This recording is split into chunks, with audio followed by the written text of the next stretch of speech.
I rushed into the bar, and everyone in the booth started cheering, while Luli leaned against another man and laughed easily. The man had his arm around her shoulder. The table was piled high with expensive drinks, and I was the one who paid the bill, having just gotten off work. When I appeared, the whole place fell silent instantly. All eyes fell on me, as if they were waiting to see a joke. Provocation and contempt filled the air, and I felt my whole body tense up. Laughter erupted around us, but what truly chilled me was not the mockery of others, but Lu Li's continued silence. She didn't push the man away. Instead, she looked at me with impatience. At that moment, I smiled. For the past 2 years, I've been working tirelessly to support not a girlfriend, but a woman who treats me like an ATM. I calmly bid farewell to the past in my heart. Lu Li laughed dismissively, as if she thought I would go back to beg her as usual, but this time I didn't even turn my head. I walked out of the bar with my phone dead, my wallet empty, my mood at rock bottom, and I felt like a complete loser. Just then, a sudden voice rang out from behind me. I turned around and froze. Standing in front of me was an incredibly beautiful and capable woman. Her temperament and appearance far surpassed Lu Li's. Her eyes were slightly red, as if she had just cried, but her expression was unusually firm. I felt a strange pressure. She made a request that I found hard to believe, and I nodded almost subconsciously. The air suddenly stilled, and the surrounding street scene seemed to freeze. I even wondered if I was hallucinating from Lu Li's anger. Without any explanation, she took out a bank card from her bag. The amount of money in it left me speechless. My mind went blank, and I could barely think straight. 10 minutes ago, I was publicly humiliated by my girlfriend. 10 minutes later, a strange woman suddenly entered my life without warning. This kind of plot is something even movies wouldn't dare to portray, but her gaze was so serious that it couldn't be ignored. I wanted to ask her more questions, but she had already walked toward the black Audi S8 parked by the roadside. The image of Lu Li's haughty expression flashed through my mind, and I finally gritted my teeth and got into the car. I thought my bad luck had reached its peak and couldn't get any worse, but stepping into the car at that moment completely changed the course of my life. Back at the apartment, Lu Li was lying on the sofa making a phone call, her voice loud and undisguised. She still confidently believed that I would be controlled by her. I stood quietly at the door, a chill running through me. I walked over, picked her up, and carried her to the door. I opened the door, leaving her with nowhere to retreat. I remained calm and completely let go of my past concessions. Lu Li was stunned. In the past, no matter how intense the argument was, I was always the one who gave in. But this time, there was no lingering affection in my eyes. I threw the marriage certificate in front of her with a firm and resolute action. The air froze. Lu Li grabbed the marriage certificate, and when she saw the woman in the photo, her expression changed instantly. She frantically checked it, but couldn't change the facts. This moment of reality shattered her world completely. I'm already married, and my wife's looks and temperament far surpass Lu Li's. She finally panicked, realizing that I was no longer influenced by her. I almost couldn't help but laugh out loud. She still felt I couldn't live without her. I took back the marriage certificate, pointed to the door, and told her to get out. The neighbors outside witnessed the whole thing, and all looked incredulous. Lu Li finally understood that I really didn't want her anymore. Under the watchful eyes of the security guards, she left in a disheveled state, and I completely ended that ridiculous relationship. The next day, I arrived at the company as usual. My supervisor, Li Hua, patted me on the shoulder. I was in a relaxed mood, and the atmosphere around me seemed to subtly change because of my resolute state. I smiled and accepted the relief of the past. I smiled helplessly. If it were yesterday, Li Hua's words might have moved me, but 24 hours ago, I had already gotten the marriage certificate in a daze. Strictly speaking, I am already a married man. The office door was pushed open, and a strange atmosphere rushed in. I looked up and saw Wang Jinghao standing in the doorway. His appearance made the air tense instantly, but I remained unusually calm. He walked up to me, his face so dark and menacing that the whole office felt the oppression. I leaned back in my chair, calmly assessing the situation and secretly considering how to respond. Wang Jinghao's expression changed drastically, his anger palpable. But I knew in my heart that he had been embracing someone else's girlfriend yesterday. Yet today, he was criticizing me. The irony and helplessness intertwined, making me almost unable to suppress a laugh. Li Hua realized what was happening, and suppressed laughter filled the office. Wang Jinghao's face flushed red instantly. I took the opportunity to chuckle to myself. All that past contempt and provocation was now under my control. He immediately lost his composure and became extremely tense, but I remained calm, my eyes sharp as blades, completely in control of the situation. Suddenly, the sound of high heels rang out, and Lung Rushua walked into the office.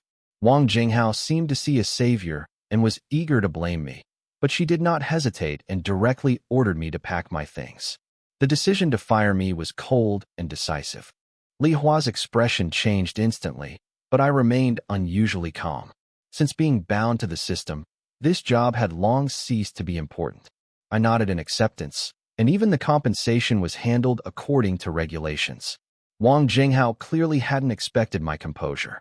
Just as I was packing my things, a commotion suddenly arose outside the office, and the president's assistant, Su Mu, walked in. She walked past Lung Rushua and went straight to me, informing me to see the president. The entire office fell silent instantly. Everyone was puzzled as to how a recently fired junior employee could have alarmed the company's top management. I was also filled with questions. A few minutes later, I pushed open the door to the CEO's office and saw that familiar figure standing in front of the floor-to-ceiling window. I froze instantly, because the person standing there was none other than Lung Yu, the woman I had just registered my marriage with yesterday. I never imagined that the woman I had a whirlwind marriage with at the Civil Affairs Bureau yesterday would actually be the president of the Lightyear Group. At that moment, the air in the office seemed to freeze completely. Lung Rushua barged in with Wang Jinghao, whose face was still marked with a slap, looking utterly disheveled. But the moment he saw Lung Yu, he immediately acted as if he had found a protector, quickly shifting all the blame onto me and even deliberately exposing his wounds to feign grievance. Lung Rushua also spoke up for him with a cold face, her tone full of accusation. It was only when I heard her call Lung Yu cousin that I realized they were actually family. But Lung Yu didn't glance at Wang Jinghao once, instead fixing her gaze on me. Being stared at like that made me a little nervous. After all, she wasn't just the CEO, but also my wife, whom I'd only married less than a day ago. If she turned on me, I might lose even my system. Before I could even speak, Lung Yu had someone bring over a chair. Even more outrageous, she placed the chair right next to her and told me to sit down and talk slowly. At that moment, Wang Jinghao was dumbfounded, and Lung Rushua was completely stunned. No one in the entire Lightyear Group had ever received such treatment. I had barely sat down when Wang Jinghao became anxious, fearing I would speak and take the initiative. Lung Yu, however, was eerily calm and immediately ordered the witnesses to be brought in. 10 minutes later, Li Hua was led into the president's office. Seeing the room full of executives, he was so frightened he almost lost his footing, but he still managed to recount the whole story. As the truth was gradually revealed, Wang Jinghao's face grew paler and paler. Lung Rushua's expression grew increasingly grim. Lung Yu flipped through the documents, page by page, her face growing colder. Evidence of Wang Jinghao abusing his power to harass employees, accepting kickbacks, improperly reimbursing expenses, and misappropriating funds was all laid out on the table. After the documents were read aloud, Wang Jinghao could barely stand and immediately knelt on the ground, begging for mercy. But Lung Yu showed no mercy, handing him over to the police with just one sentence, thus sealing his fate. Wang Jinghao completely broke down, struggling frantically even as security guards restrained him. In the end, he even threw himself at me, begging me to speak up for him. The person who was high and mighty yesterday was now kneeling at my feet. The scene was utterly ironic. I looked down at him, finding it all laughable. Yesterday he was humiliating me at the bar, embracing Lu Li, and today he was kneeling down, begging me to save him. If Lung Yu hadn't shown up, I'd probably be the one trampled on right now. I didn't help him. Wang Jinghao froze, and the next second he was forcibly dragged away by security guards. The matter should have ended, but just as Lung Rushua was about to leave, Lung Yu suddenly called out to her, and the atmosphere in the office plummeted to freezing point once again. Lung Rushua was clearly unconvinced and even tried to use family connections to intimidate others. But before she could finish speaking, Lung Yu's slap landed on her face. The entire office fell silent. I was stunned because Lung Yu had publicly announced that I was someone she was protecting. Lung Rushua stood there, covering her face, her eyes red-rimmed, but dared not utter a word in rebuttal. Finally, she slammed the door and left. Just then, a system notification suddenly rang in my mind. Strongest Soft Rice King system successfully bound. Newbie gift pack unlocked. I was stunned for a moment. So, my wife standing up for me could increase my gold digger status. I looked at Lung Yu again. Yesterday, she was begging me to marry her with tears in her eyes. But today, she was sitting in the CEO's office, in charge of everything. This contrast made me feel like I was dreaming. Lung Yu seemed to see right through me and told me directly that I could stay at Guangmian Group without worry. Her tone was calm, but it carried the unique pressure of a CEO, as if no one in the company would dare to touch me if she spoke. I couldn't help but suspect that she must have ulterior motives for suddenly proposing marriage to me. But Lung Yu remained calm, only denying it lightly. The more she did so, the more I felt that she was hiding an even bigger secret. I pressed her to tell me why she chose me. Lung Yu remained silent for a moment, then took a small sip of her coffee, offering no direct answer. The more she avoided the question, the deeper my doubts grew. In the end, she only gave a vague answer, saying that I would know when the time was right. I was both amused and exasperated, because she had clearly said something, yet it was as if she hadn't said anything at all, which only made me more eager to uncover the truth. Before I could even react, Lung Yu suddenly told me that from now on, she would take care of all my needs, and all I had to do was be a husband. I was stunned. This treatment was simply too exaggerated to be real. I tentatively tried to understand, wondering if this meant I could openly live off her from now on. Lung Yu didn't deny it. In fact, she seemed to tacitly agree. At that moment, I suddenly felt that this whirlwind marriage was getting more and more appealing. After leaving the office, Sumu rushed to Lung Yu, her face filled with shock, to confirm if she was really married. Lung Yu simply smiled and nodded, and Sumu's eyes widened instantly, as if she had heard earth-shattering news. Sumu was completely unable to accept that Lung Yu had secretly registered their marriage without telling anyone, and with a company employee no less. Lung Yu offered no explanation, only telling her to handle client data, which only made Sumu more anxious and frustrated. When I returned to the sales department, the entire office was in an uproar. The news that Wang Jinghao had been taken away by the police had spread, and the female colleagues who had been harassed by him were all clapping and cheering. Even those who had been cold to me before took the initiative to greet me. Not long after, Li Hua called me into his office alone. As soon as the door closed, he couldn't help but complain, saying that anyone else would have been paralyzed with fear in that situation, but I was actually sitting there calmly chatting. I just shrugged, because that chair was originally brought to me by the CEO. Li Hua was shocked after hearing this, finally realizing that my treatment was completely abnormal, and began to suspect who I really was. He stared at me for a long time, then lowered his voice and pressed me about my relationship with Lung Yu. I told him seriously that Lung Yu was my wife, but he immediately spat out his water, not believing me at all, and thought I was deliberately making fun of him. After work, I stood at the company entrance, figuring out how to get home, when a black Audi S8 suddenly stopped in front of me. The windows slowly rolled down, and Lung Yu's cold and exquisite face reappeared before me. She only said 2 words, "Get in." As soon as I sat in the passenger seat, I instinctively addressed Lung Yu as President. She immediately reminded me that I didn't need to be so polite in private. I tentatively switched to a more intimate way of addressing her, and the air in the car instantly fell silent. Even her hand on the steering wheel paused for a moment. A few seconds later, Lung Yu accepted the address with feigned composure, only reminding me to be mindful of my behavior at the company. I couldn't help but laugh, because this was the first time she hadn't rejected my approach. Li Hua, who was not far away, saw me get into the car, but didn't recognize the person in the driver's seat. Not long after, he messaged me to ask me to go for drinks, which I politely declined. Lung Yu, observing this, seemed to have already realized that Li Hua and I had a good relationship. Lung Yu brought up Li Hua, and I took the opportunity to mention that he had been taking care of me at the company. Without Li Hua's help, I would have been completely cornered by Wang Jinghao long ago. Lung Yu listened thoughtfully, as if she understood what I meant. I seized the opportunity to advocate for Li Hua's promotion. Lung Yu glanced at me, gave me a half-smile, and tacitly agreed. She then directly instructed me to contact Su Mu to retrieve Li Hua's file. At that moment, I realized her efficiency was far more terrifying than I had imagined. When the call connected, Su Mu was clearly taken aback by the arrangement. She hadn't expected the CEO to suddenly pay attention to a sales manager's file. After a few seconds of silence, she immediately complied. After arranging things for Li Hua, Lung Yu asked me what kind of job I wanted in the future.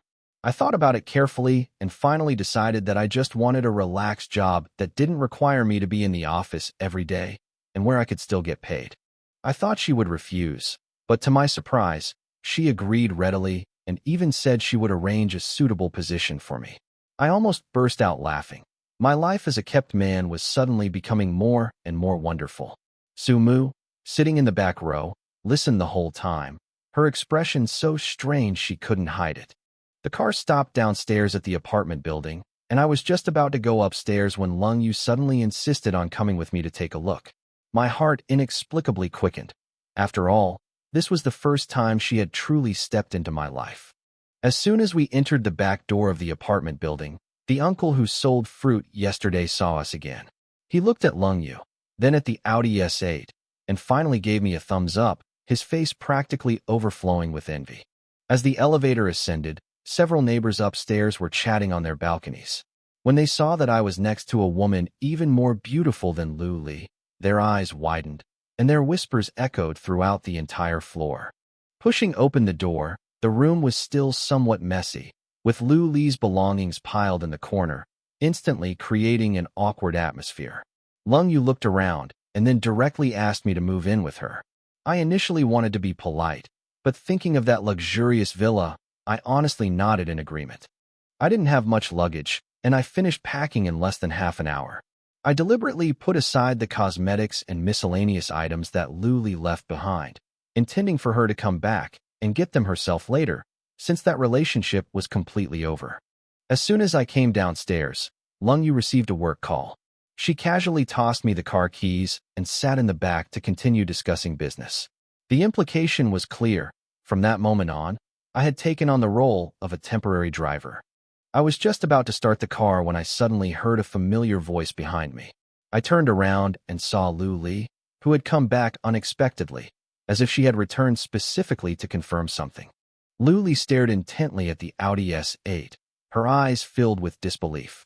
Especially after seeing Lung Yu sitting in the back seat, her expression became completely complicated, as if her entire worldview had been shattered. Lu Li wanted to ask about the car's origin, but I didn't even bother to roll down the window and just stepped on the gas and drove away. Watching the taillights disappear into the distance, she was completely stunned because she had originally come back to ask for reconciliation, but now she was starting to suspect that I had been hiding my identity all along. Throughout the journey, Lung Yu was busy with work. I didn't know her exact address, so I deliberately slowed down. She only ended the call and gave me the address for navigation when she noticed something was wrong. Upon hearing the man's voice, the person on the other end of the phone immediately began to tease. Lung Yu remained silent for 2 seconds before calmly admitting that I was her husband. The other end erupted in laughter, especially after hearing that we had just registered our marriage yesterday. Their voices trembled with shock. The other person kept asking questions and even invited us to dinner over the weekend. I was sitting next to them and could hear everything clearly, so I simply agreed on Lung Yu's behalf. After hanging up, the other person sent a teasing voice message. Lung Yu blushed as soon as she opened it and immediately turned it off. Half an hour later, the car entered Junyuan, the most famous upscale neighborhood in Los Angeles. Looking at the detached villas and private swimming pools in front of me, I finally understood that this was the life of the truly wealthy. Upon entering the villa, I found it excessively tidy. Apart from traces of Lung Yu's own life, there was almost no sign of anyone else having lived there. Clearly, she had always lived alone. I chose a room on the first floor with floor-to-ceiling windows. Opening the window, I could see the garden and the swimming pool. Just this environment alone made my previous apartment stand out from the rest of the world. I woke up the next day close to noon. I instinctively looked out the window and saw Lung Yu walking out of the pool. Sunlight fell on her, and for a moment, I was even a little stunned. After breakfast, we decided to prepare our outfits for the weekend party in advance. When we arrived at the GC store, I remembered how I used to feel bad for Luli even when buying her a short-sleeved shirt. Now it's completely different. I saw a coat that cost 20,000 yuan and thought it was outrageously extravagant. But Lung Yu just glanced at it and immediately rejected my choice. I thought she thought it was too expensive, but the next second, she picked up a 50,000 yuan item and handed it to the sales assistant, then casually picked out two more of the same item in different colors. At that moment, I finally understood how absurd the shopping logic of the wealthy can be. The 3 pieces of clothing cost a total of 150,000 yuan. Lung Yu didn't even ask the price. She just swiped her card to pay. The way the surrounding customers looked at me instantly changed, as if they were looking at a true winner in life. At the same time, a system notification sounded, announcing a double bonus of 300,000 yuan in my account, increasing my soft rice value to 70%. Seeing my balance increase, my mood instantly brightened. Even the air seemed sweeter. To test the system's vulnerabilities, I deliberately handed Lung Yu a dollar bill, hoping to see if I could cash it out indefinitely. The system immediately indicated that it only counted if the other party made the purchase. After leaving the clothing store, we went to DL Jewelry.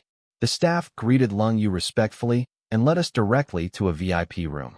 Not long after, the store manager, Yang Huimei, arrived personally with the gift box. When I opened it, I found a pair of custom-made wedding rings inside, all of which had clearly been arranged in advance by Lung Yu. I picked up the ring first and carefully slipped it onto Lung Yu's finger. The moment our fingertips touched, I could clearly feel her body stiffen slightly, and even the tips of her ears turned a subtle red. Then it was Lung Yu's turn to put the ring on my finger. The first one was a little too small, so she gave me another one. It was such a simple gesture, but it inexplicably made me feel like a real newlywed couple. Yang Huimei stood by my side the whole time, her smile growing increasingly respectful. She had clearly realized that the relationship between Lung Yu and me was far more than just that of ordinary friends. Lung Yu readily paid the wedding ring fee, and the system notification immediately sounded, instantly boosting my soft rice value to 90%. After receiving a double rebate of 500,000, my account steadily surpassed 1 million. In just a few days, my life had been completely transformed. The store manager specially applied for a discount, charging only 250,000 for a wedding ring worth 500,000. I was both amused and exasperated. Although I was getting half the rebate, I was saving Lung Yu money, and my mood instantly improved. We left the mall and returned to the villa, where the entrance was piled high with express delivery packages. I initially thought they were items Lung Yu had ordered online, but upon opening them, I discovered they were all high-end men's and women's shoes, gifts specially sent by Sean. I thanked Lung Yu, but she told me she had to pick someone up from the airport that night and would be back late. After she left, I tried on the new shoes, and the system notified me that my soft rice value was full. I immediately started the lottery and successfully obtained a physical enhancement, with my strength, speed, and endurance all improved. As I passed the kitchen, I noticed cat decorations everywhere. Lung Yu clearly loved cats. The fridge wasn't full, so I decided to go out and buy some groceries to cook dinner for her when she returned. When I was paying at the vegetable stall, I noticed that the vendor had deliberately shortchanged me, so I confronted him on the spot. The vegetable vendor was not satisfied and deliberately attracted a crowd. When I followed her, I saw a girl on the 4th-floor balcony who had rushed to the railing because of the argument and was in danger of falling at any moment. The girl, exhausted, slipped and was about to fall. Using my enhanced physical abilities, I rushed forward and caught her safely. The entire room fell silent for a moment, then erupted in applause and gasps of amazement. After checking her over, I confirmed that she only had minor abrasions. Her mother thanked me repeatedly and even mistakenly thought I wasn't married, which made the situation a little awkward. I frankly told her that I was married, and the mother and daughter looked regretful. I then decided to take them to the hospital for a follow-up examination. When the rescue team arrived, they were visibly shocked after hearing what had happened. The professionals watched me effortlessly complete the high-altitude rescue, their eyes filled with disbelief. I then returned to the vegetable stall, stopping the elderly woman who was about to leave. The market manager also arrived to handle the situation. Bystanders condemned the unscrupulous vendor and applauded my act of bravery. The elderly woman refused to refund the money, only paying the difference under pressure from the administrator. Her stall was shut down, and she resisted by throwing a tantrum, eventually being taken away by security guards. As I walked back carrying my load of groceries, a dark shadow suddenly darted out from the bushes by the roadside. It was a dirty little cat. It kept meowing around me, and after eating the meat I had with me, it relentlessly chased after me. The kitten was incredibly agile, leaping right onto the front seat of the shared bicycle and tilting its head to stare at me. Its sapphire-like eyes were both endearing and pitiful, so I had no choice but to take it to the pet store for a bath first. After washing away the mud, the little guy looked brand new, with soft and beautiful fur. The pet shop owner immediately recognized it as a purebred ragdoll cat of excellent quality and offered 10,000 yuan on the spot. When I hesitated, he raised the price to 15,000 yuan. The price was indeed tempting, but I already had a plan. Remembering Lung Yu's fondness for cats, I refused to sell it to her, intending to give it to her as a surprise gift. The shop owner, though disappointed, could tell I wasn't short of money. Not long after, the pet shop sent the kitten's photo and my contact information to the customer who inquired. When I returned to the villa, Lung Yu hadn't come back yet. I had settled the kitten in the room, and after eating its cat food, it quietly curled up and fell asleep, so well-behaved that it didn't seem like a stray cat. I spent an hour in the kitchen preparing a hot dinner. When Lung Yu came home, her eyes were red and the tear stains hadn't completely disappeared. I guess she had encountered some trouble outside, but I didn't ask her anything. I just waited silently for her to compose herself before sitting down to eat with her. During the meal, a cat's meow suddenly rang out.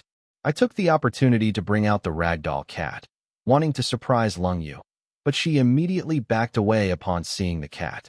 It wasn't until I gently took her trembling hand and let her touch the soft fur that the fear she had developed in her childhood gradually melted away. Late at night, after I finished showering, I found Lung Yu sitting alone on the balcony, playing with a kitten by the moonlight. She softly mentioned why she was afraid of cats, but didn't go into too much detail, leaving only the answer that I would understand later. When I told her the story of how the kitten came to be, she didn't believe me at first, but she listened to the whole story before she put her doubts to rest. This unexpected gift clearly improved her mood, and we smiled at each other, tacitly agreeing not to exchange polite thanks anymore.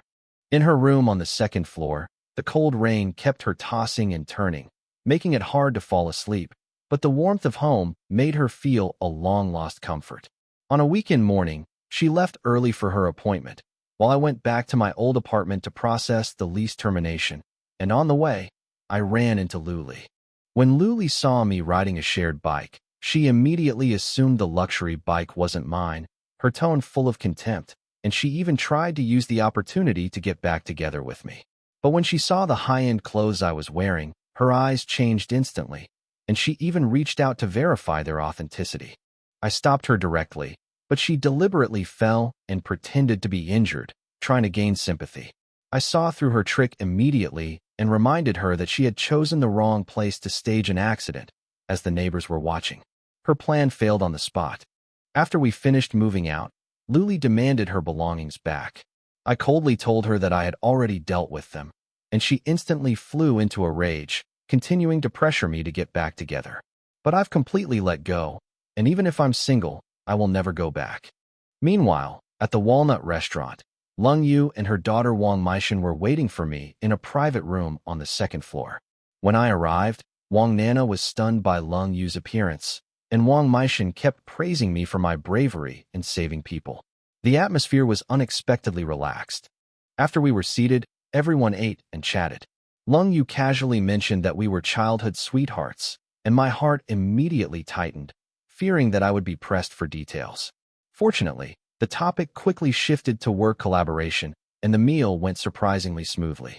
Wang Nana secretly took photos and posted them in the group chat, attracting the curiosity of a group of girls. They were initially disappointed upon learning I was married, but fell silent after seeing Lung Yu's photos. After dinner, Lung Yu and I left together, and she suddenly mentioned she had prepared a gift for me. I knew then that a new surprise was on its way. I had barely sat down when the discussion in the private room instantly erupted.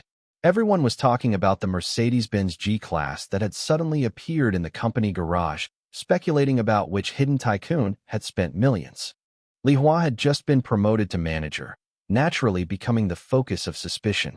No matter how he explained, no one believed him. While they surrounded him and showered him with praise, I sat quietly in a corner drinking tea, with no intention of stealing the limelight. Chun Shui from the next group suddenly stood up, holding a wine glass, her cheeks flushed as she mustered her courage. The entire private room fell silent, and all eyes turned to her. She walked straight to me, downed her glass of red wine in front of everyone, and then stared intently at me. The air froze. Everyone was stunned. Even her own fingers trembled with nervousness. After a brief silence, the private room erupted in cheers and jeers. Everyone slammed their fists on the table and cheered, wishing they could set us up. I simply shook my head calmly, knowing full well that I was already married. I raised my left hand, revealing the wedding ring on my ring finger, and the private room fell silent again. But 2 seconds later, everyone laughed again. No one believed I was married. After all, no one had ever seen my wife. Only Li Hua's gaze lingered on the ring. He vaguely remembered that President Lung was also wearing an almost identical ring. An absurd thought flashed through his mind, but he immediately dismissed it. She was the most dazzling business goddess in Luo City. How could she possibly be related to me? After being rejected, Chun Shui's face turned pale, and her eyes gradually dimmed. She forced a smile and sat back down, her disappointment almost written all over her face. At this moment, Xiao Kangpeng stepped forward. He had always secretly loved Chun Shui. Seeing that I had rejected her confession, he immediately felt that his opportunity had come, and an unprecedented sense of satisfaction welled up inside him. He claimed the Mercedes-Benz G-Class was his, and the entire room fell silent as everyone stared at him in shock. His confidence stemmed from the impending demolition compensation. He secretly planned that the luxury car would eventually become truly his own. He feigned composure and explained the car delivery time in a low-key manner, instantly pushing the atmosphere to a climax.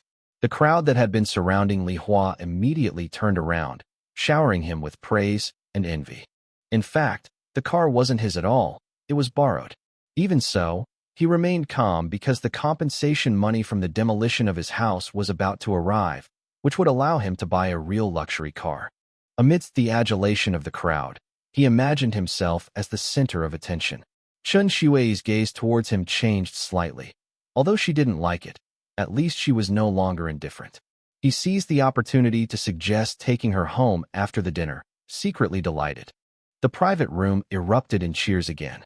Chun Shui frowned and hesitated, while I sat in the corner and slowly put down my teacup.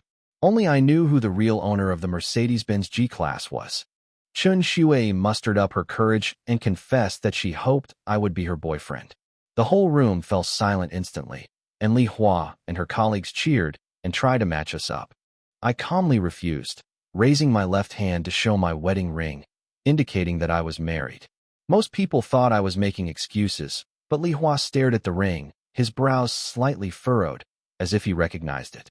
Chun Shui sat down dejectedly, and Xiao Kangpeng seized the opportunity to stand up and claim that the Mercedes-Benz G-Class was his, which drew compliments and satisfied his vanity.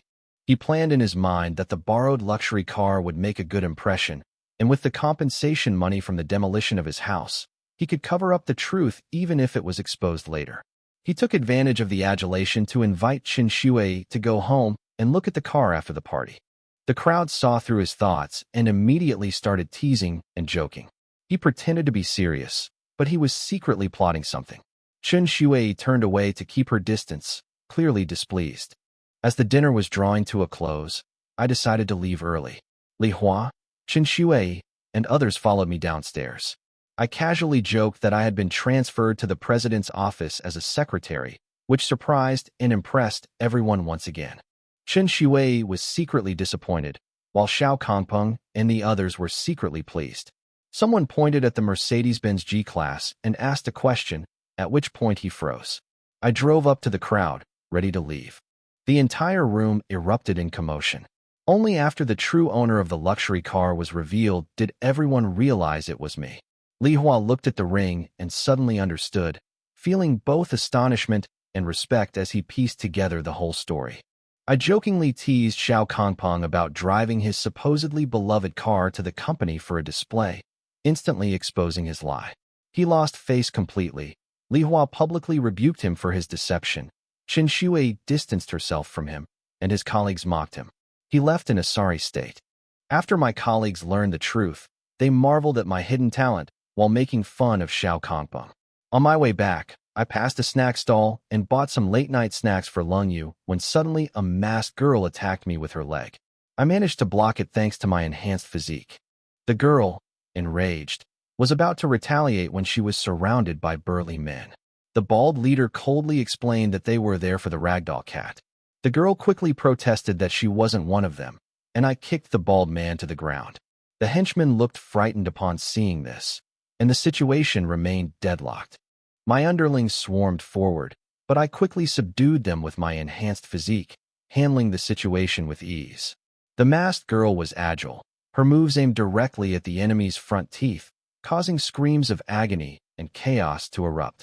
A short thug pulled out a sharp knife and stabbed at the girl. I grabbed her wrist and forced her to beg for mercy, causing the knife to fall to the ground. The girl came to her senses, realized that I had saved her, and felt a little strange. She stubbornly retorted, revealing her arrogant demeanor. Soon, all the thugs were on the ground, too afraid to get up. I was about to settle the score when I discovered the girl had already quietly left. The late-night snacks were overturned, soup spilled on the ground, and even the 2 food stalls had to close down. Frustrated, I kicked someone again to vent my anger before heading back.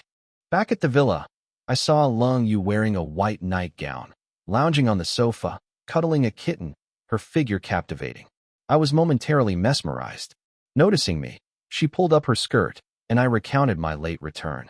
She nodded slightly and suggested learning to cook for me. The two went into the kitchen to make potato and chicken nuggets. Lung Yu was clumsy at cutting potatoes, so I had no choice but to step forward, hold her hand, and demonstrate step by step. The close contact made the atmosphere subtly ambiguous. She noticed her cheeks getting hot and hurriedly changed into loose home clothes. Slightly flustered, the two continued working, successfully completing the dish step by step. Lung Yu eagerly asked me to try it. After tasting it, I nodded in praise, and she was also very satisfied. Fong Hung complimented her, saying she did a good job, and she frankly admitted she preferred my cooking, a straightforward and honest statement that left me speechless. After dinner, we took a walk in the courtyard. I told Lung Yu that I would be going out the next day and would most likely not go to the company. She told me I didn't need to inform her and casually asked if I was going to my parents' house.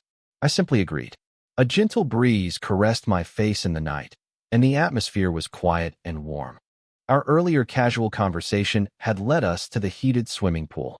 I reached out to test the water and found the temperature remained consistently comfortable.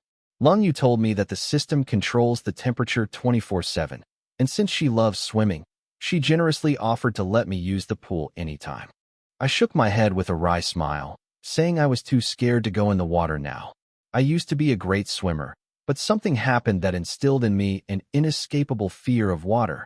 Lung Yu was clearly taken aback, obviously not expecting this answer. After a moment of silence, she offered to teach me to swim herself this weekend, as a way of thanking me for helping her before. I hesitated for a long time, but finally nodded in agreement. Perhaps it's time to try and let go of some things from the past. Late that night, I was awakened again by a nightmare. My forehead was covered in cold sweat, and I sat alone by the window, staring at the night sky, unable to fall asleep for a long time. Upstairs, Lung Yu was also awake. The accident from 10 years ago kept replaying in her mind. That year, she accidentally fell into the water and was rescued by a boy in her despair. That boy had a beauty mark under his eye, and now I have the same beauty mark. This coincidence made her increasingly certain that the person who saved her back then was me. But the more certain it was, the less she could understand. Why would a boy who once dared to jump into the water to save someone become someone so afraid of swimming? The next morning, as usual, I found breakfast and a sticky note on the table. After leaving a brief reply, I drove away from the villa to visit my uncle. Since my father passed away, my uncle has taken care of me like a father, and I will always remember his kindness. Meanwhile, my uncle, Fong Dehui, was busy in the kitchen early in the morning preparing a sumptuous meal. However, my aunt, Zhao Fong, and cousin, Fong Yulong, were full of complaints. In their eyes, I was nothing more than a poor, good-for-nothing relative. Especially after hearing that I was coming back, they complained incessantly in private, feeling that I was just adding to the family's burden. My uncle was caught in the middle, torn between the two sides, but he refused to argue with his family and could only silently endure it. Not long after, I arrived with gifts. Zhao Fong immediately put on a warm smile and kept exchanging pleasantries, but I was already used to that kind of insincere politeness. After we sat down briefly, Fong Yulong quickly steered the conversation to work. I heard you're still working at Lightyear. How's it going? Doing well. His tone seemed concerned, but it was actually full of probing. I casually replied, it's all right. But those two words instantly changed Fong Yulong's expression. In his view, I had no right to say such a dismissive thing. Over the years, we've taken completely different paths in life. I got into Los Angeles University, while he dropped out early to work in a factory. After years of moving between various factories, he finally managed to become a foreman in a garment factory, which is his most prized achievement. Zhao Fong also seized every opportunity to constantly compare her son to me. Her words emphasized that Fong Yulong was now in management, while she was just a worker. My uncle finally couldn't take it anymore and tried to stop her, but Zhao Fong immediately retorted. The atmosphere at the dinner table grew increasingly tense. I had just wanted to have a peaceful meal, but it inexplicably turned into a competition. To ease the tension, I complimented Fong Yulong a few times, echoing Zhao Fong's words. But as soon as things quieted down, Fong Yulong couldn't help but ask, "You've been working at Lightyear for so long. You should have been promoted by now, right?" I thought for a moment and nodded in agreement. You've been promoted. The mother and son were both stunned by my words. My uncle, however, was overjoyed and immediately asked what my specific job was. I calmly replied, I've been transferred to the CEO's office. I'm now the CEO's secretary. The entire dining table fell silent instantly. Everyone knew what level the Lightyear Group was, and they knew even better what the president's office meant. Zhao Fong refused to believe it and immediately pulled out her phone to check the company's publicly available list, ready to expose my lie. After searching for ages, she finally found my name on the list of branch offices in other locations. When she couldn't find it, she immediately concluded I was bragging. My uncle's initial excitement faded. Fong Yulong, meanwhile, secretly gloated, waiting to see me make a fool of myself. But the next second, when he personally opened the head office's public notice page, he was completely dumbfounded. My name was prominently displayed as a secretary in the president's office. The air suddenly went silent. Everyone was stunned. It turned out I hadn't lied. Zhao Fong had checked the wrong place. 1 second she was exposing me. The next she was being humiliated. My uncle grinned from ear to ear, patting my shoulder with obvious satisfaction. Zhao Fong and Fong Yulong, on the other hand, were completely speechless. After the dinner, my uncle, slightly tipsy, insisted on seeing me downstairs. Fong Yulong followed, still holding a grudge. Just downstairs, a group of elderly people were gathered around a Mercedes-Benz G-Class, discussing it animatedly. Some even mistook the G-Class for a BMW.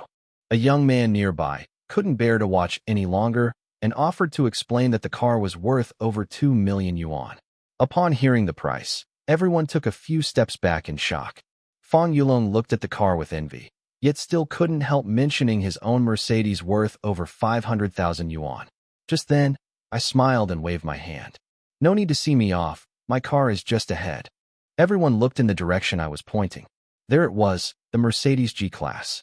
Fong Yulong's first reaction was disbelief. Zhao Fong thought I was joking. It wasn't until I walked straight over and stood in front of the car door that the young man, still unaware of my presence, assumed I was going to take pictures and even warned me not to damage the luxury car. But the next second, I pressed the car key. The lights flashed. The entire Mercedes-Benz G-Class slowly unlocked. Everyone present was completely dumbfounded. Zhao Feng's face turned deathly pale. Feng Yulong stood there as if struck by lightning. I, on the other hand, calmly got into the driver's seat and started the car.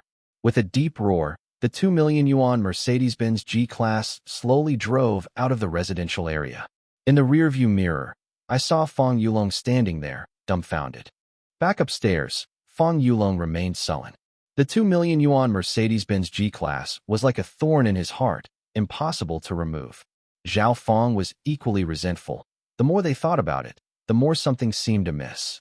In their eyes, it was impossible for me to have bought such a luxury car on my own. After much deliberation, they finally focused their suspicions on Feng Dehui, concluding that my uncle had secretly funded my purchase over the years. Just as Feng Dehui, intoxicated by the alcohol, was about to rest, the mother and son stormed into the room. Zhao Feng immediately began questioning him, accusing him of favoritism and giving all the family's money to outsiders. Feng Yulong chimed in, becoming increasingly agitated as he spoke, as if he had suffered a tremendous injustice. Feng Dehui, his head throbbing from the commotion, repeatedly explained that he simply didn't have the ability, much less the means to come up with 2 million to buy someone else a car. But Zhao Feng wouldn't believe him, her words growing increasingly harsh, even resorting to physical violence. Finally, his pent-up anger erupted. Feng Dehui abruptly stood up and began arguing with her on the spot. Chaos erupted inside the house. Feng Yulong, who had been defending the man just a moment ago, was now being chased around the room by his enraged uncle. Zhao Feng screamed and dodged, and the situation was completely out of control. Meanwhile, Su Kuan was walking out of the erotic club. As soon as he stepped outside, he bumped into the bald man in charge of the task. "Where's the cat?" Su Kuan asked, then kicked him. The bald man winced in pain, but dared not retaliate. He could only stammer an explanation that the task hadn't been completed, and even made up an excuse that he had been unconscious all night in an attempt to get away with it. Chen Ting, who was standing next to him, burst out laughing. She saw through his lie at a glance and exposed him without hesitation, making the bald man's face turn red with anger. Su Kuan cursed these good-for-nothings a few times, completely losing his patience. He decided to stop relying on these incompetent fools and instead contact the experts in his family directly. After making the call, he only said one sentence. "Old Mo, come see me at the Enchantment Club." Meanwhile, after leaving my uncle's house, I stopped by the mall. Since I had promised Lung Yu I would learn to swim, I naturally needed to prepare my equipment. But just as I finished buying my swimsuit and stepped out of the mall, a familiar figure suddenly blocked my way. It was the same girl wearing a mask from last night. She had her hands behind her back and casually asked for my contact information. I looked at her and couldn't help but smile. "I saw you yesterday," the girl said, clearly taken aback. She had deliberately changed her clothes and even wore a mask, thinking she was foolproof, but she was still recognized at a glance. I told her that the more deliberately you try to disguise yourself, the easier it is to be exposed. My words left her speechless. Then I began to question her identity. At first, I suspected she was sent by Lung Rushua, but I quickly realized things weren't that simple. Instead of answering, the girl asked me questions and started inquiring about my relationship with Lung Rushua. I didn't want to beat around the bush, so I asked her directly what her real purpose was in getting close to me. To my surprise, she answered confidently, "Because you're pretty." That one sentence almost made me laugh. I immediately stated that I wasn't interested in the girl. The girl immediately became agitated, putting her hands on her hips and emphasizing that she was already an adult. But in my eyes, she was still like a child who hadn't grown up. Seeing that her honey trap had failed, she changed tactics. From offering money to negotiating partnerships, she used a variety of conditions in an attempt to persuade me. But I remained unmoved. Until finally, I raised my left hand, revealing my wedding ring. "I'm married." The air suddenly went silent. The girl's smile vanished instantly. She angrily pulled out her phone and texted her sister, complaining that I was a stubborn, unreasonable jerk. But her sister only replied a few times and then ignored her, leaving the girl stomping her feet in frustration. Just then, I arrived at the underground parking lot. But as soon as I stepped inside, I found several figures blocking the exit. The bald man stood at the front of the crowd, looking smug. Beside him stood Su Kuan, Chen Ting, and a tall, middle-aged man. Old Mo. The bald man loudly introduced me, pointing at me as if he could already picture me kneeling and begging for mercy. Su Kuan didn't immediately turn hostile.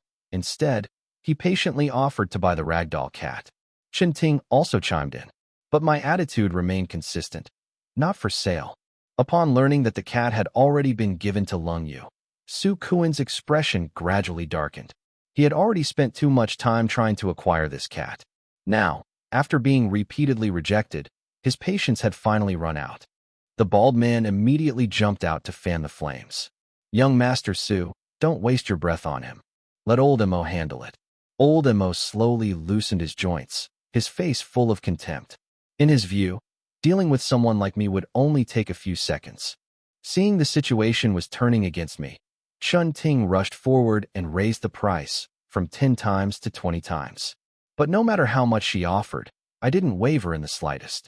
This scene completely enraged Su Kuan. Enough! Old Mo, make your move. The moment the order was given, the atmosphere in the parking lot froze. Everyone thought the outcome was already decided. Even Lung Yunluo, who was secretly observing from the shadows, couldn't help but feel nervous.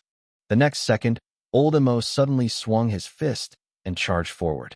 His speed was incredibly fast, but to me, it seemed ridiculously slow. I dodged the attack to the side and, in turn, threw a punch. Bang! A dull thud resounded. Old Mo didn't even have time to react before he was sent flying, crashing heavily to the ground. He then completely lost consciousness. The entire arena fell silent. Chen Ting covered her mouth. The bald man collapsed to the ground. The leaves in Lung Yunluo's hand fell to the ground. No one expected that Su Kuan's most relied-upon trump card would be instantly defeated by my punch. Su Kuan's expression completely changed. He re-examined me, a sense of apprehension creeping into his eyes for the first time. He suddenly realized that this man was far more dangerous than he had imagined. I, however, didn't want to waste any more time. Leaving him with a "don't bother me again," I got into my car and drove off. Su Kuan stood there silently for a long time. Even after the car disappeared from sight, he still couldn't understand. When did such a person appear in Luoqing? Meanwhile, I had already returned to Junyuan. With some time still before I could leave work in the cold rain, I decided to go to the community basketball court to get some exercise. As soon as I reached the edge of the court, I saw a familiar figure. The little boy who loved basketball was still running around on the court. Meanwhile, the elderly man with a cane on the sidelines continued to cheer him on enthusiastically. After the game, I sat on the sidelines drinking water and casually praised the little boy's excellent skills, which brought a look of joy to his face. My heart tightened. I had never heard him speak before. It was only then that Qian Fuhao, who was standing next to me, revealed the truth. The child was born unable to speak. The boy's expression instantly fell. I knelt down to comfort him, chatted briefly with the grandfather and grandson, and then waved goodbye. Back at the villa entrance, I ran into Lung Yu, who was returning from get-off work. Seeing me covered in sweat, she asked me where I'd been. I truthfully replied that I'd just finished playing ball. Lung Yu smiled and gestured for me to go wash up first, mentioning that she was taking me to meet someone that evening. I pressed for their identity, but she deliberately kept me in suspense, seemingly a small revenge for my previous concealment. After showering and coming downstairs, I saw Lung Yu, meticulously dressed, her long dress flowing gracefully, exuding a gentle and refined air. Seeing she was wearing high heels, I offered to drive, and she nodded in agreement, saying she would drive on the return trip. We drove to the Shinju Lake restaurant in the middle of the lake. Its unique location required food to be transported by boat, making it expensive and sparsely populated. Inside the private room, Lung Yunluo and the others were already impatiently waiting. When the bell rang, they knew we had arrived. After taking my seat, I sized up the girl opposite me and recognized her from her features. I knew she was Lung Yu's sister. My heart tightened. I secretly messaged Lung Yu, asking why she hadn't notified me beforehand, but it seemed she had already made arrangements. Lung Yunluo mistakenly thought we were talking about her behind her back and reached for my phone. I dodged to the side and instantly realized she was the girl who had tested me so many times before. She admitted that her previous actions were all tests, and even jokingly said she accepted me as her brother-in-law. I asked Lung Yu to confirm her age and learned that she was an adult and about to go to university. Lung Yunluo didn't want to be called young and threw a tantrum on the spot. The two sisters joked around with her, creating a relaxed yet subtle atmosphere. The dishes were served one after another, and the three of us ate. I got up to go to the restroom halfway through. Inside the private room, Lung Yunluo and her sister chatted about the past, including the blind date arranged by their families. At the restroom entrance, I ran into Rin Yinxiao, accompanied by Mr. Wu, a middle-aged man who had gained weight. After a brief exchange of pleasantries, Mr. Wu left first, and Rin Yinxiao tried to persuade me to get back together with my ex-girlfriend, Lu Li. I firmly and clearly refused, knowing in my heart that I had no feelings for her. Seeing my distinguished attire and the fact that I was in a high-end restaurant, she couldn't help but inquire whether I was hiding my identity. Just then, Lung Yunluo appeared and called me brother-in-law, leaving Rin Yinxiao stunned and filled with doubt. I followed Lung Yunlu back to the private room. She teased me, saying I'd been flirting with other people outside and made quite a few funny mistakes. Noticing a grain of rice on Lung Yu's lips, I gently wiped it away for her, creating a subtly warm atmosphere. Lung Yunlu exclaimed that she'd been fed dog food, a Chinese slang term for witnessing public displays of affection, and Lung Yu quickly changed the subject, asking about post-dinner plans. She confidently stated that she was going out with friends and nothing would go wrong, completely unaware of the unexpected turn of events that followed. After the meal, we disembarked by boat and watched Lung Yunluo leave, during which she couldn't help but make a few teasing remarks. I took the initiative to explain how I had run into Rin Yinxiao and mentioned that she had come to persuade me to get back together with her boyfriend. Lung Yu mentioned that our marriage was already complicated by family pressure, and frankly admitted that I still had a chance to change my mind. I firmly stated that since we were now husband and wife, I would not look back and would not have any further involvement with my ex. The two walked and laughed until they reached the car. Lung Yu changed into flat shoes and insisted on driving back. Just as the car started, Lung Yunluo called, crying that the plan had fallen through. I couldn't help but laugh, but Lung Yu noticed and quickly hung up. We chatted idly as we drove away. In the distance, Rin Yinxiao stared at the Mercedes-Benz G-Class, utterly shocked. She took photos, intending to find Lu Li, but was then taken away by General Manager Wu, only managing to escape a few moments later. Rin Yinxiao continued her rant, heading straight to Lu Li's place, ready to tell her everything she had seen and heard. Ever since I kicked her out of the apartment, Lu Li had been staying at Rin Yinxiao's place. The house was cluttered and in a mess. Rin Yinxiao entered the room to tidy up the clutter and saw Lu Li engrossed in playing games, feeling helpless. After the game ended, Lu Li smelled an unusual odor and teased her best friend about her date, prompting Rin Yinxiao to complain about her boss. She then recounted her encounter with me at Xianju Lake, detailing the Mercedes-Benz G-Class and the woman accompanying me. Lu Li was shocked, convinced that I had been concealing my wealthy background. Upon learning that I was married, Lu Li immediately denied it, refusing to believe the truth. Rin Yinxiao produced a photograph she had taken, and Lu Li recognized the woman's face. It was identical to the person on the fake marriage certificate. Lu Li was in a state of turmoil, forcing herself to believe it was all an illusion, and planned to verify it in person the next day. After get off work, Lung Yu and I went to buy cat food and toys. After we finished shopping, we passed by the women's clothing section. Lung Yu told me to wait in the car while she picked out items by herself. I carried the things to the car and had just put them in the trunk when Lu Li suddenly grabbed my arm. I forcefully shook her off. Lu Li didn't care at all, her eyes fixed on the Mercedes G-Class, full of envy. She circled the car, looking it over, and even tried to get into the driver's seat, but I stopped her. She humbled herself, acting coquettishly and apologetically, constantly pleading with me to get back together. I was firm, stating that we were already over, and she knew I was married. Lu Li still didn't believe it, arguing that the ring couldn't prove anything and demanding to see the phone's lock screen. Just then, Lung Yu arrived and personally confirmed that we were now husband and wife. Lu Li remained unconvinced, convinced that Lung Yu was just an actor playing a part. I took Lung Yu's hand and spoke to her, then took the items from her hand, preparing to drive away. Lu Li followed me to the car window, pressing closer, her eyes gradually reddening. Understanding her feelings, Lung Yu stepped aside to wait, allowing me to explain the situation. Lu Li was unwilling to give up, insisting that I get back together with her, even proposing divorce. I sternly pointed out the past conflicts, accusing her of destroying the relationship by being intimate with her male best friend. Lu Li cried and bowed her head, repeatedly begging for another chance. I clearly told her that the damage was irreparable and there was no turning back. Chapter 29 I Hate You. Inside the Mercedes-Benz G-Class, Lung Yu watched their every move through the rearview mirror. The heated argument attracted a crowd of onlookers who discussed the incident. Seeing that he couldn't reason with Lu Li, Fang Heng didn't want to waste any more breath arguing with her. Lu Li suddenly rushed up and grabbed him, saying, "You're not allowed to leave." Fang Heng shook off Lu Li and said, "I told you not to touch me. I'm going to touch you anyway." Lu Li grabbed him again. Fang Heng shook off Lu Li again. Lu Li continued to pull, but Fang Heng shook her off again, and the two went back and forth like this.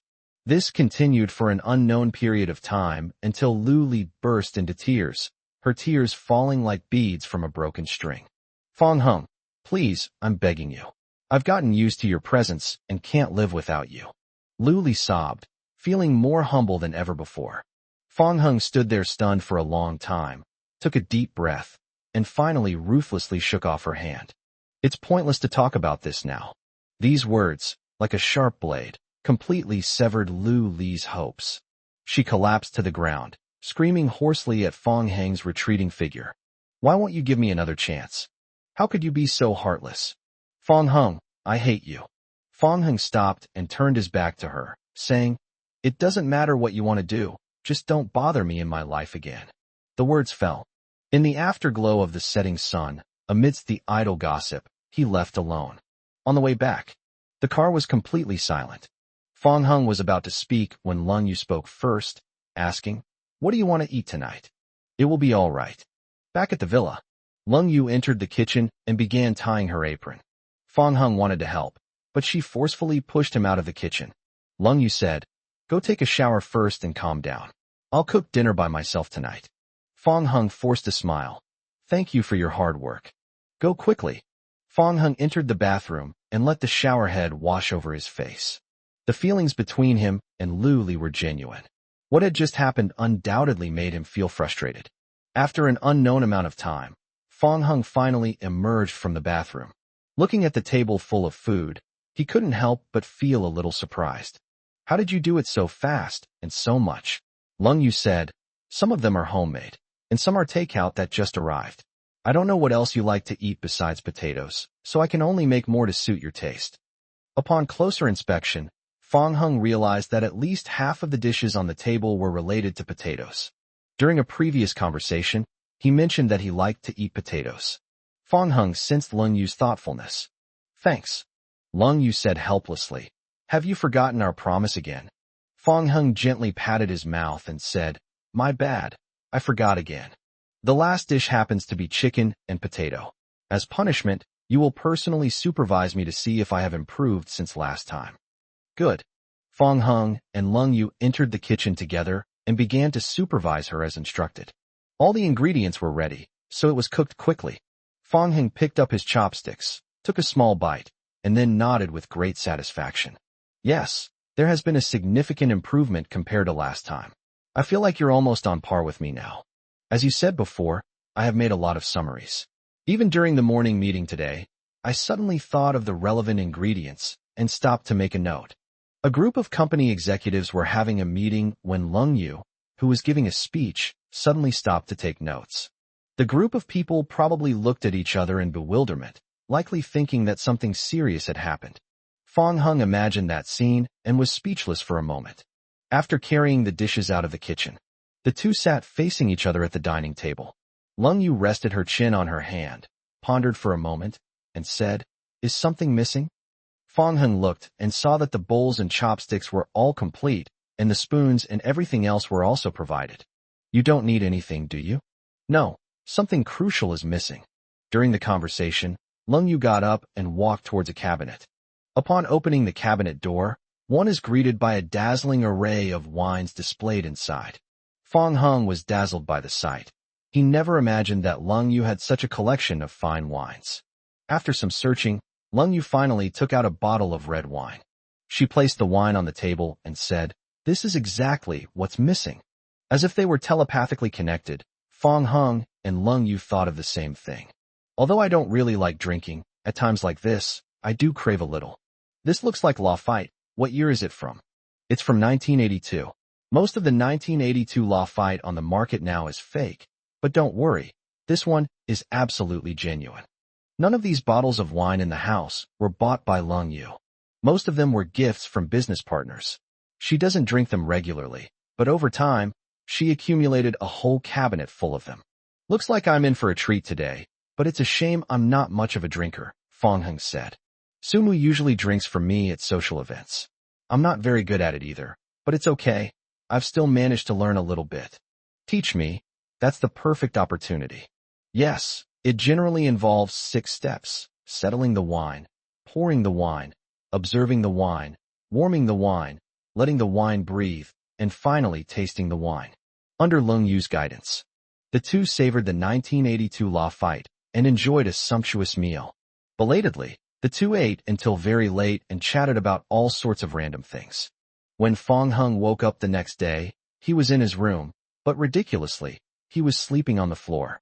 Fong Hung had a splitting headache, but when he got up, he found that he wasn't the only one in the room. At this moment, a person and a cat are lying on the bed. The only cat in the house is Tang Yuan. And people are naturally like cold rain. She was fast asleep, her long eyelashes fluttering slightly, a few strands of hair clinging to her cheeks and the corners of her mouth. Looking down, one sees fair and delicate collarbones, while the straps of her nightgown playfully drape over one shoulder, revealing a glimpse of spring. Fong Hung was taken aback by the sight. He was torn between covering Lung Yu with a blanket or helping her pull up her nightgown straps. After agonizing over this for a while, Fong Hung bent down and, as if possessed, chose the latter. However, just as he grasped the smooth strap, Tang Yuan, who was nestled in Lung Yu's arms, suddenly woke up. Immediately afterwards, the little guy meowed. It was this sound that unfortunately woke Lung Yu. She moved her eyelids and slowly opened her sleepy eyes. Then, the most awkward thing happened. Fong Hung was seen holding onto Lung Yu's nightgown strap, while Lung Yu, half asleep, was staring blankly at him. This scene lasted for about half a minute. Then, Fong Hung pretended to be calm and helped carry it up. "You're awake now. Your head must be hurting a lot. I'll make some hangover soup." The words fell. Without waiting for a reply from Lung Yu, Fong Hung was the first to leave the room. When she came to her senses, Lung Yu pursed her lips and subconsciously pressed the strap of her nightgown on one shoulder. She sat on the bed for a long time, seemingly lost in thought, her cheeks appearing somewhat flushed. At the same time, Fong Hung was absent-mindedly making hangover soup in the kitchen. Awkward. He shouldn't have meddled. He should have just helped cover himself with a blanket. What just happened is really hard to explain away as mere good intentions. Chapter 30. Is this still the CEO I know? Fong Hung prepared a hangover soup and brought it to the dining table. Just then, Lung Yu came out of his room carrying Tang Yuan. Just as Fong Hung was about to speak, he saw Lung Yu put down the glutinous rice balls and run upstairs. After a long while, she came downstairs, wearing light makeup and a clean and neat work outfit. "The soup is still warm. Drinking it will make you feel better." Lung Yu avoided Fong Hung's gaze and said, "I have something urgent to attend to and need to go to the company first." After saying this, she fled in panic, as if a raging flood or ferocious beast was chasing her. Fong Hung stood there, stunned. Meow. A soft meow sounded beside him. Fong Hung looked down and saw Tang Yuan looking up at him with an innocent expression. Fong Hung squatted down and stroked its little head. "Why did you have to meow at that exact moment? As punishment, you'll get one less cat food today." Sweet dumpling. After packing up the hangover soup, Fong Hung set off for the company. He drank quite a bit of alcohol last night, and his head still hurts a little. Lung Yu is in a similar situation. Like your corporation. The CEO's office. Lung Yu sat at her desk, rubbing her temples with both hands. Sumu asked, "President, are you feeling unwell?" "I drank a bit too much last night." Sumu had almost never seen Lung Yu drink alcohol. She was always the one to fend off drinks at social events. Therefore, I was very surprised to hear this. The CEO actually drank alcohol? And he drank quite a lot? What exactly is going on? Could it be that she was tormented by love and hurt by Fong Hung? Do you need me to buy some medicine? No need. Lung Yu shook her head, somewhat regretting not drinking the hangover soup Fong Hung had made earlier. Just then, Fong Hang pushed open the door and walked into the office. Sumu was about to reprimand who was so bold as to barge into the president's office without knocking. But upon seeing who it was, he immediately swallowed back the words he was about to say. She looked at Fong Hung and couldn't help but frown. They agreed so readily before, promising not to let the CEO down. As a result, in just a few days, the president was so distressed that he resorted to drinking to drown his sorrows. Amen. On the other side of the cold rain, seeing Fong Hung appear, she couldn't help but recall the scene from that morning. She asked somewhat awkwardly, "Why are you here?" Fong Hung said, "You must have a headache now, having left in such a hurry." "I have urgent business to attend to, so." Sumu, standing to the side, was slightly taken aback. Since she arrived at the company, she had seen Lung Yu sitting blankly at her desk, not doing any work at all. "I brought it to you, drink it quickly." Fong Hung placed the takeout box on his desk. "Good. They've even followed her to the company. Now she can't refuse." Lung Yu opened the takeout box and drank the hangover soup with a spoon. "I heated it up again before I came, so drink slowly and be careful not to burn yourself." Seeing that Lung Yu, who was usually decisive and efficient, was as timid and submissive as a little woman in front of Fong Hung, Sumu could hardly believe his eyes. Is this still the CEO I know? Shocked, Sumu also realized that she had misunderstood Fong Hung. It seems that Lung Yu wasn't troubled by love, but rather drank for some other reason. Perhaps it was just a romantic candlelight dinner between the young couple, where they couldn't resist having a few extra drinks. Sumu didn't want to stay here and continue being a third wheel. So he said, "President, I'll go out now." "Sumu, wait a moment." Lung Yu suddenly called out to her.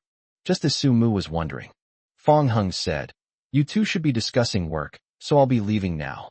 After Fong Hung left, Sumu asked, "President, what's wrong?" "It's nothing." "Oh." With nothing to do, Fong Hung set off for the sales department. The employees were all talking about him when they saw him, and their attitude was much more polite than before. One reason is that Fong Hung has now been transferred to work in the president's office. Secondly, everyone knows that the Mercedes-Benz G-Class in the garage belongs to him. Li Hua walked into the sales department. Hearing everyone talking about Fong Hung wasn't surprising, since it had been like this almost every day since the promotion banquet. But when he pushed open the office door and saw Fong Hung sitting at his desk eating fruit, he was so startled that he almost dropped his briefcase. Li Hua asked cautiously, "Secretary Fong, is there anything I can do for you?"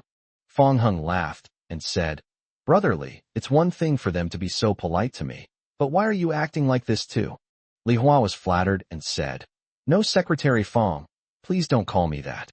I don't deserve it. You can call me Xiao Li or something else. I just became the sales manager, and I haven't even had a chance to settle in yet. If the CEO knew that Fong Hung was calling him that, who knows what might happen." Li Hua couldn't bear it, and was genuinely afraid. Fong Hung said helplessly, "Fine, I'll still call you Manager Li from now on." "Okay, as long as you don't call me brother, anything else is fine. By the way, is this fruit to your liking? If not, I'll have my wife bring over some fresh ones. It tastes good. If this were before, I probably wouldn't have received this treatment." Li Hua felt embarrassed. The past is the past. The present is the present. If he had known before that Fong Hang's wife was the CEO of Lightyear, he wouldn't have dared to point fingers, let alone eating some fruit from him. Even if you made him stand on the table and dance, he wouldn't dare to complain in the slightest. Although Li Hua knew about Fong Hung and Lung Yu's relationship, he did not reveal it to the public. He still believed, as before, that Fong Hung had deliberately infiltrated the sales department for the past 6 months in order to observe the work situation between departments. This is why Wang Jinghao's fate was so tragic. In order not to interfere with Li Hua's work, Fong Hung did not stay in the office for too long. When I came out, he bumped into Xiao Kongpeng, who was carrying a box and walking out. Because of what happened at the promotion banquet, Xiao Kongpeng became the laughingstock of the entire sales department. Every day when he comes to work, he hears people talking about him. Xiao Kongpeng was filled with deep regret. He shouldn't have been so foolish as to pretend that the Mercedes-Benz G-Class was his. Unable to withstand the invisible pressure any longer, Xiao Kongpeng submitted his resignation and decided to leave Guangyin. Now I meet Fong Hung again. Xiao Kongpeng was filled with hatred and glared at the other party fiercely. If it weren't for Fong Hung, Chen Shui might have fallen for him. If it weren't for Fong Hung, he wouldn't have deliberately claimed the Mercedes-Benz G-Class as his own, and he wouldn't be facing his current predicament. So it's all Fong Hung's fault. Fong Hung glanced at Xiao Kongpeng, and seeing him glaring at him, he felt confused but didn't take it to heart. Leave the sales department. Fong Hung went downstairs to the supermarket and bought some things. When he went back to wait for the elevator, little did he know that he was being watched by a pair of eyes. Chapter 31 Framing. Ren Yinxiao works at a daily chemical products company called Mingliang. Due to work requirements, I've come to Guangyin today to schedule a meeting to discuss cooperation. I finally managed to persuade the receptionist to help me make a phone call. While waiting for news, she glanced back and inadvertently caught a glimpse of a familiar figure. Upon closer inspection, Ren Yinxiao was surprised to find that it was Fong Hung. Just thinking about how lost and dejected Lu Li looked when she came back yesterday, Ren Yinxiao was furious with the other party. That scumbag. So she immediately set off to chase after him. Ren Yinxiao observed the floors where the elevator stopped, and then took another elevator to the same floor.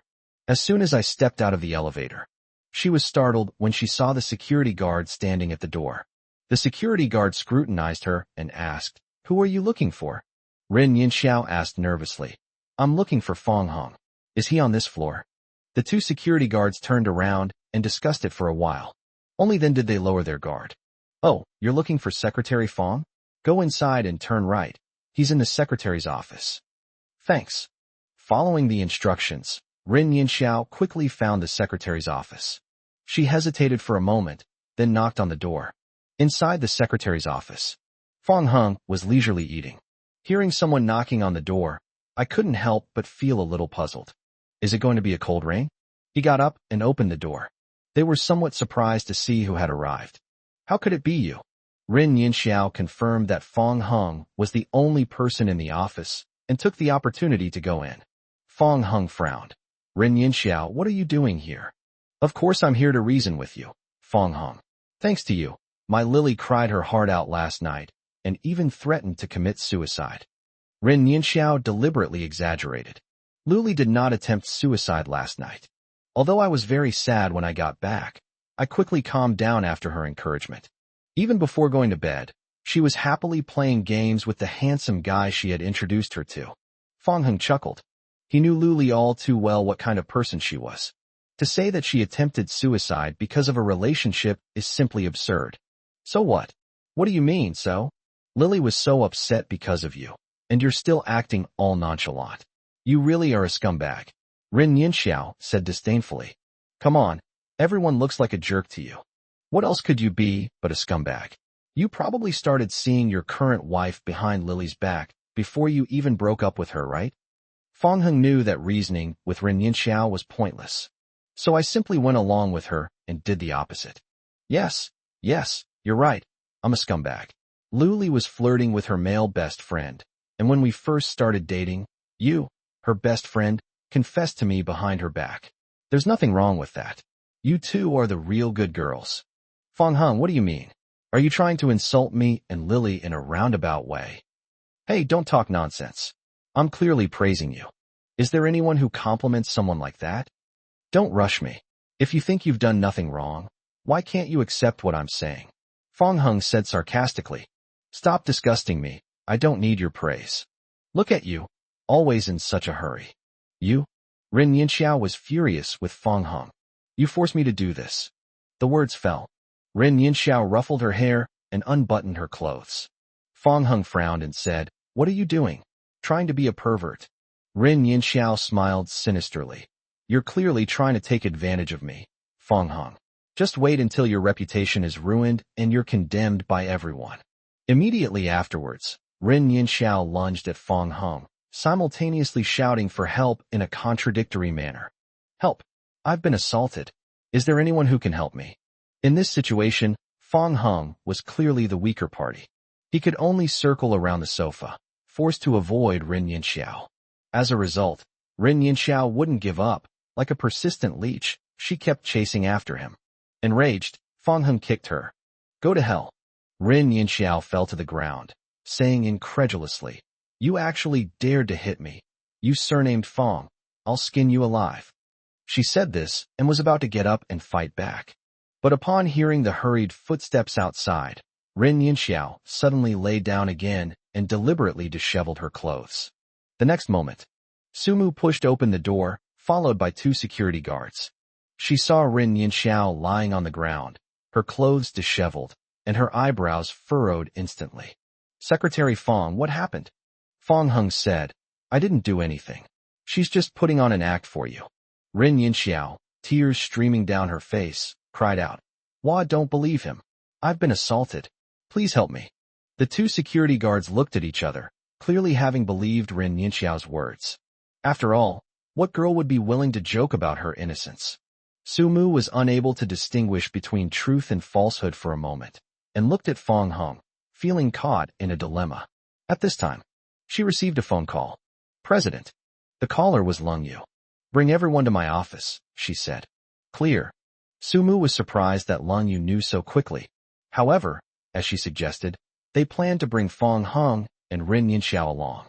Ren Yinxiao pointed at Fong Hung and asked Sumu, What's going on? Why aren't you letting the security guards take this person into custody? Come with me to see the president first. We'll make a decision after we understand the real situation. Ren Yinxiao was delighted upon hearing this. See the president of Lightyear? Wouldn't it be possible to embellish the story further, and once the other party believes it, Fong Hung will be completely finished? At the same time, Ren Yinxiao was also curious about whether the president of Lightyear was male or female. She hadn't paid attention to it before. If it were a man, this might be his chance to marry into a wealthy family. We arrived at the door of the CEO's office. Ren Yinxiao adjusted her emotions. I can't wait. What will the CEO of Lightyear be like? However, when Ren Yinxiao followed Sumu inside and saw Lung Yu, she was completely stunned. Isn't this the woman who was with Fong Hung at Shinju Lake that day? If I'm not mistaken, the other person is indeed Fong Hung's newlywed wife. President Lung, the people have all been brought over, Sumu said. Lung Yu's face was as cold as frost. She first glanced at Fong Hung, and then focused all her attention on Ren Yinxiao. Tell me about what happened at the time. Ren Yinxiao then snapped out of her shock. She deliberately said, Mr. Lung, I know about your relationship with Fong Hung. Just because he is your husband doesn't mean you're intentionally protecting him regardless of the facts, does it? Don't worry, I won't cover for anyone. You can speak freely and without fear.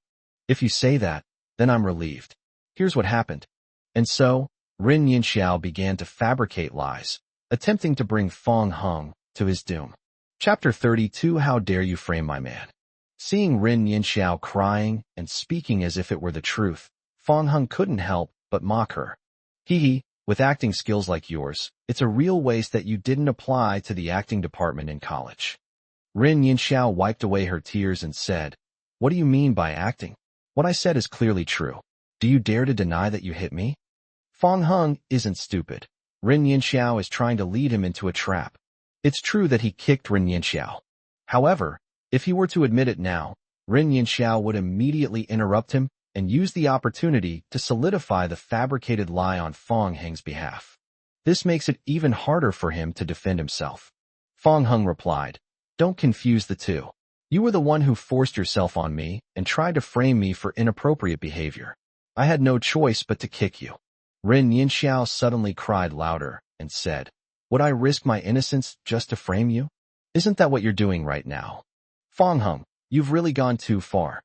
Fong Hung was about to refute. Lung Yu said, Wait a moment, let her speak first. So Ren Yinxiao started crying again, recounting what Fong Hung had done to her in the office, things that never actually happened. accompanied by Ren Yinxiao's words. Lung Yu's complexion was getting worse and worse. Fang Heng was vaguely worried. First, he had no evidence to prove his innocence, and second, because of the misunderstanding in the morning, Lung Yu might really think that he had done something to Ren Yinxiao. Ren Yinxiao only stopped talking when she got tired. Lung Yu crossed her arms and rested them on the desk, asking, "Is there anything else?" Ren Yinxiao was stunned for a moment. She's already said so much, but it feels like the other person still hasn't heard enough. If this were the woman in a typical couple, she would probably be furious by now. Ren Yinxiao felt a vague unease about Lung Yu's calm and collected demeanor. There is some left, but I'm a little thirsty. Ren Yinxiao had been crying and talking, and she was indeed quite thirsty. Lung Yu said to Su Mu, who was standing next to her, "Assistant Su, pour her a glass of water and add some of the flower tea that Manager Lung gave me before." Upon hearing this, Su Mu was slightly taken aback, and a smile immediately appeared on his face. Lung Ruxue and Lung Yu have a strained relationship. The flower tea she sent them was neither problematic nor without its issues. No problem means that the tea itself is normal and belongs to a very rare specialty. The problem refers to the tea being extremely bitter. Su Mu had a deep impression of this because she tasted it once and immediately spat it out. Clearly, Lung Yu had discovered Ren Yinxiao's weakness and wanted to use this opportunity to retaliate against her and avenge Fang Heng. A short while later, Su Mu then brewed the tea. She placed the dish in front of Ren Yinxiao and said, "Please enjoy." Ren Yinxiao couldn't be any slower. She chattered on, almost dying of thirst. So the moment he received the water, he tilted his head back and drank most of it down. However, she soon realized that something was wrong. Bitter. So bitter. It was so bitter it was indescribable. Ren Yinxiao felt like vomiting on the spot. "What's wrong? Don't you like the taste?" Lung Yu asked. Su Mu cooperated and deliberately stood in front of Ren Yinxiao. Ren Yinxiao felt like vomiting, but dared not. The person in front of her was the assistant of the president of Guangyin. If she vomited on him, the consequences would be unimaginable. She forced herself to swallow it down and forced a dry laugh, saying, "It's all right, it's all right." Ren Yinxiao didn't think much of it, only that it was a rich person's peculiar taste, since she thought coffee was quite bitter. Of course, this tea is thousands of times more bitter than coffee. Looking at the still empty glass of water, Lung Yu said, "Then why don't you finish it?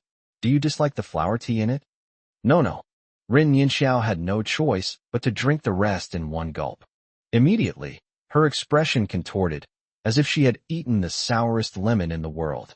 She suppressed her discomfort, handed the cup back to Su Mu, and said, "President Lung, then I will continue."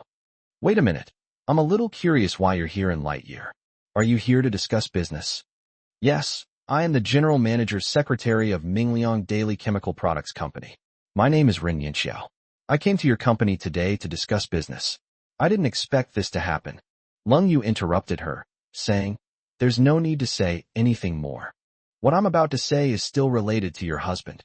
That won't be necessary. I've already gathered enough evidence." "Evidence? What evidence?" Ren Yinxiao was a little confused. "Of course, it's evidence that you framed my husband." Ren Yinxiao was terrified. "We've been discovered? That shouldn't be happening. She performed so perfectly that there shouldn't have been any flaws." Ren Yinxiao continued to stubbornly insist, "I'm innocent. President Lung, I really didn't frame your husband. He did have ulterior motives towards me. Look at my clothes and the bruises he kicked me here. They can prove that I'm not lying. My husband is right. It's a real waste that you didn't study acting." As Lung Yu spoke, she pressed a button on the remote control in her hand. The monitor on the wall was displaying surveillance footage. The scene depicts Fang Heng's office. From the moment Ren Yinxiao entered the room until Su Mu and the security guards arrived, the audio and video were recorded clearly. This scene, aside from the cold rain, stunned everyone present. Fang Heng was the most surprised. His office actually has surveillance cameras? That's outrageous. Fortunately, nothing strange happened, otherwise it would have been like broadcasting live in front of Lung Yu. Lung Yu said, "Ren Yinxiao, right? The evidence is right here. What else do you have to say?" Ren Yinxiao took a step back, her eyes filled with astonishment and fear as she looked at Lung Yu. He hesitated and stammered for a long time when he saw her. Lung Yu added, "It seems you have nothing more to say." Immediately afterwards, she put away the camera on her desk and handed it to Su Mu. "Edit the surveillance footage and submit it to the legal department so we can directly sue Ms. Rin Yinxiao." Okay. Furthermore, we will issue a notice to terminate all cooperation with Mingliang Daily Chemicals Company, blacklist the company, and share this information with our business partners. Clear. Su Mu immediately began processing the paperwork, and when he passed by Rin Yinxiao, he gave her a disdainful look. Rin Yinxiao was completely stunned. Putting aside how to deal with the impending lawsuits, the mere fact that her company has been blacklisted by Lightyear is something she simply cannot afford. She knelt down with a thud, trembling as she said, "I'm sorry, Mr. Long. I shouldn't have done that. Please give me another chance. I know I was wrong." Lung Yu sneered. "Do you think it's too late to admit your mistake now? You dared to frame my man. This is the price you have to pay." At the same time, the office door opened from the outside. Ma Shun, the head of the security department, led a large group of security guards into the room. Rin Yinxiao knew that she didn't have much time left, and if she didn't do something soon, it would be too late. Therefore, she placed all her hopes on Fong Hung. Chapter 33, All the CEOs are his women.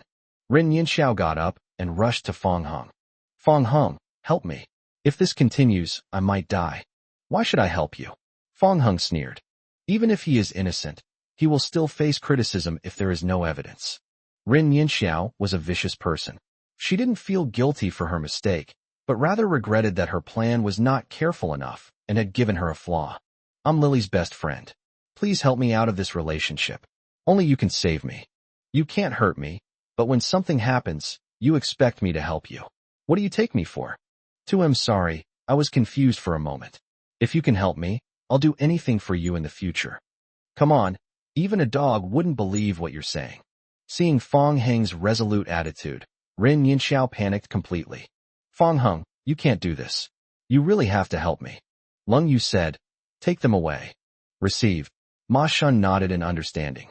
A group of security guards immediately rushed up, grabbed Rin Yinxiao, and dragged her out. Rin Yinxiao struggled and shouted to Fong Hung. Her hair was disheveled, her clothes were torn to shreds, and she looked like a madwoman. Rin Yinxiao was unwilling to give up this last remaining hope, but Fong Hung remained unmoved until the person was dragged out of the door. In the corridor, Ma Shun walked in front, followed by a group of security guards dragging Rin Yinxiao, who was shouting loudly. One of the security guards was the same one who had previously stopped Fong Hung. He leaned closer to Ma Shun and said, "Manager Ma, it seems that Mr. Fong and the president have a really special relationship." As he said this, he secretly rejoiced. "Fortunately, I didn't anger Fong Hung back then, otherwise I would have been in deep trouble." Ma Shun said, "Shut your mouth and don't talk nonsense here." "Yes, yes." On the way to the elevator, the two security guards immediately stood up when they saw Ma Shun. "Hello, Manager Ma." Ma Shun stopped in his tracks, pointed at them one by one, and angrily rebuked. "You two good-for-nothings, how exactly are you guarding the personnel?" The two were the security guards who had rushed to the secretary's office with Su Mu after hearing the cries for help. Upon seeing Rin Yinxiao, he immediately realized the enormity of his mistake. "The woman mentioned Secretary Fong's name, so we let her through. Are you all brainless? Do you even know that it's because of you that Mr. Fong has been framed? Huh? So, the woman's claim that she was sexually assaulted is false. Nonsense. Do you really think Mr. Fong, with his status, would do such a thing?" The two security guards looked at each other and could only curse Rin Yinxiao's family in their hearts. "Get out of here, you, and you stay. I'm warning you, if anything like this happens again, don't blame me for being ruthless." No one dared to speak. Unlike those small, run-down companies, in such a vast place as Lightyear, Ma Shun's ability to take on the position of head of the security department speaks volumes about his background and status. A portly man rushed to the gate of Lightyear.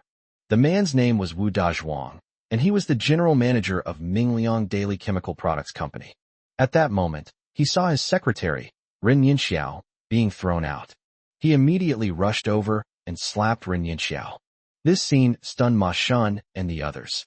Wu Dazhuang roared, "You bitch! I asked you to come here to discuss business, and you blocked the company? Are you trying to get me killed? He knew all too well the power that Lightyear wielded in Los Angeles. Once the company was blacklisted by them, everything would become incredibly difficult, and bankruptcy would be inevitable. Rin Yinxiao covered her face and said aggrievedly, President Wu, I didn't want to either. Without saying a word, Wu Dazhuang slapped Rin Yinxiao hard again. You don't want to? What's done is done. When we get back, I'll make sure you regret it. Wu Dazhuang grumbled and cursed, temporarily putting Rin Yinxiao aside. Immediately afterwards, he walked up to Ma Shan, offered him a cigarette, and said with a smile, Brother, could you do me a favor? I'd like to go in and talk to your CEO. Ma Shan remained silent. 2 security guards knocked the cigarette away, and then each of them pushed Wu Dazhuang backward. They were the 2 security guards who had just been scolded because of Rin Yinxiao. Naturally, this anger was directed at Wu Dazhuang. Who do you think you are, to make our supervisor give you face? Do you even know how big a mess your people have made? Wu Dazhuang looked embarrassed. He was a big shot at the company, but here he was being bullied by 2 security guards and didn't dare to utter a word. Ma Shun finally said, Pick up the cigarette. Good. Wu Dazhuang thought Ma Shun was ordering him to pick up the cigarette, so he hurriedly bent down to pick it up, but 2 security guards beat him to it, making him even more embarrassed. Remember, this is not the past. Don't be so rude to others in the future. Ma Shun gave instructions to the 2 security guards, then took the cigarette and handed it to Wu Dazhuang. He added calmly, Your people have angered the president and Mr. Fong. If I give you face, I'll suffer along with you. Although Wu Dazhuang did not know who the Mr. Fong that Ma Shun mentioned was. But clearly, this is someone I can't afford to offend. He took a deep breath, knowing that there was no way to change the situation. So he bowed and scraped to Ma Shun, then turned around and grabbed Rin Yinxiao's hair, forcibly pulling her towards the car parked on the side of the road. Mr. Wu, please don't do that. It hurts. Holy shit, now you know what pain is?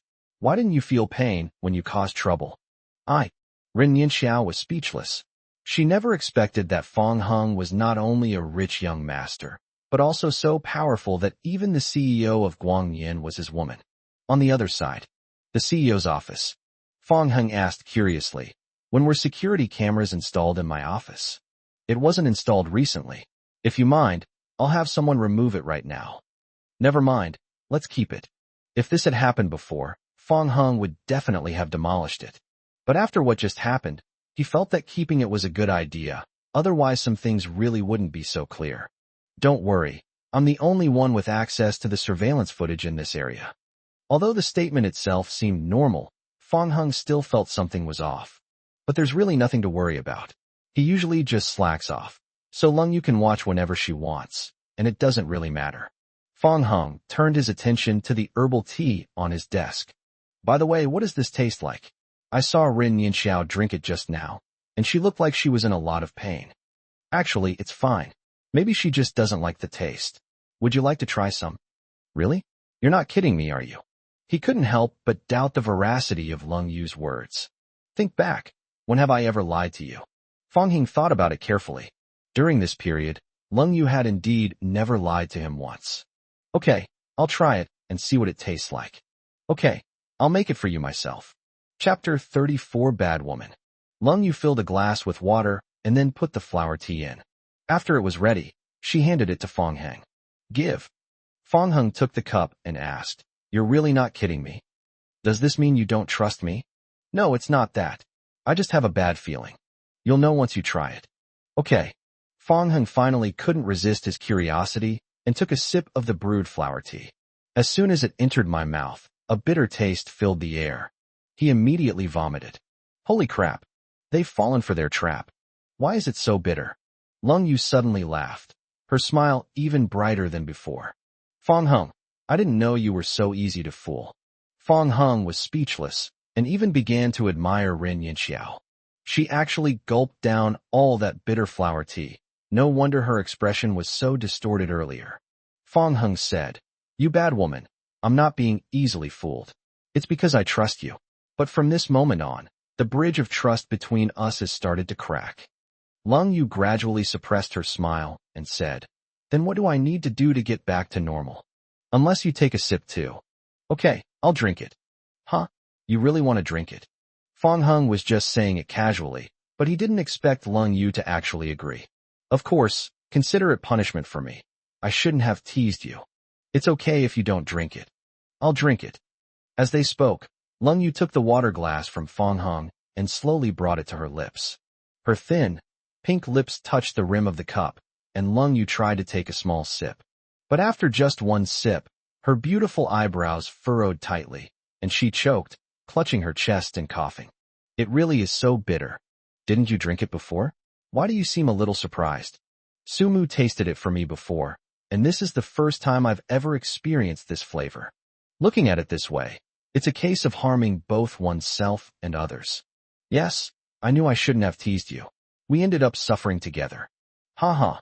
Seeing her slightly resentful expression, Fong Hung couldn't help but laugh. Lung Yu was slightly taken aback. This was the first time in many years that she had seen Fong Hung smile so happily. After Fong Hung left the office, Lung Yu was about to pour out the flower tea in her cup. However, upon seeing the rim of the cup, she suddenly realized something. Fong Hung just took a sip from this water glass. She then took a sip as well. Doesn't this count as indirect kissing? As soon as Sumu entered the room, he saw Lung Yu looking dazed and asked, "President, what's wrong?"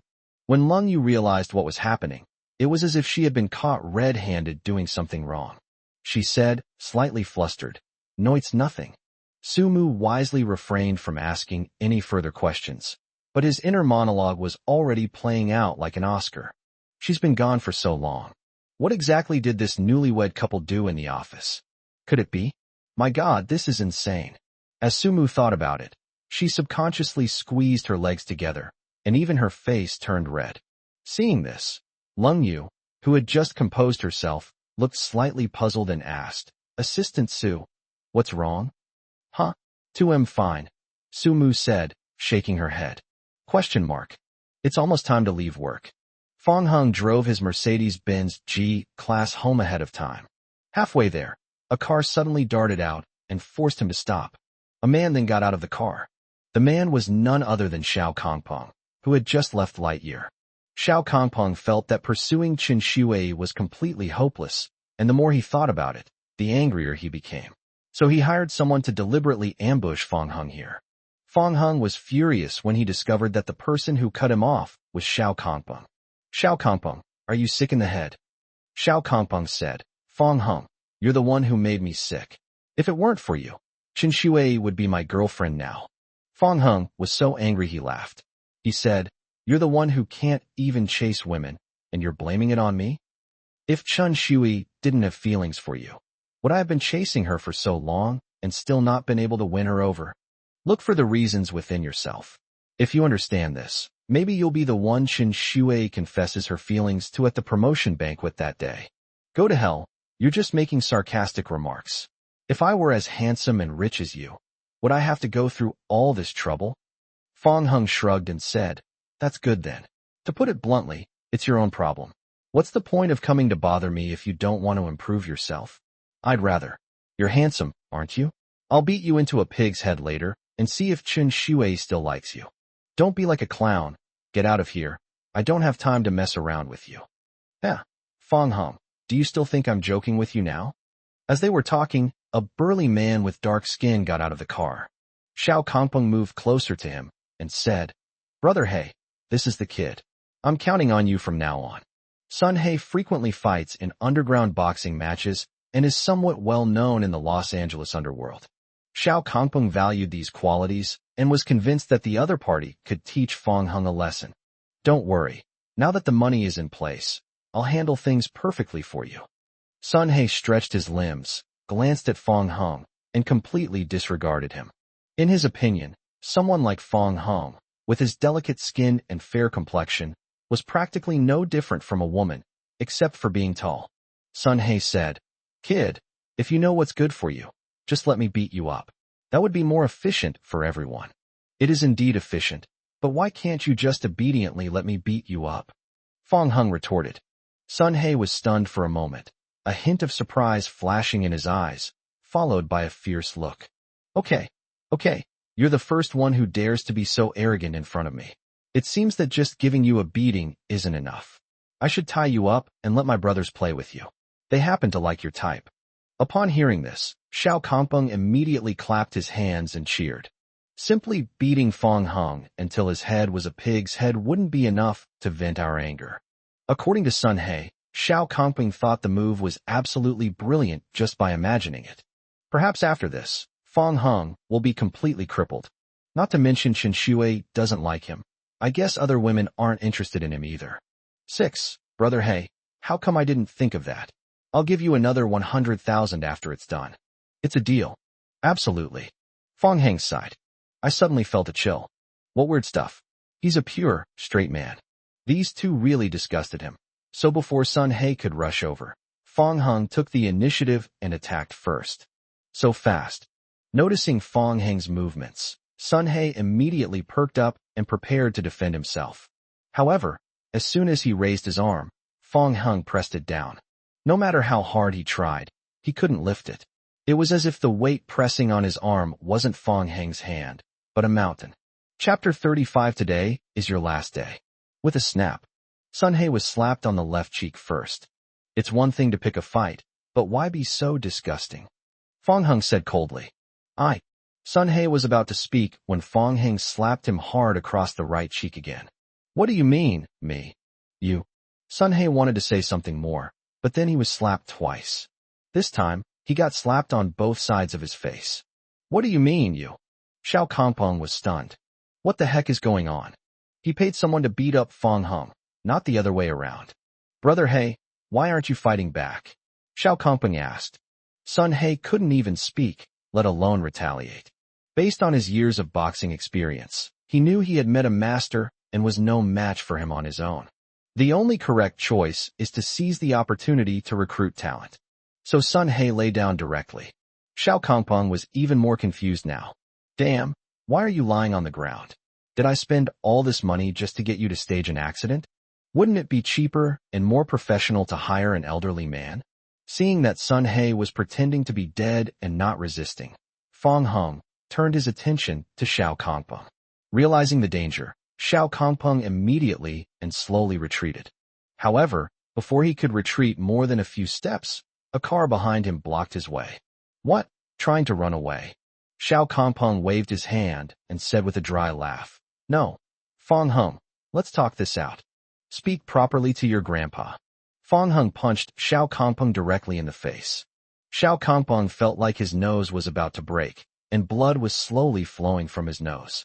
Let me explain, I really didn't mean it, he said anxiously. If you didn't do it on purpose, then why did you have someone ambush me?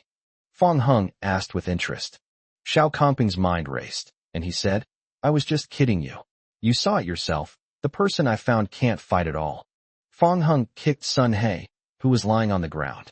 Hey, stop playing dead, this guy says you can't fight. These words were spoken. Sun He seemed to have been brought back to life, and suddenly stood up. Who are you saying can't fight? Just because he can't beat Fong Hung doesn't mean he can't beat Xiao Kangpeng. Xiao Kangpeng stared in disbelief and said, Brother He, didn't you faint? Fong Hung provoked. He said you can't fight. Why don't you show him what you've got? Then I must prove my strength.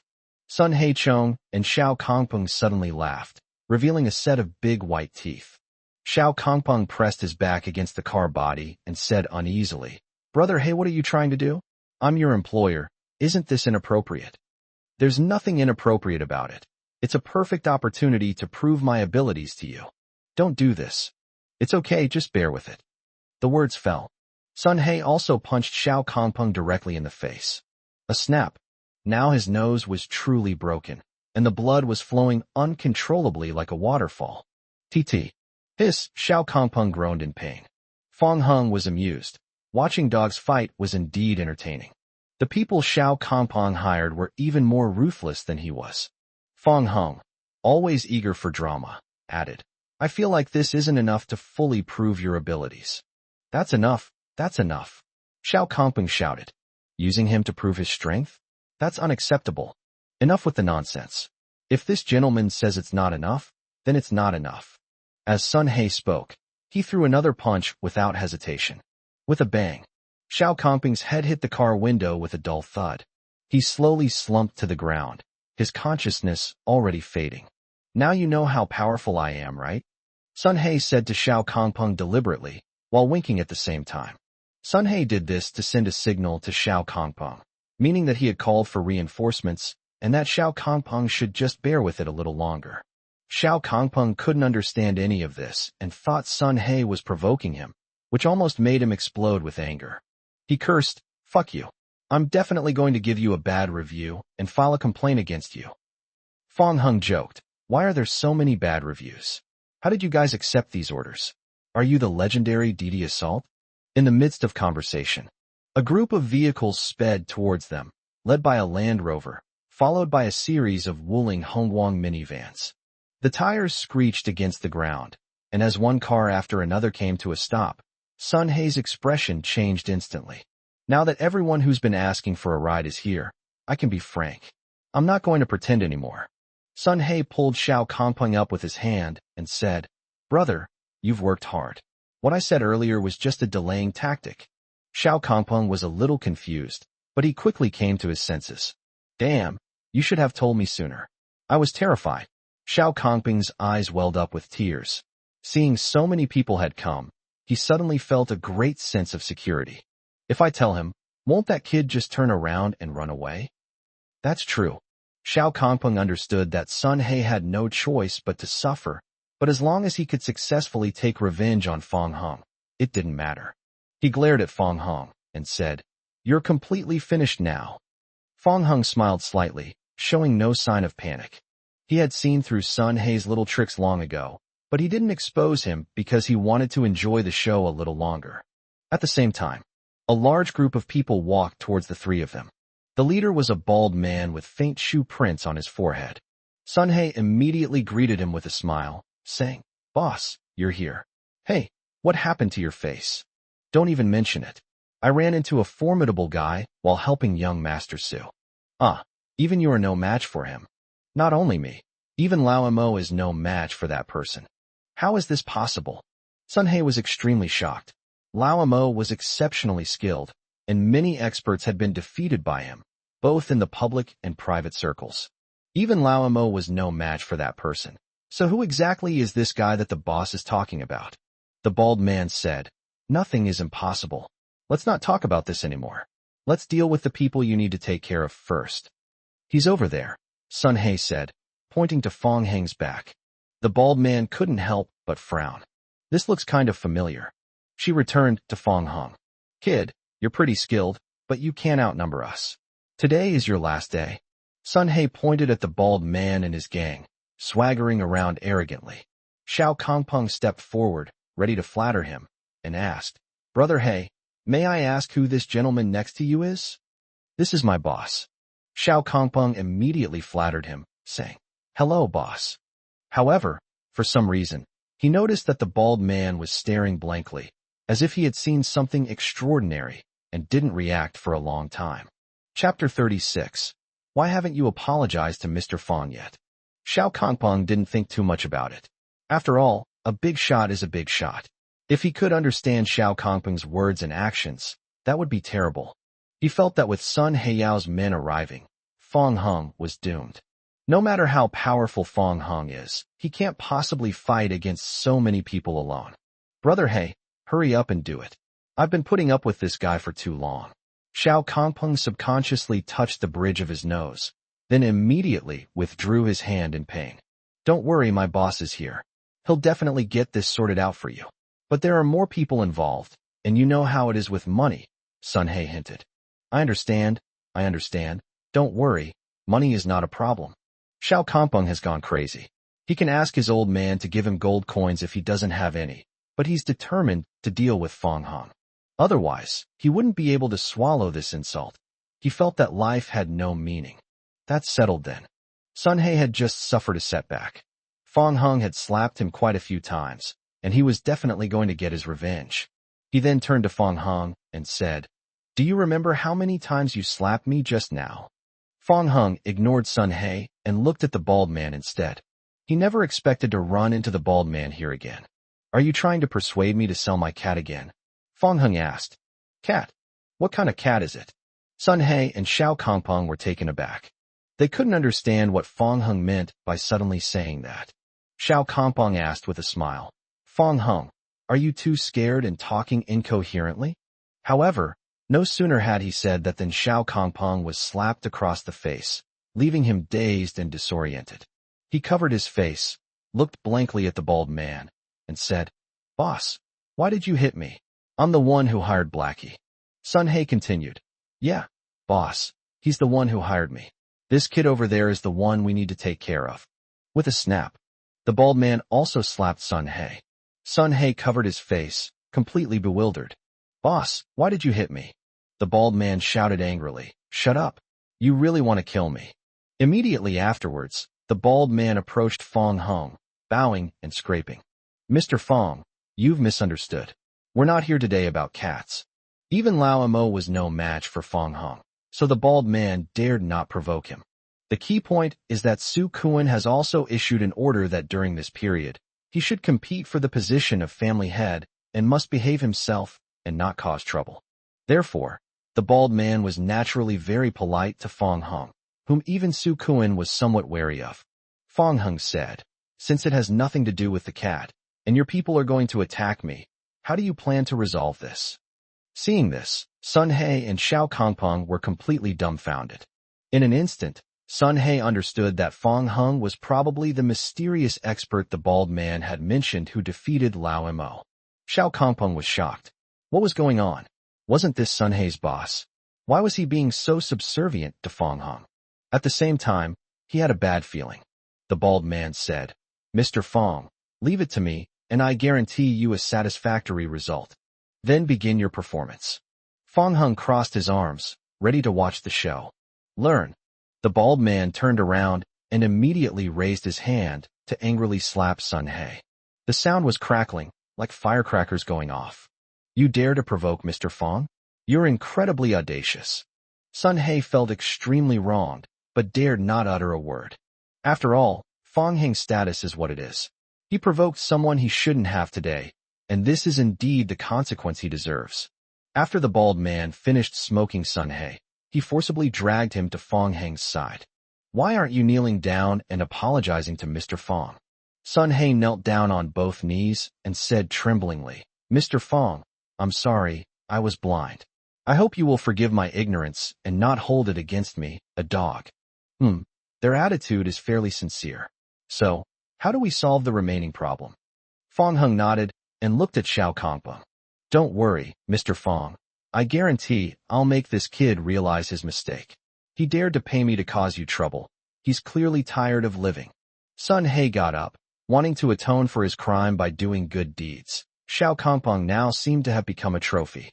Seeing that the situation was not good, without saying a word, Xiao Kongpeng took off running. He shouldn't have thought of causing trouble for Fong Heng today.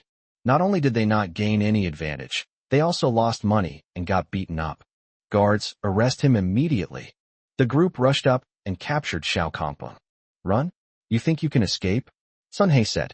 Xiao Kongpeng struggled to say, Brother He, you can't do this to me. I paid you to hire me. This is completely unreasonable. You dare to say that? You almost screwed me over, you know that. Sun He cursed and immediately started directing the people around him. You guys, loosen up his muscles first. Yes. Xiao Kongpeng was pushed to the ground, and the group kicked him without any hesitation, as if they were playing football. He covered his head and shouted, A bunch of sons of bitches. You have no integrity whatsoever. I paid you money, and you actually turned around and beat up your employer. Hey, you dare to swear? Did you guys not eat? Give it your all. Sun He didn't want to ruin his reputation, but Fong Heng's identity was extraordinary. If he doesn't do this, he'll be the one who suffers. Before long, Xiao Kongpeng was beaten to the point of near death, muttering words of begging for mercy. The bald man asked, Mr. Fong, what do you think of this? Not enough, Fong Heng said. The bald man gasped. This wasn't enough. I remember now. Do you have any men under you who like men? Yuhis. Mentioning these things made the bald man feel somewhat embarrassed, and he was also puzzled as to how Fong Heng knew about them. Then let's give both of them to them. The bald man paused for a moment, then said, I'll do as you say. Xiao Kongpeng, who was originally on the verge of death, suddenly began to struggle violently. No. Sun He was no better off, kneeling down before Fong Hing once again. Mr. Fong, please let me go. Since you came up with the idea first, of course you two should enjoy it together. Don't. Despite his reluctance, the bald man ordered his men to take Sun He into custody as well. Immediately, several burly men with enigmatic smiles lifted the two men and carried them to the car. Sun He and Xiao Kongpeng were utterly helpless, their cries for help echoing through the heavens and earth. At this moment, they were filled with deep regret. Fong Hung naturally didn't bother to watch what happened next. Bye-bye. Congratulations, Mr. Fong. As everyone waved goodbye, Fong Hung boarded his Mercedes-Benz G-Class and drove away with a flourish. The bald man breathed a sigh of relief and said, "Damn it. We finally got rid of this troublemaker." One of the underlings suddenly stepped forward and suggested, "Boss, since Mr. Fong has already been sent away, why don't we release Brother He?" The bald man jumped up and slapped him on the forehead, saying, "Do you know if he has any backup plans? If something happens, can you take responsibility?" The underling immediately fell silent. Even the bald man had to bow and scrape before Fong Hung. So what was he? A mere lackey. Worth? Chapter 37 is a bit hot. Junyuan. Villa Courtyard. Sunlight shines on the pool water, while cold rain is swimming in the pool. Fong Hing got out of the car, sat down under the parasol, and admired the swimming style of the cold rain. Everything was normal at first, but as he looked at it, he suddenly felt unwell. The churning water seemed to instantly transform into waves. The image of my father being submerged by the sea reappeared before my eyes like a nightmare. Fong Hung, why aren't you saying anything? Are you feeling unwell? Fong Hung came to his senses. He saw Lung Yu standing in front of him, looking at him with a worried expression. Fong Hung controlled his trembling hands and said, "I was just lost in thought. Are you really all right?" "It's nothing." Fong Hung shook his head. Lung Yu's furrowed brows gradually relaxed. She sat down on the chair next to her, crossed her beautiful legs, picked up the cup, and took a sip of water. "You left so early. How come you're back later than me?" "I ran into a former colleague from the sales department on the way. We chatted for a while, and then exchanged some tips." Lung Yu didn't think much of it, assuming the two were just having a friendly sparring match. She put down her water glass and said, "Yin Luo told me earlier that she saw someone causing you trouble. Was it because of the cat?" Fong Hung pointed to his head and said, "There might be something wrong with that group of people. They insist on buying our glutinous rice balls, even willing to pay dozens of times the price. It is indeed a bit strange. But the matter has been resolved, and they shouldn't bother me again. It was probably resolved with fists and kicks. Yin Luo also told me that you were quite skilled. Even she, a black belt in Taekwondo, was no match for you, and was even kicked by you. Why does this sister-in-law always tattle on everything?" Fong Hung said. Yin Luo showed mercy. "I didn't know her true identity at the time, so I was a bit too harsh. It's okay, let her fight. I could control her when she was little, but she's no match for me now. I'll have to rely on you to take care of her from now on." At the same time, the Lung family. Inside a manor villa complex, Lung Yunluo, who was playing a game, suddenly sneezed. A still attractive woman placed fruit on the coffee table. "Yunluo, you have a cold?" "No. I guess it's because my sister is talking bad about me." "This girl, your sister should be off work by now. She lives alone. Who could she be talking bad about you to?" Yang Shulan asked tentatively. She, seeing her father, Lung Tianrui, enter with a stern face, Lung Yunluo didn't even have time to say anything. She hurriedly grabbed her phone and ran back to her room. Yang Shulan looked at Lung Tianrui and said helplessly, "Can't you control your bad temper? Now the children treat you like a plague god." On the other side, Lung Yu got up from her chair and asked, "Want to go swimming with me for a while now? Didn't you say you'd teach me to swim on the weekend?" "I won't teach you today. I'll just let you get familiar with the water first." Fong Hung looked at the water in the pool and subconsciously felt resistance. "No, I'll wait until the weekend." "Good." Lung Yu didn't insist. She turned around, walked to the edge of the pool, turned her back to Fong Hung, and slowly bent down to prepare to jump into the water. The swimsuit clung to her enviable curves, and her subtle pose made Fong Hung's heart skip a beat. With a thud, the cold rain jumped into the water. Fong Hung, on the other hand, drank several glasses of water in succession. A cold rain rose to the surface. Taking off his swimming goggles, he asked, "Why did you suddenly drink so much water?" "It's a bit hot." "It's quite hot today. Why don't you go inside and enjoy the air conditioning?" Fong Hung was about to get up and go back to his room when he received a phone call from his uncle, Fong Dehui. "Xiao Hung, are you free now?" Fong Hung sensed something was off from Fong Dehui's tone. "Uncle, just say what's on your mind." Fong Dehui then slowly explained, "This is what happened. Yulong made a mistake due to negligence at work, causing huge losses to the factory. It's possible that even selling the family's car and house wouldn't be enough to compensate for it. Uncle really has no other choice." After his father passed away, Fong Hung was raised by his eldest uncle.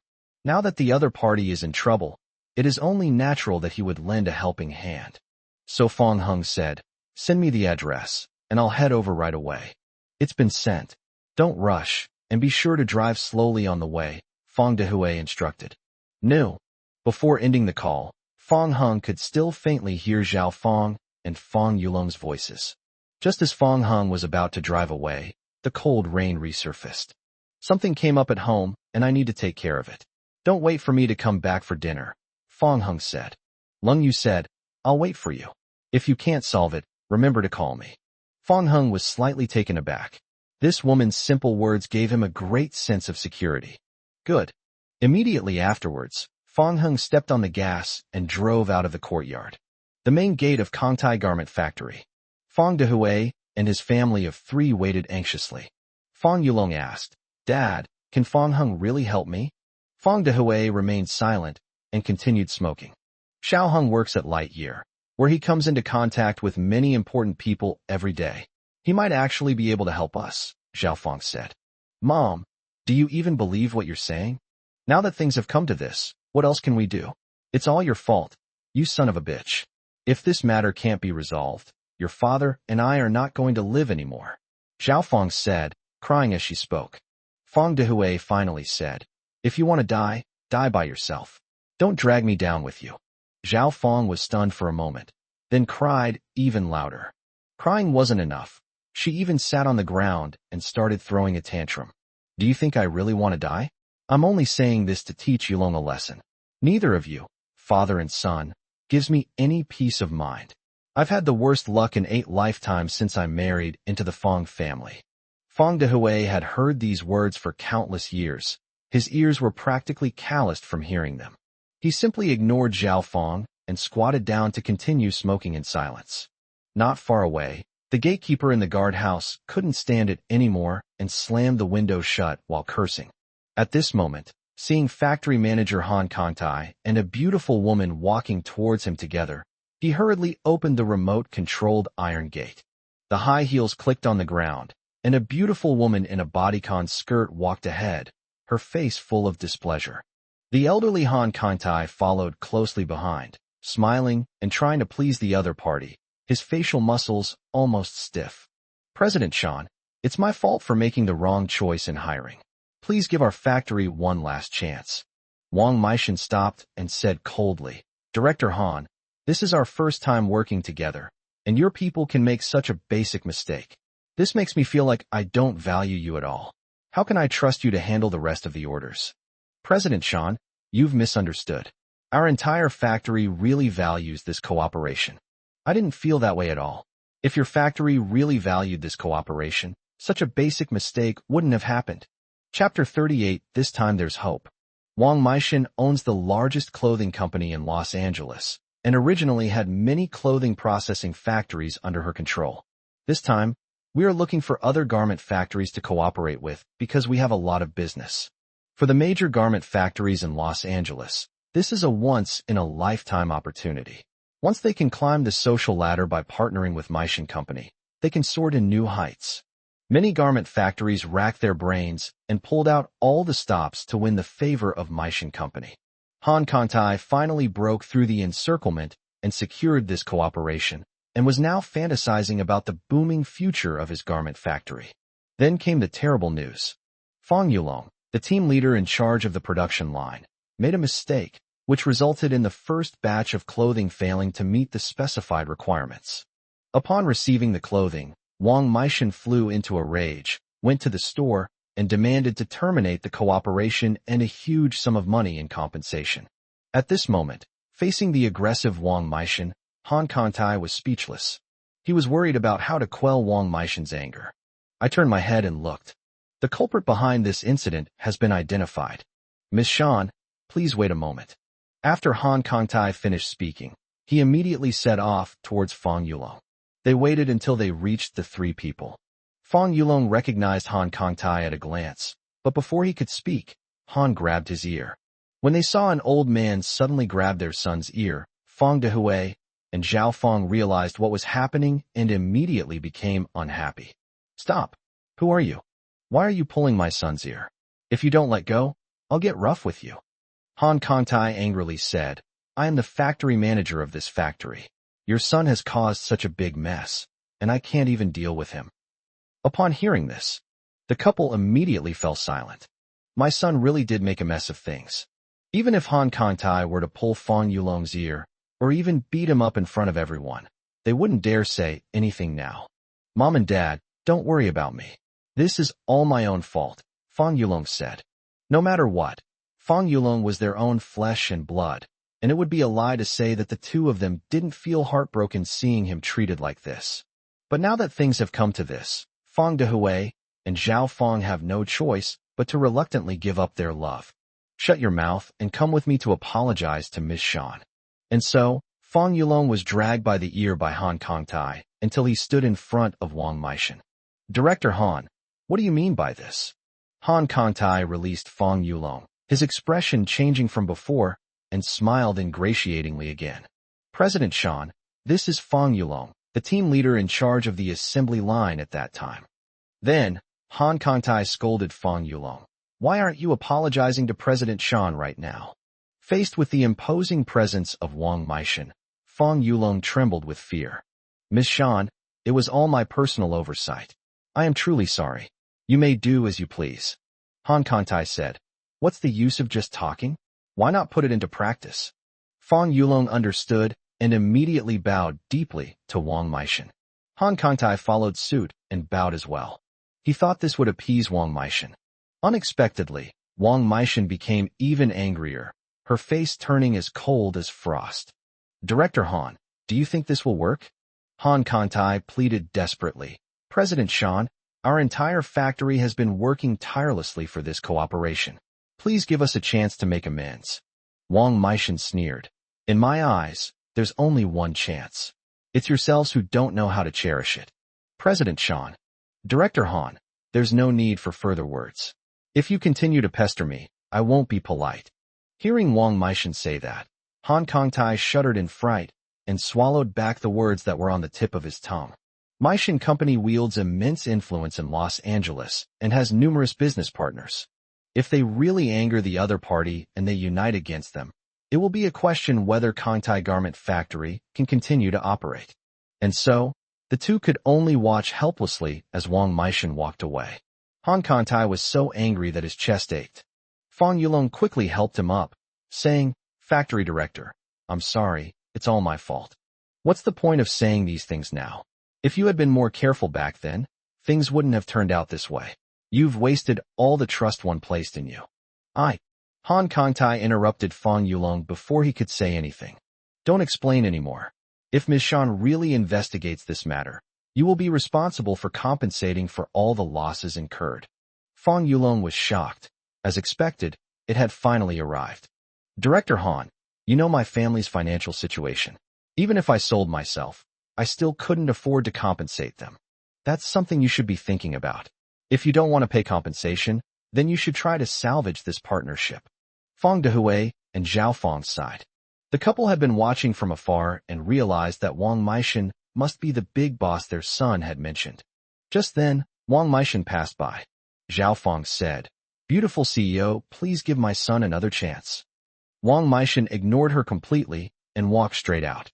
Zhao Fang was extremely embarrassed, but dared not show any dissatisfaction. Wang Meishan walked to her car and saw a Mercedes-Benz G-Class coming towards her. The G-Class stopped in front of me, and the window slowly rolled down. Wang Meishan was surprised to find that Fang Heng was sitting in the driver's seat. She was immediately delighted. "Hey, handsome young man. Miss Sean, what a coincidence. Are you here on business?" "Don't even mention it. It's a terrible thing. My company partnered with this garment factory, and problems arose on the very first try." Wang Meishan then asked, "Young man, why aren't you at home with President Long? What brings you here?" Fang Hing got out of the car and closed the door behind him. "I'm here to take care of something." "What's the problem? Tell me. Maybe I can help you out." Fang Heng was about to speak. At this moment, Fang Yulong and Han Kangtai jogged up.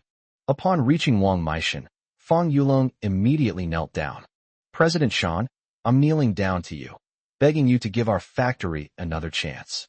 With tears streaming down his face, Han Kangtai made a move to kneel down, saying, "President Shan, I swear on my life that I will never make the same mistake again." "I've already said that, so please don't blame me for getting really angry," Wang Meishan said. Fang Dehui and Zhao Fang arrived late. Seeing their son kneeling on the ground, the couple felt their hearts bleed, but they were powerless to help. Upon seeing Fang Heng standing next to Wang Meishan, Fang Dehui said with a wry smile, "Xiao Heng, you've arrived." Zhao Fang placed all her hopes on Fang Heng. "At this point, we have no choice but to try anything, even if it seems hopeless. Xiao Heng, it's just in time that you're here. Quickly help persuade this beautiful female boss, or our family will be finished." Fang Heng and Wang Meishan looked at each other, and both of them were stunned for a moment. Zhao Fang then turned to Wang Meishan and said, "Beautiful CEO, my nephew is the president of Lightyear or something. I hope you can give him some face." Han Kangtai, who was standing to the side, was completely shocked. "What? President of Lightyear Corporation? There's hope. This time there's definitely a chance." Chapter 39. Mr. Fang, please don't be so modest. Wang Meishan never expected that Fang Heng knew this family of three, and that the matter he was trying to resolve happened to be related to her. She felt a little embarrassed for a moment and said to Fang Yulong, who was kneeling on the ground, "Get up and talk first." "No, Miss Shan, I won't get up unless you agree." Fang Heng said, "You should stand up and talk. It's not appropriate to talk like this." Wang Meishan chimed in, "Yes, Xiao Shui, Mr. Fang is right. We can sit down and talk slowly." Upon hearing this, the group was taken aback. Wang Meishan's address of Mr. Fang and her instantaneous change in attitude were enough to show that things had taken a turn for the better. Zhao Fang grabbed Fang Dehui's hand and said excitedly, "Husband, there's hope. Our family is saved." Fang Dehui nodded, equally excited, not expecting that Fang Heng's identity would actually come in handy. Shocked, Han Kangtai subconsciously looked at Fang Heng, never expecting that the rumored president of Lightyear would be so young. Fang Heng asked, "Miss Shan, is there any room for negotiation on this matter? If there are any losses, I can compensate you." The group held their breath, waiting for Wang Meishan's next answer. Wang Meishan smiled and said, "If it were someone else, I definitely wouldn't back down in this matter, but since you've asked, I'll definitely give you face." "Thanks." The family of three breathed a sigh of relief. Han Kangtai, who is quite old, was so happy that he did a somersault. This scene left everyone stunned. Wang Meishan said, "Director Han, you're still got it." No, Ms. Shan. Can we continue our cooperation now?" "Yes, you should thank Mr. Fang. If it weren't for him, I would never have given your factory a second chance." "Thank you, Ms. Shan. Thank you, Ms. Fang."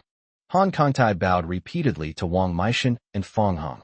Fang Yulong followed closely behind, filled with gratitude towards Fang Heng at that moment. He finally let go of his resentment and accepted the fact that he was inferior to Fang Heng. Fang Heng felt somewhat helpless. Why is General Manager Fang here? He was just a lowly secretary in the CEO's office. Fang Heng did not correct Han Kangtai's form of address, but instead turned to Wang Meishan to discuss the issue of compensation. Wang Meishan hung up the phone. "No need for compensation. Let's just let this go. Let's get together again sometime with President Long. Nana is urging me to go home again." "Good." The group was startled again. Fang Heng's appearance not only calmed Wang Meishan's anger, but also meant that they didn't even have to pay compensation. After Wang Meishan left, Han Kangtai immediately grasped his hand. "Mr. Fang, although I have already expressed my gratitude, I still want to say thank you.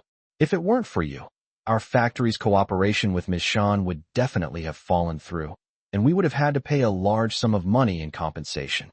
No need to call me President Fong. I don't have such a high status. Oh, Mr. Fong, please don't be so modest. In Hong Kong Tai's view, even if Fong Hung is not the president of Lightyear, he is definitely not an ordinary person if Wang Meishan gives him face. Regardless of the circumstances, Fong Hung was a benefactor of Kong Tai Garment Factory. From now on, Hong Kong Tai will not only honor him, but also tell his story to everyone in the factory. On the way back, Fong Hung was driving in the driver's seat, while the family of 3 sat in the back. Xiao Hung, thank you. To be honest, I'm ashamed to say that I haven't been able to help you much over the years, and now I have to trouble you for help, Fong Dehui said. Fong Hung glanced at the rearview mirror and said, Uncle, don't say that. You've taken care of me and raised me to adulthood, which is the greatest kindness you can do for me. Zhao Fong said, this is no favor. It's what we should do. Xiao Hung, your aunt was unreasonable before. From now on, I will treat you like my own son. You can come back whenever you want. Fong Yulong said, Cousin, I've been wrong all these years. I was always trying to outdo you, but now I'm completely convinced. You are indeed better than me in every way. Fong Hung simply smiled. Upon seeing the scabbed nail marks on Fong Dehui's face, and the bruises and swelling on the faces of the mother and son, he finally asked the question that had been lingering in his mind. What happened to the injuries on your faces? I fell by accident. The 3 of them exchanged a glance, all looking embarrassed. The reason for all of this stemmed from the Mercedes-Benz G-Class that the group was traveling in. After Fong Hung left that day, Zhao Fong insisted that Fong Dehui had paid for the car for Fong Hung, and Fong Yulong also agreed with this view. The drunken Fong Dehui naturally wouldn't tolerate them, and a fight ensued, leading to the current situation. After calming down, they all realized that the Mercedes-Benz G-Class should belong to the company. After all, Fong Hung had only recently graduated, and it was unlikely that he could come up with so much money to buy a car all at once. The car quickly arrived at the residential area where the group lived. Zhao Fong reached out and touched the side, feeling something poking her. Upon touching it, a green vehicle registration certificate was found. Hey, whose is this? Driven by curiosity, Zhao Fong opened the driver's license. When she saw the registration information, she was stunned. Even after Fong Hung drove away, she was still in shock. Fong Yulong waved in front of her and asked, Mom, what's wrong? Zhao Fong grabbed her son's hand, her voice trembling, and said, Yulong, let me tell you, that car just now. Fong Dehui frowned and asked, what's wrong with the car? That car belongs to Fong Hung. Is the car really Xiao Hang's? Fong Dehui asked in surprise. Mom, are you sure you're not mistaken? Isn't that G-Class the company car that Fong Hung was given to him? That's just our guess. I just saw the vehicle registration certificate, and Xiao Hang's name is on it. Mom, are you seeing things? You brat, aren't my eyesight much better than yours? At that moment, the father and son were dumbfounded and finally believed the truth. At the same time, Fong Yulong received a call from Han Kongtai. Hello, Director Han, what's up? Fong Yulong was somewhat uneasy, worried that something might have gone wrong again. It's all right. Yulong, you should be home by now, right? Fong Yulong was flattered by Han Kongtai's warm greetings. Yes, I just got home. Han Kongtai chuckled and said, Okay, come to my office tomorrow and we'll have a good chat. I won't disturb your rest now. Okay. After ending the call, Fong Yulong told his parents everything Han Kongtai had just said. Zhao Fong said happily, Yulong, you need to perform better in the future, you know? With Director Han's attitude, it probably won't be long before you get promoted again. Fong Dehui said irritably, It's all thanks to Xiao Hung. That's right. After all, our Xiao Hung has made something of himself. Oh, I'm so glad I had the foresight to marry into your Fong family back then, Zhao Fong said with emotion. The father and son looked at each other, both speechless. Yulong, do you know who was saying before that marrying into your Fong family is the worst thing that ever happened to us? Dad, I don't know. Zhao Fong shoved them, angrily saying, That's enough. Get up early tomorrow and go to the market. We absolutely can't run out of the ingredients Xiao Hung likes at home. Chapter 40. Don't be nervous, your older sister is here. This round trip took a lot of time. Fong Hung returned to Junyuan. Lung Yu was found asleep on the sofa. The food on the table had all gone cold. Hearing Fong Heng's voice, Lung Yu gradually woke up. She rubbed her sleepy eyes and said, "You're back." The contrast between Lung Yu's adorable, dazed expression after waking up and her languid, soft voice was like a feather gently rustling Fong Heng's heart. He said, "Yeah, you're back. It's so late. Why don't you eat and go to sleep first? I said I would wait for you to come back." Fong Hung, as if possessed, reached out and patted her head. What a good boy who keeps his promises. In an instant, Lung Yu was no longer sleepy.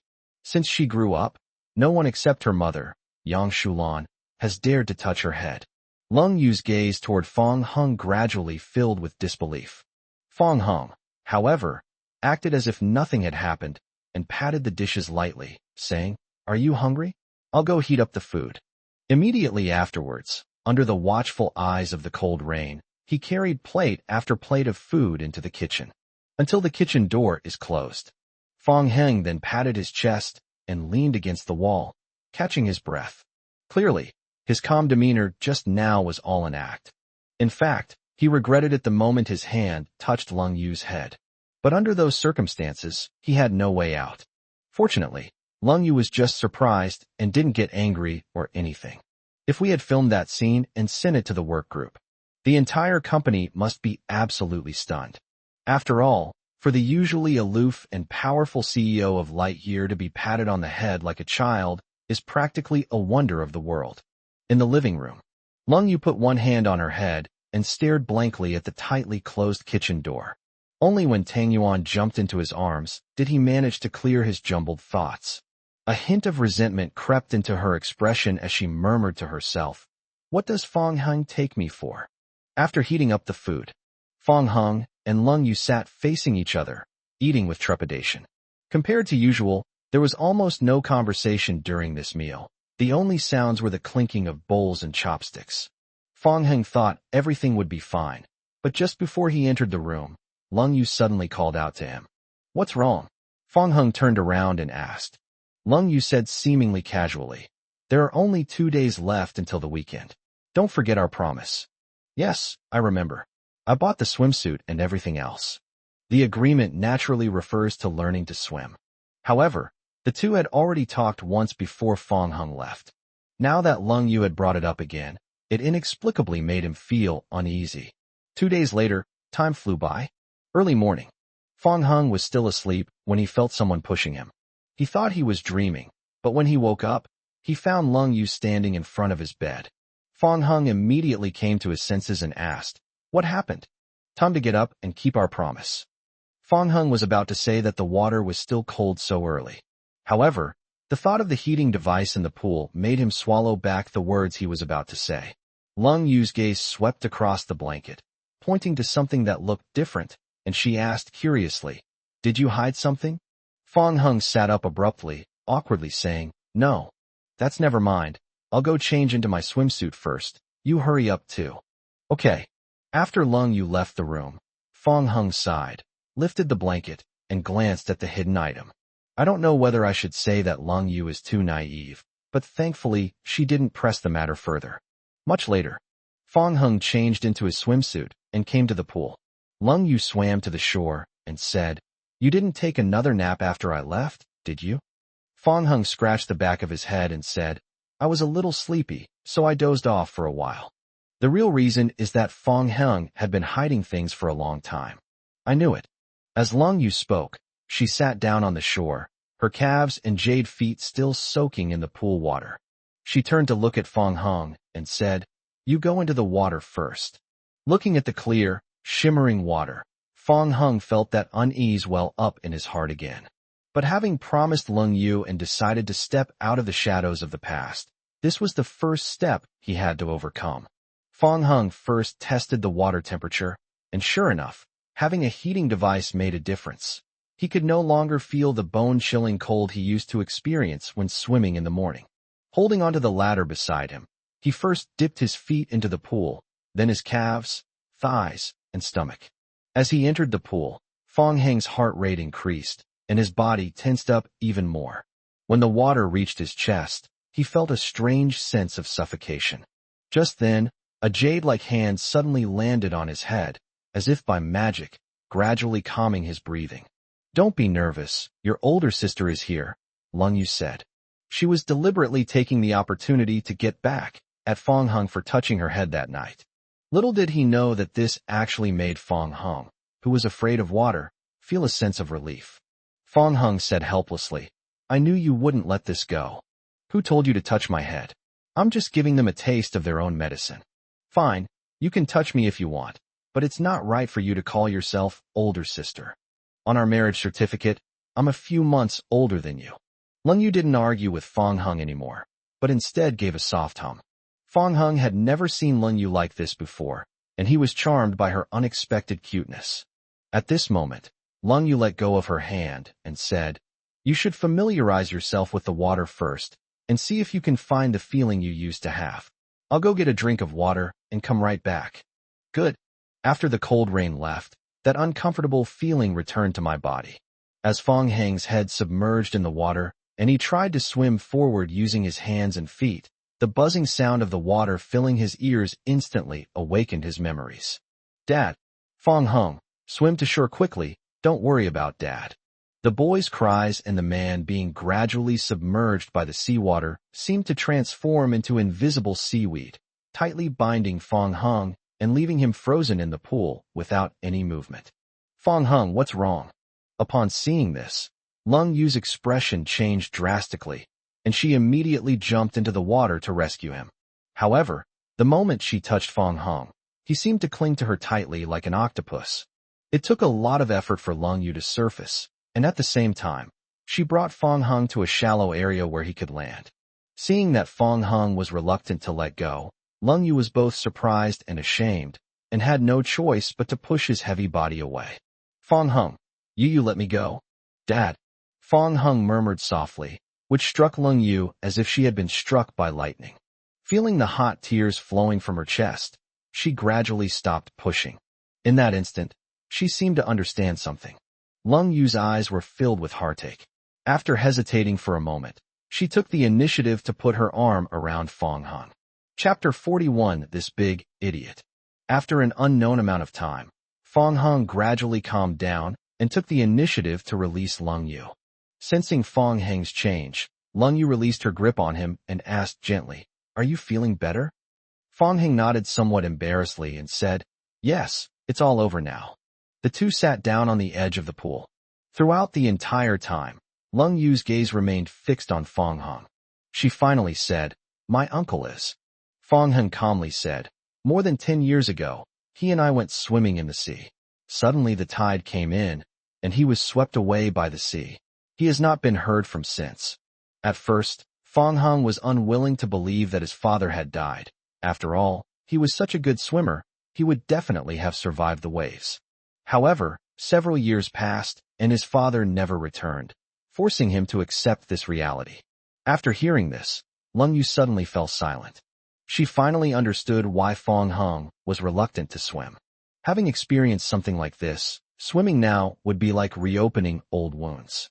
"I'm sorry, I shouldn't have suggested you go swimming," she said slowly, her eyes full of guilt. Fong Hung smiled and said, "It's okay. I've decided to move on from this shadow. After all, he wouldn't be happy to see me living in the past." Shall we try again?"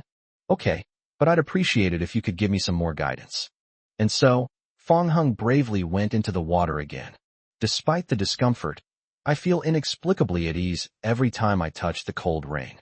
After repeated attempts, Fong Hung finally overcame his fear of water.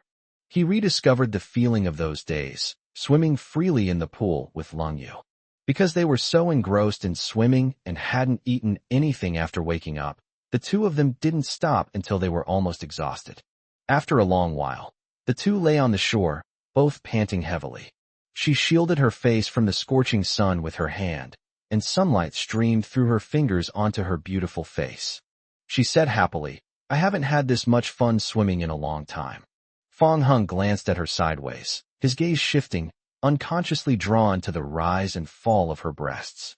Recalling the soft touch of Lung Yu in my arms, it felt as if the air around me had instantly warmed up several degrees. Lung Yu also glanced at him. Their eyes met, and she asked, "And you?" Fang Heng felt a little guilty and avoided her gaze. "I'm happy too, but it's a bit hot right now." "It is indeed a bit hot. Let's go under the parasol first." Fang Heng stood up first, while Lung Yu supported herself with her hands on the ground, looking somewhat strained. So he helped Lung Yu up, and the two sat down under the parasols. "Next time, I need to replenish my energy beforehand. Otherwise I'll have too much fun and won't have any strength left when it's over." Lung Yu picked up her water glass as she spoke. "Yes." After finishing her water, she wiped her mouth and put the cup on the table. "You must be thirsty too." "Oh no, I forgot to prepare a few extra cups." "It's okay, I'll use yours. It'll be just the same." "Why?" Before the cold rain could stop him, Fang Heng had already poured out the water and was drinking it down in big gulps. This scene seemed to be a replay of what had happened a few days earlier. The two had indirectly kissed once again. Lung Yu swallowed back what she wanted to say, her gaze fixed on Fang Heng's Adam's apple, before she couldn't help but look at other parts of his body. Seeing Fang Heng put down his water glass, she hurriedly looked away. Fang Heng didn't notice anything amiss, but asked curiously, "You seem to know I could swim before?" Lung Yu pretended to be calm and said, "I guessed, and most boys probably can swim." Fang Heng said, "Not necessarily. When I was a child, I saved many people from drowning, and many of them were men." "Have you ever saved a girl?" Lung Yu asked, slightly anxious, then unconsciously held her breath, anticipating Fang Heng's answer. Fang Heng thought about it carefully. "It seems like there have been a few times, but one time I remember it more clearly was when my dad and I rescued someone in a deep mountain lake at a scenic spot." Lung Yu's heart raced, and she asked, "I'm quite curious. Could you explain in more detail?" Fang Heng tried his best to recall the details, and said, "Well, those two girls should be classmates. My dad and I each saved one." "Then what?" "That's all. The girl I rescued was a bit silly. After we got ashore, she kept clinging to me and tore my new clothes to shreds." Lung Yu's expression changed drastically. Fang Heng asked in confusion, "What's wrong with you?" "No, it's nothing. You rest first. I'm going back to my room to change." "Oh." Fang Heng sensed that something was wrong with Lung Yu, but he couldn't quite put his finger on it. Second floor room. The cold rain streamed through the window, looking down at Fang Heng, who was still under the parasol. She lightly bit her red lips with her pearly teeth, her hands unconsciously gripping the cat plush toy, which startled Tang Yuan, who had just entered the room, so much so that she immediately retreated. "This Fang Heng, not only does he not remember me, but he even dares to call me stupid? You're the idiot." Fang Heng seemed to be looking at her. Lung Yu instinctively squatted down and then said, "This big idiot." Fang Heng sighed. "I don't know if it was just my imagination, but I think I saw Lung Yu peeking at him from the window just now." Then he sneezed several times in a row. Fang Heng rubbed his nose. "Damn, do I have a cold, or is someone talking bad about me behind my back?" Inside an apartment, I heard a knock on the door. "They're here." Luli responded and opened the door. Upon seeing that it was Ren Yinxiao, she was first surprised, then scratched her head embarrassedly. Because Ren Yinxiao hasn't been back recently, and Luli hasn't cleaned the room, the trash in the room has piled up like a mountain. Ren Yinxiao's hair was disheveled and her mouth was bruised. She couldn't care less about hygiene at this moment. She rushed into the room, grabbed some bread and milk, and started showing off, completely disregarding her image. Luli sat down next to her, and, seeing that Ren Yinxiao was choking, patted the back of her hand to help her. "Yinxiao, eat slowly. Where have you been these past few days?" "I couldn't get through to you on the phone," Luli asked with concern. After Ren Yinxiao had eaten and drunk her fill, she recounted the whole story with lingering fear. Ever since Wu Dazhuang took her away from her at the age of light, she has suffered inhuman torture. Ren Yinxiao caused Mingliang Daily Chemical Products Company to be blacklisted by Guangnian, so Wu Dazhuang naturally vented all his anger on her. Ren Yinxiao seized the opportunity today to ambush and knock Wu Dazhuang unconscious, and barely managed to escape.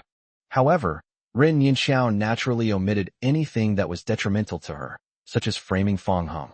Hearing this, Luli felt heartbroken and hugged her best friend, saying, "Your CEO Wu is really something else." "Ah, Yinxiao, I feel so sorry for you. Come here for a hug. Ren Yinxiao pushed Lu Li away and said, Stop hugging him. He knows my address. We need to pack our things and run away quickly. Lu Li said, Don't panic, my ex-boyfriend is back. Ren Yinxiao was taken aback. Ex-boyfriend? Is it Fong Hung? Chapter 42, He's a Bad Guy. Oh, wrong, it's my ex-boyfriend, by Hong Yi. Lu Li corrected herself. Before Fong Hung, she had dated several men. That rich family's young master. Ren Yinxiao asked in surprise. She remembered hearing Lu Li mention that during her student days, Lu Li had dated a rich young man and lived a life of luxury with him. However, they were forced to separate later because the other went abroad to study. Yes, Bai Hongyi has returned from studying abroad. He's been chatting with me recently. His family background is probably no worse than Fong Hang's. Ren Yinxiao said. Oh right, Lily, I forgot to tell you. Fong Hung may not be a rich young master. Lu Li was slightly taken aback. Huh? Why would you say that? Ren Yinxiao revealed her discovery in Lightyear and then analyzed. Fong Hang's wife is the president of Lightyear. He may have married into the family, which is why he suddenly became so rich. Upon hearing this, Lu Li suddenly understood, and everything that seemed illogical now made sense. She slapped her thigh and gritted her teeth, saying, I knew it. The more I think about it, the more something seems wrong. Damn it. All that foolishness of mine when I begged Fong Hung to get back together was for nothing. I regret it so much now that I want to slap myself. Ren Yinxiao comforted her. Forget it, Lily. What's past is past. Now try to see if you can get back together with Bai Hongyi. Fine. Once I get back together with Bai Hongyi, I'll definitely make Fong Hung pay. Lu Li still hates Fong Hung to this day. In her view, she had only found a male best friend, but Fong Hung made such a big deal out of it. She couldn't swallow her anger without getting revenge. Ren Yinxiao scoffed. However, Fong Hung must be having a pretty tough time right now. I've seen those short dramas and novels about sons-in-law who marry into families, and it seems like they get slapped or have their heads stepped on all the time. I've seen it too. Is there any need to think about it? A man like Fong Hung, who is good-looking but has no other skills, would definitely not get any respect if he married into the family. Yes, I guess that CEO Lung only gives him face in public, but who knows how he tramples on his dignity in private. Haha. Maybe it lives in a doghouse and can only share a bowl with the dog to eat. The two imagined Fong Hungxing's life being worse than death, and then they both burst into laughter, clutching their stomachs. At the same time, the courtyard of Junyuan Villa. Fong Heng was still swimming on his back in the pool. Having finally emerged from the shadows, he, like Lung Yu, is now addicted to the feeling of floating in water. Below is the shimmering pool water, above is the azure sky, and on both sides are birdsong, fragrant flowers, and luxurious villas. This kind of life is truly wonderful. Having changed into her pajamas, Lung Yu carried Tang Yuan to the shore and said helplessly, No matter how much you swim, you can't skip meals. The food is ready, come up quickly. Fong Heng got ashore and chuckled. I'm a little tipsy. There will be plenty of opportunities in the future, so don't swim for too long, or you'll feel uncomfortable. Okay. Fong Hung climbed the stairs to the shore. Lung Yu put down Tang Yuan, picked up a towel, and helped him wipe his body. Fong Hung was slightly taken aback. I can actually do it myself. Lung Yu said, Don't misunderstand. I'm just hungry and want to eat quickly. Okay. Not long after, Fong Hung went back to his room to change his clothes, and the two of them sat down at the dining table. Why are there so many dishes again? We won't be able to finish them all. Last time, Fong Hung almost ate himself to death trying to finish the dishes Lung Yu made. Lung Yu picked up her chopsticks and said, You didn't tell me what you like to eat, so I can only make more like last time. No need to go to so much trouble. I love all the dishes you make. Lung Yu's hand, which was picking up food with her chopsticks, suddenly trembled. She said, Are you trying to mimic my speech? How could that be? I'm serious. Fong Hung has never been a picky eater since he was a child, and he eats almost anything. Moreover, given Lung Yu's status, he is already very satisfied that she can cook for him. However, Lung Yu's cooking has indeed become more and more delicious. As expected of becoming the president of Lightyear, her learning ability is truly extraordinary. Lung Yu silently lowered her head. She didn't know why, but Fong Heng's words and actions always easily stirred up her emotions. For example, right now, her heart is racing. This is really inexplicable. Seeing that she suddenly lowered her head and remained silent, Fong Heng asked, "What's wrong? Don't you believe me?" Lung Yu looked up, her eyes darting around, and said, "No. Hurry up and eat. I have to go out this afternoon." "Doing business on weekends too?" "No. Yunluo and I made plans to go shopping together." "Oh, do you want me to take you there?" As Fong Heng spoke, he put a piece of potato into her bowl. Lung Yu paused for a moment, bit her chopsticks, and said, "Anything is fine." After saying that, she hesitated for a moment, then stood up and picked up a piece of potato and put it in Fong Heng's bowl. "What are you doing?" Fong Heng was a little confused. Lung Yu explained, "You put food on my plate, so I'll put food on your plate too. It's only fair." Fong Heng laughed and said, "This dish is right in front of me. I was just afraid you couldn't reach it." Lung Yu's cheeks suddenly flushed, and her ears even turned slightly red. "I was also afraid you wouldn't be able to reach it." Fong Heng was both amused and exasperated. "I already put food on your plate. How could you not reach it?" Lung Yu suddenly put down her chopsticks, stood up, and said, "I'm not eating anymore." "Oh, you've only eaten so little? You'll be hungry when we go shopping later." "It's okay, I'm already full." "Are you going to find Yunluo now?" "I'll take you there," Fong Heng said, putting down his chopsticks. "No need to see me off. I'll drive myself." Half an hour later, Walnut Restaurant. Lung Yunluo looked at Lung Yu, whose cheeks were bulging, and said speechlessly, "Sis, when you messaged me, didn't you say you were eating at home? Why are you wolfing down your food now that you're here?" Lung Yu said, "I can't stay at home anymore." This sentence suddenly piqued Lung Yunluo's curiosity. "What's wrong? Did your brother-in-law do something to you?" she asked. "He's a bad guy." Lung Yunluo grinned mischievously. "Tell me more, just how bad are you?" Lung Yu suddenly changed the subject and said, "Today I specifically brought up things from when we were little, and not only did he not remember me, he also said that I was silly back then and tore his clothes or something." "Oh, I thought it was something serious." Not hearing what she wanted to hear, Lung Yunluo was clearly disappointed, and then said, "Brother-in-law wasn't wrong. You've always been a bit silly." "Lung Yunluo, are you asking for a beating again?" Lung Yunluo didn't take it seriously and said, "Sis, do you still think this is when we were kids? I'm a black belt in Taekwondo now. Dealing with you is as easy as crushing an ant. Don't be smug. I have Fong Heng. I may not be able to beat you, but he will help me."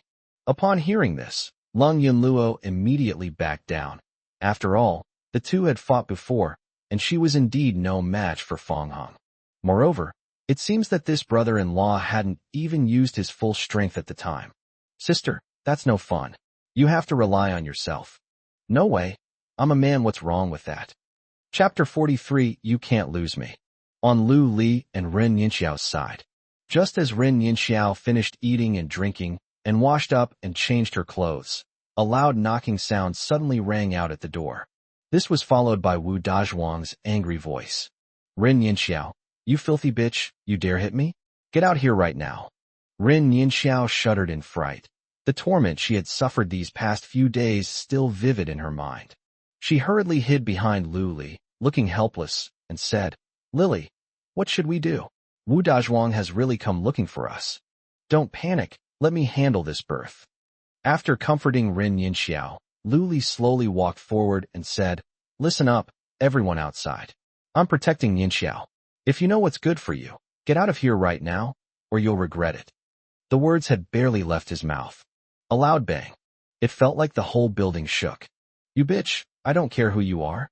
You're not opening the door, are you? Once I'm inside, neither you nor Ren Yinxiao will escape." Wu Dazhuang continued to kick the door hard while cursing. Lu Li panicked a little. After all, she was just like Ren Yinxiao, a weak woman who couldn't even kill a chicken. "Lily, hurry up and get your ex-boyfriend to help you." "Oh right, I'll message him now." Reminded by Ren Yinxiao, Lu Li immediately sent a message to Bai Hongyi. "Wah Hongyi, come save me. If you had arrived any later, I might have been killed." Lu Li filmed another video and sent it over as well. Shortly after, the other side replied with a voice message. "Don't be afraid, Lily. I'm coming to save you." After listening to the voice message, the two women were instantly filled with hope and hugged each other excitedly. Bai Hongyi is coming soon. We're saved. Uh-huh. Now Lu Li was no longer flustered when facing Wu Dazhuang. With her hands on her hips, she shouted through the door. Listen up, you stinky man outside. My boyfriend's coming soon. You'd better watch out. The result was the next moment, accompanied by another loud bang. Wu Dazhuang actually kicked the door open and barged in. Both women were stunned for a moment. Wu Dazhuang's eyes blazed with fury as he said, What did I just say? That I'm waiting to die? I think it's you two who are waiting to die. Lu Li and Ren Yanxiao were so frightened that they ran away with their heads in their hands. In the end, Wu Dazhuang cornered them in the bathroom. Lu Li mustered her courage and said, If you leave now, it's not too late. Do you know who my boyfriend is? When he comes, it won't be enough for you to beg for mercy. I don't care who he is. I'm not afraid even if the heavenly king himself comes. Wu Dazhuang cursed and swore, and without saying a word, he slapped Lu Li across the face. Lu Li was knocked to the ground and immediately covered her face and started crying. Why it hurts so much? Big brother, I was wrong. Please don't hit me anymore. Now you know to beg for mercy? Weren't you so arrogant just now? I'm sorry, I shouldn't have been so arrogant. Do you think an apology will still be of any use now? As Wu Dazhuang spoke, he slapped him again. Ren Yanxiao tried to run away, but was caught on the spot by Wu Dazhuang and was slapped several times. You wretched woman, you wicked devil, run. You try running away again and see what happens. Mr. Wu, please spare me. I know I was wrong. The two women were beaten senseless by Wu Dazhuang until they were completely disoriented. A man with white highlights in his bangs and wearing a white suit arrived late. It was evening. Fang Heng received a message and location from Leng Yu. Fang Heng, if you have a moment, could you bring my briefcase over? Yes, it'll be there soon. Even on weekends, Leng Yu needs to deal with unexpected business situations. After replying to the message, Fang Heng went upstairs without hesitation. This was the first time he had entered Leng Yu's room. The overall pure white color scheme makes the room bright and airy, and the room is neat and tidy, spotless.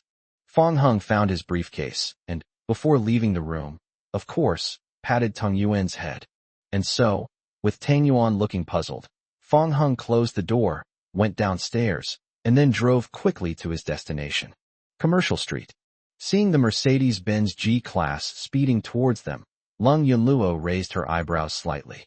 Sis, your man is here. Leng Yu took the initiative to go to Fang Heng and took the briefcase from him through the car window. I'm going back to the company to resolve the issue. Could you please deliver Yunluo to me? Okay, you. Before Fang Heng could finish speaking, Leng Yu turned around, got into the Audi S8, and disappeared in a flash. He had no choice but to send Leng Yu a voice message on his phone. Slow down. Don't rush. Be careful on the road. Put down your phone. Leng Yunluo had already arrived in front of the car. The girl had her hands behind her back, tilted her head, and looked quite mischievous. Brother-in-law, my sister has entrusted me to you, so you can't lose me. Fang Heng was in a bind. Although Leng Yunluo was cute, she was clearly a little troublemaker. If you run away, will it be blamed on me too? Of course. Then you'd better come up quickly. Fang Heng unlocked the car door. Leng Yunluo sat in the passenger seat and grinned at him. This is my first time riding in your car. Fang Heng started the car and asked, Why didn't you drive yourself today? Driving is so tiring, and when I encounter those idiots who can't drive, I just want to yell at them. Every time I yell, my throat is practically on fire.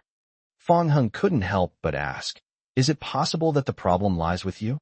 How could it be my fault, given how cute I am? Leng Yunluo said as she fastened her seatbelt. Never mind, where are you going? I'll locate the address. I'll set up the navigation, you just need to drive. After fiddling around for a while, Leng Yunluo said, Yay, all done. Let's go, Pikachu. Fang Heng checked the distance. Thankfully, it was only a few kilometers, and he could just bear it.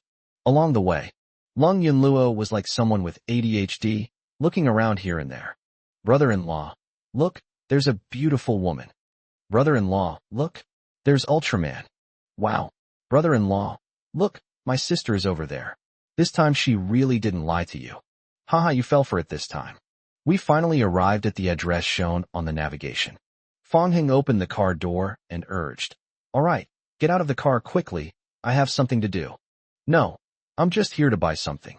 This isn't my real destination." Fang Heng almost blurted out a slang term.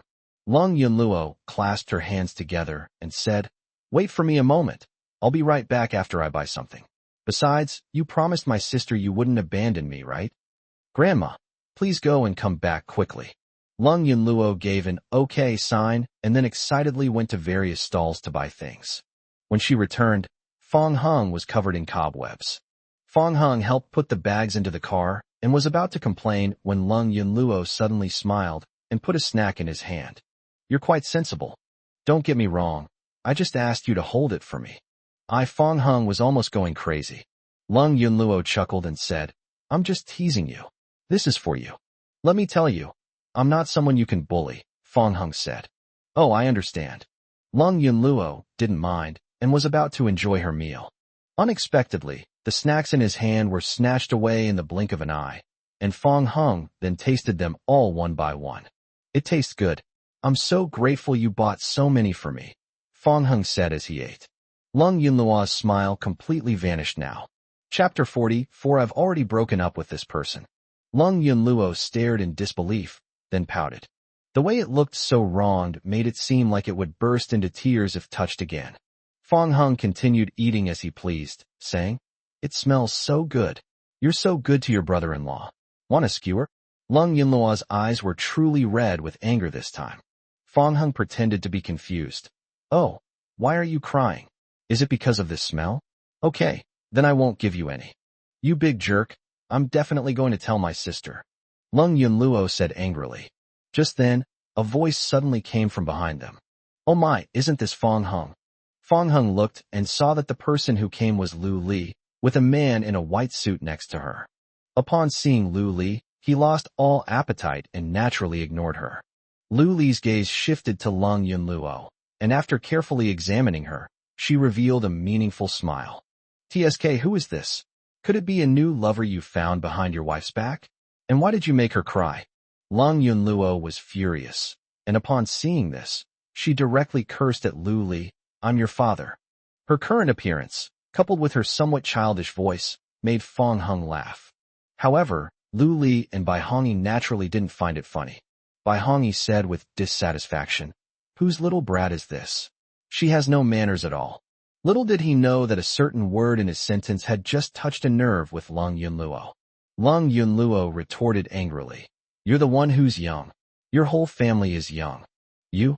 Bai Hongyi found it unbelievable. As the young master of the Bai family, this was the first time since he returned to the country that someone had dared to be so arrogant in front of him. Fang Heng noticed the injuries on Lu Li's body and asked, "What happened to you? Did your new boyfriend hit you?"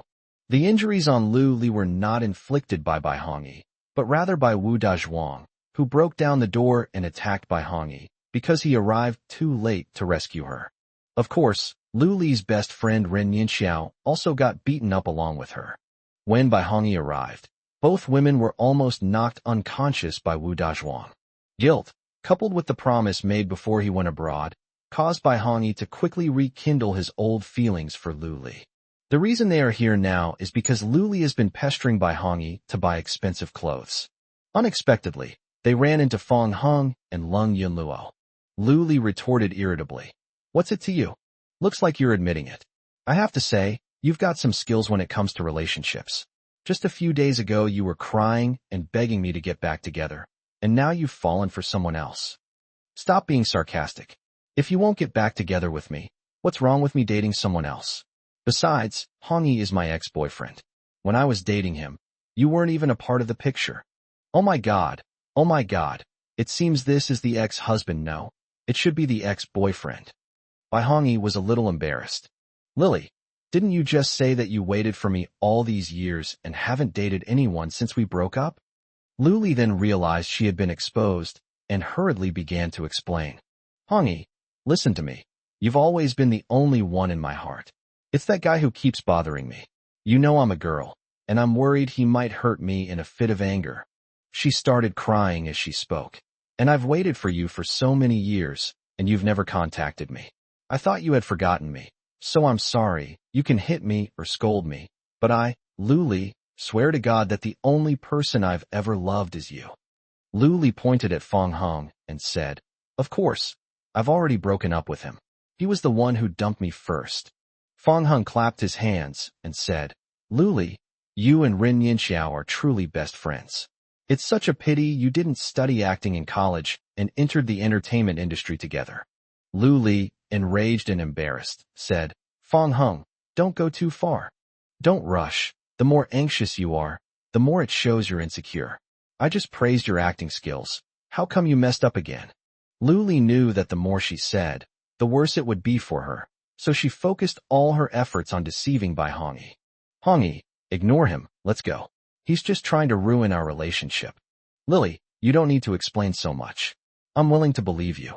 This scumbag must be dating that little brat next to him, which is why he heartlessly dumped you. Bai Hongyi grabbed Lu Li's hand, looking at her with deep affection. It's all right. Now that I'm back, I will protect you from now on and never let you suffer even the slightest harm again. At that moment, he only had eyes for Lu Li and did not notice that a certain girl had clenched her fists. Fang Heng couldn't help but praise. I admire you. I admire you. You're the best boiling sheep, buddy. A hint of anger rose in Bai Hongyi's eyes. Stop trying to sow discord. Since you dared to hurt Lily's feelings, I, Bai Hongyi, will not let you leave so easily today. You mean you want to spar with me? What, are you scared? What do I have to be afraid of? On the contrary, if you can't beat me, be careful that Mei Yangyang will dislike you. Lu Li hated Fang Heng so much that she wished Bai Hongyi could help her vent her anger. Besides, Wu Dazhuang was just beaten like a ball by Bai Hongyi, so how could Fang Heng possibly be a match for Bai Hongyi? So Lu Li directly provoked him, saying, stop talking nonsense, Fang Heng. I think you're just scared. You're not a real man.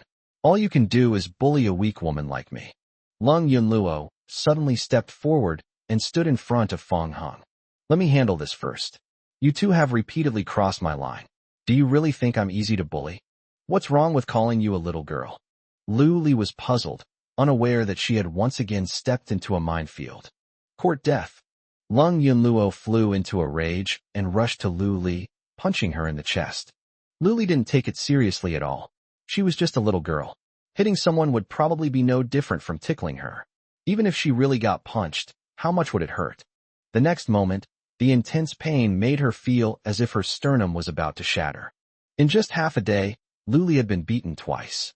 In comparison, Lung Yunluo's beating was even more painful than Wu Dazhuang's.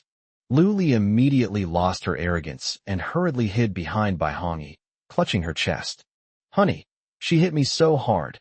You have to help me hit her back, Lu Li said, pointing at Lung Yunluo. Bai Hongyi was furious. Lu Li was beaten by a man not long ago. He had just said he wouldn't let Lu Li suffer even the slightest harm, yet now he'd been beaten by a little girl. The other party wasn't really hitting Lu Li. They were clearly slapping Bai Hongyi in the face in a roundabout way. You dare hit my woman? You're asking for it. Bai Hongyi roared angrily and immediately began punching and kicking Lung Yunluo. Chapter 45. A man who isn't ruthless won't have a stable position.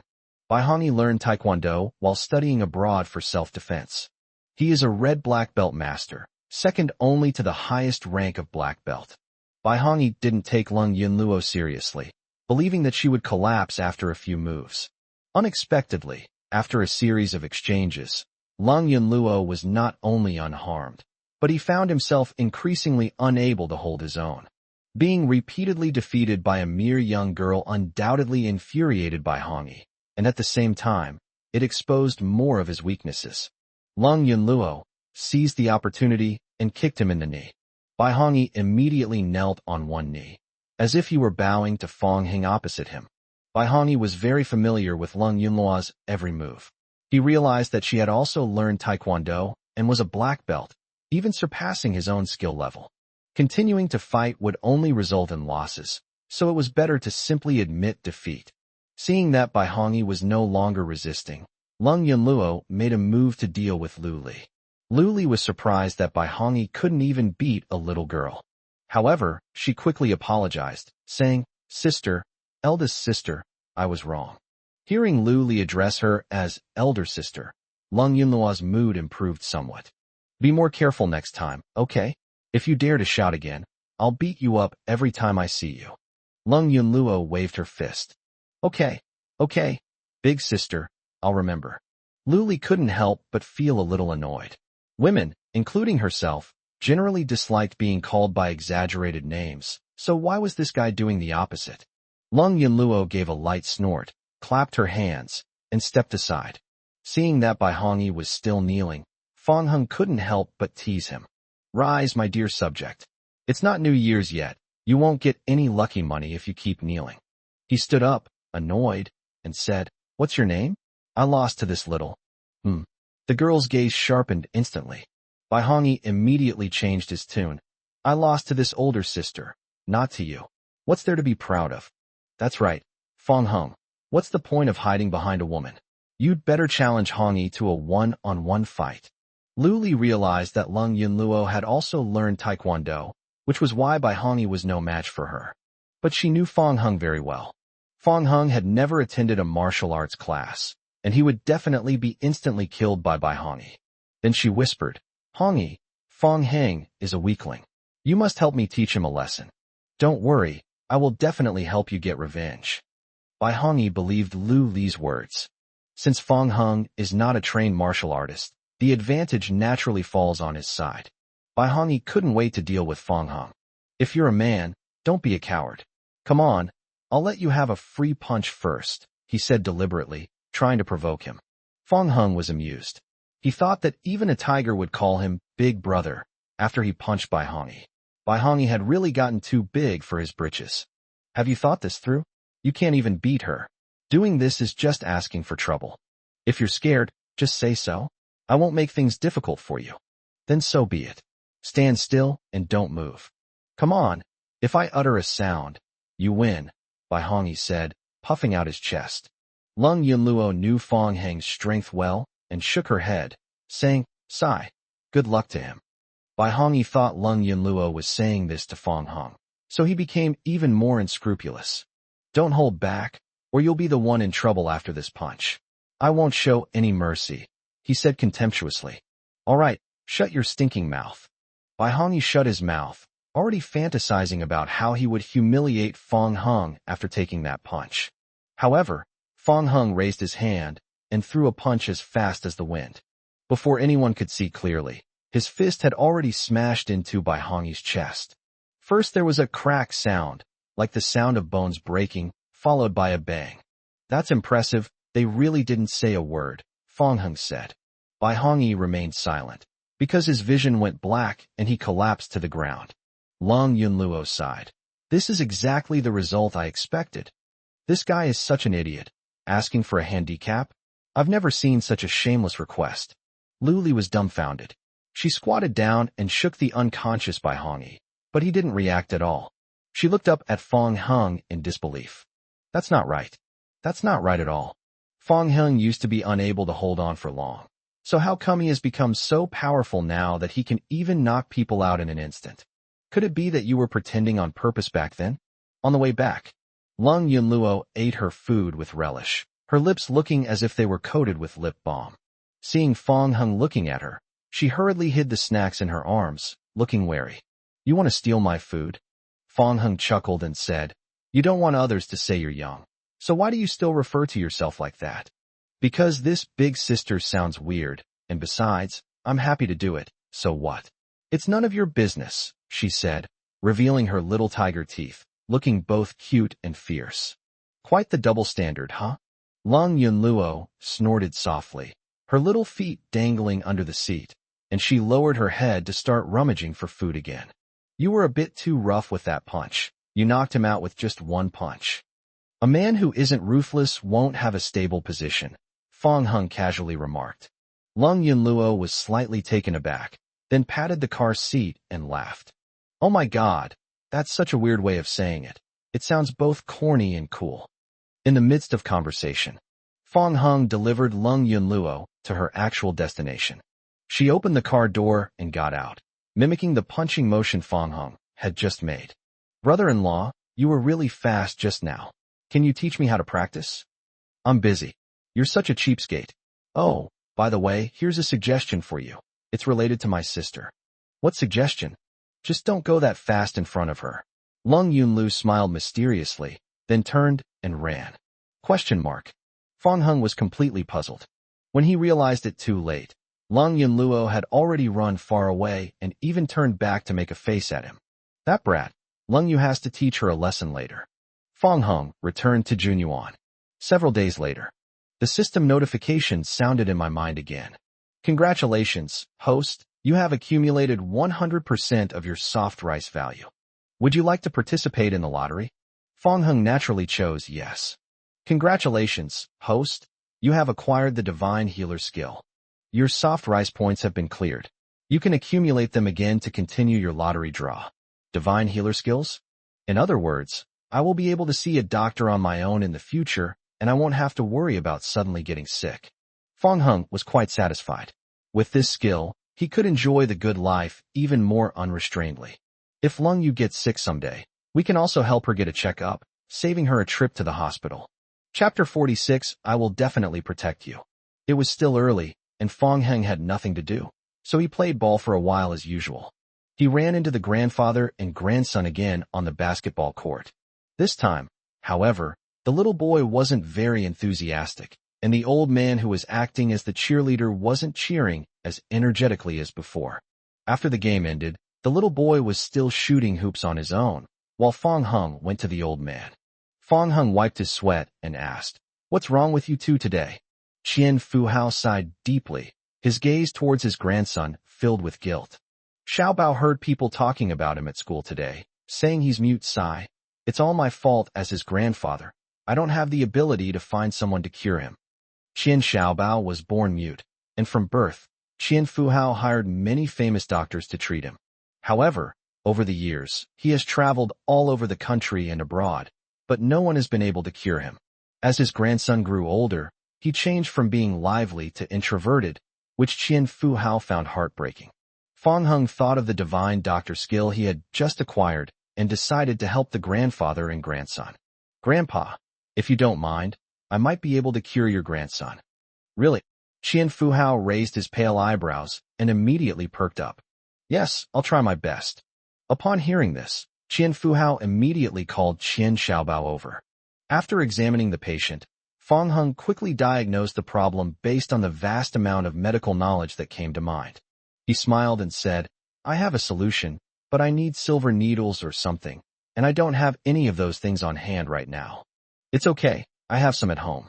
Qian Fuhao grabbed Fang Heng's hand and immediately took him home. Although Fang Heng seemed unreliable, Qian Fuhao still chose to believe him. Firstly, there was really no other way. Secondly, after spending time together, Qian Fuhao did not reveal his true identity and felt that Fang Heng did not seem to have any ulterior motives towards him. And so, led by Qian Fuhao, Fang Heng entered an area of Junyuan that he had never been to before. What comes into view is a golden, magnificent villa. The overall decorating style is practically screaming, I'm rich. There were many servants in the villa courtyard, who all bowed and greeted the three people who entered. Qian Fuhao invited Fang Heng to sit on the sofa, personally served him tea and water, and then had several servants bring over a medical kit. The large medical kit was opened, revealing a wide variety of medical equipment. Fang Heng found the necessary items inside, and then had Qian Xiaobao lie flat on the bed. The servants watched this scene, understanding each other without saying a word. Over the years, numerous renowned doctors have tried countless methods, but none have been able to get the young master to speak. The man before them was so young, his skills were probably not as good as those of the famous doctors, so the result would obviously be the same. Fang Heng first tried to comfort Qian Xiaobao. Don't be afraid, it will be over in a moment. Qian Xiaobao looked at the silver needles gleaming coldly in Fang Heng's hand and couldn't help but feel a little nervous. However, as Fang Heng administered the needles, he quickly lost consciousness. When he woke up again, he felt an unbearable itch in his throat. Qian Xiaobao spat out a mouthful of black blood, and at the same time, he was surprised to find that he could make a sound again. He was very excited, and covering his throat, he said with difficulty to the wealthy man, Grandpa, Grandpa. The long-awaited Grandpa caused Qian Fuhao to slowly widen his cloudy eyes and tremble all over. He excitedly dropped his cane, hugged Qian Xiaobao tightly, and burst into tears. Little Bao, my little Bao, Grandpa can finally hear your voice again. The servants were dumbfounded, shocked like never before. The young master was born mute, and even the medical luminary Li Sherdong was powerless to help him. Now, this man in front of me cured her in the blink of an eye? This is absolutely incredible. Who exactly is this person? Qian Fuhao calmed down, walked up to Fang Heng, and suddenly knelt down to express his gratitude. This gave the servants quite a fright. Fang Heng quickly helped Qian Fuhao up. No, sir, I can't accept that. Qian Fuhao also realized that this was not reasonable. Young miracle doctor, if I may ask, what is your name? My surname is Fang Heng. Mr. Fang, consider this a favor I owe you. If you ever encounter any difficulties in the future, just let me know, and I will do my best to help you. Okay, as long as you don't kneel down, everything is negotiable. Fang Heng didn't know Qian Fuhao's identity, nor did he expect to gain any benefit from him. He had acquired the divine healer skill and wanted to test it out. Judging from the results, this skill is indeed quite effective, and they made a fortune again this time. Seeing that it was almost time, Fang Heng got up to leave. All right, old man, my wife should be back soon, so I won't stay here any longer. Okay, Mr. Fang, I'll take you there.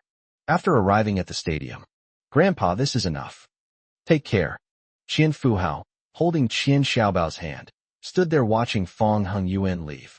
He never expected that the young man he met on the basketball court would turn out to be a hidden genius doctor. Fang Heng happened to encounter the cold rain while driving back.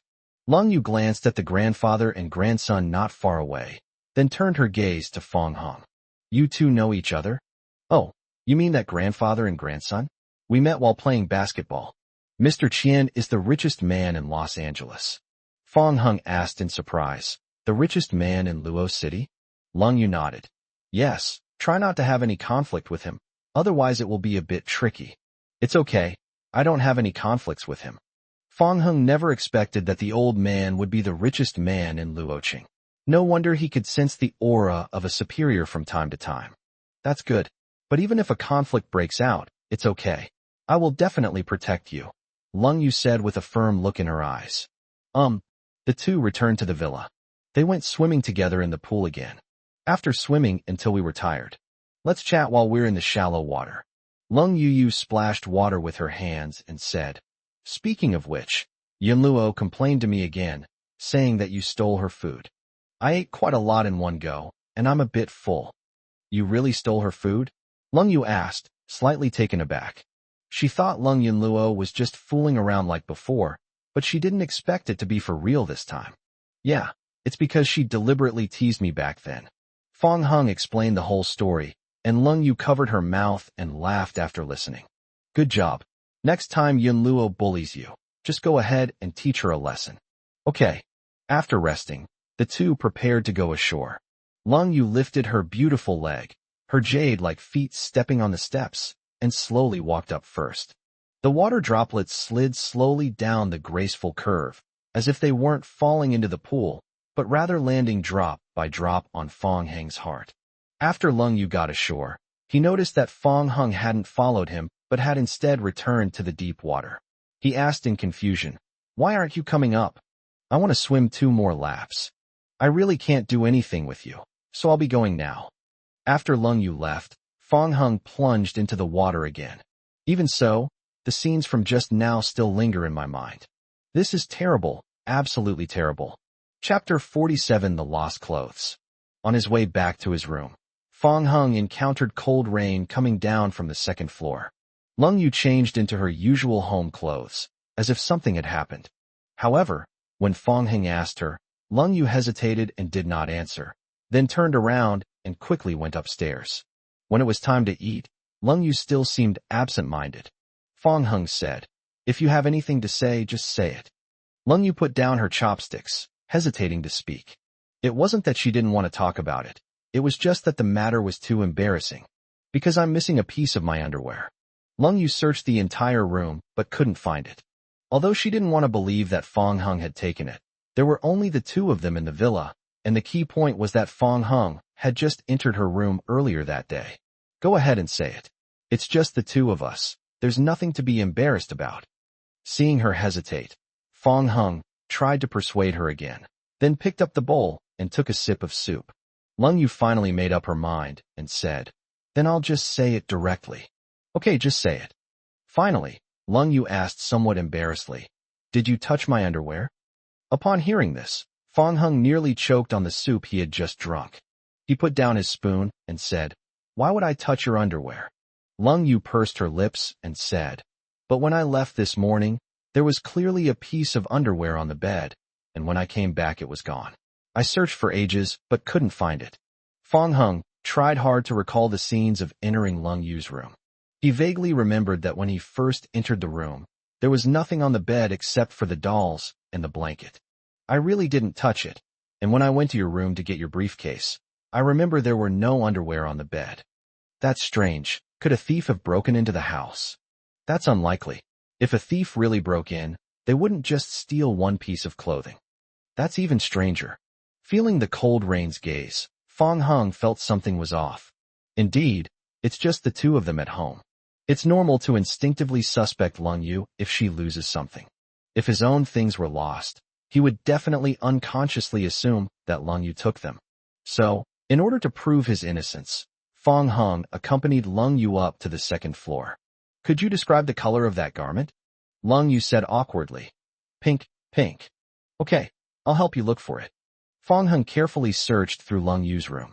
Surprisingly, he searched everywhere but couldn't find it, and even had to lift the bed up.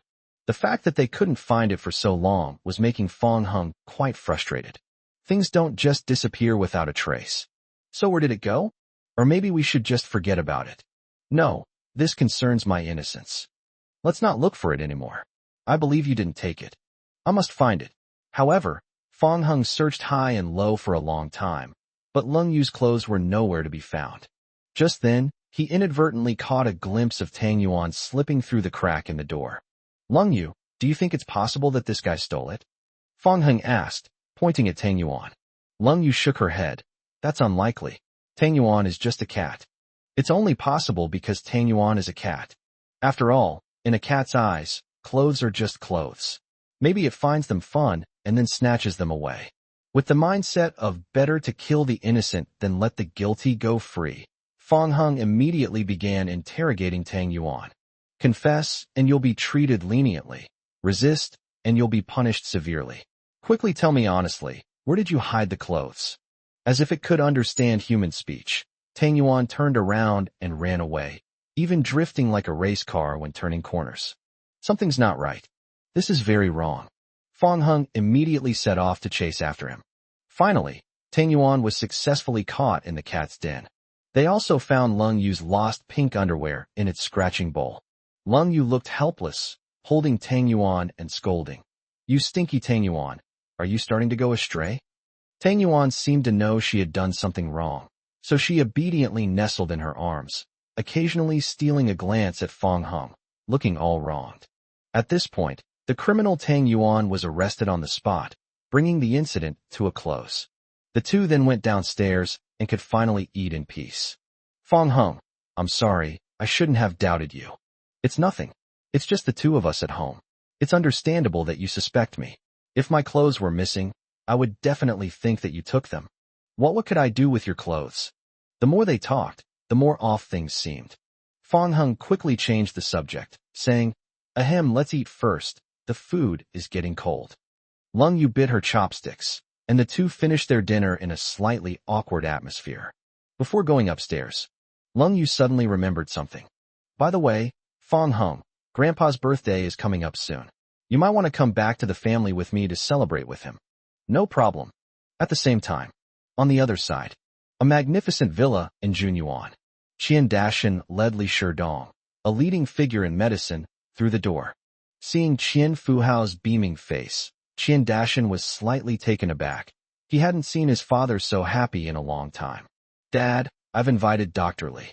Li Sherdong first flattered Qian Fuhao, then directly stated his purpose. Mr. Qian, my team has recently made a new breakthrough. After discussing it with Mr. Qian, we decided to bring your grandson back to our hospital. Maybe we can cure his muteness. Dr. Li, There's no need. Qian Fuhao waved his hand and chuckled. Upon hearing this, Li Sherdong was slightly taken aback and said, Mr. Qian, what do you mean by this? Li Sherdong was particularly puzzled. Qian Fuhao had been trying for years to cure his grandson's congenital muteness. Now that there is hope in this regard, why give up suddenly? Qian Dashan said with heartache, Dad, don't give up on yourself. Xiaobao has a chance to be cured. Let's listen to Dr. Li. Qian Fuhao said, It's not that I didn't listen, but Xiaobao's muteness has been cured. These words were spoken. Qian Dashan and Li Sherdong were both extremely shocked. What? Dad? You're not lying to me, are you? Why would I lie to you? Qian Fuhao called out to Qin Xiaobao in the room. Xiaobao, your dad is back. Come out and see him. A moment later, Qin Xiaobao came out and said in a not-so-standard voice, Dad. Upon hearing his son's voice, Qian Dashan froze on the spot, tears instantly blurring his vision. He immediately rushed over and hugged Qin Xiaobao. My precious son, after all these years, I can finally hear you call me Dad. Li Sherdong still hasn't accepted this reality. He asked, trembling, Mr. Qian, may I ask who cured your grandson's illness? It was a young man in his 20s who cured him. Li Sherdong said firmly, Impossible. How could a young man in his 20s have such medical skills? Mr. Qian, please stop making fun of me. Dr. Li, I really didn't lie to you. If you don't believe me, you can watch this surveillance footage. Qian Fuhao retrieved the surveillance footage of Fang Heng helping Qin Xiaobao with his medical treatment. When I saw the man performing acupuncture with such fluid and skillful movements, Li Sherdong was so surprised his jaw almost dislocated. Chapter 48, He is CEO Lung's husband. Li Sherdong is renowned in the medical field. With just a pair of discerning eyes, he can easily discern the approximate level of medical skills in others. Fang Heng's skillful acupuncture technique was beyond Li Sherdong's ability, and the acupoints he used were also beyond his comprehension. Li Sherdong had only experienced this feeling of utter confusion with his deceased mentor. This also illustrates that Fang Heng's medical skills are very likely superior to his. But Fang Heng was too young, making it even harder for him to accept this reality. Mr. Qian, please forgive my intrusion, but may I examine your grandson to see if he has truly recovered? Perfect timing. Just to be on the safe side, you should check it out. Qian Fuhao did not refuse Li Sherdong's request. Li Sherdong immediately had his apprentices bring professional equipment and then conducted a comprehensive examination of Qin Xiaobao's vocal cords and other organs. When the test results came out, Li Sherdong and his apprentices were utterly shocked. Because Qin Xiaobao not only recovered from his vocal cord problems, but also returned to a state similar to that of an ordinary person. This is almost impossible. It could even be called a medical miracle. Wiping his sweat, Li Sherdong exclaimed excitedly, This is amazing. Absolutely amazing. This person's medical skills are definitely superior to mine. The apprentices looked at each other and unanimously affirmed Fang Heng's medical skills. Qian Dashan was stunned. He never imagined that there was someone in Luoqing whose medical skills surpassed those of the medical giant Li Sherdong. He immediately looked at the monitor, his eyes fixed on Fang Heng's appearance, memorizing it perfectly. This is a great benefactor to the Qian family. Sunday, Fang Heng went to the mall alone. Grandpa Lung Yu's birthday is coming soon. Now that they're married, Lung Yu's grandfather is naturally also his grandfather. It would be really unreasonable for him not to prepare some gifts or something. However, before buying a gift for Grandpa Lung, Fang Heng decided to give Lung Yu a gift first. After all, Lung Yu had already spent a lot of money on him since they got married. He owes everything he has now to Lung Yu. Lung Yu is his wife in name only, so it's only right that he treats her well. If a marriage only knows how to take and doesn't know how to give back, it is destined not to last. After some thought, in the end, Fang Heng decided to give Lung Yu a watch. So he walked into a high-end watch boutique. The sexy saleswoman greeted him warmly as soon as she saw him. Handsome, what style of watch are you looking for? Lung Yu is the CEO of Lightyear, and an ordinary watch would definitely not suit her status. Fang Heng planned to give her something more expensive. What are some of the more expensive watches in your store? Upon hearing Fang Heng say this, the sales assistant immediately perked up. Judging from Fang Heng's appearance and clothing, he doesn't look like an ordinary person. As expected, He was a major client. Sir, please follow me. The luxury watch section is over here. The sales assistant personally led the way, turning back every few steps, her face always full of smiles. Enter the luxury watch section. Fong Hung saw someone who looked somewhat familiar. It seemed to be the female store manager of DL Jewelry Store, the one he had accompanied Lung Yu to buy a diamond ring with. Please wait a moment, sir. I'll go find the manager to serve you personally. Okay, I'll just take a look around first. Yang Huimei was taken aback when she saw Fong Hung. The sales assistant walked up to her and whispered, Manager Yang, that gentleman wants to buy a luxury watch. Yang Huimei lowered her voice and replied, This is Mr. Fong, whom I told you about before. The sales assistant's eyes widened, and she covered her mouth in surprise, exclaiming, My God, he's President Lung's husband? Yes, you didn't neglect him from the moment he walked in, did you? No. The sales assistant was stammering. She hadn't expected that the man in front of her was actually the husband of the president of Lightyear Company. That's good. Leave the rest to me. You go and make some tea. Understood. Fong Hung looked around and saw that the counters were full of luxury watches starting at hundreds of thousands of yuan, each one of them quite valuable. At this moment, Yang Huimei stepped forward with a smile and bowed slightly. Mr. Fong, what a coincidence, we meet again. It's quite a coincidence that you switched jobs to this store. Fong Hung asked. No, this store is also under DL's name. I come here to check it out occasionally. I see. Which watch do you prefer? Would you like me to explain them to you one by one? I'd like to see this. Fong Hung pointed to a Carousel watch. Mr. Fong has excellent taste. Are you buying this watch as a gift for President Lung? Yes, this is it. Please wrap it up for me. Okay. The sales assistant came over with a cup of tea. When they saw that Fong Hung had chosen a Carousel watch worth millions, she gasped in shock. No wonder he's the husband of the CEO of Lightyear. He's so generous. I wish I could marry a man like that.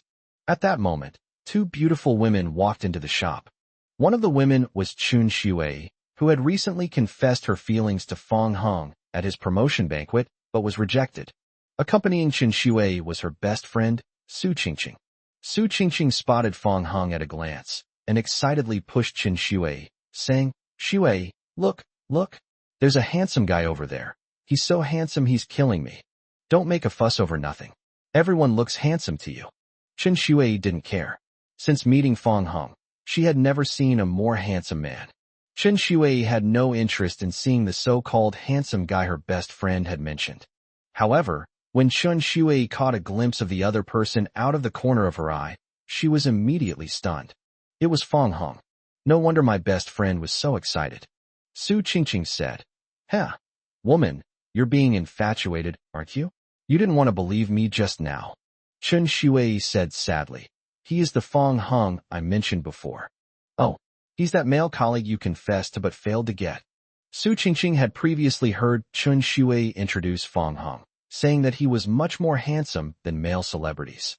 Su Qingqing initially refused to believe it, but now that she has seen its true appearance, she is completely unable to refute it. Because Fong Hung is indeed handsome. He's incredibly handsome. Chun Shui nodded. Yes. He looks like he's buying a watch. Let's go over and say hello to him. Isn't this a bad idea? Chun Shui hesitated. Chun Shui didn't want to bother Fong Hung, but encouraged by Su Qingqing, the two of them eventually came to Fong Hung. Fong Hung, what a coincidence. Chun Shui waved. Hi, handsome. Su Qingqing greeted him in return. Yes, hello. Fong Hung was indifferent and perfunctory. If it were any other man, Su Qingqing would have already cursed him in her heart. But because it was Fong Hung, Su Qingqing not only didn't harbor any resentment, but instead screamed wildly in her heart. So handsome. So aloof. I really want to conquer him. Chapter 49, A Kiss in the Cold Rain. Fong Hung did not say anything more. Chun Shui didn't know what to talk about, and the atmosphere became a little awkward for a moment. Su Qingqing was exasperated and lowered her voice. Say something. Can't you be a little more sensible? Chun Shui was about to speak. Square. Unexpectedly, Yang Huimei's appearance interrupted her. Mr. Fong, your Carousel watch has been packaged, and the invoice and the complimentary gift are also inside. Thanks for your hard work. You flatter me. It's all I should do. Please come again next time. Yang Huimei handed the items to the sales assistant and said, "Take these to Mr. Fang's car." "Yes, manager." The sales assistant carefully took it and then silently followed behind Fang Heng. As he passed the two women, out of politeness, Fang Heng said, "I'll be going now." "Good." Chen Shui stared blankly at Fang Heng's departing figure. Su Qingqing's attention shifted to the watch Fang Heng had bought. She asked Yang Huimei, "Hello, I'd like to ask how much that handsome guy's watch cost." It is said that Callus is quite valuable, and Su Qingqing is very curious about how much money Fang Heng spent. Around 1 million. Upon hearing this, Chen Shui's attention was also drawn. The two women looked at each other and were both stunned. How much? 1 million. Su Qingqing could hardly believe her ears. Yang Huimei nodded and smiled. "Yes, do you two want the same style?" No, we're just looking around." Su Qingqing quickly pulled Chen Shui away.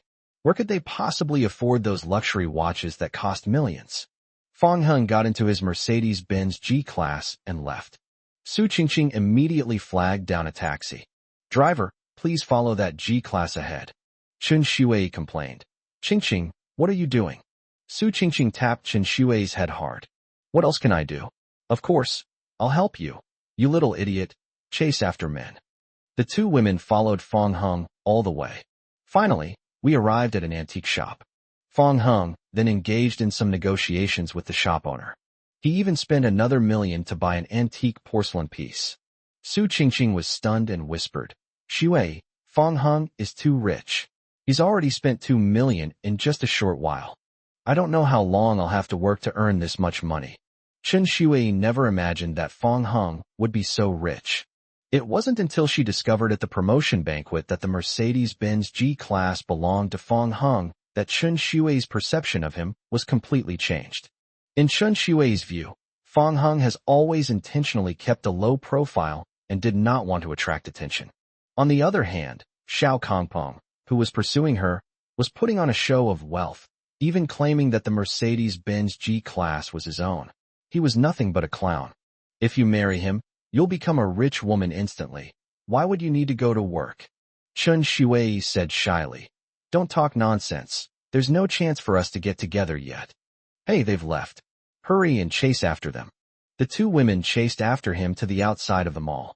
Su Qingqing gave Chen Shui a push. "Shui, go. Take this opportunity to confess your feelings again." Chen Shui hesitated.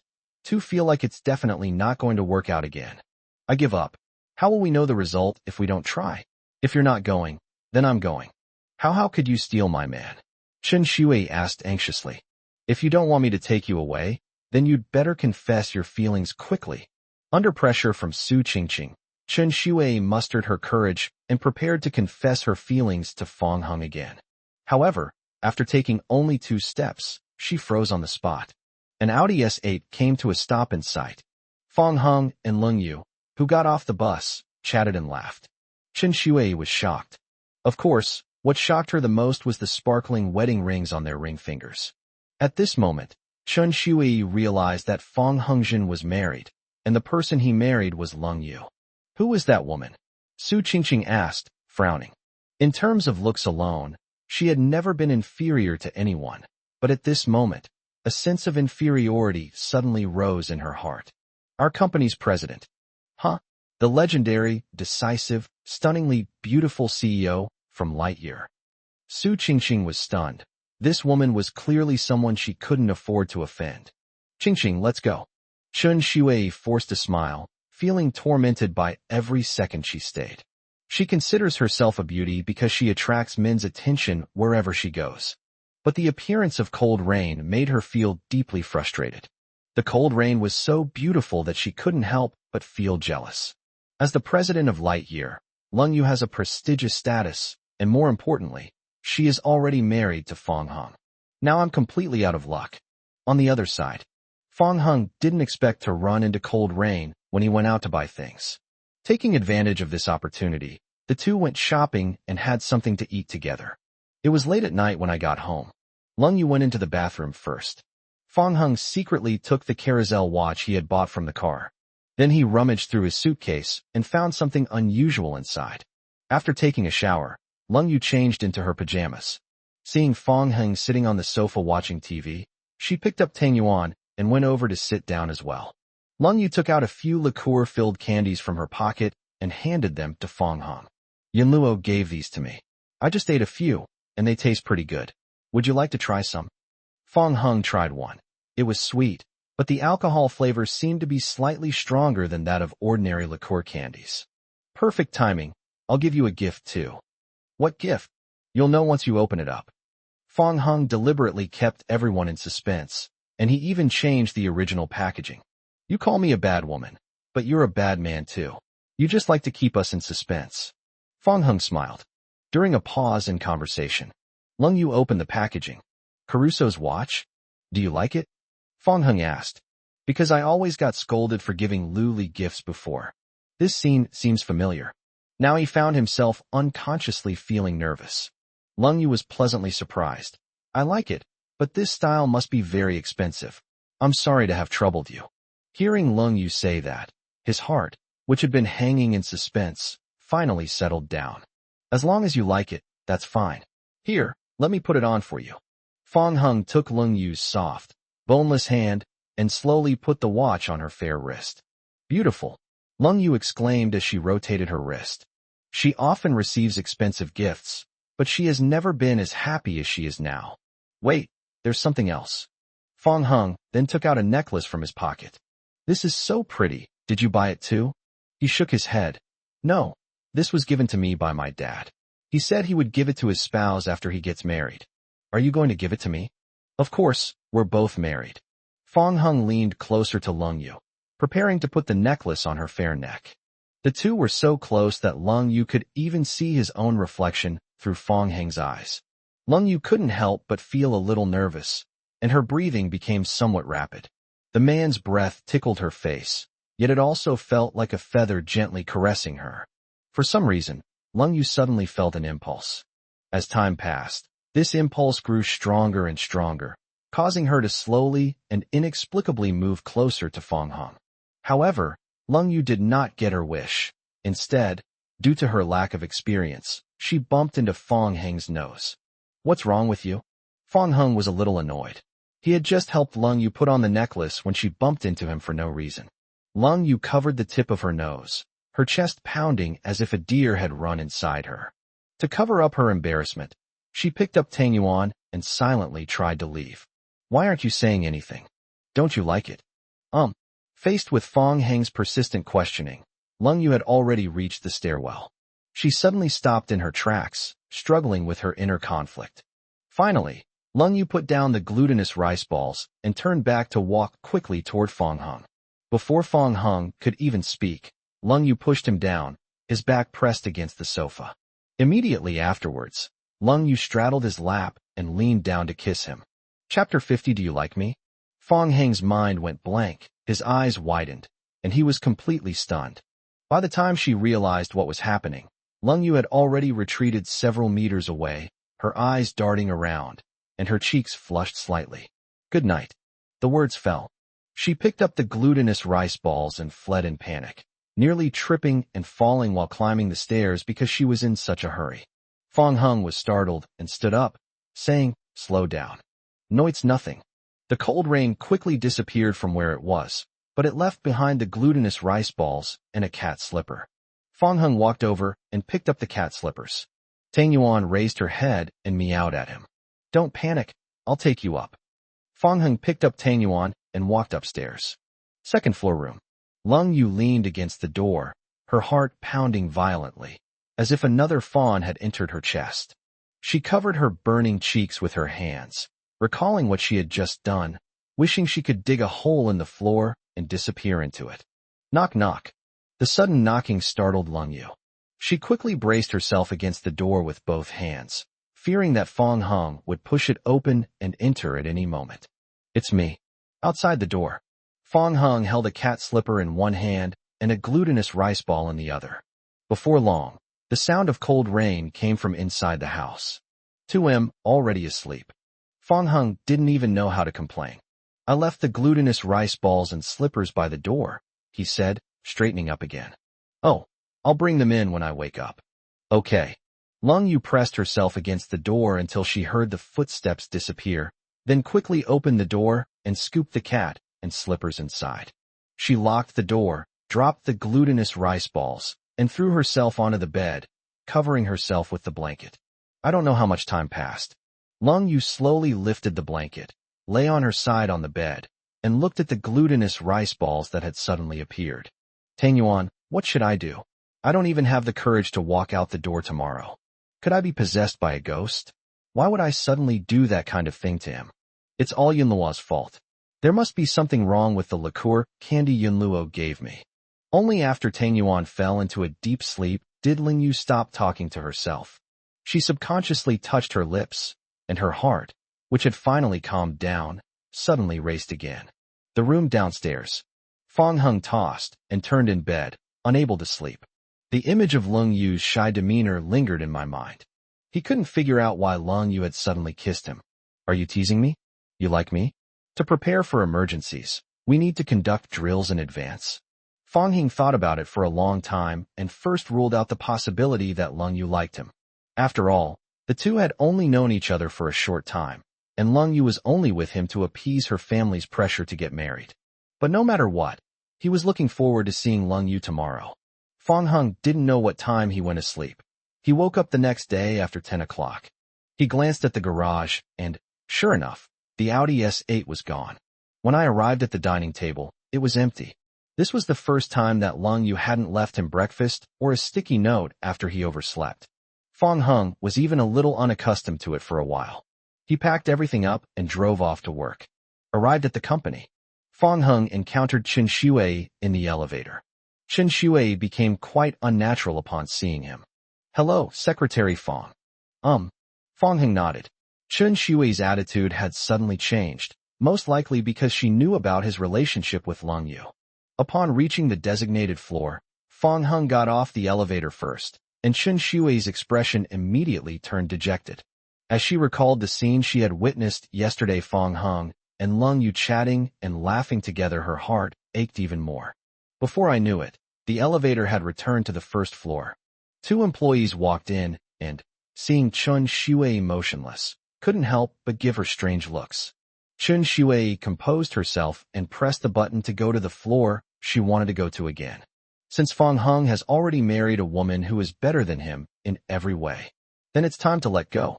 Chen Shuai believes that Fang Heng and Lung Yu's life must be happy. Being able to see the people you love happy is enough. The CEO's office. Fang Heng pushed open the door and went in, but instead of seeing Lung Yu as he had hoped, he saw Su Mu. Assistant Su, where is President Lung? Su Mu was extremely busy and overwhelmed. Ms. Lung said she'll be here later. She put down her pen and looked directly at Fang Heng. This is the first time I've seen the president late for work since I joined the company a light year ago. I wonder if Secretary Fang has any ideas. Fang Heng didn't know how to answer. Lung Yu's lateness was probably related to what happened last night. He couldn't very well tell Su Mu about their private affairs. I'll make a call and ask. At the same time, a coffee shop. Lung Yunluo entered the private room with a surprised expression. She checked her phone carefully and confirmed that it was indeed Monday. Sis, it's a work day. How come you're skipping work and coming here to relax? Lung Yunluo felt like the sun had risen in the west. My older sister is a typical workaholic. Lung Yu put down her coffee cup and said, Can I slack off once in a while? Lung Yunluo moved closer to Lung Yu, rubbing her chin as she observed her closely. Something's not right. Something's really wrong. You're definitely not my sister. Hey, you demon, show yourself right now, or I, old son, won't be so polite. Ouch. Ouch, ouch. Lung Yunluo was still being cheeky when Lung Yu grabbed her cheek, making it difficult for her to speak clearly. Stinky sister, let go? If you don't let go, I'll show you what a Taekwondo black belt is all about. If you dare lay a finger on me, I'll have Fang Heng teach you a lesson. As they were talking, Lung Yu received a phone call. I saw the caller ID. She immediately let go of her sister. Lung Yunluo rubbed her cheek and said, Sis, who called? Why didn't you answer? It's Fang Heng. Answer this for me and tell him I'm not here. Huh? Lung Yunluo didn't understand, but she did as she was told. After the call is connected, she said, Hey, brother-in-law, my sister said she's not here. Chapter 51. I feel you're more like a cat, seemingly aloof, but very cute. Seeing the cold rain, he gestured anxiously. Lung Yunluo belatedly realized the problem. She quickly added, "No, my sister didn't say she wasn't here. Anyway, she's not next to me right now. Brother-in-law, you have to believe me." It was quiet on the other end of the phone. Even through the phone, Lung Yunlu could sense Fong Heng's speechlessness. A moment later, he then said, "Okay, I understand. Okay, I'll hang up now. I'll have my sister call you back when she gets back. Bye, brother-in-law." Before Fong Heng could reply, Lung Yunluo hung up the phone and then grinned and asked Lung Yu for credit. "Sis, wasn't I clever?" Lung Yu rolled her eyes at her sister and snatched the phone away. "You're making me laugh out loud." Lung Yunluo fawned over her, massaging her shoulders and back. "Oh, it's nothing. By the way, what's wrong between you and your brother-in-law? Why are you suddenly avoiding him? Children shouldn't ask so many questions they shouldn't. You're calling me young again, you stinky older sister." Lung Yunluo stopped trying to please him and sat down to the side, but she couldn't suppress her curiosity and kept asking questions. "What's wrong with you guys? Could it be that your brother-in-law is having an affair behind your back? Or is it that you, Sister Stinky, have suddenly been diagnosed with an incurable disease and don't have much time left?" Lung Yunluo recalled the melodramatic novel she had recently read and suddenly unleashed her boundless imagination. Lung Yu said irritably, "Are you cursing me? Oh dear, if you don't tell me, I'll just have to guess, won't I?" Lung Yunluo suddenly started to whine. "It's nothing really."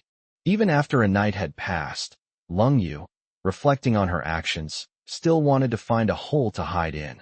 Lung Yunluo stared intently at her older sister, quickly catching a look on her face that she had never seen before. She seemed to have discovered a new continent. Despite being a beautiful young woman, she smiled like a lewd old man. "Sister, there must be some unspeakable secret between you and your husband." No. What happened last night wouldn't be considered a secret for an ordinary couple.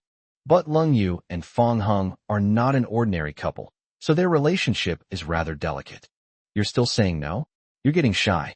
Don't talk nonsense." "I'm not shy at all." Lung Yunluo smiled without saying a word, her expression intriguing. Lung Yu became somewhat anxious and decided to throw caution to the wind and pretend to teach the former a lesson. Lung Yunluo took off running, and she got up to chase after her. This scene stunned the shop manager who had come to flatter him. Fong Heng returned to his office. A short while later, I received a call from Lung Yu. "Hey, I heard from Yunluo that you called me just now." Her voice trailed off. "Well, I didn't see you at the company, and I was a little worried, so I thought I'd give you a call to ask." "I'm fine, I'll be back soon." It was approaching noon. After ending the call, Fong Heng went downstairs to the cafeteria and specially packed some food to go. He turned back and saw that the elevator doors had just closed, so he immediately rushed up and frantically pressed the open button. The staff were all taken aback and began to discuss the matter in hushed tones. The elevator doors slowly opened. There was only one person inside, Lung Yu, who had just returned. Fong Heng stepped inside, then turned back and asked them, "Aren't you coming up?" The employees looked at each other, and in unison took a step back. As soon as the elevator doors closed, the scene erupted in cheers. "This guy is really brave." In my opinion, he probably didn't recognize who that person was. A guy who dares to ride in the same elevator as the CEO is a monster. Inside the elevator, "It feels like they're all starting to think you're a witch," Fong Heng joked. "Helpless?" Lung Yu softly asked. "Then do you think I'm like a witch?" Fong Heng shook his head. "No, I feel you're more like a cat." "A cat?" A hint of doubt appeared on her pretty face.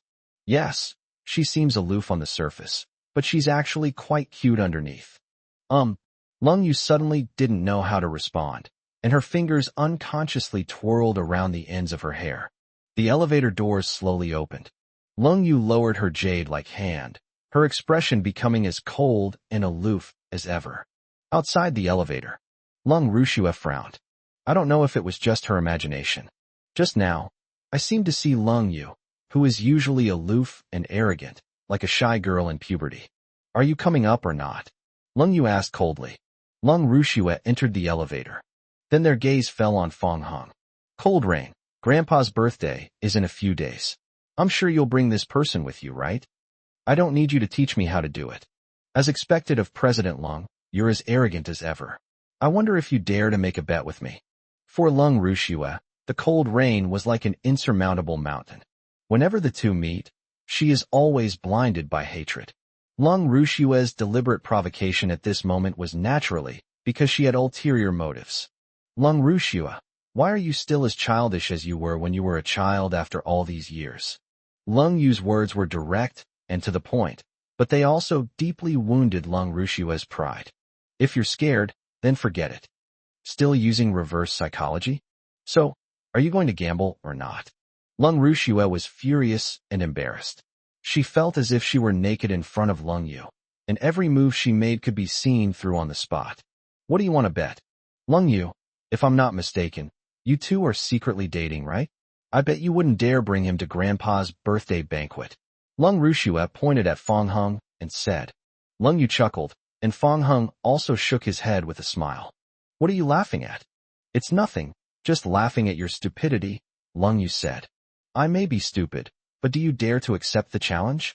If I lose, I'll bark like a dog in front of all the guests. But if you lose, you'll have to kneel down and admit that I, Lung Rushue, am better than you. Lung Rushue glared at Lung Yu, because it was because of Lung Yu's existence that she had never been valued since childhood. Lung Rushue desperately wanted to shatter Lung Yu's pride, and she even dreamed of Lung Yu being subservient to her. Forget it, Manager Long. What you did in the game was like intentionally feeding kills. It's pretty pointless, Fang Heng said. Ignore her, let's go. In the midst of conversation, the elevator arrived at the designated floor just in time. Fang Heng and Lung Yu walked out together. Watching the two figures walk away, Lung Rushue's anger gradually subsided. In her view, Lung Yu had given in. Lung Rushue often flirts with handsome men in private, but as a daughter of the Lung family, she comes from a noble background, and such relationships cannot last long and are destined to remain undisclosed. Lung Rushue was certain that Lung Yu, like herself, was just toying with Fang Heng's feelings and simply enjoying his beauty. After all, Fang Heng is exceptionally handsome and a rare find. However, Lung Yu would never dare to bring the person back, let alone publicly announce their relationship in front of the Lung family. Believing she had finally found Lung Yu's weakness, Lung Rushue decided to seize this opportunity to press her advantage and humiliate her to vent her long-held hatred. Chapter 52 Taking Photos with Lung Yu. Fang Heng and Lung Yu returned to the office. The two opened the takeout box and were about to eat. At this moment, Lung Rushue pushed open the door and walked in. With a smug look on her face, she said, 30 years east of the river, 30 years west of the river. Lung Yu, I never thought you would back down in front of me, Lung Rushue. This is ridiculous. Where did I back down? If you don't dare to bet with me, what else is that but admitting defeat? Lung Yu was utterly speechless. Lung Rushue was always unreasonable, and her thought process was indeed different from that of a normal person. This is never going to end. Fine, I accept your bet. Lung Rushue was stunned for a moment. She originally intended to mock Lung Yu and take the opportunity to vent her anger. As a result, Lung Yu suddenly accepted the bet, which was like punching cotton, unable to exert any force at all. You. Lung Rushue was a little taken aback. Get out of here immediately. Lung Yu didn't say anything more to her, and decisively called Su Mu over, ordering him to forcibly invite Lung Rushue out. The office door closed. Su Mu said, Manager Long, if you have nothing to do, you can play games in the office. Please don't come here and cause trouble for the president. Lung Rushue's mood had only just improved, but in that short time, she was so angry that she wanted to jump up and curse again. But there was nothing she could do, so she could only leave in frustration. Lung Rushue eagerly awaited the day the bet would be made. She didn't believe Lung Yu would actually dare to bring Fang Heng back to the Lung family to announce their relationship. In the office, this cold-hearted woman is infuriating. Fang Heng felt that Lung Rushue was quite bizarre, like a clown. He put some food on Lung Yu's plate and comforted her. Don't be angry. Eat first. The cold rain gradually calmed my emotions. Seeing the food in her bowl, her tone softened unconsciously. I could clearly reach it this time. Why did you still put food on my plate? There's no other reason. I just wanted to serve you some food. After receiving a reply, Lung Yu hesitated for a moment, then immediately served Fong Hung a lot of food as well. What are you doing? There's no other reason. I just wanted to serve you some. Fong Hung smiled and said, Why do we seem like children? Lung Yu, biting her chopsticks, agreed with Fong Hung's statement. She just said that Lung Rushua always liked to play childish games, but it turns out that she and Fong Hung are no different now. We were eating half of the meal. Lung Yu put down her chopsticks, opened the drawer, took out a card, and handed it to Fong Hung. Huh? Fong Hung asked, puzzled. Take it. There's $1 million here. You can spend it. After calming down last night, Lung Yu guessed that Fong Hung had probably spent all his savings on the $1 million carousel watch he gave her. Some even speculated that Fong Hung and Qian Fuhao knew each other, possibly by coaching each other's grandson in basketball to make money. Lung Yu didn't want to see Fong Hung suffer so much because of her. Fong Hung, unaware of Lung Yu's deep thoughts, naturally accepted the bank card. Although it won't trigger the King of Soft Rice rebate, it can increase the soft rice value. And he's looking forward to drawing more powerful skills in the future. That evening, Fong Hung came out to admire the moon after taking a shower. He stretched and happened to see the cold rain in the courtyard. Moonlight shone on Lung Yu's beautiful face as she held the sleeping Tang Yuan in her arms. The swing gently swayed, and her hair and skirt swayed with it. Fong Hung recalled what Lu Li had said earlier. He felt that he should take some photos with Lung Yu, so that they could be closer to being a real couple. Fong Hung walked forward unhurriedly. Hearing the sound, Lung Yu touched the ground with her toes and steadied the swing. Wanna play? Fong Hung had no recollection of the last time he played on the swing. Lung Yu's suggestion unintentionally awakened his childlike heart. I'll give it a try. Lung Yu stood up, holding Tang Yuan, and Fong Hung sat down on the swing right after. The swing was large, unlike the netted swings of his childhood, but it quickly gave Fong Hung a familiar feeling. It's pretty fun. Lung Yu stood quietly to the side, a smile unconsciously creeping onto her lips, watching Fong Hung gradually drift into a daze. It wasn't until she heard the other person's voice that Lung Yu came back to her senses, and for a moment she seemed a little flustered. What are you thinking about so intently? Nothing. Fong Hung took out his phone from his pocket and said, Let's take a picture together. Photograph. Yes, that's how it is. After hearing Fong Hung explain the reason, Lung Yu felt that it was indeed time to take a picture. So what pose do you think we should strike?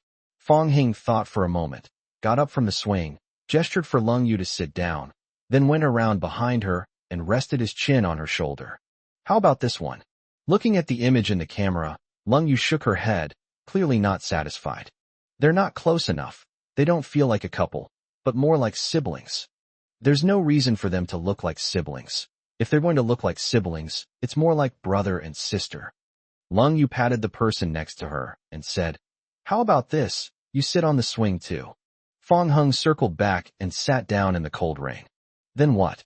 Lung Yu hesitated for a moment, then lowered her head, slipped her arm through Fong Hung's, and leaned against him, her cheeks slowly pressing against his chest. That's fine then, she said, unconsciously clenching the hem of her clothes. Fong Hung was stunned for a moment. This was indeed much better than before, just like a couple deeply in love. He made a slight improvement, grabbed the glutinous rice ball, and hugged it along with the cold rain. I'm going to take the picture now. Lung Yu's cheeks flushed slightly, and she couldn't help but feel resentful towards Fong Hung. It's all his fault. It's all because his chest felt so hot. Fong Hung adjusted the angle and took many photos in a row. In the end, the two of them happened to pick the same one. Fong Hung was increasingly satisfied with the photo. The way Lung Yu clenched her hands and the hint of shyness she exuded were just right, elevating the overall mood of the picture. Lung Yu's attention, however, was focused elsewhere. She felt that Fong Hung had a very pleasant, yet indescribable, scent, and that it was very comfortable to be in his arms, giving her a strange sense of security. Lung Yu slowly closed her eyes, unable to resist becoming completely absorbed in the moment. Cold Rain, I've sent you the photos. The cold rain remained silent for a long time. Fong Hung looked down and realized that she had fallen asleep. While agonizing over whether to wake Lung Yu, Fong Hung took the opportunity to secretly observe her up close. The cold rain breathed evenly, quiet, and exuding a sense of docility. Fong Hung wanted to pat her head, but he refrained from doing so for fear of waking Lung Yu. My gaze unconsciously fell on her neckline. Just like when he taught Lung Yu how to cook, that familiar scene appeared again. Fong Hung silently shifted his gaze and looked up at the night sky above. I must say, the scenery tonight is beautiful. Besides the twinkling stars, the most dazzling thing is the big, round moon. Chapter 53, I Will Always Be With You. However, they hadn't had much time to appreciate it. The stars in the night sky became fewer and fewer, and the moon was gradually swallowed up by the dark clouds. It's obviously going to rain soon. A moment later, large raindrops pelted down, landing directly on Fong Hung's face. Holy crap! He blurted out his catchphrase, and had no choice but to pick up Lung Yu and rush towards the villa.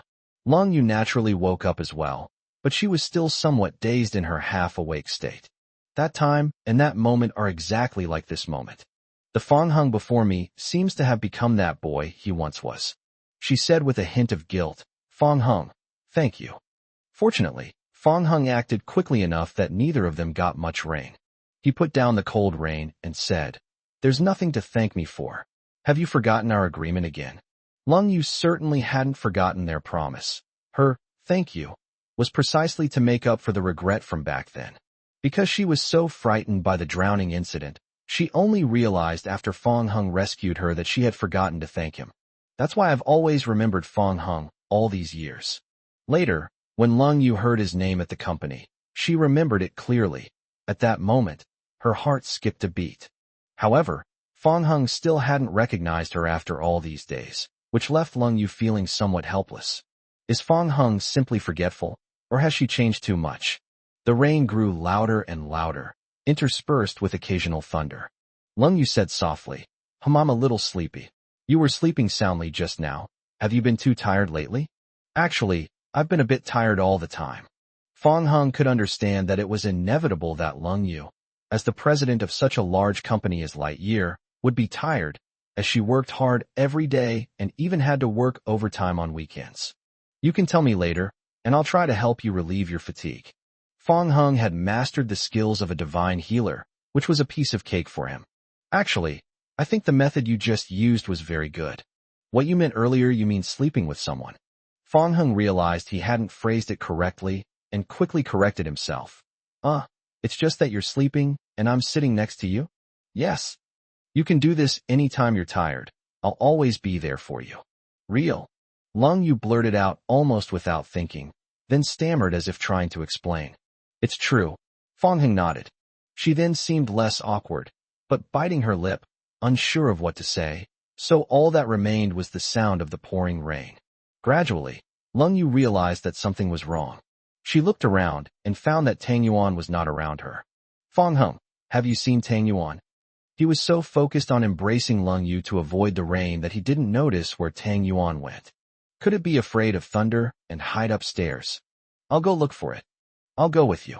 The two couldn't find Tang Yuan upstairs, but eventually found the little guy in the garage not far from the swing.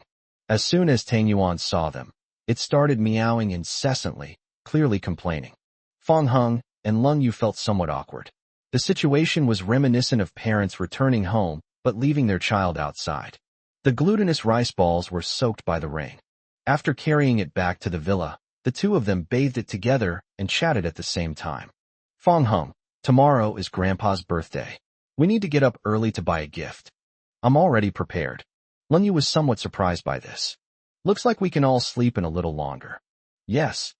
Lung Yu has always enjoyed the feeling of listening to the rain hitting the glass and then falling asleep in her room. For her, this would bring a strange sense of comfort. But tonight, she wasn't satisfied, probably because that embrace was far more comfortable than this. The next day was Old Master Lung's birthday. Fong Hung and Lung Yu woke up, made thorough preparations, and then set off for the Lung family. Lung Yu changed into a formal dress, her hair piled high, looking both noble and aloof. Fong Hung was wearing a black tuxedo and had his hair styled in a way he rarely did. The journey took about an hour. The destination is a huge estate. The endless wall was enough to demonstrate the Lung family's formidable strength. The two got out of the car in the banquet hall parking lot, where Lung Yunluo, who had been waiting in advance, quickly came to greet them. Lung Yunluo was clearly surprised to see Fong Hung. "Brother-in-law, you look so handsome today." Fong Hung chuckled and replied, "Don't I look handsome normally? So cool, so incredibly cool. The whole universe is shining for you." Fong Hung was speechless. His sister-in-law was as mischievous as ever. Lung Yunluo stepped forward and took Lung Yu's arm, then kept winking at her. "Sister, come with me first." Lung Yu said. "Fong Hung, you go to the banquet hall first. I'll be back in a bit." "Okay, see you later." After the sisters left, Fong Hung headed towards the banquet hall. At that moment, a convertible supercar slowly came to a stop. A man with a middle parting and wearing a pink suit got out of the car.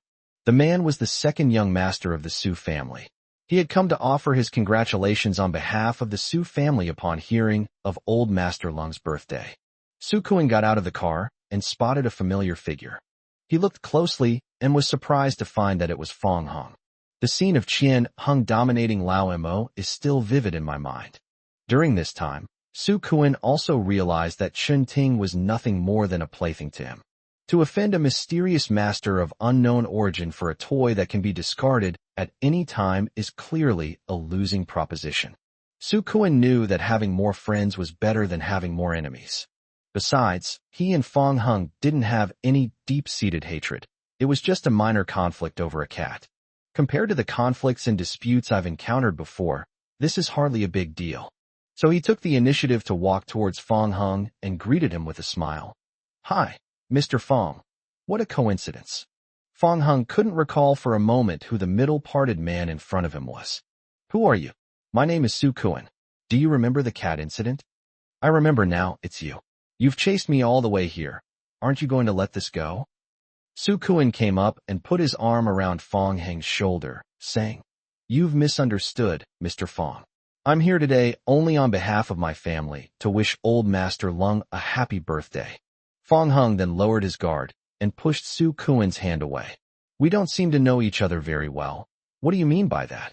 Su Kuan was somewhat embarrassed and said, "It was my fault before, and I would like to apologize to you. I hope Mr. Fong can forgive me and be friends with me." As they were talking, Su Kuan received a phone call, and a middle-aged man's voice came from the other end. "Okay, Uncle Lung, I'll be right there. I ran into a friend over here." Su Kuan hurriedly hung up the phone and then chased after Fong Hung. Soon the Su family will officially hold an election for the next head of the family. As the second young master of the Su family, Su Kuan is not at an advantage compared to his elder brother. Only by making powerful friends and strengthening one's own power can one get closer to the position of family head. Fong Hung, this mysterious expert whose origins are unknown, naturally became the person he wanted to win over. Chapter 54, I don't want to see you get hurt. Su Kuan quickly caught up with Fong Hung, only to be met with indifference. "Excuse me, Mr. Fong, I just received a phone call." Fong Hung gave a lukewarm "Mr. Fong is highly skilled in martial arts, so he must come from a noble family. I'm just an ordinary office worker." Su Kuan didn't believe it. In his opinion, Fong Hung was just pretending to keep a low profile. Because in the entire city of Los Angeles, there are very few people who can defeat old Mo in one move. "Hee hee, Mr. Fong, you're joking. Did you come alone today?" "I came with my wife." Su Kuan looked slightly surprised, but continued to flatter Fong Hung. On the other side, Lung Yunluo pulled Lung Yu into the room. "Sis, are you out of your mind? You actually brought your husband here. Today is old Master Lung's birthday." In addition to the elders of the Lung family, some prominent figures from Luocheng have also come. Lung Yunluo never expected her sister to be so bold as to actually bring Fong Hung along to celebrate her birthday. "Fong Hung and I are married, so it's perfectly reasonable for us to celebrate Grandpa's birthday together." "That's true, but Sai, I don't know how to say it. What should we do about Dad later?" Lung Yunluo simply couldn't imagine what was going to happen next. "It's all right, it won't affect you." Lung Yunluo sighed again. "Although I'm usually carefree, I don't want to see you get hurt, sister." Lung Yu patted her head and said with a wry smile, "Little girl, you've grown up." Lung Yunluo pushed Lung Yu's hand away. You've messed up my hair. And don't you dare call me young, you stinky older sister. The two women were talking when a voice came from the side. The person who arrived was Lung Rushue. Lung Rushue, dressed in a cheongsam and holding a folding fan, began to speak in a sarcastic tone. Hey, isn't this Lung Yu? Why are you all alone? Lung Yunluo immediately retorted angrily. Lung Rushue, are you blind? What do you mean it's just my sister? Am I not human? Lung Rushue's expression changed slightly. Lung Yu only resorted to violence when she was truly angry. But Lung Yunluo is different. She'll resort to violence at the slightest provocation. When we had a fight when we were little, this brat was so rough that she hurt me for weeks. She was wary of Lung Yunluo. I'm sorry, Sister Yunluo, it was a slip of the tongue. Lung Yunluo snorted and said, that's more like it. Be more careful in the future. Lung Rushue could only curse silently in her heart. You brat. What's with the arrogance? Then she looked at Lung Yu and said, Lung Yu, you haven't answered my question yet. Why didn't you bring your good secretary? Have you forgotten our bet? Lung Yu said calmly, of course I haven't forgotten. But you, don't try to deny it later when you lose. Don't worry. I, Lung Rushue, am a woman of my word, and I would never go back on my word. Then let's wait and see. Okay, let's wait and see. Watching the cold rain's departing figure, Lung Rushue shook her head, a confident smile playing on her lips. In her opinion, Lung Yu was just being stubborn. On this special day, she was certain that Lung Yu wouldn't dare bring Fong Hong. Therefore, she is certain to win the bet between the two. She couldn't help but imagine Lung Yu kneeling before her, looking pitiful with tears welling up in her eyes from shame and anger. Lost in thought, Lung Rushue became complacent and burst into laughter, drawing strange looks from passing guests who quickly gave her a wide berth. The two sisters are here. Lung Yunluo asked curiously. Sister, what bet did you and Lung Rushue make? Lung Yu told her sister about the bet. Upon hearing this, Lung Yunluo immediately said, haha, this Lung Rushue is just like my teammate in the game. She's practically feeding the enemy. How can anyone be as stupid as her? She just really wanted to beat me. I think she's got a screw loose. She's been like this since she was a kid. She even came to bother me after losing to you. But I beat her up and she went home crying to tell on me. During a pause in conversation, a middle-aged couple approached the two sisters. Xiaoyu, you're back. The one speaking was Lung's mother, Yang Shulan, and next to her was Lung's father, Lung Tianrui, who had a stern expression. Lung Yunluo quickly greeted them. Dad, Mom. Lung Yu called Yang Shulan Mom in a low voice, but when it was Lung Tianrui's turn, she remained silent with a cold face. Lung Tianrui said unhappily, you're getting more and more rude. You won't even call me Dad anymore. Lung Yu remained silent, becoming completely taciturn. Lung Yunluo, standing to the side, was already starting to get nervous. The moment her sister and father met, she felt the temperature around them drop several degrees. The real big thing is yet to come. Father was unaware that his sister had gotten married and had even brought her along to celebrate Grandpa's birthday. Yang Shulan advised, all right, Tianrui, you know Xiaoyu's temper. She's been like this since she was little. You two had a fight before and haven't made up yet, so it's normal that she can't back down. That's just being ill-mannered. If word gets out, people will think I, Lung Tianrui, have failed to raise my son properly. Lung Yu suddenly let out a cold laugh. Lung Tianrui continued, the young master of the Su family that I mentioned to you before is also here to celebrate your birthday today. You two can take this opportunity to get to know each other and find an auspicious day to get engaged as soon as possible. With a frosty expression, Lung Yu said, if you're so eager for a marriage alliance, you can marry that young master of the Su family yourself. You, Lung Tianrui was speechless with anger. Lung Yunluo was so shocked that she almost burst out laughing. My sister is amazing. Even if she had 10 times the courage of a bear and a leopard, she would never dare to talk back to her father like that. Lung Yunluo suppressed a laugh and secretly gave Lung Yu a thumbs up.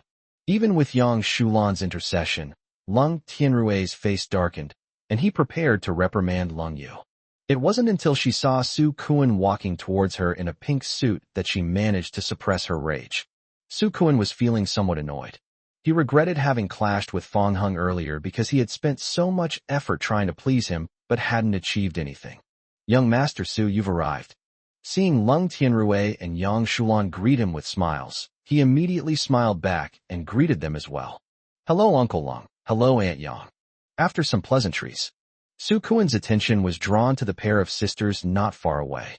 He was immediately taken aback. Su Kuan had seen Lung Yu's photos before and felt that she was so beautiful that it seemed unreal. Seeing it in person now, I found that she is even more beautiful than in the photos. The key is that Lung Yu is also very tall. Even in high heels, she seems to be taller than him. Exactly the kind of long-legged, mature beauty that Su Kuan is most obsessed with. As for Lung Yunluo next to him, although she was also very pretty, Su Kuan just couldn't muster any interest in this kind of flat-chested girl. Chapter 55. Let's talk about it when it's just the two of us at night. The three of them came together in front of the two sisters. Lung Tianrui introduced, "Young Master Su, this is my eldest daughter, Lung Yu." Su Kuan feigned gentlemanly manners and said, "Hello, Miss Lung. I am Su Kuan, the second young master of the Su family." "Xiao Yu, this is young Master Su. Didn't you see him greet you? Why are you still standing there?" Lung Tianrui reprimanded again with a stern face. Lung Yu ignored not only Su Kuan, but also Lung Tianrui, and turned to walk directly towards the banquet hall. This scene stunned them, completely unexpected. To cover up his embarrassment, Su Kuan turned around and greeted Lung Yunluo. "Hello, I am Su Kuan." "Excuse me, I'm mute. ABA, I can't hear what you're saying." Lung Yunluo didn't dare to be as domineering as her sister, so she just gave a perfunctory answer and then turned and ran away. Su Kuan was completely bewildered. Seeing this, Lung Tianrui finally lost his temper and yelled at the two women. "Both of you stop right there." Ignoring the cold rain, they continued walking without stopping. Lung Yunluo hesitated for a moment and glanced back, but then sped up to catch up with Lung Yu ahead. These two have grown too big for their britches. At this rate, I don't think I can control them anymore. Lung Tianrui clutched his chest in anger. Yang Shulan quickly tried to smooth things over. "Young Master Su, I'm sorry. Xiaoyu has been arguing with her father recently and is in a bad mood. She's like this with everyone." Normally, Su Kuan would be very unhappy to be treated like this. But Lung Yu's beauty gave him enough patience. "It's all right, Aunt Yang, I don't mind." Su Kuan's competitive spirit was aroused. What he enjoys conquering most are these aloof and arrogant older women. All those aloof and sophisticated women I've encountered before were just pretending. They knew his status and were playing hard to get in order to get close to him and achieve their goals. So Su Kuan quickly got tired of it. He could tell that Lung Yu wasn't faking it at all. She was the real aloof and sophisticated older sister he had always dreamed of. Su Kuan felt an unprecedented excitement. Anyway, Lung Yu is not married, and Lung Tianrui intends to arrange a marriage, so it's only a matter of time before they get together. Once married, Su Kuan is willing to settle down for her, and even give up the whole forest. On Lung Yunluo's side, she finally caught up with Lung Yu, panting, and said, "Sis, you're so domineering. But you're right, we absolutely can't be with that bastard Su Xiao, he's just a playboy." Although this was the first time Lung Yunluo had met Su Kuan, she had already heard of his bad reputation. It is said that Su Kuan was extremely licentious, having slept with so many women that they could form a long line, and that he even forced his ex-girlfriends to have abortions. I would rather die than be with such a scoundrel. It was because Lung Tianrui forced her into an arranged marriage that Lung Yu stormed into the Civil Affairs Bureau in a fit of anger, and that's when she happened to run into Fong Hung, who had just broken up with Lu Li. The more I think about it, the more speechless I become. My dad is really something. How could he do this for the sake of a family marriage? I guess I can't escape this fate either, Sai? Is profit really that important? Don't worry, I will protect you and will never let that person get what they want. Wah, sister, you're the best. Lung Yunluo was deeply moved. Then you have to behave well in front of me from now on. Hee, I'll try my best. The two women entered the banquet hall and, after some effort, finally found Fong Hung in a corner of the last row. "Wow, brother-in-law, are you playing hide and seek? My sister and I searched for ages," Lung Yunluo said, unconsciously lowering her voice. It's quieter here. Fong Hung helped Lung Yu adjust the seat height, and then asked, "Where did you guys go? Why did it take you so long to come back?" "My sister and I." Lung Yunluo glanced at Lung Yu, then hesitated. Lung Yu said, "It's just a little troublesome thing. Let's talk about it tonight, when it's just the two of us." "Good." Lung Yunlu pouted, a little jealous, and said, "What's wrong? Can't I say it when I'm here? Don't you already know? I want to hear it again." Lung Yu rolled her eyes at her. As guests entered, the banquet hall became increasingly lively. Well-known hosts livened up the atmosphere on stage, and even popular celebrities were invited to perform. After the warm-up session, the banquet hall suddenly went dark, and the people on the stage hurriedly left. The curtains slowly opened, and under the spotlight, an elderly man in a wheelchair was pushed onto the center of the stage by Lung Tianrui. The old man waved his hand gently, exuding an air of authority without anger. After Lung Tianrui stepped aside, Old Master Lung surveyed the crowd. "Thank you all for taking time out of your busy schedules to attend this old man's birthday banquet."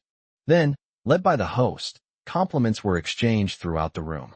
Lung Rushue stood up and shouted, "Grandpa, you're the most handsome today." Old Master Lung chuckled. Lung Tianrui took the list and whispered to him, "Dad, the gift list is finished. Should we announce it?" Grandpa Lung nodded, and after receiving his approval, Lung Tianrui immediately gave the host a look. "Thank you, Mr. Gao from Qiangxin Company, for the golden toad. Its value is..." The host immediately began the broadcast according to the procedure. The people whose names were called stood up and greeted the crowd. When it was Su Kuan's turn, Lung Tianrui began to introduce him personally. "As you may not know, this Mr. Su Kuan is the second young master of the Su family." Upon hearing that it was someone from the Su family, everyone became excited. The Su family is also a prominent family in Luoqing, and their strength is even greater than that of the Lung family. The Su family is currently holding an election for the head of the family, and Su Kuan, who is standing in front of us, is very likely to be the future head of the Su family. Many people began to curry favor with Su Kuan, trying to seize this once-in-a-lifetime opportunity. After all, being on good terms with Su Kuan means that if he really becomes the head of the Su family, he can also rise to great heights.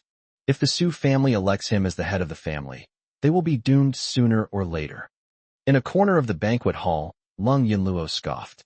Then she suddenly remembered that this wasn't the first time she had seen Su Kuan today. When I was secretly following Fong Hong, I even saw the two of them get into a fight.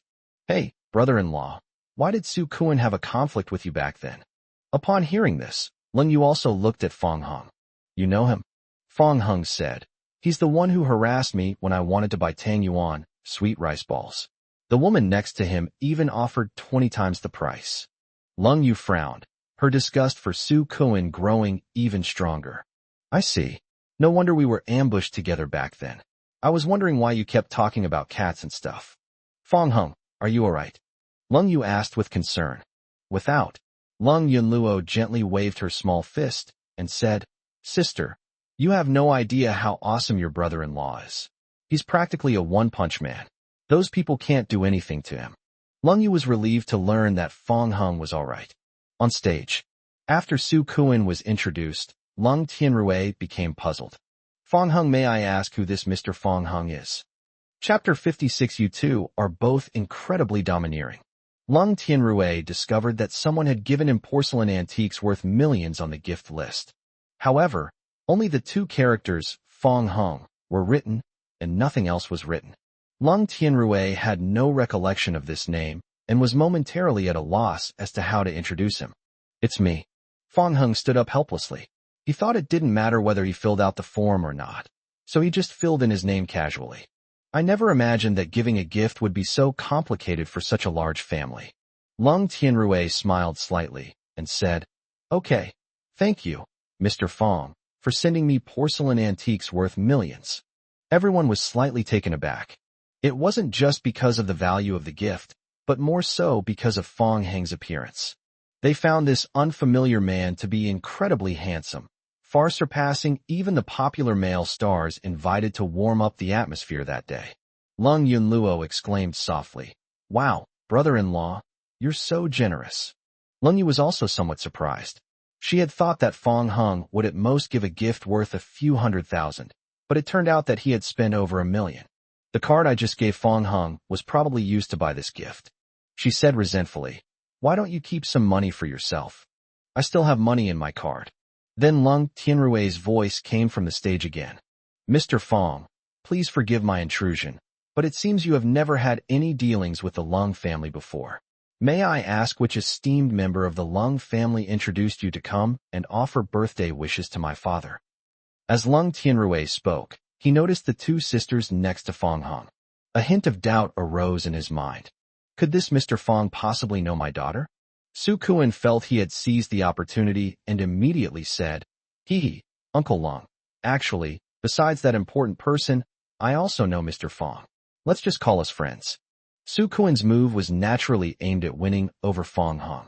Otherwise, if such a mysterious expert were snatched away by his elder brother, his chances of winning the election for family head would be even slimmer.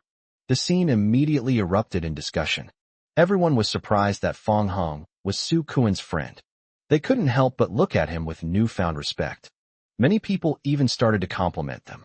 Mr. Fong is handsome and dashing, much more so than that popular male star from earlier. Young Master Yi, your words are inappropriate. How can you compare Mr. Fong to a male celebrity?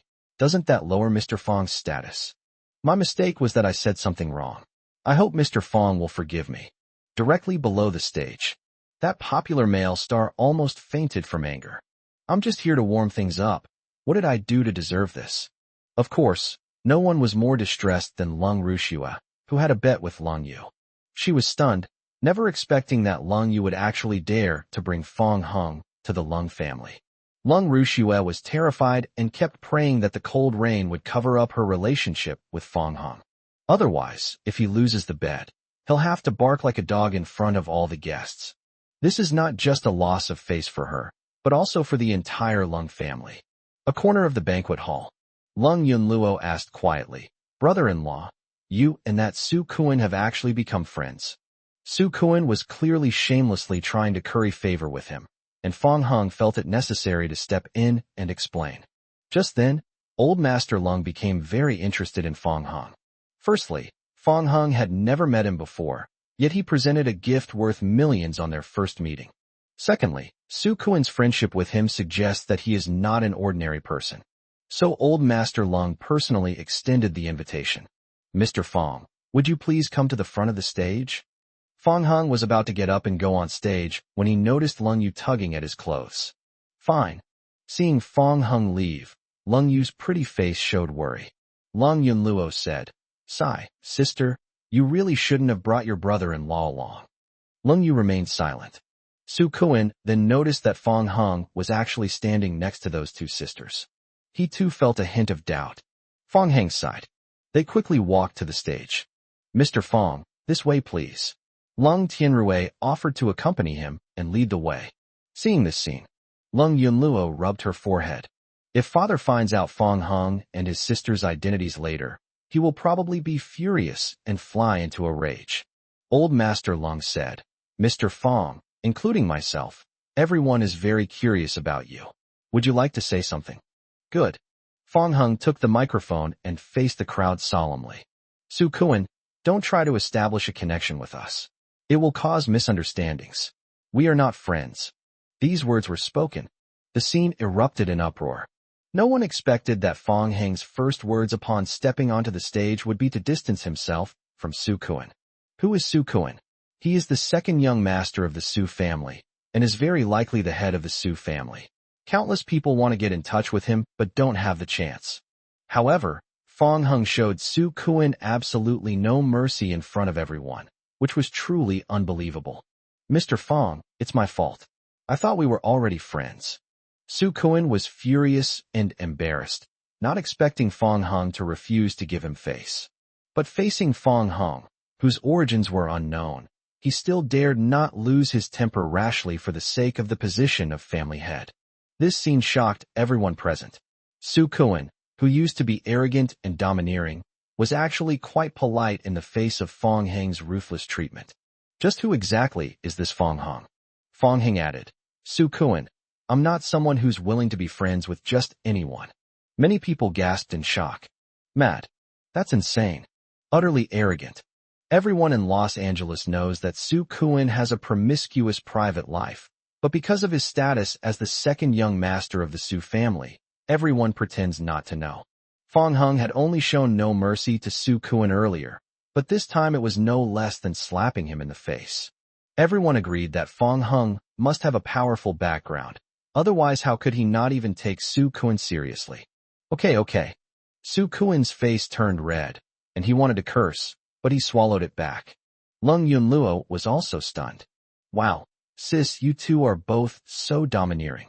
As she marveled at this, she noticed Lung Yu stand up and begin walking towards the stage. On stage, the elderly Mr. Lung was both surprised and delighted, feeling that the Lung family might have struck it lucky today. Mr. Fong, your presence is truly an honor for the Lung family. Grandpa, you can just call me Fong Hong. Grandpa Lung is Lung Yu's grandfather.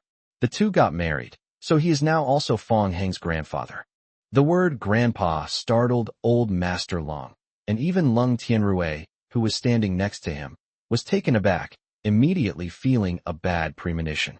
At this time, elegant and aloof, Lung Yu, dressed in a formal gown, slowly walked onto the stage. Everyone had long heard that Lung Yu was as beautiful as a fairy, and now that they saw her, they were so amazed that they couldn't take their eyes off her. Upon seeing his daughter come onto the stage, Lung Tianrui's face immediately turned cold. You should know when to stop being rude.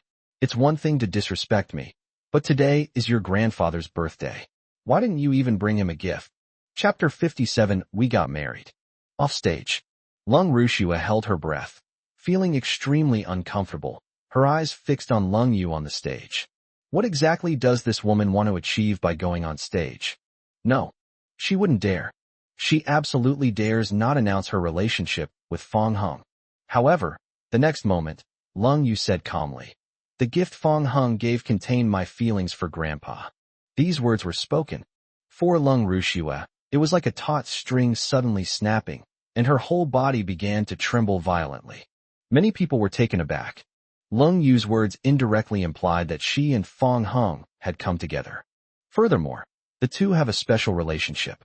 Otherwise, it would be impossible for them to send the same gift together. Old Master Lung asked, Xiao Yu, you and this Mr. Fong, could it be?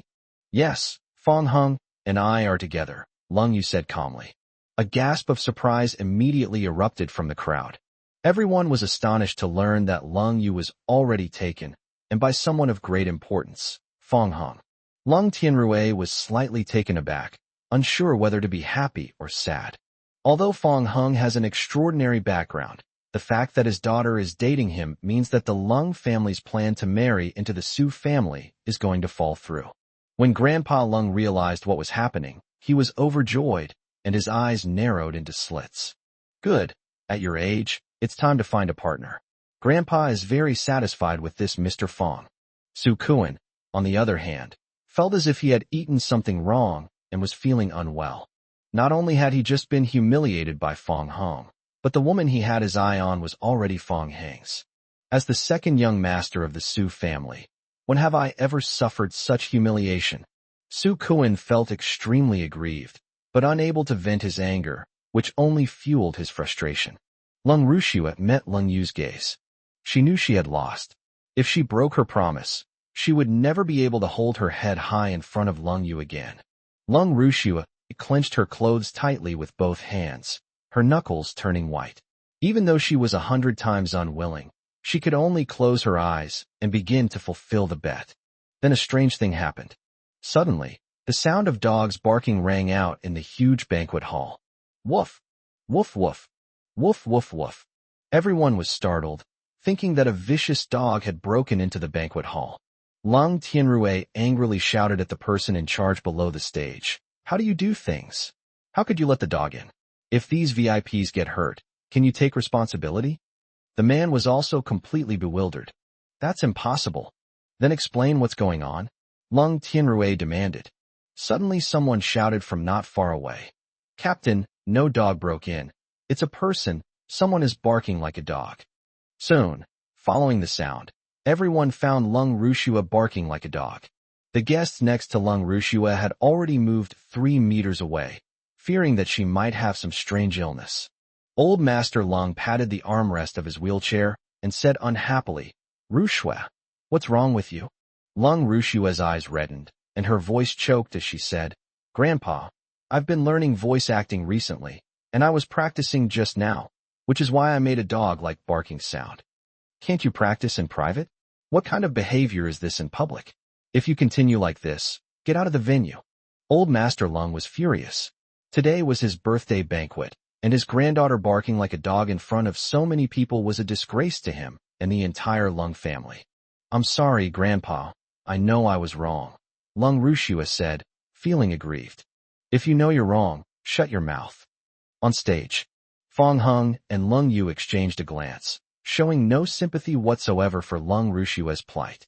After all, they hadn't agreed to the bet in the first place. It was entirely Lung Rushua's own fault for insisting on her own way. Lung Rushua wiped away her tears and glared fiercely at Lung Yu.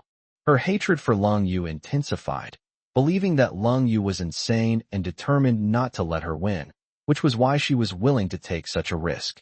"Old Master Lung, congratulations. From now on, the Lung family will have a bright future." "Yes, Mr. Fong and Miss Lung are a perfect match. With them around, the Lung family is bound to rise to even greater heights in the future." Patriarch Lung, when the Lung family rises to new heights, I hope you won't forget to help us, the younger brothers who follow behind. Everyone began to compliment Old Master Lung because of the couple. These scenes undoubtedly further wounded Lung Rushua's fragile self-esteem. Since she's already embarrassed herself, she might as well just expose herself to Lung Yu directly. Lung Rushua stood up and attracted attention with her loud voice. "Grandpa, don't be fooled by appearances. Fong Hung is not a powerful figure at all. He is just an employee of Guangyan. That $1 million gift must have been bought with money from Lung Yu." Lung Rushua suddenly revealed a shocking inside story. This immediately sparked a lot of discussion at the scene. Many people's gazes toward Fong Hung changed rapidly. That Lung Rushua is truly despicable. Lung Yunluo slammed her hand on the table in anger. Su Kuan, on the other hand, seemed even angrier. "Grass. No wonder I couldn't figure out Fong Hang's background. It turns out I thought he was too awesome." He, the second young master of the Su family, was met with indifference and went to great lengths to please an ordinary clerk, only to fail miserably. Su Kuan grew angrier the more he thought about it, and even wanted to slap himself. Now that he knew Fong Hang's identity, Su Kuan naturally wouldn't put up with this nonsense anymore. In his view, Fong Hung had no family background and was only outstanding in martial arts, so he was not a threat at all. Dealing with people like that is as easy as crushing an ant. Su Kuan believed that he and Lung Yu also had a chance, because Lung Tianrui would definitely not agree to the two of them being together. On stage, Old Master Lung's expression changed slightly. He had thought the Lung family had a stroke of good luck today, but now it seemed he had been overthinking things. He didn't care that Lung Yu and Fong Hung were dating. The young children of these prominent families in Los Angeles are all experienced in relationships, some even changing partners several times a day. In short, everything is fine as long as we're not married. Compared to Old Master Lung, Lung Tianrui seemed less composed. He glared at Lung Yu, his face extremely gloomy. "Do you know who you are? The president of Lightyear Corporation, and even the future heir of the Lung family. You're actually dating an ordinary employee? Are you crazy? I know exactly what I'm doing. Besides, you've misunderstood. Fong Hung and I are not in a romantic relationship." Lung Tianrui was stunned for a moment. "Not in a romantic relationship? So that means you haven't been dating yet. It's good that you're not dating anyone." Lung Tianrui's anger subsided a little. Su Kuan laughed upon hearing this. If they're not even boyfriend and girlfriend, Fong Hung is just being ridiculous. Wouldn't it be even easier for him to pursue Lung Yu then? Su Kuan could almost see Fong Hung crying and begging Lung Yu not to leave after he finally won her over. He'll just kick Fong Hung away then. Wow, just thinking about it makes me feel incredibly excited. How could Fong Hung, an ordinary person, possibly compete with Su Jiayin, the second young master of the Su family?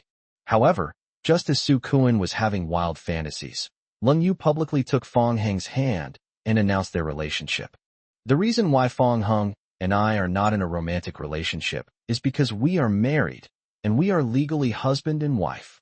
Chapter 58. Divorce me immediately. The entire banquet hall fell into a deathly silence. Then suddenly things erupted again. No one could believe their ears. The daughter of the prestigious Lung family and the president of Lightyear Corporation. He actually married an ordinary person like that? A corner seat in the banquet hall. Looking at the two people on the stage, Lung Yunluo felt both envious and sentimental. My older sister is passionate and outspoken, and dares to rebel against her father's control over her life. If it were her, she simply couldn't do it. This time, Su Kuan couldn't laugh at all. Lung Yu and Fong Hung got married, which meant that he had absolutely no chance. He had just thought Fong Hung was a clown, but now it seems he was the clown. As the second young master of the Su family, he was actually inferior to an ordinary person? This was the first time he had ever been frustrated because of a woman.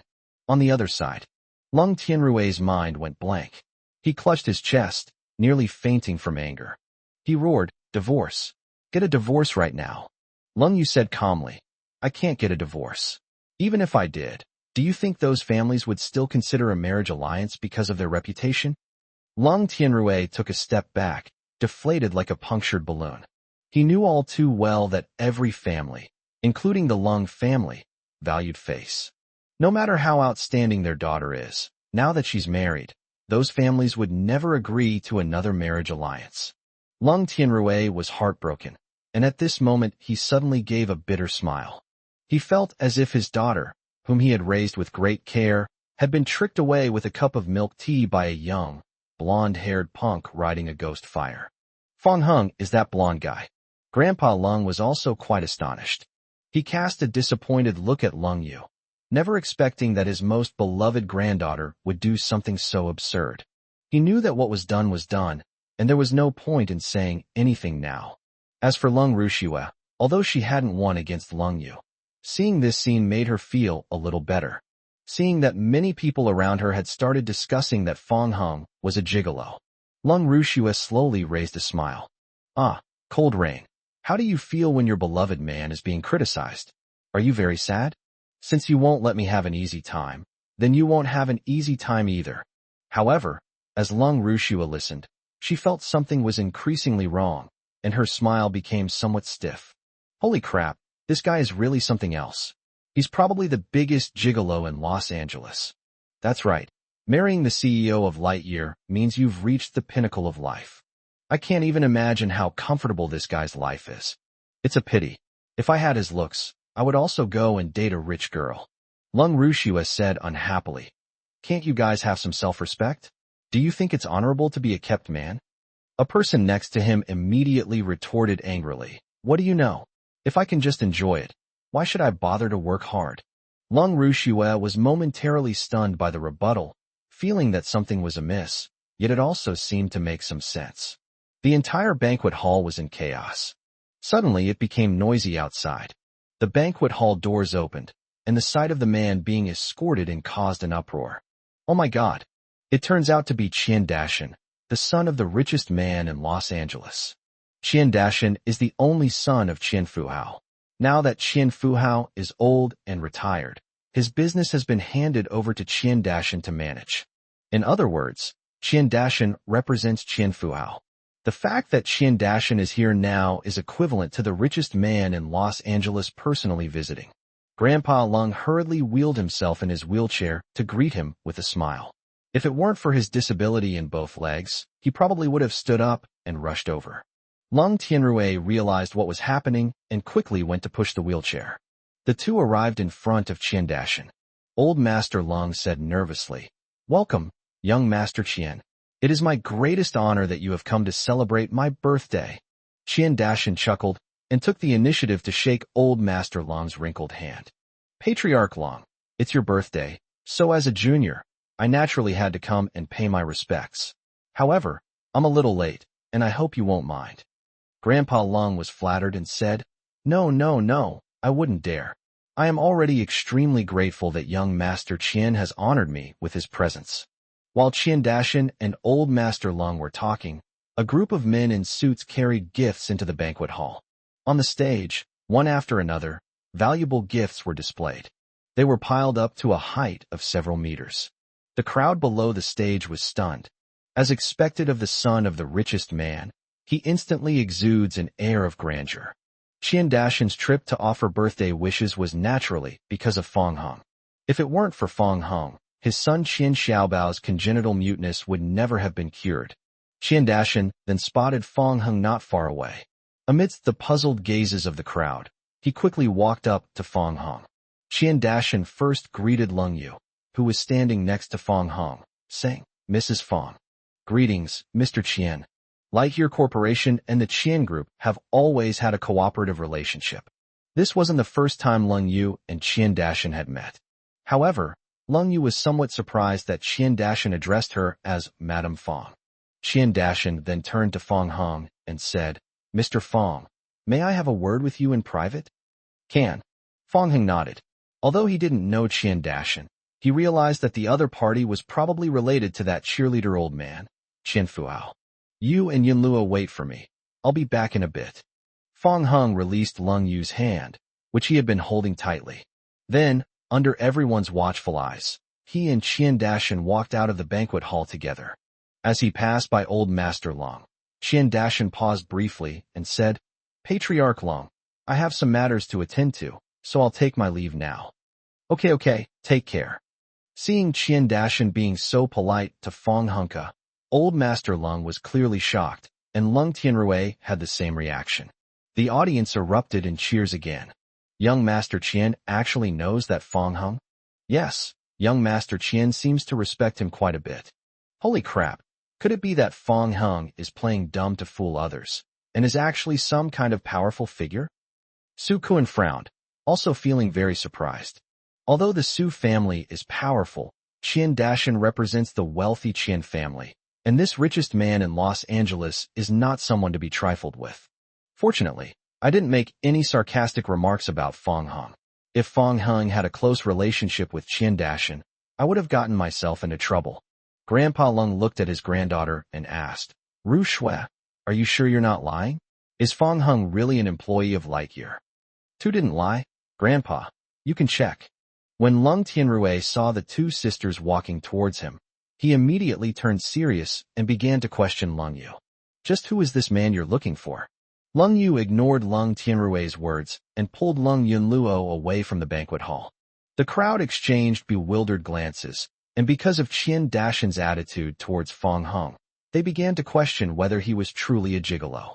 After all, what gigolo could be addressed as sir so politely by the son of the richest man?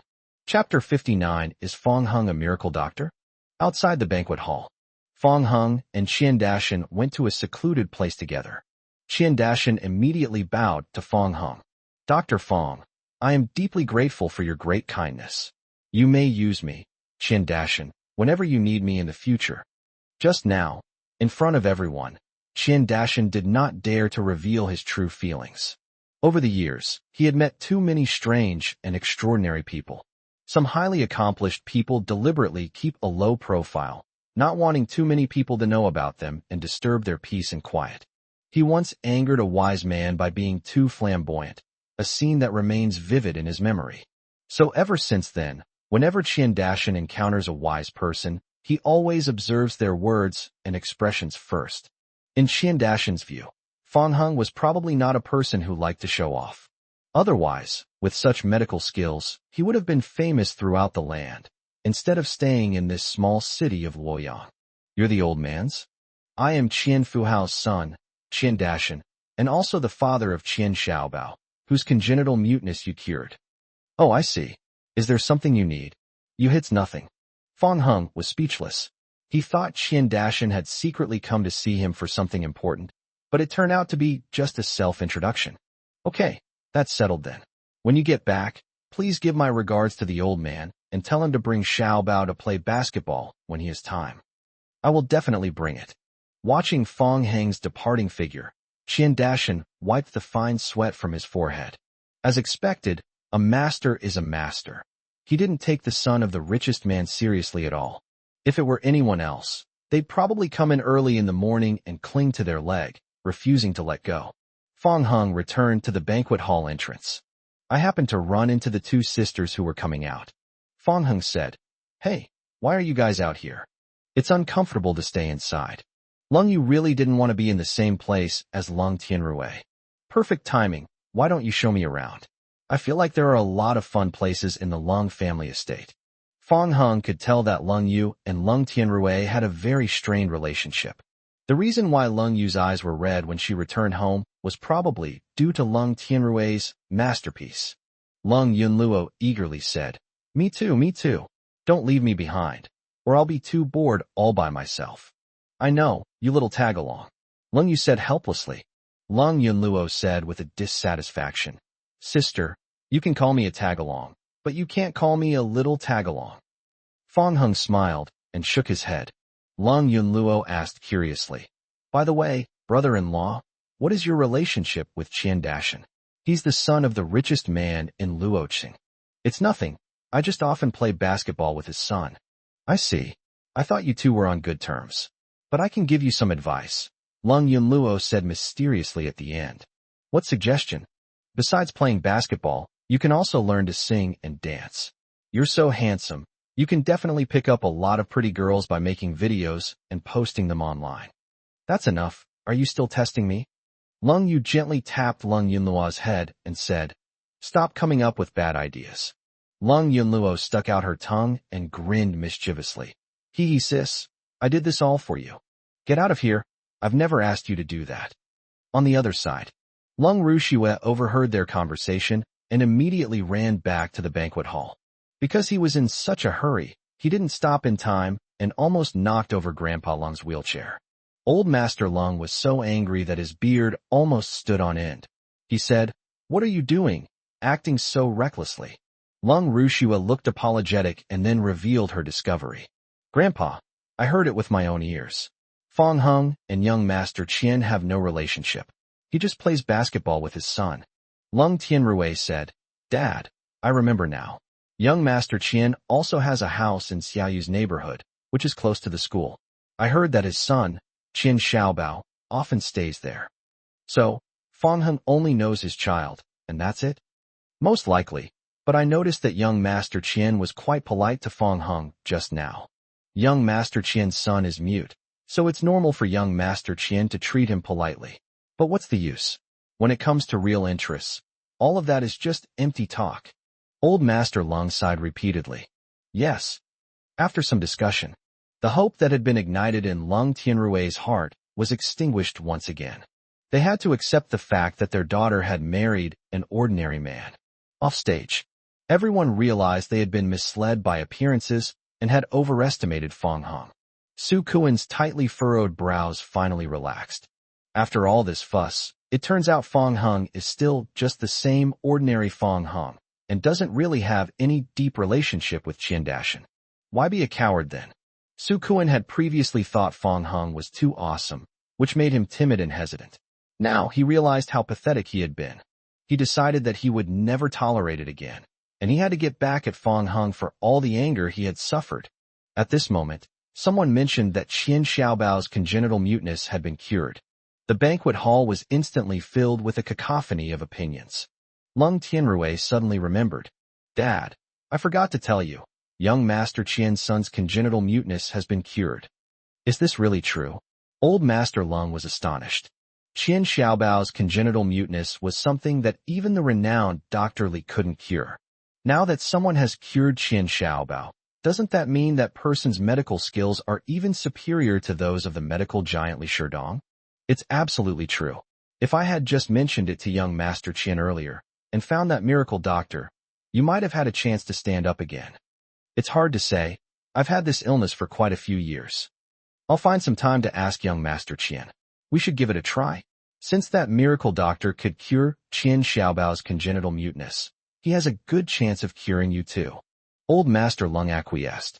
Back then, he was full of vigor and had a great time.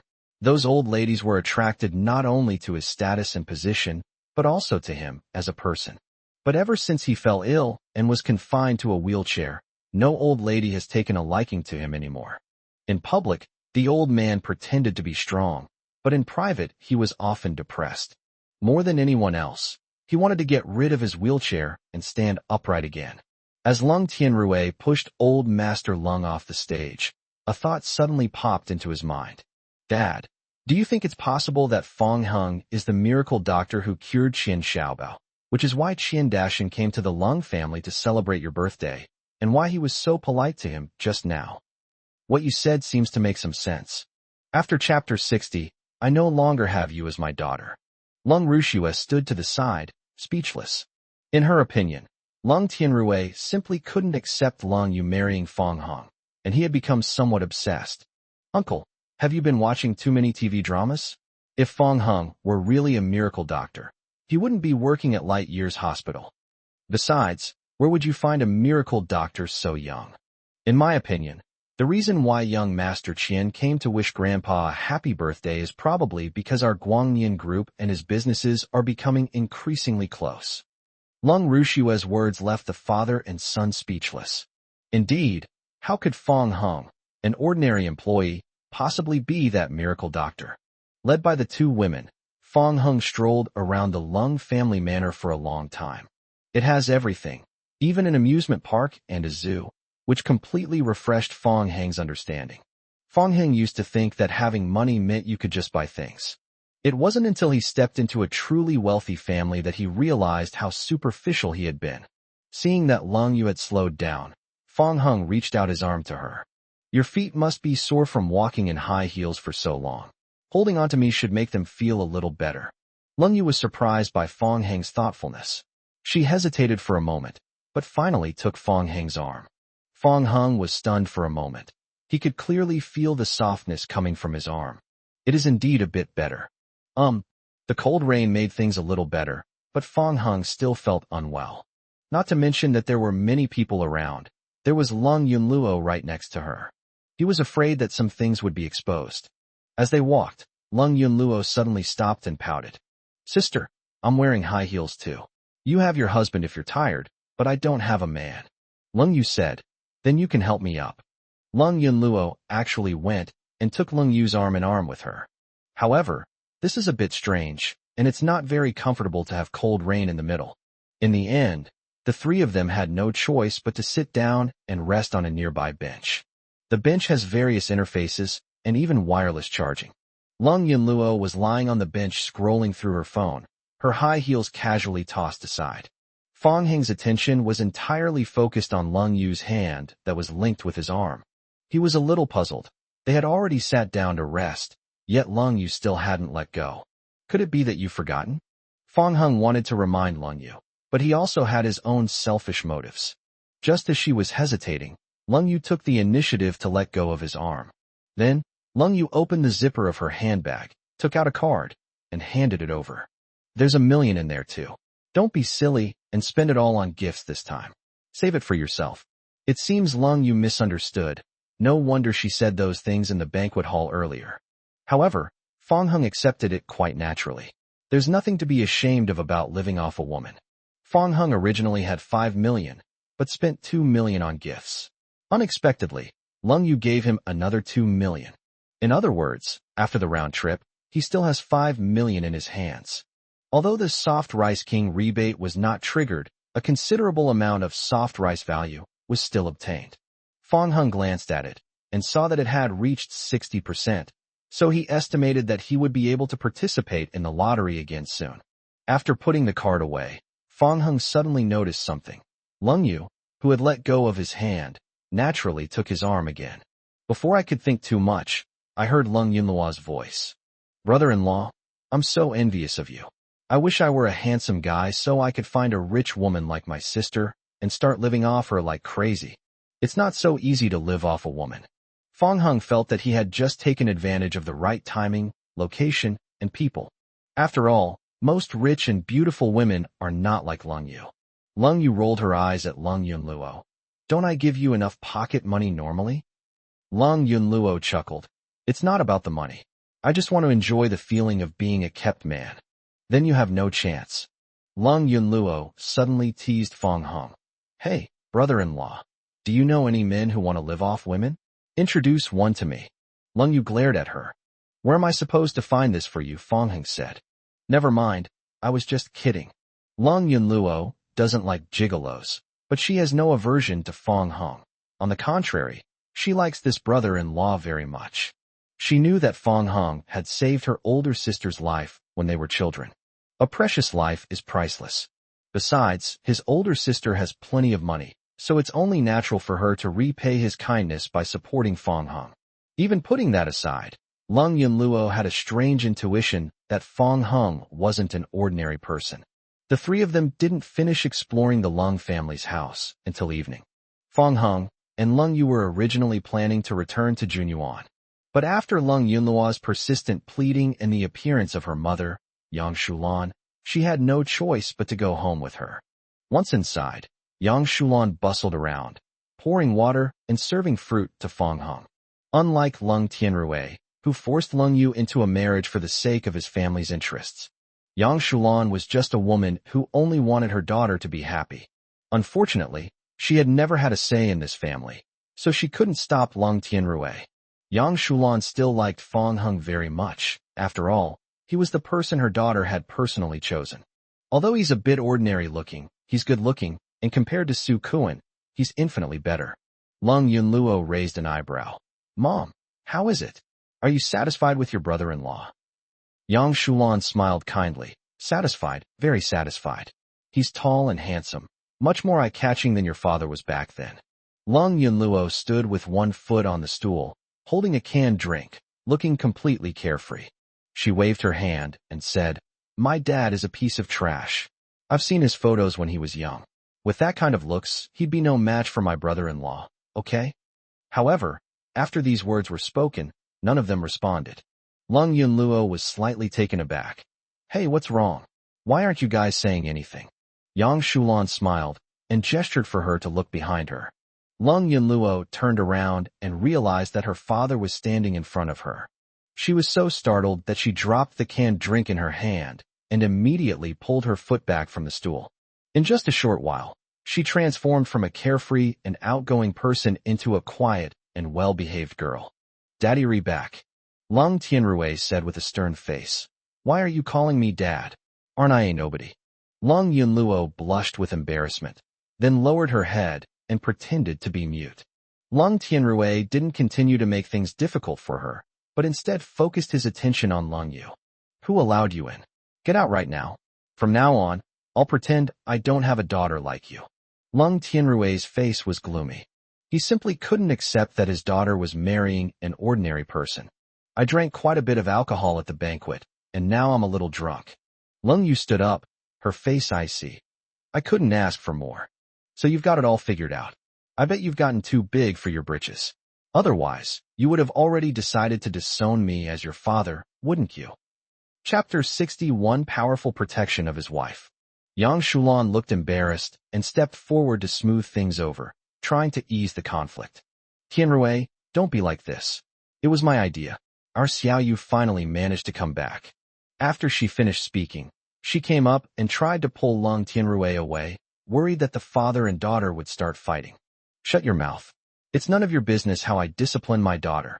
Fueled by alcohol, Lung Tianrui forcefully pushed Yang Shulan away. Yang Shulan accidentally fell to the ground, hitting her head on a stool, and felt dizzy. The two women rushed forward to help their mother, concerned for her safety. Mom, are you all right? Lung Yunluo asked. Lung Yu glared at Lung Tianrui and angrily retorted. Lung Tianrui, are you even a man? If you have a problem, come at me. Why are you taking it out on my mother? Seeing his injured wife, Lung Tianrui regained some composure, a hint of self-reproach flashing in his eyes. But he clearly couldn't swallow his pride and remained defiant, saying, What right do you have to tell me what to do? And what's your address? Do you think you can just call me by my name? Lung Tianrui, what's wrong with me calling you that? You're not worthy to be my and Yunluo's father, much less my mother's husband. Lung Tianrui felt his blood rush to his head, as if his daughter's words had stung him, and he even had difficulty breathing. You wretched girl, you wretched girl. I think I haven't disciplined you in too long, so now you dare to yell at me like that. Lung Tianrui raised his hand as if to strike. Lung Yu's eyes were firm, showing no fear. Come on, hit me. Keep hitting me like you did when we were kids. If I disobey you, it's all my fault, Yunluo's fault, and my mother's fault. You've never been wrong in this family. You're always the only one who's right. Yang Shulan grabbed her daughter and said with tears in her eyes, Xiaoyu, don't talk to your father like that. I'm not afraid of him at all. A man who only bullies his wife and daughters is a coward. You? Lung Tianrui was completely enraged, and the hand he had raised actually came down. Just as the blow was about to hit Lung Yu's face, her wrist felt as if it had been clamped by an iron clamp, rendering her completely unable to move. Fang Heng remained expressionless, staring directly at Lung Tianrui, and firmly gripped his wrist. Upon seeing this, Yang Shulan was shocked. She never expected that this newlywed son-in-law would dare to obstruct Lung Tianrui. Lung Yunluo realized what was happening and almost screamed. Handsome. So cool. I knew I hadn't misjudged him. My brother-in-law really did make a move. Lung Tianrui was even angrier. It was because of Fang Heng that his marriage plan had completely failed. Who do you think you are, daring to stop me? I'm nothing. But Lung Yu is my woman, and no one can lay a hand on her, Fang Heng said calmly. Behind him, Lung Yu, whose expression had been icy, suddenly felt her heart skip a beat. Lung Yunluo suppressed her excitement. Fang Heng is not only handsome. This domineering protection of his wife gesture is even cooler. So incredibly handsome. However, in Lung Tianrui's view, Fang Heng, his son-in-law, was undoubtedly challenging his authority. I'd like to see what you're capable of using to protect this unfilial daughter. As if in a contest, Lung Tianrui stretched out his other hand and immediately slapped Lung Yu across the face again. With a snap, everyone except Fang Heng was stunned. Fang Heng not only blocked Lung Tianrui, but also slapped him across the face. Fang Heng said coldly, That's enough, or I won't be polite to you. Lung Tianrui touched his face, stared wide-eyed at Fang Heng in disbelief. He never expected that this son-in-law, who had no ability, would dare to hit his father-in-law. The three men were also dumbfounded, almost thinking they were seeing things. After all, it was the son-in-law's first visit to the family, and he slapped his father-in-law first. Who wouldn't be confused by that?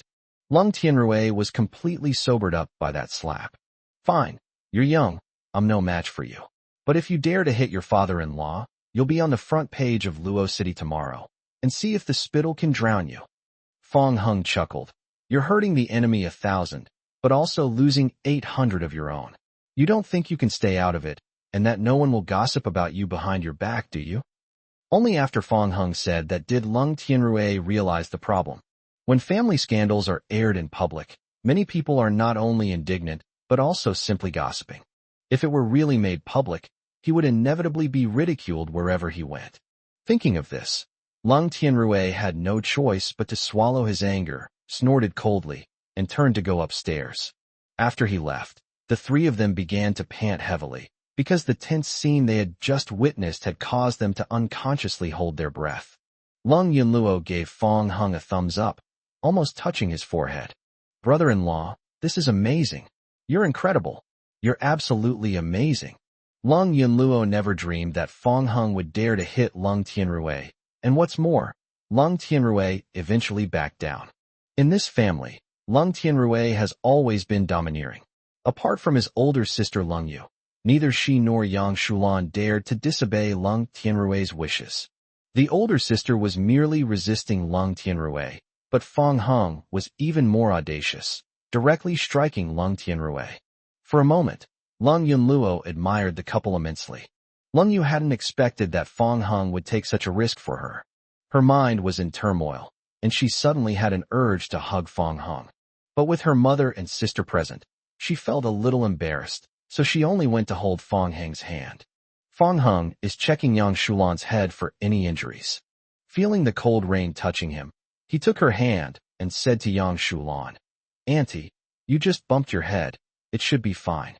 Lung Yunluo exclaimed in surprise, Brother-in-law, you can even treat illnesses? Yang Shulan's attention wasn't on that, but rather she smiled and said, You and Xiaoyu are both married now. Isn't it a bit inappropriate to call her Annie? Yes, brother-in-law. You and my sister have already registered your marriage. It's time for you to address me as such, Lung Yunluo chimed in. Fang Heng glanced at Lung Yu subconsciously, not to ask for her opinion, but because he had never called her mom since he was a child. Fong Hung didn't know who his mother was, and his father had never mentioned her. He had heard some rumors, though, that his mother had run away after giving birth to him. Lung Yu noticed Fong Heng's unusual behavior and said, "Mom, this is the first time Fong Hung has met you. He's not used to it yet. There's no need to rush him to change how he addresses you." Lung Yunluo put her arm around Yang Shulan's neck and said, "Is there anything you're not used to? Brother-in-law. Come on, this is our mother, try calling her. Don't pressure Fong Hung like this." Lung Yu was a little anxious because she knew about Fong Heng's father's experience and was worried that this would bring back painful memories for him. "It's all right. Now that we're married, I should address you differently." Fong Hung paused for a moment, then slowly said to Yang Shulan, "Mom." Chapter 62, Sleeping Together. Yang Shulan smiled broadly and responded happily. Lung Yunluo also laughed and said, "Mom, my brother-in-law has changed his address. Shouldn't you give him a change of address fee?" Lung Yu looked at Fong Hung with worry in her eyes. "Yes, of course." Yang Shulan immediately rummaged through her bag, and Lung Yunluo seized the opportunity to snatch a card from it. She chuckled and said, "Mom, I also played a part in my brother-in-law changing his address, so I'll accept this as a bonus." "You child." Helpless, Yang Shulan then took out a card and stuffed it into Fong Heng's hand. "There are 3 million here. Consider it your mother's payment for changing your address to her son." He earned 3 million yuan just by calling out Mom. Fong Hung and Yang Shulan exchanged pleasantries, but ultimately did not refuse her kindness. With this additional 3 million, his savings have now reached 8 million. Unfortunately, it wasn't given by Lung Yu, so I didn't get any soft rice points. It's late at night. Yang Shulan forced the two to stay overnight. So Fong Hung and Lung Yu entered the same room. The door was closed. Lung Yu turned around and hugged Fong Hung. "What are you doing?" "Tu twisted my ankle." Lung Yu buried her face in his chest. She had restrained herself for so long outside, but now she could no longer suppress her inner impulses. "Then I'll carry you to bed and check how serious it is." "Oh." Lung Yu was a little confused. She had just made up an excuse. She hadn't actually twisted her ankle. Before she could react, Fong Hung had already put her on the bed and then taken off her high heels. "It seems like nothing's wrong." Fong Hung carefully inspected the area, but found no problems. Lung Yu withdrew her delicate foot shyly and said guiltily, "It's probably not serious. It healed quickly, and it doesn't hurt anymore now. It's good that you're all right." Fong Hung got up, took off his coat, and looked around the room. There are traces of her life here, and it's clear that this is where she has lived since childhood. "We should sleep together tonight," Lung Yu said. Fong Hung said, "I can sleep on the floor." "No need to sleep on the floor," Lung Yu suddenly blurted out. Fong Hung was slightly puzzled. Why did Lung Yu seem a little anxious? I mean, sleeping on the floor would arouse suspicion, so I don't need to," she explained hurriedly, afraid that her true thoughts would be seen through. "Can you accept sleeping together?" Fong Hung asked. Lung Yu brushed the hair behind her ear and said, "I'm fine." "Okay, then let's sleep together." Since Lung Yu didn't mind, Fong Hung would definitely choose to sleep in the bed. Lung Yu was secretly plotting something. The reason she didn't let Fong Hung sleep on the floor was because she wanted to hold him while she fell asleep again. Yesterday's brief experience left a lasting impression on her. Just then, Lung Yunluo suddenly pushed open the door. "Aha, Stinky Sis, are you surprised?" Unexpected, Lung Yu had no choice but to temporarily put aside her ulterior motives and said, "You have no manners. This is my private space. You didn't even knock before coming in." "Hee, I'm used to it. At least you and your brother-in-law aren't doing anything bad." Lung Yu said irritably, "What are you doing here?" "Mom said that the water heater in this room has been used for too long and is about to break, so you and your brother-in-law should use the one in the living room for now." "Okay, I understand. You can leave now." "Don't rush me, slut. I just got here. Why are you in such a hurry to kick me out?" Could it be that? Lung Yunluo suddenly paused, then glanced at Fong Hung with a wicked grin. Fong Hung said awkwardly, "How about I go next door and you two sleep here?" "Okay." "No." The two women suddenly spoke at the same time, and it was naturally Lung Yu who shouted no. Lung Yu got out of bed, her bare feet touching the floor, and pushed Lung Yunluo out. Go back to your room now. All right, I'll leave then. You stinky sister, you've really forgotten your sister now that you have a man, forgotten how you used to call me little darling and wouldn't let me go. Fong Hung was very surprised, feeling that this was not something Lung Yu could do. Lung Yu increased her strength and continued to push Lung Yunluo outwards. Don't talk nonsense, I didn't do it. Oh, they're starting to deny it outright. Lung Yunluo then turned to Fong Hung and said, Brother-in-law, I'm leaving now. I have a lot of juicy gossip about my sister. I'll tell you about it later. Finally, Lung Yunluo was driven away. Lung Yu, slightly out of breath, said, Don't believe what Yunluo says. She's never serious, and almost nothing she says is true. It's really quite unreliable. Unexpectedly, Lung Yunluo suddenly launched a surprise attack. Brother-in-law, I've added you. Let's chat privately behind my sister's back. You bastard Lung Yunluo, don't try to run away if you dare. Lung Yu chased after him barefoot out the door. A moment later, he returned angrily, looking as if he wanted to say something but couldn't. What's wrong? My phone is dead. I'd like to borrow your phone to look up some information. Give. Fong Hung generously handed the phone to Lung Yu. Lung Yu opened Green Bubble, but didn't find Lung Yunluo's friend request. Instead, she saw someone in the blacklist. My ex-girlfriend, Fong Hung said. Oh, did Yunluo add you on WeChat? No, I don't know how to contact her. In the midst of conversation, Fong Hung's phone rang once. When Lung Yu looked, she saw that it was a friend request from Lung Yunluo. She did not hesitate to add to the blacklist. Only then did he feel relieved enough to return the phone to Fong Hung. All right, all the information has been checked. It seems that Lung Yunluo is the one with the information. The next room. Lung Yunluo frowned and muttered, Hey, why don't they agree yet? Did I add something wrong? After taking a shower, one after the other, the two prepared to go to sleep. This is the first time I've experienced this moment since I got married. When he was a child, Fong Hung had imagined sharing a bed with his newlywed wife, but it was very different from what he was like now. It can only be said that there is indeed a gap between fantasy and reality. After the lights were turned off, only the faint moonlight illuminated the room. Fong Hung had his back to Lung Yu, so he couldn't see her expression. Time passed by, and just when he thought Lung Yu had fallen asleep and he was about to go to sleep himself, suddenly, Lung Yu poked his back with her finger. Fong Hung. Fong Hung turned around, curious about what was going on. Lung Yu said hesitantly, I'm a little tired. Fong Hung understood her unspoken meaning. After all, this was the new agreement the two had made last night. I'll be right here with you. Good. After Lung Yu finished speaking, she pressed herself against him, leaning her whole body against his chest. Fong Hung was stunned for a moment. Had he misunderstood the agreement made last night? Or had Lung Yu misunderstood? He remembered that what he meant back then was that he would quietly stay by Lung Yu's side while she slept, not like this now. However, there's no point in dwelling on these things now. Unlike before, this time it was indoors, and the atmosphere was so subtle. A beauty as lovely as jade. How could one not be tempted when she's in one's arms? Oh no, we can't hide it anymore. There seems to be something there. Don't. Chapter 63 Stay away from my man. Fong Hung was completely dumbfounded. The thing he had hidden had actually been caught. Lung Yu seemed to have touched a hot potato, and in a panic, she hurriedly let go. It took some time before the atmosphere became less awkward. Go to sleep, it's very late, Fong Hung said. Lung Yu responded in a voice as soft as a mosquito's buzz. Of course, neither of them went to sleep immediately. The next day, the two were awakened by the knocking on the door. Fong Hung opened his eyes and found Lung Yu rubbing her sleepy eyes. Their eyes met, and Lung Yu looked away. The first thing she saw when she woke up in the room was Fong Hung, and she almost thought it was a hallucination.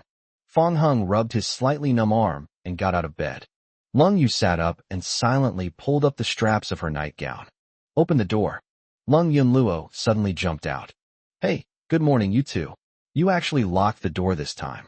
Having just woken up, she had little energy, and even Lung Yulian's voice was soft and weak when she scolded her. Why are you acting like a monkey, bothering me and Fong Hung so early in the morning? Getting up early is good for your health, brother-in-law. Don't you agree? Fong Hung yawned. That's on the condition that you go to bed early. Your sister and I stayed up quite late last night. Lung Yunluo chuckled. Sorry, but my mom asked me to call you downstairs for dinner. Be sure to hurry. The two washed up and went downstairs. Just moments ago, Lung Yunluo was all smiles and laughter, but now she was behaving like a completely different person at the dinner table. This was naturally because Lung Tianrui was also there. Fong Hung and Lung Yu took their seats. The nanny, Luo Xiao, immediately brought breakfast to the two of them, while secretly glancing at Fong Hung. Since the birthday banquet last night, news of their marriage has spread throughout the Lung family. Even the cooks in the kitchen know that Lung Yu married an ordinary person. Luo Xiao has worked here for decades, watching Lung Yu grow up from a child, and she knows the temperament of Master Lung Tianrui very well. Lung Tianrui was absolutely dissatisfied that the young lady Lung Yu had chosen such an ordinary person as her husband. She seemed to have already foreseen the bloody storm that was about to unfold. Fong Hung took a sip of porridge and then looked at Lung Tianrui. I don't think I saw myself in the Lianhe Zhaobao. With just that one simple sentence, Lung Tianrui was completely stunned. Then, he threw the spoon into the bowl, picked up his coat, and walked out silently. Yang Shulan said, Tianrui, we haven't finished eating yet. Where are you going? I don't want to eat anymore. I'm going to the office. Yang Shulan returned and sat down, putting some food into Fong Hang's bowl, and said with a smile, In our family, only you can keep him in check. These scenes left Luo Xiao completely dumbfounded. Everyone says the son-in-law is just an ordinary person, so why does even the usually domineering master seem to avoid him like the plague? Moreover, the ladies seem to like him very much. Logically speaking, if they were ordinary people, the son-in-law should be considered inferior in this family, which is completely the opposite of what is happening now. Once Lung Tianrui left, Lung Yunluo naturally reverted to her true appearance. Haha, this is the first time I've ever seen Dad look so embarrassed. It's so funny, Yang Shulan said. Be careful, if your dad suddenly comes back, you'll be in big trouble. After cautiously checking around, Lung Yunluo waved her hand and said, No, they've already gone far away. You can discuss this freely now. Lung Yunluo moved closer to Lung Yu. Sis, your husband slapped Dad yesterday and scared him half to death. Don't you feel anything about that? Luo Xiao was stunned upon hearing this. Lung Yu said, Don't disturb my meal. Ugh, what a buzzkill. Lung Yunluo happily went back to find Yang Shulan again. Yang Shulan turned to Luo Xiao and said, Sister Luo, could you please pour a glass of water for the children? Oh, hi, madam. Luo Xiao snapped out of her daze and hurriedly poured water for the others. When it was Fong Hang's turn to drink, she trembled and almost knocked the cup over. Lung Yunluo's words just now truly shocked her. Fong Hung actually slapped Lung Tianrui. This is absolutely unbelievable. You really shouldn't believe all those rumors and gossip. If the young lady had really married an ordinary person, how could he have dared to hit the master? And most importantly, how could the master possibly choose to swallow his anger after being beaten? Lung Yunluo got more and more excited as she talked, and even became a little carried away. Mom, do you think if I followed my brother-in-law's example and slapped Dad too, would it have some amazing effect? Her words completely baffled everyone present. Fong Hung didn't say anything and continued drinking his porridge. Lung Yu said, If you're not afraid of death, you can give it a try. You silly child, have you lost your mind? If you really dare to lay a hand on me, your dad might break your legs. After Yang Shulan finished speaking about Lung Yunluo, she still gave Luo Xiao a warning, even though she knew Luo Xiao was keeping her mouth shut. Sister Luo, I don't want to hear things that shouldn't be said outside. Luo Xiao said nervously. Madam, I didn't hear anything just now. Okay, that's good. Luo Xiao was cleaning up the dishes that the group had left over. Lung Yunluo leaned closer to Fong Hung. Brother-in-law, what's going on? I added you as a friend last night. Why haven't you accepted yet? Maybe they didn't receive it. Fong Hung glanced at Lung Yu, then gave Lung Yunlu a perfunctory reply. Impossible. Show me your phone. I've applied for this almost 800 times. Lung Yu stepped forward and said, Stay away from my man. Lung Yunluo glanced at the two of them and quickly understood. Oh, you stinky sis. It must be because you wouldn't let your brother-in-law add me, right? Yes, I'm the one who let him. You like to talk nonsense. Adding Fong Hung will only cause him trouble. What nonsense am I talking about, you stinky sister? You're just afraid I'll tell your husband about you, so you don't want us to talk about it in private, right? Well then, I'll tell you to your face. Brother-in-law, I'm telling you, mmm. Lung Yu rushed over and covered her mouth. Yang Shulan and Luo Xiu were already used to this kind of scene. Yang Shulan said, Xiao Yu, you've finally come back. Do you want to stay at home for a few more days? The two girls stopped fighting. Lung Yunluo grabbed her hand and said, Sister, stay a few more days. You have no idea how much Mom misses you. The fountain in the courtyard is filled with her tears.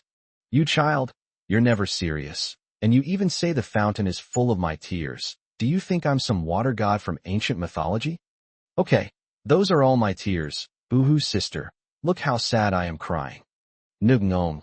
Lung Yunluo started faking her tears. Lung Yu felt somewhat heavy-hearted. Normally, he would never have lingered in this house for long. However, because Fong Hung was there, Lung Tianrue restrained himself somewhat. In addition, I really wanted to spend more time with my mother, and after thinking it over, I finally nodded in agreement. Chapter 64 The Love Master. Upon seeing that Lung Yu had agreed, Lung Yunluo immediately embraced her. Wah sis, I knew you couldn't bear to part with me. Get out of here, I just can't bear to leave Mom. Lung Yu pushed her away with disdain. Fong Hung grabbed the car keys and said, Then I'll go back and get a few more clothes. Okay, let's bring the glutinous rice balls along too. Good. After Fong Hung left, Lung Yu returned to her room. Recalling that she had slept in Fong Heng's arms all night, a smile unconsciously crept onto her lips. Looking at her hands, she felt a pang of shyness. It really is. How could I be so stupid? I've forgotten everything I learned, and I actually thought he was hiding something. He even pinched it. Hey sis, what are you thinking about? Lung Yu was lost in thought when her younger sister suddenly appeared, startling her. No, it's nothing. Lung Yunluo looked suspicious. It would be strange if nothing happened. She's obviously thinking about her brother-in-law. Women really are different when they fall in love. Don't talk nonsense. Although Fong Hung and I are married, we are still different from real couples. TSK, what's the difference? Don't tell me you haven't fallen for him yet. Look in the mirror, don't you look exactly like a lovesick teenage girl? Looking at herself in the mirror, Lung Yu stammered and couldn't say a word. She had never been in a relationship and didn't know what it felt like to truly like someone. Right now, I simply feel very comfortable being with Fong Hung, and I can't help but want to be close to him. I feel empty inside if I don't see him for a long time. Stop with the I don't and you don't. Just say it out loud if you love someone.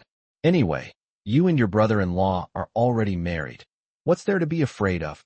Lung Yu's thoughts were in disarray, and she ultimately decided to invite Lung Yunluo out of the room. Through the door, Lung Yu said, You've never been in a relationship yourself, so don't try to teach me how to do things.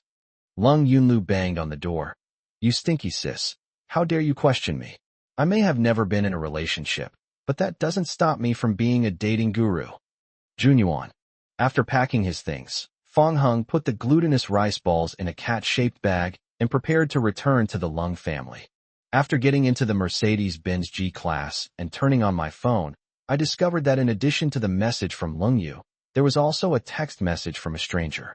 Fong Hung replied to Lung Yu first and sent her a voice message by bringing his phone closer.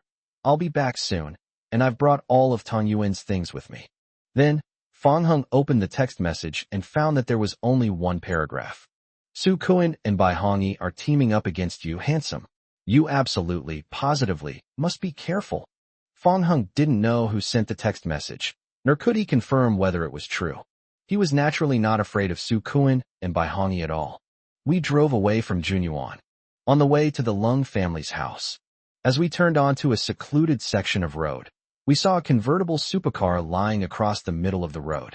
Fong Hung recognized the car. If he wasn't mistaken, it belonged to Su Kuan. Sure enough, a moment later, Su Kuan, Chen Ting, Bai Hongyi, Lu Li, and a man who was so thin he was practically just skin and bones appeared before them.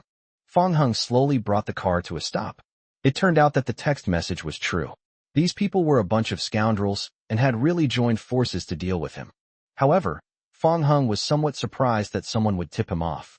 Clearly, the mole was one of them. Fang Heng was curious about who it could be. Could it be that Lu Li had a change of heart? However, Fang Heng quickly dismissed this guess, because as soon as they met, Lu Li's eyes were filled with undisguised hatred. On the contrary, Chen Ting, who is next to Su Kuan, has a better chance. After all, when Su Kuan brought Lao Mo to ambush her last time, this woman's attitude was clearly biased towards protecting him. Bai Hongyi and Su Kuan have known each other since childhood and often hung out together before they went abroad to study. The two had just met at the Love Club and happened to talk about Fang Heng when they were discussing their recent situations.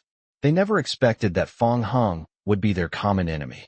They hit it off immediately and decided to join forces to deal with Fang Heng. At this moment, Lu Li crossed her arms and jumped out first. Hey, Fang Heng, what a coincidence. I didn't expect to run into you here. I don't think it's a coincidence. You've all been waiting for me here for quite a while, haven't you? Fang Heng said, glancing at the group. Their gaze slowly fell on the emaciated man, and they could sense that he exuded an aura different from the others. Clearly, this person is much stronger than the previous old man. Lu Li snorted coldly.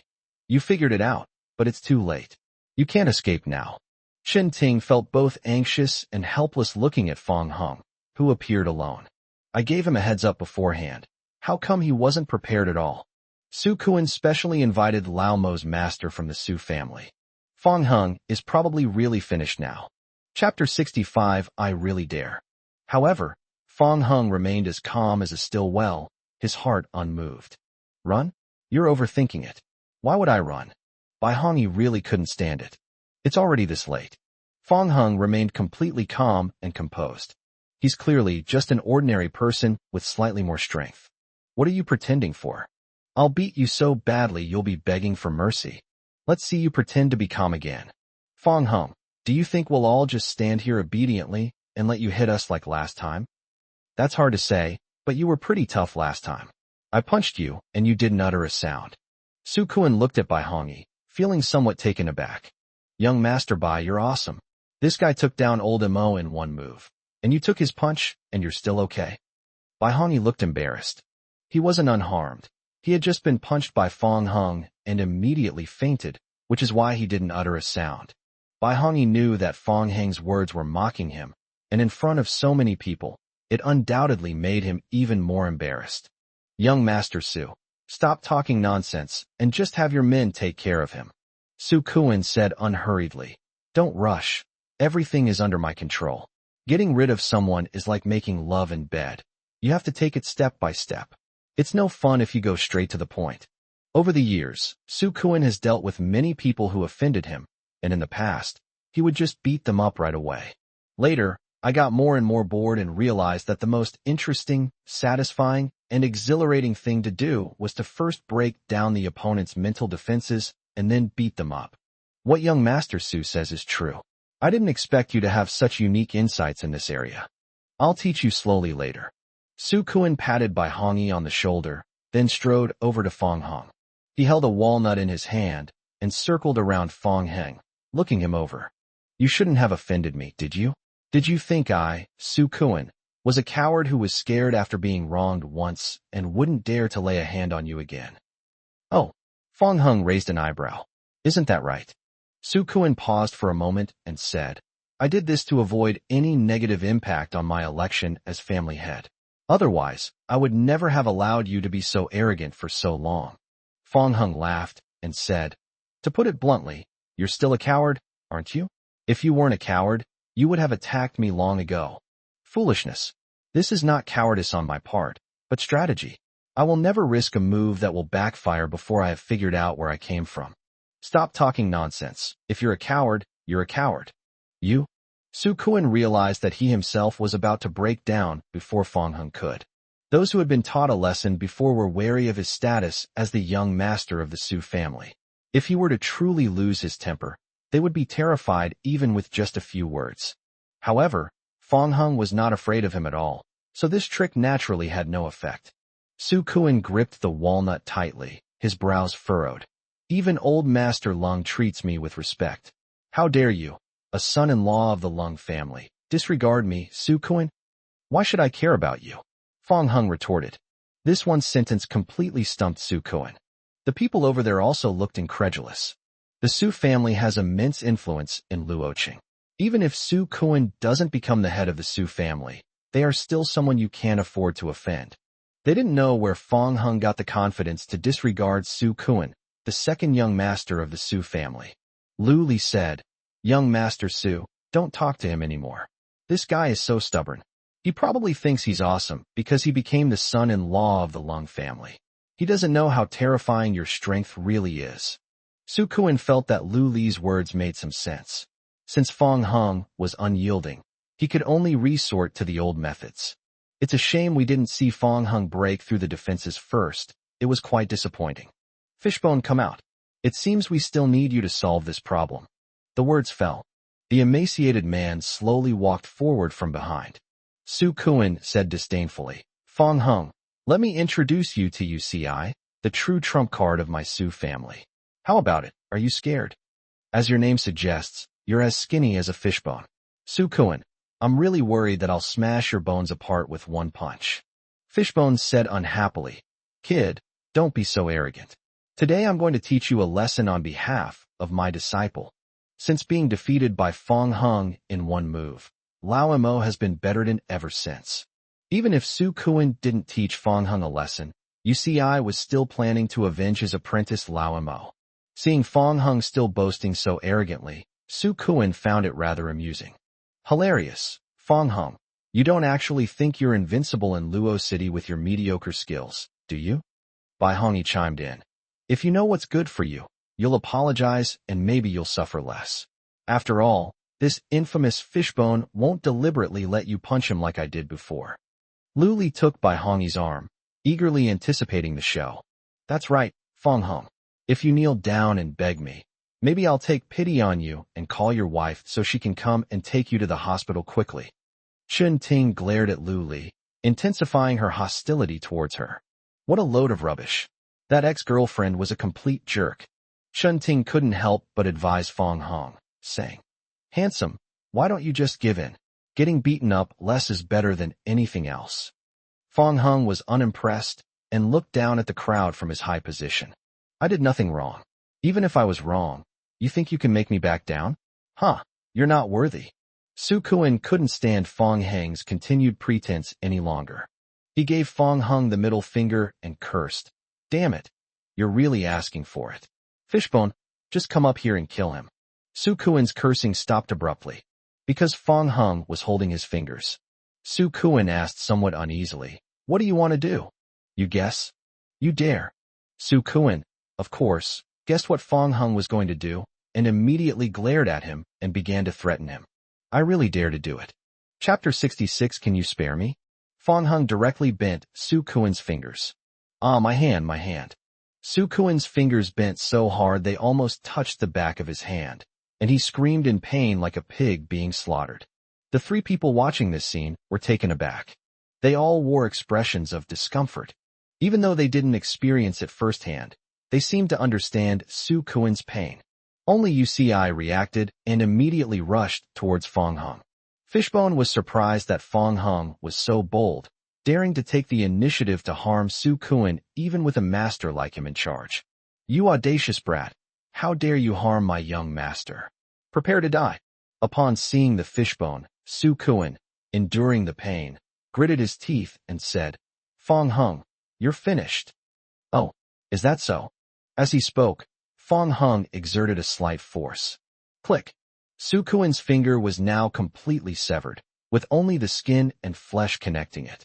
Su Kuan was covered in sweat, his whole body was trembling uncontrollably, and his face was contorted with pain. Then, he spun and jumped around like a monkey, his broken middle finger dangling and swinging back and forth like a giant pendulum. At this moment, UCI had already clenched his fist and rushed in front of him, his thin but powerful fist striking Fang Hengjing's chest. Because Su Kuan was injured, in his haste, UCI did not hold back and unleashed his full power in this punch. As soon as he made his move, UCI felt a pang of regret. He knew that Fang Heng would surely die if he took that punch. Thus, he didn't even have a chance to humiliate Fang Heng on behalf of his apprentice, Lao Mo, which was far too lenient for the other party. Unfortunately, once the move was made, it couldn't be stopped, and the fishbone could only continue with the mistake. However, the next moment, something unexpected happened to him. Fong Hing opened his palm, forming a cloth shape, and blocked the fist accurately and effortlessly. Fishbone's eyes widened in disbelief as he stared at Fong Hung. His all-out attack was just like that, easily blocked by Fong Hung. No wonder his apprentice, Lao Mo, was defeated by him. This person is terrifying. Fishbone understood that the outcome was already decided. Fong Hung is incredibly strong and unfathomable. I am no match for him at all. On the other side, seeing that they were stuck in a stalemate, the group looked at each other, puzzled. This doesn't feel like a fight. It feels more like playing rock, paper, scissors.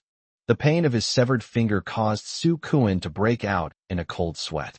He said angrily, "Fishbone, stop wasting time with him and just show us your true strength." "Young Master Su, don't be anxious. I think this expert is just toying with Fong Hong," Bai Hongyi said. "I'm not in a hurry.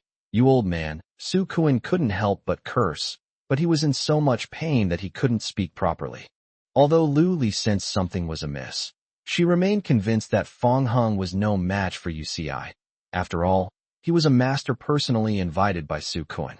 Chen Ting was so nervous that she dared not watch anymore, praying in her heart that Fong Hung could beat UCI. Fishbone had obviously heard what the others were saying.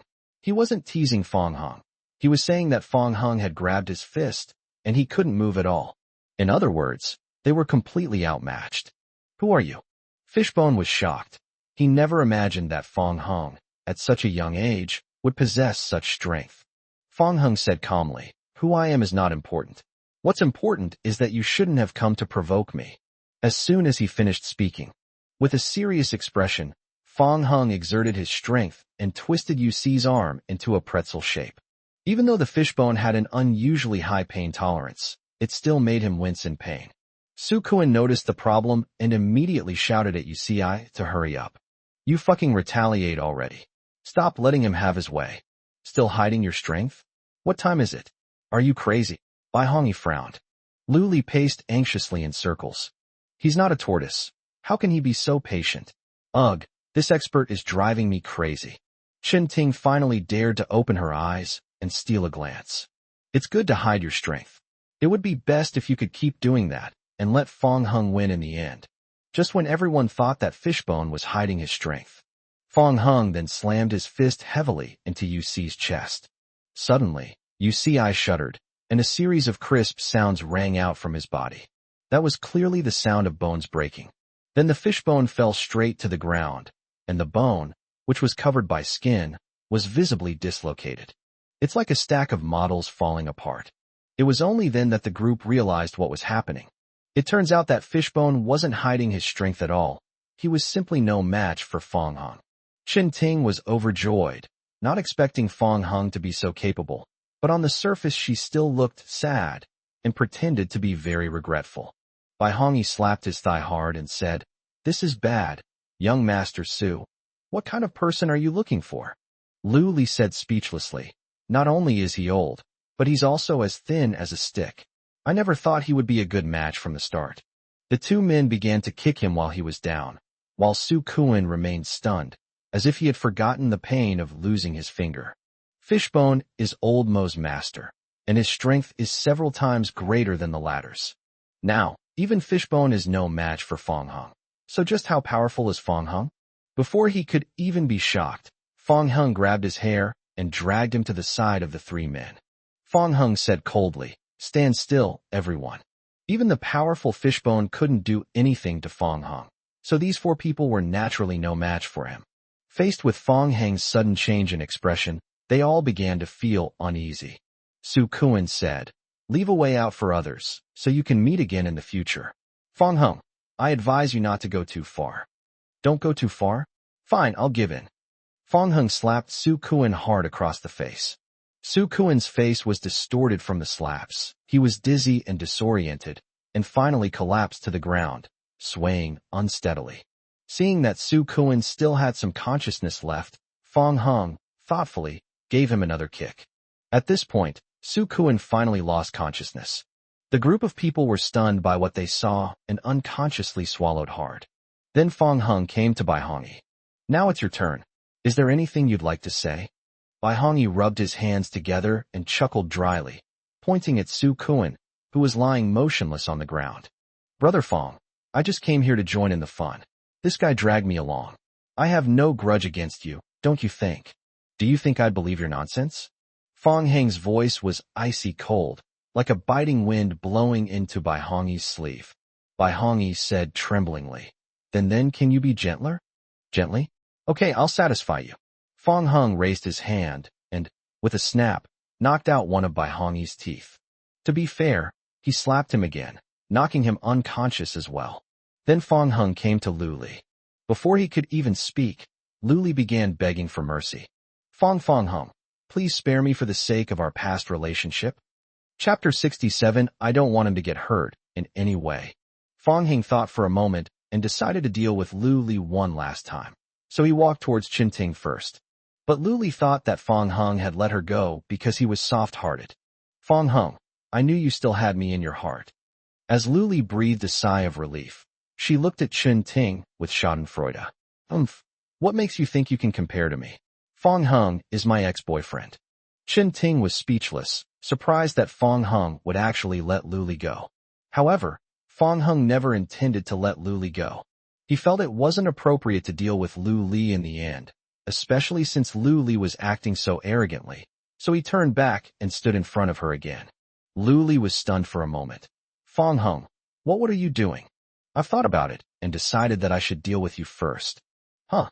Lu Li was stunned, then tensed up, and said, Didn't you let me go? Who said I let you go? Nah, please, no matter what. We once loved each other. You wouldn't have the heart to hit me, right? That was before, Fong Hung said coldly. Lu Li sensed that Fong Hung was serious, and she didn't want to end up like Su Kuan and Bai Hongyi. So she took the initiative to reach out and try to hold Fong Heng's hand, attempting to escape the situation by playing the emotional card. But Fong Hung dodged Lu Li and slapped her hard across the face with his other hand. How many times have I told you? You're not allowed to touch me again. A bright red handprint instantly appeared on that fair little face. Lu Li covered half of her face with both hands and said incredulously, Fong Hung, you actually hit me. You weren't like this before. You said it yourself, that was in the past. You can't do this to me. Huh? Before you say that, shouldn't you think about what you've done? Fong Hung wasn't stupid. Lu Li was acting pitiful in front of him because he had overcome the fishbone. If the situation were reversed, Lu Li wouldn't let him off the hook. She'd probably be stepping on his head and mocking him right now. Suddenly, Fong Hung raised his hand again. Lu Li said with a wronged expression, It hurts you already slapped me. Isn't that enough? Not enough. Fong Hung showed no mercy and struck Lu Li on the other side of her cheek, knocking her unconscious as well. Finally, it was Chen Ting's turn, and Fong Heng's gaze fell on her. Seeing Fong Heng's aggressive demeanor, Chen Ting was so frightened that her legs went weak and she knelt down. Handsome guy, spare me. I really didn't mean to do anything to you, and I just sent you a text message. Where's the evidence? Chen Ting immediately took out her phone and showed Fong Hung the evidence. Fong Hung then stopped, not expecting that the person who sent the text message was indeed Chen Ting. You were clearly with them, so why did you tip me off? Chen Ting cupped her face in her hands, looking shy. Because you are handsome. Fong Hung was speechless. He figured Su Kuan would be furious if he knew all this. Handsome guy, come on, hit me now. Chen Ting suddenly stood up and moved closer to him. This has left Fong Hung somewhat bewildered. You just begged for mercy, and now you want me to hit you? Isn't that a contradiction? I've been thinking about it. If you don't hit me, Su Kuan might get suspicious. So Fong Hung also slapped Chen Ting, but he held back compared to the other three. After resolving all of this, Fong Hung drove away in his Mercedes-Benz G-Class. As Chen Ting watched the car drive away, she covered her burning cheeks, still looking infatuated. Back at the Lung family home, Lung Yunluo came up and took the cat carrier. When she saw Tang Yuan, she looked at her like a hungry wolf seeing a little rabbit. She was cuddling the cat obsessively when she asked, Brother-in-law, where did you buy this cat for my sister? Fong Hung picked this up. No way. Could someone have found something in such good condition? It really was found. As Fong Hing spoke, he took the items out of his suitcase one by one. Lung Yu moved closer to Fong Hung and smelled a different scent on him. You smell like a cigar?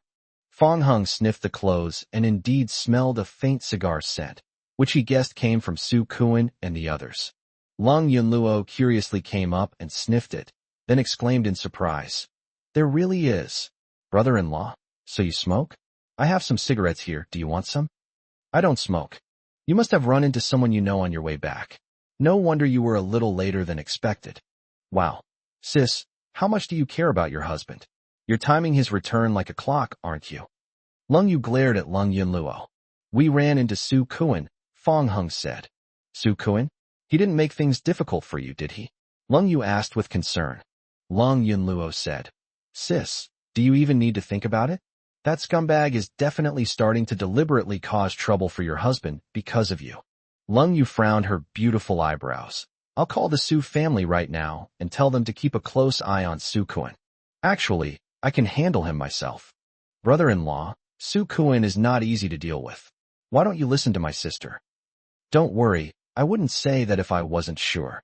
Lung Yunluo knew that Fong Hung was exceptionally skilled, so she wasn't worried about him and instead tried to comfort her older sister. Sis, don't worry. I have a feeling that your husband is really awesome. He might even be able to kill a tiger with one punch. This sister-in-law's intuition is quite accurate. Although Lung Yu appeared to agree, she still harbored concerns in private. She didn't want to see Fong Heng get hurt in any way. Passion Club. Su Kuan roared at the person on the other end of the phone. Do I, the dignified second young master of the Su family, need you to teach me how to do things? Young Master Su, you must calm down. Miss Lung has said that if you dare to cause trouble for her man again, she will terminate all cooperation between Guangyin Company and the Su family's businesses. Fuck her. So what if we cancel it?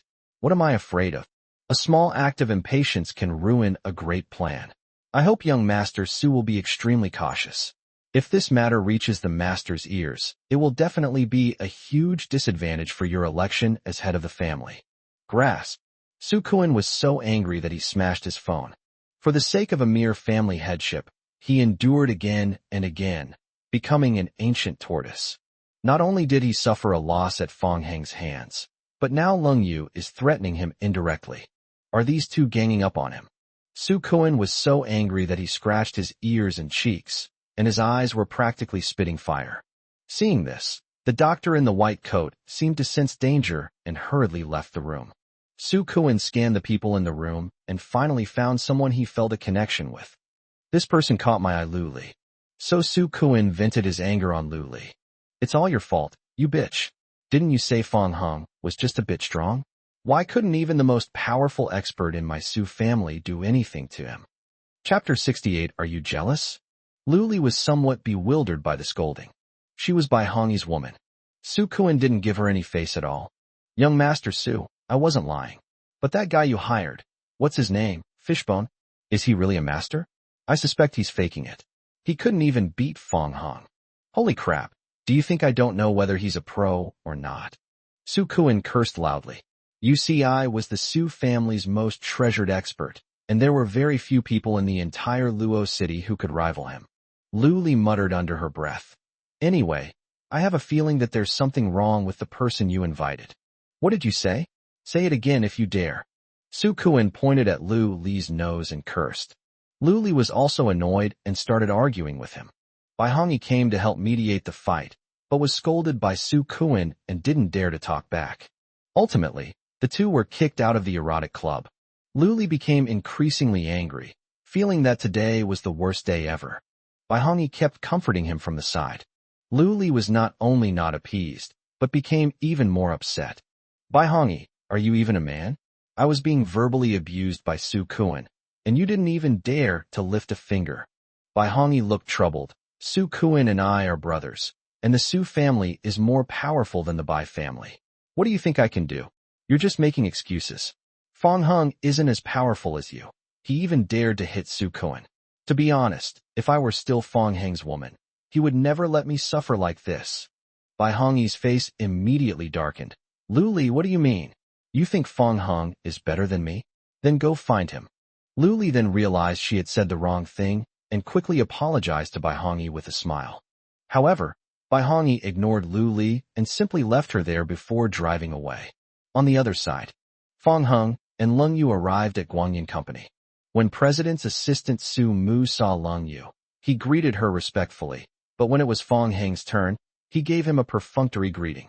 As the illegitimate daughter of the Su family, Su Mu had heard about everything that happened at the Leng family's birthday banquet yesterday. Su Mu wasn't too surprised that Leng Yu would announce their marriage in public. What surprised him was that Fang Heng dared to disregard Su Kuan and had reportedly embarrassed him in public. Although Su Mu disliked this half-brother and never paid attention to him. However, having grown up knowing how ruthless Su Kuan was, Fang Heng couldn't help but feel somewhat worried about his future. Secretary Fang, you've offended Su Kuan, so you'd better be careful. He's a very vengeful person, Su Mu whispered a warning. Fang Heng was surprised and astonished at how Su Mu knew about it. However, the thought that they both shared the surname, Su, made him understand something. Are you from the Su family? Yes, I am Su Kuan's sister. Fang Heng said. Assistant Su, if I beat up your brother, would you be sad and upset?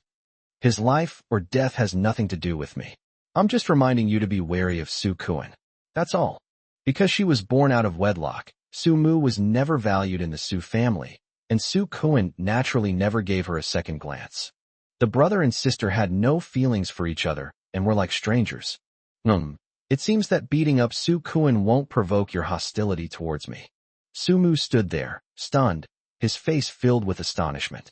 She had just learned from her mother that Su Kuan was injured. It seemed he had lost a finger and his face was swollen like a pig's head. No matter how much Su Mu guessed, he never expected that it was Fang Heng who did it. Su Mu was extremely shocked. Fang Heng is incredibly audacious. But since they dared to go this far, it means they must have some confidence. It is said that Qian Dashan, the son of the richest man, went to the Leng family to celebrate their birthday yesterday, and was very polite to Fang Hengke in front of everyone at the banquet. Su Mu became increasingly convinced that Fang Heng was no ordinary person, and at the same time, she marveled at how discerning the president was in finding such a capable and unassuming husband. Leng Yu noticed the scene of the two whispering to each other earlier. After Su Mu left the office, with a serious expression, Leng Yu picked up her coffee cup and asked seemingly casually, Secretary Fang, what work were you and Assistant Su talking about just now? Are you jealous? Leng Yu was completely defeated by Fang Heng's words. She hurriedly put down her coffee cup and then wiped the table with a tissue to cover up her embarrassment. Jealous? I'm not jealous at all. Tu was just curious about what you guys were talking about work. Maybe I can help. I can't really explain it, but I have a gut feeling that you're jealous, though it might just be my imagination. That must be your imagination. You need to be more serious at the company. This isn't like home. Good. You haven't said what kind of work we were talking about. Leng Yu paused in wiping the table. It's not work, it's something outside of work. Since it's something outside of work, it's okay not to talk about it. Leng Yu absent-mindedly threw the tissue into the trash can. As a result, it accidentally fell to the ground on the rim of the bucket. She had to bend down, pick it up, and put it back in. When she looked up again, she was met with Fang Heng's smile. We talked about Su Kuan. I didn't expect that Su Mu was not only a member of the Su family, but also Su Kuan's sister. Upon hearing this, Leng Yu was taken aback. She paused for a moment, then said, Actually, she's my stepsister. Stepsister? Well, Su Mu and Su Kuan, or rather the entire Su family, don't have a very harmonious relationship. I see. Fang Heng nodded, and then put the file on his desk. By the way, this is the information I prepared. Since taking up the position of secretary in the president's office, Leng Yu has never assigned him any work. He volunteered to share some of the workload because he saw that Leng Yu was too busy. Leng Yu paused slightly, took the document, examined it, and nodded in satisfaction. She didn't expect Fang Heng to finish so quickly. This efficiency is in no way inferior to Su Mu's. Just as Leng Yu was about to say something, Leng Rushua suddenly pushed open the door and walked into the office. Because yesterday he barked like a dog in front of everyone at the banquet hall. So much so that when I came to work at Lightyear today, I heard a lot of people talking about her. Although no video has been released, it seems like the whole world knows about it. Lung Rushue was so angry that she stormed over, ready to vent her anger. Since Fong Hung is a gigolo, Lung Rushue decided to make an example of him. Anyway, what big trouble can a gigolo cause? If she doesn't vent her anger soon, she'll really go crazy. Upon seeing Lung Rushue, Lung Yu immediately felt displeased and regained her usual imposing manner. She put down the documents and said coldly, "Manager Long, what are you doing here during working hours instead of staying at your post? I was just bored and came to see you. Besides, isn't Secretary Fong here too? I was discussing work with Secretary Fong." "That's enough. Stop talking about work. I think you're talking about love." Lung Rushue scoffed, her gaze falling on Fong Hung, and she immediately gave the orders. "Secretary Fong, since you have nothing to do anyway, go and get me a glass of water." Chapter 69, but it's okay, I can. At this moment, Sumu rushed in and witnessed Lung Rushue ordering Fong Hung. Although Lung Rushue is the human resources manager, as Guangnian Company is a business of the Lung family, and Lung Rushue is the eldest daughter, she is naturally one of the core executives. If things get serious, even as the president's assistant, she would have to bow down to Lung Rushue without Lung Yu's protection. Therefore, it is perfectly reasonable for someone like Lung Rushue to instruct a secretary to serve tea and water. However, Sumu could also see that Lung Rushue was targeting Fong Hung and was deliberately picking a fight. "Manager Lung, if you're thirsty, I can get you some water." "No need to trouble Assistant Su. I'll just ask Secretary Fong to pour me some water," Lung Rushue said, pointing at Fong Hung. Lung Yu said with a stern face, "Lung Rushue, don't go too far." Lung Rushue shrugged. "Where did I go too far? I was just tired from work and wanted some water. Besides, isn't this the kind of work Fong Hung, as a secretary, does? If you're thirsty, pour yourself some water. Since Secretary Fong is here, why should I do it myself?" Fong Hung glanced at Lung Rushue, said nothing, and silently went to the water dispenser, then took a paper cup and filled it with water. Then, he walked slowly toward Lung Rushue. Seeing this, Lung Yu frowned.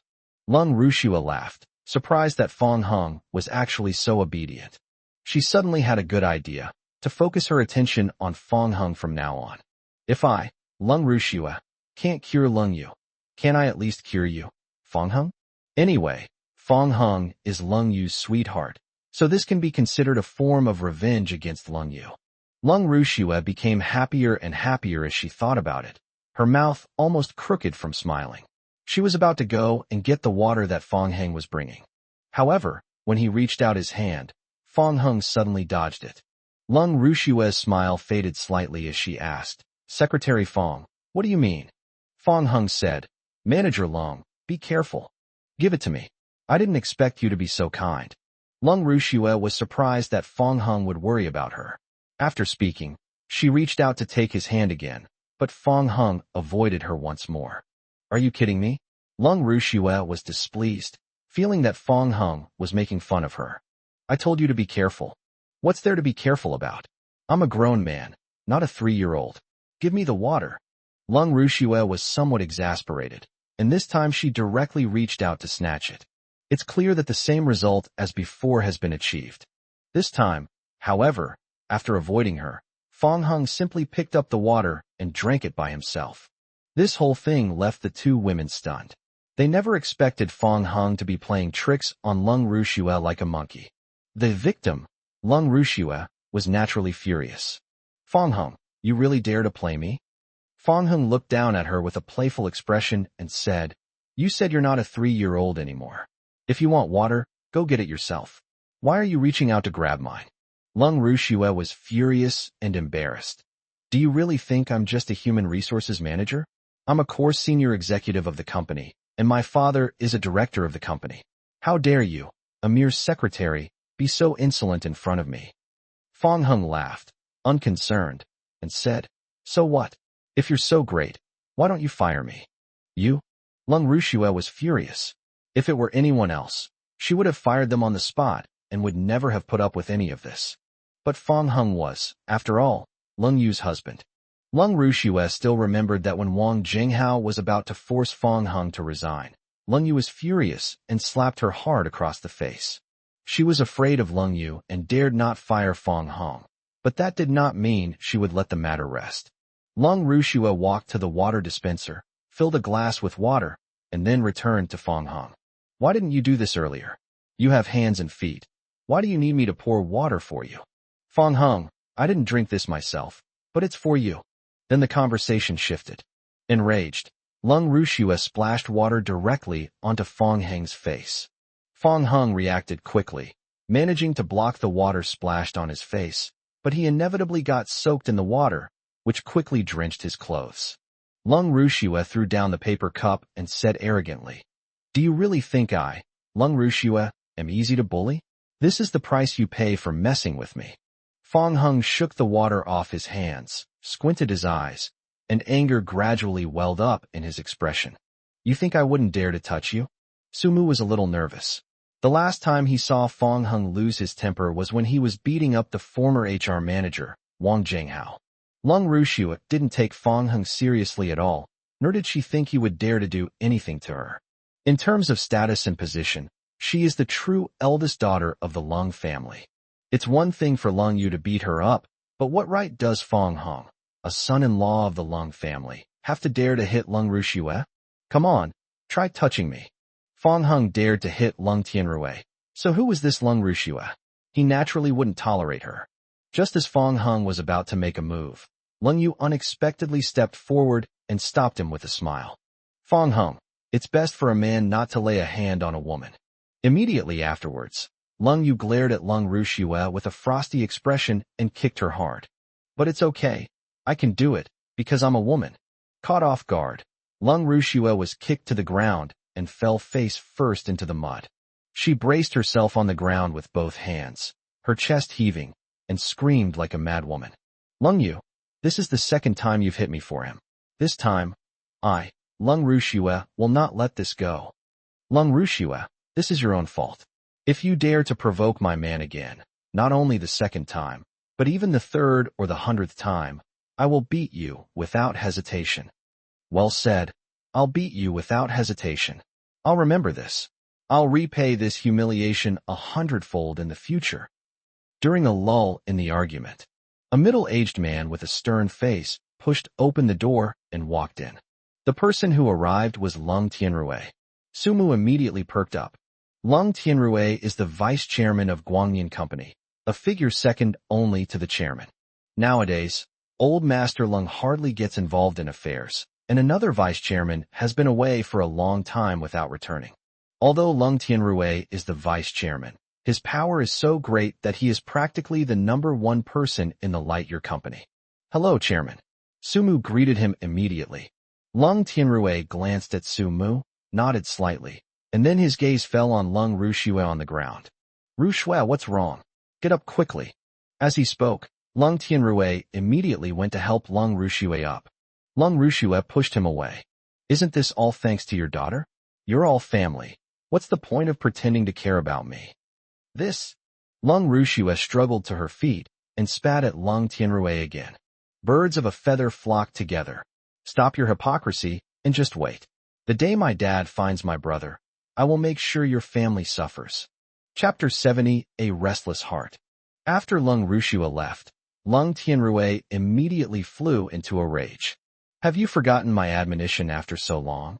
Who gave you permission to bully Rushua again? How do you know it wasn't her who started the trouble? Couldn't you have just put up with it? Why did you hit her? Do you even know who Rushua is? She's your uncle's daughter, your cousin." Lung Yu fell silent instantly, not wanting to say anything more. "She was like that when we were little too." Lung Rushua was clumsy and always deliberately caused trouble for her. Once Lung Yu was pushed to the limit and fought back, Lung Rushua immediately went to complain in tears. At these times, Lung Tianrui would indiscriminately force her to apologize to Lung Rushua. Just like now, Lung Tianrui breathed a sigh of relief and said the words he expected. "Go apologize to Rushua." "I can't apologize. If you like apologizing so much, you can go apologize to her yourself." Lung Tianrui's suppressed anger surged up again in an instant. He slammed the document onto the floor. "What's wrong with me asking you to apologize? Do you think I can't control you now?" The argument between the father and daughter made Su Mu tremble with fear, feeling as if she were sitting on pins and needles. "I I said I'm not going to apologize to Lung Rushua. Do whatever you want. After saying this, Lung Yu turned around, her back to Lung Tianrui. What do you mean? You don't even want to look at me anymore? I'm your father. Turn around here. Seeing that his daughter ignored him, Lung Tianrui tried to rush up and force Lung Yu to look at him. However, as he approached Lung Yu, Fong Hung reached out and blocked his path. You are not allowed to take another step forward. Get out of my way. I'm disciplining my daughter. What right do you have to tell me what to do? I told you, you're not allowed to take another step forward. Sumu dared not continue reading, fearing that knowing too much would lead to her being fired the next day. She was also very surprised that Fong Hung, the son-in-law of the Lung family, dared to treat his father-in-law Lung Tianrui in such a way. Lung Tianrui glared at Fong Hung, veins bulging on his forehead, and clenched his fists. This is the company, not your home. I am the vice chairman of this company, and I order you to get out of my way. Fong Hung ignored him and stopped answering. It was clear that if Lung Tianrui took another step forward, he would face the same fate as last night. Lung Tianrui didn't want to get slapped again, so he had no choice but to call Ma Shun, the head of the security department. On the security side, Ma Shun put down his phone, immediately gathered his men, and then rushed to the president's office. A security guard, bewildered, hurriedly straightened his hat and asked, Manager Ma, what happened? Ma Shun explained the situation. The security guards were both surprised and delighted upon hearing this. The shock was naturally because someone was incredibly audacious enough to provoke Lung Tianrui, the vice chairman. If he performs well later, he might catch Lung Tianrui's eye and be promoted to a high position. Once inside the elevator, the security guards began to discuss among themselves, wondering who was so foolish as to dare offend Lung Tianrui. However, there are also some concerns that this might be a rather unusual situation. Manager Ma, what should we do if the person on the other end is a high-ranking leader from another department, and we can't afford to offend either of them? Ma Shun said, Don't worry about that. No matter who it is, can they be bigger than the vice chairman? We'll take them down on the spot, no matter who they are. Yes. And so, Ma Shun and his entourage exited the elevator and entered the president's office in a grand procession. Upon arriving next to Lung Tianrui, Ma Shun immediately bowed and asked for instructions. Chairman, who should be dealt with? Lung Tianrui pointed at Fong Hung, who was blocking Lung Yu's way. It's him. When Ma Shun saw that it was Fong Hung, he was completely stunned, and the security guards accompanying him were also dumbfounded. They had all heard Ma Shun mention Fong Hung. This person had an extraordinary relationship with the president, and was someone they absolutely could not afford to offend. Now, Ma Shun is faced with a difficult choice between Lung Tianrui and Fong Hung. One of the more brash security guards, following Ma Shun's instructions, went up to try and touch Fong Hung, but Ma Shun stopped him on the spot and knocked his hat off. Ma Shun gave the group a look, signaling them not to move. Then he walked up to Lung Tianrui and smiled somewhat awkwardly. Chairman, are you sure you're not mistaken? Secretary Fong works for our Lightyear company. I'm not mistaken, it's him. Get him out of here right now. The security guards looked at each other in bewilderment, and even Ma Shun didn't know what to do. Having spent many years navigating the world of martial arts, Ma Shun could clearly sense that Fong Hung was no ordinary person. Moreover, he had just heard from a rumor that Su Kuan's attempt to cause trouble for Fong Hung backfired, resulting in the breaking of one of his fingers, and even the Su family's expert, UCI, was caught in the crossfire. Ma Shun wasn't confident of winning against UCI, so Fong Hang's ability to defeat UCI meant that Fong Hang's strength was naturally superior to his own. In other words, even if they were to fight, they wouldn't be able to do anything to Fong Hung. Ma Shundao said, Chairman, this matter is a bit difficult to handle. Lung Tianrui was stunned for a moment, not expecting Ma Shun to give such an answer. Sumu was also shocked. In his memory, Ma Shun, the head of the security department, didn't give face to anyone. Now, he actually didn't follow Lung Tianrui's orders immediately because of Fong Hung. What's so difficult about it? Just do as I say and kick him out, Lung Tianrui said. Ma Shun lowered his voice and said, Chairman, I'm no match for him. If we really fight, to be honest, I'm helpless. Lung Tianrui was slightly shocked. Ma Shun was a true expert. It was precisely because of this that he personally hired him as the head of the security department of Guanyin Company. Even Ma Shun is now helpless against Fang Hong, which is indeed beyond Lung Tianrui's expectations. Given the circumstances, he had no choice but to give up. Let's just let this go for now. I don't want to see it happen again. He glanced at Lung Yu, uttered those words, and then left with a cold snort. The security guards were utterly shocked, as if they were witnessing a wonder of the world. I had heard that Fang Hong was extraordinary before, but I didn't expect him to be this powerful. Even Lung Tianrui, the vice chairman of the prestigious Lightyear Company, had to bow his head in front of him.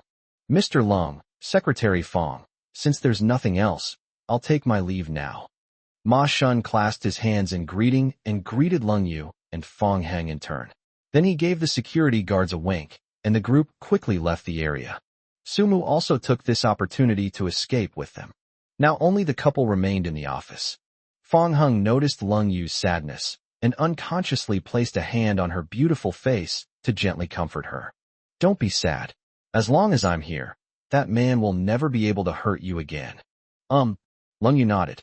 Fang Heng's hand seemed to be caressing not only her cheek, but also her restless heart. Chapter 71. Your sister has already taught her a lesson for me.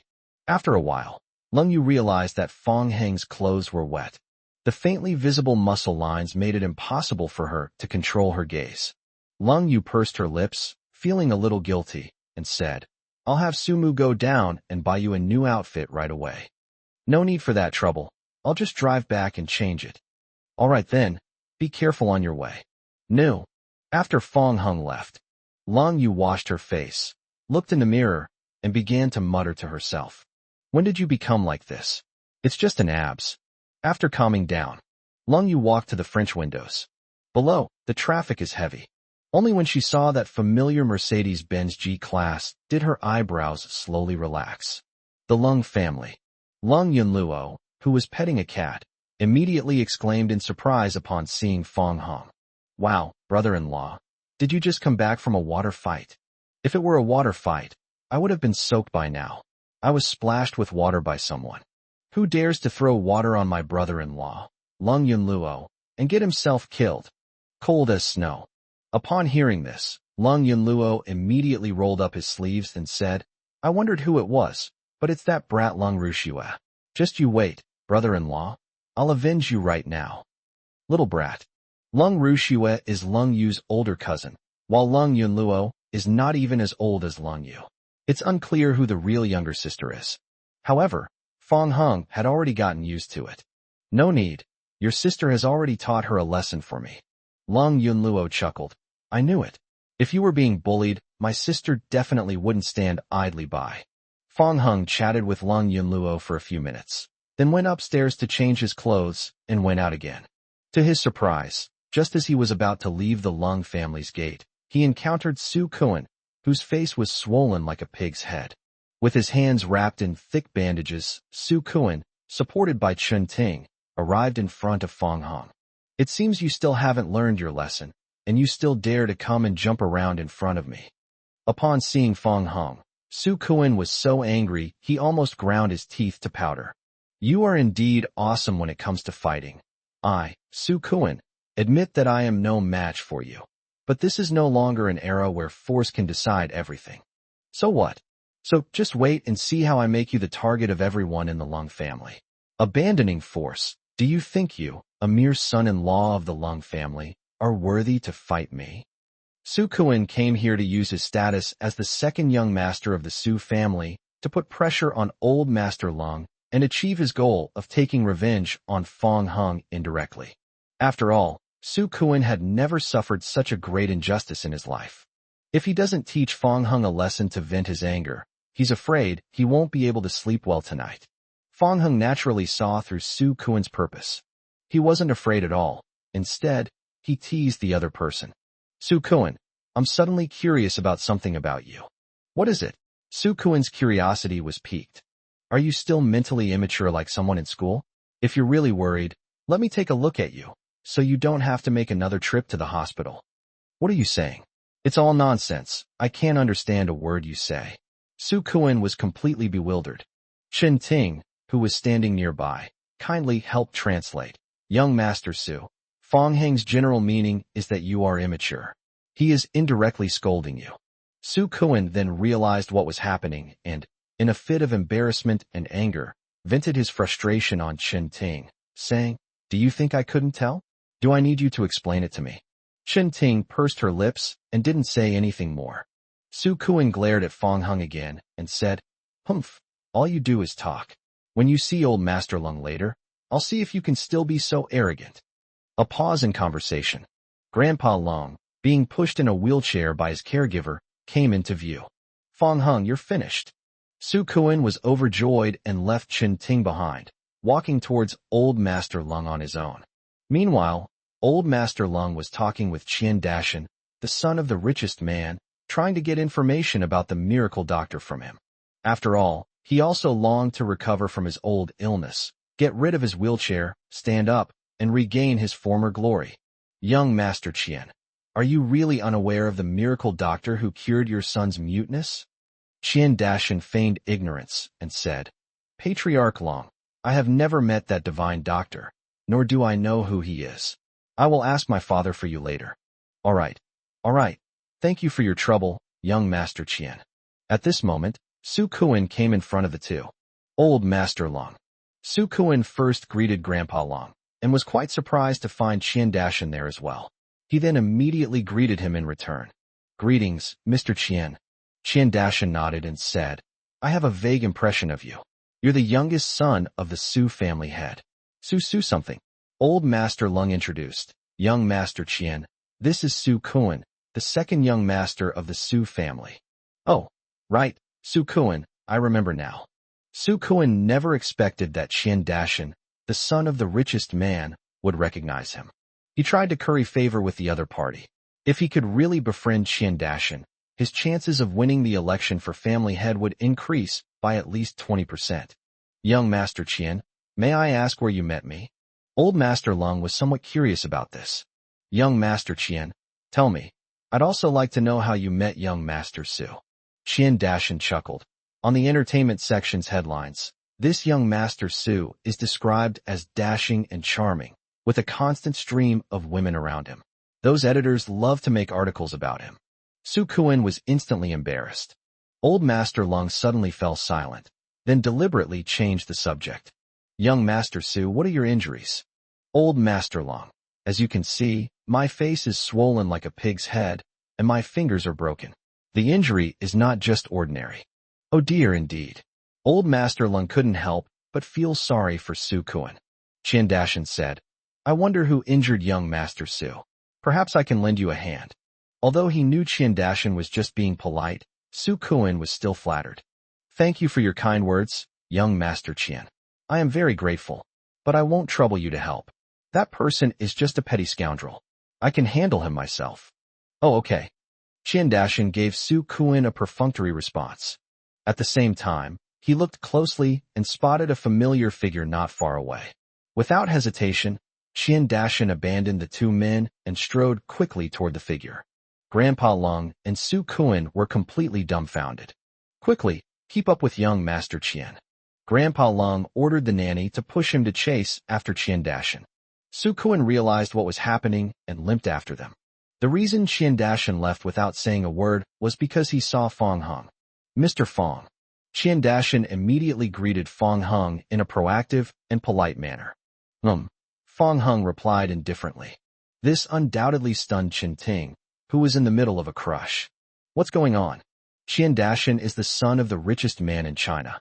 So why does he seem to respect Fong Heng so much?" Just then, Su Kuan and Grandpa Lung also caught up. Chapter 72. If you dare to slander Mr. Fong again, you'll regret it. Old Master Lung had mixed feelings when he saw Fong Heng. Although he was the husband of his beloved second granddaughter Long Yu, she was powerless and just an ordinary office worker, which he found hard to accept. Therefore, when facing Fong Heng, Old Master Lung didn't say anything. Instead, he gradually became displeased and his face turned stern because Fong Heng didn't greet him first. As for Su Kuan, he already knew that Qian Dashan knew Fong Heng at yesterday's birthday banquet. However, the relationship between the two was limited to Fong Heng and Qian Dashan's son, Qian Xiaobao, being fellow ball buddies. This fragile friendship might still see Qian Dashan offering help if something minor happens. If Fang Heng offends someone he shouldn't, such as himself, the second young master of the Su family, after weighing the pros and cons, Qian Dashan would never step in to help him. Su Kuan decided to take this opportunity to directly address the conflict between him and Fang Heng. Firstly, it was to put pressure on Fang Heng through Old Master Long, thus achieving the goal of indirectly retaliating against Fang Heng. Secondly, it was to sever ties between Qian Dashan and Fang Heng, so that those who didn't know better wouldn't think Fang Heng was very powerful and had the opportunity to show off in front of others by using Qian Dashan. Su Kuan suddenly said, "Young Master Qian, Old Master Long, weren't you curious about why I was injured like this?" Old Master Long said, "That's right, young Master Su.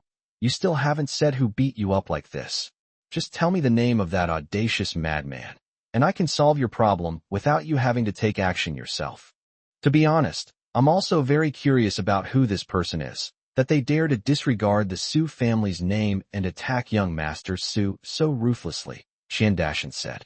Su Kuan deliberately went around in circles, trying to put psychological pressure on Fang Heng.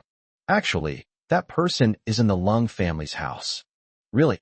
Old Master Lung was slightly taken aback, not expecting that the person who injured Su Kuan was from the Lung family.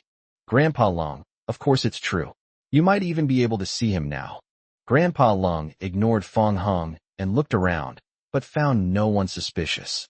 Fang Heng said casually, "All right, Su Kuan, stop hiding it. Just say I did it." "Oh ho, Fang Heng, I didn't expect you to admit it so readily. I thought you would deny it outright." Upon seeing this, Grandpa Lung and Qian Dashan were both stunned for a moment. Su Kuan pointed at Fang Heng and said, "Old Master Lung, young Master Qian, you both heard that, right? This is the guy who beat me up like this."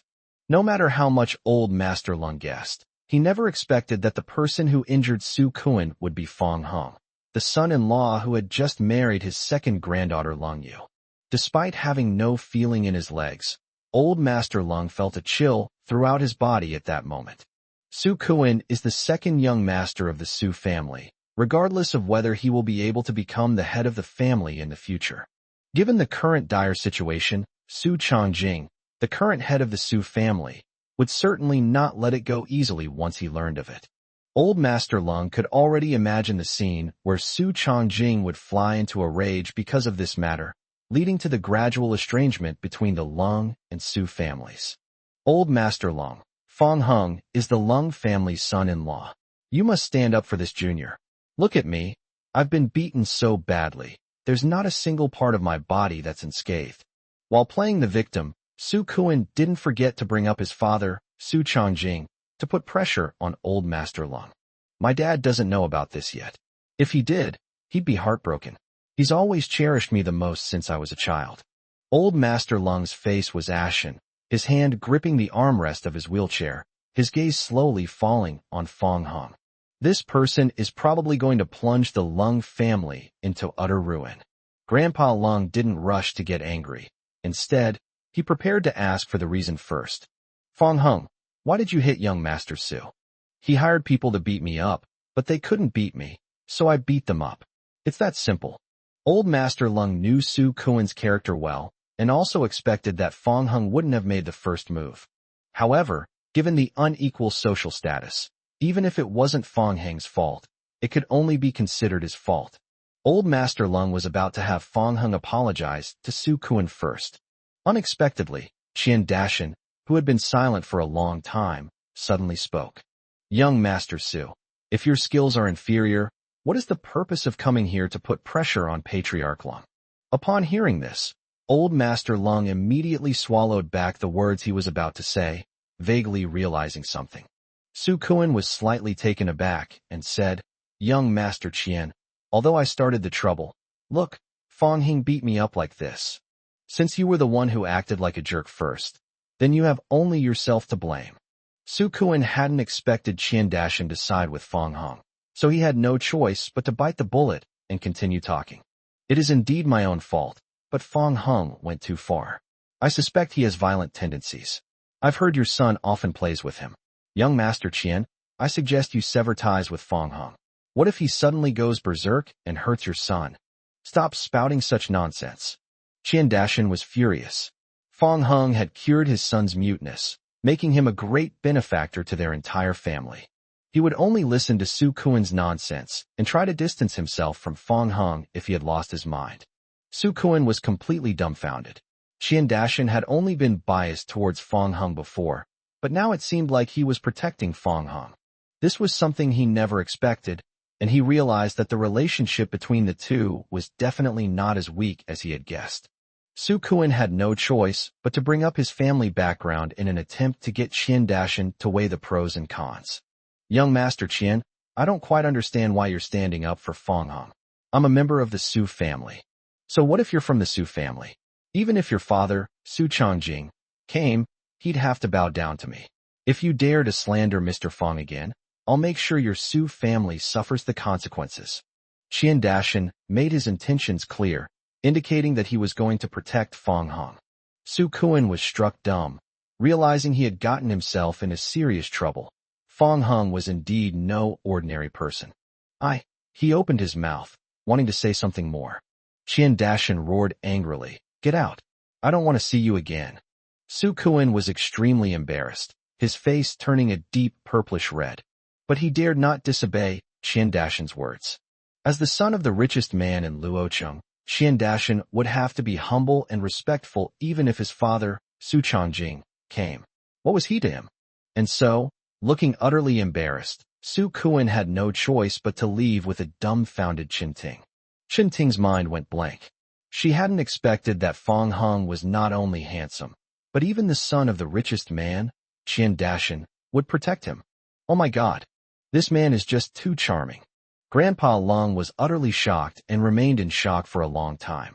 It's obvious that her granddaughter Lung Rushua was talking nonsense yesterday. If their relationship was truly as ordinary as she claimed, why would Qian Dashan have been so protective of Fong Hung just now? Chapter 73 Cute.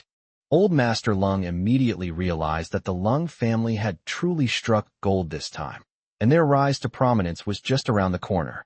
Coming to his senses, he completely changed his attitude towards Fong Hung and excitedly grabbed the latter's hand. Grandson-in-law, well done. Excellent. You did a fantastic job. If Su Kuan dares to cause trouble again, just beat him to death. Grandpa will back you up. Fong Hung hadn't realized that Old Master Lung was going to back him up. Then, Old Master Lung showed Fong Hung great concern and warmth, a stark contrast to his previous demeanor. Halfway through his sentence, worried that it might affect Fong Hung's schedule, he cautiously asked, "Grandson-in-law, is there anything else? I need to go to the company." Old Master Lung hurriedly released Fong Hung's hand. Okay, you go ahead, I won't bother you anymore. Okay, goodbye Grandpa. Seeing Fong Hung leave, Qian Dashan did not linger and then bid farewell to Old Master Lung. Watching the two cars drive away one after the other, Grandpa Lung was filled with excitement, and then he took out his phone and made a call. Tianrui, spread the word that there will be a banquet tonight, and all the children should attend. Okay, Dad. Like your corporation. The CEO's office. Lung Yu sat in her office chair, muttering to herself. Why haven't we seen him yet? Did he go straight to the secretary's office after he got back? Lung Yu glanced at the surveillance footage and found that Fong Hung was not in the secretary's office either. Just as she was about to go out to find out what was going on, she bumped into Fong Hung, who had just walked in. Seeing that Lung Yu was unsteady on her feet and about to fall, Fong Hung hurriedly reached out and reached behind her, not caring where he grabbed. The two were very close. Although Lung Yu did not fall to the ground, she tensed up instantly, and her pretty face turned blush at a visible speed. She reached out and pushed Fong Hung away, saying with a mixture of shame and anxiety, "I'm fine. You let me go." After the two separated, Lung Yu immediately took several steps back, protecting herself with her hands behind her back. Fong Hung glanced at his hands, then saw Lung Yu covering her backside, and only then did he belatedly realize. The situation is critical. I know that's fine then. You go back to your office, I should get back to work too. By the end, Lung Yu's voice had become so soft that she could barely hear it herself. Okay, call me if you need anything. I'm leaving now. Good. Only after Fong Hung left did Lung Yu remove her hands that were protecting her behind her back. She sat down in her office chair and looked at the documents in front of her absent-mindedly. After taking some time to gather her thoughts, Lung Yu was about to get back to work when she saw Fong Hung staring blankly at his hands on the security camera in the secretary's office. Lung Yu's thoughts, which had finally calmed down, instantly became a jumbled mess again, making it impossible for her to work. She bit her lip and whispered, "That bad guy, what is he thinking? Don't let your mind wander." What a coincidence. Fong Hung was indeed lost in thought. He was even curious about what it would feel like to film it. But when he realized there were surveillance cameras in the secretary's office and that Lung Yu might be secretly watching him, he immediately straightened his posture and pretended to be looking at work documents. Little did they know that Lung Yu had already witnessed all of this. Sumu walked into the office and, seeing the scene before him, couldn't help but feel uneasy. Because a corner of the document in Lung Yu's hand was missing, there were small scraps of paper on the desk. "President, is there something wrong with this information?" "No problem. Then you go tell Secretary Fong to visit all the departments in the company, summarize what he found, and write a report for me." "Oh, go quickly." "Okay." Sumu was suddenly a little confused. Lung Yu has always treated Fong Hung like a treasure. The phrase, to treat someone so delicately they're afraid they'll melt in their mouth or break in their hands, perfectly describes the situation. Even Fong Hang's work fell to her, his assistant. Why has he suddenly changed his tune and started ordering Fong Hung around? With these questions in mind, Su Mu went to find Fong Hung and conveyed what Lung Yu had told him. Fong Hung immediately realized one thing. Lung Yu must have seen him spacing out through the surveillance footage. "Secretary Fong, what's going on between you and the president? Generally speaking, she shouldn't want you to do these kinds of jobs." Cough, cough. Fong Hung pretended to cough to signal Su Mu to look at the surveillance footage, and the latter understood and wisely shut up without asking any questions. It has to be said that Lung Yu's tactic was really effective. After Fong Hung got busy, he really didn't have the mind to think about anything else. "I got off work in the evening." He handed the document to Lung Yu. "Mr. Lung, the report is ready. Please take a look." Secretary Fong, I hope you won't be daydreaming during work hours anymore." Lung Yu took the document and started reading. It wasn't that they really didn't want him to be in a daze, but rather that Lung Yu was shy and unwilling to reveal the real reason. Fong Hung found Lung Yu even more adorable.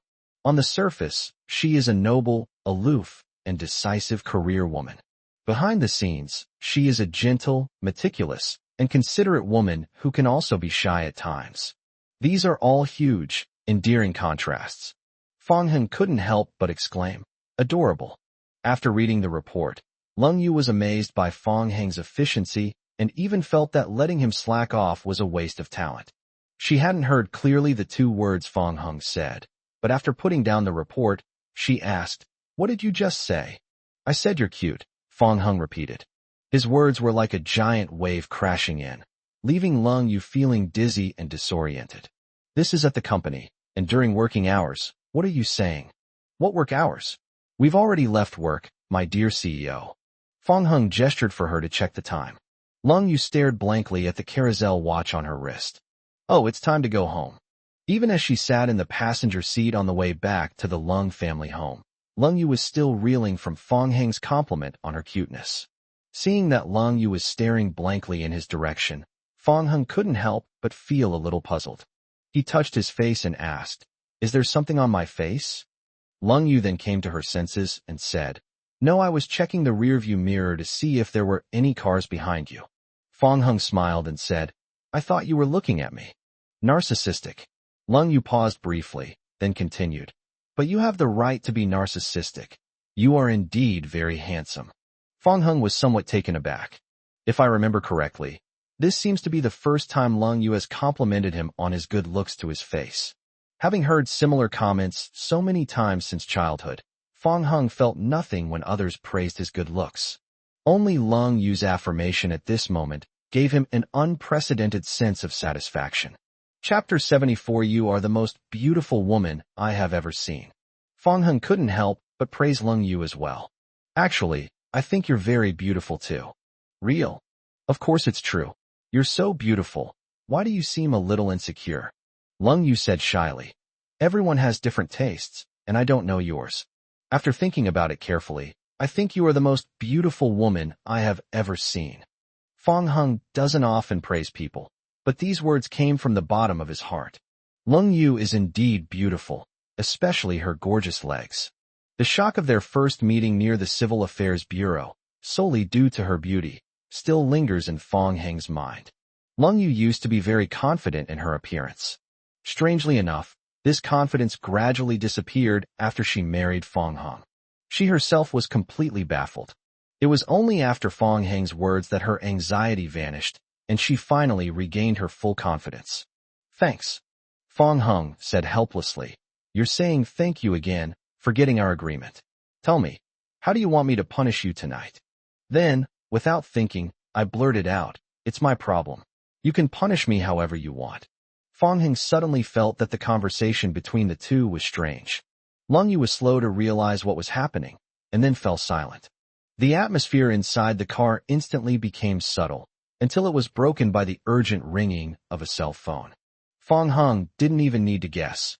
He knew it was the quirky and clever Lung Yunluo. Sister, danger. Come back immediately. What's wrong? Oh dear, there's a family dinner tonight, and Dad says everyone has to attend. Lung Yu breathed a sigh of relief and said, I thought it was something serious. It's just a dinner party. Don't make it sound like something major has happened. This is not a big deal.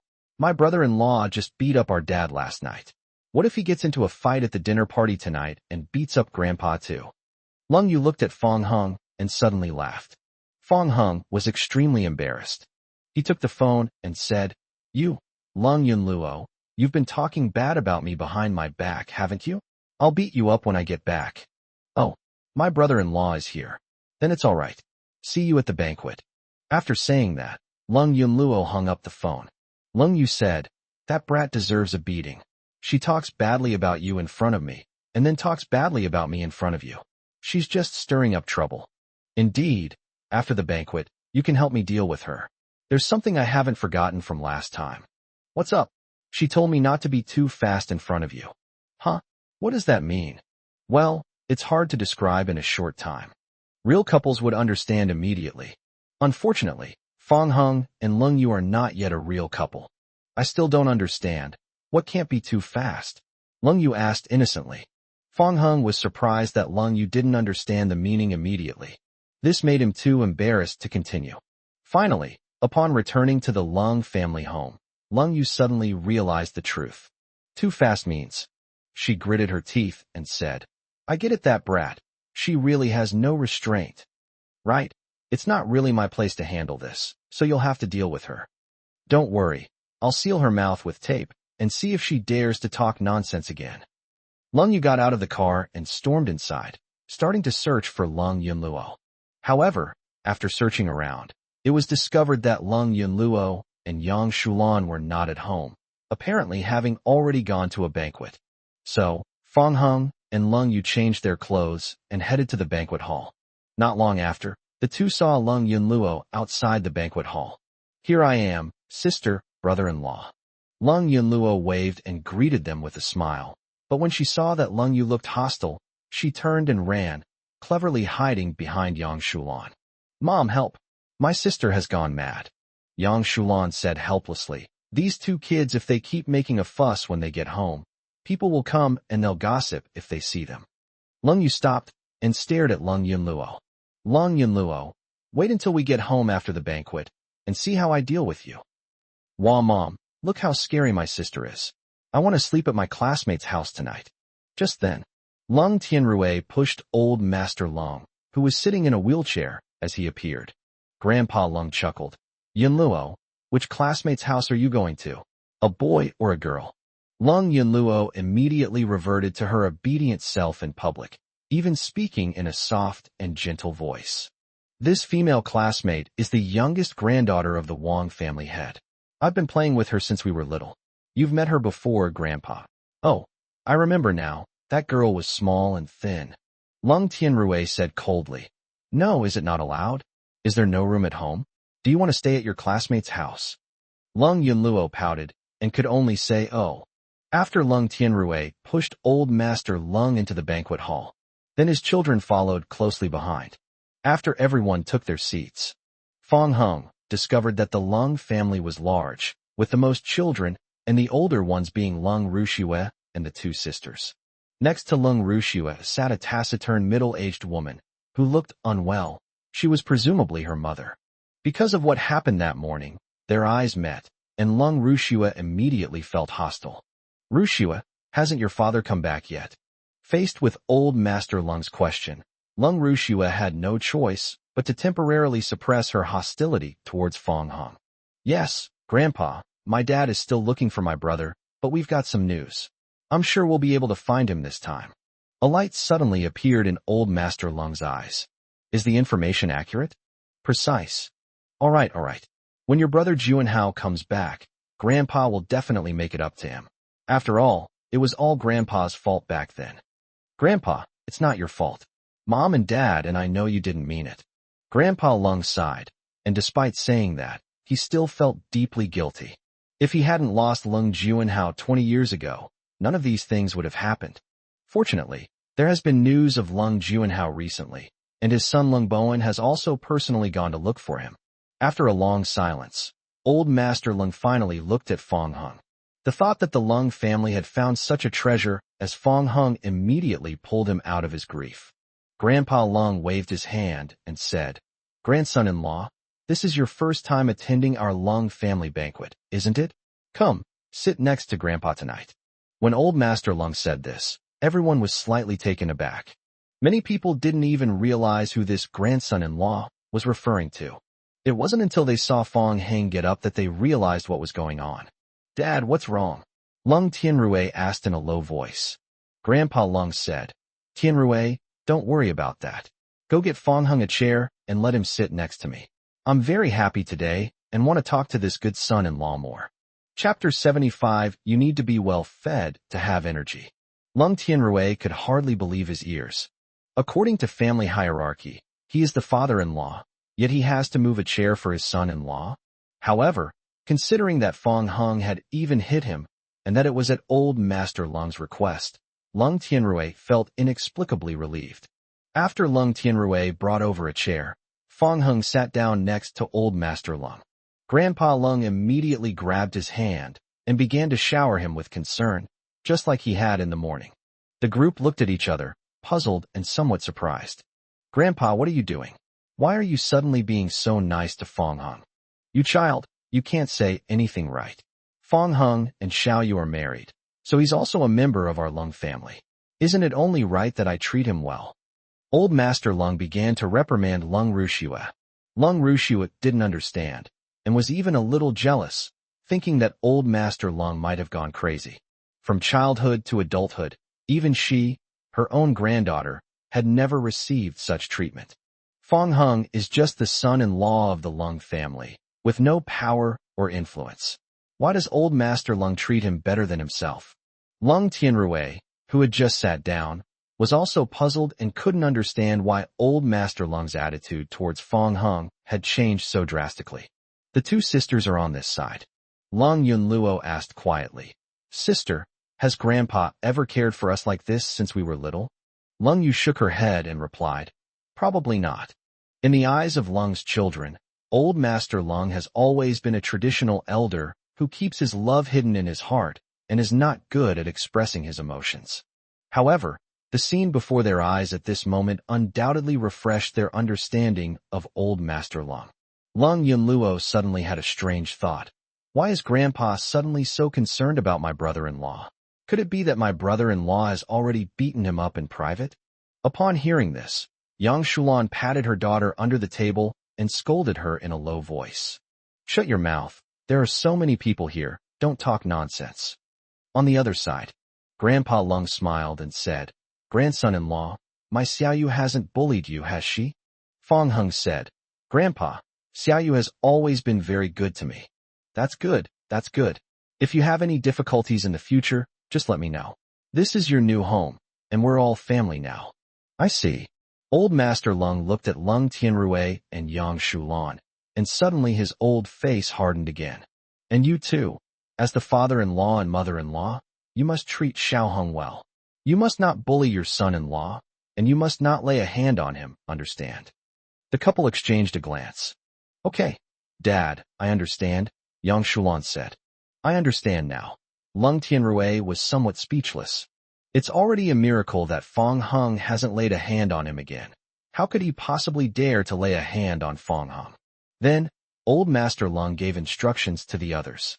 Take this opportunity to get to know each other. This is Xiaoyu's husband. From now on, you should treat him as family. Okay, Grandpa. Lung Rushua echoed the crowd, but in her heart, she still looked down on Fong Hung. She was certain that Old Master Lung had just gone mad. Only after the meal officially began did Grandpa Lung release Fong Heng's hand. He kept piling food onto Fong Heng's plate, making the plates look like a small hill. Eat more, you'll have energy for the night if you're full. Fong Hung was annoyed, wondering why he needed to exert any energy so late at night. Unexpectedly, Grandpa Lung said to Lung Yu, Xiao Yu, you and Xiao Heng need to work harder, you know? Grandpa is looking forward to holding his great-grandson soon. Fong Hung was slightly taken aback. Lung Yu's hand suddenly trembled, and the food she had just picked up fell back into her bowl. She lowered her head and said nothing, then silently picked up some food and started eating. Grandpa Lung pressed, Xiao Yu, why aren't you saying anything? Did you hear what Grandpa said? Oh. The cold rain pattered like mosquitoes. Looking up, she bumped into Lung Yunluo's mischievous grin. Embarrassed and angry, she reached under the table and pinched Lung Yunluo hard. After the dinner, everyone left the banquet hall one after another. Lung Yunluo walked outside, lifted a corner of her skirt, and said, You stinky sister, look what you've done. You've pinched my legs all red. Who told you to make fun of me? This is just a small lesson for you. I'll settle the score with you when we get home. What's there to settle? I haven't offended you recently. Lung Yunlu pouted in dissatisfaction. You're spouting nonsense in front of Fong Hong. Do you think I don't know anything about it? Huh. Lung Yunluo scratched her head and asked, Which sentence are you referring to? There were too many. I can't even remember myself. Just as the two women were talking, they noticed Lung Rushua passing by. Lung Rushua made no attempt to hide her hostility, glaring fiercely at them. Lung Yunluo put her hands on her hips and said, What are you glaring at me for? Trying to make your eyes look as big as a cow's. Lung Rushua snorted coldly and quickened her pace to leave. Lung Yunluo asked curiously, Sister, what happened between you and Lung Rushua today? Your brother-in-law's clothes were all soaked by her. Lung Yu recounted the whole story. Lung Yunluo immediately clapped after hearing this. Good kick. Next time something like this happens, call me over too, and we'll team up and take her down together. Inside the banquet hall, Grandpa Lung talked to Fong Hung for a long time before finally letting him leave reluctantly. Seeing the person walk out the door, Lung Tianrui finally asked the question that had been bothering him. Dad, why are you suddenly being so nice to that kid? Old Master Lung said unhappily. What do you mean by that kid? Fong Hung is my good grandson-in-law, and also your good son-in-law. From now on, you need to watch your words. Yes, Dad, you're right to reprimand him, but I still don't quite understand why you suddenly acted this way towards him. Seeing that no one was around except for him and his son, Old Master Lung slowly recounted what had happened that morning. Upon hearing this, Lung Tianrui was stunned and couldn't believe it. You're saying that Fong Hung not only hit young Master Su, but young Master Qian actually went out of his way to protect him? Lung Tianrui finally understood where Fong Heng's confidence came from. Even Su Kuan, the second young master of the Su family, was beaten without hesitation. With Qian Dashan, the son of the richest man, backing him up, it's no wonder he dared to disregard his father-in-law. Old Master Lung nodded emphatically and said, Yes, it is obvious that Fong Hung and young Master Qian's relationship is not that weak, otherwise young Master Qian would definitely not have stood up for him. Lung Tianrui rubbed his chin and said, So, Rushua lied that day. It's hard to say. Maybe young Master Qian really likes Fong Hung and is deliberately protecting him. In any case, having this relationship will definitely be beneficial to our Lung family.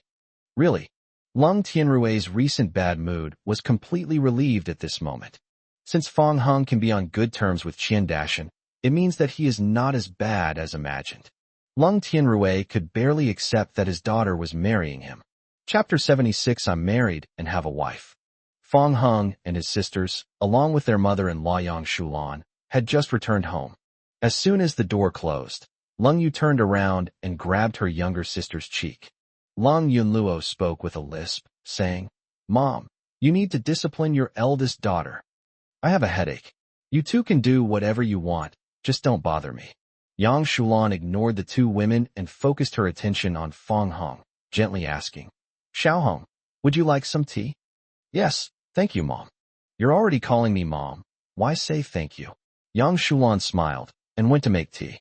Lung Yunluo exclaimed, "Mom, I want to drink too." "You can drink after you've finished arguing with your sister." Lung Yunluo had no choice but to seek peace with Lung Yu. "Sis, can we call a truce?" "No way. I have to shut you up today, and see if you dare to speak so recklessly again." Lung Yunluo said aggrievedly, "What did I say that was so serious that you had to shut me up?" Lung Yu lowered her voice and said what Fang Heng had told her on the way back, "Don't go too fast." After listening, Lung Yunluo was stunned for a moment, realizing that she had actually said it. No wonder my sister was so angry. She immediately feigned ignorance and gave a triple denial.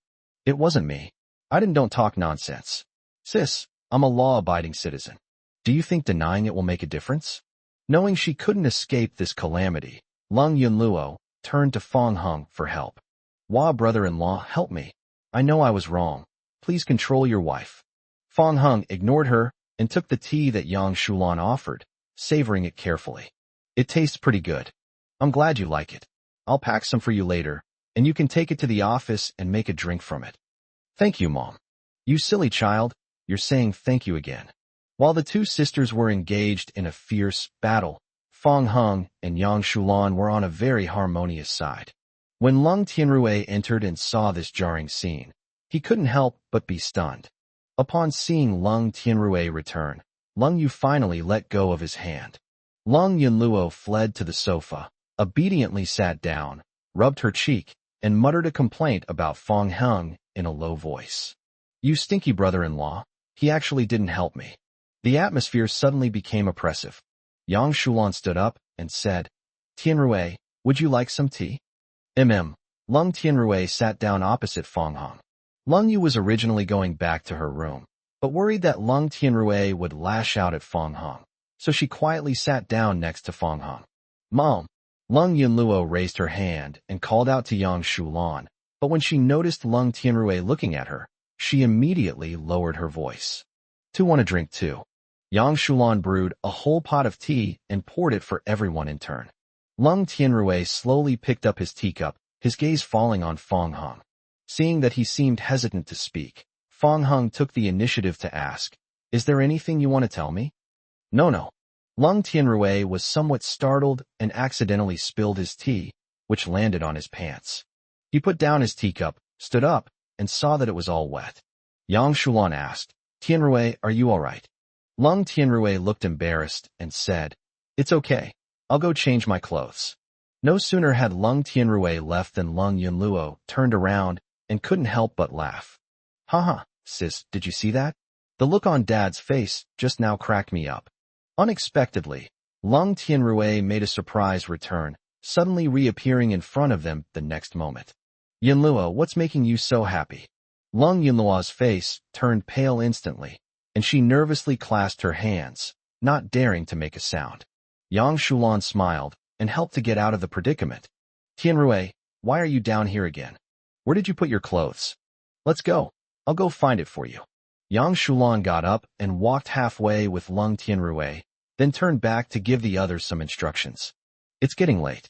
After you finish your tea, go back to your rooms and rest." The master bedroom on the second floor of the villa. Yang Shulan picked up Lung Tianrui's clothes and said, "Just say what you want to say. Why are you acting like a child in front of your son-in-law?" Normally, Lung Tianrui would definitely have retorted. At this moment, he was sitting on the bed, looking thoughtful.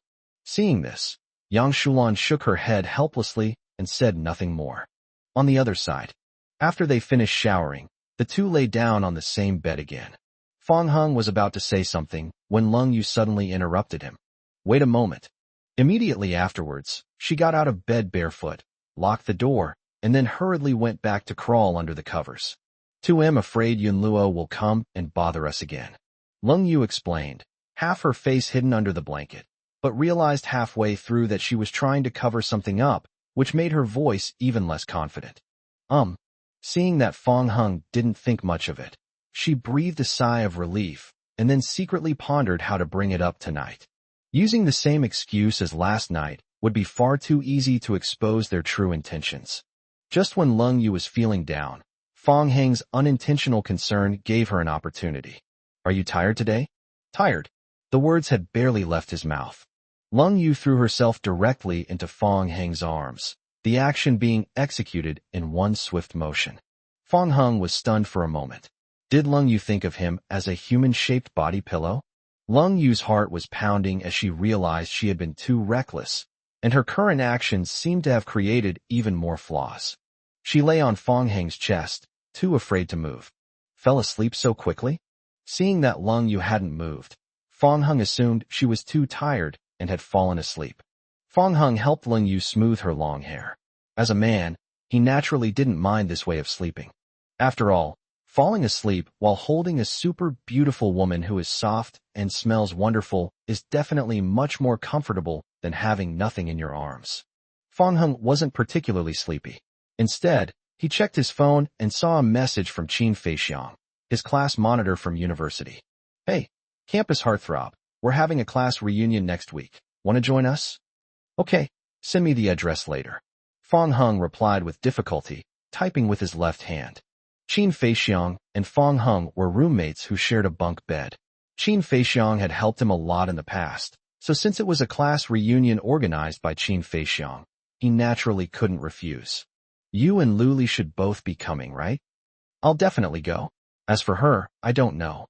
I heard you two are dating, right? Why don't you just ask her for me?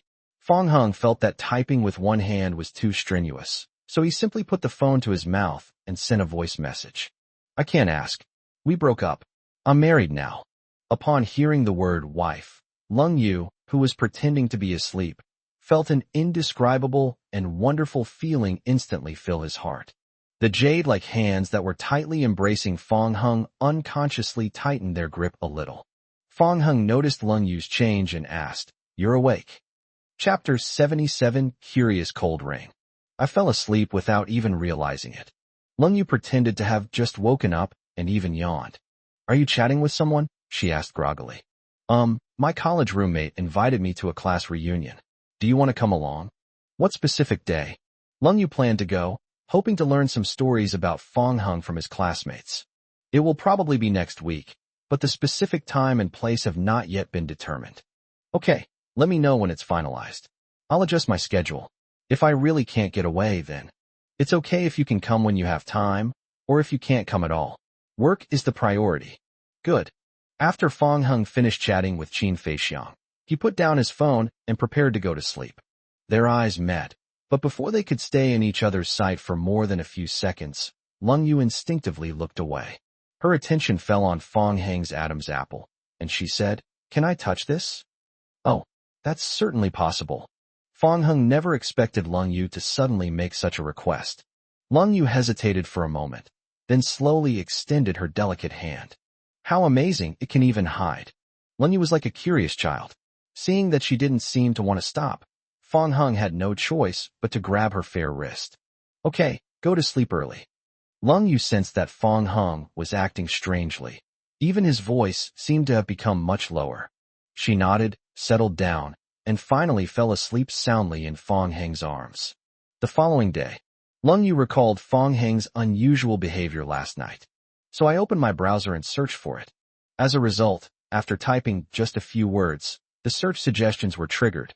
She clicked on one of the results, why girls shouldn't touch boys' Adam's apples. After reading the answer, Lung Yu was completely stunned. No wonder Fong Hung stopped himself in the end. What have I done? At that moment, Sumu rushed into the office, and Lung Yu hurriedly closed the web page. Mr. Lung, something bad has happened. Mr. Zhao from Yashin Company said that the contract cannot be signed. Her chaotic thoughts vanished instantly, and Lung Yu's expression immediately turned serious. Since we can't sign today, let's reschedule for another day. Mr. Zhao means to abandon this cooperation. Lung Yu frowned slightly. She had put a lot of effort into the business of Yashin Company and had personally followed up on it for several months. Unexpectedly, a problem arose at the last minute. Did Mr. Zhao say what the reason was? Lung Yu stood up from her office chair and spoke, her gaze involuntarily drawn to Fong Hung, who had just entered the room. He didn't say it explicitly, but I suspect he was threatened.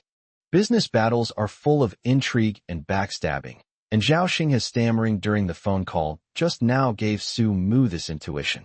After all, similar things have happened many times before.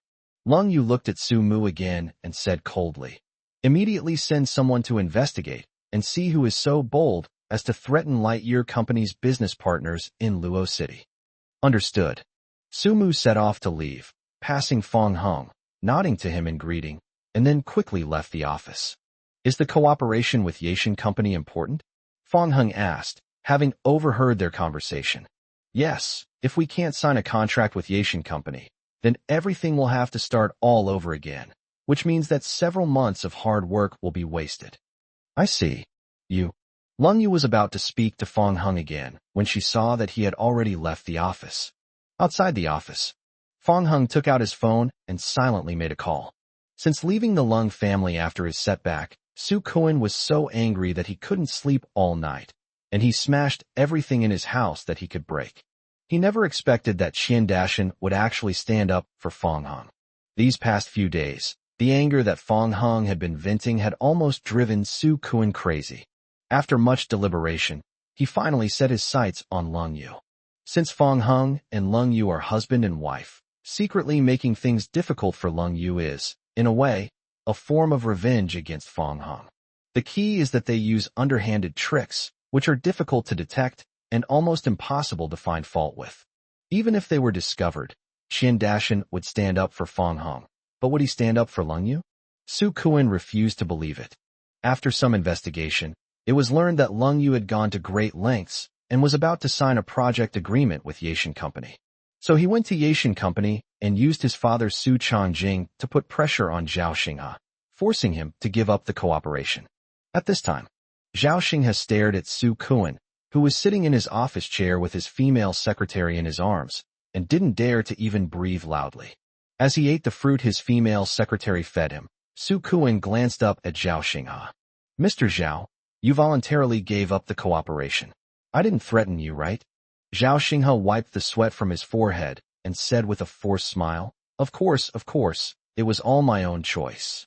Su Kuan is the second young master of the Su family, and soon he may even become the head of the Su family.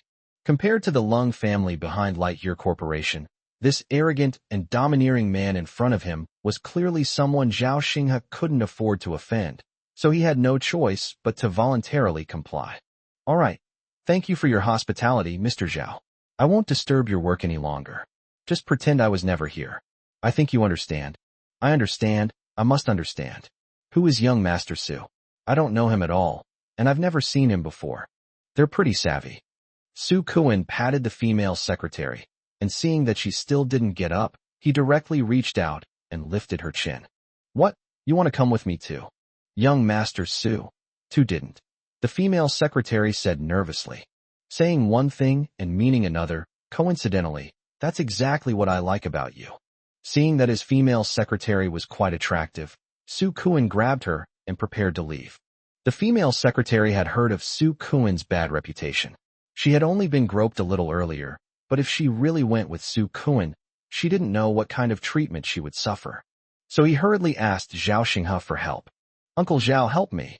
Zhao Xingha became extremely anxious and said, "Young Master Su, this is the daughter of my fellow villager. She's not that kind of shady woman. Please let her go." Su Kuan immediately said with displeasure, "What, Mr. Zhao? I'll let her go, and you'll come with me?" Zhao Xingha hesitated for a moment, as if he had made up his mind, and gritted his teeth, saying, "It's not impossible. You're something else." Su Kuan immediately became furious and kicked Zhao Xingha to the ground. Then, ignoring the female secretary's desperate pleas, he forcibly dragged her away. However, at that moment, Zhao Xinghe's phone rang. Upon seeing that the call was from Qian Dashan, the son of the richest man, he immediately perked up. Hey, Mr. Qian, is there something you need from me? Zhao Xinghe was extremely cautious, never dreaming that one day Qian Dashan would actually call him. This truly surprised and delighted Zhao Xinghe. But at the same time, he couldn't help but feel a mix of joy and worry, fearing that he might have done something wrong and inadvertently offended the son of the richest man. Hee, Mr. Zhao, I heard that you had a project with Lightyear Company. You were supposed to sign the contract today, but you changed your mind at the last minute. Is there some hidden reason behind this? Chapter 78. This is something I bought especially for you. Upon hearing this, Zhao Xinghe was shocked and trembled uncontrollably. He was curious about the relationship between Qian Dashan and the Lung family. He had only given up his cooperation with Lightyear Company, yet the son of the richest man personally called to inquire about it. Could it be that the Lung family has some extraordinary person who even Qian Dashan has to work for? Zhao Xinghe wanted to tell the truth. However, upon hearing the voice on the other end of the phone, Su Kuan stopped in his tracks, his expression filled with warning. Seeing that Zhao Xinghe remained silent, Qian Dashan asked again, Mr. Zhao, is someone next to you? Zhao Xinghe then stammered, Yuhi's, young Master Qian, a friend is here. Let me guess, is your friend perhaps Su Kuan, the youngest son of the Su family head? This? Zhao Xinghe was at a loss for words. Only after Su Kuan kept giving him meaningful glances did he nervously say, No, it's an old friend. I don't know any young Master Su. Qian Dashan chuckled. Zhao Xinghe's behavior had already indirectly revealed the answer. Mr. Zhao, if there are no unspeakable reasons, please resume project cooperation with Guangyan Company as soon as possible for the sake of Mr. Qian. No problem, Mr. Qian. I'll do whatever you say. Okay, let's talk again next time. Goodbye, young Master Qian. Zhao Xinghe put down his phone, looked at Su Kuan, and looked troubled. Young Master Su. Look, even young Master Qian is called. I really can't believe this collaboration is going to happen. Remember this. I have never been to Yashin Company, nor have I ever met you, Zhao Xinghe. Su Kuan felt a vague unease. He put down his female secretary and quickly left this place of trouble. He couldn't help but feel a little frustrated. What kind of spell had Qian Dashan been cast on him to make him stand up for Feng Hong, and even for Guangyan Company? At the same time, the Su family. Su Chongjing, the head of the Su family, was leisurely walking his bird in the courtyard. At that moment, the butler scrambled in. Su Chongjing said unhappily, What's all the fuss about? The butler bowed and replied, Reporting to Master, Mr. Qian called personally, specifically requesting to speak with you. He seemed rather displeased. Old Qian. Su Chongjing felt a little surprised. What exactly happened that made Los Angeles's richest man call him personally? Su Chongjing dared not delay, so he tossed the birdcage to the housekeeper and hurriedly went to his room. He picked up the landline phone and dialed back. The call was connected. Su Chongjing immediately said, Hello, Mr. Qian. Please forgive me for not answering the call immediately. Patriarch Su, you're a very busy man. But no matter how busy you are, you can't neglect the discipline of your children. Do you agree with what I'm saying? Qian Fuhao's single sentence left Su Chongjing at a loss for words.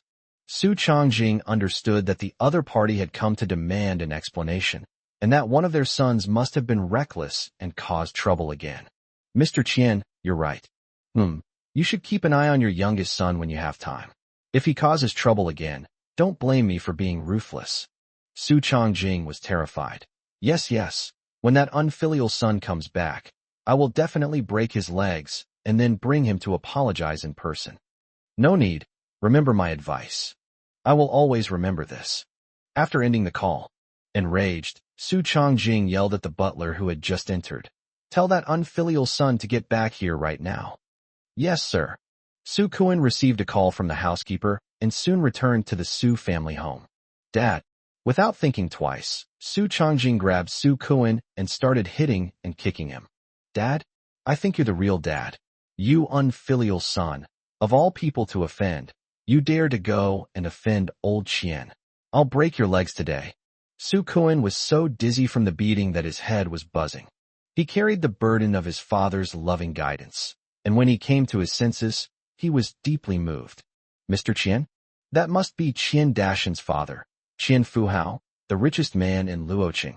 It's one thing for Qian Dashan to be bewitched, but why is even the wealthy Qian joining in the fun? Could it be that Fong Hung saved the lives of this father and son? Su Kuan knew he couldn't defeat Fong Hung, and as the wise man knows when to yield, he could only silently endure the humiliation he had suffered all along. Dad, I was wrong. I won't do it again next time. What's the use of admitting your mistake now? Old Master Qian has personally called to question you. Let me tell you, you can forget about the position of head of the family. Su Changjing's words completely stunned Su Kuan. He was completely disoriented, knelt on the ground and hugged his father's legs, even bursting into tears in his desperation. Dad, please, I know I was wrong. Please give your son another chance. Like your corporation. Su Mu said, President Zhao has agreed to sign the contract. The matter was resolved so quickly, Leng Yu couldn't help but feel somewhat surprised. I had just gathered the staff and hadn't even sent them out yet when General Manager Zhao called to apologize, saying there had been a misunderstanding and that the contract would be signed as scheduled. Leng Yu subconsciously looked at Fong Hung. What's wrong? Fong Hung asked. Fine. Leng Yu thought it might be a coincidence and didn't think about it any further. She then set off with Su Mu to attend the project signing ceremony. After Leng Yu left the office, Fong Hung was about to return to the secretary's office when he received a message from her. There's a gift for you in my desk drawer. Fong Hung returned to his desk and found a steaming cup of tea with a sticky note next to it. I made this for you. Don't forget to drink it. Fong Hung picked up the tea and took a sip. It was a familiar taste. It should be the same tea that Yang Shulan used last night. Then I opened the drawer and found a box of tea inside. Fong Hung typed a message back to Leng Yu. I received it. Did Mom send it? I vaguely remember that Yang Shulan said yesterday that she would give him some tea and ask him to bring it to the company to drink. A moment later, Leng Yu sent a voice message. It wasn't from our mom. This is something I bought especially for you.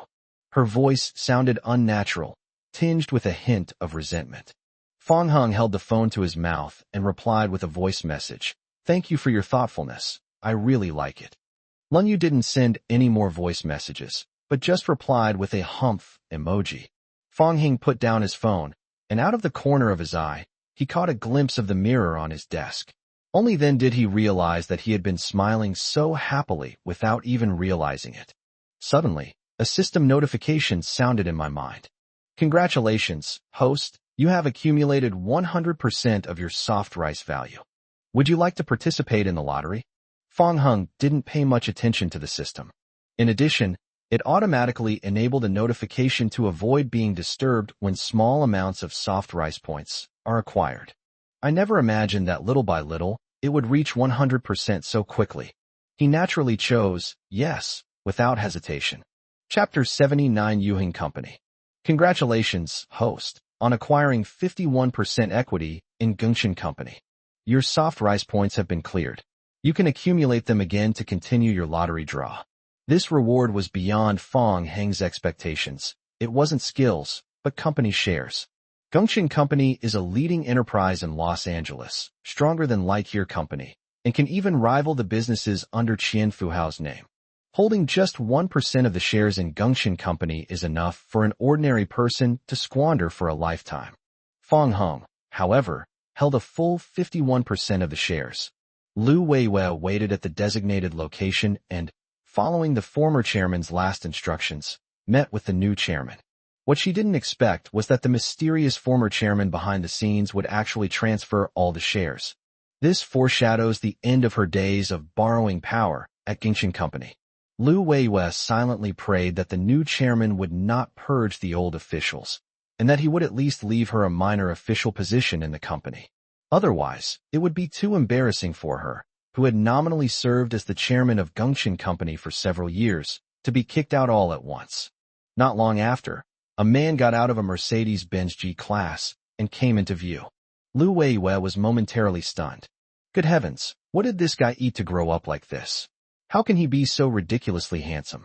Lu Weiwei was practically drooling, but quickly shook her head. No.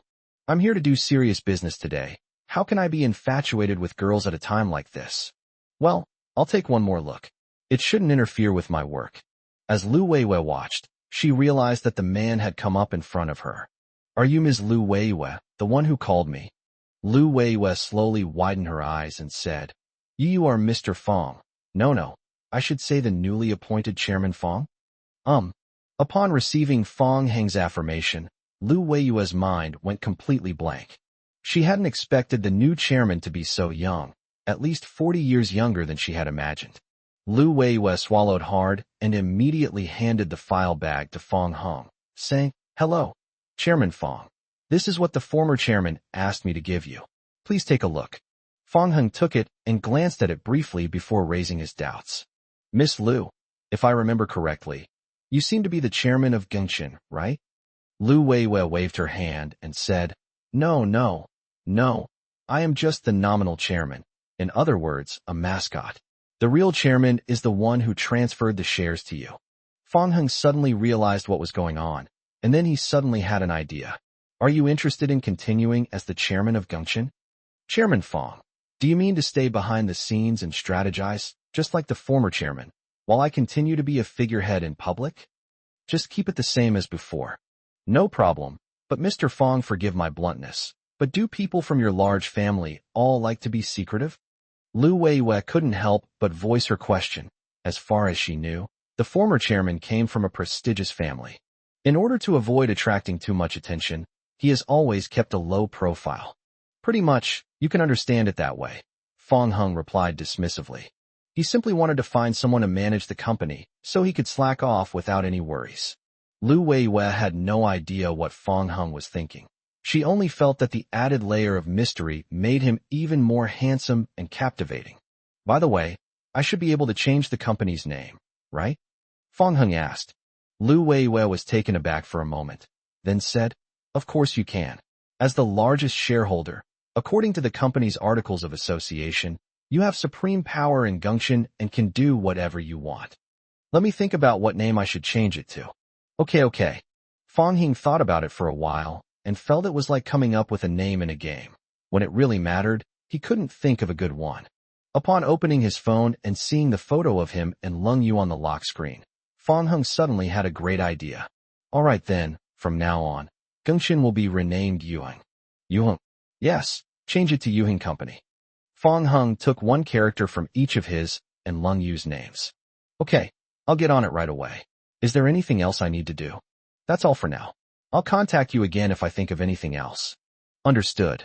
I watched Fong Heng get into his Mercedes-Benz G-Class and leave. Lu Weiwei was lost in thought. She never dreamed that she could still borrow the tiger's power and serve as the nominal chairman. Although it was just a fleeting glimpse, she had seen Fong Heng's phone wallpaper. Clearly, the real chairman already has someone else in mind. Lu Weiwei was a little sad, but she quickly let it go. She knew all too well that even if Fong Heng didn't have a partner, she could never be worthy of him. The news that Gengchen Company was going to change its name to Yuheng Company quickly spread throughout Los Angeles. When Fong Heng returned to Guanyin Company, he could hear employees discussing it in the elevator. Hey, have you heard? Gengchen Company is changing its name. I saw the official Weibo account. It said they're going to change it to Yuheng Company. Yes, I saw it too. The name change may be due to a change in senior management. I wonder if they will adjust the entry standards. If they lower the entry standards, I'll switch jobs immediately. The benefits there are among the best in Los Angeles. After exiting the elevator, Fong Heng entered the president's office and found Lung Yu and Su Mu discussing the same matter. Upon seeing Fong Heng return, Su Mu casually made an excuse and quietly made room for the two of them. How's the signing going? All the best. That's good. Fong Heng glanced at the time unconsciously. King of slacking off, are you so eager to leave work? Fong Heng smiled and said, Unfortunately, there are still several hours to go. Lung Yu turned around, closed the file, and said, Let's go. I'll leave early with you. Oh, what do you mean, Hurry up and let's go. And so, the two left the company together. Just like a weekend, we can play outside without any restraint. After playing until they were tired, the two sat by the moat, enjoying the gentle breeze and a rare moment of tranquility. I suddenly feel guilty, Fong Heng said, turning his head to look at Lung Yu. What's wrong? A hint of confusion appeared on her pretty face. I feel like I've been slacking off all the time, which has caused you, the CEO of Lightyear, to also become decadent along with me. It's okay to slack off once in a while, especially since I've finished all my work for today. That's true. Seeing that Lung Yu had sweat on her forehead, Fong Hung took out a tissue and gently wiped it off for her. Lung Yu, who was drinking milk tea, suddenly became a little absent-minded and unconsciously bit the straw, leaving shallow teeth marks on it. After Fong Hung stopped, she said shyly, "I can wipe it myself. It's nothing. I just noticed you were busy, so I was just helping out. Well then, as a thank you, I'll share some food with you. There's quite a lot here. Take a look and see which ones you like." Lung Yu put the milk tea aside and then buried her head in the bag, rummaging through it. "I'm not hungry, but I'm a little thirsty. I'll have some milk tea instead." "Can." Lung Yu agreed without hesitation. It wasn't until I realized that I had only bought 1 cup of milk tea. The next moment, Fong Hung picked up her milk tea. Chapter 80. You're so good to me. Lung Yu quickly reached out to stop her, saying, "No, this is me." However, it was too late. Fong Hung had already started drinking. Lung Yu had no choice but to give up, swallowing back the rest of her words. Upon careful reflection, it seemed that this was the 3rd time she had indirectly kissed someone. However, thinking back to how she had impulsively kissed Fong Hung not long ago, Lung Yu didn't feel so ashamed of the indirect kiss anymore. Looking at the Adam's apple bobbing up and down, Lung Yu couldn't control her gaze again. She stood there, staring blankly for a long time. When she came to her senses, she realized that Fong Hung had been watching her the whole time. Lung Yu felt ashamed, like a child who had been caught doing something wrong, and squatted down to cover her face with her hands. "Are you feeling unwell?" "2M fine." "No way." Lung Yu didn't know what was wrong with her. She'd been acting strangely lately, something she hadn't done before. Fong Hung then squatted down as well, grasped Lung Yu's fair wrists, and gently moved her jade-like hands away from her face. "Your face seems a little red. Let me see, do you have a fever?" As Fong Hung drew closer, Lung Yu stood frozen in place, so stunned she could even hear her own heartbeat. Thump, thump, thump. In just a short while, Lung Yu felt weak all over, as if all her strength had been drained. The 2 men's foreheads were pressed together, and Lung Yu's body temperature was normal, so Fong Hung did not notice anything unusual. "It seems there's nothing wrong." Fong Hung stood up first and then extended his hand to her. "You must be tired. Come on, let's find a place to sit. Your legs will go numb if you squat for too long." "Good." Lung Yu was like an obedient little rabbit, being led by the hand by Fong Hung, and they slowly walked towards the stone bench together. After sitting down on the stone bench, their hands remained together. Just then, a mother and daughter passed by. The little girl, whose hand was being held by her mother, said, "Mom, look. The older brothers and sisters just now were holding hands, just like us." "Silly child, don't talk nonsense. The older brother and sister over there are dating." Both of them were slightly taken aback, and Lung Yu instinctively withdrew her hand. "Are you feeling better now?" Then let's go back." Fong Hung stood up, but saw Lung Yu hesitate, then slowly extend her hand to him. "Pull me up." "Good." The Lung family. Lung Tianrui pushed old Master Lung and personally escorted the medical luminary Li Shidong out. "Because we haven't been able to find out any news about the miracle doctor who cured Qian Xiaobao." Upon learning that Li Shidong happened to be free, they invited him to the Lung family home. Unfortunately, despite all the treatments, it ultimately failed. Li Shidong sighed.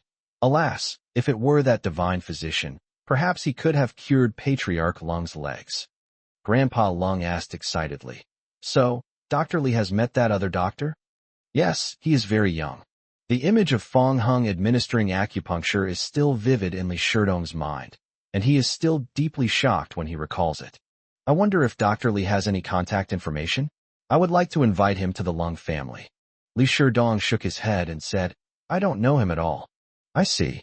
Well then, thank you for your hard work, Dr. Li." Just as Li Shidong was about to leave the Lung family, a familiar face flashed by. This immediately excited him so much that his facial muscles trembled. "Dr. Li, what's wrong?" "No, it's nothing. I must be seeing things." Li Shidong thought he might be seeing things. He thought he had just seen the miracle doctor from the surveillance footage. On the other side, Fong Hung and Lung Yu returned home. Lung Yunluo rubbed her eyes and exclaimed in surprise. Has the sun risen in the west today? Why are you back so early? Your sister took me to leave early. Huh? Lung Yunluo puckered her lips and looked at Lung Yu, saying, Good heavens, are you still my sister? You actually left work early? Lung Yunluo turned back to look at Fong Hung. Brother-in-law, I feel like you've corrupted my sister. She wasn't like this before she got married. Lung Yu rolled her eyes at her younger sister and said, Shut your mouth. Have you forgotten the lesson from last night so quickly? Lung Yunluo chuckled and immediately began fawning over Lung Yu, massaging her shoulders and legs. Speaking of which, I was watching videos today and I discovered something that was just too coincidental. What's up? It's that arrogant Gengxin company in our Luoqing that suddenly changed its name to Yuhing Company. And then what? Was it any coincidence? What a coincidence. Yuheng, sis, that's clearly a combination of your and your husband's names. Come on, confess, this is the company you two run together, isn't it? You're quite clever, you figured that out. Fong Hung said with a faint smile.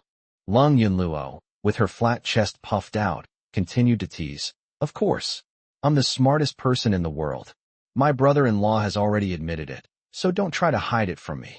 Lung Yu retorted, According to your logic, wouldn't every restaurant called Yun Tang be owned by you and Tang Yuan? Of course, but sis, I suddenly have an idea. Lung Yunluo snapped her fingers, then picked up Tang Yuan, who was trying to escape. Little Yuanzi, after I graduate from university, let's really start a company together. Let's call it Yuntang Company. You'll be in charge of the work, and I'll be in charge of collecting the money. How about that? Lung Yu pushed Lung Yunluo away and hugged Tang Yuan in her arms. Get out of here. All you do is bully our Tang Yuan all day long. It was late at night. When Fong Heng woke up, he found Lung Yu curled up, looking like she was in pain. He placed his hand on Lung Yuhao's wrist to feel the pulse, and soon found the cause of the illness. I'm fine. You said you were fine, but it's probably just a stomachache. You ate so much cold food this afternoon, I should have stopped you.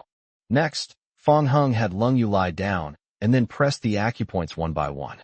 Finally, he brought his hands together, palms down, and pressed them against her flat stomach. Are you feeling better? It doesn't hurt anymore. A hint of shyness appeared in Lung Yu's eyes. Fong Heng's hands seemed to have magic, radiating warmth, and the pain in her lower abdomen had completely disappeared. She couldn't help but hug Fong Heng's hand, then closed her eyes peacefully. Fong Hung. You're so good to me, Lung Yu murmured softly. Thinking back to when I lived alone in Junyuan, I remember the helplessness and loneliness I felt when I woke up in the middle of the night feeling unwell.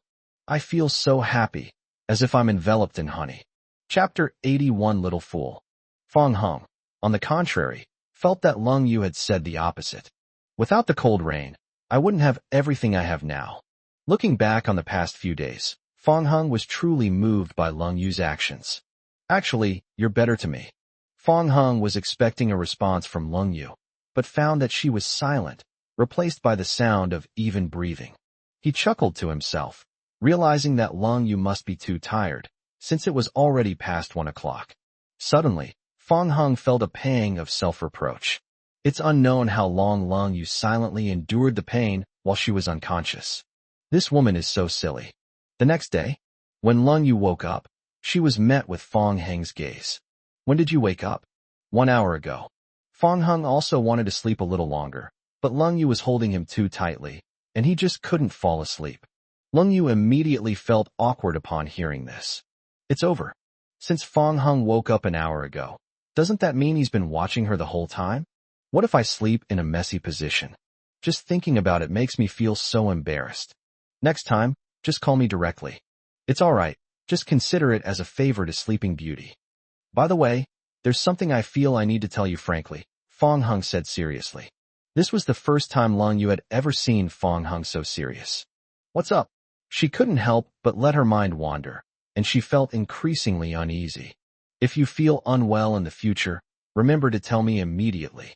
Lung Yu paused slightly, then said, I don't want to disturb your sleep.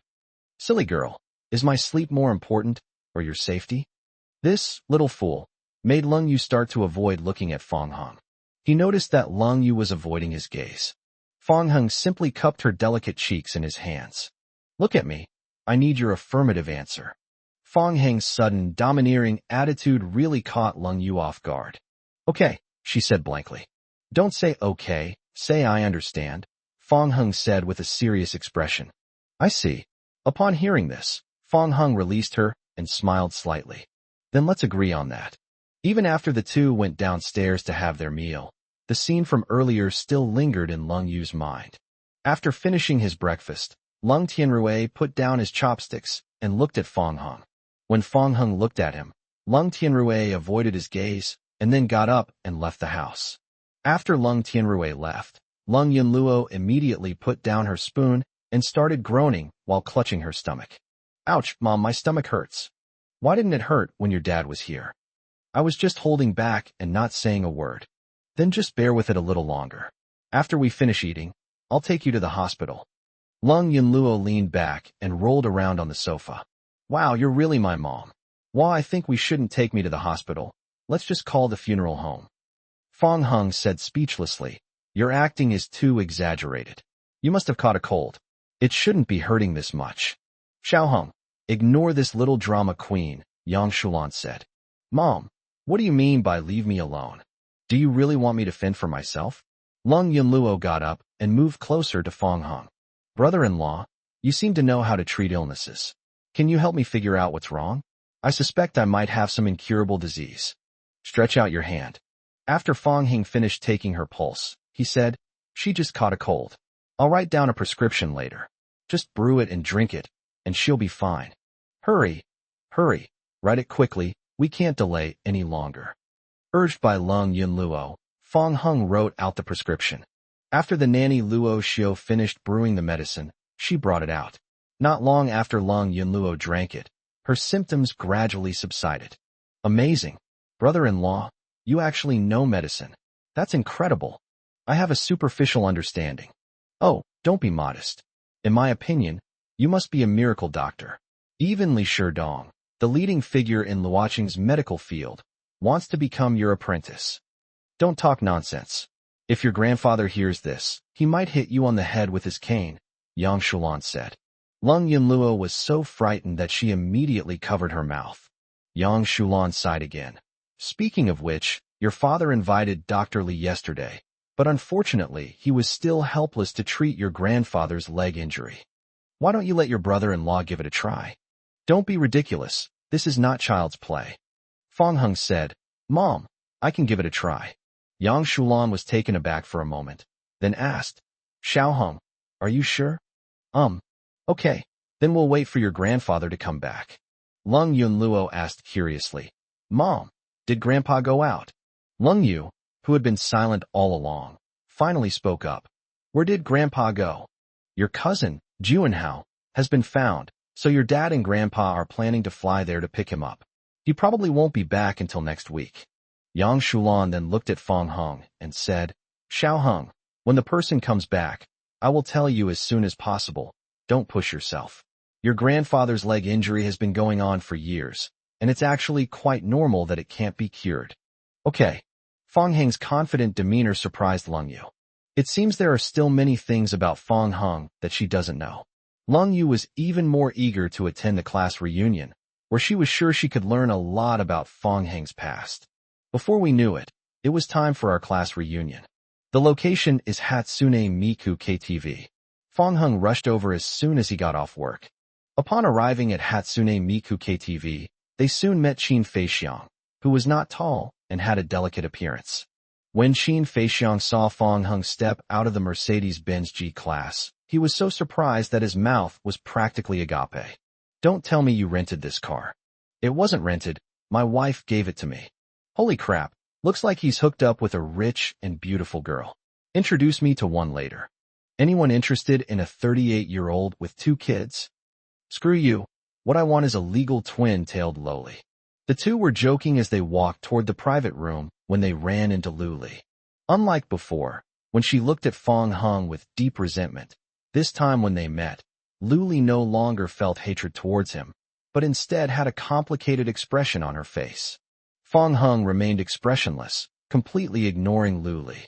Caught between the two, the sudden oppressive atmosphere made Qin Feixiang feel awkward. He took the initiative and said, Lu Li, what brings you out? It was too noisy in the private room, so I came out to find some peace and quiet. Okay, Fong Hung, and I will go in first. Come back soon. Watching Fong Hang's departing figure, Lu Li felt a tightness in her chest. Just last night, she and Bai Hongyi parted on bad terms, and she suddenly realized her mistake. Unlike Bai Hongyi, Fong Hung once loved her the most, and his love for her was the purest. However, she gradually ruined the man who loved her the most. Lu Li understood that no matter how much she hated Fong Hung, or how much she sought revenge on him, it would be to no avail. No matter what you do, it won't change the fact that the two of you can never get back together. From beginning to end, she was the one who was wrong in this relationship, and she was the only one. Rather than continuing down this childish path, it's better to preserve some self-respect, even if it's already almost gone. Chapter 82. They broke up? Good thing they broke up. Fong Hung and Qin Feixiang arrived at the private room. Even through the door, you could hear the piercing noise coming from inside, like the wailing of ghosts and howls of wolves. This Wang Kale is still the same as before. Not only does he sing terribly, but he also keeps hogging the microphone. Qin Feixiang cursed under his breath. Then he and Fong Hung exchanged a smile and shook their heads. Wang Kale was the class bully during their university years, always arrogant and domineering because of his family connections. As luck would have it, they were all roommates. Qin Feixiang always avoided Wang Kale and was unwilling to have a direct conflict with him. But Fong Hung never tolerated the other party's bad habits. This is why he became Wang Kale's archenemy. The two argued a lot and even fought, but Fong Hung always came out on top. Later, Wang Kale was still not satisfied and even hired someone to ambush Fong Hung, until the counselor caught them and gave him a good scolding before he finally gave up. On the day of his university graduation, Wang Kale even made a harsh statement, telling Fong Hung to wait. Fong Hung has waited until now, but nothing has happened to him. The two pushed open the door to the private room and went inside. The unpleasant sound suddenly amplified, assaulting his eardrums and causing Fong Hung to frown. He felt a little sorry for his old classmates who had been sitting in the private room the whole time. Everyone naturally wore a bitter expression. No one thought Wang Kale sang well, but they were afraid of him and dared not say anything. After the song ended, Qin Feixiang stepped forward and paused the music, then gently persuaded Wang Kale. Brother Wang, you must be tired from singing. Sit down and rest for a bit, and give the other students a chance. I'm not tired, Wang Kale said, and then seemed to intend to continue singing. Qin Feixiang forced himself to stop him and said, even if you're not tired, take a rest. What do you mean, class monitor Qin? You just don't want me to sing anymore. You've been singing since the beginning. What's wrong with me singing a little longer? We've all finally managed to get together today. Don't ruin the atmosphere like this. And to be honest, your singing was really indescribable. Qin Feixiang, have I been too kind to you? Wang Kale immediately put on a long face. Seeing this, Qin Feixiang didn't dare to confront him directly, so he immediately fell silent. The atmosphere in the private room suddenly became tense. Many people began to discuss it quietly. Oh no, squad leader Qin was too impulsive. How could he have provoked Wang Kale? That Wang Kale is a real jerk. He sings terribly and keeps hogging the microphone. The worst part is, none of us can do anything about him. Sigh, there's nothing we can do. They have connections, and we can't afford to offend this young master. Seeing that Qin Feixiang remained silent, Wang Kale reached out and grabbed his collar. Speak up, why aren't you saying anything? Just because I call you squad leader Qin, you really think you're someone important, huh? At that moment, a calm and magnetic voice rang out. Let go. Who do you think you are, daring to tell me, Wang Kale, how to do things? Wang Kale turned his head and took a closer look, then couldn't help but laugh. I thought it was someone else, but it turns out to be our school heartthrob, Fong. Upon hearing this, everyone's gaze fell upon Fong Hung. Even some female students who were usually indifferent and engrossed in their phones couldn't help but be drawn to the attention. I told you to let go, Wang Kale said arrogantly. So what if I don't let go?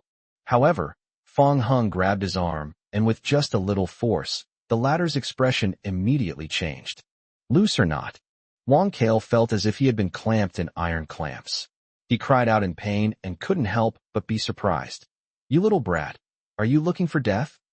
Fong Hung suddenly increased the force. Wang Kale was in unbearable pain, his expression contorted, and he had no choice but to let go of Qin Feixiang's collar. "Okay, I've let go. You let go of me too. Let's both stop first. If you want to sing so much, go book a private room yourself." Yes, I won't sing anymore. Only then did Fong Hung release Wang Kale. The room erupted in gasps of amazement. The women looked at Fong Hung with sparkling eyes. So cool. This former campus heartthrob of Los Angeles University was incredibly handsome back in school and was one of the few who dared to go head-to-head with Wang Kale. Unexpectedly, he hasn't lost his charm after graduation. He's still as handsome and captivating as ever. Near the entrance to the private room, several female students were whispering to each other. "Holy crap, Fong Hang is getting more and more handsome the more I look at him. I really want to sleep with him."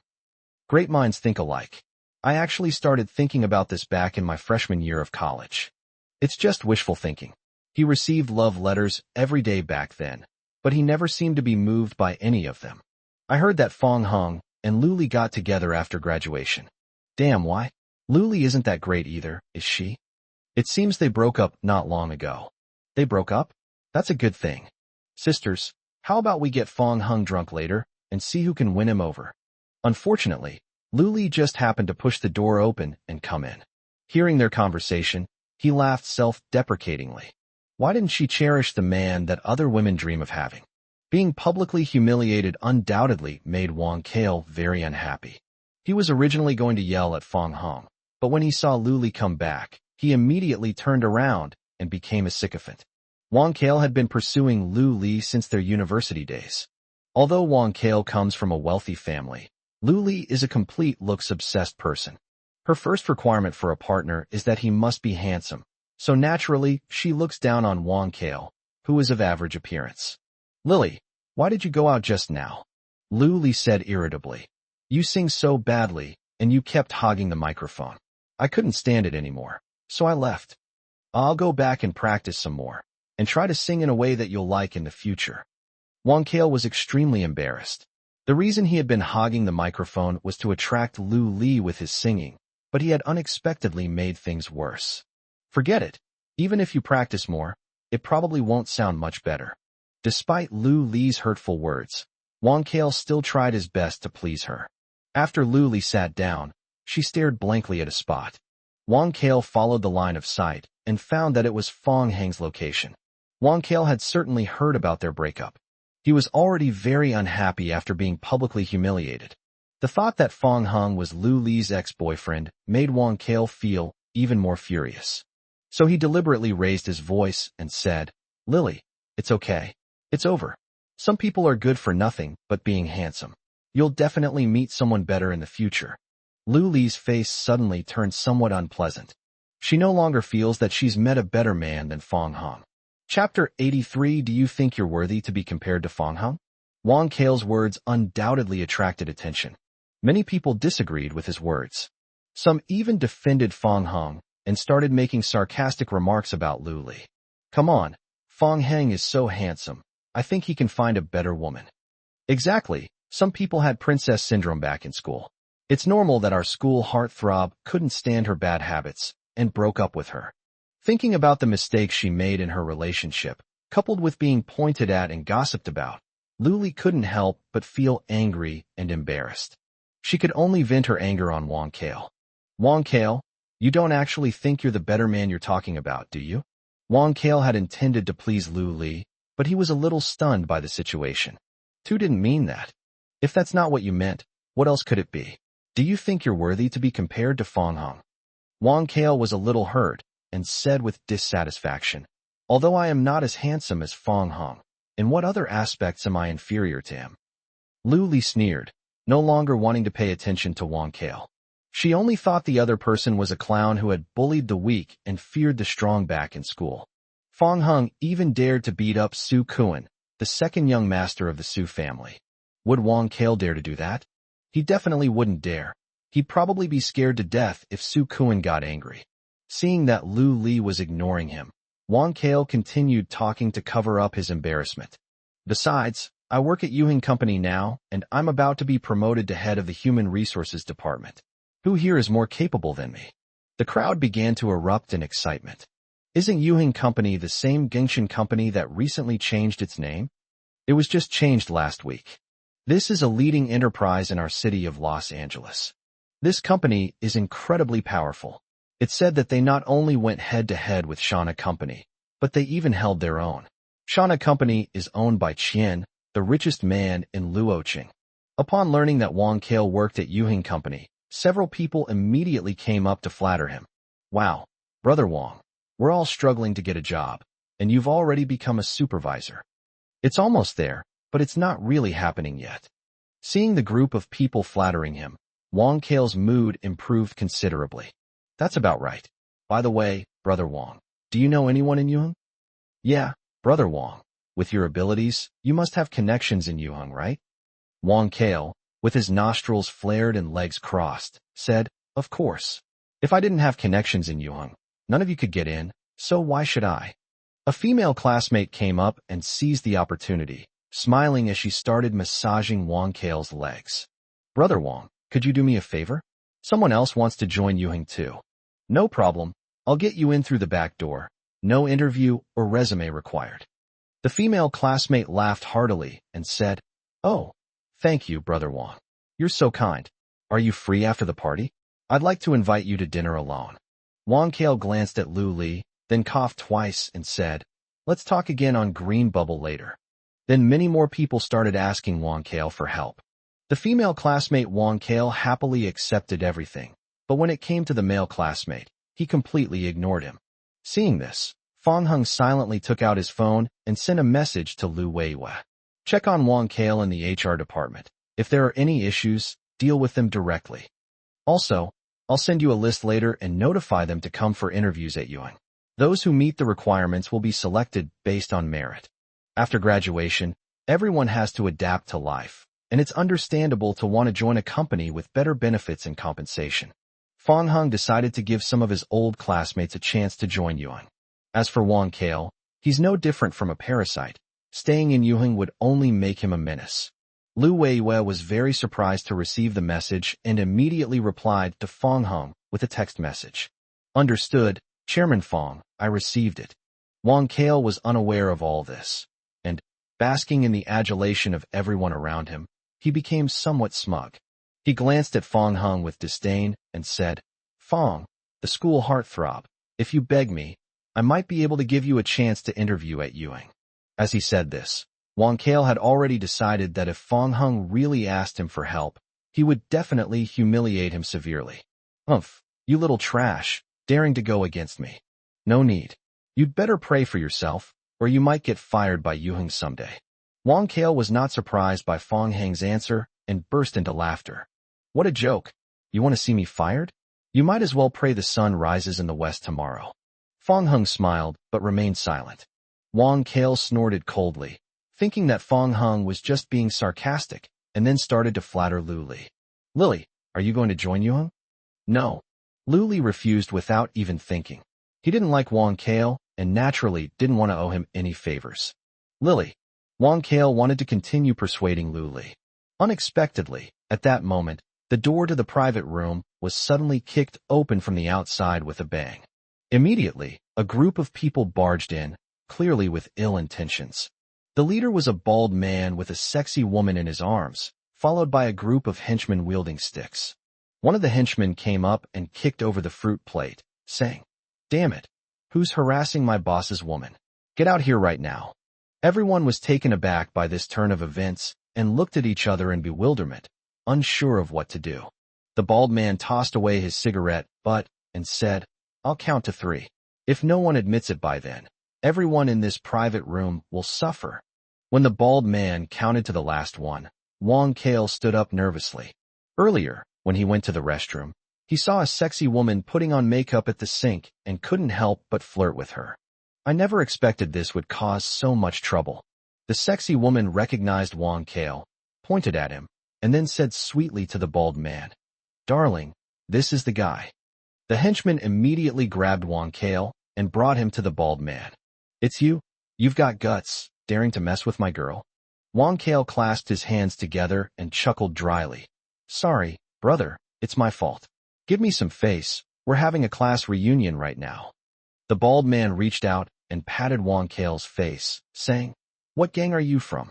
You expect me to give you face? How dare you be so arrogant?" All right, stop with the I don't know you and you don't know me. Just stand up straight and take your beating." After the bald man finished speaking, he released his grip on the sexy woman. "Baby, slash him hard." "Okay, dear," Wong Kale said anxiously. "No, brother, we can talk this over." One of the henchmen said, "Discuss my ass. Stand still and don't move." At this moment, the sexy woman walked forward unhurriedly, then raised her hand and slapped Wong Kale hard across the face. Chapter 84. Could it be my sister-in-law?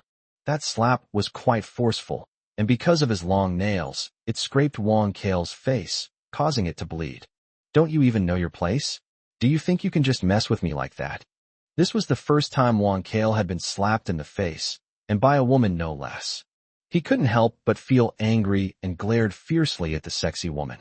The bald man threatened, "If you behave yourself, let my girl beat you up, and we'll call it even.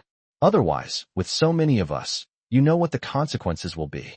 Faced with such a large group of people, Wong Kale knew he was no match for them. He has some family connections, but having encountered this kind of underground circle and being in the wrong from the start, he has no choice but to accept his fate. The sexy woman didn't give up. He then slapped Wong Kale several more times, repeatedly striking his cheeks with loud slapping sounds. Finally, he kicked Wong Kale in the groin. Wong Kale immediately collapsed to the ground, clutching his groin and rolling around, much to the dismay of the others. The sexy woman clapped her hands, turned around, and took the arm of the bald man, saying, "It's all done, darling." The bald man kicked Wong Kale again and said, "Watch your eyes next time. If you touch my girl again, I'll cut your hair off." Many people instantly felt a chill in their groin area. After uttering those harsh words, the bald man was about to leave when he spotted a familiar face near the back. Upon closer inspection, the bald man was terrified. It's Fong Hung. The bald man worked under Su Kuan, so he naturally knew what had happened to him. This is the first time in a long time that a bald man has seen someone beat up Su Kuan and still get away with it. Who is Su Kuan? That's the second young master of the Su family. This also indirectly demonstrates Fong Heng's prowess. Otherwise, he would never have been able to escape unscathed. Thinking of this, the bald man shoved the sexy woman away. "Honey, what's wrong?" the sexy woman asked, puzzled. Amidst a chorus of questioning gazes, the bald man quickly walked up to Fong Hung and bowed. "Mr. Fong, please forgive my poor eyesight. I didn't recognize you at first glance." The bald man was filled with remorse, his body trembling uncontrollably. Beating up Fong Heng's classmate had undoubtedly brought trouble upon himself. This scene stunned everyone instantly. No one expected that the bald man, who was arrogant and domineering just a moment ago, would be so respectful and seemingly very afraid of Fong Hung. Wong Kale, lying on the ground, was so stunned that he forgot the pain. Fong Hung said calmly, "Let's get out. So many people coming in at once are ruining the atmosphere in our private room." "Yes," the bald man breathed a sigh of relief. Fortunately, Fong Hung didn't intend to pursue the matter, otherwise he wouldn't even know how he died. He hurriedly gave his men a meaningful look, and then the group walked out. "Wait." Fong Heng's calm voice sounded like the call of death to the bald man. He stopped in his tracks, cold sweat breaking out on his back. "It seems I'm doomed." What's wrong, Mr. Fong? Your men just kicked over the fruit platter. Clean up the mess before you leave." The bald man paused for a moment, then wiped his sweat and said, Okay, I'll get ready right away." Then, he bent down and picked up the fruit on the ground himself, and his underlings came to help him. They quickly cleaned it up, and the bald boy, fearing Fong Hung wasn't satisfied, rolled around on the floor and used his clothes to mop it. This maneuver left everyone speechless. The bald man stood up, panting heavily. His once clean clothes were now covered in stains. "Mr. Fong, everything is settled. I won't bother you any longer. Yes, you may leave. Yes. After the bald man and his entourage left, the private room erupted in chaos. The female students gathered around Fong Hung and started chattering. Hey campus heartthrob, what's going on? Why are even the underworld figures afraid of you? Fong Hung, tell us the truth. You wouldn't happen to be the young master of some powerful family, would you? At the same time, the waiter brought in a lot of fruit platters and beer. Qin Feixiang said, Are you sure you're not mistaken? We didn't order any of these things. This was a gift from a gentleman who said that as compensation, he would pay for all your expenses today. Everyone quickly realized that this was the work of the bald man from earlier, and of course, it was all because of Fong Hung. This further fueled everyone's enthusiasm for Fong Hung. Even Wang Kale, who had stood up despite the pain, couldn't help but wonder about Fong Hung's identity. Fong Hung said, You're overthinking it. I'm not some young master. That guy was just someone I beat up before. Upon hearing this, Wang Kale felt disdain and resented Fong Hung for not standing up for him. The female students, however, remained seated in a circle, their eyes fixed intently on Fong Hung. I see. That's impressive. That guy was clearly not someone to mess with, and you managed to subdue him. Yeah, who would have thought that our Fongda campus heartthrob is not only handsome, but also incredibly skilled in martial arts. Wow, so handsome, the school heartthrob. Why didn't you accept my confession back then? Me, and me too. You've received so many love letters from other people. Don't you really have any feelings for me at all? Get out of here. Did you give as much as I did? Hey, school heartthrob, look. She pushed me. How can you be such a green TB*TCH? Seeing Fong Hung surrounded by women like a celebrity. Many of the male students were so envious, they were practically grinding their teeth in envy. Little did Fong Hung know that he was in the middle of a chaotic scene, and the noise was driving him crazy. He used singing as an excuse to finally escape. Fong Hung stood on the stage singing, while the women listened with infatuated expressions. A stunningly beautiful figure quietly entered the private room. The appearance of the stunningly beautiful woman instantly attracted attention. Qin Feixiang went up to him and asked, You which classmate are you? He searched his memory quickly, recalling that back then, there was no one in his class, or rather, the whole school, who was so beautiful and had such a good temperament. I'm here to be with my husband. Qin Feixiang was slightly taken aback and subconsciously looked at Fong Hung. Fong Hung said he was married. So could the stunning woman in front of me be his sister-in-law? Although the possibility is high, Qin Feixiang is not sure, as it would be embarrassing if he were wrong. He had no choice but to find a seat for Lung Yu first, and then wait for Fong Hung to finish singing before making any further arrangements. Lung Yu put down her bag and was immediately drawn in by Fong Hung's singing. As expected, attending a class reunion is always rewarding. It was the first time she had ever heard Fong Hung sing. Just then, a discussion about Fong Hung came from the side, and Lung Yu leaned over to eavesdrop. Chapter 85 Cold Rain appears, shocking the entire audience. A female classmate cupped her face in her hands, her eyes glazed over, and said dreamily, Just looking at Fong, the school heartthrob, makes me feel dizzy. I can't even imagine what it would feel like to lie in his arms. Lung Yu was slightly taken aback. She recalled the feeling of lying in Fong Hung's arms. Warm, comfortable, and reassuring. It's just that its chest is a bit hard. Last time I accidentally bumped into it, my nose hurt for a while. Another female classmate said, You're so spineless. I can only imagine how great it would feel to lie in his arms. That's true. Just thinking about it won't do any good. In my opinion, we should just get him drunk, get him in our arms, and take him home. What can't we do with that? Lung Yu was speechless. Given Fong Hung's good looks, it's no surprise that he's so popular, but the fact that even his female classmates are eyeing him is something she didn't expect. These people in front of me weren't attending a class reunion. They were clearly coming for Fong Hung like hungry wolves.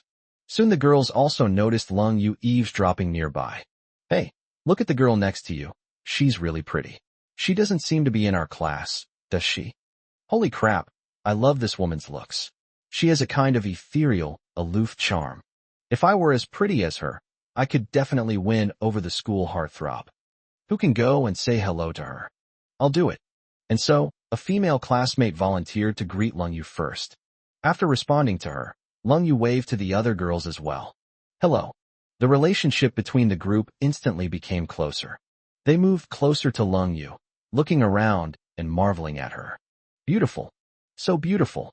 So beautiful that even they, as women themselves, were captivated. Beautiful lady, what's your name? Just call me Lung Yu. Wow. Your name sounds so nice. It really suits your cool and aloof temperament. Thanks. You must have come with someone, right?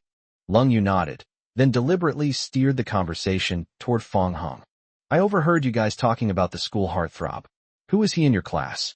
Fong Hung, the campus heartthrob. Look, the one singing on stage. Lung Yu pretended to suddenly realize something and said, Then can you tell me about him? At this point, the women began to talk at length. Lung Yu became more and more engrossed in listening, not only learning that Fong Hung liked to sleep in class, but also that the school beauty had broken into the boys' dormitory in order to pursue him. As she listened, she couldn't help but cover her mouth and laugh. She hadn't expected so many interesting things to happen to Fong Hung. Fortunately, she agreed to come to the class reunion. The girls were stunned by Lung Yu's smile. One of them tugged at the person next to him and whispered, Can you believe it? My heart was racing just now. There's no way around it. She's so beautiful. Every smile and frown is unfair.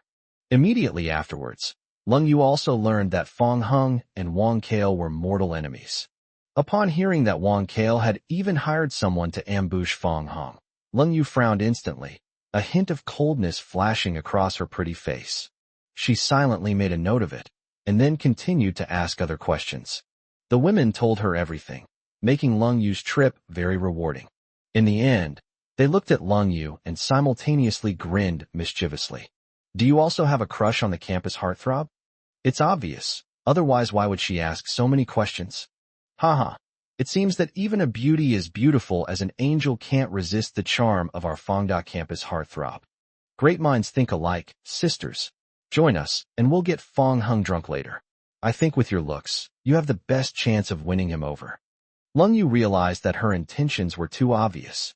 They practically had, Tell me everything you know about Fong Hung, written all over their faces. Just then, a female classmate was about to sit down and chat with them when she saw Lung Yu's face and immediately froze and exclaimed in surprise. Mr. Lung, Mr. Lung? The exclamation drew attention, and the girls were also taken aback. What, President Lung? Yes, this beautiful lady's name is Lung Yu. My God, you didn't recognize him? This is the president of Lightyear Corporation. The female classmate was very excited. She works at Yixin Company and had the opportunity to meet Lung Yu once when she attended a signing ceremony some time ago. Upon hearing this, the girls were all stunned. They never expected that Lung Yu, whom they were chatting with, was actually the rumored stunningly beautiful CEO of Lightyear Company. Lightyear Corporation is a powerful family business. Lung Yu's ability to become president is not only due to her skills, but also because she comes from the prestigious Lung family. In an instant, the way they looked at Lung Yu underwent a complete change. The news of President Lightyear's arrival quickly spread throughout the private room. Everyone noticed Lung Yu and couldn't help but marvel at her beauty and status. Everyone greeted each other cautiously, and Lung Yu responded to them one by one at a leisurely pace. However, when it was Wang Kale's turn, Lung Yu completely ignored him. Wang Kale thought Lung Yu hadn't heard him, so he immediately stepped forward and said with a smile, Hello, President Lung. My name is Wang Kale, and I currently work for Yixin Company. The result was obvious. Lung Yu once again treated him like air. Wang Kale was extremely embarrassed and realized that Lung Yu simply didn't want to pay attention to him. Although Yuheng is stronger than Guangyan, he is just a junior employee of Yixin Company, while the other party is the high-ranking president of Guangyan Company. It is normal for him not to take him seriously. However, Lung Yu responded to everyone else but ignored him, which puzzled Wang Kale. Did he somehow offend Lung Yu? Wang Kale thought it was unlikely, since it was the first time the two had met. People around started whispering among themselves. Hey, why is CEO Lung showing up at our class reunion? I don't know. Maybe we went into the wrong private room? How could that be? In my opinion, it must have been someone from our class who invited them. Who is it? Yes, who is so capable that they could even invite President Lung here. While everyone, including Wang Kale, was wondering what was going on, Fong Hung finished his song, walked off the stage, and placed the microphone on the table. Wang Kale said sarcastically, "Fong Da, the school heartthrob, even President Lung is here, and you're still singing. You really have no sense of propriety at all, and I don't think you sing as well as I do." With a frosty expression, Lung Yu spoke up against Wang Kale before Fong Hung could. "I think it sounds great. And who told you that I can't keep singing just because I'm here?" Chapter 86. This is my wife. Wang Kale's head was buzzing. He had intended to flatter Lung Yu, but unexpectedly, Lung Yu defended Fong Hung instead. He stammered, his face flushed, and he dared not speak. Lung Yu retorted angrily, "Answer my question. Who told you that?" "No, nobody told me." "Then why did you say that?" The powerful aura released by Lung Yu's anger sent chills down the spines of everyone present. As expected, this CEO of Lightyear is not someone to mess with. Wang Kale lowered his head tremblingly and said, "2M sorry, President Lung. Watch your mouth." "Yes." Seeing Wang Kale's submissive demeanor in front of Lung Yu, the group of female classmates almost couldn't help but scream. "Sister, you're so cool. Sister, you're so beautiful. My sister is so cool." Fong Hung said to Lung Yu, "Calm down. Don't pay attention to him. Have you finished your work?" "I'm done with work." Luckily, it wasn't much, otherwise I wouldn't have been able to make it in time. Her previously cold tone suddenly softened. "Don't stand. Sit down and we'll talk." Fong Hung took Lung Yu's hand and walked towards the sofa. This scene left everyone stunned. In an instant, everyone realized what was going on. It turns out that Lung Yu was invited by Fong Hung. No, to be precise, she came along with him. Moreover, the two acted intimately, suggesting a relationship that was anything but ordinary. Wang Kale was stunned, finally understanding why Lung Yu had protected Fong Hung and treated him this way. The girls were stunned. The two were holding hands. Clearly they were together. No wonder Lung Yu was so curious about Fong Hung's past. Recalling how they had spoken so recklessly in front of Lung Yu, saying they wanted to seduce Fong Hung, the group of them all wanted to disappear into a hole. How can you not feel awkward openly coveting someone's boyfriend? The others were also quite surprised, never expecting that Fong Hung would actually date Lung Yu. Lung Yu is the CEO of Lightyear. For them, it's something they wouldn't even dare to dream of. Qin Feixiang came to his senses and realized that he had guessed correctly. Fong Hung's wife is Lung Yu. When we met earlier, Fong Hung said the car was a gift from his wife. I thought he was joking, but it turns out it was all true. Given Lung Yu's status and position, it makes perfect sense for her to gift Fong Hung a Mercedes-Benz G-Class. Only then did Qin Feixiang dare to step forward and greet Lung Yu. "Hello, sister-in-law, I am Qin Feixiang. I used to be in the same dormitory as Fong Hung and slept in the bunk below him." That one word, sister-in-law, completely stumped Lung Yu. She instinctively gripped Fong Hung's hand and replied, Hello." Fong Hung noticed Lung Yu's reaction, smiled, and said, "Class monitor Qin, there's no need to call me that." Lung Yu, however, said anxiously, "No, it's okay. Calling me like this is fine too."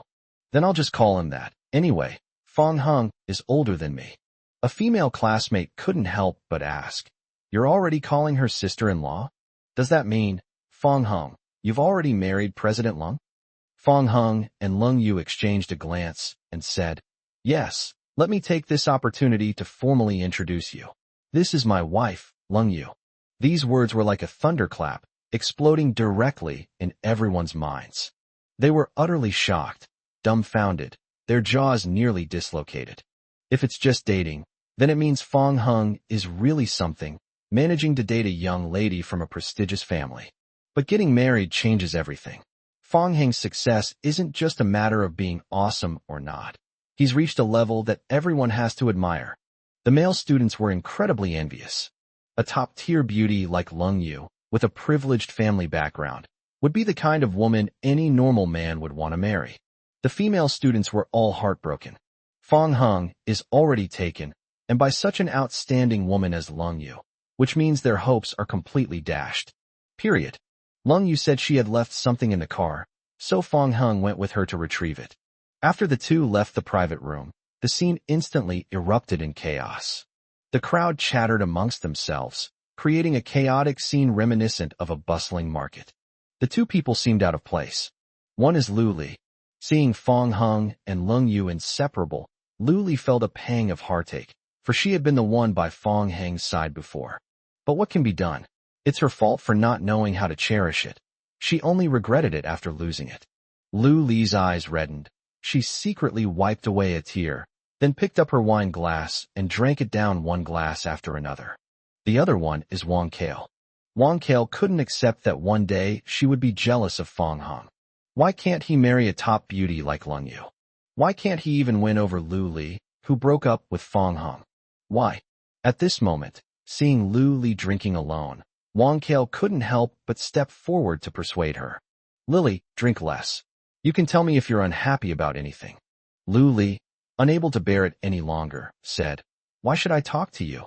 And can you please stay away from me? I get annoyed just looking at you, you know? Wang Kale felt even more irritated. At the same time, on the other side, Fong Hung saw Lung Yu get out of the car and asked, Are you done? Okay, let's go back. Did you leave something in the car? Cell phone. Cell phone. Fong Hung couldn't help but feel a little confused. If he remembered correctly, Lung Yu had always carried her phone with her. After returning to the private room, the previously noisy atmosphere suddenly quieted down considerably. The two sat down close together. Fong Hung received a message from Lu Weiyue. Chairman Fong, after investigation, Wang Kale's problems are serious. I have already notified the Human Resources Department to dismiss him. Good. By the way, it's a bit of a coincidence. The HR director told me that just now, a senior executive called, also requesting that Wang Kale be dealt with. Upon seeing this message, Fong Hung paused for a moment, then subconsciously looked at Lung Yu. What's wrong? Is there something on my face? Lung Yu asked, puzzled, and then subconsciously touched her face. Fong Hung smiled and said, It's nothing. It seems that when Lung Yu went back to the car earlier, she wasn't looking for her phone. Her real purpose was to secretly call someone behind his back. This woman is really protective of her own. To Fong Hang's surprise, Lung Yu was able to extend her reach into Yuhing Company. Why are you staring at me if there's nothing wrong? Fong Hung couldn't resist reaching out and gently pinching the bridge of her nose, saying, Because you're beautiful. Lung Yu was stunned. Fong Hung leaned close to her ear and whispered, What do you want to eat? I'll get it for you. Anything is fine. I'll eat it as long as you bring it. What if I don't take anything? Then I'll eat yours. I have nothing. Then I'll eat you. I don't taste good. Directly opposite. Watching the two of them whispering sweet nothings to each other, Lu Li was extremely upset. Wang Kale was very unhappy. What's with all this showing off of affection? Just then, I received a call from the HR director. Wang Kale thought he was about to receive news of a promotion, so he signaled everyone to be quiet, and then turned on speakerphone in front of everyone.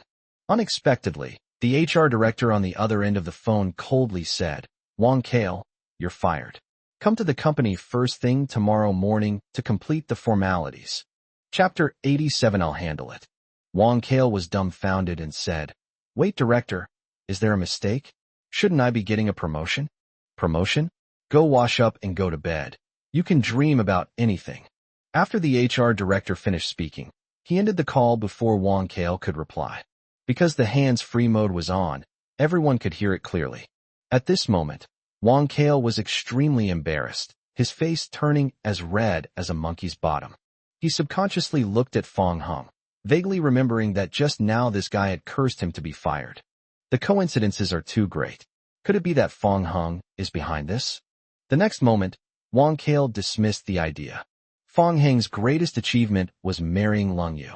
Where would someone who lives off a woman have such abilities? Wang Kale wanted to leave the private room to contact his cousin to inquire about the situation, but several female classmates blocked his way. Brother Wang, what's going on? What will I do if you get fired? And me? Is there still any hope for me to get a job at Yuan? Brother Wang, say something. Wang Kale's head was buzzing from the noise. The series of events that happened tonight had made him feel utterly humiliated, to the point that he broke down completely. He smashed the phone on the ground. Get out of my way, all of you. Still dreaming? Let me tell you the truth. I never intended to let any of you into Yuan. Don't you even know what kind of people you are? One of the female classmates immediately objected, saying, What are you yelling about? If you're so awesome, how did you get fired? Qin Feixiang seized the opportunity and began to fan the flames. Wang Kale, it's wrong of you to brag and waste everyone's feelings. So where do you get the nerve to be so self-righteous? The others also joined in condemning Wang Kale. Exactly. You're like a pig with a scallion stuck in its nose. What are you trying to prove? Even if he wasn't fired, he probably doesn't have the ability. I don't know what he's pretending to be. Just impotent rage. You should go to Gotham and play the Joker. Wang Kale was absolutely furious. But how can one mouth possibly compete with multiple mouths? In the end, he was thoroughly scolded and had no choice but to slink away with his tail between his legs. The private room quickly regained its original atmosphere. Everyone ate and drank, enjoying themselves immensely, until nightfall when the party finally ended. On the way back, Fong Hung and Lung Yu rode in the same car. As the crowd watched the two depart, they couldn't help but sigh with emotion. Driving a Mercedes-Benz G-Class and marrying a rich and beautiful woman, Fong Hung has truly reached the pinnacle of life.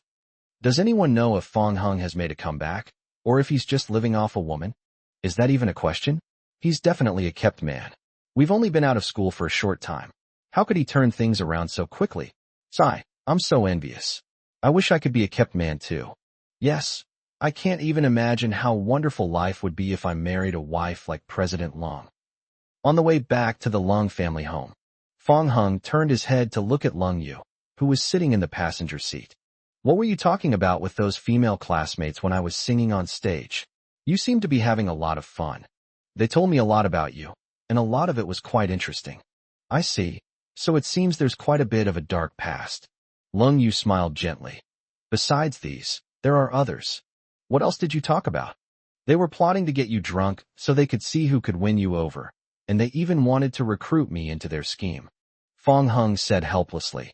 No wonder their expressions changed when I introduced you. Yes. Lung Yu nodded and said, by the way, you sing quite well. Fong Hung raised an eyebrow. Really? I've always thought I was tone deaf. Don't underestimate yourself, it sounds really good. What about you? Why didn't you sing just now? I rarely sing. I want to hear it, Fong Hung said bluntly. It's possible, but there's no accompaniment right now, so let's do it next time. Just sing it a cappella. Oh, it's okay, believe in yourself, Fong Hung encouraged her. Oh well. Finally, after some preparation, Lung Yu sang a niche song a cappella. Fong Hung was amazed. Lung Yu's voice was simply superb, even giving him a chill down his spine. How are you feeling? Lung Yu asked tentatively. I can only say that it was a real loss for my classmates that they didn't get to hear you sing. In other words, it sounds great. It sounds really great. Look, I'm getting goosebumps. Lung Yu secretly breathed a sigh of relief and said, this is the first time I've sung this song a cappella. I'll record a version with accompaniment and send it to you another day. Good. The two chatted all the way and soon arrived at the Lung family's house. Upon entering the manor, on the road leading to the Lung family villa, a speeding sports car narrowly missed us, a truly thrilling moment. Still shaken, Lung Yu glanced at the rearview mirror, her brows furrowed, and asked, how could someone be racing cars in the manor at night? Despite the sports car's high speed, Fong Hung was still able to make out the man's appearance. He was a fat man with dyed green hair who had never appeared in the Lung family before. Back at my lodgings. The two had just entered the door. Then I heard Lung Yunluo complaining to Yang Shulan. Mom, can't you call Grandpa and ask him to do something about Lung Juanhao? His car racing in the middle of the night is so noisy. Yang Shulan sighed. Just bear with it. Juanhao finally returned to the Lung family. Now, no matter what he does, your grandfather won't care. That can't be done. Lying on the sofa, Lung Yunluo swayed her legs in dissatisfaction.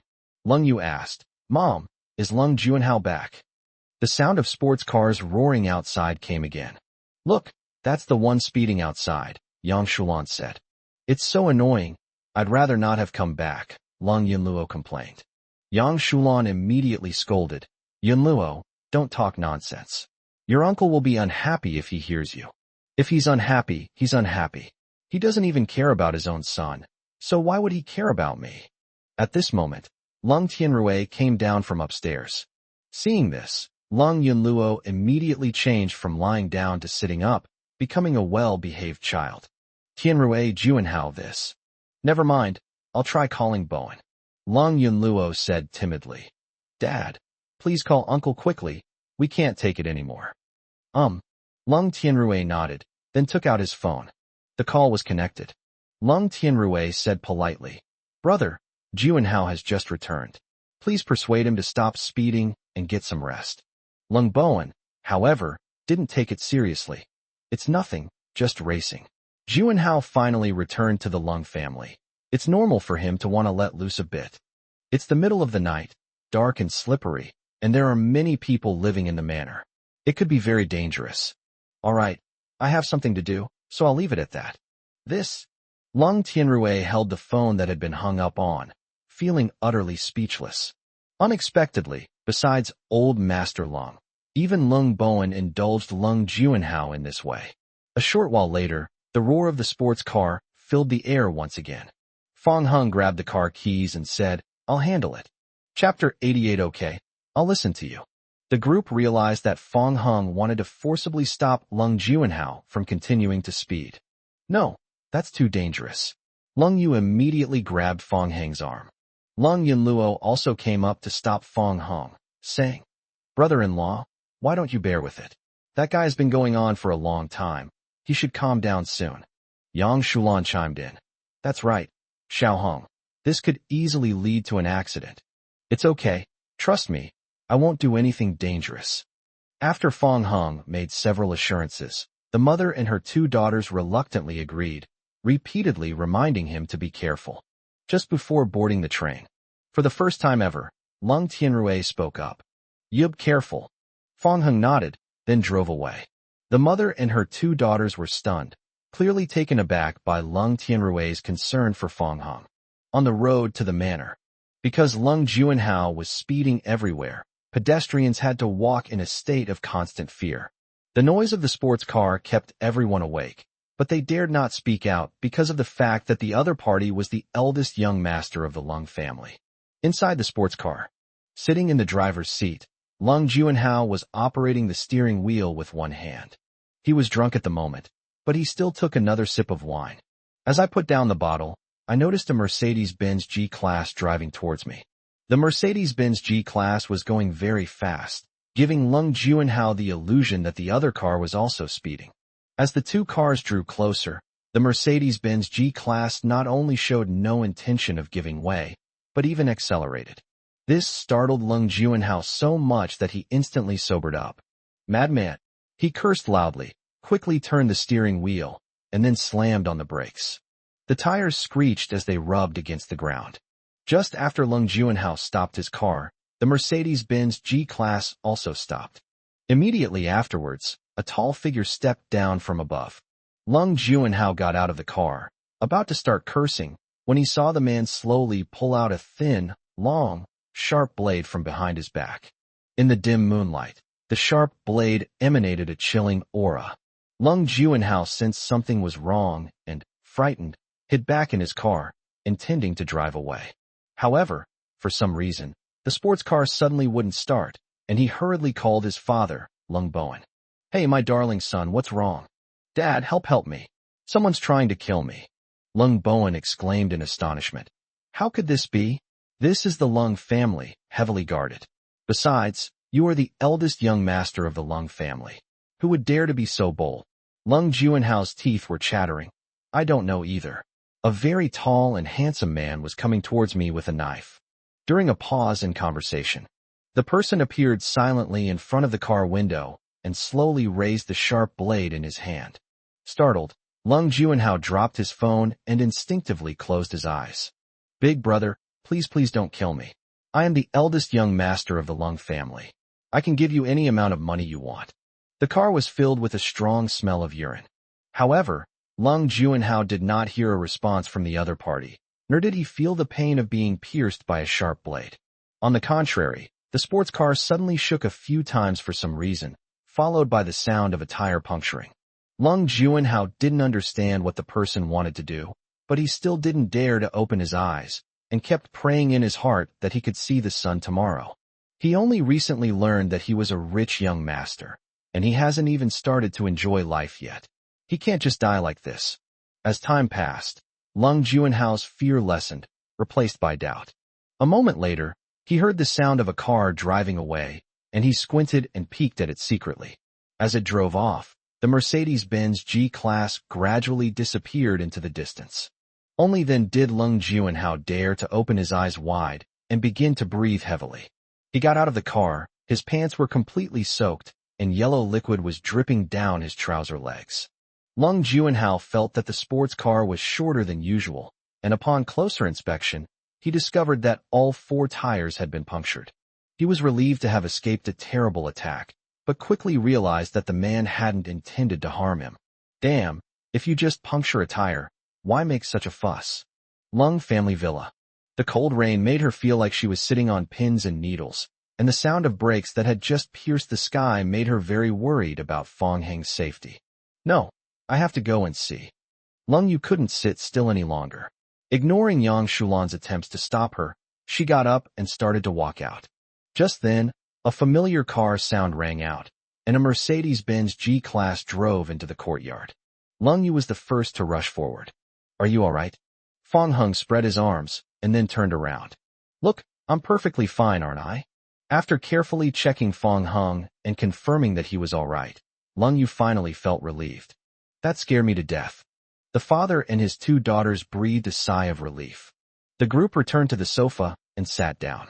Without the constant roar of sports cars, it was indeed much quieter. Yang Shulan poured Fong Heng a cup of tea and asked, Xiao Heng, how did you persuade Juanhao not to speed? Persuade him? Fong Heng shook his head and said, I didn't persuade him. Instead, I forced him to stop and punctured all 4 tires. The group exchanged glances and were all taken aback. They hadn't expected Fong Heng to use such a brutal method, but it was indeed very effective. Lung Yunluo gave a thumbs up and said, Brother-in-law, you're awesome. I've noticed that you always manage to do things in ways I don't expect. If Lung Juanhao does this again next time, I'll puncture his tires like you did. Imitation is not recommended. Don't worry, I'm not as ruthless as you. When no one's around, I'll secretly scatter nails under his tires. After the 2 returned to their room, I lay in bed and turned off the lights. Lung Yu didn't say much. Fong Heng noticed her unusual behavior. What's wrong? Lung Yu said with a resentful look. You just promised not to do anything dangerous, but you still forced him to stop by driving the car. It's my problem. She became increasingly anxious as she spoke. And do you know that stabbing a tire with a knife can cause it to explode? You can't do such a dangerous thing again. Fong Heng understood, of course, that Lung Yu wasn't blaming him, but rather that she was worried about him. At this moment, her beautiful face was filled with worry. This was the first time Fong Heng had ever seen Lung Yu, who was usually calm and collected, become so nervous and uneasy because of his safety. He instinctively pulled the sweltering, cold rain into his arms. Okay, I'll do as you say. Lung Yu suddenly quieted down, and her voice became soft and gentle. And so, time passed by, second by second. Fong Heng felt something was off, as if some procedure was missing. So he asked, Are you tired today? Tired? Okay, then I won't let go. Let's just sleep like this. Chapter 89, You Must Apologize to Lung Yu. The next morning, the family sat down together for a meal. The nanny, Luo Xiao, brought the pastries to the dining table. At this moment, Lung Tianrui suddenly put down his chopsticks, clutched his chest, and began to have great difficulty breathing. Luo Xiao poured a cup of hot water and brought it to Lung Tianrui's side. Sir, you've had these symptoms for quite some time now, and we still haven't been able to find the cause. Yang Shulan said, I saw Dr. Li before. He said it was a difficult and complicated disease that could only be relieved by taking medicine. There was no way to cure it. Fortunately, it was not life-threatening. Although Luo Xiao didn't understand medicine, she understood what the phrase difficult and complicated diseases meant. No wonder even medical giant Li Shidong couldn't cure it. Lung Tianrui picked up his cup and said, It's not fatal, but it's torturous. I usually feel tightness in my chest, but when it flares up, it feels like being crushed by a huge rock. Lung Yunluo picked up a piece of dessert and placed it on the small plate in front of her. Oh right, Mom, my brother-in-law knows medicine, so we can have him take a look at Dad. Lung Tianrui, who was about to drink water, paused for a moment, and then his gaze slowly fell on Fong Hung. Yang Shulan glanced at Fong Hung, who was eating in silence, then at her husband Lung Tianrui, and finally deliberately changed the subject. Let's eat instead. It's early in the morning, let's not talk about this anymore. Lung Yunluo asked, puzzled. What's wrong with talking about this? Dad is sick, and my brother-in-law happens to know medicine. Isn't this just a coincidence? Yang Shulan winked and gestured for Lung Yunluo to stop talking. Lung Yunluo, still clueless, asked, Mom, why are you blinking at me? Are your eyes bothering you? Luo Xiao, watching from the side, couldn't help but laugh. Yang Shulan was so disappointed in her son that she decided to speak frankly and directly. This child, how can he be so stupid? Xiao Hung and your father don't get along. Do you think it's appropriate to ask him to help with medical treatment at this critical moment? That's right. After all, my brother-in-law beat up Dad before. Lung Tianrui coughed and then handed the steaming cup to Luo Xiao. The water's a bit cold. Pour in some hot water. Yes, sir. Noticing Lung Tianrui's reaction, Lung Yunluo realized that she had said something she shouldn't have. She covered her mouth with her hand, her face showing panic. Oh no, I'm still half asleep. I haven't even left the house yet. Yang Shulan looked at Fong Hung, seemingly wanting to say something, but then stopping herself. Xiao Hung that. Fong Hung said calmly. Mom, just say what you want to say. Although it's a difficult request, we've already come this far to be honest. Mom wants you to help take a look at this person next to you. Yang Shulan chuckled dryly and pointed to Lung Tianrui beside her. Brother-in-law, please help me. Lung Yunluo also turned to Fong Hung for help, worried that if she didn't behave well, Lung Tianrui would hold her accountable for what she had just said.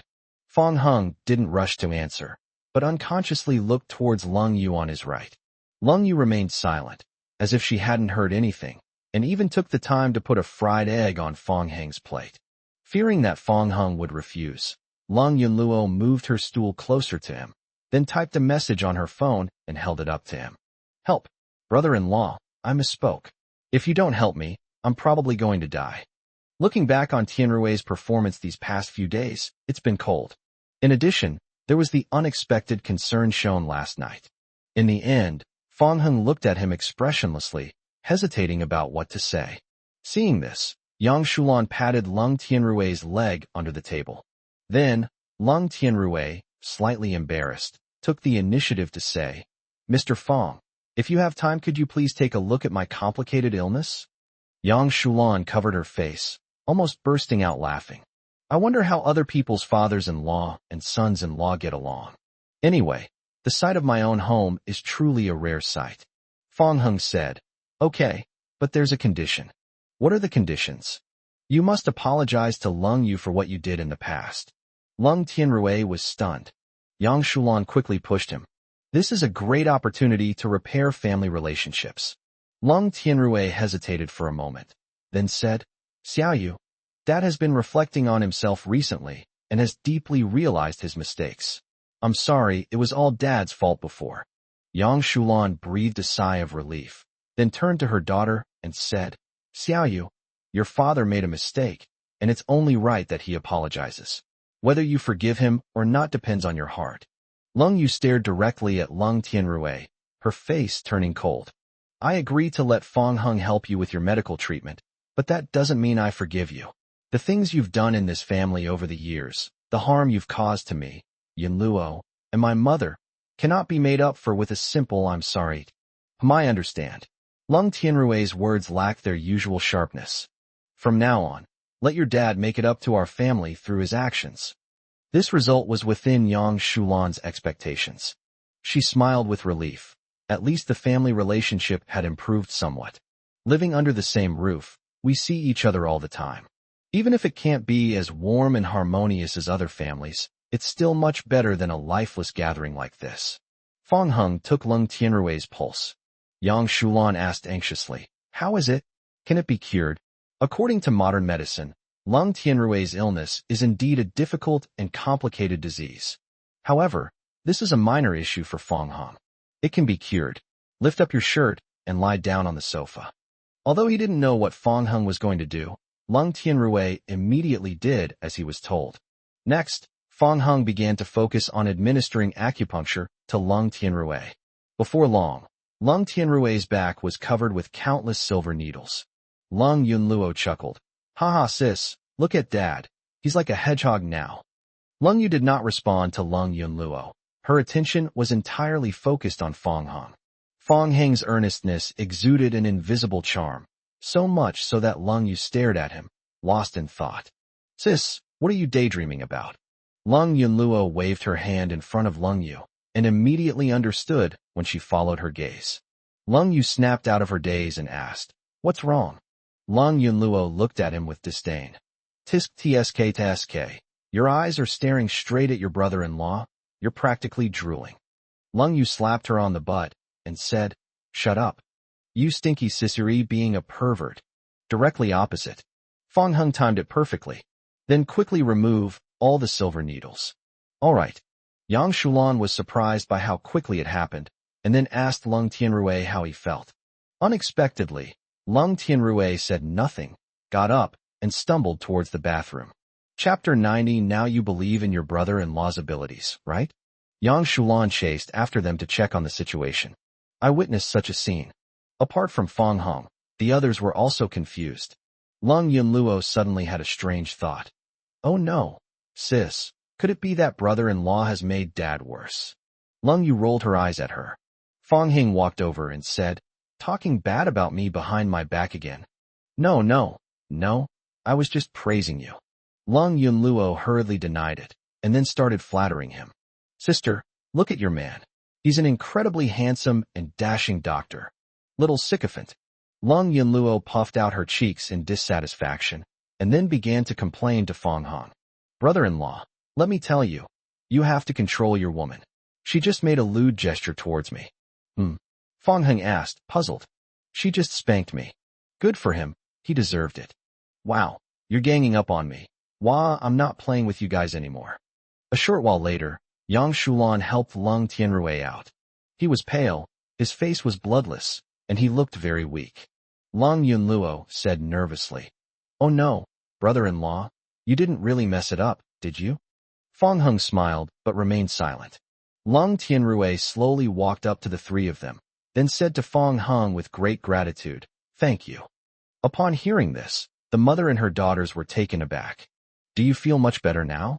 Fang Heng asked. Yes. Lung Tianrui had been vomiting for a long time, not only bringing up his breakfast, but also a lot of black filth that was hard to look at. After vomiting, he was extremely weak and could barely stand without support. But surprisingly, the chest tightness that had been a persistent symptom disappeared. This feeling of breathing being so smooth was something Lung Tianrui had never experienced before. He said, Mr. Fang, if I have another attack, will I need acupuncture like we did just now? You won't get sick again, you've fully recovered. Well, what? Lung Tianrui was shocked. Even the renowned medical expert Li Sherdong considered his illness to be a rare and incurable disease. Unexpectedly, Fang Heng cured her so easily. At this moment, Lung Tianrui's opinion of Fang Heng was once again changed. From reluctantly accepting her daughter's marriage to him, to now feeling overjoyed as if she had found a treasure. Lung Tianrui was amazed by Fang Heng's superb medical skills. This inevitably led me to connect him with the legendary doctor who saved Qian Xiaobao from his muteness. Yang Shulan praised, Xiaoheng, you are really amazing. You actually solved a difficult disease that even Dr. Li thought was incurable. Lung Yunlu put her hands on her hips. Humph. Mom, now you believe how amazing your brother-in-law is, right? I told you before. Even Li Sherdong wanted to become his apprentice. Weren't you just doubting me? Hey. Lung Yunluo chuckled. She had indeed been bragging before. Unexpectedly, Fang Heng was so capable that he actually cured his father's intractable disease. Yang Shulan suddenly recalled the discussion she had made last week about helping Grandpa Lung treat his leg. So he said, By the way, Xiaoheng, your grandfather is back. He told us yesterday that there will be a celebration banquet tonight. You can take a look at his leg then. Okay. Brother-in-law, keep it up. If you can really cure Grandpa's leg, you can dance on the dinner table at the banquet and no one will stop you, Lung Yunluo said. I'm not sick. Why would I be dancing on the dining table? Long Yunluo stuck out her tongue and said playfully, "Isn't this just an exaggerated analogy?" Upon learning that Fang Heng was going to help old Master Lung with his illness, Lung Tianrui was filled with anticipation. Since Fang Heng could cure his difficult and complicated illnesses, he might actually be able to cure his father's leg injury. Fang Heng drove Lung Yu to Hatsune KTV to retrieve the Audi S8 that had been parked there the night before. After Lung Yu drove away, Fang Heng did not go to Guangyin Company, but instead turned around and went to Yuhing Company. Unexpectedly, I ran into Wang Kale at the entrance of Yuhing Company. When Wang Kale saw Fang Heng, he was immediately furious. After going home last night, he thought about it over and over again and concluded that he was fired because he had offended someone. Otherwise, since everything was fine before, how could a problem suddenly occur? After contacting my cousin, who also lives in Yuheng, and making some inquiries, I confirmed that this was the reason. As for who he offended, it was obviously Fang Heng. In Wang Kale's opinion, Fang Heng did not have the ability to fire him. He was definitely relying on his wife, the CEO of Lightyear. "Hey, Brother Wang. What a coincidence," Fang Heng said sarcastically. Wang Kale gritted his teeth. "You, Fang Heng, you're playing dirty, aren't you? You've gotten too cocky from being a kept man, and you even dare to have your wife use her connections to fire me." Fang Heng raised an eyebrow and said, "What? Is that not allowed? Just not install it at all. Why should I pretend? You're a parasite to begin with. Firing you would be doing Yuheng Company a favor. You just wait. Your wife may be capable, able to get her hands on Yuheng Company, but that doesn't mean I, Wang Kale, am immune. Watch how I get back on my feet." "Okay, I'll wait and see." I never expected Wang Kale to be so arrogant even at a time like this. Fang Heng wanted to see just how powerful his backer was in Yuheng Company. This is a good opportunity to catch a few more pests. After the two separated, Fang Heng took the private elevator to the top floor. He pushed open the door to the chairman's office. Upon recognizing the person, Lu Weiwei immediately stood up from her office chair, not even bothering to put on her high heels, and jogged forward with a smile. "Chairman Fang, you've arrived." Fang Heng nodded and said, "Yes, I came to take a look and take care of some things." At the same time, on the other side, Wang Kale went to the administration department alone and found her cousin Xiao Junming, who was the director. Upon meeting, Wang Kale immediately began to pour out his heart, embellishing his story and making himself sound even more wrong than Do Yi. Xiao Junming knew Wang Kale's character and knew that few of his words were true. Regardless, Wang Kale was his cousin, so Xiao Junming naturally couldn't just sit idly by. "Don't worry, I'll go with you to the HR department right away and see what's going on." "Okay, thank you, cousin." Wang Kale was overjoyed. "My cousin Xiao Junming is the director of the administration department. As long as he takes charge, getting me back to my job is just a matter of a word." Wang Kale just couldn't understand what Fang Heng had to be so smug about. What good is it if his wife is so capable? It's not like he doesn't have connections at Yuheng Company. You just fired me, and now I'm about to be reinstated. Aren't you angry? Wang Kale shook his head, increasingly looking forward to seeing Fang Heng again after being reinstated. In the blink of an eye, we arrived at the personnel department. The two met Yao Jiashu, who was the director of the Human Resources Department. Xiao Junming spoke first. "President Yao, how have you been?" "Mr. Xiao, what brings you to the HR department?" Yao Jiashu was slightly surprised by Xiao Junming's arrival and quickly stood up to greet him with a smile. As the director of the administration department, Xiao Junming is a veteran at Yuheng. Although both were directors, Yao Jiashu had only recently taken office and was far less powerful than his counterpart in terms of influence and other aspects. Chapter 91. I'd like to see who dares to be so audacious. Yao Jiashu quickly noticed Wang Kale behind Xiao Junming. They realized that the other party had come to confront them. Xiao Junming said, "President Yao, I won't beat around the bush with you.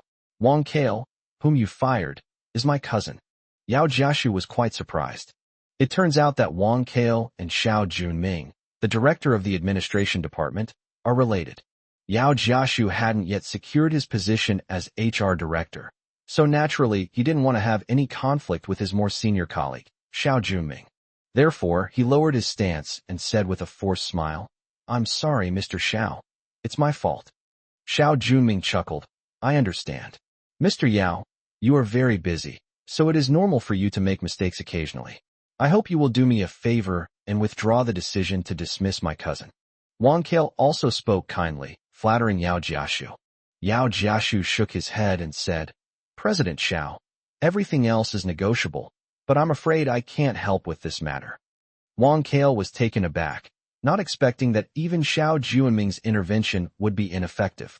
Xiao Junming lost face and immediately put on a stern expression, saying, President Yao, what do you mean? Are you unwilling to do me a favor? Seeing Xiao Junming's displeasure, Yao Jiashu looked troubled. Mr. Xiao, I hope you can understand that Wang Kale has committed a very serious problem in the company. If we both cover for him, it will inevitably cause a lot of public opinion once it gets out. If you don't tell, and I don't tell, who will know about this? Xiao Junming lost his patience and decided to resort to force, slamming his fist on the table and threatening Yao Jiashu again. President Yao, just one question. Can you reinstate my cousin? If you don't agree to this, it's clear you're trying to make things difficult for me. Xiao Junming.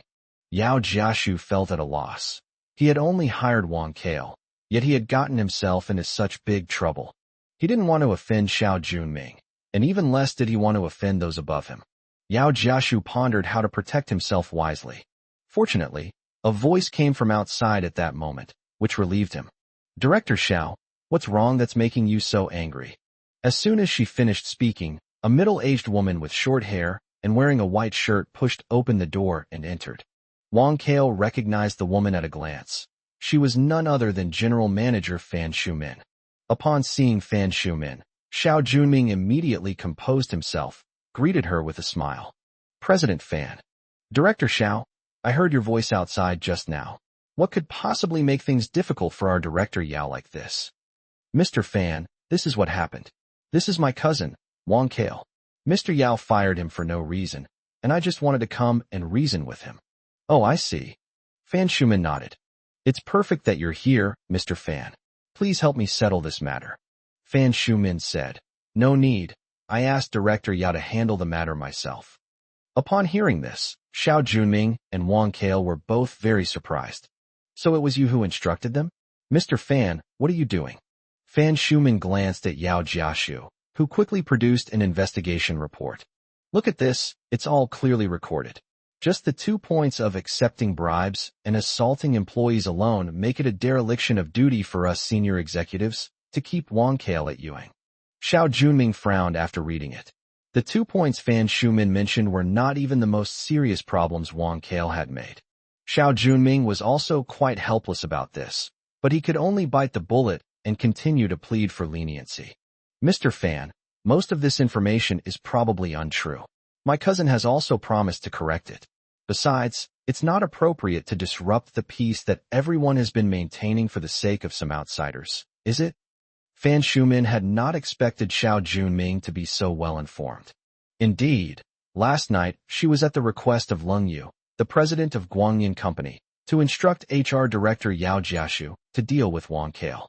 If Wang Kale has no problems, then this matter can be turned a blind eye and let it pass. However, Fan Shumin was surprised when she saw the investigation report.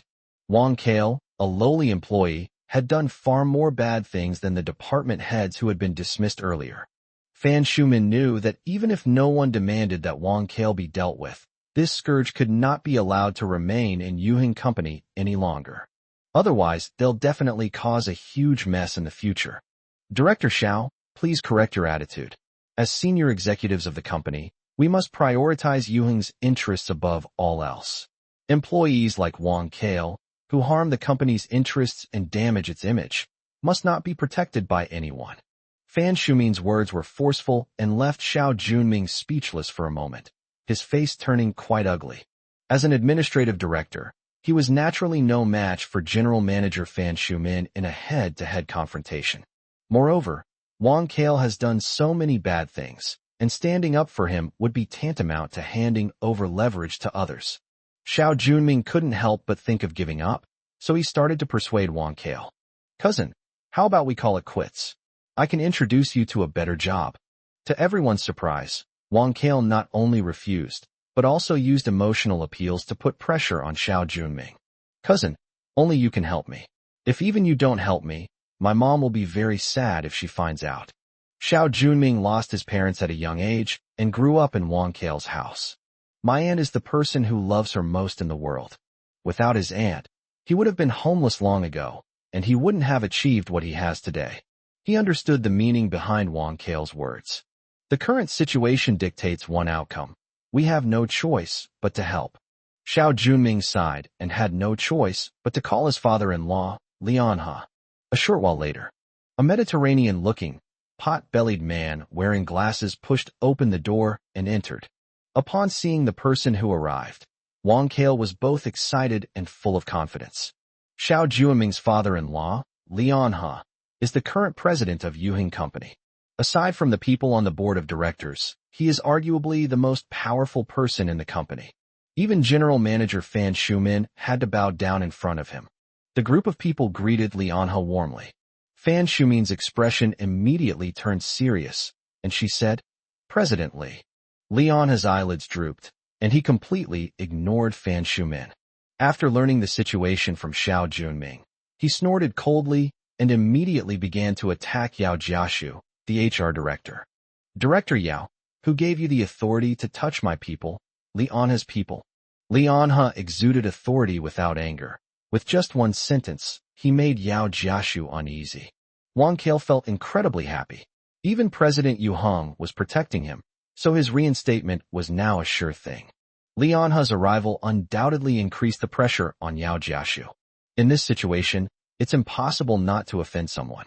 If you try to avoid offending either side, you might end up being the first to be kicked out. Left with no other choice, Yao Jiashu had to tell the truth. "Mr. Li, actually, besides General Manager Fan, there was another person who called last night asking to deal with Wang Kail. Tell me, I want to see who has such audacity." Yes, it's the chairman. Chapter 92. Feng Heng is the real chairman. Yao Jiashu's sudden remark. This caused Lianhe, who was originally furious, to change his expression instantly. "Director Yao, are you kidding me?" he said. Even Fan Shumin felt it was unreal. Chairwoman Lu Weiyue is a supreme figure in Yuhing Company. How could anyone possibly have time to pay attention to such trivial matters? "Mr. Li, I'm really not joking," Yao Jiashu said confidently. "You better not lie to me." Lianhe warned Yao Jiashu, then immediately dialed the number of Chairman Lu Weiyue. Chairman's office. Not long after Lu Weiyue put down her phone, she heard a knock on the door. "Come in." Immediately afterwards, Lianhe and his group walked in.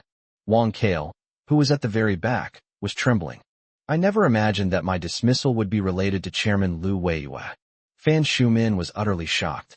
One can't help but wonder who Wang Kail has offended. Leaving aside the fact that Lightyear's CEO, Lung Yu, called about this, even Chairman Lu Weiyue personally stepped in to resolve the issue.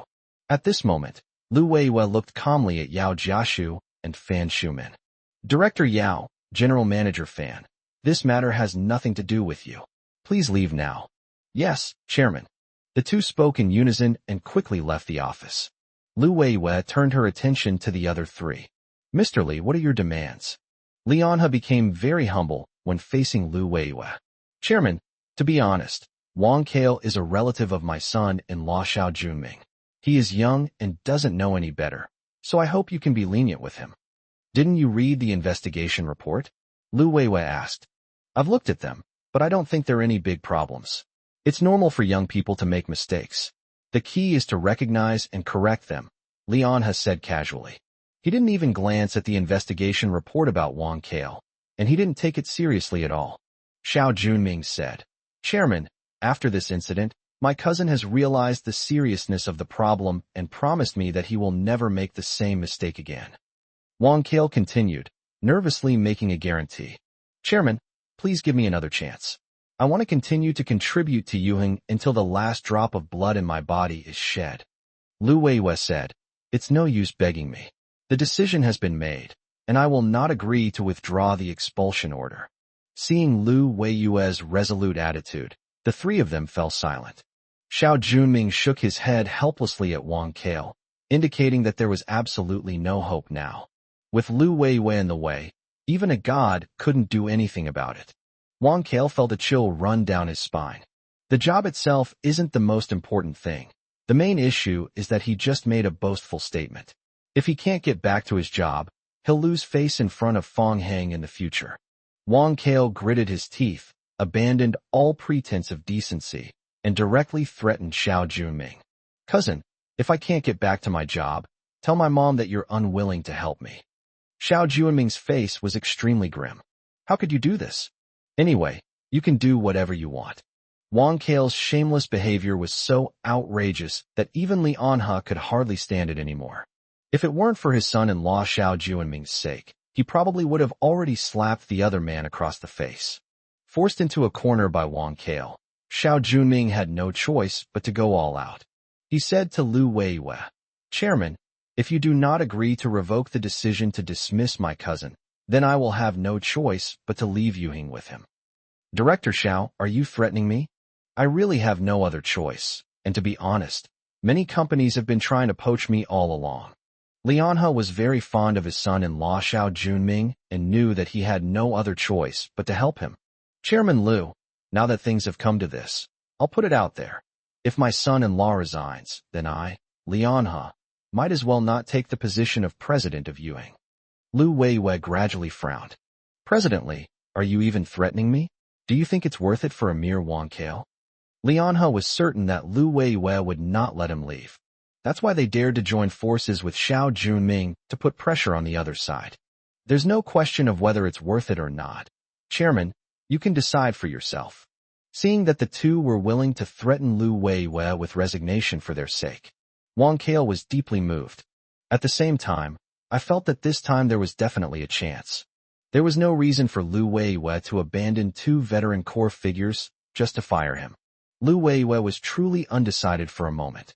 President Li Anhe and Administrative Director Xiao Junming are both senior executives. After careful consideration, they believe that Fong Heng's opinion should still be sought on this matter. After all, he was only the nominal chairman of Yuheng Company. Fong Heng was the real behind-the-scenes power holder. Just then, an incredibly handsome man pushed open the door to the inner office room and walked out. The man, holding documents in his hand, slowly approached the group. After seeing the man, Li Anhe and Xiao Junming couldn't help but guess each other's identities. Because Lu Weiyue would definitely not allow ordinary people to stay in the chairman's office. Wang Kale was the only one who was quite surprised. "Fong Heng, what are you doing here? Why can't I be here?" Fong Heng retorted. Wang Kale glanced at Fong Heng, then turned to look at Lu Weiyue. At this moment, I finally understood why Lu Weiyue, as the chairman, had gotten involved in this matter. Wang Kale unconsciously connected the two of them, thinking that Fong Heng might have used his good looks to bewitch Lu Weiyue. "Chairman, please don't be fooled by him. Although he is tall and handsome, he is actually married with a wife."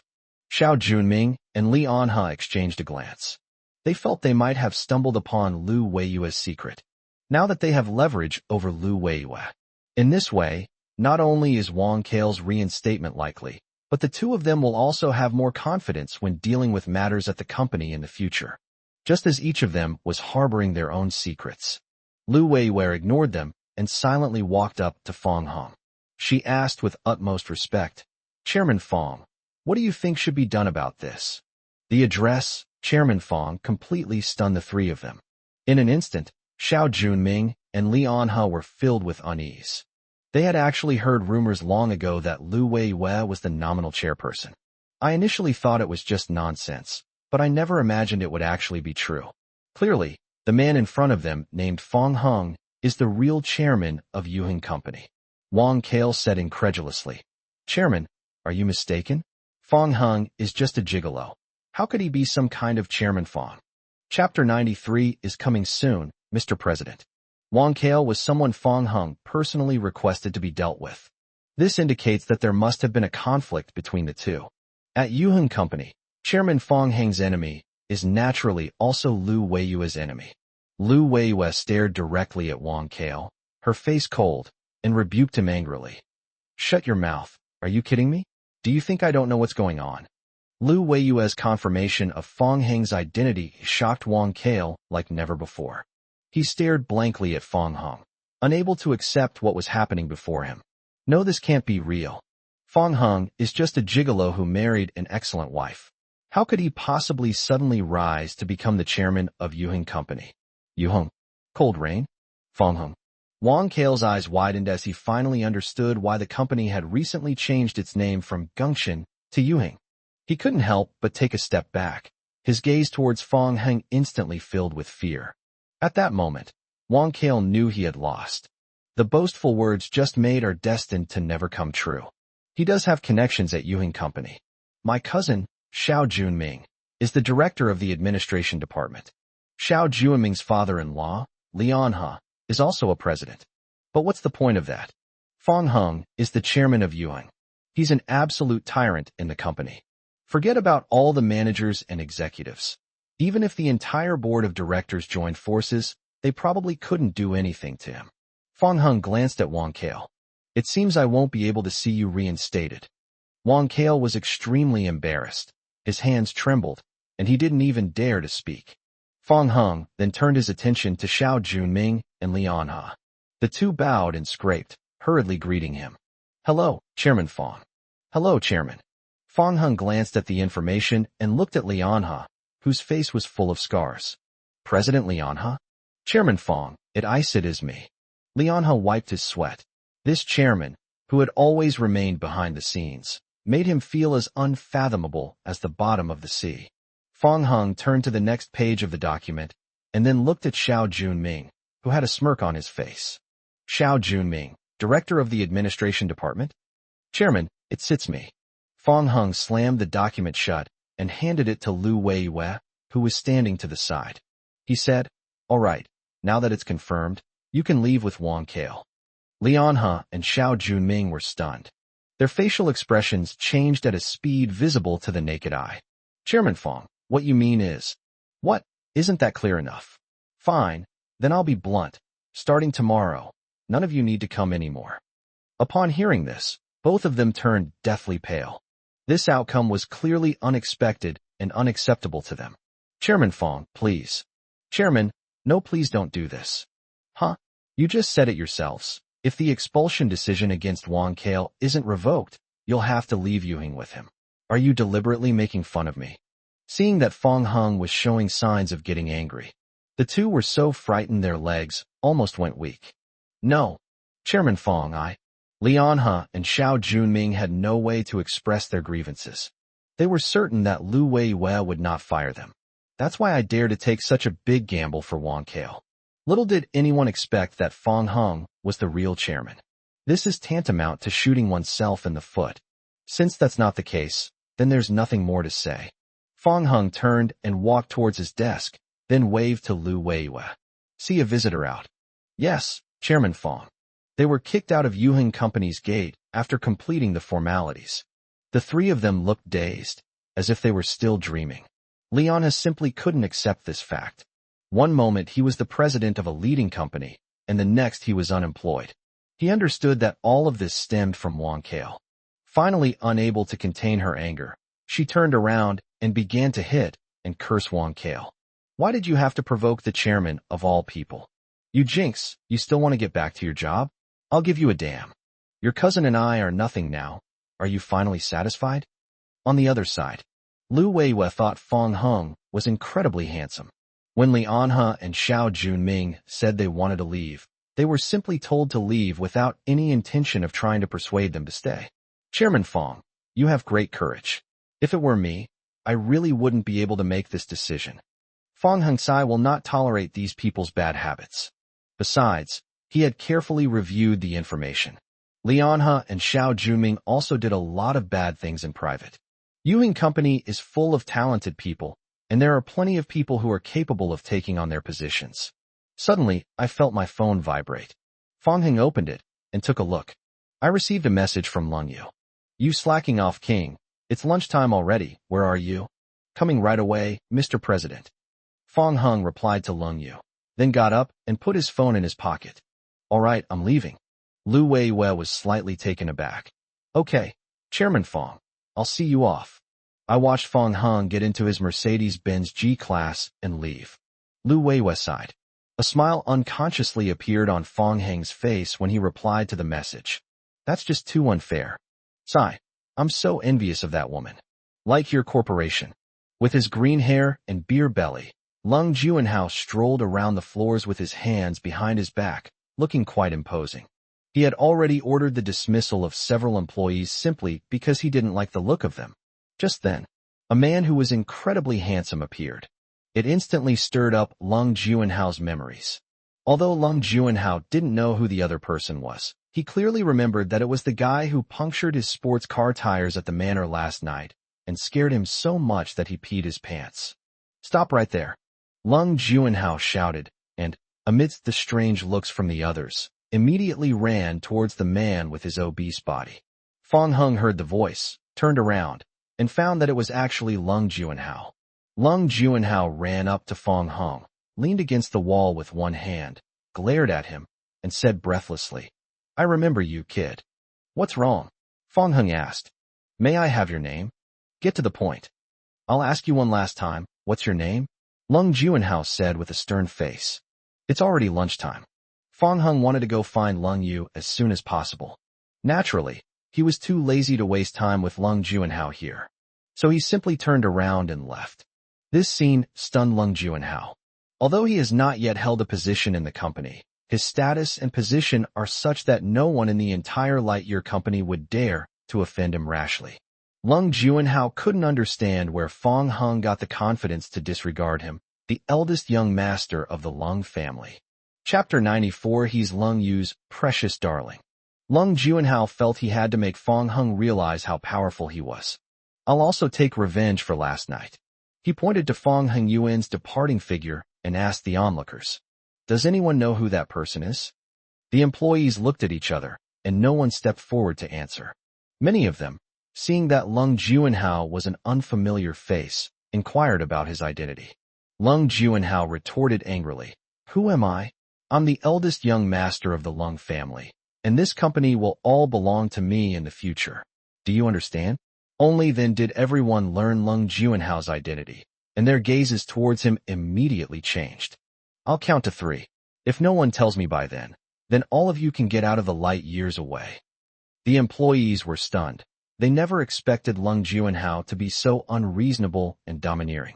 Because they didn't want to be fired, someone quickly stepped forward. Reporting to young Master Lung, the man just now was named Fong Heng, and he is the secretary in the president's office. Secretarial? Lung Juanhao was somewhat incredulous.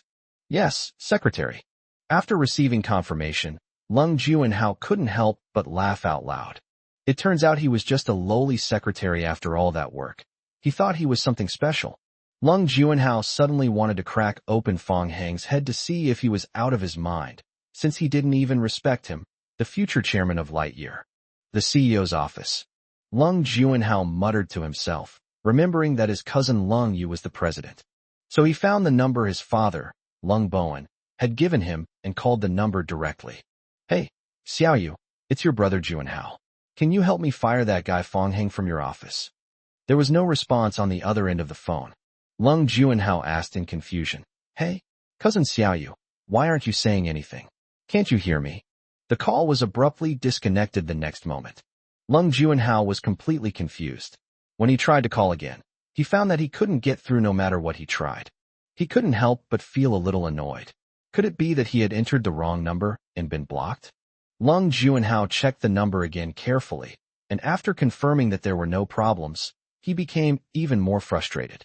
Feeling extremely depressed, Lung Juanhao went to find his uncle, Lung Tianrui. Hey Juanhao, you're at the company? Yes, uncle. I heard from Grandpa that there is a company in the family, so I thought I'd come and take a look. Lung Juanhao scratched his head, exchanged some pleasantries, and then got down to business. By the way, uncle, I called my cousin Xiao Yu, but I don't know why. It seems like she blocked me. Lung Tianrui didn't take it seriously and picked up his cup to take a sip of water. She probably doesn't know it's you. No, I told her my name and asked her to open an account for someone named Fong Heng, and then I was immediately blocked. Lung Tianrui sprayed out the water he was drinking. Who? Fong Heng, a junior secretary in the president's office. Lung Tianrui was speechless. Now I understand why Lung Juanhao was blocked. Fong Hung is Lung Yu's precious darling. Lung Juanhao told her to fire Fong Hung. Given her daughter's temperament, it would be strange if she didn't block Lung Juanhao. Lung Juanhao said, "Hey, perfect timing. Uncle, why don't you help me fire that guy named Fong Hung? I have a grudge against him." Lung Tianrui chuckled dryly. "I'm sorry, Juanhao, your uncle can't agree to this." "Why? It seems like you're all protecting him." "You may not know this, but Fong Hung is actually my son-in-law. He and Xiaoyu have only been married for a short time." Lung Juanhao was stunned. "Damn, no wonder my cousin Xiaoyu blocked me. It didn't seem necessary. That guy Fong Hung doesn't seem like much either." Lung Tianrui frowned, displeased that Lung Juanhao had spoken ill of Fong Hung to his face. Lung Juanhao said again, "Uncle, please help me. I'm your nephew. We're family. Please fire Fong Hung. I really don't like him." Lung Tianrui slammed his teacup down, his face stern, and said, "Juanhao, I have things to do. I don't have time to waste with your nonsense. Get out." Lung Juanhao looked disdainful, then started speaking in a sarcastic tone. "All right, I see now. Nephews are still not as close as sons-in-law. If they won't help, then they won't help. I'll go talk to my dad and grandpa later." Lung Tianrui felt that Lung Juanhao was being unreasonable. Despite being the eldest among the younger generation, his mind was still as immature as a child's. The CEO's office. Lung Yu stood in front of the French windows, and only when Fong Hung pushed the door open and entered did the coldness on her face slowly dissipate. "Why do you seem a little unhappy?" Fong Hung asked. "Yeah, I'm not happy. Could it be because of me?" "It is indeed related to you." Fong Hung was slightly surprised. "Did my absence all morning upset you?" "Of course not." Lung Yu shook her head and explained the whole story. Fong Hung was somewhat speechless when he learned that Lung Juanhao had called Lung Yu and asked her to fire him. Birds of a feather flock together. Lung Juanhao and Lung Rushue are both quite eccentric. "Don't worry, as long as I'm here at Lightyear, Lung Juanhao can't do anything to you. If he wants to fire you, he'll have to fire me, the CEO, first." Lung Yu's clear yet resolute eyes were as still as water. As Fong Hung watched, his thoughts seemed to be overwhelmed. Let's not talk about this anymore. You must be hungry. Do you want to go eat?" "Where should we eat?" "How about we go to the cafeteria? I haven't been there in ages." "Walk." The two set off immediately, taking the elevator together to the staff cafeteria. The moment you step inside, it attracts countless eyes. The previously noisy atmosphere suddenly became much quieter. "I'll get you some food." "Okay, I'll go reserve a spot." After living together for a while, the two have developed a tacit understanding as a couple. Fong Hung ordered 2 meals. "I thought it would take some effort to find Lung Yu." As a result, the area where she sat was completely empty, so much so that she could be seen at a glance. Fong Hung placed the meal on the table and then sat down. When they saw a number of employees carrying trays in the distance, "Come sit down, there are plenty of seats around here," he said. Fong Hung's words had no effect, and the employees remained unmoved. "It's okay, you can sit anywhere." Only after Lung Yu spoke did they all scramble to their seats. However, Fong Hung and Lung Yu were still the only 2 people at their table. Fong Hung took a sip of water and had just put down the cup when a piece of meat appeared in front of him. "Try it, it's delicious." Fong Hung hesitated for a moment, but finally ate the meat that Lung Yu fed him. The taste is indeed good." This scene instantly caused an unprecedented shock to everyone. They rubbed their eyes hard, completely unable to believe what they were seeing. Some were so stunned that they even reached their chopsticks into the plates of their neighbors. "Oh my God. This is not something the CEO they usually know would do." Chapter 95: The Stunning CEO's Little Darling. Although there have always been rumors about Fong Hung and Lung Yu in the company, previously, an employee had also spotted the two shopping together. But to everyone's surprise, the two not only started dating as rumored, but Lung Yu was also surprisingly gentle and considerate towards Fong Hung in private. They were so envious they almost ground their back teeth to dust. At this moment, I really wish I could switch places with Fong Hung, become his devoted husband, and receive the exclusive affection of the stunningly beautiful CEO. Hearing gasps of surprise, Lung Yu belatedly realized that so many eyes were watching her.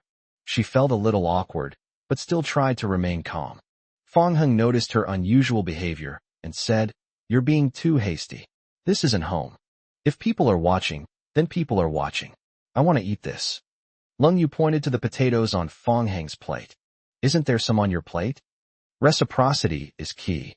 Okay. So Fong Heng gave Lung Yu the potatoes from his plate.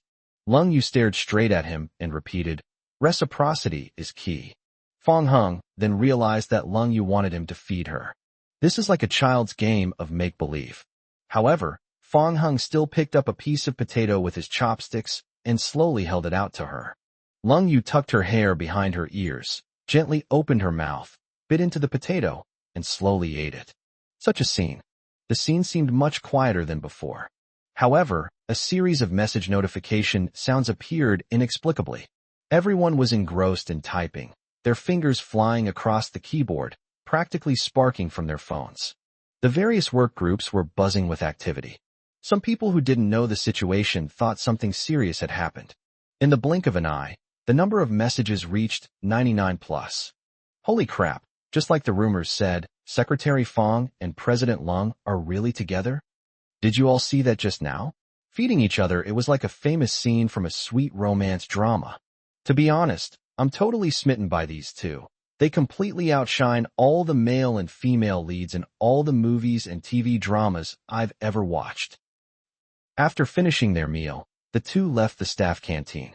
As Fong Heng expected, the moment he stepped out the door, a commotion erupted behind him. The staff canteen suddenly transformed into a bustling marketplace. Fong Heng hadn't left the work group he'd joined in the sales department, so he naturally saw all the messages that were flooding the chat. Seeing Fong Heng's stunned expression, Lung Yu couldn't help but ask, "What's wrong?" "Look." Fong Heng handed the phone to Lung Yu. Upon seeing this, Lung Yu was completely stunned. Surprisingly, the work group wasn't discussing work, but rather her relationship with Fong Heng. "Hey, how long do you think Secretary Fong and President Lung have been dating?" "It's been about a while. I wonder if the two of them have ever kissed in private." "Hee, that's obvious. It's just a matter of who'll take the initiative. I guess it's President Lung." "Good heavens, chatting about this in a work group? Are you guys crazy?" Lung Yu silently returned the phone to Fong Heng, her eyes darting away, and then walked ahead alone. "Why are you walking so fast?" "I suddenly remembered that I have something to do with Su Mu." Watching her hurried departure, Fong Heng couldn't help but smile. Fong Heng strolled around for a while, bought some things at the supermarket, and then returned to the secretary's office. But no sooner had he sat down than an uninvited guest arrived. The man was fat with big ears and had a head of eye-catching green hair. Who else could it be but Lung Juanhao? Lung Juanhao had just gone to the personnel department and heard some things from his younger sister, Lung Rushue. Upon learning that Lung Rushue and Fong Heng were also at odds, he became even more determined to deal with them. Therefore, he barged directly into the secretary's office. Fong Heng was not surprised by Lung Juanhao's arrival and said expressionlessly, "This area belongs to the president's office. Unauthorized personnel are not allowed to enter." "What do you mean by unauthorized personnel?" "Open your eyes and look carefully. I, Lung Juanhao, am the eldest young master of the Lung family." After looking around, Lung Juanhao sat down, crossed his legs, and started swinging his feet. "And my dear brother-in-law, according to family seniority, you should respectfully call me elder brother-in-law, you know?" Fong Heng laughed and said, "This is the company, not the Lung family. Why are you talking so much nonsense?" "Hey, brother-in-law, I've discovered you really don't know your place. Today I have to give you a good talking to." Lung Juanhao stood up again and straightened his shirt, which was almost bursting open. "I'm asking you, why did you puncture my tires yesterday?" Fong Heng sat calmly in his swivel chair. "If anyone's to blame, it's you for speeding around the manor in the middle of the night, disturbing everyone's peace. Even Grandpa has no objections, so why are you, a son-in-law of the Lung family, causing so much trouble? If Grandpa has no objection, that's Grandpa's business. In short, I don't want to hear the noise of your speeding car, understand?" Lung Juanhao slammed his hand on the table and rolled up his sleeves with a fierce look on his face. "Holy crap, I've noticed you're pretty arrogant. Looks like I can't reason with you normally." Fong Heng asked with a playful expression. "What? Are you planning to make a move? You force me to this. Since being soft won't work, I'll have to resort to force. Today, I'll show you what I'm capable of, otherwise you, a son-in-law of the Lung family, will become incredibly arrogant. Over the years, Lung Juanhao has been involved in underground activities.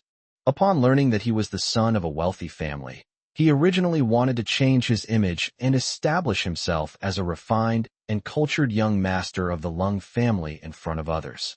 After a series of events, seeing that Fong Heng showed her absolutely no respect, she could no longer tolerate it.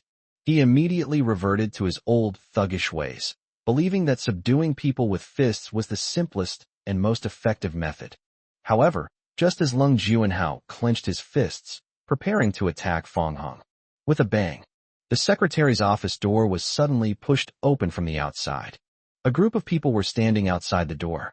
Lung Yu walked in first, followed by the president's assistant Su Mu, and the head of the security department Ma Shun, among others. Lung Juanhao was taken aback. With a frosty expression, Lung Yu, without saying a word, came up and sprayed pepper spray directly at him. The next moment, Lung Juanhao covered his face with both hands and immediately wailed. Tears streamed down his face as he sneezed uncontrollably, his face burning as if buried in a fire pit, making even breathing difficult. Lung Yu, I'm your cousin, Lung Juanhao said indignantly. Lung Yu ignored Lung Juanhao and then turned to give instructions to Ma Shun. Manager Ma, take him away. From now on, without my orders, no one, including the chairman, is allowed to enter the president's office area. Yes, Mr. Lung, Ma Shun replied. Su Mu, standing to the side, was dumbfounded. He never expected that Lung Yu would be so domineering for Fong Heng's sake, not even showing Lung Juanhao any mercy. Chapter 96 Secretary Fong, why are you staring at me like that? Ma Shun personally took action, joining forces with several others to forcibly drag Lung Juanhao away. Lung Juanhao's vision was blurred, snot was running into his mouth, and he was almost going crazy. Let go. Let go of me, all of you. Who are you to treat me like this? I am the eldest young master of the Lung family, and my father, Lung Bowen, is a company director. Everyone else carrying Lung Juanhao was terrified. Ma Shun, however, remained completely unmoved. Young Master Lung, this is what President Lung requested. What President Lung? Is he as high-ranking as my dad? You're right, but Mr. Lung's father is also a director of the company, while you currently hold no position in the company. Ma Shun's last words left Lung Juanhao speechless. In the secretary's office, Su Mu silently closed the door and left, leaving the two of them with private space. Lung Juanhao didn't hurt you, did he? Lung Yu was originally curious about what Fong Heng was doing. When the surveillance footage was turned on, it was discovered that Lung Juanhao had barged into the secretary's office. So the security department was notified immediately, and then the events just now unfolded. Without, Fong Heng hadn't expected the cold rain to arrive so timely. Although he wasn't afraid of Lung Juanhao at all, Lung Yu's actions couldn't help but move him. Just to be on the safe side, how about you stay in my office this afternoon? Lung Yu suggested. Huh? I'll be fine. Fong Heng was stunned for a moment. Putting aside the fact that this is a company premises, there are security guards at the entrance. Even outside, Lung Juanhao couldn't do anything to him. Obedient. And so, Lung Yu took Fong Heng's hand and forcibly led him to the president's office. The two stayed together.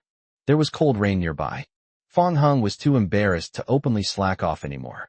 So I curiously flipped through the documents. Gradually, he discovered something. That was Lung Yu, who seemed to be working diligently, but would occasionally steal a glance at him. Fong Heng thought it was just his imagination, so he paid special attention. A moment later, their eyes met and they caught him. Lung Yu's hand trembled slightly, and the pen drew an extra black line on the paper. She pretended nothing had happened and quickly avoided Fong Heng's gaze. After that, Lung Yu didn't look at Fong Heng anymore, but instead focused on her work. But as time went by, she became increasingly unnatural. Because she stopped looking at Fong Heng, with his chin in his hand, was staring at her unabashedly. Lung Yu couldn't hold back any longer and put down her pen. Secretary Fong, why are you staring at me like that? Fong Heng smiled slightly and asked, can't we do it this way? It's possible. She wouldn't be able to concentrate on her work.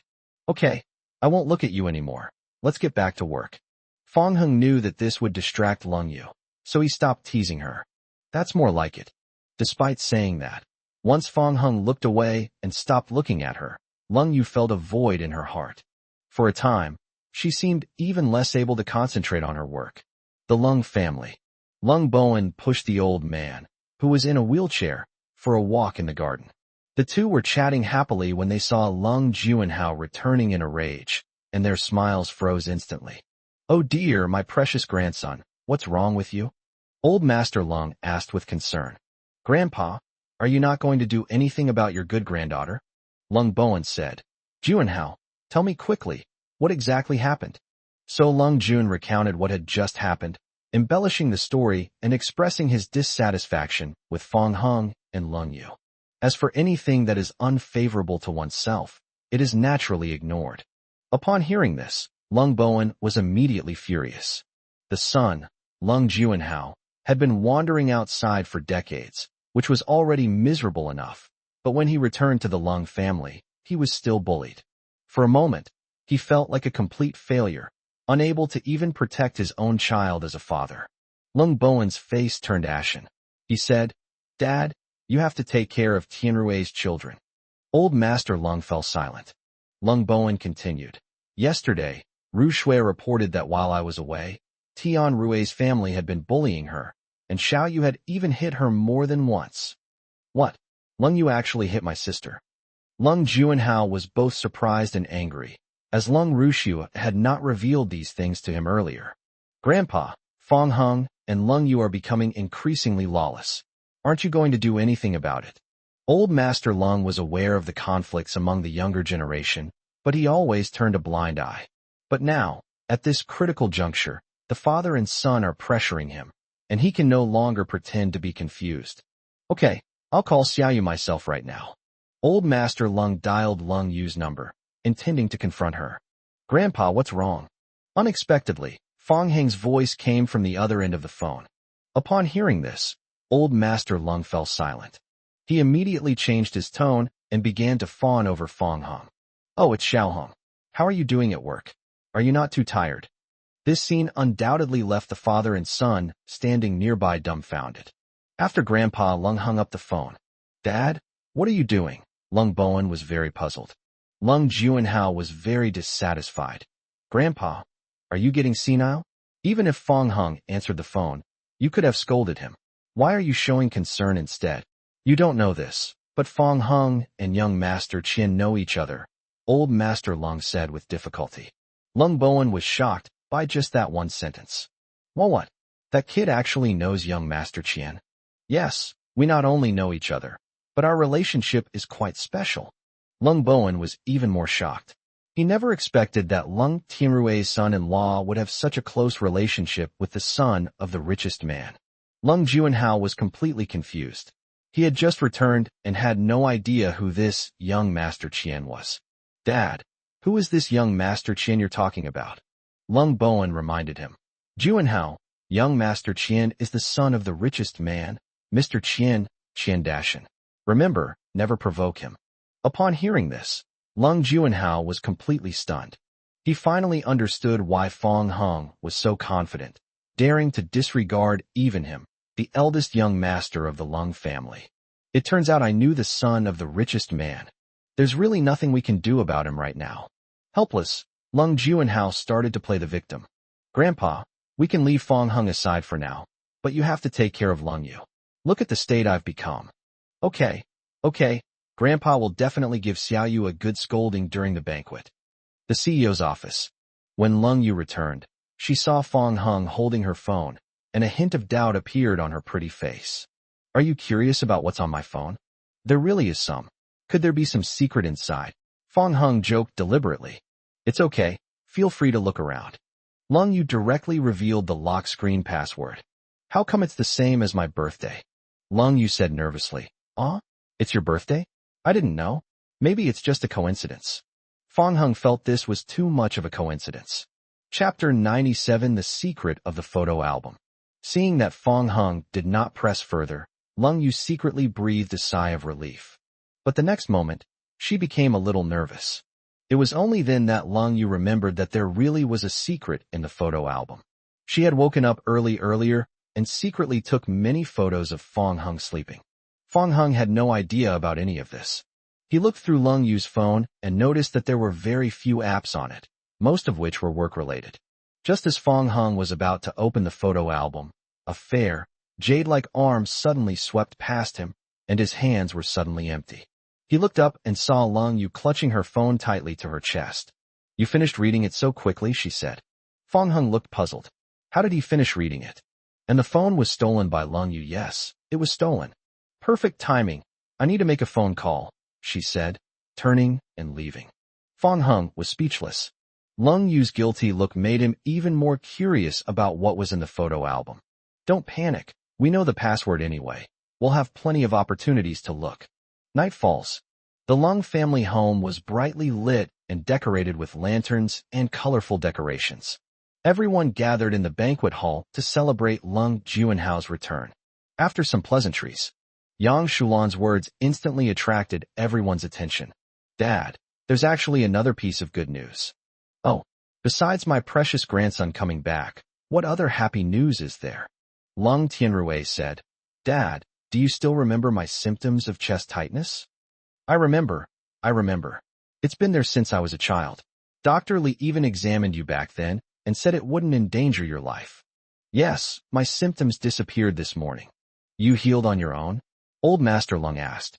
"Dad, Tianrui has been cured," Yang Shulan said. "Didn't Dr. Li say that this is a difficult and complicated disease that can be alleviated but not completely cured? But I am indeed fully recovered now. Tell me quickly, who cured him?" Lung Tianrui remained silent and slowly looked to one side. Everyone followed his gaze, and eventually their attention fell on Fong Heng.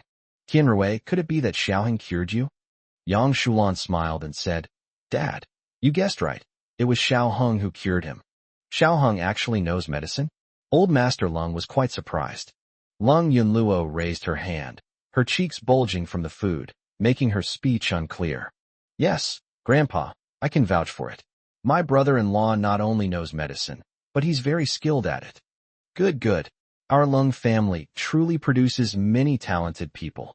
Grandpa Lung was very pleased that Lung Tianrui's intractable illness had been cured, which was indeed a joyous occasion. The crowd buzzed with discussion, congratulating Lung Tianrui and praising Fong Hung. Only Lung Bowen's family remained silent, appearing out of place. The daughter, Lung Rushua, harbored deep resentment towards the whole family and felt utterly disdainful of it. She would unconsciously view everything concerning Lung Tianrui's family with prejudice. In Lung Rushua's view, it was just a lucky accident. He happened to cure a minor, non-fatal illness. I don't know what's so great about that. It's possible that Fong Hung doesn't understand medicine at all, and that Lung Tianrui's symptoms simply healed on their own, so he deliberately said that to make the former look good. The eldest son, Lung Juanhao, shared the same view as Lung Rushua. Today I witnessed how much that father and daughter protected Fong Hung. They are all family, so it's not impossible that they conspired to fool everyone. In addition, he had learned from Lung Rushua before he came here. Fong Hung got to know Qian Dashan by playing basketball with Qin Xiaobao. Lung Juanhao felt utterly contemptuous of him. I originally thought Fong Hung really had some strength. I didn't expect it to end like this. He was just shamelessly trying to get close to Qian Dashan. This kind of relationship was destined not to last long. At this moment, Yang Shulan suggested, "By the way, Dad, Xiaoheng happens to know medicine. Why don't you let him take a look at your leg injury?" Old Master Lung subconsciously prepared to agree. His leg injury had been present for many years, and even the renowned medical expert Li Sherdong was helpless to treat it. Rather than maintaining the status quo, we might as well try anything, even if it seems hopeless, and let Fong Heng give it a shot. There might actually be some hope. Unexpectedly, Lung Juanhao spoke up first. "Auntie, I think we should forget about it. What if Fong Hung makes a mistake and Grandpa's leg injury gets worse?" Grandpa Lung was slightly taken aback. "It's all right, Juanhao. Grandpa is already like this. How much worse can it get?" "Grandpa, you can't say that. Given your current condition, you still have a great chance if you encounter a doctor who is even more skilled than Li Sherdong."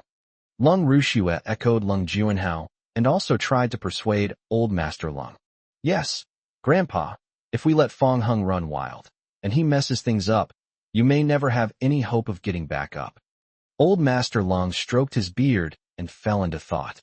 Upon hearing this, Lung Yunluo retorted with dissatisfaction. You can eat whatever you want, but you can't say whatever you want.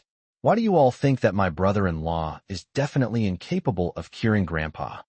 Even Dr. Li couldn't cure Grandpa's leg injury, so how could Fong Hung do it? Lung Rushue immediately retorted. Even Dr. Li couldn't cure my father's intractable illness, but my brother-in-law did. What else can you say? Lung Rushue scoffed. Come on, it's not a serious illness for my uncle. Even Fong Hung could cure him. Do you really think Dr. Li can't cure him? Then according to you, why didn't Dr. Li cure him back then? You just don't want the hassle of treating your dad, right? Lung Rushue rolled her eyes. All right, you two stop arguing. Old Master Lung stopped the two women and then announced his decision. I'd better not trouble Xiaohong. This decision surprised Lung Tianrui and the others. The brother and sister, however, seemed to rejoice as if they had won a victory. Grandpa is wise, Lung Juanhao said. Lung Rushue raised her chin, glanced at Fong Hung and Lung Yu, her face full of smugness. Lung Yunluo said anxiously, Grandpa, you have to trust my brother-in-law. I have a feeling he can cure you. Lung Rushue said sarcastically, All right, Yunluo, didn't you hear Grandpa say we don't need to trouble your good brother-in-law anymore?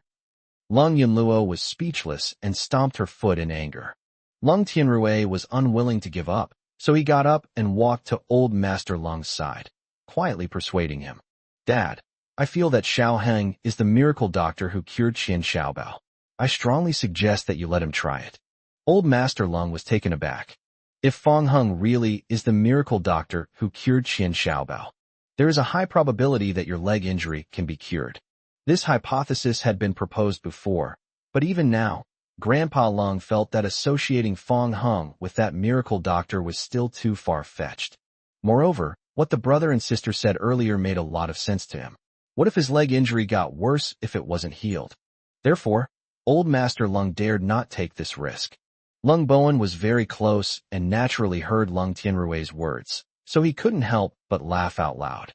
All right, Tianrui, I know you like your good son-in-law very much, but is it necessary to pat him on the back like this? Brother, you've misunderstood me. Lung Bowen interrupted him forcefully, saying, You don't need to worry about this anymore. Now that Juanhao and I are back, we can leave the treatment of Dad's leg to us. Lung Juanhao continued, Uncle, listen to my dad, just leave it alone. As for the son-in-law you've been so eager to recommend, I can only say heh. Chapter 98 My wife is protecting me. Then Old Master Lung spoke up as well. Tianrui, you've worked hard these past few days. Now that your brother is back, you should get some rest and focus your energy on other things. His gaze then shifted to Fong Hung. And Xiaoheng too. You don't need to worry about my leg injury anymore. Fong Hung remained expressionless and did not answer. Although Old Master Lung phrased it rather euphemistically, the gist of his words was, I don't trust your family, and I don't need your interference anymore. Lung Tianrui's expression changed slightly, and a bitter feeling welled up in his heart.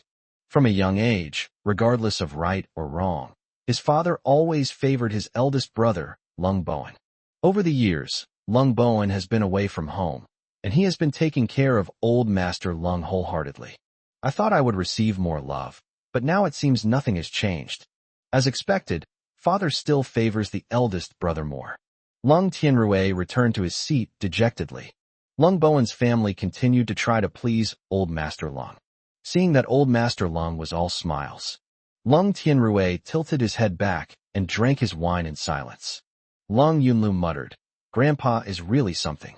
As soon as Uncle came back, he listened to everything they said, and even the people sitting next to him were all from their family. Yang Shulan nudged her daughter, signaling her to shut her mouth. On the other side, Lung Juanhao reminded him, Grandpa, shouldn't you say something to your cousin Xiaoyu? Lung Rushue heard from Lung Juanhao that her grandfather was going to scold Lung Yu. From childhood to adulthood, her grandfather always scolded her in public, but he never scolded Lung Yu. She couldn't wait to see Lung Yu's ashamed expression. Old Master Lung remembered the promise he made that afternoon. So he put down his chopsticks and his face gradually darkened. Light rain. As soon as Old Master Lung finished speaking, everyone's eyes turned to Lung Yu. Lung Juanhao and Lung Rushue wore expressions of schadenfreude. Lung Yu remained calm and composed, knowing full well that what was coming had indeed arrived. She asked calmly, "Grandpa, what's wrong? I heard that today at the company, you not only sprayed Juanhao with pepper spray, but also had the security guards forcibly drag him out." Old Master Lung questioned, his tone stern. Everyone was taken aback at first, then suddenly realized what was going on. No wonder Lung Juanhao's face was so red and swollen. He looked like a monkey. "You should ask Lung Juanhao what he has done first. Juanhao told me that no matter what, you shouldn't treat him like that. He's your cousin. Before I took the job, it was you, Grandpa, who told me to keep my personal and professional life separate." Lung Juanhao did not hold any position at Guangyan. He trespassed into the president's office area. "I was just acting in accordance with the company's articles of association." Old Master Lung said displeasedly, "You're not young anymore. You need to be flexible in some things. Don't you understand such a simple principle?" Lung Juanhao seized the opportunity to launch his attack. "Did you hear that, Xiaoyu? It's one thing for you to treat others like this, but I'm your cousin. Look, my eyes are still swollen. Apologize to Juanhao immediately." Old Master Lung scolded. Lung Yu put down her knife and fork, took out a tissue to wipe her mouth, and did so slowly and deliberately. Compared to her, the person directly involved, the other bystanders became more nervous. At that moment, a cold voice rang out. "Do I need to apologize too?" It was Fong Hung who spoke. Old Master Lung's heart suddenly skipped a beat. He originally thought that Fong Hung wouldn't interfere if he reprimanded Lung Yu as an elder. But things are clearly not as we imagined. "Grandson-in-law, this has nothing to do with you. It's all Xiaoyu's fault. Grandpa doesn't mean anything by it. I just want her to realize her mistake." Facing Fong Hung, Old Master Lung smiled, and his tone softened. "Grandpa, I don't think what you said is right," Fong Hung said. "Grandson-in-law, something's not right." Old Master Lung asked, somewhat uneasy. "My wife did that to protect me. If you think she has a problem, then it means I have a problem too." For a moment, Old Master Lung didn't know how to respond, or rather, he dared not respond. This scene stunned many people. If they weren't mistaken, the Old Master Lung, the head of the Lung family, seemed somewhat afraid of Fong Hung, the Lung family's grandson-in-law. Old Master Lung remained silent for a long time. Fong Hung continued, "It seems that Grandpa doesn't really understand the ins and outs of the matter." Lung Yu took out her phone and tapped a few times. A short while later, a video was played on the screen in the banquet hall. This video is from the secretary's office surveillance footage. Lung Juanhao's every word and action was recorded clearly. Everyone was utterly astonished after reading it. It's unbelievable that Lung Juanhao is so arrogant and domineering in private, just like a thug. No wonder Lung Yu ordered the security guards to forcibly drag him out. The strange looks from the crowd made Lung Bowen and his family lose face. Lung Tianrui and Yang Shulan exchanged a glance, and both breathed a sigh of relief. Grandpa Lung looked at Lung Juanhao in disbelief. This is different from what you said." Lung Juanhao was extremely embarrassed and tried to argue. "Grandpa, I was just trying to scare Fong Hung. I didn't really want to hit him." Grandpa Lung was both surprised and angry, but thankful that Lung Yu had arrived in time. Otherwise, if Lung Juanhao really did hit Fong Hung, he didn't even dare to imagine what would happen next. "Apologize to Xiao Hung and Xiao Yu," Old Master Lung said, suppressing his anger. Lung Juanhao was stunned. Not only did he fail to get revenge, but he also had to apologize to the two of them. He had never been treated like this before returning to the Lung family. "Grandpa, I don't think it's a big deal. We're all family anyway." Old Master Lung angrily rebuked. "What do you mean it's not a big deal? This is a big deal. Apologize immediately, as I said." Lung Juanhao had no choice but to reluctantly apologize to the two of them. "Cousin, brother-in-law, I'm sorry, it's my fault." Fong Hung and Lung Yu completely ignored him. This undoubtedly made Lung Juanhao even more embarrassed. Lung Rushue was equally frustrated, never expecting things to take such a turn for the worse. She had been waiting for Lung Yu to embarrass herself, and even wanted to take pictures to relive the moment. but clearly her plans were all ruined. Old Master Lung tried to smooth things over. The atmosphere at the scene gradually returned to normal. As the dinner was drawing to a close, Lung Yunluo overheard Yang Shulan and Lung Tianrui whispering to each other. So I leaned over and asked, "Mom, what are you and Dad talking about?" Yang Shulan said, "Your father said that Xiao Hong might be the miracle doctor who cured Qian Xiaobao." "Oh, there's no point in guessing. Why don't we just ask my brother-in-law?" Yang Shulan didn't have time to stop it. And so, in front of everyone, Lung Yunluo asked the question directly. "Brother-in-law, let me ask you something. Did you cure Qian Xiaobao, the son of the richest man Qian Dashan, of his muteness?" Chapter 99 Stolen Kiss. Lung Yunluo's words immediately drew everyone's attention. Lung Rushua said, "That's enough, Sister Yunluo. Are you having delusions? How could Fang Heng possibly be that divine doctor?" Although Lung Juanhao had just returned, he had already heard about this matter. He knew of a doctor who was even more amazing than Li Shidong. It cured Qian Dashan's son's congenital muteness. The father, Lung Bowen, also explained that as long as they found this miracle doctor, there was a high probability that his grandfather's leg injury would be cured. As for Fang Heng being that miracle doctor, Lung Juanhao thought this was complete nonsense. Just as Lung Juanhao was about to make a sarcastic remark to save face for himself, unexpectedly, Fang Heng put down the soup spoon and said calmly, "Yes, I cured him." In an instant, everyone present was stunned. As if time had stood still, everyone remained motionless, utterly shocked. No one could have imagined that the miracle doctor who cured Qian Xiaobao's congenital muteness, whose medical skills might even surpass those of the medical giant Li Shidong, was actually Fang Heng. With a snap, it was unclear who had accidentally broken the plate, but everyone finally came to their senses. The Lung family looked extremely grim.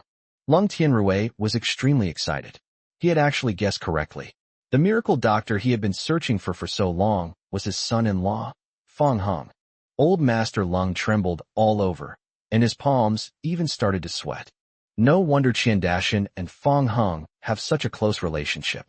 When we first met, he addressed me very politely as Mr. Fang.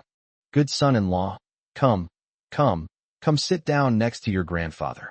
Old Master Lung suppressed his excitement and beckoned.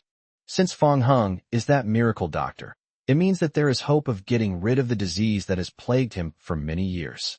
"Grandpa, I'm full." Fang Heng remained indifferent, then took Lung Yu's hand and prepared to leave the banquet hall first. Upon seeing this, Lung Bowen asked, "Where are you going?" Fang Heng glanced at him and said, "What's it to you?" "You." Lung Bowen never expected Fang Heng to be so arrogant.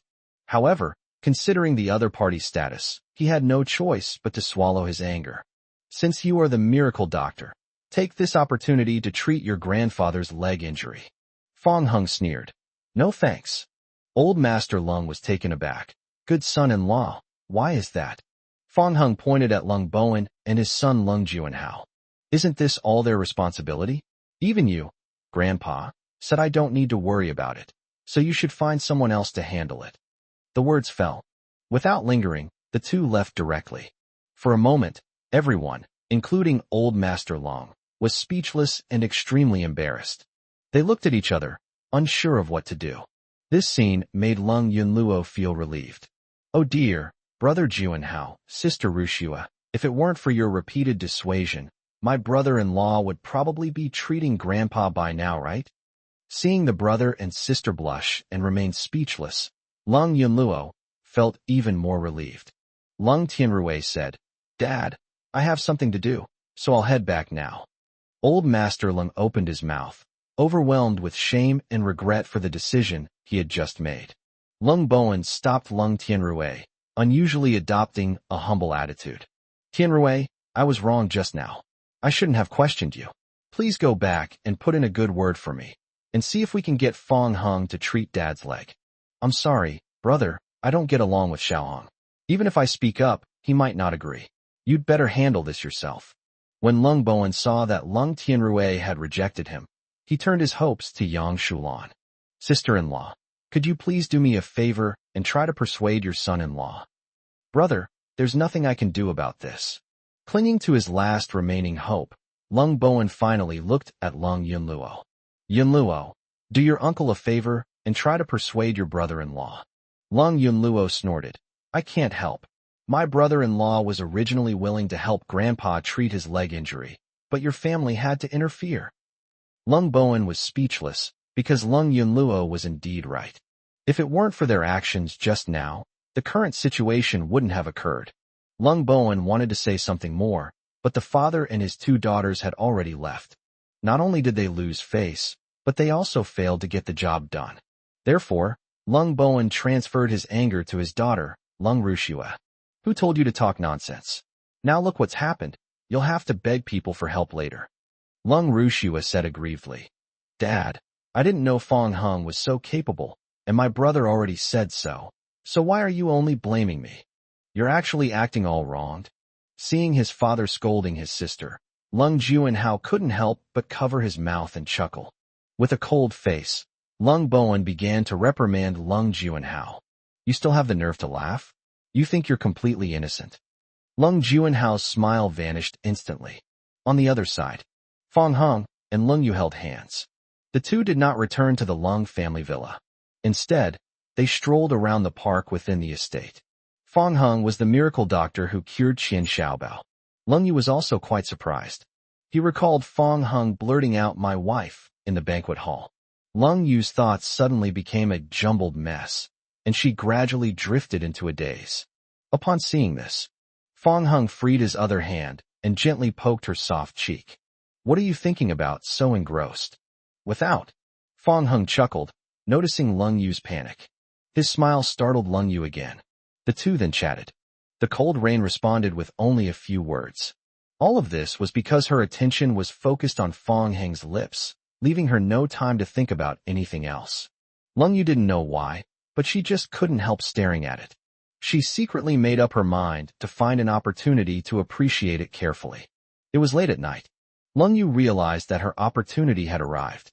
So, after Fong Hung fell asleep, she opened her eyes, tilted her head back, and stared intently at his lips. Is it magical? Why can't she resist watching? With a sense of doubt, Lung Yu belatedly realized that the two were already very close, and she could even feel Fong Hung's breath. Just then, a voice suddenly popped into her mind, urging Lung Yu to take another step forward. Lung Yu struggled with herself internally, but ultimately her reason was overwhelmed by the sound. And so, as if possessed, she leaned down and kissed him. After stealing a kiss, Lung Yu immediately shrank back into Fong Hung's arms and pretended to be asleep, afraid that he would find out. Her heart was pounding, and she was as excited as if she had just finished running a marathon. After a while, seeing that Fong Hung hadn't made a move, Lung Yu finally felt relieved. So she quietly moved closer to Fong Hung, couldn't resist giving him a small peck, and then retreated back into his warm embrace, pretending to be asleep. Chapter 100 Discovering the Secret of Cold Rain. This was repeated several times. Lung Yu suddenly felt like writing this down. So he stole another kiss from Fong Hung and took a picture with his phone at the same time. Perhaps the movements were too large, which startled him this time. Fong Hung was about to wake up. Lung Yu didn't care about anything else. She quickly locked her phone and then closed her eyes, skillfully pretending to be asleep. A moment later, Fong Hung opened his sleepy eyes, subconsciously touched his lips, and then looked at Lung Yu in his arms with a dazed expression. He didn't know if it was a dream or just his imagination, but he felt like someone had kissed him. Feeling drowsy, Fong Hung didn't think much of it and quickly fell asleep again. Hearing Fong Hung's even breathing, Lung Yu breathed a sigh of relief. She was so nervous that her heart skipped a beat. If Fong Hung happens to witness this, I really don't know how things will end. Reflecting on my actions, Lung Yu felt incredibly ashamed, and her cheeks gradually began to burn. She and Fong Hung have a marriage certificate, so they shouldn't be arrested, right? The next morning, Fong Hung woke up to find Lung Yu still fast asleep. I reached out and touched my phone. Fong Hung initially thought it was his own, but upon closer inspection, he realized it belonged to Lung Yu. He recalled what happened in the office yesterday afternoon. I'm ready to find out what secrets Lung Yu's photo album holds. However, after entering the password and unlocking the phone screen, Fong Hung was instantly dumbfounded. What caught my eye was a photo of him being kissed by the cold rain. Fong Hing thought he was seeing things, so he rubbed his eyes hard and stared at the phone screen again. This confirms it's true. Judging from the photo, it seems to have been taken last night while he was asleep during a cold rain. Recalling his experience last night, Fong Hung realized that it wasn't a dream or an illusion. Someone had indeed kissed him. And that person was none other than Long Yu. Fong Hung flipped through the pages and saw some more of his sleeping photos. Although it wasn't nearly as impactful as the previous photo, it still surprised him greatly. No wonder Long Yu snatched my phone yesterday. So there really were secrets hidden in the photo album. Just then, Fong Hing caught a glimpse of Long Yu waking up out of the corner of his eye, so he immediately put his phone back in its place and pretended to be asleep. The moment she closed her eyes, Long Yu woke up. Fong Hing thought to himself, "Oh no, I forgot to scroll back up the photo. But it's too late now."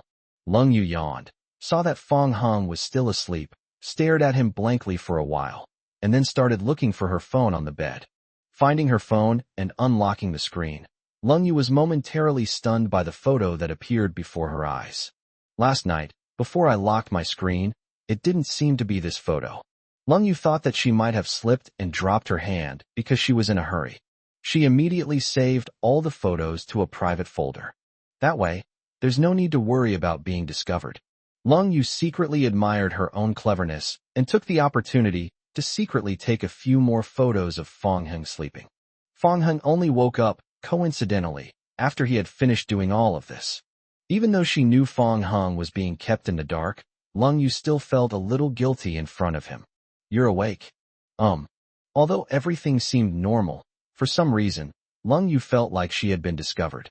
"Did you just wake up?" she couldn't help but ask. "Right." Hearing this, Long Yu's anxious heart finally settled down. "Oh, then let's get up quickly, otherwise Yun Luo will come to urge us again." Good. This woman is usually so smart, but when she does something bad, she's adorably silly. Little did she know that the expression on her face had already betrayed her. After breakfast, Fong Hung and Long Yu were getting ready to go to the company. Just before departure, Long Yunluo ran out carrying her bag, waving and saying, "Wait for me. I haven't gotten on the bus yet. Your sister and I are going to work. What are you doing following us?" Long Yunluo got into the car and said, "I'm going to visit a friend, and I'll hitch a ride with you." Fong Hung started the car and drove past the Lung family's gate, where he saw Lung Juanhao and Lung Rushua. The brother and sister stood in front of the door, and as soon as they saw the familiar Mercedes-Benz G-Class, they immediately greeted each other with smiles. Fong Hung stepped on the gas and sped past, leaving only exhaust fumes behind. Lung Yunluo looked through the rearview mirror and said, "Haha, sis, look. Those two are probably working as doormen to beg for your husband's favor." Lung Yu had already noticed it. Lung Yunluo then turned to Fong Hung and said, "Brother-in-law, you can't forgive them so easily. At the banquet yesterday, Lung Juanhao and Lung Rushua were the most despicable. Don't worry, I know without you telling me. Drink, you've grown up." When we were still some distance from Lightyear Corporation, Lung Yunluo called for a stop, shouting that they had arrived at their destination and was extremely anxious. As a result, after Fong Hung stopped the car, Lung Yunluo did not get out immediately. "Is there anything else?" Lung Yunluo chuckled, revealing her little tiger teeth. "Brother-in-law, I'm going to visit my friend today. Could you pick me up this afternoon if you have some free time?" "Take a taxi yourself," Lung Yu said. "Oh dear, taking a taxi is such a waste of money. Let's just leave it at that, bye-bye." After Lung Yunluo finished speaking, she got out of the car and ran away. The couple exchanged a glance, shook their heads helplessly, and continued on their way to Lightyear Company. Before we knew it, it was afternoon. Fong Hung received a message from Lung Yunluo. "Brother-in-law, I've sent you the address. I'm waiting online, it's urgent." Fong Hung told Lung Yu about this, and then set off to pick up Lung Yunluo. Unexpectedly, when I went to take the elevator, I ran into the brother and sister. At the request of their father, Lung Bowen, Lung Juanhao and Lung Rushua had no choice but to come and plead with Fong Hung.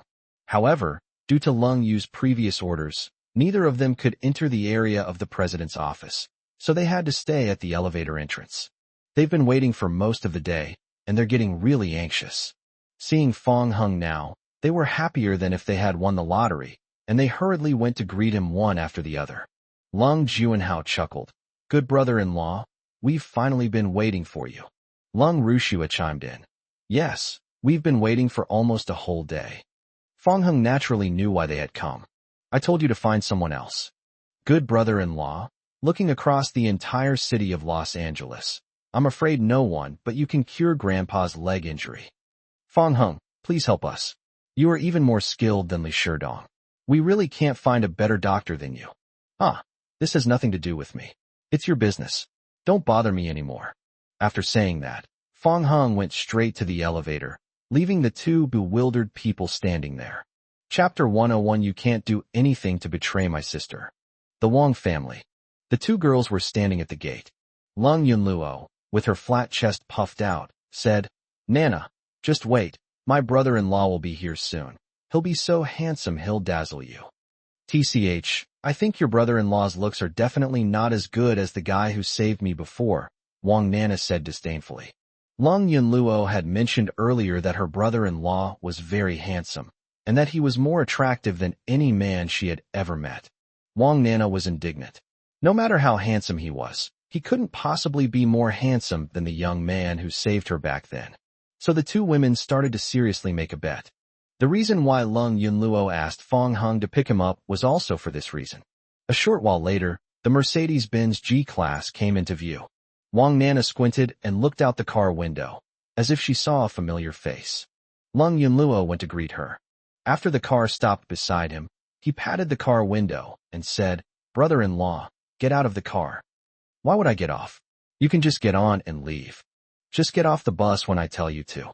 Fong Hung had no choice but to get off the car with Lung Yunluo and then walk up to the dazed girl. Fong Hung was slightly taken aback when he saw Wong Nana. Isn't this Wong Maishan's daughter, Lung Yu's business partner, and also the girl he saved from jumping off the building with his bare hands? Lung Yunluo put her hands on her hips and boasted. How about it? Nana, isn't my brother-in-law handsome? Wong Nana realized that Fong Hung was Lung Yunluo's brother-in-law. No wonder she was so sure that her brother-in-law was super handsome. Wong Nana smiled at Fong Hung and said, Hello, little brother. Do you know Yunluo? Fong Hung asked. Wong Nana nodded and replied, Yes, Yunluo and I were childhood friends. After she went abroad to study, we kept in touch online. Lung Yunluo was stunned for a moment.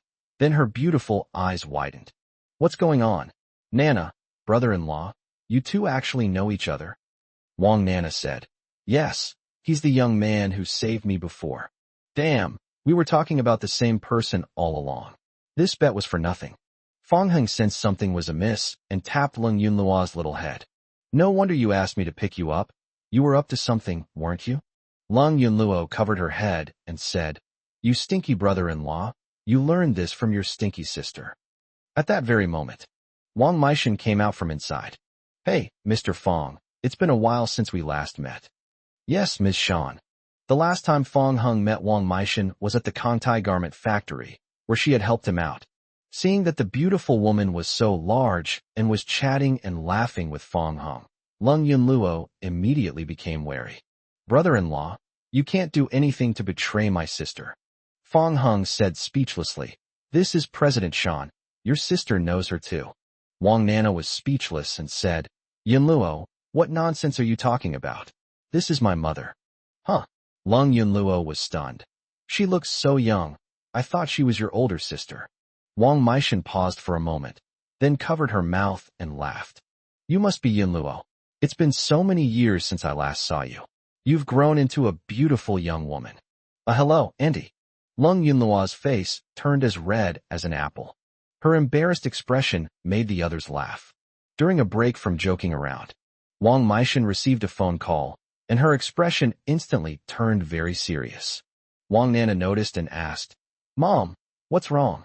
Wong Maishan said, Your grandfather fell off the bed again. I need to take him to the hospital right away. Upon hearing this, Wong Nana turned pale. Lung Yunluo said, Auntie, my brother-in-law knows medicine. Ms. Shan, there's no need to go to the hospital. Take me to see the old man. Fong Hung said solemnly. The situation was critical. Wong Maishan had no time to be surprised and immediately led the group into the Wang family's gate. Several years ago, Mr. Wang went out with his old friend. Upon their return, for some reason, both of them lost feeling in their legs. Over the years, the Wang family has consulted countless famous doctors, including the medical luminary Li Shidong, but none of them could cure the disease. Being confined to a wheelchair all day long has made Mr. Wang depressed, and he has even thought about suicide more than once. At this moment, old Master Wang lay on the bed, utterly despondent. Wang Meishan led her people in a hurry and rushed in. Seeing the mess inside the house, he immediately realized that his father was having another suicidal idea. Tears welled up in her eyes, and she complained, "Dad, why did you have to do this?" Grandpa Wang choked up and said, "Daughter, I need someone to help me even to get out of bed. I really can't take this kind of life anymore." Wang Meishan understands her father's pain, but she is powerless to help him. Fang Heng stepped forward and said, "President Shan, don't be sad. Let me take a look at the old man." Wang Meishan wiped away her tears with the back of her hand, stepped back to make room, and forced a smile at Fang Heng. "Mr. Fang, thank you for your trouble." Fang Heng began to examine old Master Wang's injuries. After the results were released, he frowned instantly. Wang Nana asked, "Little brother, what happened to my grandpa?" Fang Heng stood up and said, "The old man's external injuries are not serious, but the leg injury was caused by poisoning. That's really vicious." These words immediately perked up Grandpa Wang. Previously, Li Shidong had not been able to find the cause of the illness. Unexpectedly, the young man in front of me found the problem right away after just one glance. "Young friend, can I cure this?" Old Master Wang couldn't help but ask. "Of course," Fang Heng said confidently. The father and daughter were stunned. Wang Meishan said excitedly, "Mr. Fang, as long as you can cure my father, I will do anything you need in the future." Fang Heng smiled and said, "President Shan, there's no need for that. You and my wife are friends, and you've helped me before, so it's only right that I help you." As soon as he finished speaking, Fang Heng focused his attention and began to concentrate on treating old Master Wang's leg. "Grandpa, lie still and don't move," he instructed. "All right, young friend, as long as you can cure my leg, I'll do whatever you say." After old Master Wang had settled down, Fang Heng began to apply acupuncture to his leg. Before long, a pair of legs that had already suffered from muscle atrophy were covered with silver needles. Just as Fang Heng was inserting the last needle, Grandpa Wang suddenly started yelling like a madman. "Yes, I can feel it again. I can feel my legs." Seeing old Master Wang's agitated reaction, the others assumed something had happened. Only after hearing what Grandpa Wang said did they all breathe a sigh of relief. "Grandpa, I know you're excited, but don't rush to do anything." All right, young friend, I'll do whatever you say." After a long while, Fang Heng pulled out all the needles, then took out a knife and gently made a cut on his calf. A stream of foul blood then flowed out. After doing all this, Fang Heng stitched up and bandaged the wound. He said, "All right, old man, try to see if you can get out of bed and walk." With Wang Meishan's help, Grandpa Wang got out of bed and eagerly lifted his feet. To his surprise, he not only regained feeling in his legs, but he was also able to walk. It's just that because he hasn't been on the ground for many years, his muscles have atrophied, and he needs to exercise for a long time before he can walk independently. However, he is already quite satisfied with the current situation. Grandpa Wang and the mother and daughter kept expressing their gratitude to Fang Heng. Fang Heng indicated that it was just a small favor. Then his phone vibrated in his pocket. He saw that it was a message from Lung Yu. Chapter 102. It felt like being held in his arms. Under the utterly astonished gazes of everyone, Wang Meishan helped Grandpa Wang out of the Wang family's gate. A group of people carried the gifts and followed behind the father and daughter. "Mr. Fang, we can never repay your kindness. If you encounter any difficulties in the future, please don't hesitate to ask. My Wang family will do everything we can to help you," said old Master Wang. Wang Meishan waved her hand and said, "Put everything in Mr. Fang's car." Fang Heng hadn't even had a chance to speak yet. Lung Yunluo then opened all the car doors, including the trunk. She stared at the valuable gifts, her eyes practically sparkling. The girl accepted everything without hesitation and even shamelessly asked, Is there anything else? The Wang family members were all stunned for a moment. Grandpa Wang said, "Go and move it quickly." In the end, the gifts filled the entire car. Like your corporation. Lung Yu sat down in the passenger seat and looked back, only to be surprised by the car full of gifts.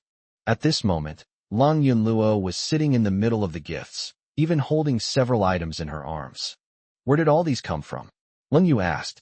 Fong Hung explained the whole story, and Lung Yu looked at Lung Yunluo with a helpless expression after listening.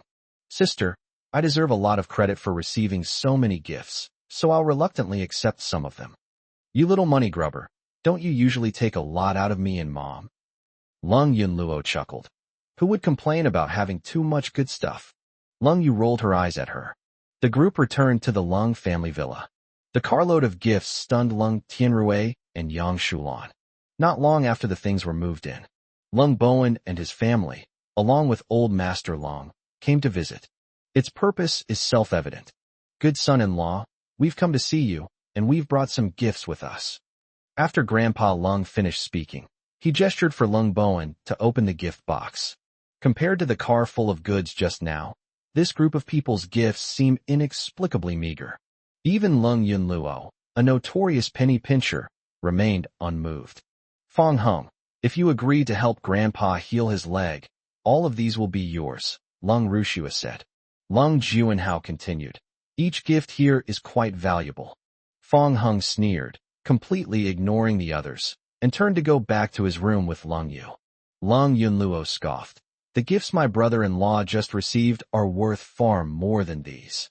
Upon seeing this, Lung Bowen immediately reprimanded Lung Juanhao and Lung Rushua. If you can't speak properly, then shut your mouths. Seeing their father suddenly lose his temper, the brother and sister dared not utter another word. Grandpa Lung asked, Tianrui, when will my good grandson-in-law be able to come out? Dad, Xiao Hing is tired after a long day at work and should be resting. He probably won't come out until dinner time. Lung Tianrui's attitude was indifferent. What happened in the banquet hall yesterday? It truly chilled him to the bone. Lung Bowen said, Dad, let's wait a while. Good. Grandpa Lung agreed. As a result, they waited until late at night. The group of people were sprawled out on the sofa, fast asleep. Yang Shulan came up and woke them up. Dad, brother, it's getting late. Why don't you go back first? Lung Bowen glanced at the time and knew that waiting any longer would be futile, so he persuaded old Master Lung to leave together. The group got into a car and drove out of the courtyard. Lung Juanhao immediately started cursing in displeasure. They're really spoiled. They have some lousy medical skills, but they think they're so great. Lung Rushua was also indignant and couldn't stand the insult. Grandpa, the world is so big. There are countless people with better medical skills than Fong Hung. There's no need for us to be so eager to please him. Lung Bowen said, Dad, Tianrui's son-in-law is really going too far. No matter what, you and I are his elders. We lowered ourselves to ask him for help, but he treated us like this. Old Master Lung remained silent, while the brother and sister echoed his sentiments. That's right, Dad. I don't care how Fong Hung treats me and my brother, but how could he treat you and Grandpa like that? He has absolutely no manners. In my opinion, we shouldn't spoil him anymore. What a piece of trash he is. I don't believe we can't find a more skilled doctor in Luoqing.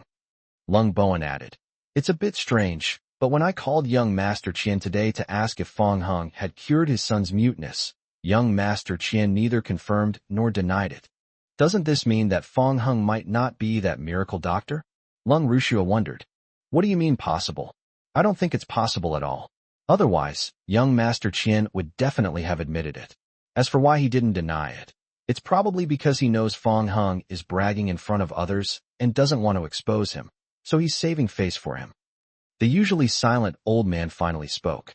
Bowen, did young Master Qian really not acknowledge that Fong Hung is that miracle doctor? Dad, your son would never lie to you. All right, let's leave it at that.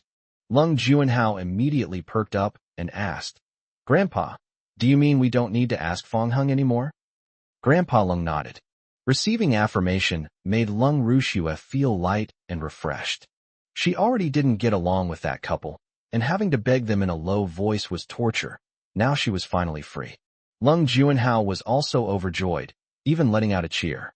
Phew, finally I don't have to put up with that guy's temper anymore. While Lung Juanhao was happy, he was also thinking about how to get back at Lung Juanhao. A habit formed over many years in the underground community. This led him to be vindictive and always hold a grudge. Since Fang Heng isn't that miracle doctor, he can't let his anger from the past 2 days go to waste. Grandpa, I also want to contribute to the company. Could you arrange a position for me? Okay, whatever you want. What do you want to be? Old Master Lung smiled, because he felt indebted to Lung Juanhao, so he would try his best to fulfill his requests. On the other side, the couple hadn't eaten much in the evening. At this moment, my stomach started rumbling in protest. How about we go eat at a roadside stall? Fang Heng suggested. Lung Yu glanced at the time and said, It's so late. Are there still any stalls outside?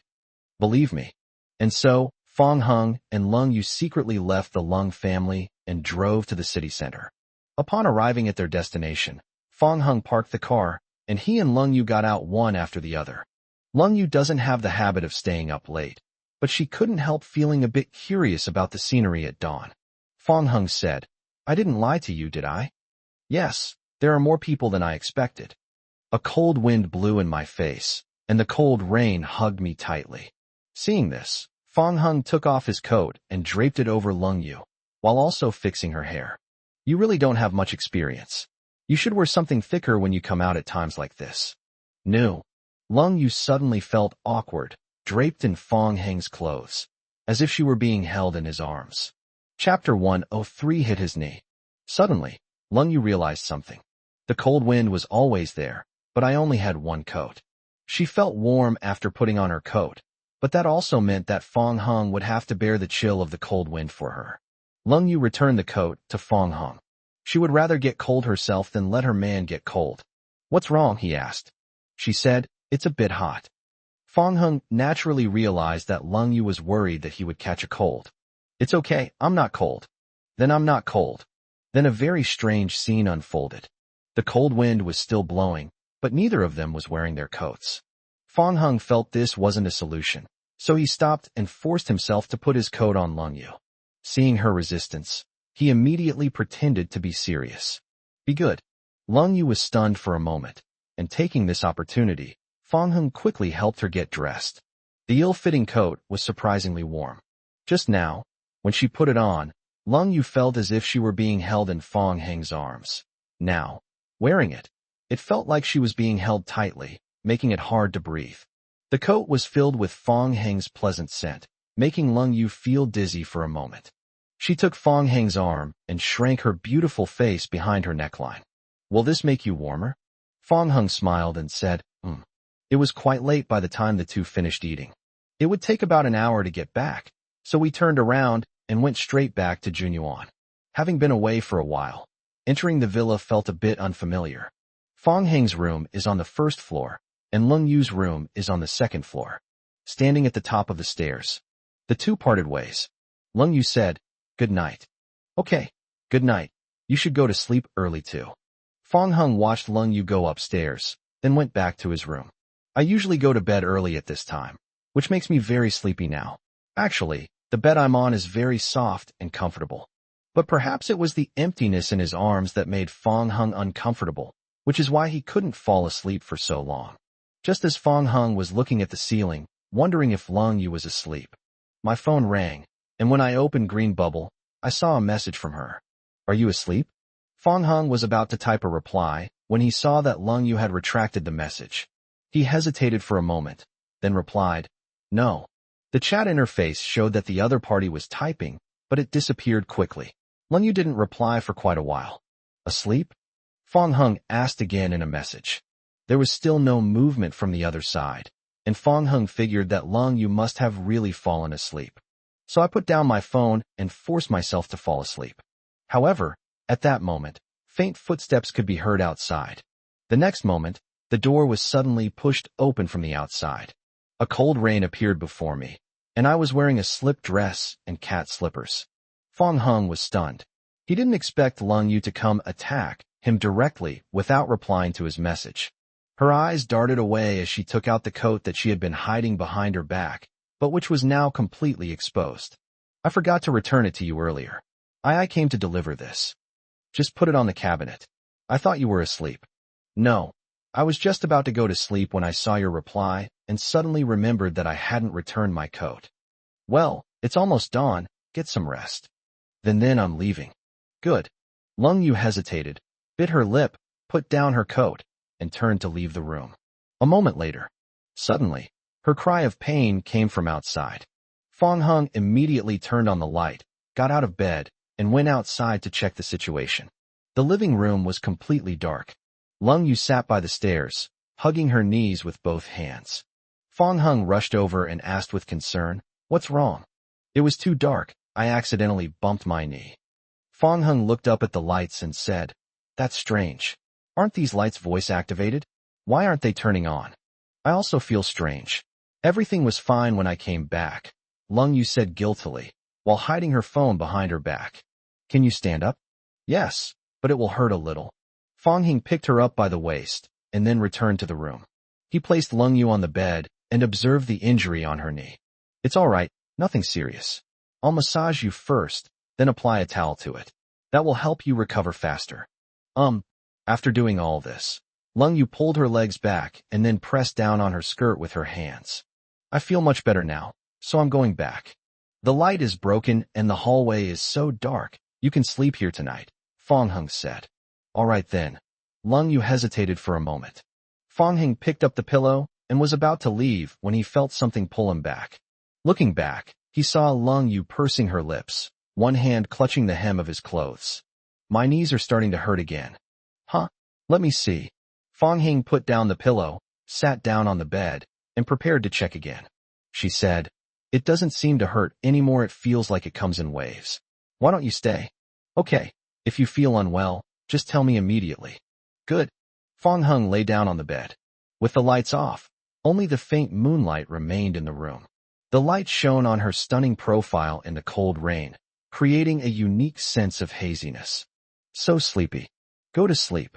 She nodded, closed her eyes, and fell asleep in the blink of an eye. Fong Hung couldn't resist the drowsiness any longer, so he took the initiative to pull Lung Yu into his arms and fell into a deep sleep. A moment later, Lung Yu slowly opened her eyes, her gaze filled with surprise. The next day, the couple was awakened by the urgent ringing of their cell phones. The call was connected. Lung Yunluo's voice came from the other end. "Something terrible has happened, brother-in-law. You and my sister have both disappeared." Fong Hung was stunned by her words, and it took him a while to react.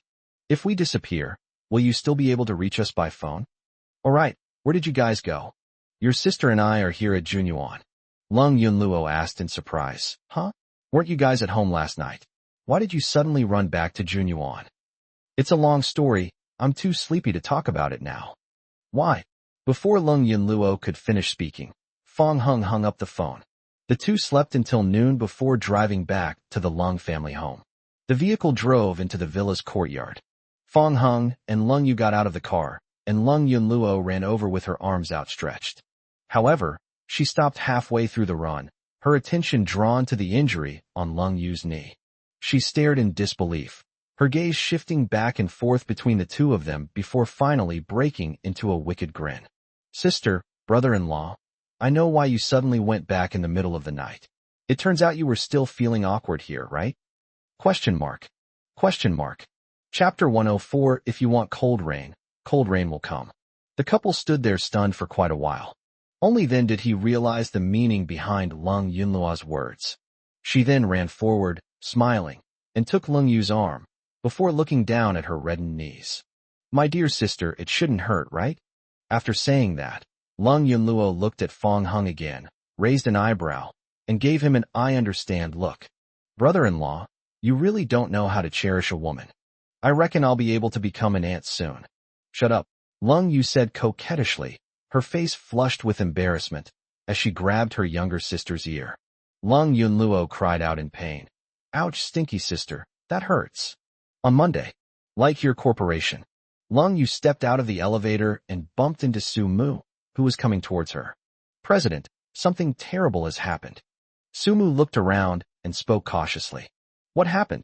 Lung Yu asked.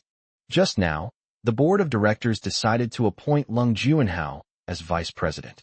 Lung Yu paused in her tracks, her delicate brows furrowing slightly. Lung Juanhao had never studied any business management. He had only been back at the Lung family for a few days when he was promoted to vice president. Speak of the devil, and he shall appear. Just then, a father and son swaggered into the CEO's office area. The people who arrived were none other than Lung Bowen and Lung Juanhao. Upon seeing this, Su Mu immediately greeted the two of them. Hello, Chairman. Hello, Vice President. Lung Juanhao asked in confusion. Dad, aren't we both vice? Why doesn't this girl call you Vice Chairman? These words left Su Mu bewildered. Lung Juanhao was as naive as a blank sheet of paper, not even understanding such basic workplace, unspoken rules. Allowing him to sit in the vice president's seat will likely cause a lot of trouble in the future. Juanhao, this is the first lesson you need to learn when you enter the workplace. Lung Bowen patiently explained the reason to Lung Juanhao. Upon hearing this, Lung Juanhao felt as if he had been enlightened. Oh, I get it. So, when I meet clients in the future, as long as the most important person there is, even if they are a deputy, I should still address them with the highest honors, right? That's generally how it is. You still have a lot to learn. I'll teach you slowly when we get back tonight. You can also ask Assistant Su if you don't understand anything. Lung Yu noticed Su Mu's reaction and knew that she was hesitant to speak, so she directly refused on her behalf. Vice Chairman, Su Mu is my assistant. She is very busy with work and has no time to do anything else. Lung Juanhao was somewhat annoyed and raised another question to Lung Bowen. Dad, why don't you call Lung Yuchong a higher title? And she doesn't seem afraid of you, the vice chairman, at all. Lung Juanhao felt that the facts were vastly different from what his father had just said.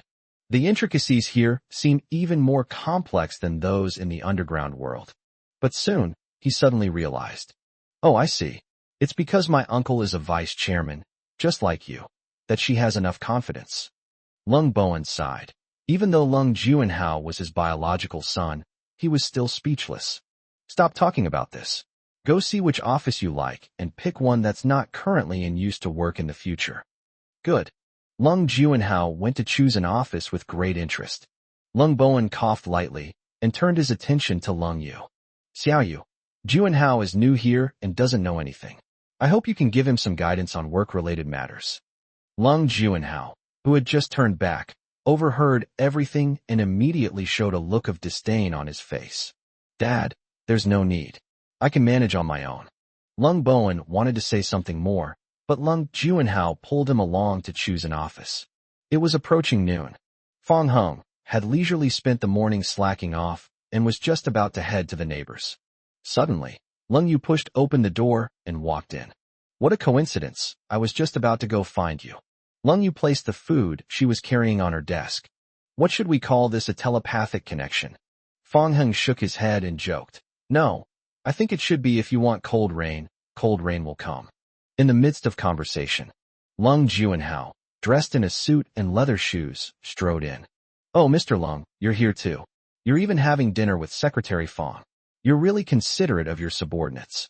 Lung Juanhao spoke in a sarcastic and unsettling tone. Fong Hung couldn't help but feel a little confused. The order had been given earlier by Lung Yu. Logically, the security guards shouldn't have let Lung Juanhao in. How did you get in? Lung Juanhao shook his leg, looking smug. Mr. Lung, it seems Secretary Fong doesn't know yet. Why don't you introduce my current position to him? Ignoring Lung Yu, he handed Fong Hung a pair of chopsticks. Lung Juanhao looked slightly embarrassed, straightened his suit collar, and flicked his green bangs. Let me introduce myself. I am Lung Juanhao, currently serving as the Vice President of Guangyan. Secretary Fong, from today onwards, I am also your superior. Lung Juanhao unconsciously shook his head as he spoke. Lung Yu looked directly at Fong Hung and said calmly, just ignore anyone who assigns you work besides me. Hey, Mr. Lung, this won't do. Fong Hung is the president's office secretary, not your personal secretary. Lung Juanhao sat down in the chair. President Lung, you really are something else. You've become the president, but you haven't even arranged a higher position for Secretary Fong. He turned to look at Fong Hung and continued to sow discord. Secretary Fong, I happen to be short of an assistant. Why don't you work for me? Being a vice president's assistant is definitely more promising than continuing as a junior secretary. She was promoted from a secretary in the president's office to assistant to the vice president. If it were one of the lower-level employees, I'm afraid none of them would be able to withstand the doubts. Lung Juanhao guessed that Fong Hung had a chance of agreeing. In this way, we can use work as an excuse to boss him around. Lung Juanhao was still happily daydreaming. Unexpectedly, Fong Hung did not hesitate for a moment and said coldly, "No interest." This startled Lung Juanhao. He anticipated that Fong Hung would most likely refuse. But I didn't expect the other party to be so resolute, as if they didn't care about the position of vice president's assistant at all. "Are you serious?" Lung Juanhao asked. "Certainly." Fong Hung immediately ordered them to leave. "Also, please leave gracefully and don't disturb Mr. Lung and me while we're having our meal. You only get one chance. Don't regret it someday, and come crying to me for help. You're overthinking it." Lung Juanhao thought Fong Hung was out of his mind. They don't even know how to seize the opportunity for promotion. However, what he didn't know was that if it weren't for the fact that he could slack off openly and be with Lung Yu every day, Fong Hung wouldn't even want to come to this class. As for the so-called vice president's assistant, Fong Hung didn't care at all. Chapter 105, Meeting the Parents. Only after Lung Juanhao left did the two of them feel like eating. Fong Hung tasted the food and couldn't help but show a hint of surprise. "Where did you buy this? The taste seems so familiar." "I didn't buy it. I just made it in the cafeteria." This was beyond Fong Hung's expectations. Unexpectedly, Lung Yu went to the staff canteen to cook for him. Fong Hung could imagine how astonished the chefs must have been when they saw this scene. After all, it's a rare sight to see the president of Lightyear personally cooking. "Your cooking skills have improved again. It tastes even better than before." "Yeah. Then you should eat more." Lung Yu smiled and served Fong Hung a lot of food. Fong Hung was enjoying his meal when he glanced to the side and saw Lung Yu staring at him blankly, her chin resting on her hand. "Why aren't you eating?" Lung Yu snapped out of her daze and said, "I'm already full." "How could you be full so quickly after eating so little?" Fong Hung picked up a piece of food with his chopsticks and slowly brought it to her mouth. "Eat some more." Lung Yu reluctantly opened her mouth and ate it. It was approaching evening. Fong Hung received a call from his uncle, Fong Dehui, who said he would like to come back and have a meal together when he has time. He thought about it for a moment and realized that it had indeed been a while since he had gone back, so he readily agreed. In the call, Fong Hung planned to go find Lung Yu to explain the situation, since if he went to his uncle's house, he wouldn't be able to go home with her after get off work. I entered the office. Lung Yu had just hung up the phone. Fong Hung could tell that she wasn't in a good mood. "Is there another problem at work?" "If it's work, it's easier to solve." "What happened?" Lung Yu sighed, and then explained the whole story. Fong Hung only then learned about it. It turned out that Lung Juanhao wanted to show off his status as vice president and give everyone a hard time, so he berated all the departments without any other reason. After listening, Fong Hung was amused by the joke. Like Lung Rushua, Lung Juanhao is an absolute oddball, so it's not surprising that he would do something like this. If you put Lightyear under his control, he'd probably ruin it within days. Now every department is complaining. In their view, they haven't done anything wrong and have been scolded for no reason. The cold rain pressed against my temples, making me feel agitated. Fong Hung moved up behind her and gently pushed aside her delicate hands. Lung Yu was slightly taken aback, not yet reacting. The next moment, wherever Fong Hung pressed down, everyone experienced an unprecedented sense of comfort. The cold rain quickly became engrossed in it, making one drowsy, and most of the worries disappeared as a result. "Are you feeling better?" "Much better." After Fong Hung stopped, Lung Yu felt a sense of lingering satisfaction. "Have you studied massage?" she asked. "My dad taught me a little something when I was little." Fong Hung learned massage when he was a child, and now he has mastered the skills of a divine doctor, as well as his understanding of various nerves and acupoints. A massage is naturally irresistible. No wonder. "Teach me when you have time." "Huh?" Fong Hung asked, puzzled. "Why are you learning this?" "I won't tell you yet," Lung Yu said, deliberately keeping him in suspense. "I'm leaving." "Where did you go?" "I've decided not to tell you yet." "You? I hate you," Lung Yu said with a resentful expression. Fong Hung stopped teasing her and said, "My uncle called me and asked me to go back home." "I see. Then you should go quickly and be careful on the road. I'll send you an address. If you're free after get off work, you can come over if you want." "Huh?" Lung Yu was slightly taken aback. "Okay." After Fong Hung left, the cold rain made me feel like I was sitting on pins and needles. Going to see Fong Heng's uncle is practically the same as meeting the parents. She had neither experience, nor was she mentally prepared. Not knowing what to do, Lung Yu immediately thought of Su Mu and called her for advice. "President, what's the matter? Do you know what to do when meeting someone's parents?" Su Mu was stunned for a moment, thinking he had misheard. On the other side, Fong Dehui's family is making preparations for Fong Heng's arrival. Ever since Fong Hung helped me a lot last time, now the whole family practically worships it. After all, if it weren't for Fong Hung, they wouldn't have been able to afford the huge losses the garment factory suffered, even if they sold everything they owned. A moment later, there was a knock on the door. Fong Dehui thought it was Fong Hung returning, and happily went forward to open the door. The person who came was unexpected. A mother and daughter were standing at the door. The woman's name was Ruan Xiao, and she was Zhao Fong's former colleague. "Hello, brother-in-law. I've come to visit." Ruan Xiao smiled and gestured for her daughter, Jian Yao, to greet them.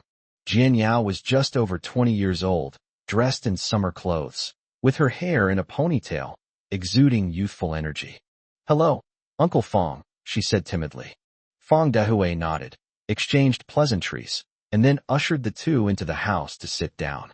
When Zhao Fong saw that it was a mother and daughter, she immediately greeted them with a smile. At this moment, Ruan Xiao started to tease. "Sister Fong, you don't know, when my brother-in-law opened the door and saw Yao Yao and me, his expression changed immediately. It seemed like he wasn't very welcoming to us." Fong Dehui explained with a smile. "No, I thought it was my nephew who came back." "Is that Xiaohong?" "Right. I remember him. He was very handsome when he was a child. Does he have a girlfriend now?" Ruan Xiao subtly hinted that her purpose in coming here was to gather some inside information. It is said that Zhao Fong's nephew, Fong Hung, has become successful and came back driving a BMW G-Class worth more than 2 million yuan. So he dragged his daughter Jian Yao along, hoping to find a way to snag a rich husband. The child hasn't said anything yet, so it probably hasn't happened yet, right? Zhao Fong was unsure, and then looked Jian Yao up and down. "Ruan Xiao, I haven't seen Yao Yao for the past few years. I didn't expect her to have grown so much. Does she have a boyfriend yet?"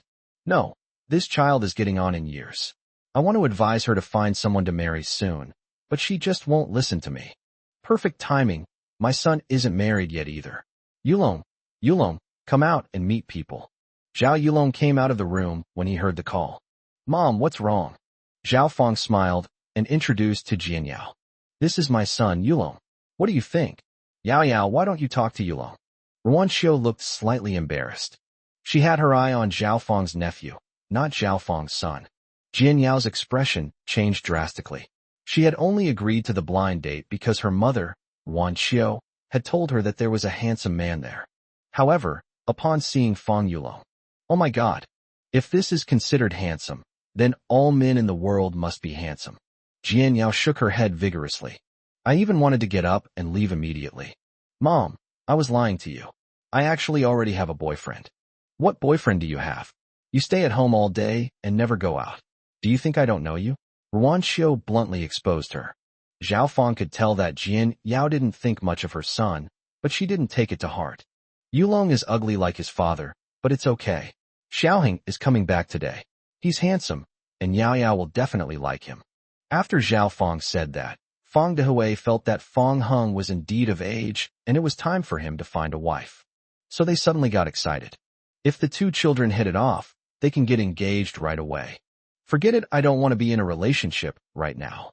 Jian Yao felt that Fong Yulong wasn't good looking at all. They were all family, so she guessed his cousin wasn't much better looking either. Just then, there was a knock on the door. Fong Dehui stepped forward, opened the door, and beamed with joy. "Xiaoheng, you're back?" The moment Jian Yao saw Fong Hung walk in, her eyes widened in shock. Chapter 106, Nephew's Wife. The man before me was incredibly handsome, far exceeding my expectations. Jian Yao was dumbfounded. "So cool. It's my type. Forget about dating and marriage. I'd even have a baby right now.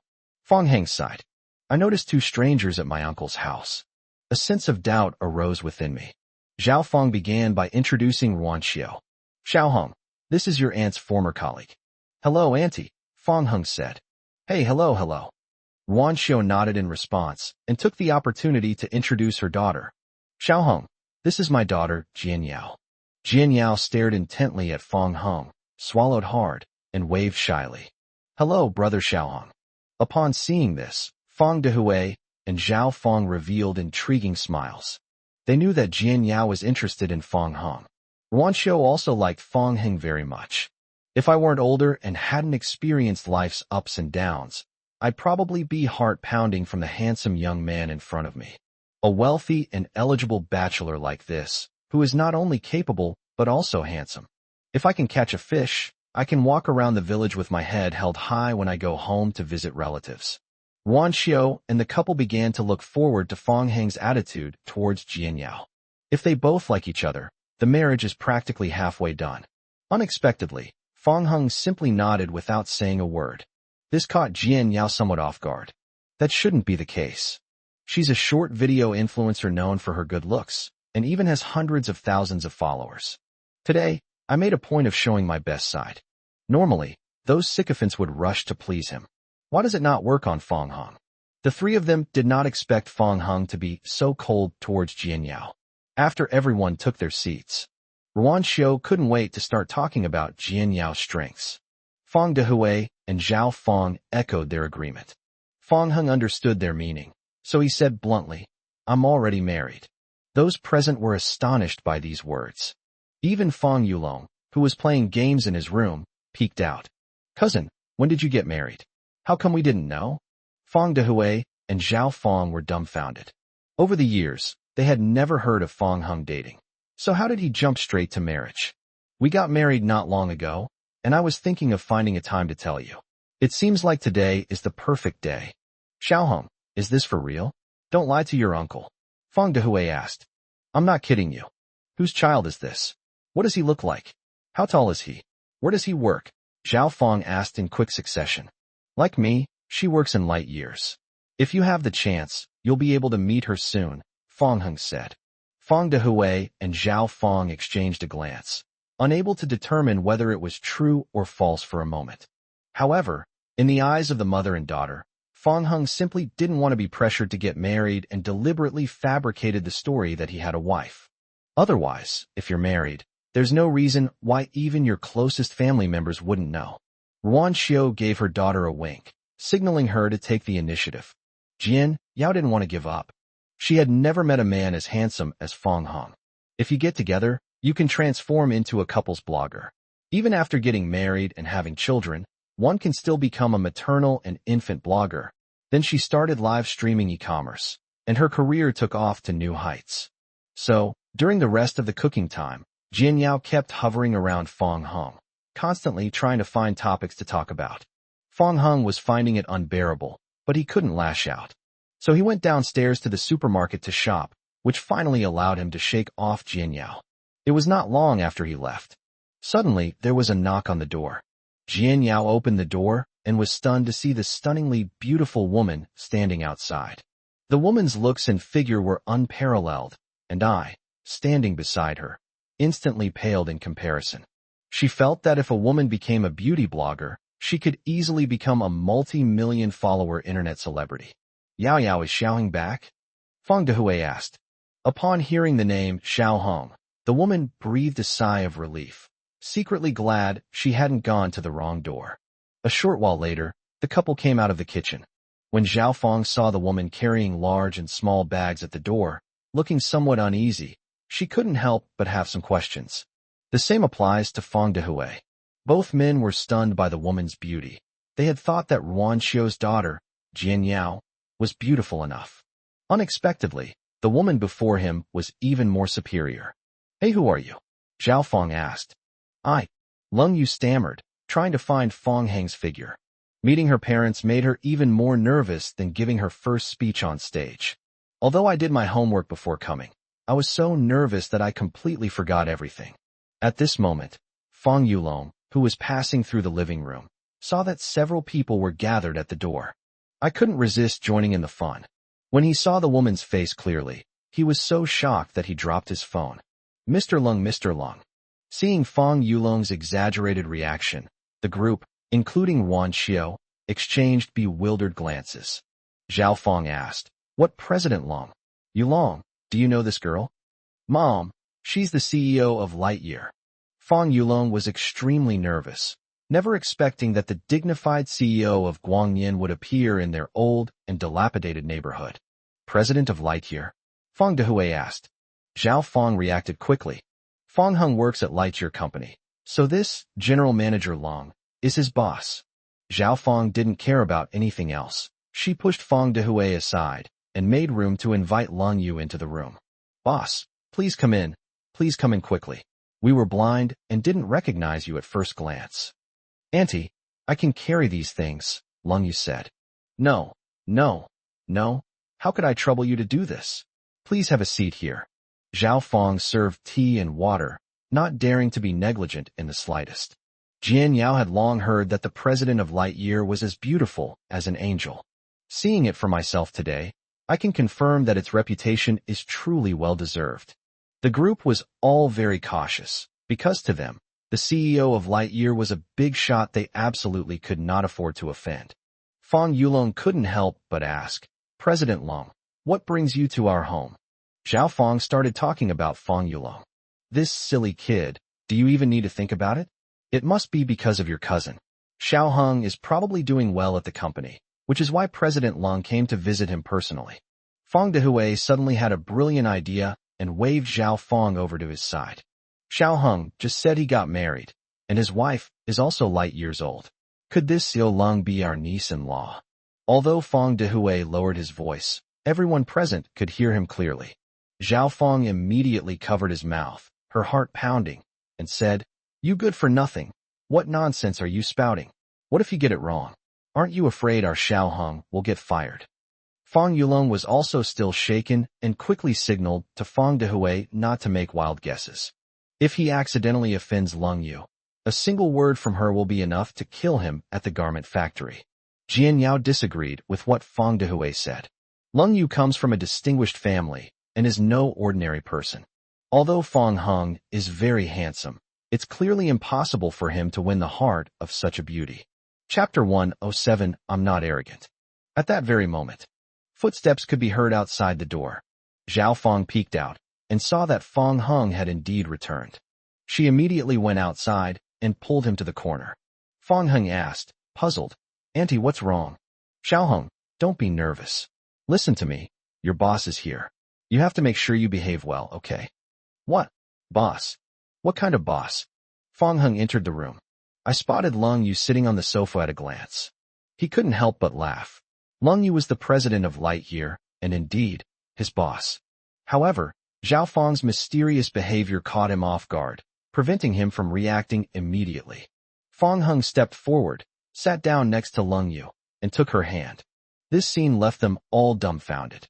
Zhao Fong stamped her feet anxiously and said, "Xiao Hung, are you sure you heard correctly? This is your boss, not your wife." The father and son snapped out of their shock and stared at Zhao Fong speechlessly. "Even now, haven't you realized it yet? This Ms. Lung is Xiao Heng's wife, and also our niece-in-law." Fong Dehui said, visibly excited. "Yes, Mom. Otherwise, how could my cousin have held President Lung's hand?" Fong Yulong was immediately filled with admiration for Fong Hung. "I never imagined that Fong Hung would actually marry the CEO of Lightyear, while I'm having a hard time finding a girlfriend." The mother and daughter were shocked, and when they looked at each other, they felt extremely awkward. Wan Xiao knew that her wealthy husband had run away. Jian Yao knew that there was no hope for her relationship with Fong Hung. It was only a brief encounter, yet it left her with a tightness in her chest, as if she had just experienced heartbreak. The two had no desire to linger any longer, so they said goodbye and left. After seeing Wan Xiao and Jian Yao off, Zhao Fong hurriedly turned back and sat down next to Lung Yu, her expression full of affection. "Oh my, she's so beautiful, like she stepped out of a painting. And those legs are so long. She's even taller than Yulong in high heels. Our Xiaoheng really has good taste." Zhao Fong couldn't stop smiling, and neither could Fong Dehui. Both of them were very fond of Lung Yu, their niece-in-law, and were genuinely happy for Fong Heng's marriage. Suppressing their excitement, the couple pulled Fong Yulong along and continued preparing the meal. Only Fong Heng and Lung Yu remained in the living room. Why did you come without saying a word? You could have sent me a message so I could have picked you up. I remember sending it.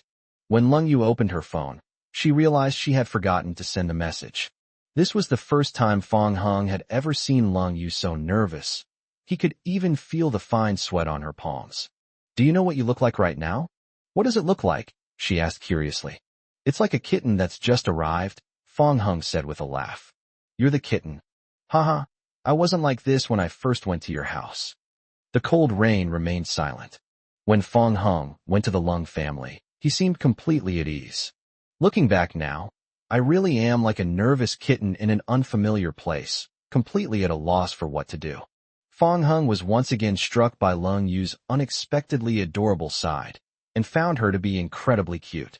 Who would have thought that Lung Yu, who usually remained calm and collected even when facing thousands of employees in the company, or even those big shots in Los Angeles.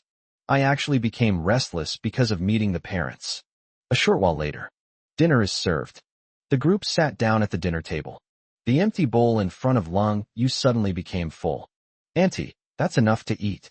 Hey, this isn't enough. Bring me more. Zhao Fong kept putting food on her plate. Fong Dehui then asked, Niece-in-law, how is Xiao Heng doing at the company? Uncle, Fong Heng is doing quite well at the company. Fong Heng was surprised that Lung Yu did not tell the truth. He was the king of slacking off at the company, and the phrase performing well was completely unrelated to him. Has he ever bullied you or treated you badly in any way? Lung Yu thought about it carefully and immediately shook her head, saying, No, Fong Heng has always been very good to me. That's good. If Xiao Heng makes a mistake in the future and you can't control him, just tell your uncle, and your uncle will teach him a lesson for you. Okay, uncle. The couple then asked many more questions, their words and actions revealing their affection for the cold rain. Lung Yu responded shyly to each question, which was very heartwarming. Fong Heng stared blankly at this scene, feeling as if he had rediscovered the warmth of home after many years. This meal took a long time to finish. It was late at night when I left. Sitting in the passenger seat, Lung Yu looked resentful and said, still laughing. Where did I laugh? Why aren't you laughing? You're clearly laughing at me, and you haven't stopped. I can't help it, you're just too cute. Lung Yu snorted and said, If you want to make fun of me, just say so. There's no need to make up these excuses. No, I really think you're adorable. So adorable that how should I describe it? I might just want to kiss you. Fong Heng stared at Lung Yu with a smile. Lung Yu froze, clutching the hem of her clothes, unconsciously avoiding Fong Heng's gaze. The atmosphere inside the car became quiet, but also began to subtly shift. By the way, how did you get here? Sumu brought me here, she said in a barely audible voice. You seem to be carrying quite a lot of things. Did she help you carry them upstairs? I carried it up myself. Fong Heng was slightly taken aback. Foolish. I'm not stupid. She suddenly raised her voice. If you weren't stupid, you should have called me back then. I won't fight. I never would have guessed that my CEO could be so arrogant. I'm not arrogant. The biggest characteristic of Tsundere is being stubborn. Back at the Lung family villa, Fong Heng and Lung Yu got out of the car one after the other. Lung Yunluo stepped forward, looking at the two with suspicion. He's obviously off having a good time, without even taking me with him. I've taken your sister home. If you want to come, I'll take you with me next time. Lung Yunluo exclaimed excitedly. Great. You have to invite me next time. I want to come and freeload too. No. Lung Yu flatly refused. She knows her younger sister all too well. He has always been outspoken and seems to thrive on chaos. If we take him there, who knows what kind of trouble he might cause. Why? My brother-in-law has already agreed. So who do you think you are? I'm going anyway. Lung Yunluo grumbled in dissatisfaction and started rolling around on the sofa. The couple looked helpless. Sudden, Lung Yu's phone rang urgently. After approval, Sumu's voice came from the other end of the phone. President, something has happened. Explain the situation.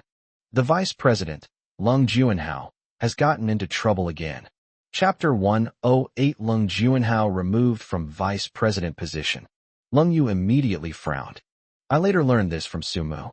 Lung Juanhao went to discuss cooperation in the afternoon. Seeing that the other party's salesperson was beautiful, he took advantage of his drunkenness to attempt to do something indecent. When his colleagues tried to stop him, Lung Juanhao became arrogant and domineering, verbally abusing them and even physically assaulting them. The other company has been a business partner of Lightyear for many years. The news spread quickly and has already attracted the attention of their higher-ups. After putting down her phone, Lung Yu's pretty face was full of seriousness. On the side, the two men heard everything clearly and understood the whole story. Lung Yunluo was indignant. That Lung Juanhao is utterly useless and more of a hindrance than a help. I don't know what Grandpa was thinking, sending such a scumbag to be the vice president. Fong Hung could see how complicated this matter was, with a complex web of interests involved. Recently, a major contract was signed, which happens to be related to that company, and Lung Yu has been running around for it. If handled improperly, it could trigger a chain reaction, and all of Lung Yu's efforts would be in vain. Just then, Lung Tianrui and Yang Shulan came down from the second floor. Lung Yunluo immediately stepped forward and told him about it. Yang Shulan said, "Your father already knows. Dad, you should call Grandpa right away and tell him to keep an eye on Lung Juanhao. If this continues, all the effort my sister has put into Guangyin will be ruined by him." I called, and the nanny said your grandfather is asleep, Lung Tianrui said. Then call uncle. Lung Juanhao is his son. It's one thing for him to race cars at the manor before, but are we just going to ignore something like this? Yang Shulan shook her head, her tone filled with helplessness. We've already called them. Your uncle said he'll handle it himself and told us not to meddle. Who are they? After they returned to their rooms and lay in bed, Lung Yu remained silent. Fong Hung knew that Lung Yu was in a bad mood, so he didn't say anything, but just gently stroked her forehead. Turn off the lights. Nothing was said that night. The next day, Lung Yu had just arrived at Guangyin Company. Sumu found her looking anxious. President, the incident yesterday caused a stir and public outcry. The company's senior management is furious and has decided to suspend some of the cooperation. The project we were recently negotiating will also be cancelled. The words fell. Sumu thought Lung Yu was about to fly into a rage.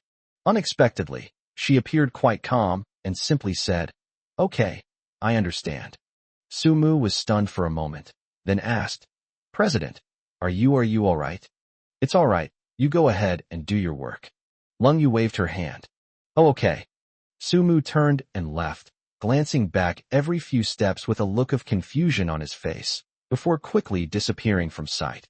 Then, Lung Yu's face gradually turned cold, and she went to the high-level conference room alone.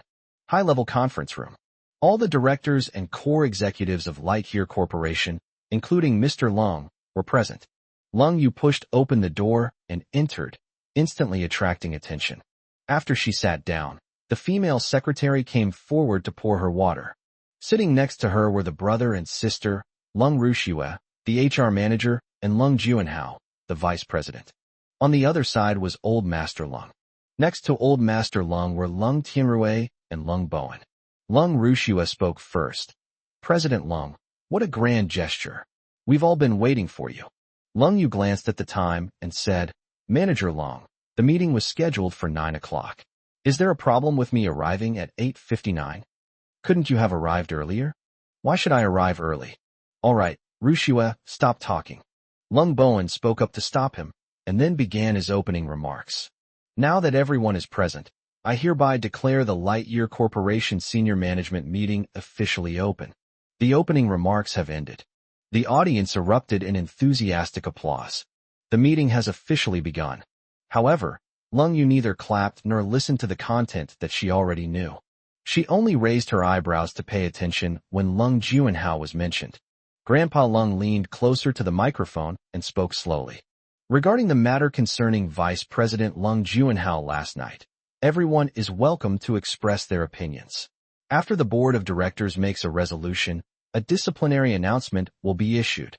The group looked at each other in bewilderment. Lung Juanhao is the eldest young master of the Lung family, and the old master Lung clearly dotes on him. Although he did something wrong, Who would dare to be so reckless as to criticize him? Unexpectedly, a jade-like hand slowly rose, followed by a clear, cold voice. Chairman, I request that Lung Juanhao be removed from his position as vice president.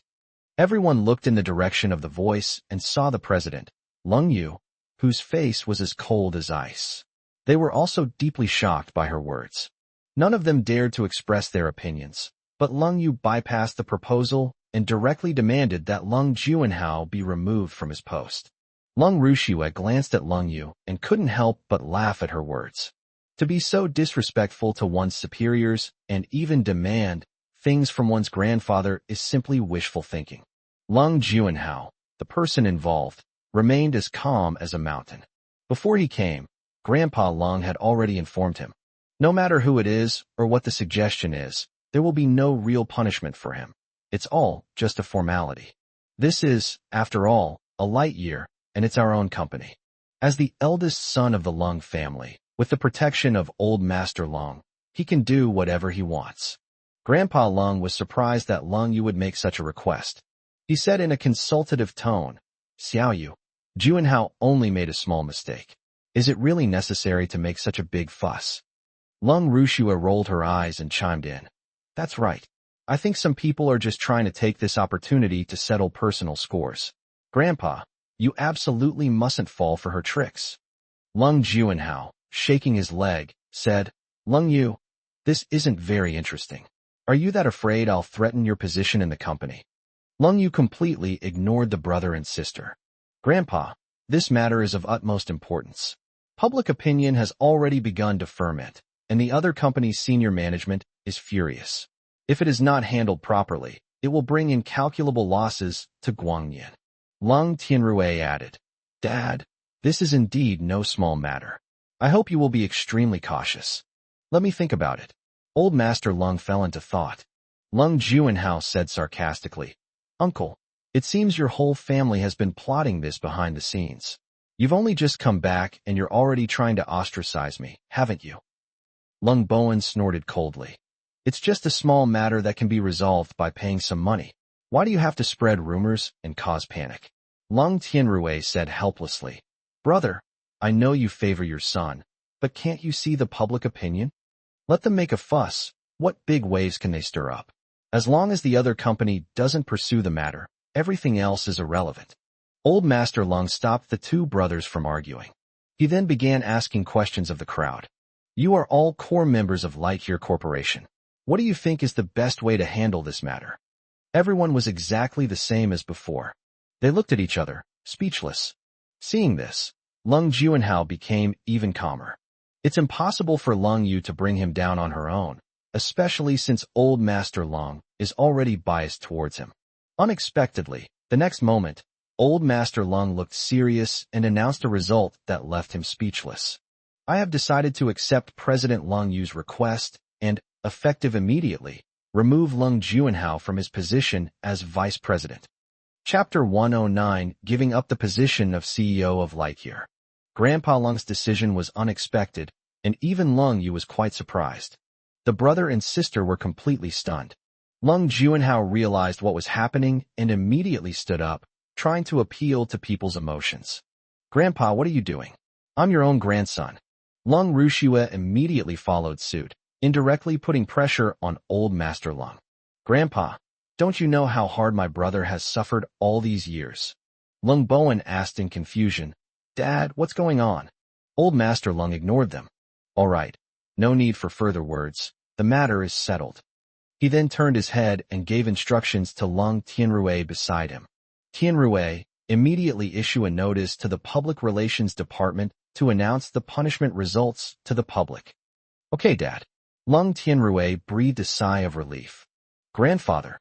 Lung Juanhao shouted in dissatisfaction, unable to understand what Old Master Lung meant. They clearly said it was just a formality, but now they've dismissed him from his post.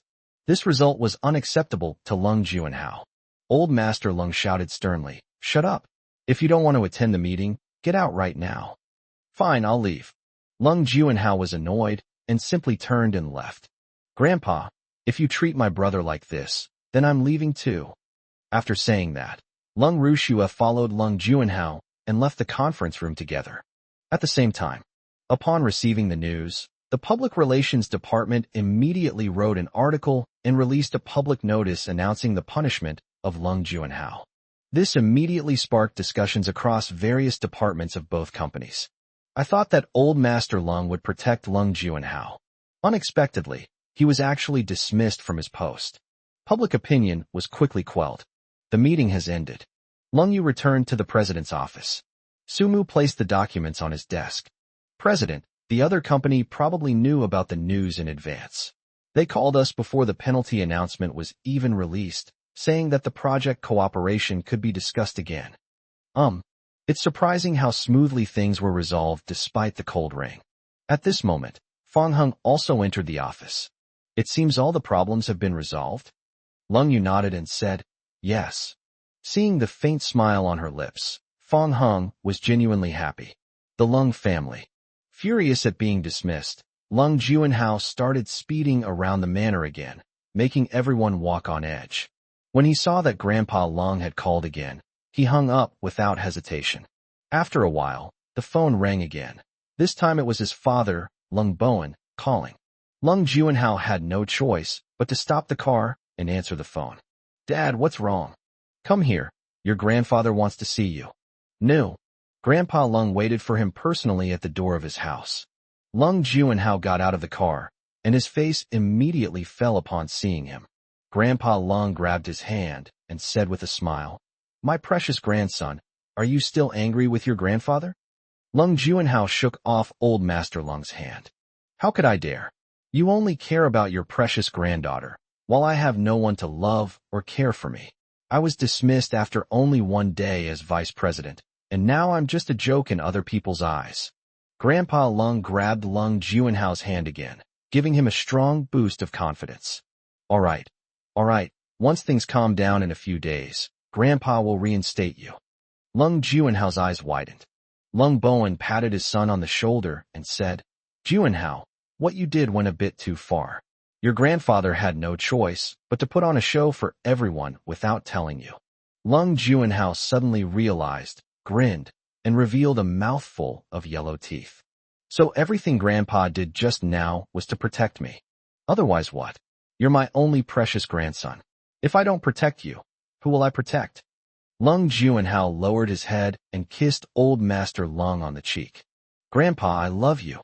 This delighted Old Master Lung, who laughed heartily, his eyes narrowing into slits. Okay.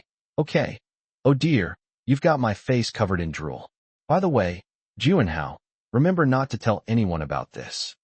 Don't worry, Grandpa. I definitely won't tell anyone. A few days later. It's almost time to leave work. Lung Yu and Fang Heng left the office. They ran into Lung Juanhao walking towards them. Fang Heng asked, weren't you dismissed from your post? Why are you still coming in here? That's enough.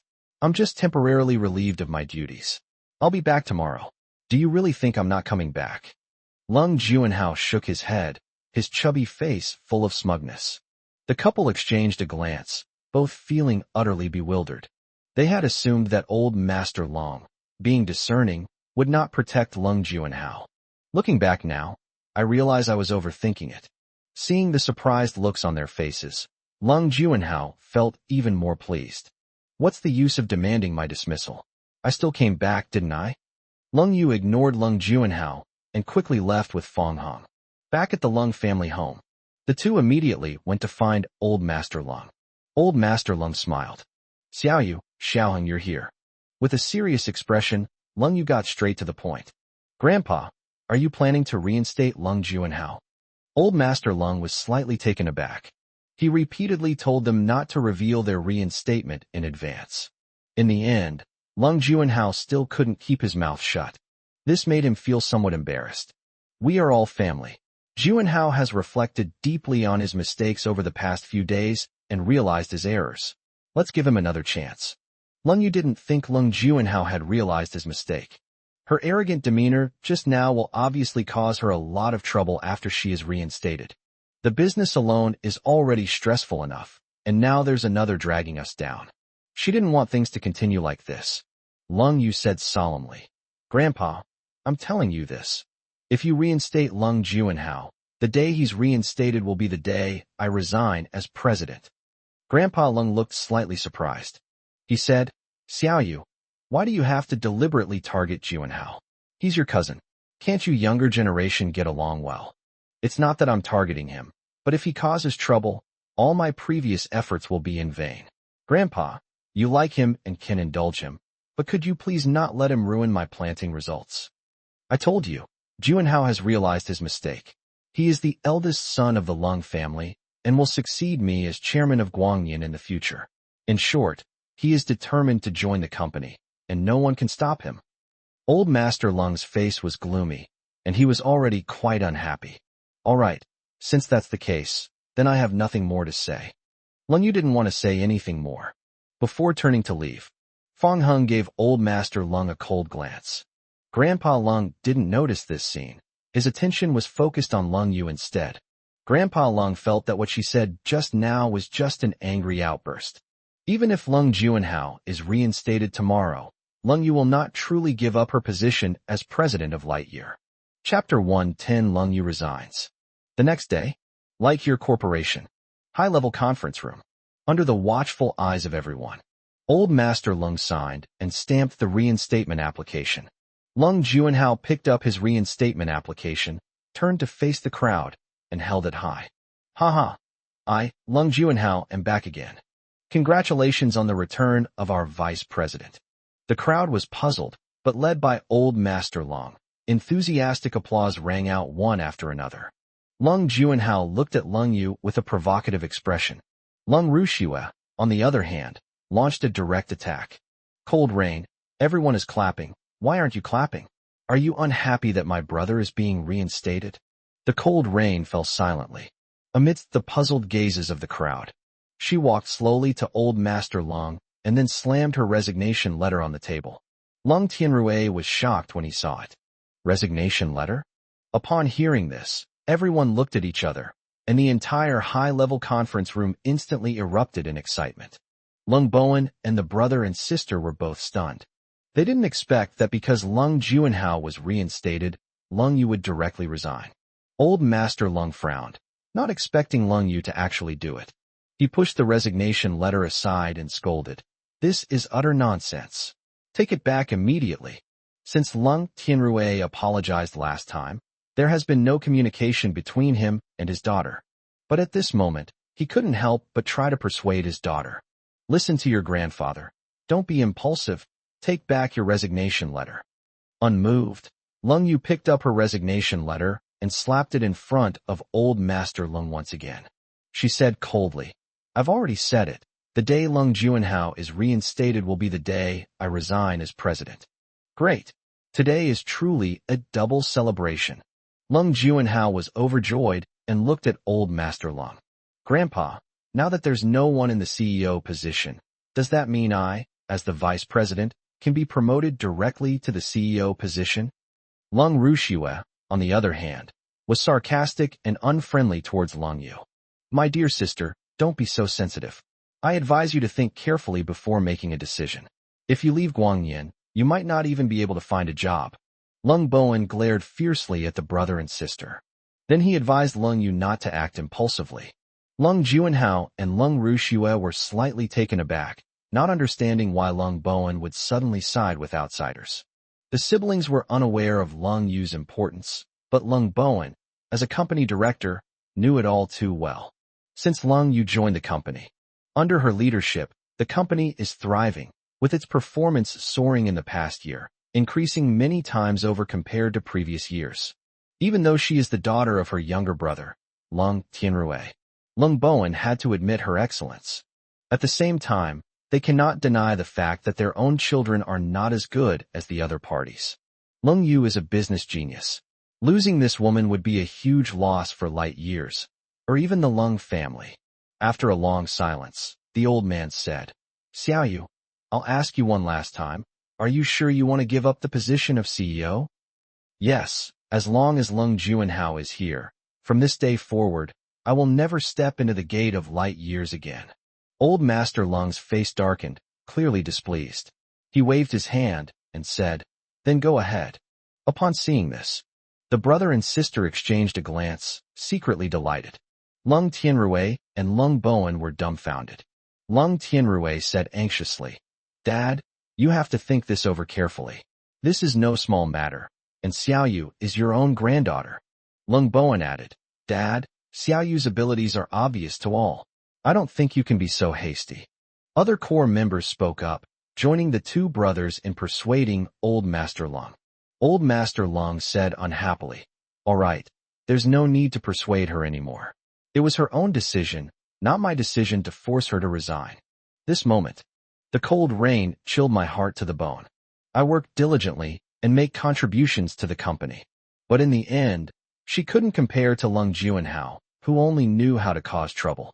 She could accept Old Master Lung's indulgence and favoritism towards Lung Juanhao. But she couldn't accept Lung Juanhao ruining her achievements, while Old Master Lung seemed indifferent. Since that's the case, then there's really nothing to be nostalgic about. She is light years away. The news of Lung Yu's resignation quickly spread throughout the entire Lightyear company. Staff and leaders from all departments were shocked by this. Sales department office. Li Hua was chatting and laughing with Fong Hung. Upon hearing the news, his expression changed drastically. Li Hua asked, "Secretary Fong, what's going on with President Lung?" Fong Hung remained calm. He had anticipated this outcome based on Old Master Lung's attitude yesterday. At that very moment, a brother and sister pushed open the door and entered. The people who arrived were none other than Lung Juanhao and Lung Rushua.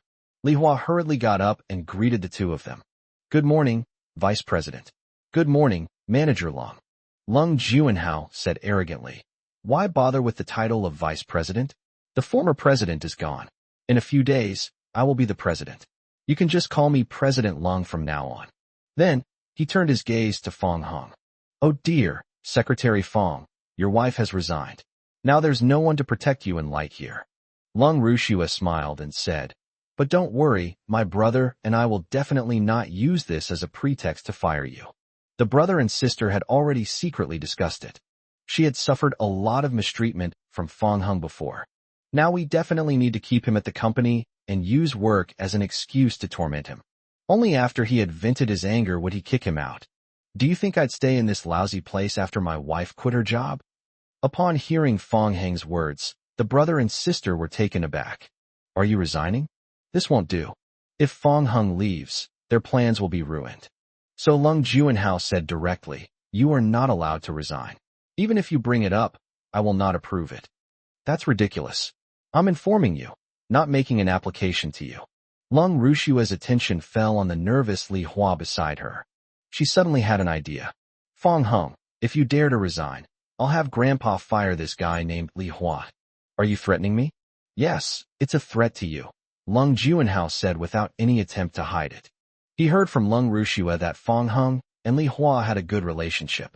Li Hua, who was very nervous just a moment ago, suddenly became calm and composed. He took off his work badge and slammed it on his desk.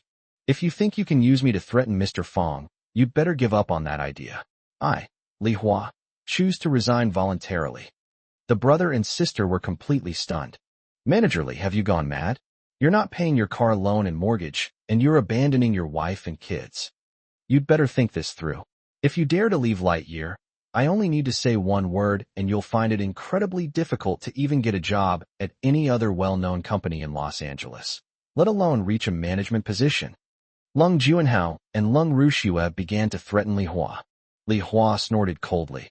"I have my own ways of dealing with these things. You two don't need to worry about it. With scum like you around, if you continue to stay in this place, I won't have a good end sooner or later." Chapter 111, Let Mr. Fong Spend More Time With You. Li Hua knew that without Fong Hang's help, he would not have become the sales manager at Guangyin Company. He didn't want Fong Hung to be caught in the middle and put in a difficult position because of him. Therefore, this decision was made directly. The green hills remain unchanged, and the clear waters flow on forever. "Mr. Fong, we will meet again." After saying goodbye to Fong Hung, Li Hua glanced at the two men, snorted coldly, and left alone. Fong Hung narrowed his eyes and stared directly at Lung Juanhao and Lung Rushua. "I will make you regret what you have done today." The words fell. Fong Hung left directly. The brother and sister were momentarily frightened by his fierce gaze. When he came to his senses, he became furious and embarrassed. He's just a gigolo. I don't know what he has to be so arrogant about.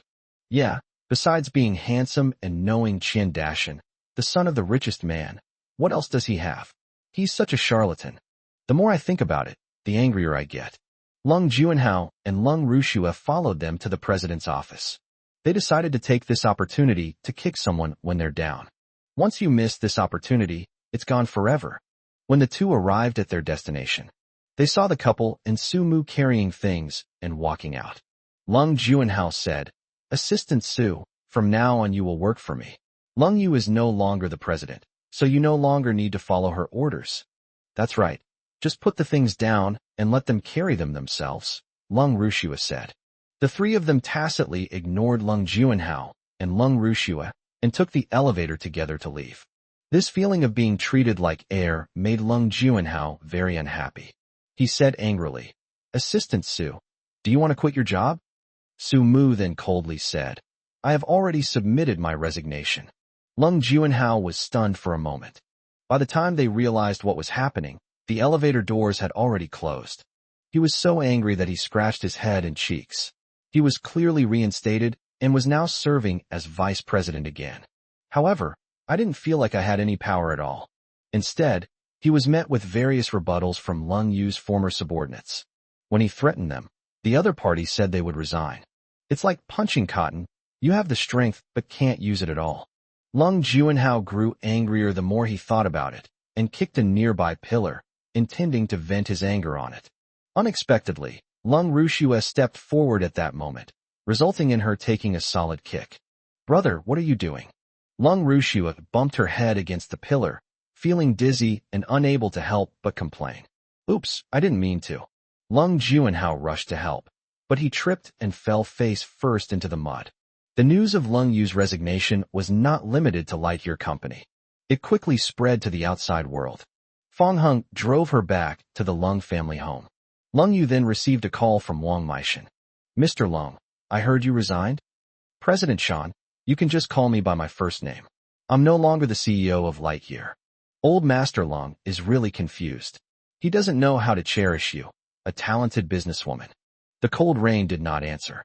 Wang Meishan added, "Hey, seriously, whichever company under the Wang family's name you'd like to work for, including my Meishan company, I'll arrange it for you right away." Lung Yu smiled wryly and said, "Miss Shan, thank you for your kindness, but I would like to rest for a while before thinking about work." "Okay, don't be too sad. Let Mr. Fong spend more time with you." Lung Yu had just ended her call with Wang Meishan. Several more calls came in. This was like rubbing salt into a wound, making Lung Yu's mood even more depressed. Fong Hung stepped on the brake, then snatched Lung Yu's phone, pressed, and held the lock screen to turn it off. Then, under her questioning gaze, he turned off his phone. "What are you doing?" she asked softly. Fong Hung turned the steering wheel, changed direction, and changed the destination. "When you're resting, you should act like you're resting. Come on, I'll go with you to relax and forget about all those unpleasant things." "Okay." Lung Yu forced a smile. "Turning off my phone and blocking out the noise brought a lot of peace and quiet. That's all." Fong Hung accompanied Lung Yu to a cat cafe, where she met her favorite cats and experienced being surrounded by them. Then go to the aquarium and follow the various marine creatures swimming in the water. Next, we went to the amusement park, sat on the Ferris wheel, and quietly admired the night sky and the poignant sunset. Finally, I went to the cinema and watched a popular animated film. The movie tells a story about childhood sweethearts who love each other but cannot be together. The ending was a rapid-fire sequence, extremely tear-jerking and touching. There's a line in it that really stuck with me. "Love arises with the wind, but when the wind stops, the heart remains unsettled." The moment I walked out of the movie theater, a cold wind swept by. Lung Yu's eyes instantly reddened. She choked up as she said, "Don't laugh at me. It's just that the movie was touching, and I happened to get some sand in my eye." Fong Hung didn't say anything. He just hugged her tightly.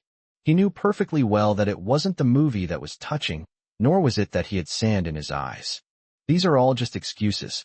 The real reason is the injustice she faced, the lack of understanding, The old master Lung's excessive indulgence of Lung Juanhao, and the ruthless trampling of her hard-earned achievements. In her mind, Lightyear was no longer just an ordinary company. It's more like a crumpled piece of white paper that, through meticulous carving and polishing, gradually transforms into a painting. Now the painting is covered in graffiti, which cannot be removed or stopped. Hot tears soaked his clothes, as if they had turned into fine needles, piercing Fong Heng's heart through his chest. Since Lung Yu has already resigned from Guangnian, then he no longer needed to show mercy. Lightyear Corporation. Chairman's office. Grandpa Lung, sitting in his wheelchair, was drinking tea.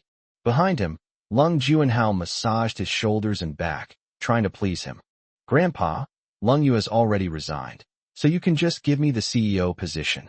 Old Master Lung said helplessly. Fine, fine, look at how impatient you are. Thank you, Grandpa. I knew you were the best to me. Just then, the grandfather and grandson were laughing and chatting happily. Lung Rushua pushed open the door and entered, looking flustered. Grandpa, something terrible has happened. Old Master Lung scolded. So reckless. You came in without even knocking. What serious incident could have happened? The company that worked with us called just now after they learned that my brother had been reinstated, saying they had decided to terminate all cooperation with us, and that they would file a lawsuit on behalf of that female salesperson. This matter has already trended on social media, and public opinion is raging, with countless people condemning it. In addition, besides that company, all the companies under young Master Qian's name, all the companies under the Wang family's name, Luoqing's leading enterprise Yuhing Company, and many other companies, large and small, have all suddenly announced that they want to terminate their cooperation with us because of this matter. And also, the entire sales department has resigned, and employees in other departments are starting to follow suit. Now the HR department is overflowing with people, and Grandpa Lung listened in a daze, feeling as if he were dreaming. He asked instinctively, and what? Moreover, even the head of human resources, along with many employees, have resigned. Chapter 112. It seems he's hungry. Lung Juanhao had bruises on his face from the fall he had just suffered. His sister Lung Rushua's words left him in disbelief. Sis, you're lying to me, right? None of this can be true. Brother, I'm not lying to you. Everything I'm talking about just happened. The words had barely left his mouth. Lung Juanhao received a phone call. Before he could even speak, he was met with a barrage of insults. After he finished yelling, the other party hung up immediately. Following that, I received many similar phone calls and countless text messages. Clearly, this is because his previous actions went viral, which then aroused public outrage and led to his being criticized. Lung Juanhao wanted to retaliate, but there were too many people to keep up with, so he had no choice but to turn off his phone. At that moment, Lung Bowen also rushed in. Dad, something terrible has happened. After that, many more core members entered the office. Everyone took turns reporting on the situation. The facts were undeniable, leaving the grandfather and grandson with no choice but to believe it. When all the information was put together, they realized that the situation was much more serious than anyone had initially thought. This is the most critical moment since the founding of Lightyear. The building is about to collapse. If we don't take action to save it now, it will be too late. Other board members, including key personnel, began to make suggestions. Things I wouldn't normally dare to say, I had to say now. Chairman, I think the first problem to solve is to eliminate public opinion, fire Vice President Lung Juanhao, and make a public promise never to hire him again. I agree. Secondly, we should bring Lung Yu back and let her continue to serve as the president of Guangnian. She can act as a lobbyist to persuade the companies that have proposed to terminate their cooperation, thus minimizing losses. Seeing that everyone was suggesting that he fire himself and then bring Lung Yu back to continue serving as president. It's like being slapped in the face repeatedly in public. Lung Juanhao flew into a rage and said, "What kind of bullshit suggestions are these? Believe me or not, I'll have my grandfather fire you all first." Many people shrank back, but some were stubborn and chose to fight back. Vice President, do you really think you've reached your current position because of your abilities? A mere brat who hasn't even grown up, yet probably still doesn't understand the current situation. Fire them all. Let's see just how bad the company can get. Chairman, if you keep spoiling your grandson, Lightyear will be completely finished. Yes, Chairman, we can't hesitate any longer. Let's make a decision quickly. A distinctive voice rang out from the crowd. Dad, I recommend that we immediately implement their proposal, fire Juanhao, and rehire Xiaoyu as the president of Guangyan. The speaker was Lung Bowen. He did not defend Lung Juanhao, but instead chose to stand on the same side as the core members.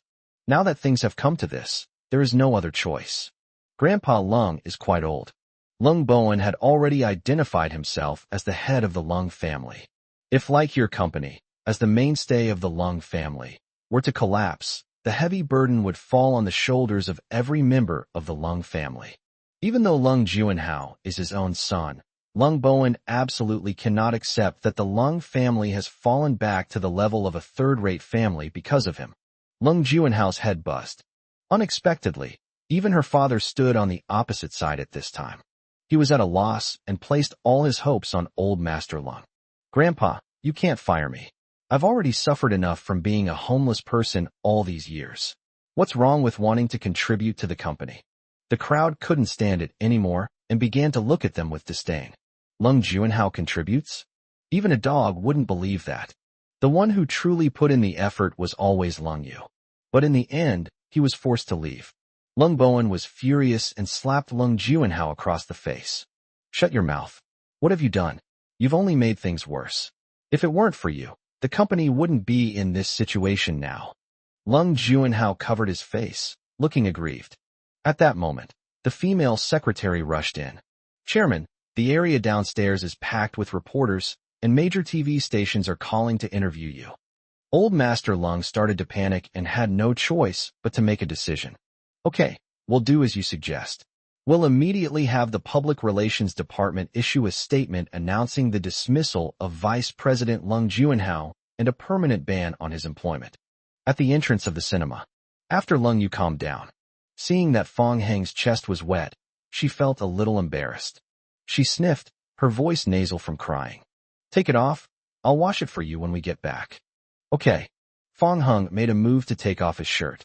Lung Yu was stunned for a moment, then hurriedly came up to stop him. What are you doing? I told you to go back and take it off, not to take it off now. There are people all around. Fong Heng smiled slightly, gently stroked her nose with his hand, and said, Of course I know. I was just teasing you. Lung Yu pouted, instinctively wanting to bite Fong Heng's hand, but fortunately the latter dodged in time. Looks like they're hungry. Let's go home and have some dinner. Just as Lung Yu said, there is a lot of people coming and going in the vicinity. From the very beginning, everyone was drawn to the two of them. I thought they were a young couple who were breaking up peacefully. Fong Heng and Lung Yu each possess outstanding good looks. This has led many young men and women to start making their own plans. They decided to take advantage of the time after the two broke up. He immediately rushed forward to ask for her contact information. However, all their plans were thwarted when the two left hand in hand.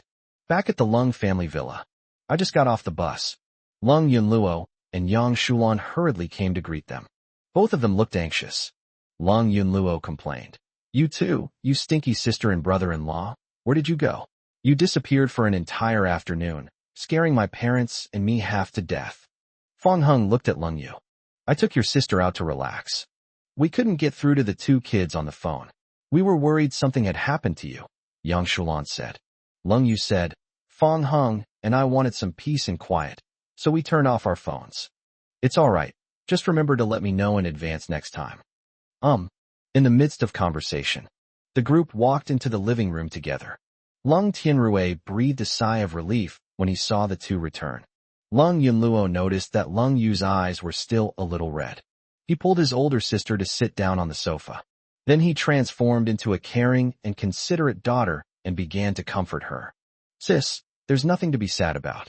If this place doesn't want me, there are plenty of other places that will. You can definitely go to a company that's 100 times more awesome than Lightyear. Lung Yu stroked her sister's head and said with a gentle smile, This is the only time you're not angry with me. Lung Yunluo chuckled. If I make you angry now, I'm afraid I won't have any pocket money left. By the way, I have some candy here. Do you want some? Chapter 113, They begged Lung Yu to return to Light Years. looking at the lollipop that Lung Yunluo had just taken out of her mouth. Lung Yu was speechless.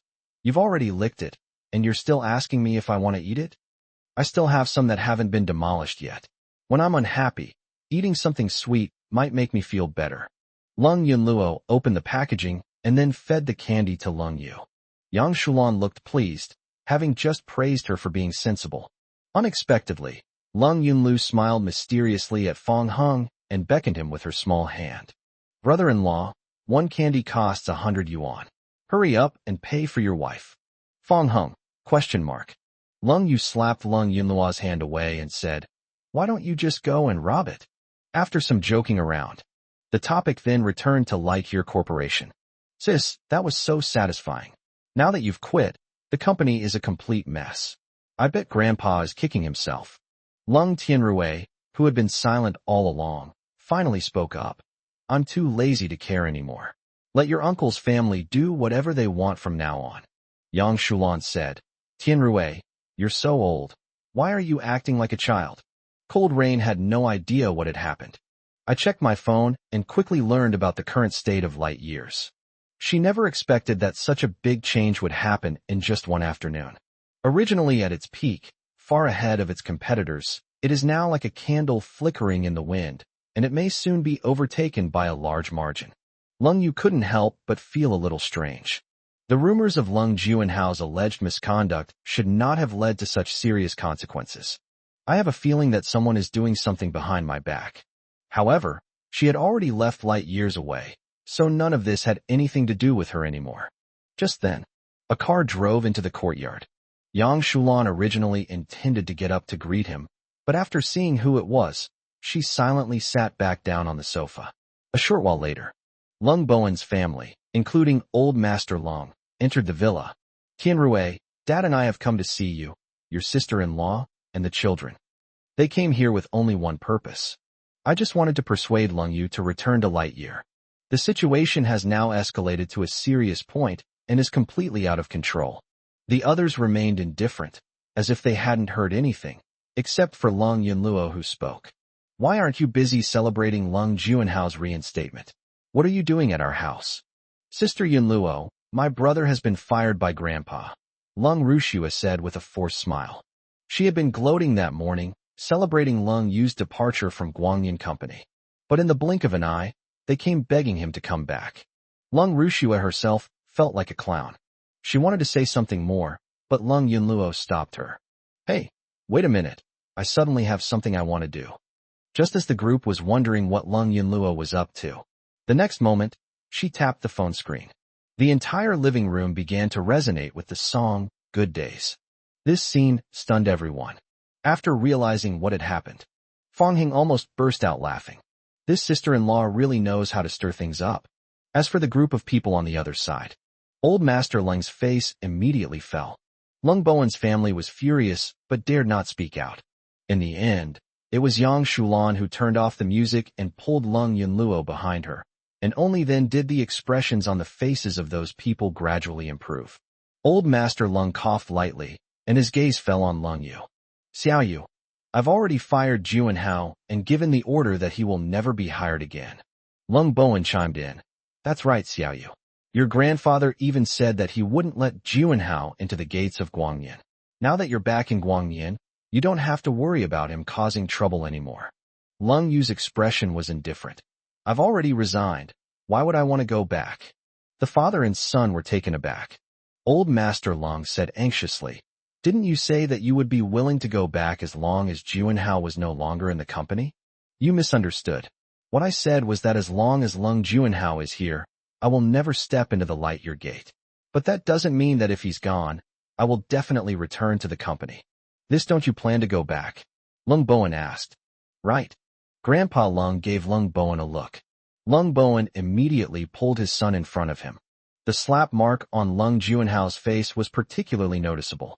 Even though he was extremely unwilling, he had no choice but to apologize to Lung Yu at this moment.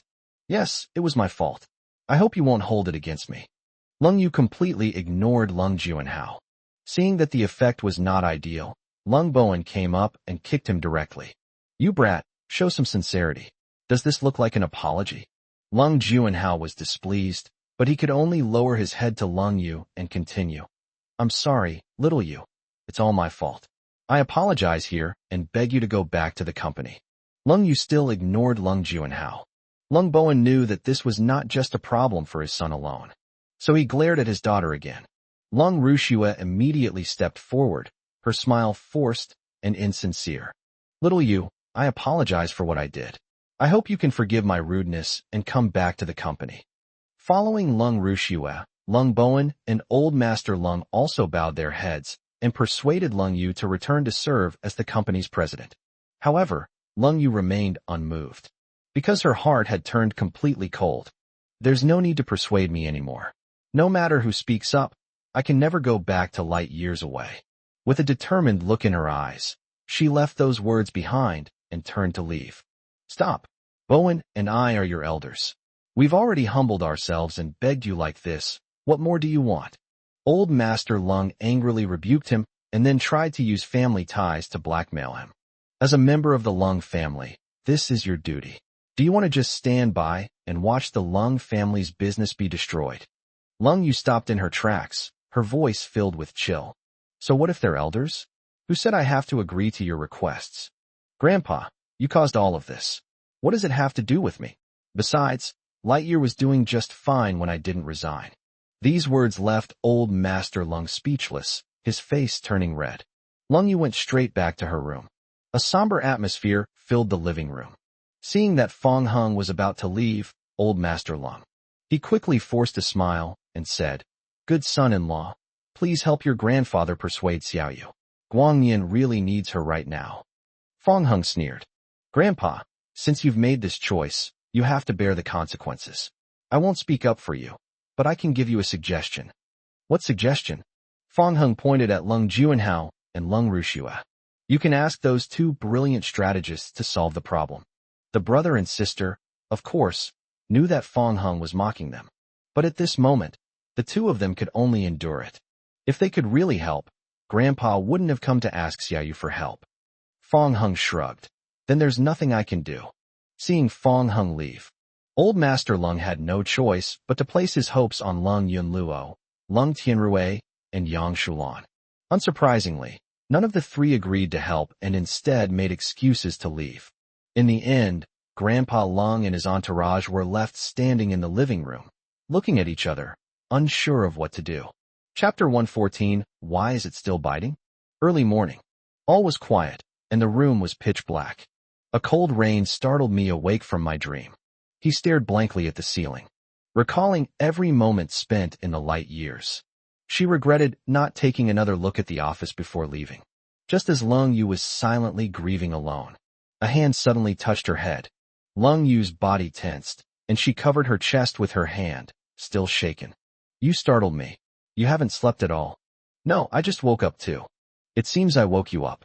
I felt you suddenly move. Were you having a nightmare? Fong Hung asked. She nodded. Fong Hung adjusted his position, lying on his side on the bed, his head resting on his arm, staring directly at the cold rain. Tell me, what nightmare did you have? I dreamed that I fell into the water and no one came to save me. I kept sinking. Lung Yu dreamed of the scene of falling into the lake back then. Unlike in reality, in the dream, Fong Hung did not come to save her, nor did he appear for a long time. In the end of the dream, she sank to the bottom of the lake and then woke up with a start. Fong Hung said, I can't enter your dream, but in reality, I would definitely jump into the water to save you without hesitation. I believe you, Lung Yu said. You trust me that much? I value my life a lot.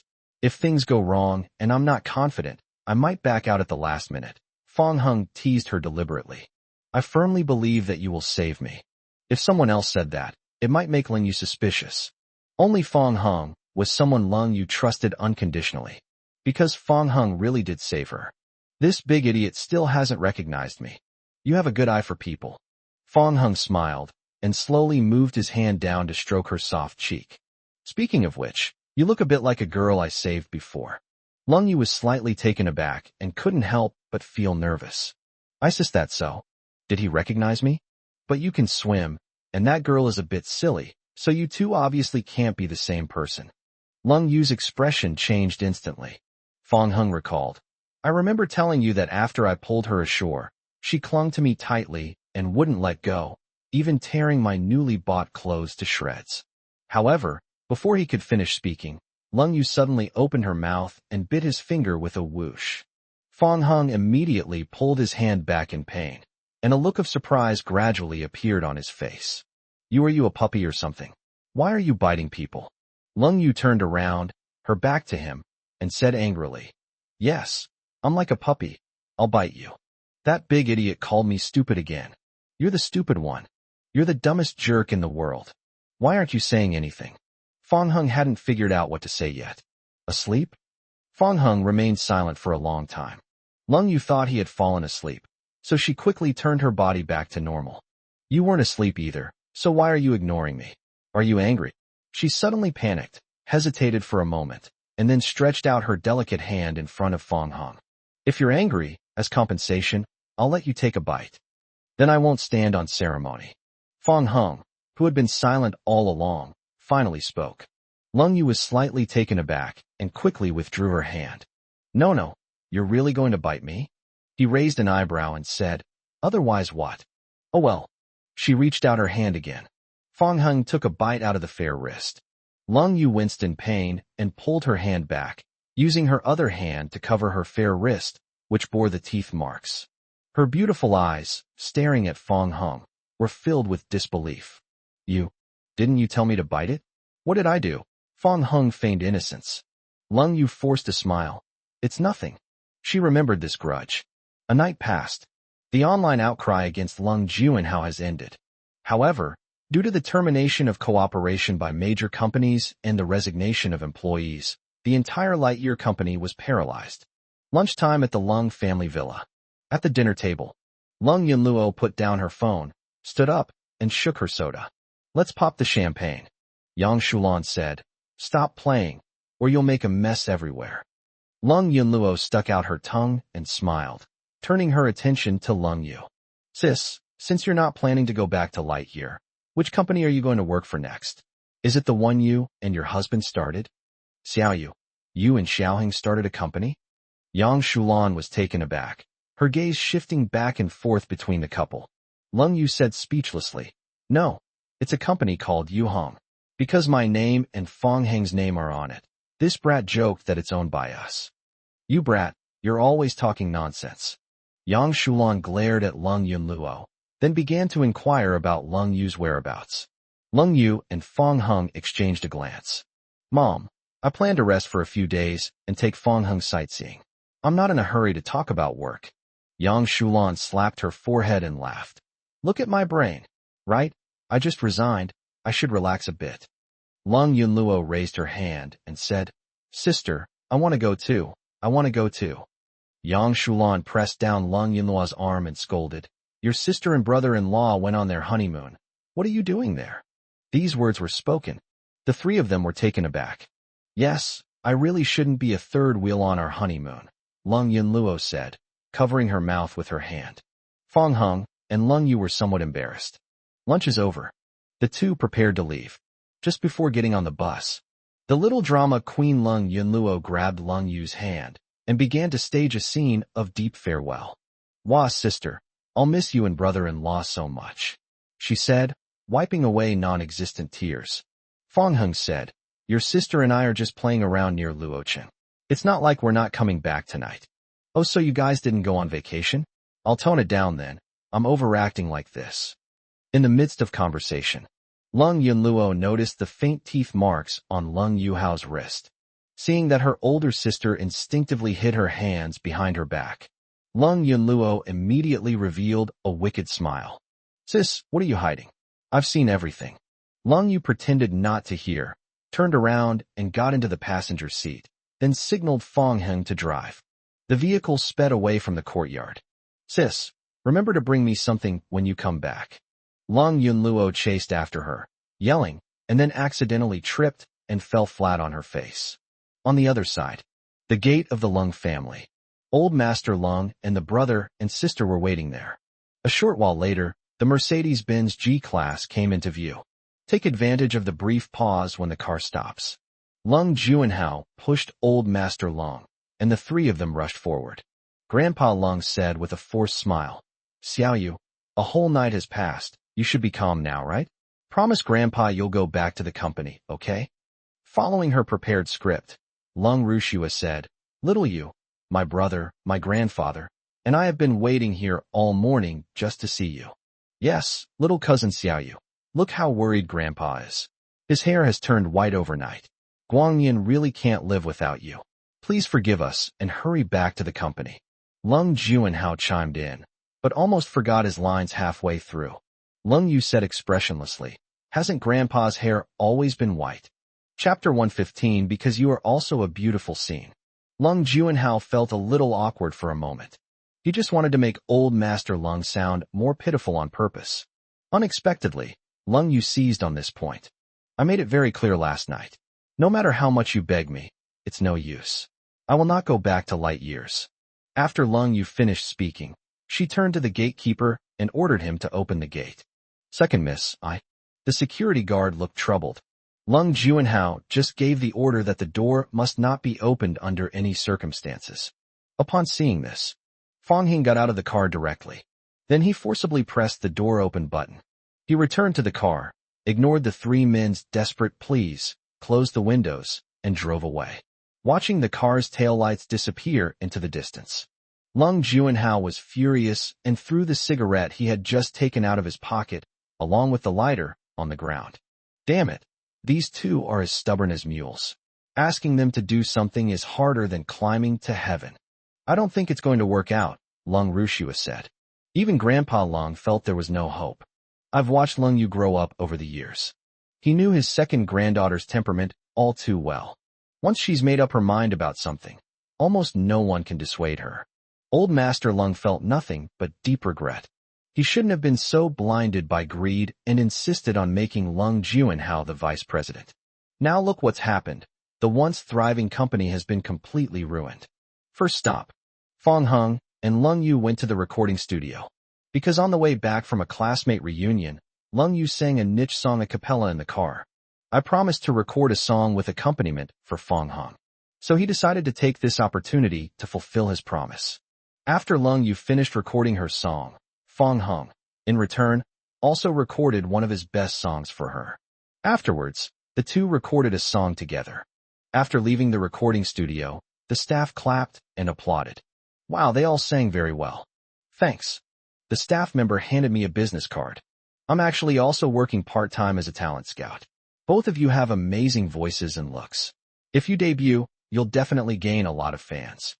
Fang Heng and Lung Yu exchanged a smile, then politely declined the staff's offer. After leaving the recording studio, the second stop, the two prepared to go hiking. On the road, Fang Heng imported the song Lung Yu had recorded for him into the car and played it on repeat. Lung Yu complained, Can you please turn this off? I'm getting so tired of it that I'm digging my toes into the ground. Doesn't this sound pretty good? Fang Heng said with a smile. Lung Yu didn't find it unpleasant, but she felt inexplicably ashamed and even regretted recording the song for Fang Heng. Fang Heng was reluctant to close the door, so she began to fight magic with magic, switching to the song Fang Heng had recorded for her. For the rest of the journey, the two of them kept fighting over the music player, and not a single song was ever played in its entirety. We arrived at the foot of the mountain. Looking up, you see high steps and a constant flow of people. Fang Heng said, So, are you confident you can climb up in one go? Lung Yu tied her hair up high, looking like she was about to do something big. She confidently replied, Yes. However, halfway up the mountain, she was drenched in sweat, her hands on her knees, panting heavily. Fang Heng, too can't go on. You're already very good. Compared to the women I encountered along the way. Fang Heng thought that Lung Yu was indeed quite formidable. He had thought that Lung Yu would only climb a third of the way. As a result, they climbed only halfway up. This was completely unexpected. Fang Heng walked up to Lung Yu, and under her slightly puzzled gaze, he turned his back and gradually bent his knees. What are you doing? Lung Yu asked, puzzled. Get on, I'll carry you. Huh? Lung Yu was slightly taken aback. Aren't you tired? I'm not tired, come on up. Lung Yu hesitated for a moment, then leaned forward and climbed onto Fang Heng's back. Hold on tight. I'm getting up. As Fong Hung suddenly stood up straight, Lung Yu was so startled that she hurriedly hugged him tightly. Fong Hung supported her thighs with both hands and slowly started walking up the mountain. This was the first time Fong Hung had ever carried a heavy rain. The passers-by looked on with a mixture of surprise and envy. Even the cold rain was too embarrassed to look up. So she leaned on Fong Hung's shoulder and silently began counting the steps. 1, 2, 3. As for Fong Hung, he was also silently counting the steps in his mind. Because of the softness coming from my back and the delicate touch in my palms. If we don't find a way to distract ourselves, we're afraid we won't be able to hide it anymore. They hadn't been gone long. I encountered a couple arguing. Some passers-by avoided the area, while others gathered around to watch the spectacle. The two argued and argued. After noticing Fong Hung and Lung Yu, they were all stunned. After a while, they started arguing again. Look at other people. They feel sorry for their girlfriends and carry them up the mountain. And look at you. You blame me for climbing too slowly. Much later, the two finally reached the mountaintop. Fong Hung reluctantly let go of Lung Yu. Lung Yu took out tissues from her bag and reached out to wipe Fong Hung's sweat. Don't rush. Let me find a place to sit down first. Fong Hung grabbed Lung Yu's hand, preparing to find a place to rest first. The final location was found, but only one remained. As for the steps next to it, there was a lot of dust visible to the naked eye. Fong Hung gestured for Lung Yu to sit down. Lung Yu pressed Fong Hung down to sit. You must be exhausted from carrying me all the way. You should definitely sit here. Fong Hung felt it wasn't appropriate to let Lung Yu stand, so he looked around and then spread his legs and patted her. Why don't you sit on my lap? I'll be fine standing up. Please sit down. Oh well. Lung Yu slowly sat sideways on Fong Hung's lap, then patiently wiped the sweat from his face. A gentle breeze blew across the mountain, whipping up her hair in the cold rain and lightly patting it against Fong Hung's strong arms. He stared intently at the cold rain. That intense gaze made Lung Yu even more uncomfortable. Lung Yu paused what she was doing, pursed her lips, and asked, Why are you staring at me like that? Enjoy the beautiful scenery. Beautiful scenery? Stop lying. If you want to see beautiful scenery, your eyes should be elsewhere, not on my face. Fong Hung smiled slightly. Because you are also a beautiful sight. Lung Yu paused for a moment, and the paper in her hand slowly slipped from her grasp, carried further and further away by the wind. She avoided Fong Hung's gaze and stood up, intending to leave. Fong Hung grabbed Lung Yu's hand. Where are you going? She stammered. Two went to pick up the paper, but the wind blew it all away. Chapter 116, You Are Mine Alone. Fong Hung then noticed the paper drifting further and further away. He said, I'll go pick it up. No, I'll go pick it up. Lung Yu fled from Fong Hung's side as quickly as if she were escaping. After picking up the tissue and throwing it into the trash can, she placed her hand on her chest and stood there lost in thought. You can clearly feel your heart pounding in your palm. It was just a sentence. Why is my heart beating so fast?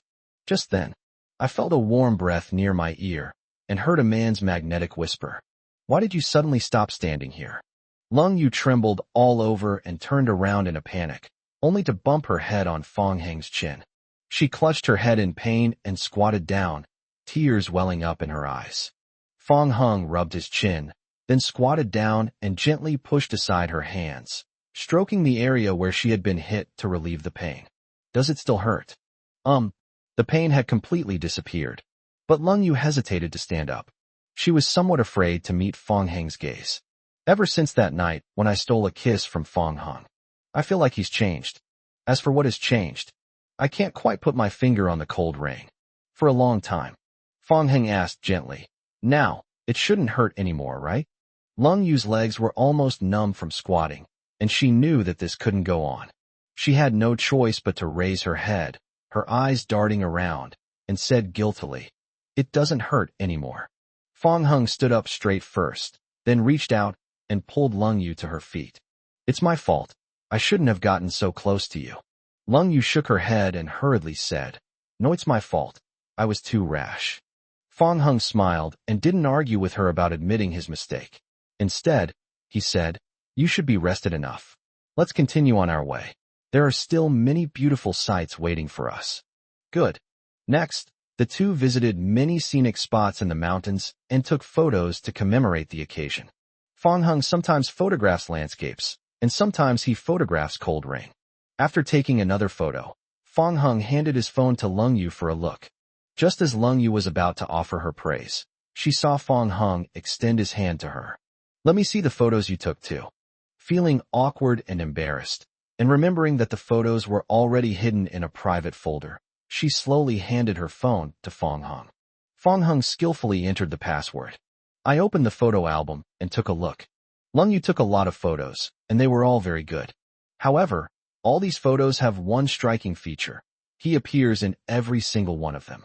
Rather than saying Leng Yu was photographing the scenery, it would be more accurate to say he was photographing her. Fang Heng flipped to the front, only to find that the photos he had seen that night were gone.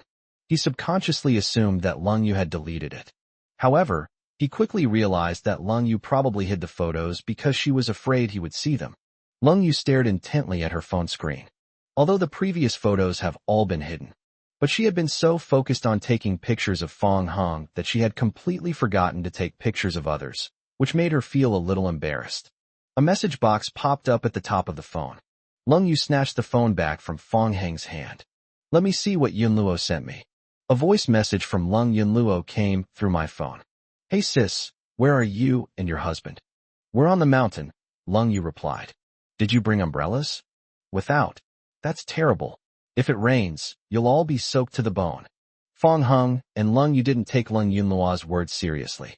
Unexpectedly, the clear blue sky one moment suddenly became overcast with dark clouds and thunder. "It's really going to rain, you jinx." "Huh? Ha ha, run. You might still make it in time." The two immediately set off down the mountain. Although I deliberately quickened my pace, my hair and clothes were already soaked by the time I reached the halfway point of the mountain. The rain was getting heavier. Fang Heng and Leng Yu found a nearby pavilion to take shelter from the rain. Standing still, I was dripping wet. The two exchanged a glance and laughed helplessly. Fang Heng's gaze shifted downwards, only then noticing that his rain-soaked shirt clung tightly to his skin, revealing glimpses of his cleavage. Noticing his gaze, Leng Yu turned to the side, hugged herself tightly, and felt a little shy. Fang Heng took off his shirt, leaving his upper body bare, and walked straight toward her. He thinks Leng Yu is okay in her current state, but others might not be able to. Upon seeing this, Leng Yu paused for a moment, then subconsciously took a step back, looking slightly panicked. "You?" Fang Heng put the clothes on her. "What's wrong?" Leng Yu then realized she had been overthinking things, and her cheeks instantly flushed, and the back of her ears turned red. Her eyes darted around, she shrank back, and her pretty face was half hidden under her collar. "No, it's nothing. What am I even thinking? It's all a jumbled mess." Fang Heng walked to the pavilion and caught the rainwater with his palm facing upwards. Leng Yu sat down on the wooden chair and stared at him blankly, lost in thought. Fang Heng turned his head and said, "It seems this rain isn't going to stop anytime soon." Leng Yu hurriedly looked away, but soon began to glance at those perfect abs again, intentionally or unintentionally. "Let's go down the mountain when the rain subsides a bit." As they were talking, a series of hurried footsteps came from around the corner. Then, several women appeared and rushed into the pavilion to take shelter from the rain. Their eyes were immediately drawn to Fang Heng. Then they gathered together and discussed it in hushed tones. "Oh my God, he's tall and handsome. I'm totally smitten. She has such a great figure. I really want to touch his abs.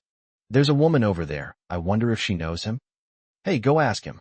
If you don't know him, I'm definitely going to win this handsome guy over." Fang Heng was wondering when the rain would stop. Suddenly, Leng Yu came up and pulled him to sit down. Then, Leng Yu sat in Fang Heng's lap and hugged him tightly. As Leng Yu blocked Fang Heng's path with her bag and all, she didn't forget to glare coldly at the women. The women looked embarrassed and had no choice but to turn their attention elsewhere. Fang Heng noticed this scene and gradually realized that Leng Yu was jealous. He couldn't help but laugh. Leng Yu turned around and glared at him, then lowered her voice and said, "Still laughing? Everyone can see what's going on." "Fine.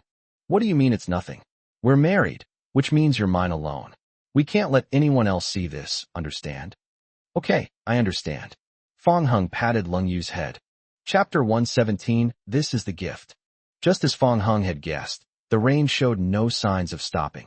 Seeing that the rain had subsided considerably, the two decided to brave the downpour and head down the mountain. Otherwise, it will get dark soon. And so, Fong Hung and Lung Yu left the pavilion. Fortunately, we didn't walk far before we came across a shop. The store happened to have umbrellas for sale. Fong Hung took the umbrella to pay, but Lung Yu pointed to a piece of cloth and asked, "Boss, do you sell this?" The shop owner, an elderly woman, asked with a puzzled look, "Why are you buying this?" "My husband gave me the clothes to wear, and now he—" Lung Yu pointed at Fong Hung. The old woman didn't speak, but grinned, revealing her false teeth. Her smile was intriguing. "I was worried he would catch a cold," Lung Yu said. The old lady waved her hand and said, "Oh dear, I've been your age too. I understand. There's no need to explain so much." After descending the mountain, it was already dark. Fong Hung drove Lung Yu to a nearby large hotel. The two took a shower and changed into clean clothes. At that moment, Lung Yunluo made a video call. In the picture, she is holding a glutinous rice ball, while Yang Shulan is knitting a sweater beside her. "Oh dear, this is not what I imagined." Lung Yu rolled her eyes at her and said, "You want to see Fong Hung and me looking like drowned rats, don't you?" "Yes." Lung Yunluo chuckled, making no attempt to hide it. Then, Yang Shulan came over to check on the two of them and reminded them to be careful. After ending the video call, Fong Hung and Lung Yu decided to go out for dinner. After all that commotion, I was starving. I opened the umbrella and left the hotel. Lung Yu's gaze fell on Fong Hung's shoulder. "Won't you get wet? The umbrella is quite big, so you won't get wet much." Lung Yu clung to Fong Hung, tightly holding his arm. "You shouldn't get wet now."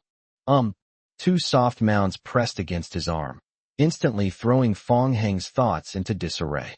The two walked through a dark alley. As I walked, I was drawn in by a fragrance. The aroma was coming from a barbecue restaurant. The shop owner was a dark-skinned middle-aged man who looked like he had been beaten up not long ago, as there were still bruises on his face. "Handsome guy, beautiful lady, come in and have a seat. See what you'd like to eat," he greeted them with a smile. Fong Hung didn't rush to answer, but instead asked Lung Yu for her opinion. "Would you like to eat this?" Lung Yu nodded. The store is doing brisk business. The two of them each ordered some of their favorite skewers and asked the shop owner to recommend some others. Seeing an empty seat in the corner, I went over and sat down. Suddenly, strange looks began to appear from all around. Noticing this scene, Lung Yu felt uneasy. "Fong Hung, don't you think something's weird?" Fong Hung also sensed that something was wrong. A customer next to me quietly reminded me, "Dude, you can't just sit anywhere like this. You and your girlfriend should find another spot." "Why is that?" Fong Hung asked, puzzled. During a pause in conversation, the shop owner walked in. Upon seeing where the two were sitting, he was so startled that he almost dropped the teapot in his hand. He put the teapot aside, rushed forward, and grabbed Fong Hung's arm. "Oh dear, my dear son-in-law and aunt. Quickly change your seats. If those people see this, you'll be in big trouble." "Who are those people?" "Don't ask so many questions yet. If you don't want anything to happen, let's change seats first. I'm begging you." The shop owner looked extremely anxious. He was almost kneeling down. Fong Hung and Lung Yu were puzzled, but seeing this, they decided to change seats. At that moment, a group of shady-looking men entered the store, led by a blonde-haired man. He kicked over the stool next to him. "Boss, same as before. Be careful this time. If you overcook the kidneys again, it won't just be a beating." Upon hearing this voice, the shop owner released Fong Hung and stood there stunned. This is terrible. The newcomer, nicknamed Yellow Hair, had been involved in underground activities for many years and was known for his arrogance and unreasonable behavior. The reason he made Fong Hung and Lung Yu switch seats was because this table belonged to Huang Mao's exclusive seat. At this moment, Huang Mao saw someone sitting in his reserved seat and revealed a playful expression. "Hey, looks like there's going to be some fun today." Upon seeing this, most of the people who were engrossed in eating barbecue suddenly ran away. Some of the bolder ones decided to stay and watch the show. Those who sat in that spot before were basically carried out. They wanted to see what fate awaited this new couple. Yellow Hair gave Skinny Monkey, his henchman, a look. Skinny Monkey understood and ran forward first, pointing at Fong Hung and Lung Yu. Don't move. Don't move. Do you hear me? Stand still. Fong Hung ignored him, got up, took Ling Yu's hand, and looked for the next spot. A short while later, with his hands in his pockets, the blonde-haired man stepped forward, surrounded by a crowd, and blocked the two men's path. This is my blonde-haired brother. Say hello quickly. The Skinny Monkey roared, deliberately drawing out the last syllable. The cold rain was so loud that she covered her ears with her hands. Fong Hung frowned. Are you trying to kill me with all this noise? The blonde-haired man cursed and slapped the Skinny Monkey across the face. Skinny Monkey was completely stunned by the beating. He covered his face and said aggrievedly, Brother Yellow Hair, I'm sorry. I just wanted these two to know your reputation. Do I need you to meddle? Yellow Hair picked at his ear and gave instructions to the people behind him. Go find some charcoal and gag this guy. Yes, Brother Yellow Hair, the underling replied. The Skinny Monkey was so frightened that his legs went weak, and he started begging for mercy while clinging to the blonde-haired man. Brother Yellow Hair, I won't do it again next time. Get out of my way. Soon someone brought charcoal, and the group restrained the Skinny Monkey, forcibly pried open his mouth, and stuffed it in. This scene made everyone who watched feel extremely uncomfortable. Many of the customers who had stayed to watch the show left one after another. Huang Mao was capricious. Once he disliked someone, even his followers would suffer. They were terrified that they might end up like the Skinny Monkey if they weren't careful. Then, the blonde-haired man turned to look at Fong Hung. Now it's time to resolve our issues. What's wrong between us? Fong Hung asked. Another henchman stepped forward from behind the blonde-haired man. This is Brother Yellow Hair's reserved seat. If you sit here, it's a crime. How I deal with you next depends entirely on my mood. Can you even understand human language? Is it a crime to just sit down anywhere? Fong Hung was amused by the joke. For some reason, the group of people in front of me seemed to resemble Lung Juanhao. He knew that if things continued like this, reasoning with him would be pointless, and eventually, violence would be unavoidable. Rather than doing that, it's better to strike first. Huang Mao's attention then turned to Lung Yu. He was momentarily stunned. This is the first time I've ever seen such a beautiful girl. With her looks, figure, and temperament, she is truly the epitome of perfection. Kid, I didn't realize you were so capable, managing to pick up such a beautiful girl. Fong Hung interrupted him directly, saying, Stop, don't say anything yet. I have a gift for you. The underlings were amused, thinking that Fong Hung was quite savvy, knowing to curry favor with their boss before giving him gifts.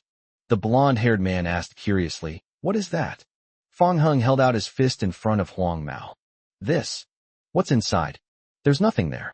Damn it, you dare to play me? Didn't you say you were going to give me a gift? This is the gift. As soon as he finished speaking, Fong Hung punched the blonde-haired man in the face. Chapter 118, This guy is no ordinary person. The blonde-haired man was sent flying by a punch. He lay on the ground, his ears ringing uncontrollably, his body feeling like it was falling apart, and he spat out a front tooth. Huang Mao first looked at the teeth in his palm, then looked up at Fong Hung. It feels like a dream. How dare someone lay a hand on him? Everyone's faces were filled with astonishment. The shop owner rubbed his eyes, almost thinking he was seeing things. Previously, he had only failed to grill the skewers properly when he was beaten up by the blonde-haired man. Fong Hung not only sat in the yellow-haired guy's reserved seat, but also physically injured him. It's unimaginable what kind of retaliation he will suffer next. The group of underlings looked at each other in bewilderment. They were used to being arrogant and domineering under Huang Mao's patronage. This is the first time I've encountered such a situation. With his younger brother's help, Huang Mao stood up. He glared at Fong Hung, his eyes bloodshot, and slammed his bloodied front tooth to the ground. Damn it! You knocked out all my front teeth. I'll make you wish you were dead. The blonde-haired guy spoke with a lisp and then kicked the underling next to him. Are you guys out of your minds? I got beaten up and you're all just standing there like idiots.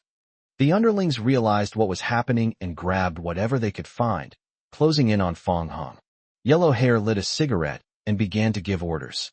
First, beat this kid to a pulp, then control that pretty girl. I want to have my way with his woman right in front of him. After I'm done, I'll let you all have your fun too. Upon hearing this, the underlings immediately became incredibly excited, as if they had been injected with adrenaline. The woman before me was as beautiful as an angel, with a cool and aloof demeanor that inspired a strong desire to conquer her. If I could really have that one good time, I'd die happy. Upon hearing this, the shop owner and the few remaining customers cursed Huang Mao and his accomplices in their hearts as worse than animals. They all felt that Fong Heng's behavior just now was too impulsive. If he had apologized properly to Huang Mao back then and taken a beating instead, perhaps he wouldn't have ended up like this. A group of people surrounded the couple, cornering them against the wall. Fong Heng sensed the tension in Lung Yu's voice. "Don't be afraid. I'm here. I'll protect you." Fong Heng's words seemed to have a magical power, instantly dispelling Lung Yu's inner fear. Lung Yu retreated to the corner, realizing that what she needed to do now was to trust Fong Heng and not cause trouble or distract him. Fong Heng rolled up his sleeves and stepped forward. His expression was indifferent, yet he exuded an aura of ferocity that caused the group of people in front of him to involuntarily take a step back. With a cigarette between his fingers, the blonde-haired man angrily shouted, "What's there to be afraid of if he's alone? Hurry up and get him." The younger brothers looked at each other, mustered their courage, and officially began their charge. Huang Mao took another drag of his cigarette, anticipating the scene of Fong Heng begging for mercy. This isn't a movie or TV show. Fong Heng is all alone. How could he possibly fight against a whole group of them? The shop owner and his companions didn't believe Fong Heng could defeat a group of people. 2 fists can't beat 4 hands, and even a mighty tiger can't withstand a pack of wolves. No matter how powerful Fong Heng is, it's obviously unrealistic for him to fight against so many people. However, the next moment, everything before their eyes shattered their understanding. One by one, the blonde-haired gang members were sent flying. Fong Heng's fists were as fast as the wind, and his leg techniques were as swift as a shadow, striking one after another. The scenes looked like they were actually filming a martial arts blockbuster. A moment later, all of Huang Mao's henchmen, except for Huang Mao, collapsed to the ground unconscious. This undoubtedly stunned the others. Lung Yu's beautiful eyes widened. She had heard Lung Yunluo say that Fong Heng was exceptionally skilled. Now that I've seen him in person, I realize he's even more impressive than I imagined. The shop owner and his companions were dumbfounded. Fong Heng, outnumbered, quickly dispatched all those people. No wonder he had the confidence to punch the blonde guy earlier. The blonde-haired man stared in disbelief, dropping the cigarette from his mouth to the ground. Fear gradually crept into her eyes as she looked at Fong Heng. Just who is this guy? He easily eliminated all his subordinates. His strength is comparable to the top masters in the underground world. As Fong Heng slowly approached, the blonde-haired man was suddenly terrified. He changed his arrogant attitude, smiled ingratiatingly, and said in a gentle tone, "Brother, we can talk this out." Fong Heng didn't say a word, but kicked the blonde-haired man directly in the groin. The blonde-haired boy's eyes bulged out, and he rolled on the ground like a monkey, his hands covering his groin. The shop owner felt a chill run down his spine, but also felt a great sense of relief. Huang Mao committed countless evil deeds, causing great suffering to the people in the neighborhood. Their current predicament is entirely their own fault. The shop owner was hesitating whether to take this opportunity to kick the blonde-haired guy a couple of times to vent his anger. At this moment, a large group of people rushed into the store to clear a path. They stood facing each other, their hands behind their backs. This kind of grand entrance must mean some important person has arrived. As expected, the next moment, a bearded man appeared. When the shop owner saw the man's face, he was almost scared out of his wits. The other customers were also terrified. "Oh my God! This is Han Tian, the third-ranked big shot in the underground circle." Huang Mao was one of Han Tian's men, and he usually bullied others by taking advantage of Han Tian's position. To everyone's surprise, this matter actually alarmed Han Tian. The shop owner was still shaken. Luckily, he hadn't kicked the blonde guy, or he would have been in big trouble. Once Han Tian is angered, not being able to open a shop here in the future is a minor issue. The real problem could be that we disappear from Los Angeles altogether. At this moment, the shop owner and his companions couldn't help but look at Fong Heng and Lung Yu, and they all felt sorry for the couple. Huang Mao and Han Tian are not even in the same league. Han Tian's arrival signifies that the two are now completely finished. On Huang Mao's side, upon seeing Han Tian arrive, they seem to have forgotten their pain. He scrambled over to Han Tian, pointing at Fang Heng with indignation. "Brother Tian, you have to avenge me. Look at my miserable state. It's all because of those kids." Han Tian looked down at the blonde-haired man from his high vantage point and shouted angrily. "Useless trash. I just came here for a meal, and I ran into you causing trouble. You can't even handle an ordinary person. Don't ever say you're one of Han Tian's men again." The blonde-haired man was extremely embarrassed and said, "Brother Tian, that guy is really not an ordinary person." Han Tian didn't take it seriously and waved his hand, signaling his men to clear the area. His trip wasn't for Huang Mao, but to entertain an extremely important guest. "Take him away quickly. Our boss will be here soon." Everyone was shocked upon hearing this. Han Tian is a big shot in the underworld, but who is the big brother he's talking about? His subordinates were confused, but they still followed Han Tian's instructions and immediately began clearing the area. The others were just threatened and left, but Fang Heng was like a tough nut to crack. Until his subordinates fell to the ground one after another, and one of them flew over and almost hit him. Han Tian then began to seriously examine Fang Heng. The blonde-haired guy rubbed his hands together and laughed. "Brother Tian, you see? This guy is no ordinary person." Han Tian also realized that Fang Heng was unusual. He glanced at the time and said in a deep voice, "Get them all up there. We can't delay any longer." "Yes, Brother Tian." The men spoke in unison, their momentum unstoppable, and then they swarmed forward. Seeing this, Lung Yu's previously calmed mood became tense again. Compared to before, the number of people has now increased dozens of times. She couldn't help but start to worry about Fang Heng's safety. Chapter 119, Just who are these two?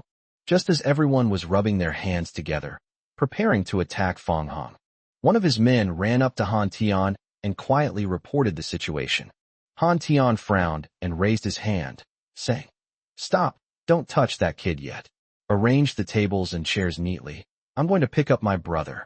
And so, the group that had been eyeing Fang Heng with predatory intent quickly retreated. They began cleaning the barbecue restaurant as Han Tian had instructed. The barbecue restaurant, which was originally a mess, was transformed into an orderly place in the blink of an eye. The shop owner was completely stunned. Han Tian patted the shop owner on the shoulder as he passed by. "My older brother is coming today, so bring out your best dish. Don't mess it up." "Yes, Brother Tian." The shop owner trembled slightly. After saying that, Han Tian hurriedly left the house. A short while later, a man with a resolute gaze and a strong physique appeared, surrounded by Han Tian and others. When Huang Mao saw this person, he was dumbfounded. No wonder Han Tian called the other person Big Brother. This person is Ma Shun, the top boss in the underground circle back then, a figure like an emperor.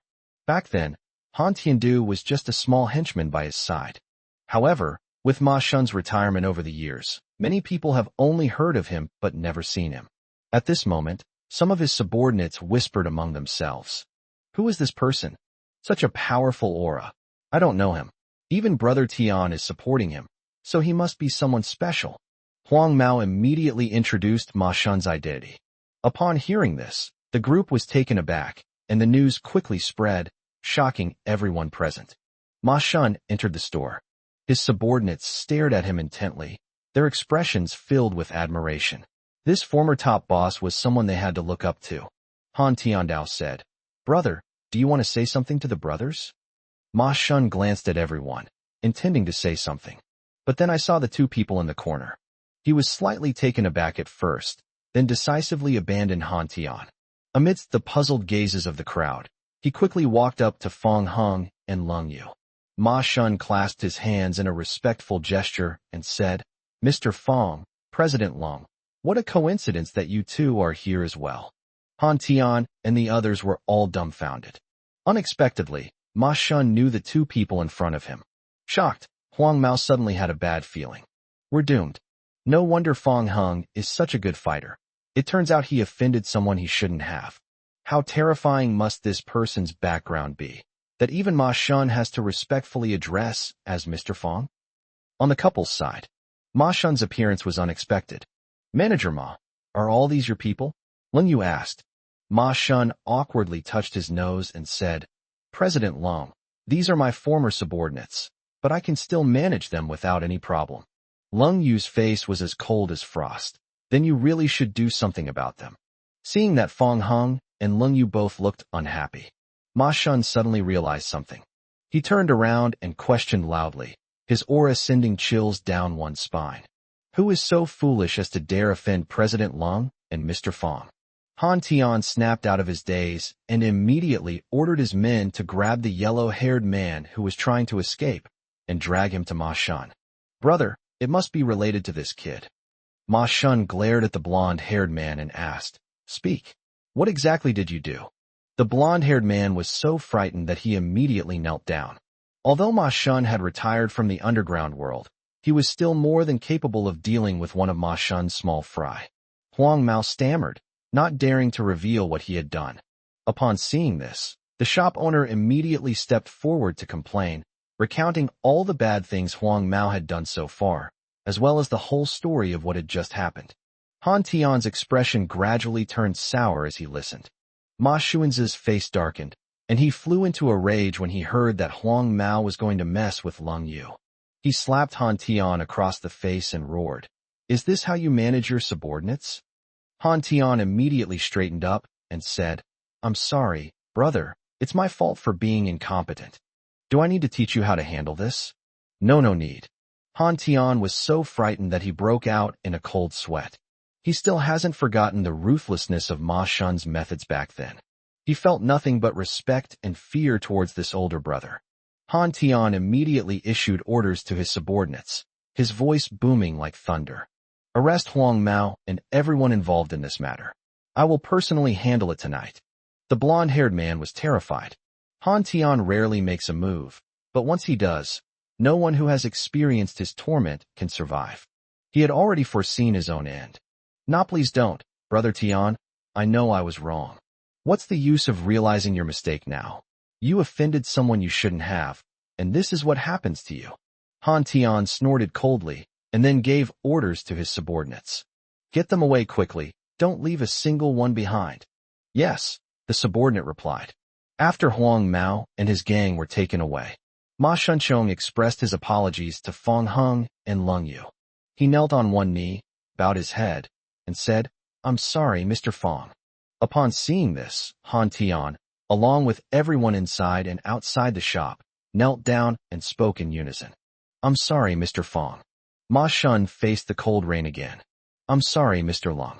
Han Tian and the others were also facing Lung Yu. I'm sorry, Mr. Lung. The scene shocked the shop owner so much that his hands trembled as he grilled the skewers. I never imagined that one day my little barbecue shop would suddenly attract so many important people. As a big shot in the underworld, Han Tian is someone you can't afford to offend. Not to mention, even Han Tian had to respectfully call him Big Brother, and Ma Shun, the former #1 underground emperor. As it turned out, that couple became even more formidable, to the point that even Ma Shun had to submit to them. Just who are these two people? The couple returned to the hotel building under the escort of Ma Shun and others. Mr. Fong, President Lung, until we meet again. Lung Yu said, Manager Ma, you don't need to call me President Lung anymore. I have already resigned from Guangyan. Ma Shun smiled and said, Okay, to be honest, after you left, I also left Guangyan, and I'm not a manager anymore. The two were somewhat surprised, not expecting that Ma Shun had also resigned. After parting ways, Fong Hung and Lung Yu turned and entered the hotel. I took the elevator back to my room and closed the door. So Ma Shun had this other identity. No wonder that person personally invited him to be the head of the security department at Lightyear. The person Lung Yu was referring to was naturally Lung Tianrui. Speaking of which, when Fong Hung first met Ma Shun, he sensed a different aura about him. Ma Shun's performance in Lightyear was commendable. At this moment, Fong Hung suddenly had an idea. But he wasn't in a hurry and planned to wait until he got back before taking action. Fong Hung was deep in thought, while Lung Yu stared at him, gradually becoming lost in thought. Recalling the domineering side that Fong Hung had shown when protecting her, A series of ripples stirred in Lung Yu's heart. Fong Hung turned his head and saw Lung Yu staring blankly, so he couldn't help but pinch her soft cheeks. What are you thinking about now? I'm wondering what to do tonight. It's still raining outside. Should we go back or? Fong Hung grabbed her fair wrist and glanced at the time on the carousel watch. It's very late, just sleep here. Chapter 120. Lung Yu is sick. Lung Yu's gaze followed Fong Hung's movements. Your phone can tell the time. Why do you need to specifically look at mine? Fong Hung replied with a smile. Because this way I can not only check the time, but also see if you cherish the gift I gave you. If I accidentally break it, will you be angry? Of course not. If you break it, I'll just buy you a new one, Fong Hung said earnestly. No, this is still a bit expensive. Keep the money I gave you before for yourself. I don't need anything. Fong Hung shook his head and said, the nature of the matter is different. Just because you don't need it doesn't mean I don't have to give you one. Besides, you've given me quite a few gifts. Lung Yu wanted to persuade Fong Hung again, but then she received a video call from Lung Yunluo. On the other end of the video call, wearing pajamas, Lung Yunluo was lying face down on the bed, with Tang Yuan, who was half asleep, nestled beneath her chest. Lung Yunluo flashed her little tiger teeth and said, Sis, you're not keeping your word. Didn't you say you'd be back tonight? I didn't say that before. Oh right, it was my brother-in-law who said that. Where are they? Come out and get your beating. Lung Yunluo started to act arrogantly through the phone. Lung Yu looked up and glanced at Fong Hung, who was pouring water. He said, Don't you even look at the time? Your sister and I just finished eating. If we drive back now, it'll probably be dawn by the time we get there. Lung Yunluo heard Fong Hung's voice. Humph, excuses, all excuses. Stop being unreasonable. We're going back tomorrow, Lung Yu said. Then as compensation tomorrow, you guys hate Tang Yuan. Don't run around. Come back here. Lung Yunluo grabbed the glutinous rice ball and picked up her phone again. At this moment, as if realizing that she had exposed herself, she quickly covered her neckline with her hand. Oh no, you saw it, didn't you, slut? My innocence is gone. Question mark. Lung Yu was speechless. Even if I want to see it, you have to have it first. You? At this moment, Fong Hung returned after pouring water, handed a cup to Lung Yu, and then looked at Lung Yunluo's sullen face on the phone screen. Hey, what's wrong? You're almost as angry as a pufferfish. Lung Yunlu complained. Brother-in-law, you should do something about your wife. She's bullying me. I suddenly remembered there's something I haven't done yet. Stop changing the subject. You're just biased towards Sister Cho and unwilling to help me. After ending the video call, the two lay down on the bed. Perhaps she was too tired. Lung Yu quickly fell asleep. Fong Hung closed his eyes, but he wasn't very sleepy. So they started counting sheep. As I counted over 100 sheep and was finally about to fall asleep, my lips suddenly felt something soft. It smells sweet, like cotton candy. Fong Hung thought he was imagining things. He subconsciously opened his eyes and saw Lung Yu's delicate face very close to his. Their eyes met, their breaths brushed against each other's cheeks, and they both froze for a moment. Lung Yu's beautiful eyes widened, and fear gradually appeared in them, mixed with shyness. Like a startled fawn, she quickly shrank back into the blankets, burying her face in the man's chest, remaining motionless. You reawake? Fong Hung asked, stunned. Lung Yu unconsciously quickened her breathing, her whole body tense, and even her palms were sweating. Caught red-handed by Fong Hung, she dared not respond, and could only pretend she hadn't heard. Why did he suddenly open his eyes? Has she not slept at all? What if they ask me about it later? Oh no, my heart is racing, my body is getting hotter and hotter, I can't breathe. The cold rain made me uneasy, and my thoughts were in turmoil. However, as time went by, things did not seem to develop as expected. Under the strain of her nerves, Lung Yu finally fell into a deep sleep. The next day, Lung Yu opened her eyes and saw a handsome man's face. Did you sleep well? Lung Yu was slightly taken aback. Recalling what had happened last night, she immediately dared not meet Fong Hung's gaze. Good. She tried to sit up, but found herself weak and her head was spinning. At the same time, Fong Hung noticed something was wrong and reached out to touch Lung Yu's forehead. The burning sensation made him frown. He has a high fever. Lung Yu coughed twice, her voice hoarse, and said, It's nothing. I'll be fine after taking some medicine. It's my fault. I shouldn't have brought you hiking. You got soaked in the rain for so long yesterday. Fang Heng felt sorry for you and blamed himself. How can I blame you? Going hiking was my suggestion. If anyone is to blame, it's me for not being prepared enough and forgetting to bring an umbrella. Fang Heng stroked her hair and said, Never mind. I'll go downstairs to buy you some medicine. Just as he was about to leave the room. But then came Lung Yu's weak call from behind. Fang Heng stood there and asked, What's wrong? Lung Yu hesitated for a moment, then said, We need to come back quickly. Don't worry, I'll be back soon. The sound of the door closing left Lung Yu feeling somewhat empty inside. She hates being sick, and she hates being alone when she's sick even more. Fortunately, Fang Heng was there, and it wasn't late at night. Otherwise, I'll have to experience that feeling of loneliness and helplessness again. Fang Heng returned to the hotel after buying the medicine. I got off the elevator. He found Lung Yu standing in the corridor waiting for him. Fang Heng was stunned for a moment, then quickly ran to her and took her hand in his. You're sick and you still won't behave. Why don't you stay in bed and rest? She said frankly, I miss you. Being here means I can see you coming back sooner. The two held hands and slowly walked towards the guest room. Do you know what you're like? Like what? Like a wife longing for her husband's return. Why do you still use like, aren't I your wife? She looked at Fang Heng with tender eyes. Oh right, we are husband and wife, but this analogy isn't quite accurate. During a pause in conversation, enter the guest room. Fang Heng turned and walked towards the kitchen, gesturing for Lung Yu to lie down and rest on the bed. However, Lung Yu ignored the advice and shuffled along in her slippers, staying behind him like a shadow. While Fang Heng was focused on brewing the medicine, Lung Yu wrapped her arms around him, pressing her cheek against his back. Fang Heng, do you know that you have a fragrance that I can never get enough of? Fang Heng turned his head and glanced back. I never wear perfume, so how could I possibly smell good? I don't know, it just smells really good. Fang Heng chuckled. When Lung Yu was sick, she not only became more talkative, but also much more proactive, almost like a clingy, soft girl. Chapter 121 Feeding Lung Yu Medicine. After Fang Heng finished decocting the medicine, he poured it into a bowl and took a bite first. The intense bitterness made his tongue feel almost numb. At this moment, I finally understand what bitter medicine tastes good means. Lung Yu observed Fang Heng's expression with wariness and tentatively asked, Is the medicine a little bitter? It's a little bitter? No. It's really tough. However, in order to get Lung Yu to take her medicine obediently, Fang Heng still chose to fabricate a white lie. I don't think it's bitter. Just pinch your nose, drink it all in one go, and your cold will be gone after a good night's sleep. Are you sure you're not lying to me?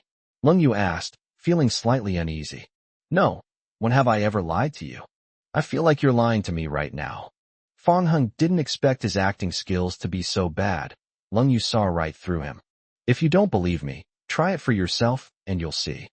Lung Yu looked suspicious, picked up the bowl, and took a small sip. The next second, his expression changed completely.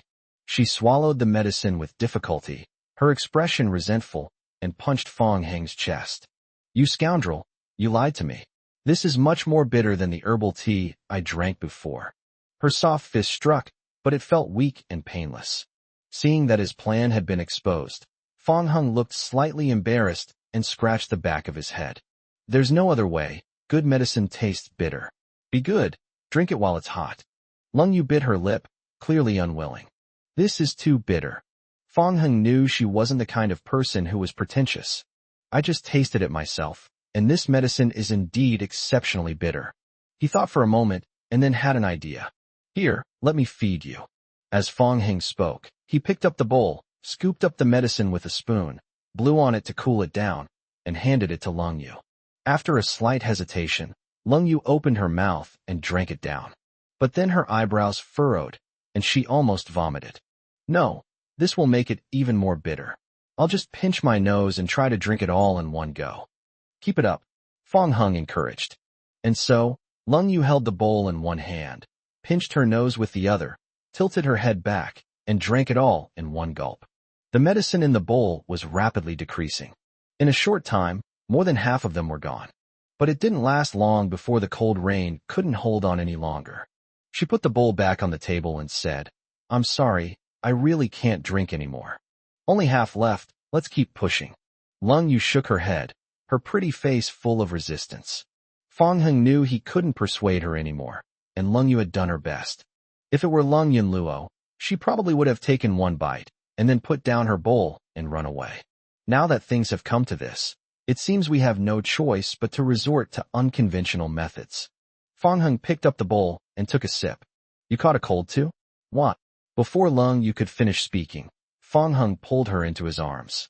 Fang Heng held the back of her head with his hand and, mouth to mouth, personally fed Lung Yu the medicine through a kiss. Some medicine spilled from the corner of her mouth, trickled down her fair neck, and slowly seeped into the collar of her clothes. Lung Yu's mind went blank. She couldn't believe what had happened. Although Fang Heng was feeding her medicine, it was practically the same as him kissing her. Just as Lung Yu was lost in thought, Fang Heng took another sip of medicine and leaned down to kiss her again. Repeat this process until the bottom of the bowl is empty.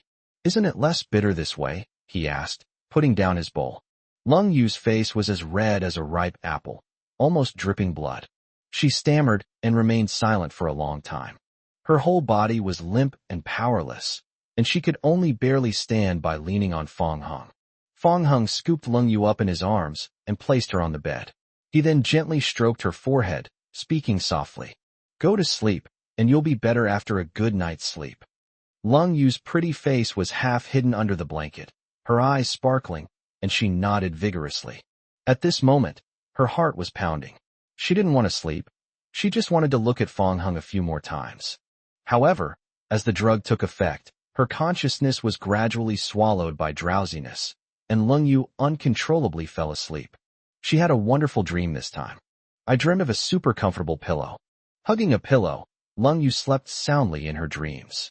When I woke up again, Lung Yu noticed that Fang Heng was also lying in bed. She clung to him tightly, like an octopus. No wonder I dreamt of a super comfortable pillow. It must be because Fang Heng was sleeping next to me. After a good night's sleep, just as Fang Heng had predicted, all the discomfort from the cold disappeared. Looking at the still sleeping Di Heng, my gaze involuntarily focused on his lips. Lung Yu had fantasized about it countless times, but she never imagined that Fang Heng would take the initiative to kiss her for the first time under such circumstances. Even so, Lung Yu was so excited that she couldn't express it. Seeing Fang Heng slowly open his eyes, Lung Yu subconsciously avoided his gaze. Fang Heng yawned and asked, Are you feeling better? I still don't feel quite right. Fang Heng instantly snapped out of his daze. Still feeling unwell? Logically, this shouldn't be the case. Could there be a problem somewhere? Fang Heng sat up and pressed his forehead against Lung Yu's to check her temperature. The high fever has subsided, and he seems to be perfectly fine. That's really strange. Where exactly is it that you feel unwell? Fang Heng asked. Lung Yu bit her lip, her eyes darting around. It's just I feel a bit weak. Fang Heng thought that Lung Yu might have been sweating a lot and hadn't eaten much, which was why she was so weak. So I ordered some groceries and went straight into the kitchen to start cooking after the delivery guy brought them over. The food was cooked and placed on the table. Lung Yu's eyes lit up, like a little gluttonous cat. She couldn't wait any longer. After eating and drinking to our heart's content, we rested for a while. I saw Lung Yu carrying her suitcase. Fang Heng asked, Have you regained your strength? Upon hearing this, Lung Yu immediately let go. The suitcase that had just been lifted up suddenly fell back to the ground. She shook her head and said, No, I tried, but I still don't have much strength. It seems like my cold hasn't completely healed. Then how about I brew another dose of medicine? Okay, hurry up and brew the medicine. The cold rain kept urging him on, but fearing his purpose would be too obvious, he fiddled with his fingers and weakly added another sentence. To him, not in a hurry either. Fang Heng could tell she didn't seem unhurried. Then, he brewed another dose of medicine, put it in a bowl, and brought it to Lung Yu. Give. Lung Yu took the medicine and tasted it. Just as she was about to complain about the bitterness, she discovered that the medicine was not the same as the previous one. This new medicine is not only not bitter, it even tastes a little sweet, and it tastes pretty good. She couldn't help but ask, Why is this different from the previous one? Your fever has subsided, so you don't need to take the previous medicine anymore. This one will do, and it's not bitter either. Drink it while it's hot. Lung Yu looked down at the medicine in the bowl. She wanted to drink the medicine she had before. This isn't bitter at all, so what excuse can I make? Suddenly, Lung Yu had a flash of inspiration. After taking a sip, she deliberately furrowed her brows. No, this is too sweet, I can't drink it. How about you feed me? Chapter 122, I love it so much. Fong Hung was stunned for a moment. It is too sweet. He tasted the medicine after brewing it, and it wasn't very sweet, far inferior to the desserts Lung Yu had eaten before. However, Fong Hung also understood that sweet was just an excuse. Lung Yu clearly wanted to feed her herself. So he picked up the bowl, scooped up the medicine with a spoon, and spoke in a doting tone. I just can't do anything with you. Open your mouth, I'll feed you. Lung Yu didn't open her mouth to drink it, but shook her head and whispered, I don't want to drink it like that. Don't drink it like that. In other words, what Lung Yu really wanted was to be fed to her personally. Fong Hung wanted to say something more. As it turned out, Lung Yu had already closed her eyes and slightly raised her chin, as if to say, I'm ready. Seeing this, Fong Hung had no choice but to drink a mouthful of medicine first, and then personally feed her. Unlike the bitter taste last time, this medicine is sweet, and it's not as unpleasant if you accidentally swallow it. The medicine was sweet, and Lung Yu's lips were even sweeter, soft and fragrant. Seeing that the bowl was almost empty, Fong Hung felt a sense of reluctance to put it down. After taking the medicine, Lung Yu slowly opened her eyes, her gaze unfocused, and said, I suddenly have strength again. Fong Hung picked up the bowl and stood up, a smile unconsciously appearing on his lips. The medicine works really fast. She gave a soft hum. Yeah.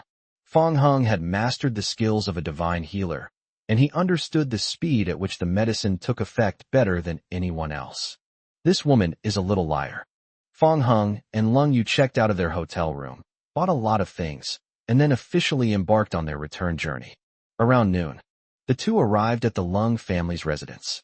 On the way back to their lodgings, they ran into Lung Juanhao and Lung Rushua.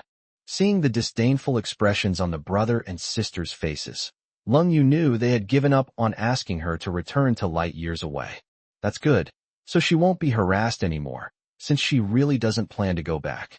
At this moment, Lung Yu carefully examined the information of various companies in Luoqing. Fong Hung glanced at it from the side. You've already started looking for a job?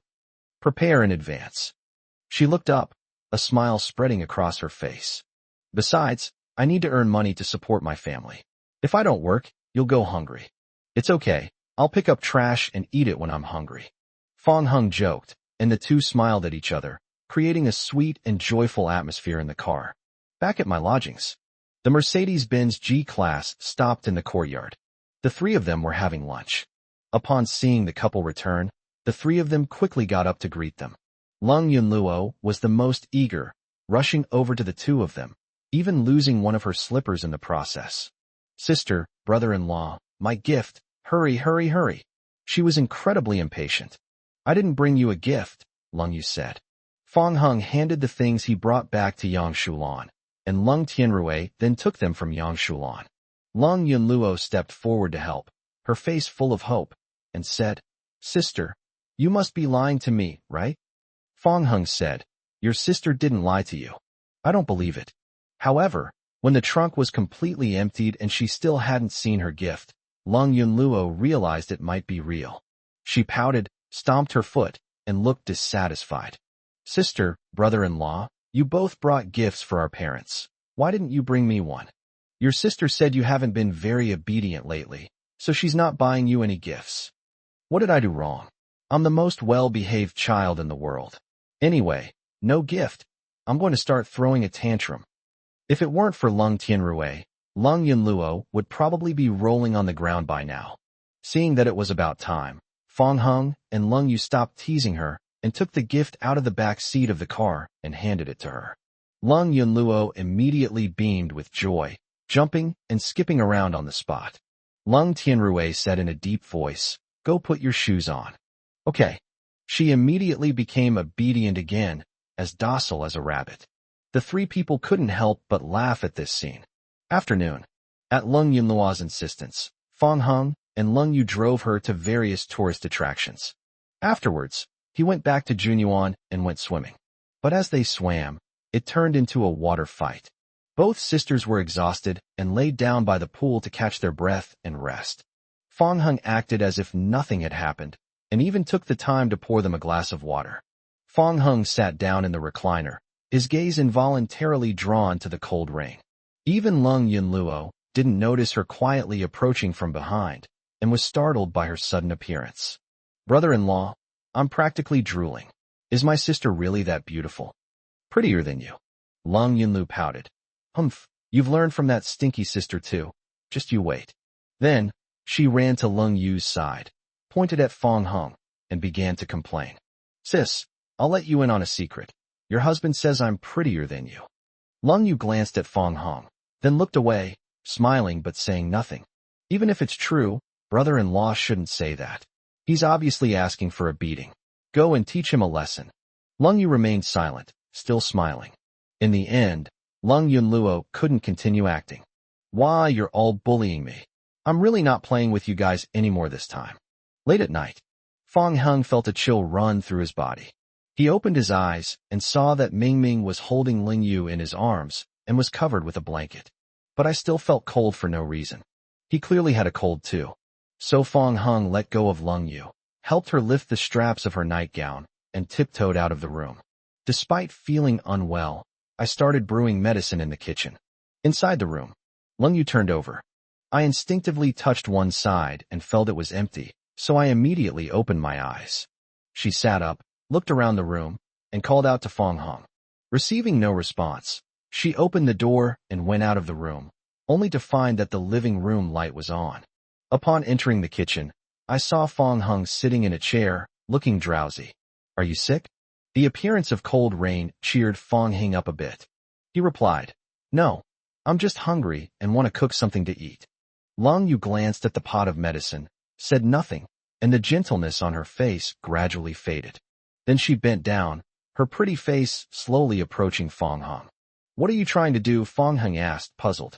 With a serious expression and a cold voice, Lung Yu commanded, "Don't move." Fong Hung was stunned.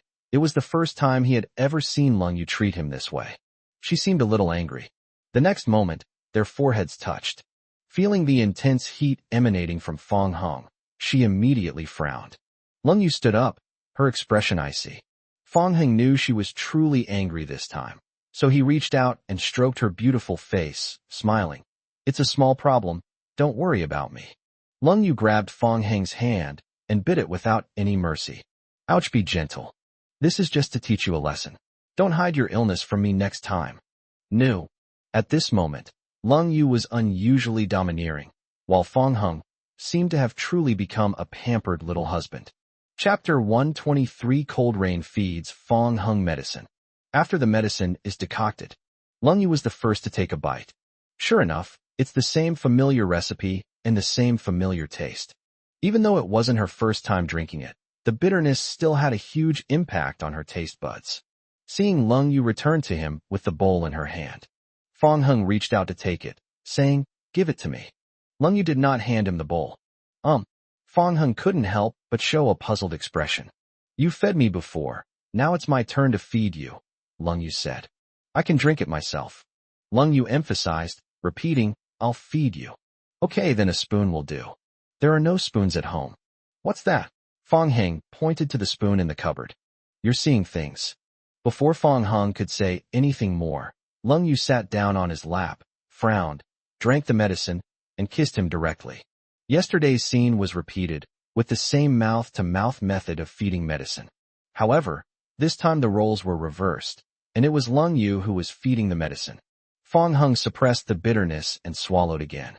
Looking at the bowl where more than half of the medicine remained, he finally couldn't help but speak. "How about you feed him a little more at once? The patient should talk less." She kissed him again right after she finished speaking. I don't know how much time has passed. The bowl was finally empty, as the two kissed and drank the last sip of the medicine. Snap! The sound of something falling to the ground came from the living room. Lung Yunluo, with her hair all messy, looked completely bewildered. My hand was still holding the phone, but the phone had already fallen to the ground. Seeing the couple in the kitchen, Long Yunluo blushed instantly and couldn't help but swallow. The two turned their heads and also spotted Long Yunluo. Fang Heng felt a little embarrassed. Lung Yu remained calm, slowly getting up from his lap and placing the bowl on the table beside him. Long Yunluo even forgot to pick up her phone and walked into the kitchen alone, her gaze shifting back and forth between the two people. Her eyes widened, and she stammered, "You in the middle of the night this?" Lung Yu smoothed her hair and said, "Your brother-in-law has a cold. The medicine is bitter, so I'm feeding it to him. Is there a problem?" "Huh?"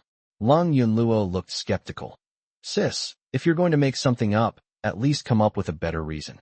Even if the medicine is bitter, does it really have to be fed to you by mouth? You can try it if you don't believe me." "Try it then, I don't believe it." Lung Yunluo poured the medicine out of the pot and gulped it down in one go. "It's not bitter." This scene shocked both Fang Heng and Lung Yu. What Lung Yunluo drank was the last bit left in the decoction pot, the most bitter part. She doesn't even find this bitter? However, not long after, Lung Yunluo covered her mouth, turned around, and ran into the bathroom. Fang Heng and Lung Yu were speechless for a moment. They had all started to look at Lung Yunluo with new respect. I didn't expect that she was just faking it. When Lung Yunluo came out again, she was still gagging. "Ugh, is this medicine really fit for human consumption?" Lung Yu said. "Now you believe I wasn't lying to you, right?" Lung Yunluo picked up her phone, panting, and said, I believe it, but I still think there are some doubts." "What's suspicious?" "I have a reasonable suspicion, slut, that you're using the excuse of giving me medicine to take advantage of my brother-in-law." Lung Yu rolled her eyes at Lung Yunluo, took Fang Heng's hand, and said, "You've finished your medicine. Let's go back to our room." And so, the two turned and left. "Haha, I was right. Now you're speechless, aren't you?" Lung Yunluo was laughing when her expression suddenly froze, and then she scratched her head. "Wait, no, there's no such thing as a husband and wife taking advantage of each other.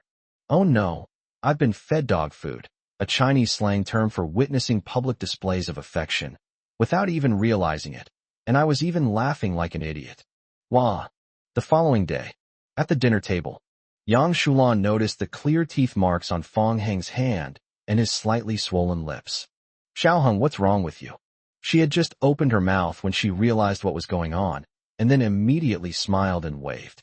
It's all right. Her actions seemed somewhat inexplicable to the others. Lung Yunluo asked, "Mom, what are you doing?" Lung Tianrui asked in confusion, "What's wrong?" "Hey, stop asking. Just say what you want to say, don't keep me in suspense," Lung Yunluo complained. Lung Yu took a sip of milk and said, "Mom, just tell me what's on your mind." Yang Shulan had no choice but to tell the truth when she saw that everyone was pressing her for answers. "Okay, I'll tell you. I saw Xiao Hong and thought something had happened to him, but then I realized that Xiao Yu must have done it." These words were spoken. The group of people were stunned for a moment. Everyone's attention, including the nanny Luo Xiao's, quickly focused on the couple, noticing the teeth marks on Fang Heng's hand and his swollen lips. Yang Shulan then gave further instructions. "It's normal for young people to try new things, but you should try not to go too far in the future and do anything that could harm your health." Lung Yu almost choked on the milk. Fang Heng coughed lightly, pursed his lips, and subconsciously pulled his sleeve up a little. Lung Yunluo grinned mischievously and nudged Lung Yu's arm. "Sis, Mom is talking to you. Why aren't you saying anything?" Lung Yu glared at her before answering softly. "Okay, Mom, I understand." After breakfast, Lung Tianrui and Yang Shulan went out. Lung Yu sat on the sofa, opened her laptop, and began browsing job postings. Lung Yunluo sat down next to her, noticed this scene, and said, "Sister, are you going to submit your resume?" "Yes, I'm choosing a company." Fang Heng asked, "What do you think of Yuheng Company?" "Yuheng is indeed a good choice, but..." Lung Yu hesitated. Getting into Yuheng Company was not difficult for her. However, it is still quite difficult to get into the management level. "Since it feels good, sis, what are you waiting for?" "Yunluo is right. Why don't we go to Yuheng?" Fang Heng said. "Sis, did you hear that? Even your husband is trying to persuade you." "Then I'll try submitting my resume." Fan Shumin is the general manager of Yuheng Company. Before Lung Yu resigned from Guangyan, She had been in contact with Fan Shumin regarding the cooperation between the two companies. From Fan Shumin, Lung Yu heard about some recent developments at Yuhing Company. It seems that the positions of President and Director of Administration are still vacant. Lung Yu decided to give it a try. That's right, sister. I have a feeling that you'll have a bright future at Yuhing Company, and you might even become the chairman in the future. Lung Yunluo became more and more excited as she spoke, putting her hands on her hips and her feet on the stool. Once you become the chairman, I'll wander around the company whenever I have free time, and fire anyone I don't like. All right, stop clinging to the peach tree and gnawing on it. With a sister like you, I wouldn't even take the chairmanship. Chapter 124 Directed Mission. Yuhing Company. Chairman's Office. Upon seeing Fong Hung push open the door and enter, Lu Weiwei immediately stood up and jogged over to greet him with a smile. Chairman Fong, you've arrived. Okay. Fong Hung nodded and walked towards his desk. Lu Weiwei followed cautiously behind. Perfect timing. I have something to report to you.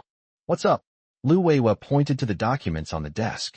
Lung Yu, who recently resigned from Lightyear Company, submitted her resume to our company, intending to apply for the position of president. I think she is a good candidate. Since Li Anhe left, the position of president has been vacant.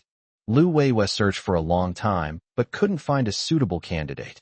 The appearance of the cold rain actually brightened her eyes. Lu Weiwei had learned about this former president of Guangyan Company, and the industry had a high opinion of her, unanimously considering her a business prodigy. Because in just over a year in office, he has brought Lightyear Corporation to unprecedented heights. Just before Fong Hung arrived, General Manager Fan Shumin came to persuade her to accept Lung Yu as a key general. Directed mission, Fong Hung said. Lu Weiwei was taken aback for a moment, then said, Aren't you going to take a look at the resume? No need to look anymore. Just do as I say. Okay. Also, contact these two people and invite them to Yuhing. Fong Hung handed Li Hua and Ma Shun's information to Lu Weiwei. Lu Weiwei took it and looked at it, then asked, How should the positions be arranged? I remember the position of Director of Administration was vacant, and Li Hua was appointed to it. As for Ma Shun, he was in charge of the entire security department, Fong Hung said. Li Hua had always treated him well. When he was threatened by the brother and sister, he even offered to resign. Therefore, we should not treat the other party unfairly. Fong Hung had this idea about Ma Shun when he met him at the barbecue restaurant. Coming from the underground world and possessing a unique identity, he was well suited to carrying out security work. After all, Yuhing is not a small company, and its business rivals may try to trip it up both openly and privately, so security issues should not be underestimated. Understood, Chairman Fong. Inside a residential building, Li Hua was playing games with his son while his wife kept complaining beside him. He hasn't been able to find a job since he resigned from Lightyear. The resumes I sent out seemed to disappear into thin air. I never even received a reply. Clearly, Lung Rushue and Lung Juanhao had pulled some strings behind the scenes. Otherwise, things wouldn't have turned out this way. Just then, Li Hua received a phone call. Hello, Mr. Li. I am the Human Resources Director of Yuhing Company. After ending the call, Li Hua held her phone, still in a daze. His wife gave him a push and said, If you can't find a job soon, our whole family will have to live under a bridge. Li Hua suppressed his excitement, swallowed hard, and said, Wife, you don't need to look for a job anymore. What? You really want to live under a bridge? No, just now, someone from Yuhing Company called and said they wanted me to be the director of the administration department. What kind of company is this? Is it really reliable? No matter how much I explain, I doubt you'll understand. Just remember this. This company is far more powerful than Lightyear Corporation. His wife's eyes widened, her face beaming with joy. Great, that's wonderful. And compared to your previous position as department manager, this is a promotion, isn't it? It's not just rising, it's taking off. Li Hua finally couldn't contain his excitement. The department director is one level higher than the department manager. Moreover, the two companies are not even in the same league. Now that Lightyear has fallen to rock bottom, it is not even qualified to carry Yuhing's shoes. He had a strong intuition that Fong Hung was likely helping him behind the scenes. At the same time, on the other side, Ma Shun, who had just come out of the boxing ring, also received a phone call. He was invited to take charge of security work. His first instinct was to refuse. However, the company name caught his attention. Ma Shun asked, "What's your company called?" "Yuheng Company." He instantly understood and replied, "Okay, I agree. Lung Family Villa." Seeing the cold rain, he ended the call. Lung Yunluo immediately stepped forward, her heart pounding, and asked, "How did it go, sis? Did you get accepted?" "Yes, I've been accepted. The chairman of Yuheng Company even asked to meet with me." Overjoyed, Lung Yunluo rushed over and hugged Lung Yu, planting a kiss on her cheek. "Ah, that's amazing, sis, you're my pride." Lung Yu pushed her away in disgust, saying, "Hey, get out of here, you've got your saliva all over my face." Overjoyed, Lung Yunluo scanned the living room. "Hey, where's my sister-in-law? Such a joyous occasion, and she's not even here." As they were talking, Fang Heng entered the room.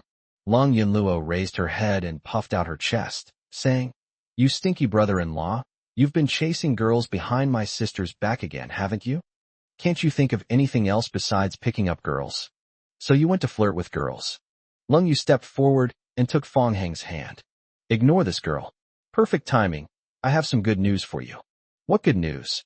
Lung Yunluo answered quickly. "My sister was hired by Yuheng Company." "You're so talkative." Lung Yu glared at her. Fang Heng smiled and said, "That's really good news. I'll go prepare the ingredients. We have to celebrate properly tonight. Don't rush. Come with me to Yuheng now." "Oh." Fang Heng was a little confused. He had just returned from Yuheng, and now he had to go there again. Not long after, the two arrived at Yuheng Company. Led by the receptionist, we arrived at the chairman's office. Lung Yu tidied herself up and gently knocked on the door. Lu Weiwei personally stepped forward and opened the door. She was stunned when she saw Fang Heng. Just as Lu Weiwei was about to greet him, she saw Lung Yu, who was traveling with her. Recalling the phone wallpaper she had seen back then, she suddenly realized what it meant. No wonder Fang Heng ordered the termination of cooperation with Guangyin earlier, and just now, he even hired Lung Yu without looking at her resume. It turns out that Lung Yu was his other half. "Hello, Chairman Lu." Lu Weiwei snapped out of her daze and quickly said, "Hello, Miss Lung, and this gentleman, please come in." Enter the office. The two started chatting about work. During this time, Lu Weiwei unconsciously observed Fang Heng's expression, afraid that she might say something wrong. Towards the end of the conversation, the two got up from their seats. Lu Weiwei extended her hand and said, "Miss Lung, welcome to Yuheng. Do you have any requirements?" Lung Yu grasped Lu Weiwei's hand and glanced at Fang Heng, who was silently drinking tea. "Chairman Lu, this is my husband, Fang Heng. I would like to have him as my secretary." Chapter 125. Lung Yu becomes president of Yuheng. Lu Weiwei was at a loss for words. The CEO made the chairman his secretary. This would be a truly explosive phenomenon in any company. Seeing that Lu Weiwei remained silent, Lung Yu continued to press. "Chairwoman Lu, is it all right?" Lu Weiwei was also unsure whether Lung Yu knew Fang Heng's true identity. What if the couple were playing some kind of role-playing game? She'll be in big trouble if she accidentally ruins the atmosphere. So Lu Weiwei glanced at Fang Heng before replying. No problem. Is there anything else you require?" Lung Yu shook her head and said, "That's all. That's all I have for now." Yuheng Company. Parking lot. Lung Rushue picked up her briefcase and closed the car door. "Now, like your company is on the verge of collapse, and the burden has fallen entirely on her and Lung Juanhao. Lung Rushue's trip to Yuheng was to try to restore the cooperation between the two companies. She walked and walked. Out of the corner of my eye, I caught a glimpse of a familiar car. Lung Rushue turned around, walked up to the Mercedes-Benz G-Class, and stopped. After carefully checking the license plate number again, I confirmed that it was indeed Fang Heng's. Lung Rushue was wondering why Fang Heng's car was here. At that moment, the couple came into view. Recalling the past few days when she had humbly begged Lung Yu to return to Guangyin, she remained unmoved until the very end. Lung Rushue was immediately furious. She crossed her arms and said, "Oh, isn't this our CEO Lung? What are you doing at Yuheng? Let me guess. Are you here for a job interview?" Lung Yu glanced at Lung Rushue and said irritably, "What's it to you? How can it be unrelated? We are all members of the Lung family. As your cousin, It is only right that I take care of you more. Lung Rushue started speaking in a sarcastic tone. However, you only became the president of Lightyear thanks to your grandfather's good fortune. If you join Yuheng, you'll probably have a hard time even getting a department head position. I advise you to accept the reality as soon as possible, or you might break down because you can't handle the difference. You've really gone to a lot of trouble. I really can't be the department head because, Lung Yu sneered, pausing deliberately. Lung Rushue laughed. That's it. I was right. They can't even get a position as a department head. Once you're light years away, you're really nothing. She's nothing but a name without substance. Why? Lung Rushue couldn't help but ask, wanting to see what excuse Lung Yu would come up with to cover up her incompetence. Lung Yu then replied, because, just like in Lightyear, I am still the president. Lung Rushue's expression changed instantly, and she froze. Has Lung Yu become President Yuheng? This is impossible. By the time I realized what was happening. But the couple had already gotten into their car and left. Lung Rushue scoffed. It's like trying to look like an elephant by sticking scallions into a pig's nose. Is it something that can be done so easily, like becoming the president of Yuheng? She didn't think Lung Yu had that ability. Lung Rushue put the matter out of her mind and went to the marketing department to get down to business. According to the staff, Lin Yuanjia, the marketing director, was in a meeting, so they waited anxiously outside the meeting room. After waiting for a long time, Lin Yuanjia finally came out. She immediately stepped forward, a fawning smile on her face. Manager Lin, this is Lung Rushue from Lightyear Company. I'd like to discuss resuming our cooperation. Upon hearing this, Lin Yuanjia immediately interrupted her, saying, this matter cannot be discussed. Lung Rushue was a little confused and asked, Manager Lin, we were talking fine on the phone before, so why can't we talk anymore all of a sudden? If we can't talk, we can't talk. I have other things to do. You can do as you please. After saying that, Lin Yuanjia left. Lung Rushue stood there, feeling both embarrassed and frustrated. The Su family. Upon seeing the caller ID, Sumu immediately answered the phone. Mr. Lung, is there something you need? Yes. Oh no, it doesn't seem quite right for me to call you President Lung now. Lung Yu said, it's okay, that's fine with me. I've joined Yuheng now. Sumu's expression showed surprise. You've become President, Cheng Yuheng? Yes. Would you like to continue being my assistant? Yes, of course I'm willing. See you at the office on Monday. Receive. End the call. Sumu held her phone, a smile on her face. At this moment, Su Kuan stepped forward. He had heard everything his stepsister Sumu had said. He kept calling her President Lung, clearly indicating that he was on the phone with Lung Yu. Little sister, that Lung Yu is no longer in the same era as Guang Yin, so please stop lowering yourself by calling him President Lung all the time. If you ask me, Fang Heng isn't all that great. If he were really that capable, his wife wouldn't have been kicked out of Lightyear Company. Although Su Kuan is now the head of the Su family, he is still wary of the richest man in Luo City and dares not do anything to the couple. He can only speak ill of them in private. Sumu frowned. I never really liked Su Kuan to begin with. Especially after Su Kuan used underhanded tactics to harm her elder brother and seized the position of head of the Su family, she became even more disgusted with him. Sumu said coldly, let me correct you. President Lung resigned on her own initiative, and she is now the president of Yuheng Company. Well, what? Su Kuan was utterly astonished. Lung Yu has unexpectedly transformed into President Yuheng? The businesses under the Su family's name are fundamentally inseparable from Yuheng Company. If Lung Yu tries to trip him up, he'll be in big trouble. Su Kuan looked slightly embarrassed and chuckled awkwardly. Little sister, you mustn't tell anyone what I just said. Sumu snorted coldly and said, if you don't want people to know, then don't do it in the first place. I apologize, I shouldn't have been so rude. Su Kuan slapped his own mouth as he spoke. Lung Family Villa. Upon learning that Lung Yu had joined Yuheng, Lung Tianrui and Yang Shulan were genuinely happy. The family celebrated. On the other side, Grandpa Lung also learned the news very quickly. Along with Lung Bowen and his son, the three of them could hardly believe it was true. When Lung Rushue entered, she noticed that the three of them seemed off and couldn't help but ask, what happened? Lung Yu not only joined Yuheng, but also became its president, Lung Juanhao said blankly.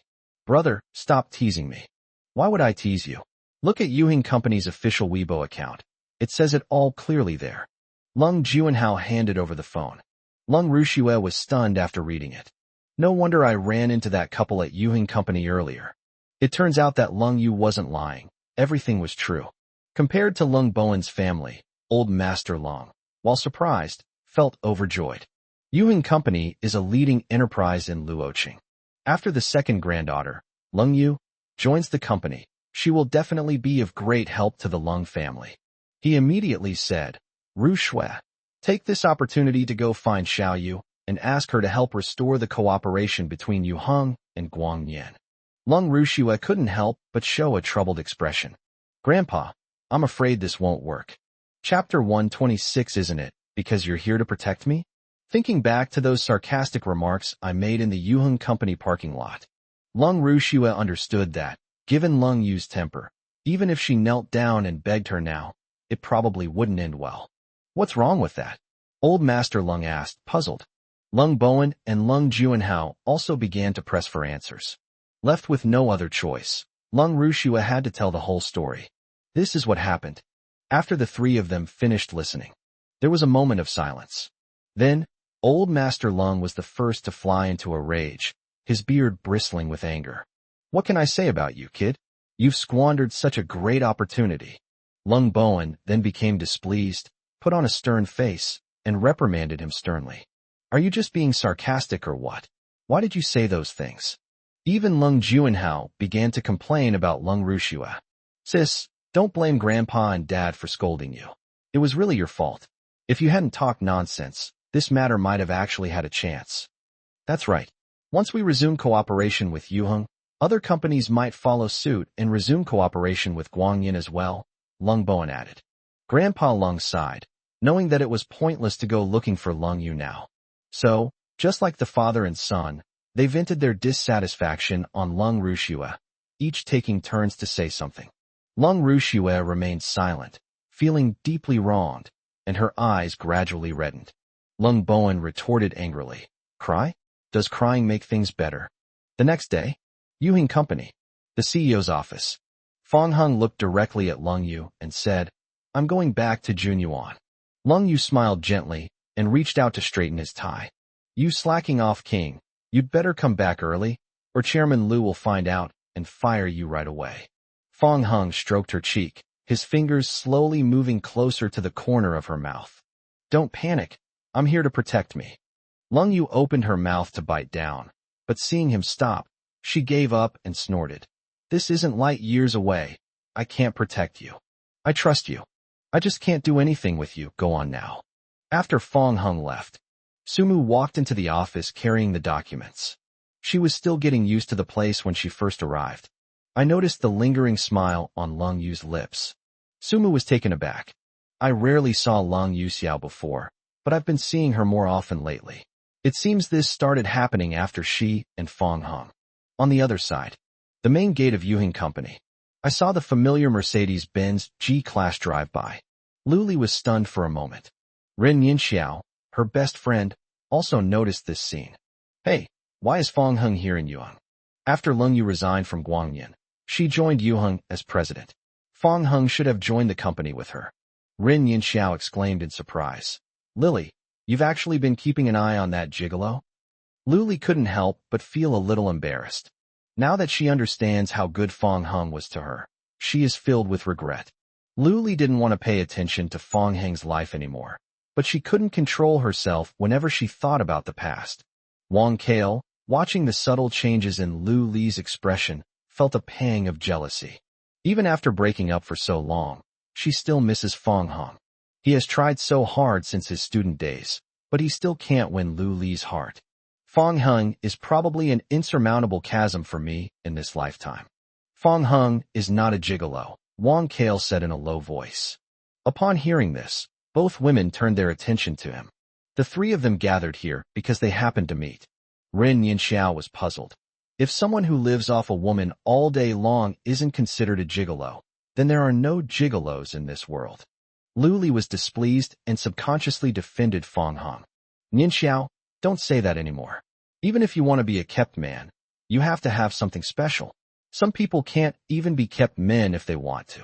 Wang Kale's expression changed slightly, feeling that Lu Li's words were a veiled reference to him. Rin Yinxiao said speechlessly, Lily, what kind of spell did that guy cast on you? You were fine before, but after the breakup, you started speaking up for him. In short, you are not allowed to speak ill of him in front of me. What? Are you trying to break up with me over a gigolo you broke up with? Seeing that the two women were about to start arguing, Wang Kale immediately tried to stop them. Fong Hung is not a gigolo. He is actually the chairman of Yuheng Company. Really? Wang Kale, are you kidding me and Lily? Rin Yinxiao didn't believe it. Why would I lie to you? My cousin is the former director of administration at Yuheng, and his father-in-law is the former president of Yuheng. The three of us left Yuheng because of Fong Hung. The two women exchanged a glance, feeling utterly bewildered. If someone else said it, they might not believe it. But if it's Wang Kale, then it's most likely true. Wang Kale and Fong Hung have always been bitter rivals, so there's no reason for Wang Kale to boost Fong Hung's morale while diminishing his own. I came to my senses. Rin Yinxiao fell silent, feeling somewhat embarrassed as she recalled what she had just said. Lu Li looked dejected and regretted her past actions even more. Otherwise, she would be the wife of the chairman of Yuheng Company by now. Junyuan. After Fong Hung examined Qian Xiaobao's vocal cords, he confirmed that there were no long-term effects. His muteness has been completely cured, and now he speaks just like an ordinary person. The grandfather, his grandson, and his two grandchildren took turns expressing their gratitude to him. Immediately afterwards, a game was held together with the professional basketball team that Qian Dashan had brought in. Of course, this time the wealthy man was again acting as a cheerleader, and he was standing at the head of a group of young women. This undoubtedly stunned all the professional players. They never imagined that the richest man in Los Angeles would have such a side to him. The competition was full of human relationships and social dynamics, and in the end, Fong Hung and his son Qian Dashan's team won easily. After the game, Fong Hung sat on a bench, and Qian Xiaobao wiped his sweat. Qian Fuhao stroked Qian Xiaobao's head with a kind smile and chatted with Fong Hung. Qian Dashan then offered Fong Hung a glass of water. These scenes left the basketball team coach speechless. I'm extremely curious about who this man is, that the richest family in the world treats him like an ancestor. The phone rang, and Qian Dashan gestured to Fong Hung to answer it before walking away to a distance. Qian Fuhao leaned on his cane, his gaze sweeping over Fong Hung, growing more and more pleased with him. Mr. Fong, I heard that the Wang family patriarch's leg injury has healed. I suppose this is related to you as well. Old Qian was quite well informed. Qian Fuhao stroked his beard and laughed heartily. Looking across the entire city of Luo, the first person I guessed was you who could cure the illness that even Dr. Li couldn't handle. Fong Hung smiled, and then took a sip of water. Qian Fuhao added, I have several granddaughters who are still unmarried. I'll have Dashan give you their photos later, and you can choose whichever you like. Chapter 127 Apology. Upon hearing this, Fong Hung almost choked on the water. He quickly tightened the bottle cap and waved his hand, saying, No, Mr. Qian, I appreciate your kindness, but I have a wife. Qian Fuhao gestured for Qian Xiaobao to go play somewhere else. After the person left, they continued the conversation. Of course I know, but if Mr. Fong is willing, this is not a problem. My granddaughters will understand and will not ask for any titles. Fong Hung was taken aback. Isn't this the same as taking a concubine? He put the water aside and said sternly, Old Qian, in this life, family is more important than anything else. I hope you can take back what you just said and cherish your children and grandchildren. Yes, Mr. Fong is right. It was my fault. He understands this principle. So how could a wealthy man like Qian Fuhao, at his age, not understand it? That's all I have to say. Fong Hung didn't want to interfere in other people's family affairs.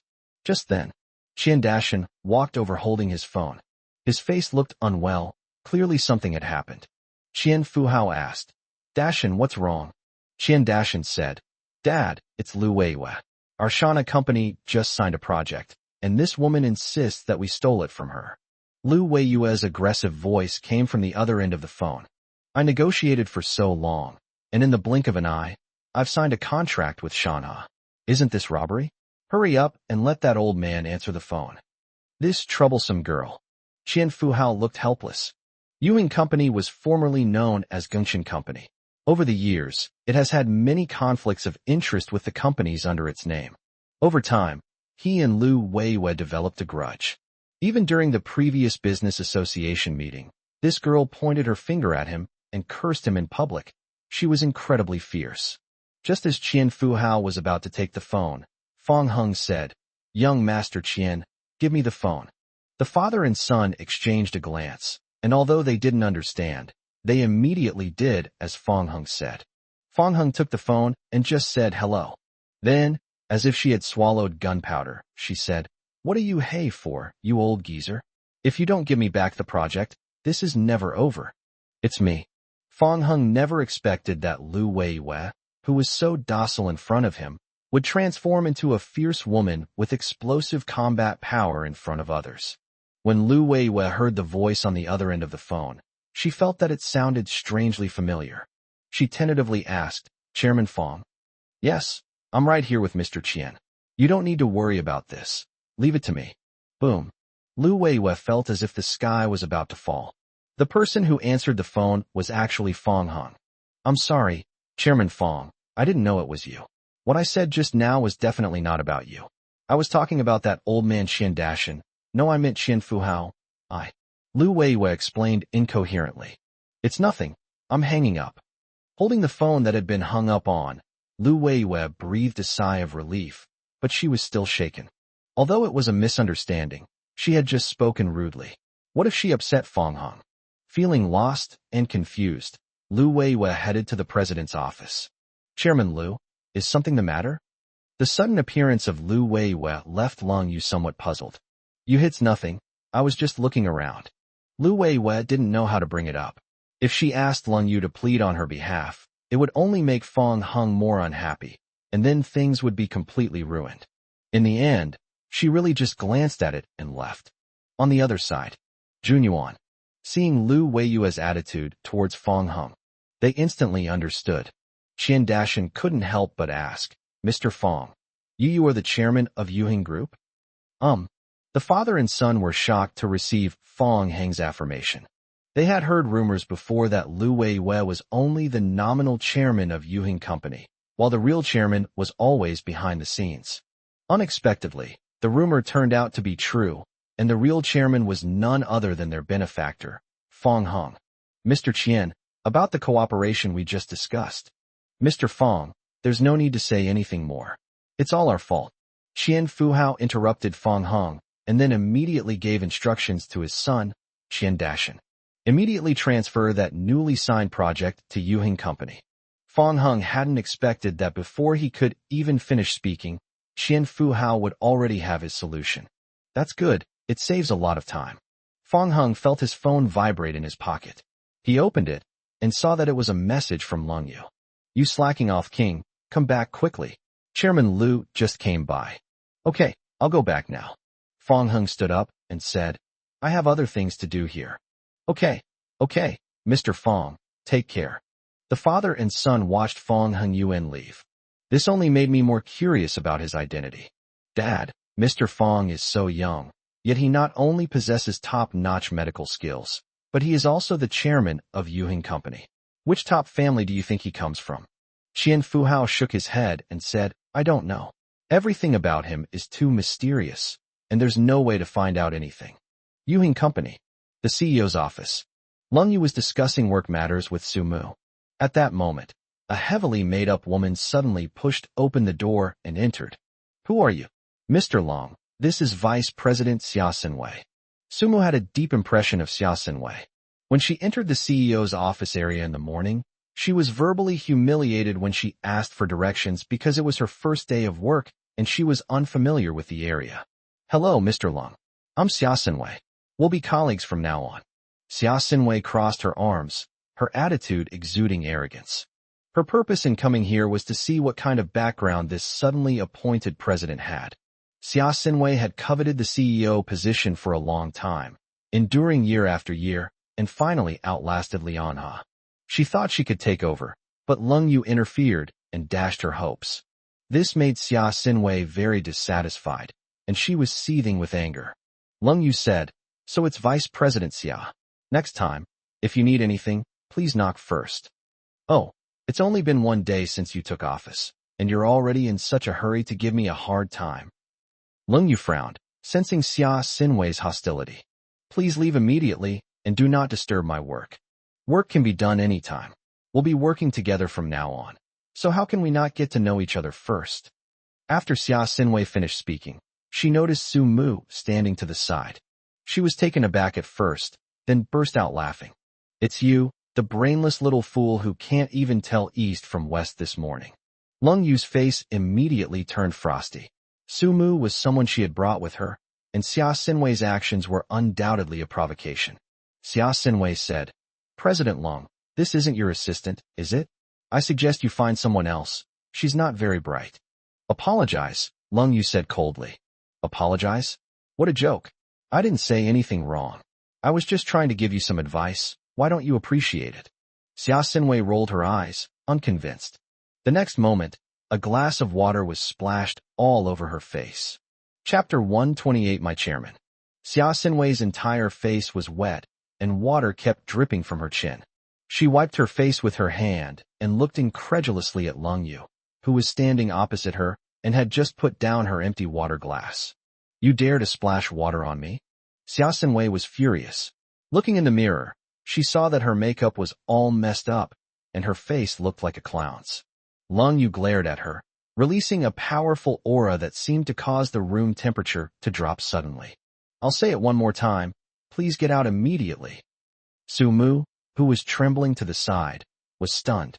The way Leng Yu protected her and showed her domineering side was just too cool. This made Su Mu, who was also a woman, feel her heart race. Xia Xinwei was startled and then angrily retorted, "I'm not leaving today. Let's see what you can do to me." Leng Yu got up from her desk and came to Xia Xinwei.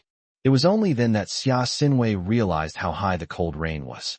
Xia Xinwei looked up at Leng Yu, and the pressure from his height made her feel inferior in terms of presence. Upon further comparison of appearance and physique, I realized that I was completely outclassed in every way. Xia Xinwei was extremely jealous. She scoffed, "With such a handsome face, you probably hooked up with some old man on the board to get the CEO position, didn't you?" Leng Yu didn't waste any words with Xia Xinwei. She grabbed her by the collar, pushed her out of the office, and then slammed the door shut. Xia Xinwei felt utterly humiliated and uttered harsh words through the door into the cold rain. "Fine. Very well. Is this how you treat me? Mr. Leng, we'll see." This scene was naturally witnessed by passing employees. They had heard that a new president was taking office today, and they were just discussing what kind of leader he would be. The sight of Leng Yu kicking Xia Xinwei out of the office undoubtedly left them dumbfounded and shocked. Although Xia Xinwei is the vice president, even the former president, Lian He, didn't dare to do anything to her. In many cases, you even have to accommodate the other person. As a result, the newly appointed president kicked him out of the office. It's truly unbelievable. Xia Xinwei turned around and saw a group of employees watching the drama unfold, and immediately lost her temper. "What's so interesting? Don't you all have jobs? Get out of here." The crowd fell silent, trembling with fear, and dispersed in a panic. Xia Xinwei set off to find Lu Weiwei, chairman's office. Seeing Xia Xinwei with her hair disheveled and her makeup ruined, Lu Weiwei was taken aback at first, then suppressed a laugh and asked, "Vice President Xia, what's wrong?" In front of Lu Weiwei, Xia Xinwei was a completely different person from before. Even when she saw the other person laughing at her, she dared not show any dissatisfaction. "Chairman, you must do me a favor. Look, I'm almost a cat covered in bruises now. I can see now who's so bold as to bully our Vice President Xia." Lu Weiwei smiled and picked up her teacup. "He's the newly appointed president." "Who?" She frowned, her hand holding the teacup freezing in midair. "It was that new girl, Leng Yu, who splashed water all over my face, which is why I look like this."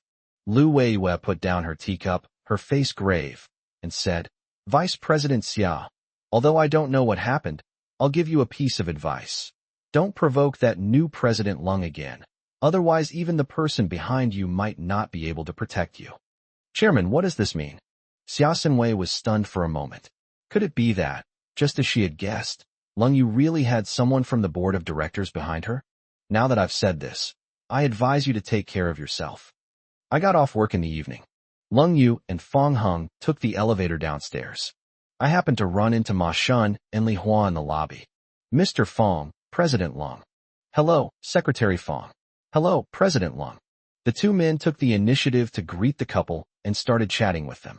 Lung Yu was slightly surprised to run into her former subordinate at Yuheng Company, and then looked at Fong Heng thoughtfully. On the way back to the Lung family home, Fong Heng noticed out of the corner of his eye that Lung Yu was staring at him. So he turned his head and asked, "Why are you staring at me like that?" Lung Yu said, "I'm thinking, it's too much of a coincidence that Li Hua and Ma Shun both came to Yuheng." "It really shouldn't be such a coincidence," Fong Heng said, touching his nose. Lung Yu pouted and said, "It really is related to you. I noticed it yesterday. When Chairman Lu saw you, his expression suddenly became strange." "Yes, I'm the one who had them recruited." "What about me?" Lung Yu asked. "Wouldn't you also be considered to have gotten into Yuheng through connections?" "Of course not. Lu Weiwei was already planning to hire you before I even said anything. Your abilities are obvious to all. You're a business prodigy. Which company in Luoqing wouldn't be scrambling to hire you?" "I don't believe you. Confess, did you already know Lu Weiwei, or do you have some other connection with her at Yuheng Company?" "Would you believe me if I said I was actually the chairman of Yuheng?" "You bastard. Even at a time like this, you're still trying to hide it from me?" Lung Yu said resentfully. "I'm not hiding it from you. I really am the chairman of the board, your direct superior." Yes, Mr. Fong, you're absolutely right. Please watch your step while driving." Lung Yu gently touched Fong Heng's face with her hand, slowly pushing his head so he could look straight ahead. "Why do you seem a little skeptical?" "Of course I believe you, my esteemed chairman." Lung Yu imitated the tone Fong Heng used when addressing her as president. Fong Heng felt that she still didn't completely believe it. "My esteemed chairman, the sudden public outcry that night, with major companies terminating their partnerships with Lightyear, was that also related to you?"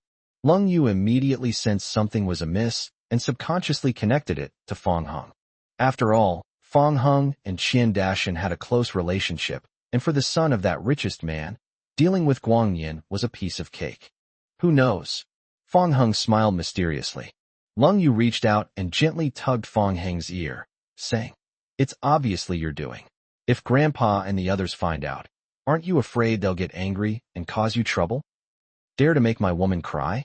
This is the lightest punishment they can get. So what if they know? Bring it on." Fong Heng's words instantly stirred Lung Yu's heart. "I never knew you had such a domineering side." Lung Yu spoke gently, leaning over to kiss his cheek, a hint of shyness appearing in her beautiful eyes. "But I like it." Fong Heng was slightly taken aback, then grabbed Lung Yu's fair wrist and gently kissed the back of her hand. "If you like it, that's fine." Chapter 129. Dare to slam the table in front of my wife.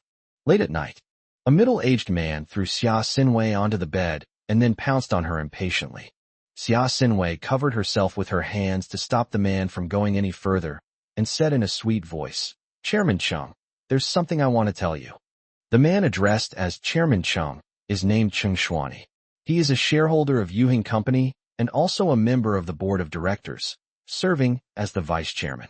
Xia Xinwei was originally just a junior employee, but thanks to Cheng Xuani, she rose through the ranks and eventually became the vice president. Cheng Xuani pushed Xia Xinwei's hand away and said, panting, "We'll talk about it later. Know if I'm feeling wronged, I should say it now, otherwise I won't be in the mood." Helpless, Cheng Xuani lit a cigarette and glanced at the time. "Tell me, are you trying to get your relatives and friends to work at Yuheng again? Or have you got your eye on some brand's latest clothes and bags?" "Oh no, it's not her. It's our company's new president. She's bullying her." Xia Xinwei recounted what had happened in the president's office that afternoon. Naturally, they wouldn't forget to embellish it. She portrayed Lung Yu as outrageously cruel, while depicting herself as endearing and pitiful. Oh, is that so? Cheng Xuani had just returned from a trip with his wife and children, and he had only just learned about Li Anha's resignation.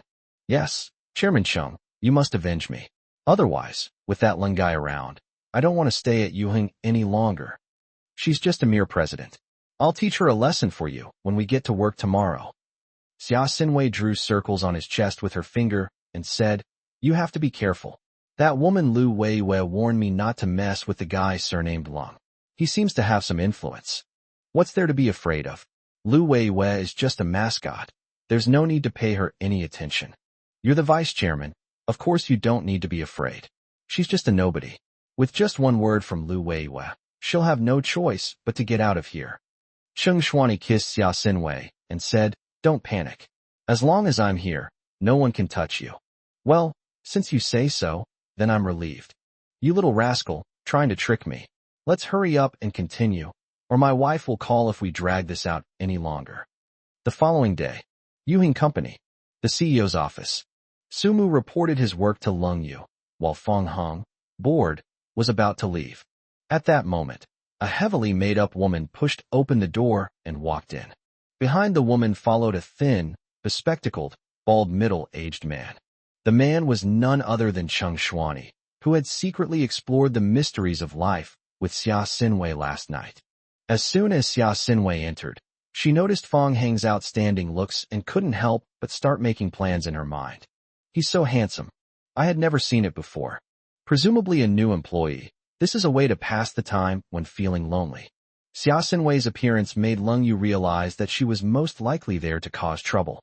She was immediately displeased and said seriously, Vice President Xia, if there's nothing important, please leave now. I don't want to kick you out again. Xia Xinwei reluctantly shifted her gaze away from Fong Hong. Then, feigning pitifulness, she looked at Cheng Shuani to the side. Cheng Shuani said, So you're the new general manager, Lung? You've got quite the airs of authority. Are you going to kick me out too? Xia Xinwei continued, President Lung, let me introduce you.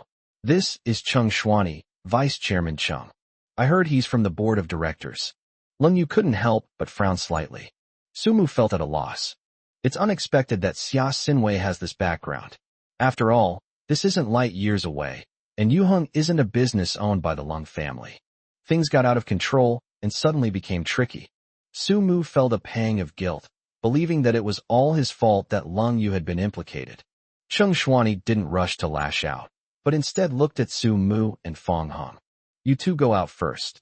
Sumu subconsciously looked at Lung Yu, and only after receiving a signal did he leave the office. As Sumu left, Cheng Shuani's gaze fell on Fong Hong, and he couldn't help but be somewhat taken aback, because he discovered that Fong Hong not only hadn't left, but had even found a seat and sat down. Cheng Shuani, his face grim, demanded, Why aren't you leaving? Why should I leave? Fong Hong asked.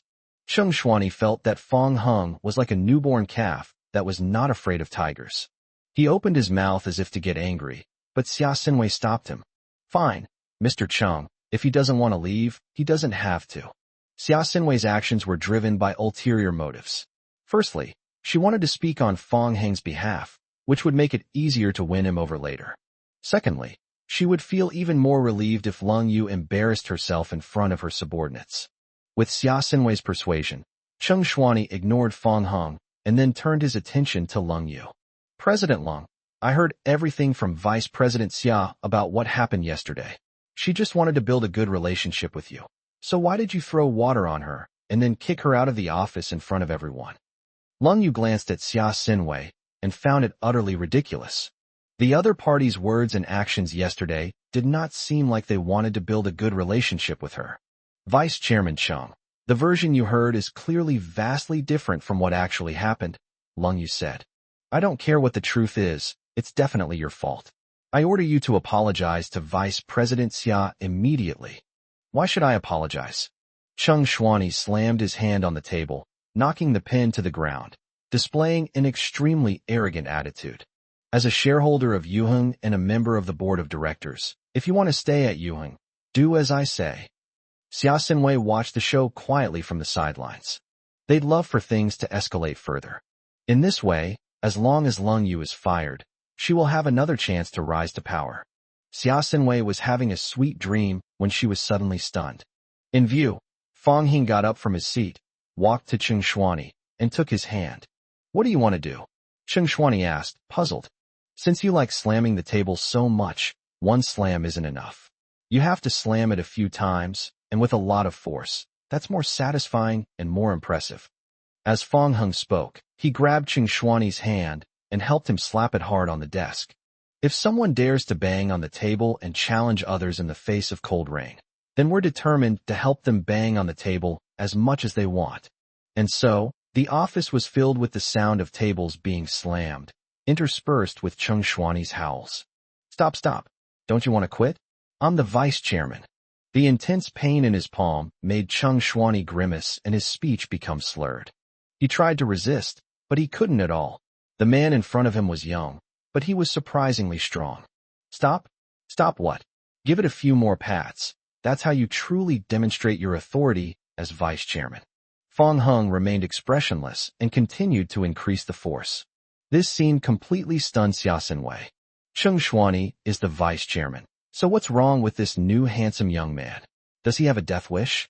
How dare he treat him like this? Qing Shuani yelled at Xia Xinwei. Hurry up and call someone. My hand is swollen. Yes, Chairman Qing. Xia Xinwei responded and hurriedly called the security department. On the security side, upon receiving the call and hearing that someone was causing trouble in the president's office, Ma Shun immediately led his team to the scene. Chapter 130, it turns out her man is Chairman Yuheng.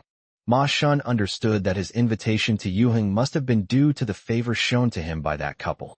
Having just started his job, he naturally wanted to give his best performance and not give Fong Hung and Lung Yu anything to gossip about. However, when he led a group of security guards to the president's office in a menacing manner, only then did they realize that it was Fong Hung who was causing trouble. This inevitably reminded Ma Shun of the scenes from light years away.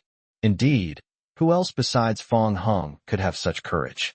As soon as the security personnel appeared, Qing Shuani's face, which was filled with pain, finally began to show other expressions. You're finished, kid. You dared to lay a hand on me in Yuan. Being expelled is the least of your worries. You'll regret this later. As the vice chairman, Qing Shuani was practically second only to the chairman in Yuheng Company. Dealing with a new junior employee is easier than crushing an ant. Xia Xinwei could already imagine what Fong Hung would encounter. It's a pity we're missing out on such a handsome young man. She vented all her frustrations on Lung Yu. President Lung, it's all thanks to you that this new employee would have had a bright future at Yuheng. Qing Shuani glared at Fong Hung, indignant. Not only will you not have a bright future here, but you'll also never amount to anything after leaving Yuheng. You dare to offend me, Qing Shuani? Your future is over. Really?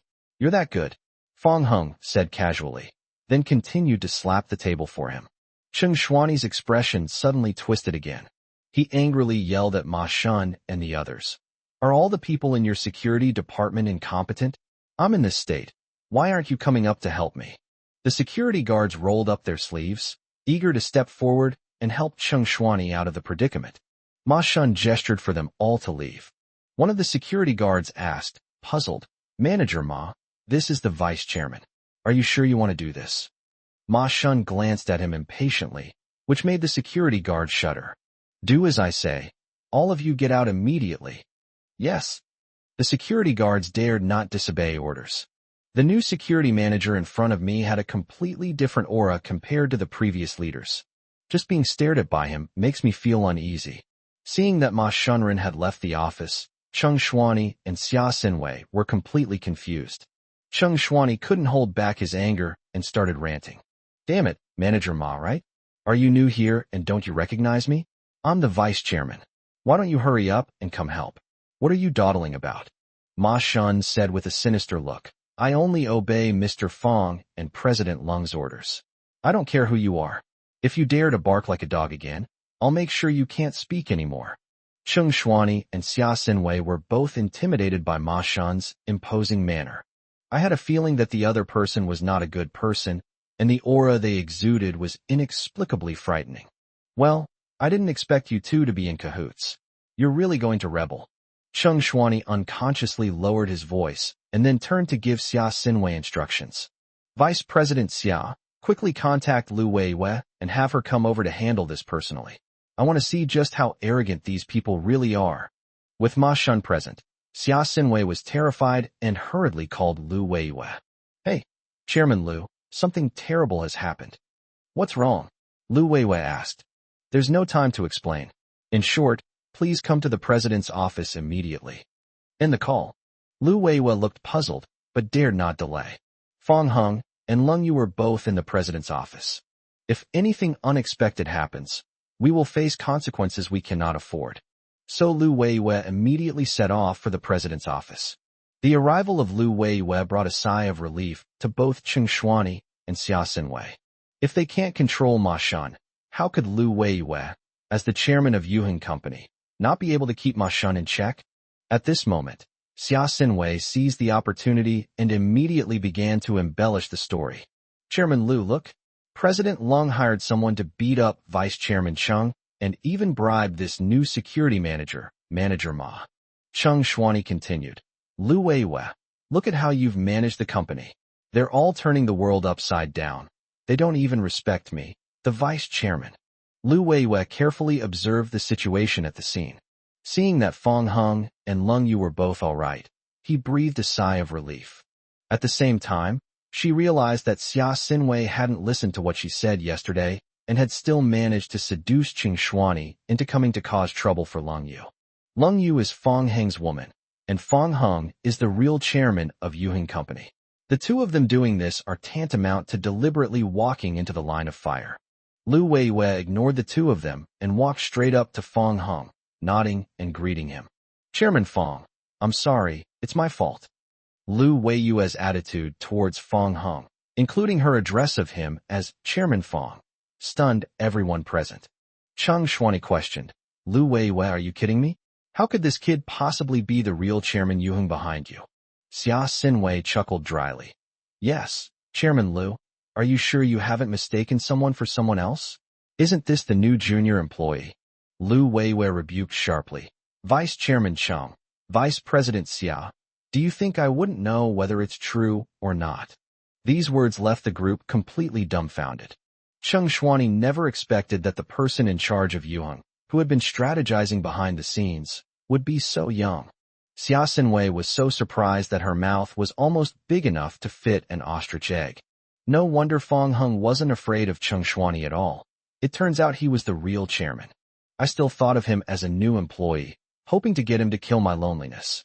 Looking back, it's incredibly embarrassing. Ma Shun was also quite surprised, never expecting that the unassuming Fang Heng would have this other identity. He was glad he accepted the invitation and made the right decision. Leng Yu's beautiful eyes were filled with astonishment. Yesterday, Fang Heng said that he was the chairman of the board, and she thought he was joking. After all, Lu Weiwei has always served as the chairman of Yuheng Company. Unexpectedly, Lu Weiwei was only the nominal chairman, while the real chairman was none other than Fang Heng, who was always by her side and living off her. Leng Yu subconsciously pinched herself. It all feels so unreal, like a dream. However, the pain in her arm made her realize that it was real. Fang Heng, her man, is the chairman of Yuheng Company. Chapter 131 Cold Rains Conditions. As time passed, the group recovered from their shock. Cheng Shuani changed his tone and said, Chairman Fang were all on the board of directors. To be fair, it's not appropriate for you to treat me like this. Do you think that with your status and abilities, you are qualified to challenge my authority in Yuheng? Fang Heng stared indifferently at Cheng Shuani, his voice booming and domineering. Cheng Shuani was slightly embarrassed. As the largest shareholder and the head of the board of directors, Fang Heng was indeed no match for him. I was only targeting this new general manager Long. I didn't actually intend to have a conflict with you. Fang Heng pointed at Leng Yu and said, This is my wife. If you dare to slam your fist on the table in front of her, it's like you're provoking me. Upon hearing this, Cheng Shuani was stunned for a moment. Then his expression became even more awkward. It turns out that Leng Yu is Fang Heng's wife. No wonder he was targeted like this just for slamming his fist on the table. Lu Weiwei looked on with envy. Fang Heng's domineering way of protecting his wife made him even more handsome. Xia Xinwei's eyes widened in surprise that Fang Heng and Leng Yu were actually husband and wife, and at the same time, she suddenly had a bad feeling. Chairman Fang, I was blind to your greatness. I apologize. Actually, all of this was caused by Vice President Xia. Cheng Shuani decisively betrayed Xia Xinwei, ignoring her pleading eyes, and told her everything she had said the night before. Only then did the group find out. Xia Xinwei is distorting the truth. She portrayed herself as a pure and innocent White Lotus, yet described Leng Yu as a thoroughly wicked villain. After hearing this, Leng Yu sneered and said, "Vice President Xia, it's a real waste of your talent that you're not involved in creative work." Fang Heng's face turned cold as he looked at Xia Xinwei and said, "My wife and I are together every day. How come I didn't know she was as vicious as you say?" Lu Weiyue also angrily rebuked Xia Xinwei. "Vice President Xia, what are your true intentions in slandering our President Leng like this?" Seeing that her scheme had been exposed and unable to defend herself, Xia Xinwei had no choice but to admit it. "I was the one who insulted Assistant Su first, which is why President Leng kicked me out of the office. The reason I said those unfounded things was because I was out of my mind. I'm really sorry. Chairman Fang, you heard it all, didn't you? It's all Vice President Xia's fault for talking nonsense, which led me to misunderstand President Leng." Cheng Shuani immediately began to distance himself from the matter. This undoubtedly made Xia Xinwei feel extremely disheartened. Fang Heng said, "Vice President Xia, this is not a problem that can be solved with an apology. Yu Heng will not tolerate someone like you." "No, Mr. Fang, I have realized my mistake and will never do it again. I also promise that I will never dare to be disrespectful to President Leng again." Xia Xinwei immediately begged for mercy. She lacked real skills and relied on Cheng Shuani to climb from a staff member to the position of vice president. "Once I leave Yu Heng, I'm afraid it will be difficult to even get a team leader position at another company. No need for further words, get out." Cheng Shuani clapped his hands and cheered, saying with a fawning smile, "Chairman Fang is wise. A cancer like Vice President Xia must not be allowed to continue to stay in Yuheng. You get out too, and you're not allowed to enter the CEO's office area again." Cheng Shuani's smile froze instantly. They were wary of Fang Heng's identity and Ma Shun's presence. He had no choice but to suppress his anger and leave the place with Xia Xinwei in a huff. The two took the elevator. Cheng Shuani began to berate Xia Xinwei. "They'll only cause me trouble. It's better if they get out of Yuheng." Xia Xinwei finally couldn't stand Cheng Shuani kicking her when she was down, so she rushed forward and started scratching his face with her fingernails. "You bald monk, is this how you treat your old woman?" Cheng Shuani also became instantly enraged, and the two immediately started fighting. "What's wrong with me treating you like this? To tell you the truth, I've saved all those videos. I'm going to send them to your wife later. If I'm not having a good time, you won't be either. You dare post that and try it, I'll skin you alive." The elevator automatically opened the door when it reached the designated floor. There were many employees standing outside the door. Cheng Shuani and Xia Xinwei were completely blinded by rage. Ignoring the stares of others, he continued hitting and cursing, leaving all the employees dumbfounded. "Until I was on my way home from get-off work in the evening."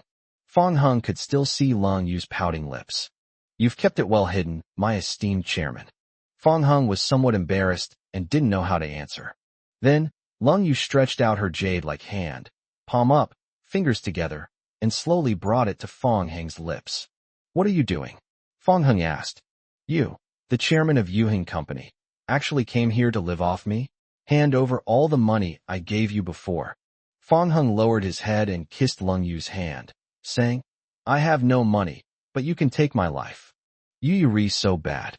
Leng Yu's face flushed slightly.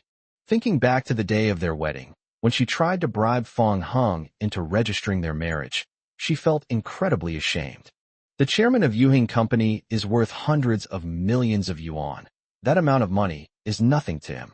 I guess at the time, Fang Heng probably thought I was just a little fool.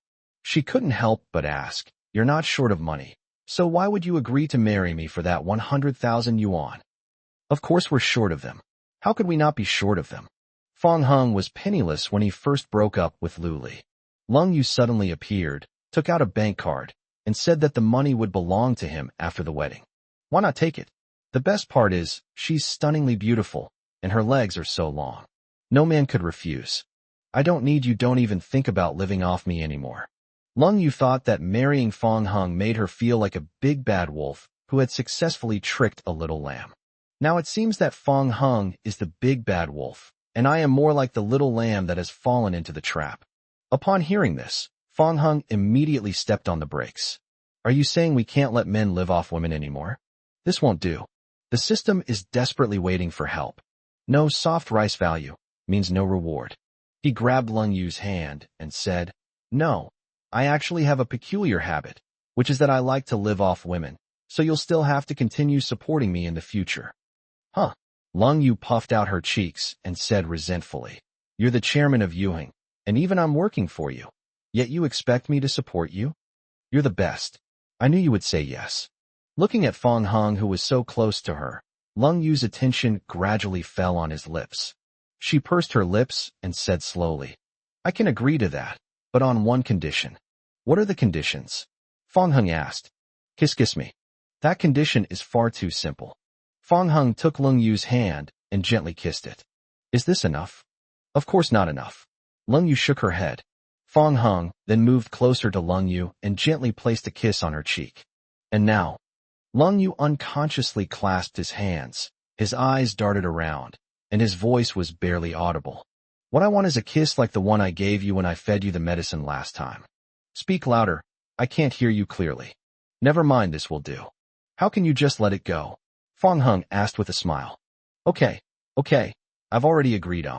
Before Lung Yu could finish speaking, Fong Hung sealed her lips with his. Chapter 132. Your brother-in-law is the chairman. Fong Hung's kiss caught Lung Yu completely off guard.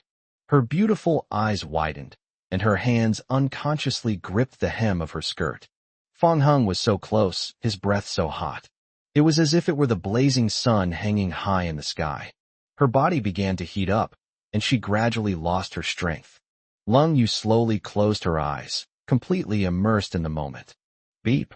The sudden honking startled Lung Yu, who opened her eyes and hurriedly pulled away from Fong Hung's embrace. Are we blocking other people's way? Seeing her face flushed red, looking around like a child caught doing something wrong, Fong Hung chuckled.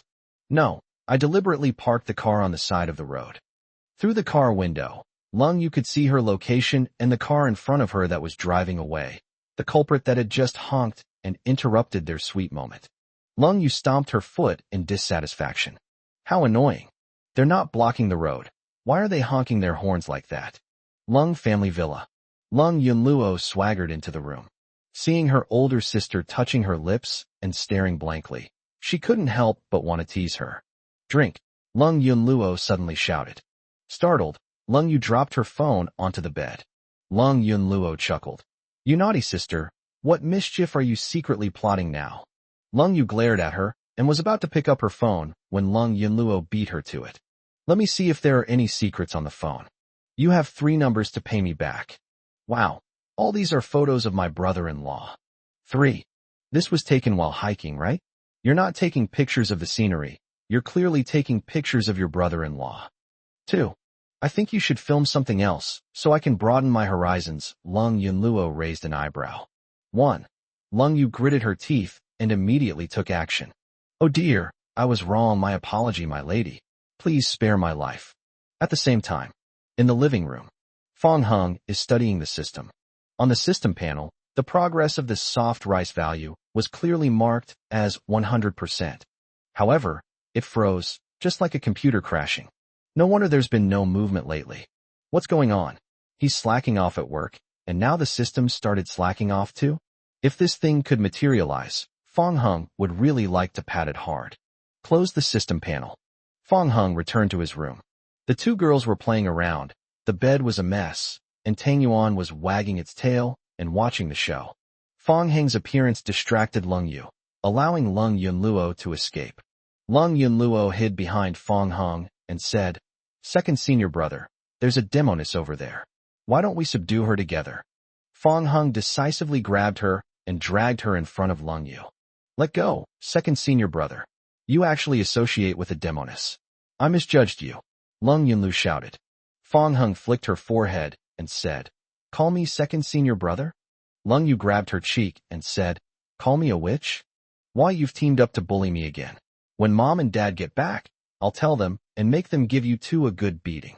Just as the couple was giving her a mixed doubles beating, Tang Yuan, who was watching the show from the side, started sneezing again.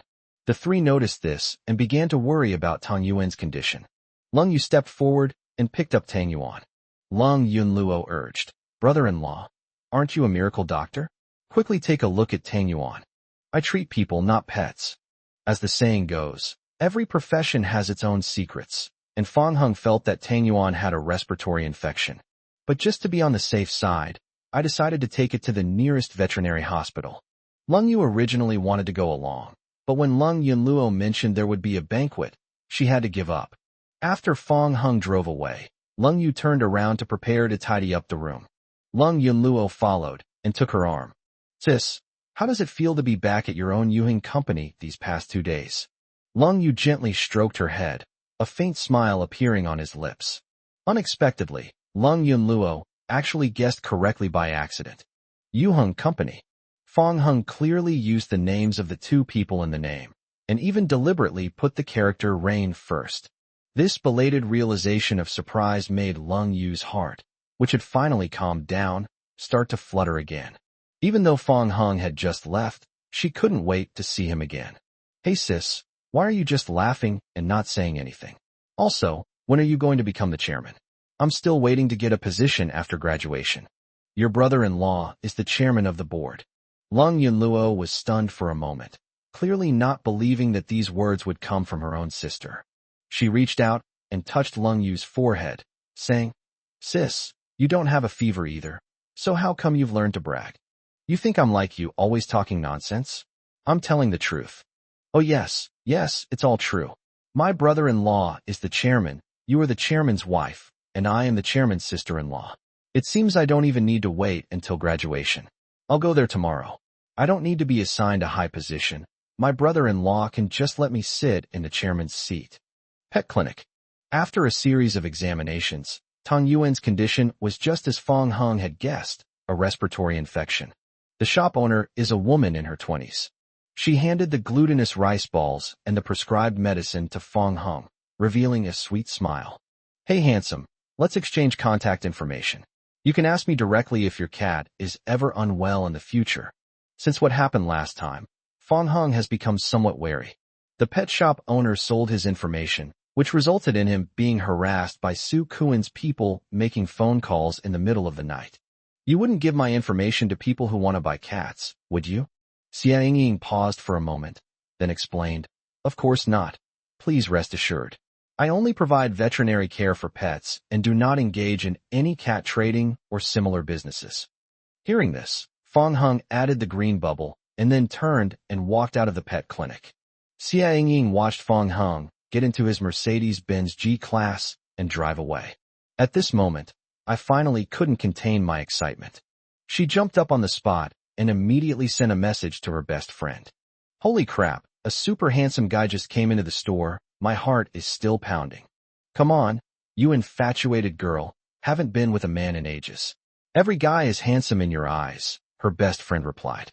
"Damn, this guy is seriously handsome. Don't believe me?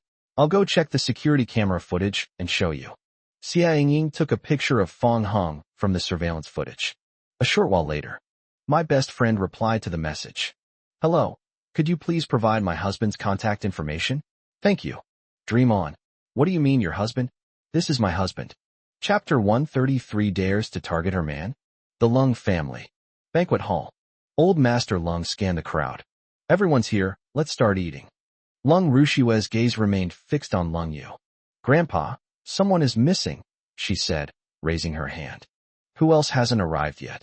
Old Master Lung looked slightly displeased. "According to the Lung family rules, as long as you are a member of the Lung family, you must make time to attend any family banquet, no matter how busy you are. If you do not arrive at the designated time, you will have to stand for the entire meal." However, he usually turns a blind eye and does not strictly follow the standards. Fang Heng didn't come. Lung Juanhao pointed to the empty seat. Lung Yunluo said, "My brother-in-law went out on something, but he'll be here soon." Old Master Lung frowned and waved his hand, saying, "Never mind, no need to wait for him. Let's start eating." It was originally seen that Fang Heng and Qian Dashan had a close relationship. Grandpa Lung was quite fond of this grandson-in-law. But after a series of recent events, Fang Heng has not only failed to bring any substantial benefits to the Lung family, but has not even shown any intention to help. In addition, Lung Juanhao and Lung Rushue kept gossiping in his ear, which made Old Master Lung increasingly dissatisfied with him. Now, Grandpa Lung has gradually come to agree with the brother and sister's point of view. He also felt that Fang Heng was good for nothing except knowing Qiandashan. Upon hearing this, Lung Juanhao and Lung Rushue began to gloat. According to family rules, when Fang Heng arrives, we will have to eat standing up. Being stared at by so many eyes in the room is incredibly embarrassing. Just then, the banquet hall doors opened, and an incredibly handsome man strode in. The brother and sister were already eager to see what would happen. After Fang Heng sat down in the chair, Lung Juanhao immediately launched an attack on him. Fang Heng, don't you know the family rules? If you're late for the banquet, you have to eat standing up. Fang Heng was genuinely unaware of these family rules and subconsciously glanced at Lung Yu to the side. The banquet is scheduled for 7 p.m., and it's exactly 7 p.m. now. Fang Heng is not late, Lung Yu said. Lung Rushue took out her phone and said, the family group message says that everyone must be in the banquet hall before 7 o'clock. Lung Yu frowned slightly, but did not refute her. Without rules, nothing can be accomplished. Fang Heng, stand up, Master Lung Yu said coldly. Fang Heng thought to himself that this family really had a lot of broken rules. He said calmly, I'm not late. Lung Juanhao glanced at the time, flipped his phone over, and said, what nonsense are you talking about? Look, it's already 7:01. You still say you're not late. Lung Rushue suggested, Grandpa, Fang Heng is still being stubborn. In my opinion, we should just check the surveillance footage. Old Master Lung's expression showed dissatisfaction, but he adopted Lung Rushue's suggestion. Check it out. If Fang Heng doesn't enter before 7 o'clock, deal with it according to the family rules. Lung Yu instantly furrowed her brows. Although this family rule had always been in place, as long as the lateness wasn't too long, they wouldn't bother to investigate it. They are clearly targeting Fang Heng on purpose. Not long after, staff retrieved the surveillance footage. After Grandpa Lung and the brother and sister examined it, Lung Juanhao immediately laughed, pointed at Fang Heng, and spoke in a commanding tone. See? The surveillance footage shows you sat down after 7 p.m. Stand up immediately. Fang Heng completely ignored Lung Juanhao. Old Master Lung sternly rebuked. What, Fang Heng? Now that you've become a member of the Lung family, do you not want to abide by the Lung family rules? Grandpa, Lung Juanhao isn't thinking straight, and you've been influenced by him to become confused? You, how dare you? Who are you calling muddle-headed? Old Master Lung glared and puffed out his beard. What else can you be but confused? You demanded entry before 7 o'clock, so you should have rewound the time to 6:59 to see if I had actually entered the room. Old Master Lung slammed his fist on the table. Juanhao, investigate. If he's late, no one can protect him today. Lung Juanhao immediately rewound the surveillance video. I was stunned when I looked at the time. Because Fang Heng seemed to have timed it perfectly, I entered the banquet hall at exactly 6 hours, 59 minutes, and 59 seconds. It was just 1 second away from 7 o'clock. Grandpa, look, Fang Heng only walked in. That shouldn't count, right? That definitely doesn't count, Lung Rushue said. Fang Heng immediately retorted to the group. Since it doesn't count, it means the door doesn't belong to the banquet hall. It should be removed directly. Not just the door, but wherever you say it counts. That's where it should be removed. Old Master Lung knew that if he investigated further, he wouldn't be able to do anything about Fang Heng. After all, the family group notification only said to enter the banquet hall before 7 o'clock. He gave a wink, signaling that the matter should be dropped. Lung Juanhao returned the tablet to the staff member. Humph, Fang Heng, you're lucky this time. Old Master Lung said. All right, that's enough. Now that everyone's here, let's officially start the meal. Lung Yu, however, turned cold and ordered a halt. Wait a minute, Grandpa. I think since we're being so serious about this, it's necessary to review the surveillance footage and see who was late for the previous banquets. These words were spoken. The expressions on Old Master Lung's and the others' faces changed instantly. Xiao Yu, how about we just forget about it, Old Master Lung suggested. Just let it go? How can we just let it go? Lung Yu's face was as cold as frost. Anyone who dared to target her man would not be let off so easily. Lung Yu took the tablet from the staff member. They started reviewing the surveillance footage from previous family dinners. The image was then projected onto the banquet hall screen. Grandpa, just because of the recording of the last dinner party, my uncle's family was late. What do you think should be done about this? Lung Juanhao laughed and said, something happened in my family at the time. This is not an excuse to break family rules. Lung Yu immediately retorted to Lung Juanhao, and then turned to put pressure on old Master Lung. Grandpa, you said those words just now. Without rules, there can be no order. I hope you will treat everyone equally and keep your word. Lung Yunluo couldn't help but secretly applaud. My older sister is fiercely protecting her husband again. Things are different now, and old Master Lung dared not refute Lung Yu. This second granddaughter eventually ascended to the position of president of Yuhing Company. The Lung family will definitely need her help in the future, so we absolutely cannot let things get sour. Under pressure, old Master Lung had no choice but to say, Bowen, your whole family, stand up. Dad, this doesn't make sense, does it? Lung Bowen didn't expect to be implicated as well. Lung Juanhao complained. Yeah, Grandpa, what does what happened last time even count for? Lung Rushua chimed in.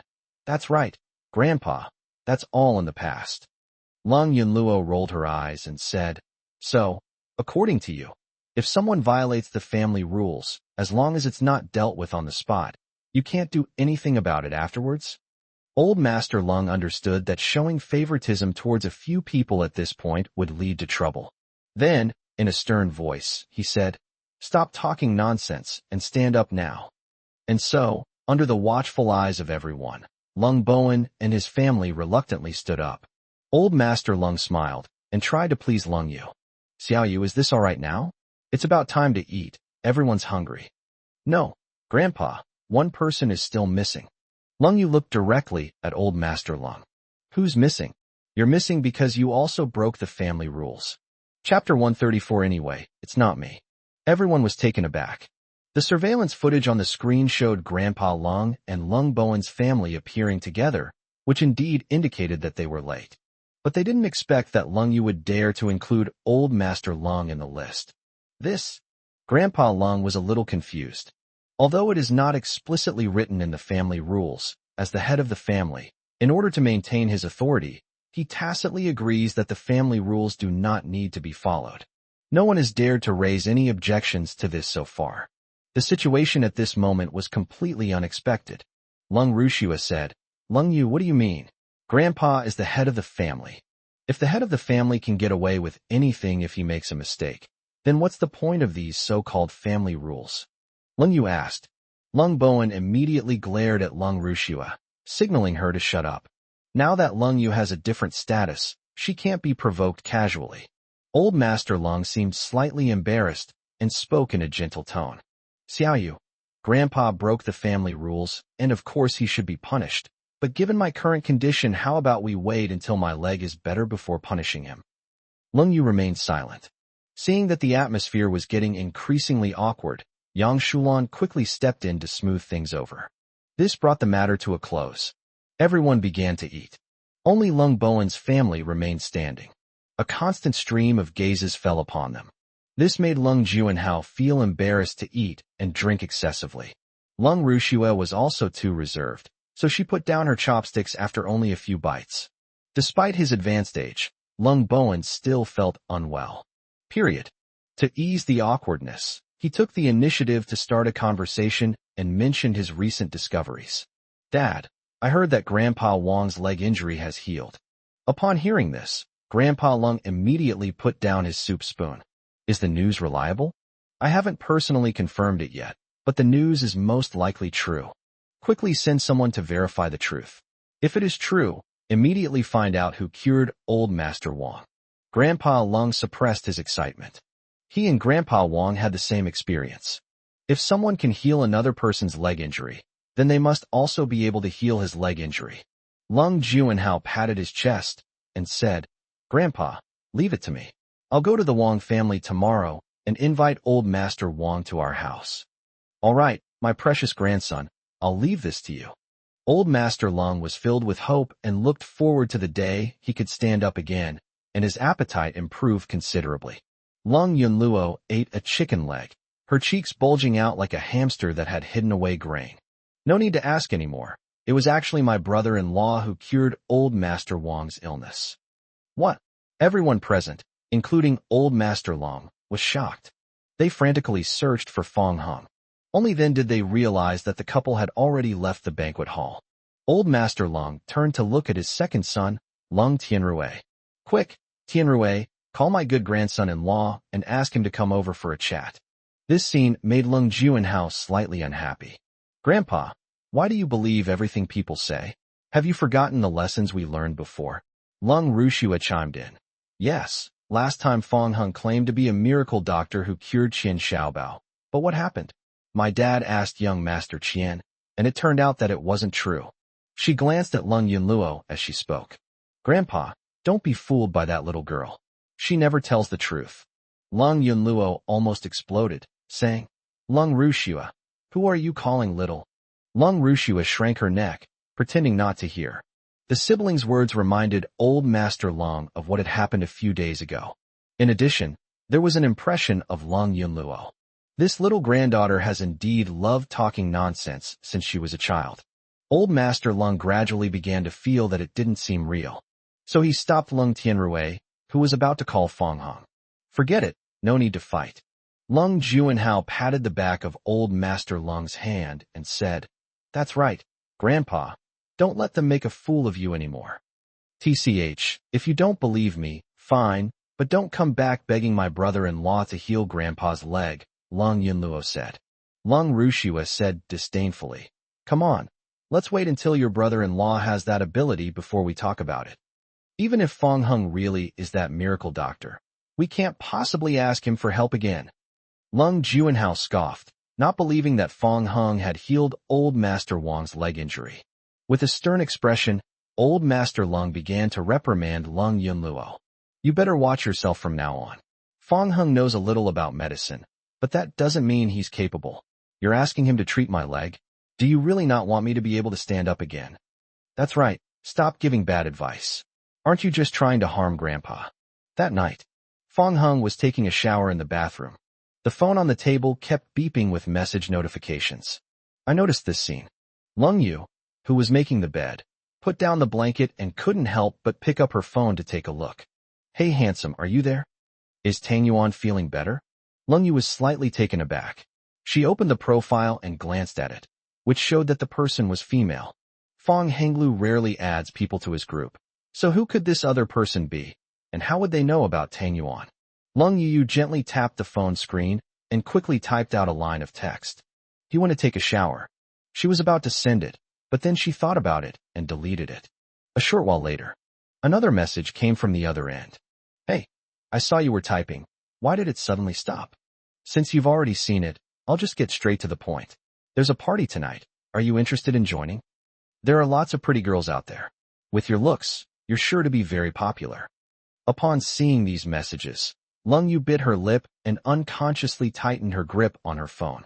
She put her phone back where it was, pretending nothing had happened, and turned back to continue making the bed. But the notification sound that rang again completely disrupted her thoughts. Fong Hung came out of the bathroom shirtless. She didn't even have the energy to sneak peeks at his abs like she usually did. Fong Heng sighed. He was buttoning his clothes when he looked up and saw Lung Yu sitting sideways on the bed, hugging a pillow and staring at him. Their eyes met. Lung Yu gave a haughty snort. Fong Heng sensed something was amiss. He didn't rush to ask, and then followed Lung Yu's gaze to his phone. Fong Heng stepped forward, unlocked the screen, and took a look. The veterinarian he had just added sent him a series of messages, inviting him to a social gathering. No wonder Lung Yu was acting strangely. She must have seen these messages. He put down his phone and sat down next to Lung Yu. Did you look at my phone? No. She turned her pretty face away. That's really strange. Why do I feel like someone touched my phone? Anyway, it wasn't me. Fong Hung smiled, but remained silent. A moment later, Lung Yu couldn't help but turn her pretty face back. You? She hesitated, unable to finish her sentence. Never mind. It's getting late. Time for bed. Chapter 135. My cat is biting me. Lung Yu thought that Fong Hung would take the initiative to say something after seeing those messages. But unexpectedly, as soon as she finished speaking, Fong Hung quickly lay down on the bed, spread his arms, and assumed a posture to welcome her into his embrace. Instead of explaining, he urged them on. Didn't you say you were going to sleep? Why are you sitting still? Hurry up, I'm going to turn off the light. Lung Yu's beautiful eyes widened, and she stuffed the pillow into his arms. I'm not going to sleep. I'm not sleepy. Fong Hung hugged his pillow, deliberately yawned, and said, I'm still quite sleepy. If you're not going to sleep, I'm going to sleep first.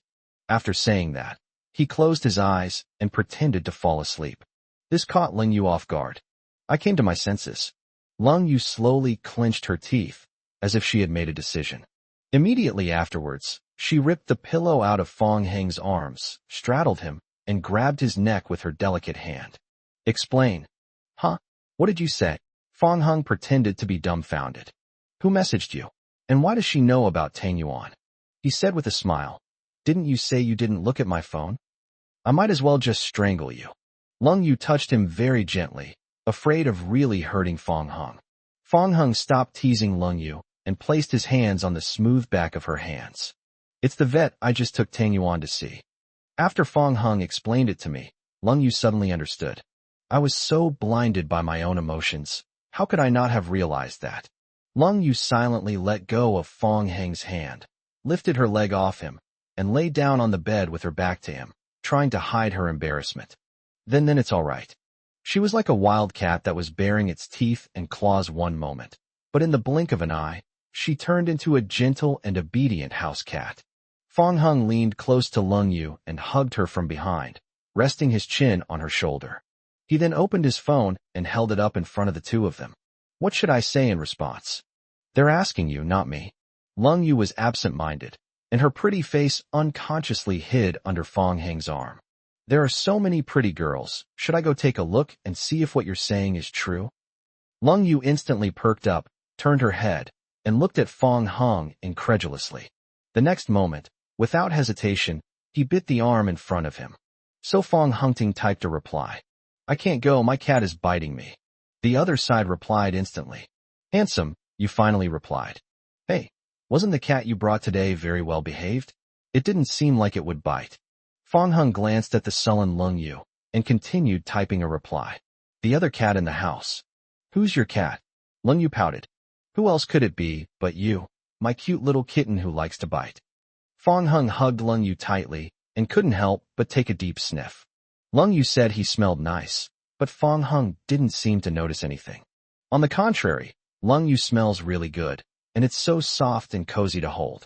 At the same time, on the other side, in an apartment building, Xia Yingying received Fong Hung's message, tapped her phone screen, and quickly replied. If you can't go to the party, you can come to my house. Bring your cat along. I can teach you some training methods to prevent it from biting. No need. I actually quite liked it when that cat bit me. Xia Yingying held her phone, looking completely bewildered. What? Do you like being bitten by cats? What kind of weird fetish does this handsome guy have? She thought for a moment, then continued typing and sending the message. Then I won't bring the cat. Could you come over to my place tonight? My water pipes are leaking, and I don't know how to fix them. Xia Yingying felt that her hints were clear enough. She wouldn't have taken such initiative with any other man. Fong Hung is simply too dazzling, a typical tall, rich, and handsome man. It's hard not to fall in love at first sight. These are all hot commodities. If you hesitate even slightly, another woman might snatch them away. Lung Family Villa. Fong Hung frowned upon seeing the message. I initially thought the other party added my contact information just for the cat. Now it seems like nothing more than an excuse. He replied, I'm married. Huh? Handsome, don't lie to me. Did I go too far and offend you? It's okay if you don't like me now. We can get to know each other slowly, starting as friends. Fong Hung did not reply to the message again, but instead blocked and deleted the other party. Next, he changed his signature to married and changed his profile picture and moments background to a photo of himself and Lung Yu. Seeing this, Lung Yu was somewhat taken aback, but instantly felt a warm feeling in her heart. Before going to bed, the two started talking about work. Lung Yu opened the PowerPoint presentation on her phone and began her presentation with great enthusiasm. Fong Hung listened until his eyes were almost closed. Just then, a message notification popped up at the top of her phone. Campus bell. Are you coming to the class reunion next week? The cold rain was wiped away with my hand, and I simply skipped it. Fong Hung, on the contrary, became interested and suddenly became much more awake. He didn't actually know much about Lung Yu. Fong Hung decided to follow Lung Yu's example and, like last time, learn about her past through a class reunion. I saw the message inviting you to a class reunion. Aren't you going? Lung Yu shook her head and said, It's a waste of time. I'm not interested. Why don't you go? You can take me with you so I can meet your classmates. You want to go? Fong Hung smiled and said, Yes, I'm quite interested. Oh well. After thinking about it, Lung Yu finally agreed. She opened the green bubble, found the person who had just sent the message, and replied with a okay. The person on the other end replied to the message quickly. Just from the text, one can tell that he was very surprised that Lung Yu was also attending the class reunion. The following day, Lung Bowen and his family personally visited the Wong family to pay their respects to Old Master Wong. When I saw Grandpa Wong exercising and walking, the group stared in disbelief, as if they were witnessing a wonder of the world. They never expected that not only was Grandpa Wong's leg injury cured, but he was also able to walk on his own. This is simply a medical miracle. Hee, Bowen, long time no see. Old Master Wong smiled and asked the butler to entertain the group.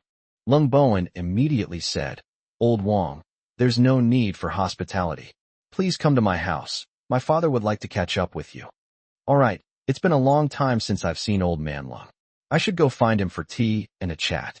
And so, at the invitation, Old Master Wong personally went to the Lung family. The Lung family. Grandpa Lung, sitting in his wheelchair, personally greeted Grandpa Wong upon his arrival. When they saw Old Master Wong get out of the car, refuse help from others, and walk towards them on his own, Grandpa Lung's old eyes were filled with shock. Old Wong, you can actually walk now. Quick, tell me, who healed your leg? Chapter 136. Upon learning that Fong Hung was a divine physician, the Lung family members were shocked. Old Master Lung pressed on impatiently, his voice trembling uncontrollably as he spoke. He and Mr. Wong were old friends for many years. Years ago, after returning from a trip together, both of them inexplicably lost feeling in their legs. Over the years, they have all made countless efforts to regain their ability to walk. Now that Grandpa Wong has recovered, it means that his long-cherished dream is about to come true. Haha. Old Man Long, look at how impatient you are. Grandpa Wong joked with his old friend, looking much more energetic than he used to be when he was depressed. You old fool, your leg's all healed. Of course there's no rush. I'm still in a wheelchair, Old Master Lung said with a laugh. Lung Bowen couldn't help but say, Old Wong, please tell us quickly, we really can't wait any longer. Look at you, child, you're in such a hurry. Along the way, Lung Bowen's family had asked Grandpa Wong countless times. Old Master Wong kept changing the subject, keeping the others in suspense, which made them both anxious and angry. But as the younger generation, they dared not disrespect him. Old Master Lung knew his old friend's personality. He had always enjoyed playing pranks on people back then. He said seriously, All right, Old Man Wong, stop keeping me in suspense, or I'll get angry. Lung Bowen's family also tried to persuade Grandpa Wong. Finally, Old Master Wong stopped being so frivolous. Okay, I'll tell you. It's a Mr. Fong, That brings us to this. Grandpa Wong suddenly remembered. Mr. Fong came and went in a hurry, and Old Master Wong only remembered his appearance, knowing very little else about him. A few days ago, I learned from my daughter Wong Meishan that Mr. Fong was actually the son-in-law of the Lung family. For a moment, Old Master Wong was very puzzled, since that Mr. Fong is the son-in-law of the Lung family. So, as the head of the Lung family, Old Master Lung's leg injury should have healed by now. Upon hearing this, Grandpa Lung and Lung Bowen exchanged glances. Mr. Fong? Lung Bowen frowned and said, Dad, could it be that Fong Hung really cured Old Master Wong's leg injury? Even Grandpa Lung felt that this was too much of a coincidence. Given that he shares the surname Fong and is skilled in medicine, it's hard not to associate him with Fong Hung. Lung Juanhao said speechlessly. Dad, what are you saying? How is that possible? It must be a coincidence. Lung Rushua chimed in. That's right. If Fong Hung were truly a miracle doctor, young Master Qian would have admitted it back then. Besides, if he were a miracle doctor, why would he continue to live off a woman? After listening to the brother and sister's words, the father and son also felt that they made a lot of sense and dispelled their guesses. Old Master Lung couldn't help but breathe a sigh of relief. It's good that it's not. It's good that it's not. If Fong Hung really is that miracle doctor, then given the current strained relationship, it's not good news for him. Just then, a figure slowly appeared in their line of sight. Lung Juanhao immediately felt that he was in for some fun. He dragged his obese body forward and grabbed Fong Hung. Perfect timing. Fong Hung, hurry, come over here. Fong Hung shook him off unhappily and asked, What are you trying to do? Don't ask so many questions, just follow me. Lung Juanhao harbored ulterior motives. Didn't Lung Yunluo say yesterday that Fong Hung cured old Master Wang's leg? He was going to expose the lie on the spot today and thoroughly humiliate Fong Hung, to see if this guy would dare to brag and embellish himself again. A short while later, Fong Hung and Lung Juanhao came to the group. He noticed old Master Wang immediately. Grandpa Wang also spotted Fong Hung. His eyes widened, and he was immediately overwhelmed with excitement. Lung Rushua began to speak to Fong Hung in a sarcastic tone. Oh, Dr. Fong, you've arrived. I heard Lung Yunluo say at the banquet yesterday that you cured old Master Wang's leg injury. You're really amazing. Last night, Fong Hung and Lung Yu returned home after a walk. I saw Lung Yunluo sulking. I learned what happened after I left the banquet hall. The couple comforted her for quite a while afterward. At this moment, Lung Juanhao also started to speak sarcastically. You're truly amazing, Dr. Fong. From now on, our entire Lung family will depend on your support.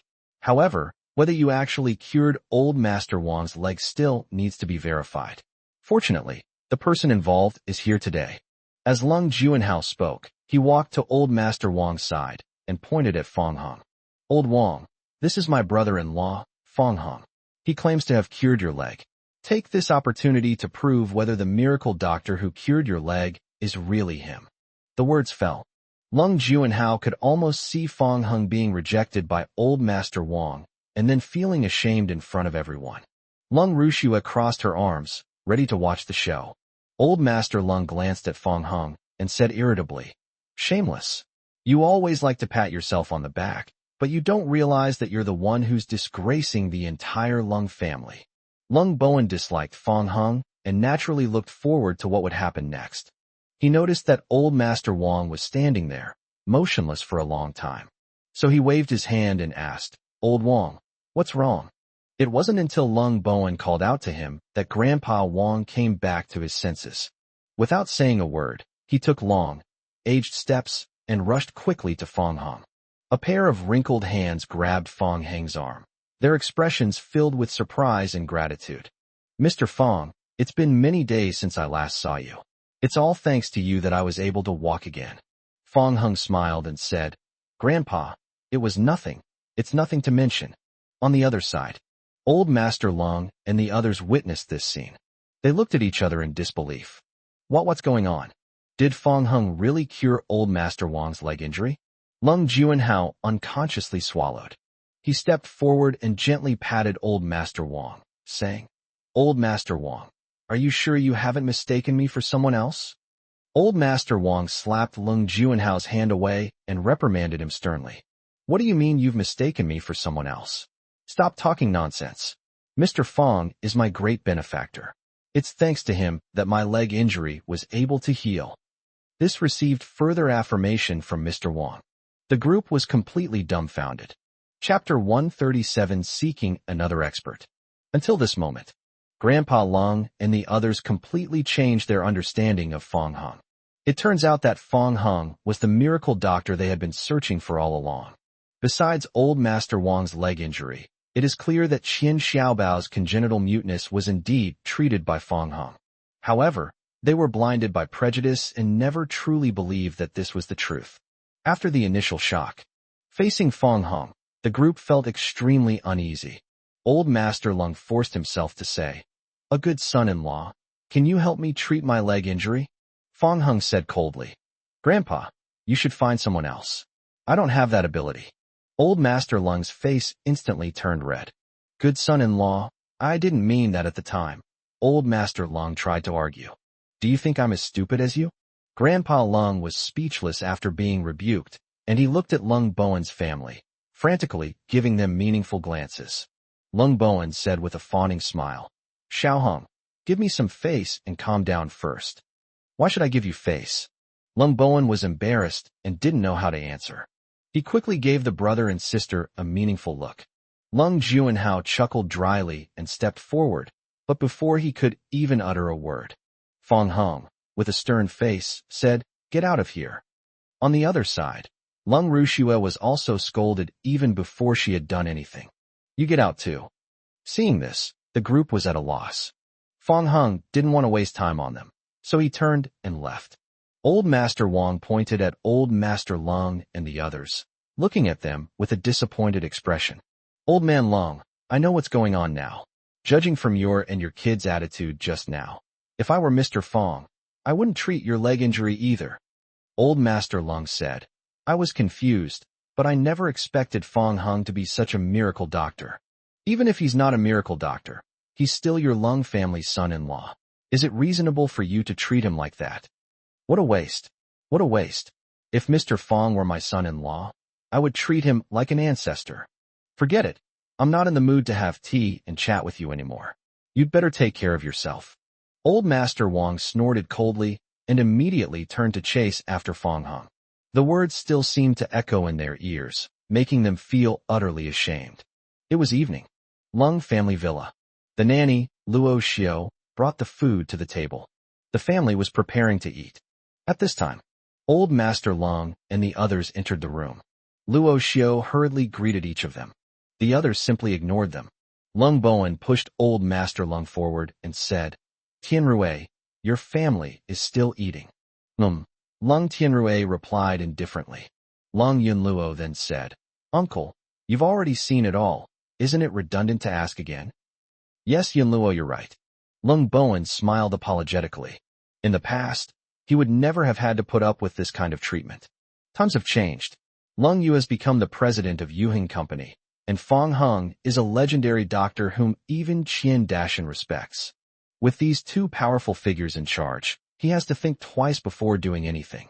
Even when facing Lung Yunluo, he had to be polite. Grandpa Lung asked with a smile, Yunluo, why are you speaking so rudely? Who upset you? Grandpa, don't pretend you don't know. You and your uncle's family know who made me angry. The expressions on their faces changed slightly. Lung Yunluo acted this way precisely because of what happened in the banquet hall last night. As the culprits, they certainly knew it all too well. Old Master Lung immediately changed the subject. Juanhao, hurry up and present the gifts I brought. Lung Juanhao brought the gift forward. The weather is getting colder soon, Xiaoyu and Xiaoying. These clothes were made for you by Grandpa himself. The two ignored him and continued eating. Lung Yunluo then launched another attack on Old Master Lung. Grandpa, what about mine? Yours is still being made. I'll have someone deliver it when it's finished, Old Master Lung said awkwardly. Lung Yunluo sneered. Although Yang Shulan didn't really welcome Old Master Lung and the others. But the superficial work still needs to be done. Yang Shulan nudged Lung Yunluo, signaling her to stop, and then stepped forward to take the clothes. Dad, the children are still eating, so I'll accept it on their behalf. Well, that made Old Master Lung feel less embarrassed. Yang Shulan handed the items to Luo Xiao, who was standing to the side. Dad, besides these things, is there anything else you came for this time? Old Master Lung looked at Fong Hung, as if he wanted to say something but hesitated. Lung Bowen explained tactfully, Sister-in-law, it's like this. Ever since Dad lost feeling in both legs, he can't take care of himself. He says he wants to be like Grandpa Wang, free from his wheelchair, and take care of himself so as not to be a burden on us children. Lung Tianrui said, Isn't it our duty as children to take care of our father? There's no trouble in it. No. You're all pretty busy, and I still want to take care of myself. So Tianrui, do you think you could try to persuade Xiao? Just as Old Master Lung was about to mention Fong Hung, Unexpectedly, Fong Heng suddenly stood up, startling him so much that he swallowed back the words he was about to say. I'm stuffed. After saying that, Fong Heng got up and went back to his room. Old Master Lung and the others wanted to stop them, but dared not. I'm full too. Lung Yu put down her chopsticks and stood up. Old Master Lung hurriedly stopped Lung Yu, who was about to leave. Xiao Yu, please help Grandpa persuade Xiaoheng. He's the only one in the whole of Luocheng who can cure my leg. Previously, the fact that Old Master Lung favored Lung Juanhao had already deeply disappointed Lung Yu. What happened in the banquet hall last night left her utterly disappointed. Therefore, Lung Yu simply ignored Old Master Lung. When Grandpa Lung's pleas for help to Lung Yu went unanswered, he placed his hopes on his granddaughter, Lung Yunluo. Good granddaughter, Grandpa knows you're the most sensible one. Can you help Grandpa persuade Xiaoheng? Lung Yunluo said irritably. Let's just forget it, Grandpa. Have you forgotten what you said? Last night, Lung Yunluo suggested that Grandpa Lung find Fong Heng to treat his leg. Instead of being grateful, Old Master Lung scolded her severely. Grandpa Lung was filled with shame. I apologize, but I'm old and my mind isn't working well anymore. Could you please try to persuade Xiaoheng again? No, Grandpa, it's too late to say anything now. My brother-in-law knows about what happened last night. Even if I beg him now, it won't help. You should figure it out yourself. Old Master Lung wanted to say something more. As a result, Lung Yunluo also put down her chopsticks and left. Old Master Lung had no choice but to place his hopes on Lung Tianrui. Tianrui, Xiaoheng is your son-in-law, so your words carry some weight, you see. Lung Tianrui refused. Dad, to be honest, Fong Heng slapped me on his very first day here because of Xiaoyu. There's nothing I can do about it. Chapter 138 Cold School Beauty. You don't still have a boyfriend yet? These words were spoken. Grandpa Lung and the others were taken aback, surprised that Fong Heng had actually beaten Lung Tianrui. Daughter-in-law, I have no choice but to beg you. Grandpa Lung placed his last hope on Yang Shulan.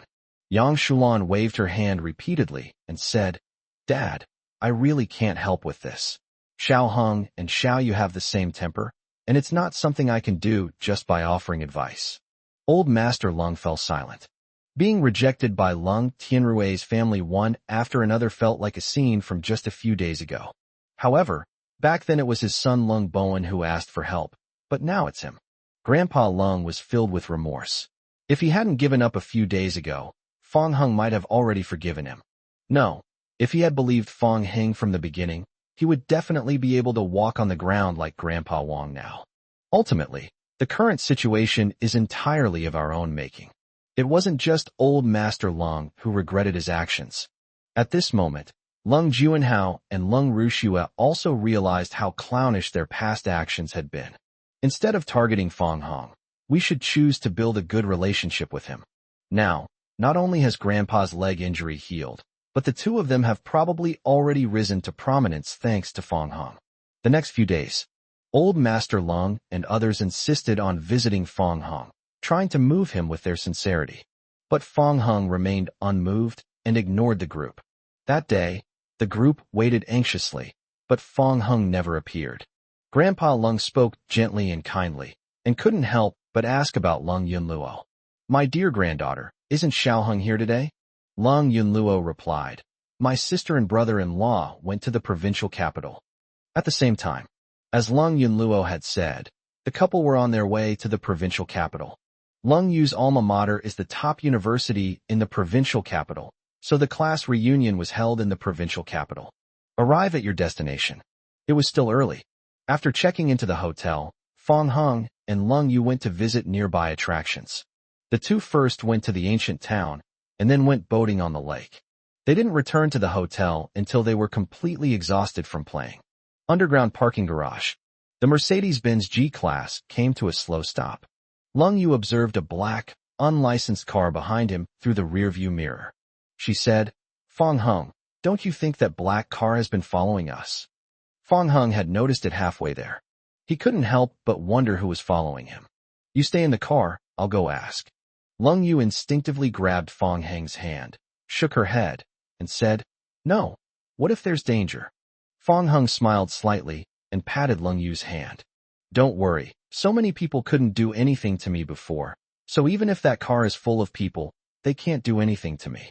Besides, they may not even be here to cause trouble. Lung Yu nodded, but still didn't forget to give some instructions. Then be careful. If you feel anything is wrong, run away as fast as you can. Good. Fong Hung released Lung Yu's hand and got out of the car alone. Inside the black sedan, the man in the suit sitting in the driver's seat was holding his headset. Young miss, we've been discovered. A woman's panicked voice came from the other end. Huh? Then what should we do? Should we retreat first?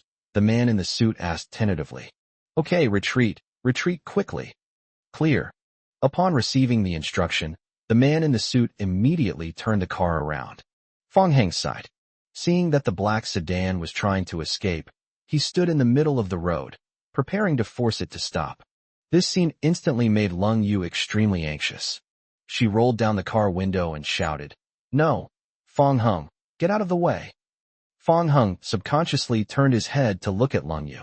When they turned back, the black sedan had already escaped via another road. Fong Hung hadn't expected that there was another way out of the garage. In other words, it's pointless for him to stand here and try to stop them. At this moment, Lung Yu opened the car door and walked aggressively towards him. It arrived in front of me. Lung Yu kicked Fong Heng's shin. Are you stupid? Were you trying to forcibly stop the car just now? Fong Hung scratched his head and said, There's nothing we can do. If they want to run, this is the only way to stop them. You big idiot, you always like to do such dangerous things. Have you forgotten your promise to me last time? Fong Hung placed his hands on either side of her shoulders. I'm confident in myself. You don't need to worry about me so much. Nonsense. If that car had tried to hit you, you wouldn't have been able to escape. How could I not be worried about you? She said sternly. Fong Hung could tell that Lung Yu was angry, and he also realized that his behavior in front of her was indeed inappropriate. Because if Lung Yu did that, he would definitely be very worried too. Then I won't do it again next time. You better not lie to me again. If you do it again next time, then I'll... So what? Fong Hung asked with a smile. I'll learn from you. You're asking for it, aren't you? Then I'll be asking for it too, she said angrily. Okay, I give up. Helpless, Fong Hung reached out and gently stroked her nose. Lung Yu looked resentful and instinctively opened her mouth as if to bite him. After Fong Hung dodged, he deliberately teased Lung Yu. Ugh, I can't bite it. As a result, the next moment a row of faint teeth marks appeared on his hand. Night fell. A super-large luxury cruise ship is quietly moored on the shore. The two arrived at their destination. Lung Yu got out of the car first, and Fong Hung turned the car around to look for a parking space. While waiting for Fong Hung to return, Lung Yu heard a voice in her ear. Hey, isn't this our cold school beauty? I didn't expect you to actually come to the party. The speaker was a red-haired woman carrying an LV bag and wearing an evening gown. Lung Yu glanced at the woman, her eyebrows furrowing slightly, and said, What's wrong, Xia Ying? Can't I come? Look at what you're saying. That's not what I meant at all. Xia Ying rolled her eyes, looked around, and noticed that Lung Yu was all alone, which aroused her curiosity. Hey, school beauty, where's your boyfriend? You didn't come alone, did you? Lung Yu didn't want to pay any attention to Xia Ying. However, Xia Ying felt that this had hit a nerve and left her speechless. The cold rain of my student days was just perfect. He was so perfect that Xia Ying felt worthless, as if she was born to make him look good. Jealousy breeds hatred. So throughout her 4 years of university, Xia Ying would deliberately target Lung Yu. Now, he believes he has found the weakness in Lung Yu's defenses. Xia Ying was as excited as if she had discovered a new continent. Haha, did I guess right? You haven't had a boyfriend since graduation. Unbelievable. Unbelievable. Our outstanding campus belle can't even find a boyfriend. TSK, how pathetic. Always with a cold face. This is what happens when you don't know how to please a man. I'm different from you. I recently started dating a super handsome and rich boyfriend. It's a pity he can't come today, otherwise I could introduce him to you. In the midst of conversation, a man of unparalleled handsomeness slowly walked towards them. Xia Ying was stunned for a moment when she saw Fong Hung. Chapter 139 Missing You. Xia Ying never expected to run into Fong Hung in the provincial capital. She immediately set off to meet her. She was initially quite angry that Fong Hung had deleted her from his friend list. But the moment Xia Yingying saw his handsome face, she instantly lost all her temper. She waved shyly and said, "Hi, handsome. What a coincidence, we meet again. Who are you? You've forgotten me so quickly?" Xia Yingying said discontentedly. "You were the vet who treated your cat, and then got ruthlessly deleted by you." After being reminded, Fong Hung then remembered. That night, Xia Yingying sent him a message inviting him to a social gathering. When Lung Yu saw the message, she got jealous and even climbed on top of him to question him. After realizing that Xia Yingying had feelings for him, he blocked and deleted her. It's actually a bit awkward to see each other again now. However, Fong Hung noticed that Xia Yingying had been talking to Lung Yu. He was about to ask a question. As soon as Xia Yingying saw Lung Yu walking towards them, she suddenly lowered her voice and said first, "Handsome guy, do me a favor and pretend to be my boyfriend." "What kind of boyfriend is he? I can't install it." Fong Hung decisively refused. "I'm begging you. It's too late now, but I'll repay you later." The words had barely left his mouth. The cold rain had already arrived. "Campus Belle, my boyfriend is here. I'll introduce you two to each other." Xia Yingying, head held high and chest puffed out, began to introduce Fong Hung to Lung Yu. "Look, this is my boyfriend. Isn't he tall and handsome? Don't be too envious." "We're not close at all, not close at all. I'm not your boyfriend," Fong Hung immediately retorted. Xia Yingying stomped her foot and said coquettishly, "Oh dear, baby, don't be silly. That's my classmate across the street." "Don't shout nonsense. Who's your baby?" Fong Hing said again. Xia Yingying ignored him and then forced herself to explain to Lung Yu. "My boyfriend is quite shy and doesn't like to admit our relationship in front of others." After Xia Yingying finished speaking, she deliberately observed Lung Yu's reaction, hoping to see an expression of envy, jealousy, and hatred on her face. However, instead of seeing envy, jealousy, and hatred, Lung Yu laughed. This left Xia Yingying somewhat puzzled. "Why are you laughing?" Lung Yu smiled without saying a word, then stepped forward and took Fong Heng's arm. Xia Yingying was slightly taken aback and prepared to reach out and pull Lung Yu away. "Lung Yu, this is my boyfriend. Are you crazy? How dare you steal my man right in front of me?" Lung Yu said, "How come I didn't know my husband had a girlfriend like you?" Xia Yingying was stunned for a moment, standing there dumbfounded, her eyes gradually widening. Fong Hung looked at her speechlessly, then asked Lung Yu, "Is this your classmate?" How did you meet her?" Lung Yu asked, puzzled. "She's the vet I deleted that day." "I see." Lung Yu smiled and turned to look at Xia Yingying. "Thank you for helping Tang Yuan get treatment, but you should find someone else to fix the water pipes at your house." In an instant, Xia Yingying blushed furiously, her toes almost tearing the soles of her shoes. It turns out Fong Hung really did get married, and coincidentally, it was Lung Yu. No wonder Fong Heng's green bubble profile picture looked so familiar back then. Just moments ago, I was making fun of Lung Yu for not having a boyfriend, but it turns out I was the clown all along. At this moment, Xia Yingying felt that there was no one in the world more embarrassed than her. In the end, Xia Yingying didn't say a word and just slunk away. Lung Yu withdrew her gaze, turned her head, and said to Fong Hung, "Let's go. It's time to board the ship." The two walked toward the boarding bridge. "Do you have any close friends?" Fong Hung asked. Without hesitation, Lung Yu replied, "No." Fong Hung was taken aback. "You answered too quickly. In 4 years of university, you didn't make a single friend." Lung Yu nodded, indicating that she agreed. Fong Hung couldn't help but admire Lung Yu. He doesn't really like making friends, but he has still managed to make a few. Lung Yu didn't make a single friend during her 4 years of university, and she couldn't even imagine how she managed to get through campus life. Boarding the cruise ship. We took the elevator to the designated floor. The waiter first led the two to the room, then pointed out the location of the meeting place before leaving. Fong Hung glanced around the room and said, "Looks like we'll have to spend another night here." Lung Yu sat on the bed, rubbing her ankle, and replied, "Yes, after everyone is here, the cruise ship will still have to leave the shore. We probably won't be able to disembark until tomorrow afternoon, and it won't be until the day after tomorrow before we get back to Los Angeles." Fong Hung pulled up a stool and sat down, then grabbed Lung Yu's leg. "Why do you seem so eager to go back?" As he spoke, he took off his high heels from the cold rain, revealing his small and delicate feet. Lung Yu was slightly taken aback.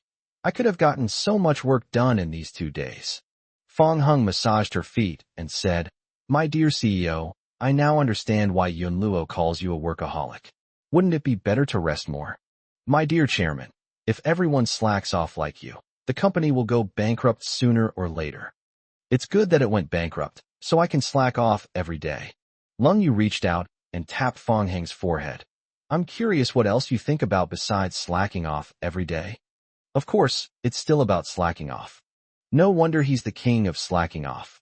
Fong Hung placed Lung Yu's pair of jade-like feet on his lap and gently pressed them down with controlled force. And you? Besides work, what else do you think about every day? Think. Miss you. Fong Hung was stunned for a moment. Lung Yu quickly added, By the way, you said you'd teach me massage. When are you planning to start? Seeing how eagerly she was to change the subject, Fong Hung couldn't help but laugh. Now is fine. Then teach me quickly. The cruise ship departed from the shore and sailed out to sea into the night. There's still some time before the party officially starts. I took a shower in my room while it was raining coldly. Fong Hung walked onto the deck and felt the sea breeze. The sound of several men talking could be heard nearby. Hey, did you guys hear? It seems like the school beauty, Long, came today. Holy crap, is this for real? With the aloof personality of the cold school beauty, she doesn't seem like the type to come. Anyway, I heard them saying that someone saw people before boarding the ship. That's great. Finally, I can see the stunning beauty of the cold school beauty. Fong Hung sensed that his opportunity had arrived. I walked up to them, pretending to be very familiar with them. Hey everyone, it's been a while. How have you all been? The group looked at each other, then stared at Fong Hung with suspicion. Who are you? Fong Hung casually put his arm around someone's shoulder. Oh my god, how could you forget me? It's me, Lao Fong. Don't you guys remember me? Well, there is a guy in our class with the surname Fong, but he doesn't look like this. I remember he was quite ugly. I had plastic surgery.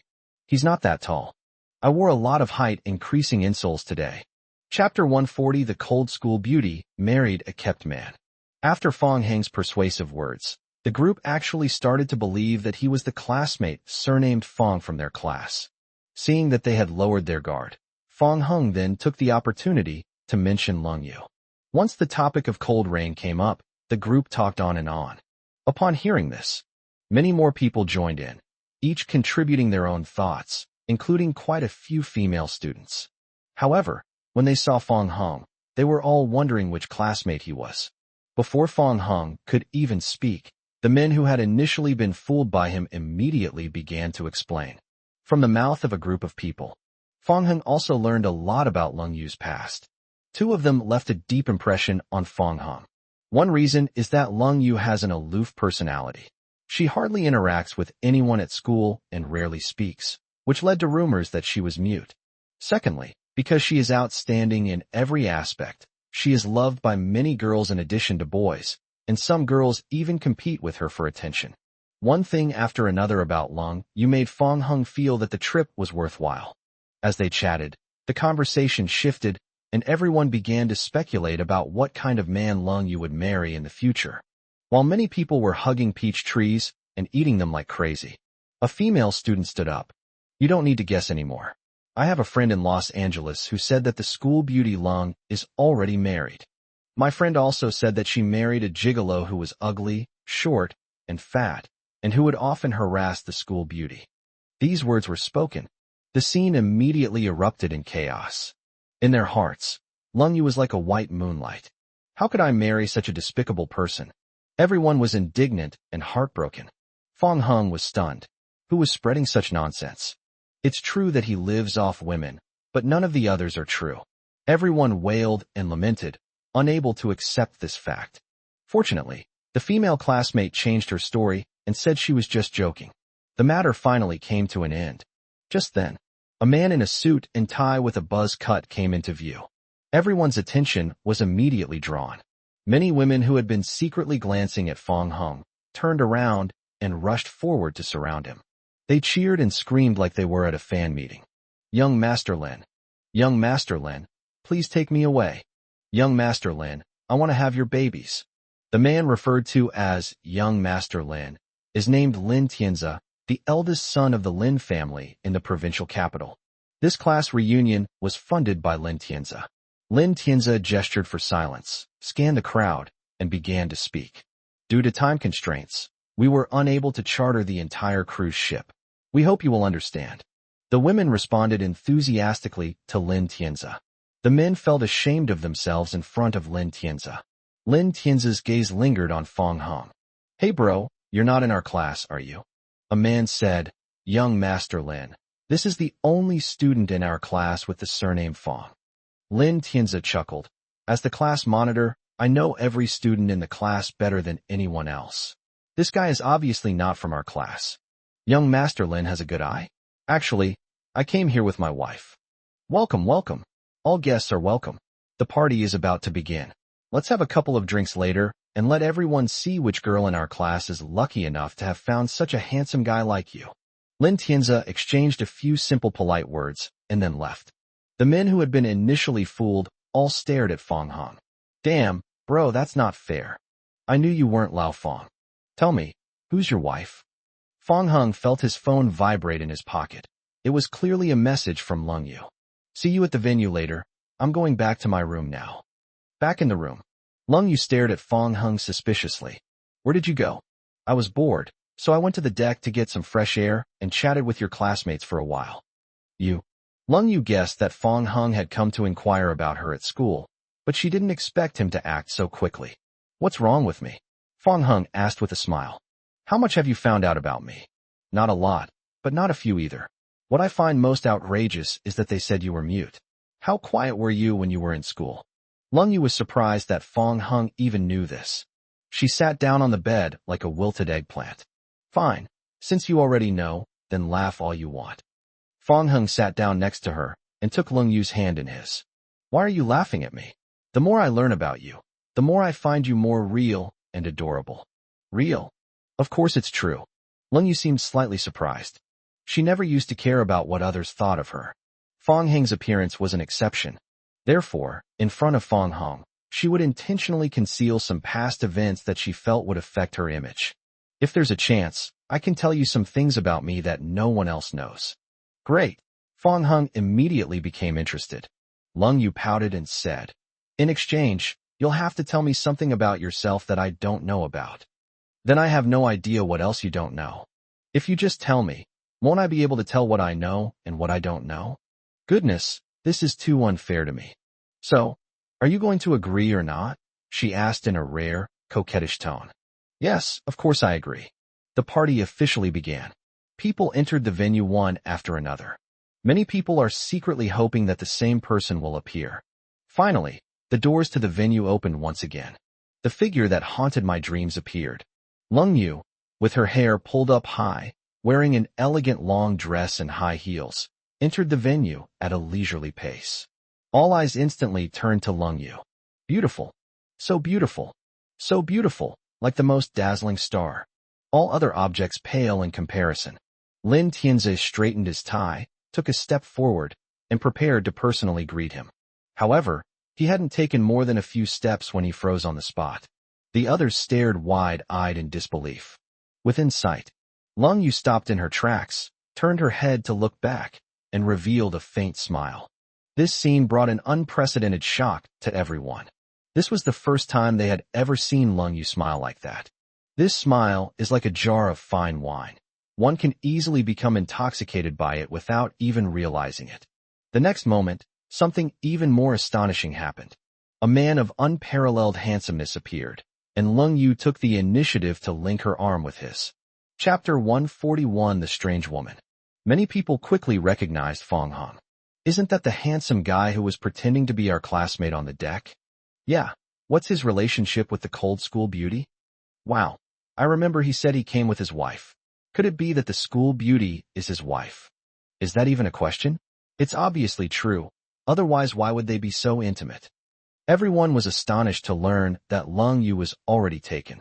In a corner of the venue, Xie Yingying gritted her teeth and glared at the couple, almost tearing the napkin to shreds. Thinking back to what happened before she boarded the ship, she now wishes she could disappear into a hole. and next to Xiang Ying. A woman wearing a hat had all her attention focused on Fong Hung. So focused were they that they didn't even realize the glass in their hand was tilted and the red wine inside was slowly spilling out.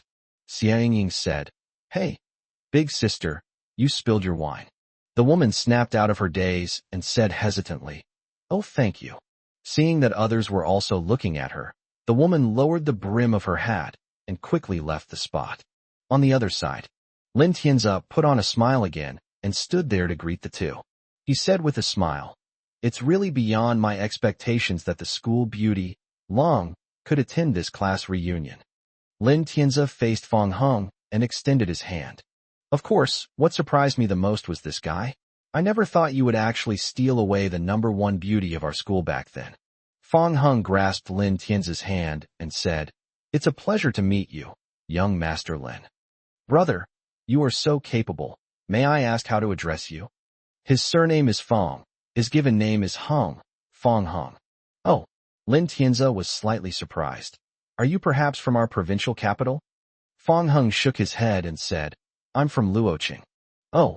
Lin Tianzi's feigned enthusiasm faded considerably in an instant. Then he turned to Lung Yu and said, "Campus Bell Lung, I recently heard that your Lung family's Lightyear company seems to be in trouble. I have some connections in Luo City, so I should be able to help out a little." Lung Yu said indifferently, "No need for you to trouble yourself."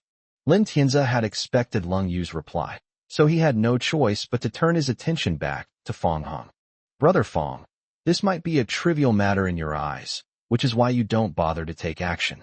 Why don't you help me persuade Lung Xiaohua? After all, Guanyin Company is a business owned by the Lung family." Fong Hung chuckled, released Lin Tianzi, and pulled out a tissue to wipe his hands. "No need for young Master Lin to worry about it. The reason why Lightyear Company is in this state is because of me. I have other matters to attend to, so I won't keep you company any longer." Watching the couple's departing figures, a ruthless glint flashed across Lin Tianzi's face. He had pursued Lung Yu more than once during his university years. But like those male and female classmates who confessed their feelings to Lung Yu, every time, they were simply ignored. This made Lin Tianzi, who considered himself to be different from others, feel extremely frustrated. The real purpose of organizing this class reunion was, of course, not the reunion itself. Everything was ready, but unexpectedly Fong Hung appeared out of nowhere. Thinking of what Fong Hung had just said, Lin Tianzi even felt like laughing. He nearly bankrupted his own company, yet instead of feeling ashamed, he acted as if he was very proud. What kind of weirdo did Lung Yu find?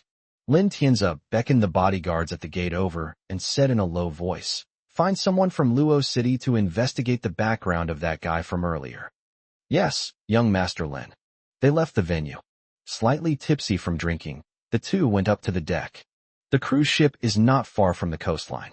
On one side is a brightly lit city. On one side is an endless sea. The sea breeze brought a slight chill to their bodies and also made them a little more awake.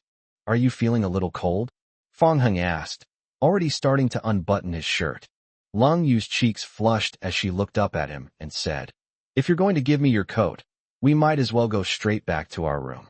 But with such a beautiful view, I'd like to stay here a little longer." Fong Hung understood that Lung Yu didn't want him to catch a cold, but she still unbuttoned the rest of the buttons. Lung Yu asked resentfully, "Do you want to go back to your room early?" "No, we're not going back to our room." "Then why are you taking off your clothes?" she asked, puzzled. "Unbuttoning doesn't mean you have to take off your clothes." Lung Yu was stunned for a moment.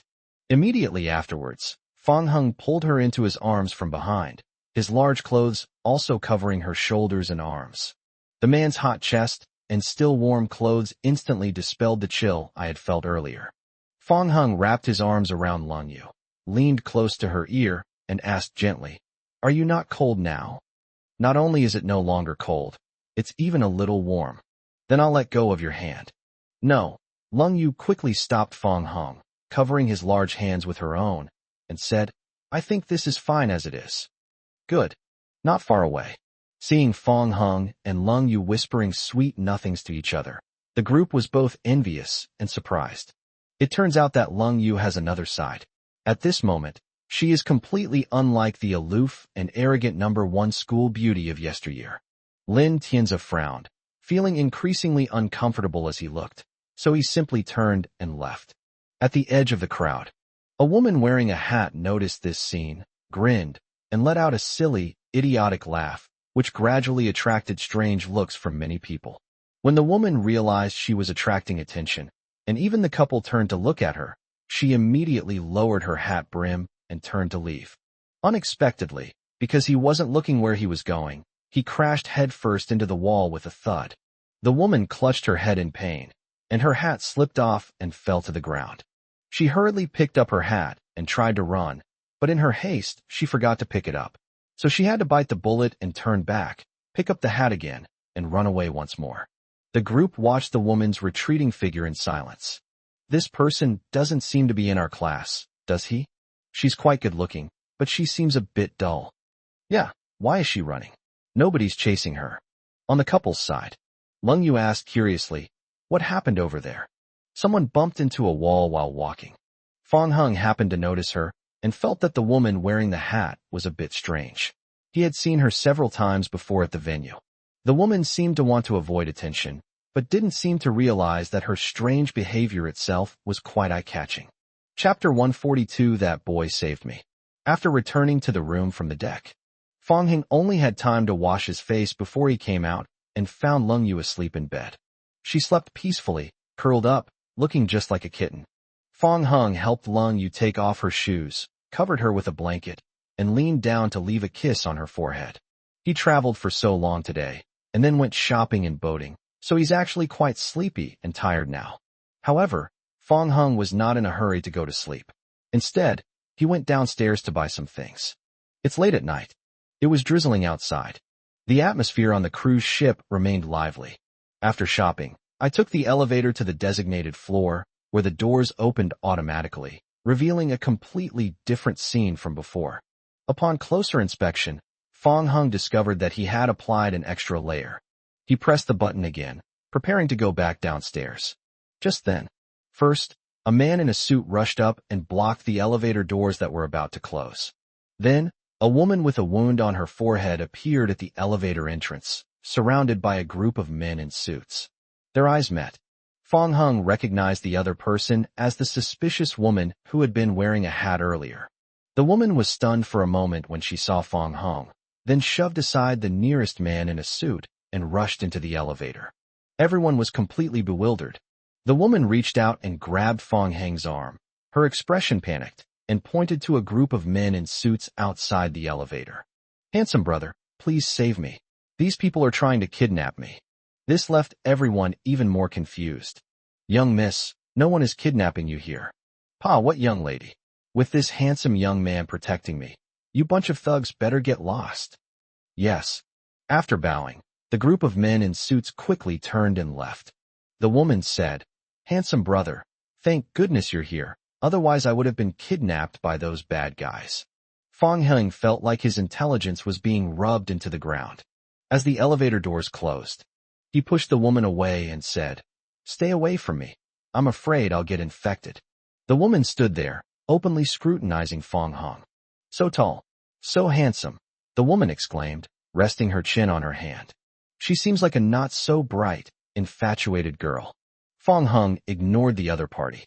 A short while later, the elevator arrived at the ground floor. He was the first to step out. The woman asked, "Hey, handsome young man, are you leaving already? Aren't you worried about me being in danger again?" "This floor is safe, goodbye." The woman watched Fong Hung's retreating figure, a smile uncontrollably spreading across her lips. Her acting was quite good just now. She shouldn't have been caught out, right? "Wait, what do you mean by don't get infected?" "She's not sick or has a cold." I pushed open the door and entered the room. Fong Hung closed the door. I turned around and was startled by the sudden cold rain. "You're awake." With disheveled hair and bare feet, Lung Yu rubbed her eyes and asked, "Where did you go?" Her voice was languid and soft, as if she were coquettish. Fong Hung picked up the things in his hands and said, "I went to the supermarket." "So sleepy." Lung Yu yawned, then leaned forward and nestled into Fong Hung's arms, inhaling his scent deeply. "I woke up and didn't see you, I thought, Her words trailed off as she followed the scent, finally settling on her arm. Then, Lung Yu raised her head, her previously sleepy eyes now showing a hint of coldness, and said, "The smell is off. Did someone touch you?" "I met a strange woman." Fong Hung recounted what had just happened in silence. Lung Yu was speechless after hearing this, and as if she had suddenly thought of something, she slowly frowned. "Do you think that black car that followed us earlier might also be related to her?" After Lung Yu said that, Fong Hung felt that there was indeed such a possibility. Fong Hung yawned as well. "Let's go to sleep first, and then we'll go find her and ask her about it tomorrow." After saying that, he got up and walked towards the bed. But Lung Yu stopped him. "What's wrong?" Lung Yu commanded, "Go take a shower." "Huh? Didn't I already shower today?" "Wash it again." Fong Hung couldn't resist the cold rain, so he had to take another shower. After coming out of the bathroom, Lung Yu immediately came up to him, hugged his arm, and smelled it. Fong Hung then understood why she insisted that he take a shower. "Can you still smell it?" "That's all. You can go to sleep now." Fong Hung finally got to lie down on the bed as he wished.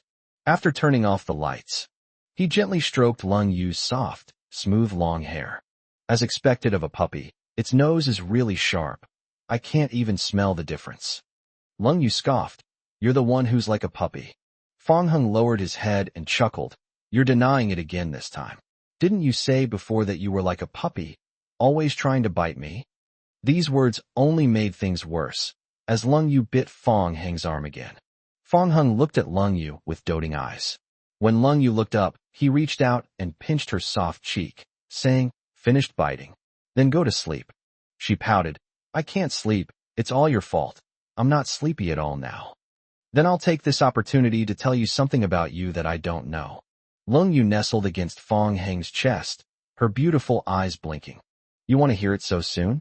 Haven't you already found out a lot today?" "I've found out a lot, but it's still a tiny bit short of satisfying my curiosity," Fong Hung said, gesturing with his hands. "I really can't do anything with you. Let me think about what I should tell you." Lung Yu fell into thought, her fingertips twirling around her hair. "It seems there are many secrets hidden here. Why don't we stay up tonight and tell me everything at once?" "You wish. Get ready. I'm about to begin."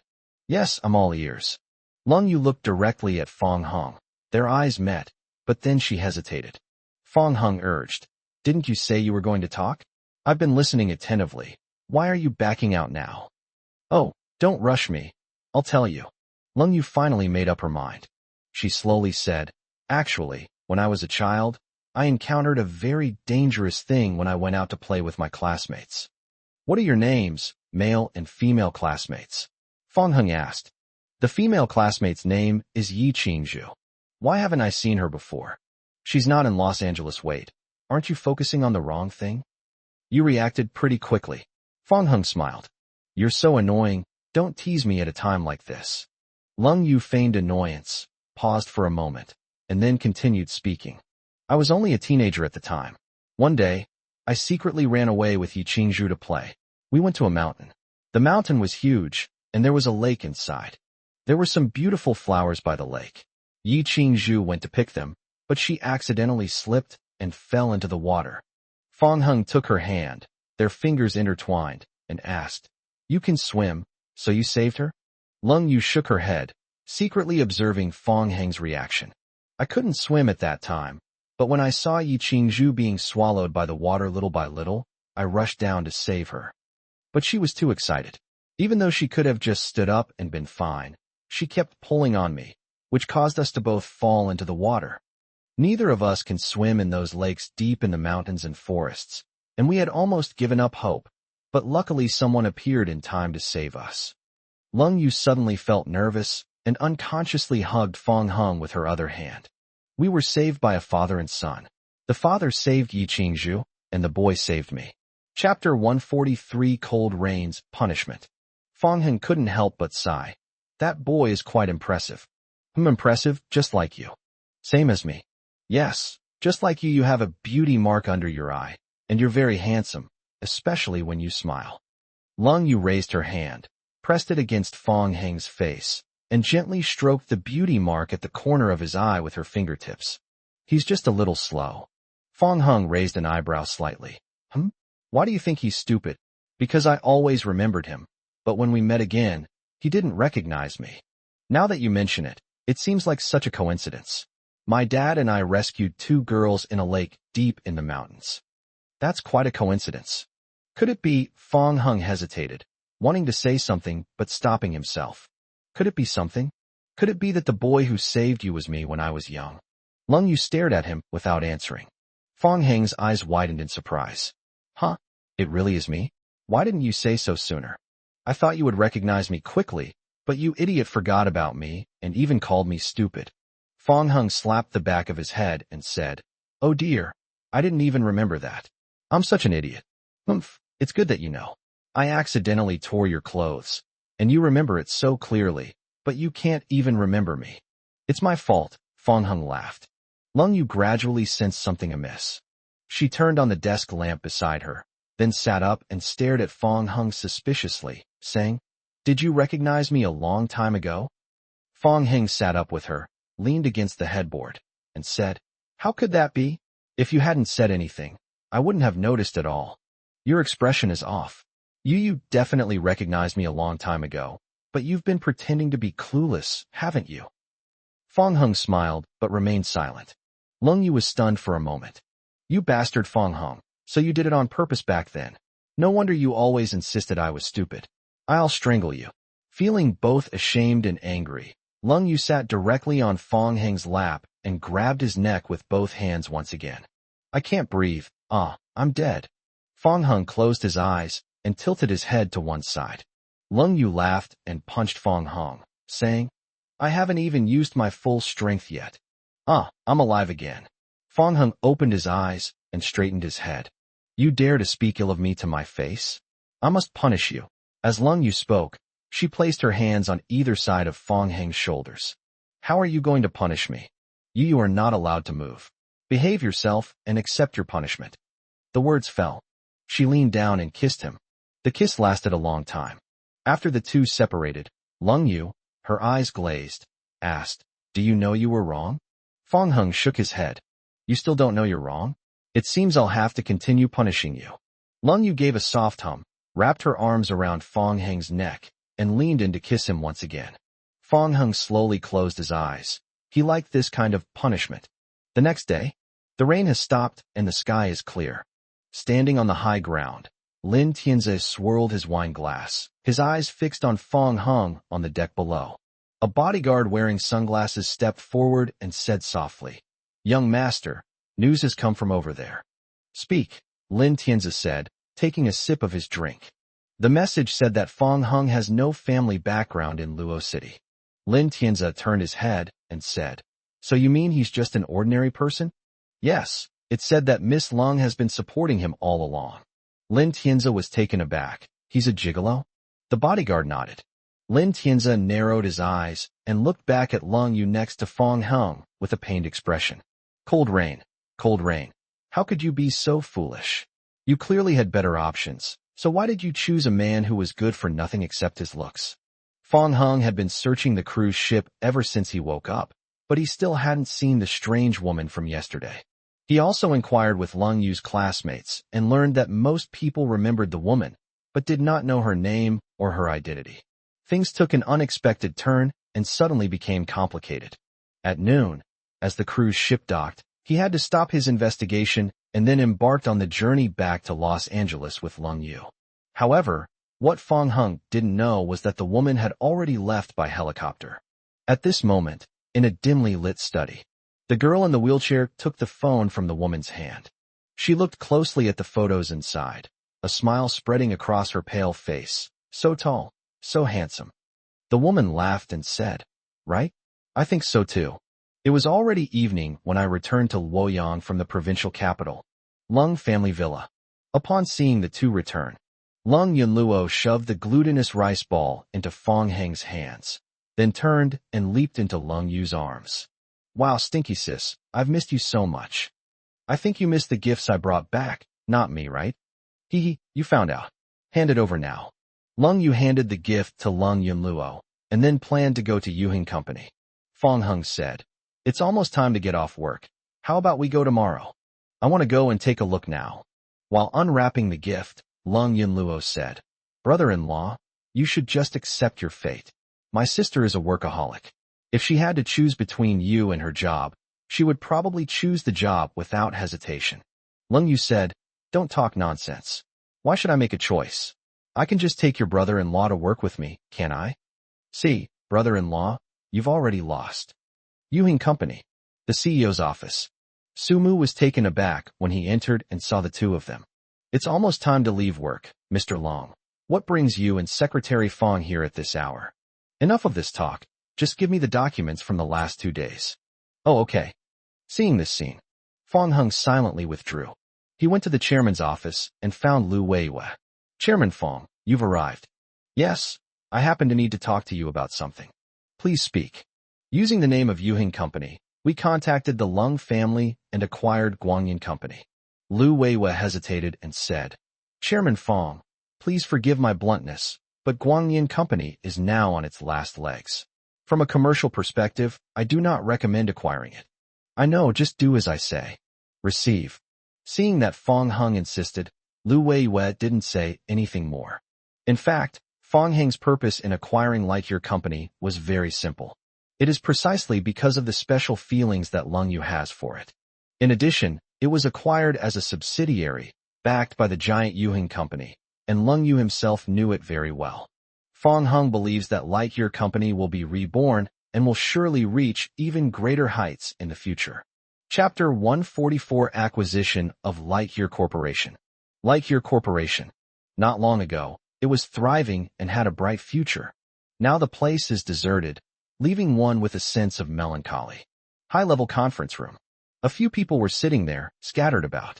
Old Master Lung said, just now, Chairman Lu of Yuhing Company called and expressed his intention to acquire us. Tell me your respective opinions. Lung Tianrui remained silent. Dad, it seems we have no other choice. If we don't sell now, it will be worthless if we end up stuck with it, Lung Bowen said. Since Lung Yu resigned, it has triggered a series of chain reactions. At present, a light year is no different from an empty shell. Lung Juanhao said, Grandpa, I still want to be the chairman of the board. If you sell the company, then I'll be nothing. Lung Rushua said speechlessly, Brother, even if you become the chairman, you'll be a figurehead.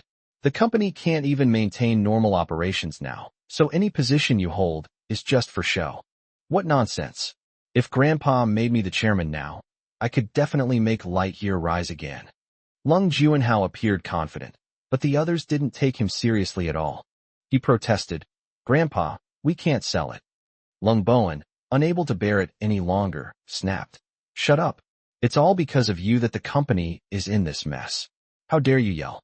Lung Juanhao opened his mouth, but couldn't refute it. Old Master Lung looked at his second son. Tianrui, what do you think? Lung Tianrui, who had been silent all along, finally spoke up. Dad, I also advocate selling it. Old Master Lung sighed. The two sons, who are usually at odds, are now standing on the same side, which is a rare occurrence and indirectly proves that there is indeed no better choice. All right then, it's decided then. I'll personally talk to Chairman Lu tomorrow. Lung Family Villa. At the dinner table, Lung Tianrui began. We had a meeting today, and Dad decided to sell the company. Lung Yu was about to pick up some food when she heard this. Her hand froze in midair, and after a moment's hesitation, she silently put her chopsticks back. What? Lung Yunluo exclaimed in surprise. Dad, which company is Grandpa going to sell? Which one could it be? It's light years away. Yang Shulan noticed Lung Yu's dejected look and couldn't help but put down her bowl and complain. Dad is really something. He spoils Juanhao, who doesn't understand anything, and lets him do whatever he wants. Now look what's happened. The company is completely ruined. All right, walls have ears. Don't let it get out. Dad feels guilty towards Juanhao, which is why he's always indulged him. So what if it gets out? Our Xiaoyu has worked so hard and sacrificed so much for Guangyin, and now it's all been ruined. Lung Yunluo chimed in. That's right. Lung Juanhao is a terrible cook and a glutton. If he had just held a nominal position and hadn't caused any trouble, my sister wouldn't have resigned, and Guangyin wouldn't be in this state now. Lung Tianrui shook his head helplessly. He had his own grievances, but he couldn't bring himself to say them. After dinner, The couple returned to their room. Seeing that Lung Yu was still sullen, Fang Heng reached out and put his arm around her shoulder. If you're unhappy about anything, you can tell me. Don't keep it to yourself. It's nothing, just a little sentimental. I understand how you feel. On another note, the fact that Lightyear has become like this is also related to me. Do you hold a grudge against me? Fang Heng asked. You did this for me. I'm so touched. How could I possibly blame you? Lung Yu continued. Ultimately, it all comes down to the decisions Grandpa made.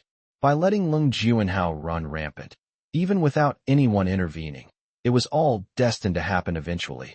It was just a matter of time. Fang Heng's intuition was right. Lung Yu indeed had special feelings for Guang Yin. He planned to keep the acquisition a secret for now, and give Lung Yu a surprise after it was successful. The next day, Fang Heng learned from Lu Weiwei that they were already negotiating the price with Old Master Lung. Once the price is finalized and the equity transfer agreement is signed, Lightyear will officially become a wholly owned subsidiary of Yueng. Several days passed just like that. Fang Heng has been closely monitoring the progress until the signing process begins. Fang Heng was even prepared to tell Lung Yu that night. As a result, Lu Weiwei called. Chairman Fang, something terrible has happened. What's wrong? The Lung family changed their minds at the last minute, saying they don't plan to sell Lightyear Company anymore. Fang Heng frowned slightly. Okay, I understand. At the same time, the Lung family. Grandpa Lung smiled broadly as he held Lin Tianzi's hand. Lung Bowen, standing beside him, wore a fawning smile. Old Master Lung said gratefully, Young Master Lin, with you here, I can rest assured. Guang Yin is finally saved. Lung Bowen flattered, Young Master Lin, you are truly a great benefactor to our Lung family. Lin Tianzi chuckled, You're too kind. Lung Yu and I are classmates. Since the Lung family is in trouble, it's only right that I lend a hand. Lung Juanhao asked curiously, Sis, who is this person? I don't think there's a Lin family in Luocheng, right? Lung Rushua whispered, Brother, he is Lung Yu's college classmate and the eldest son of the Lin family in the provincial capital.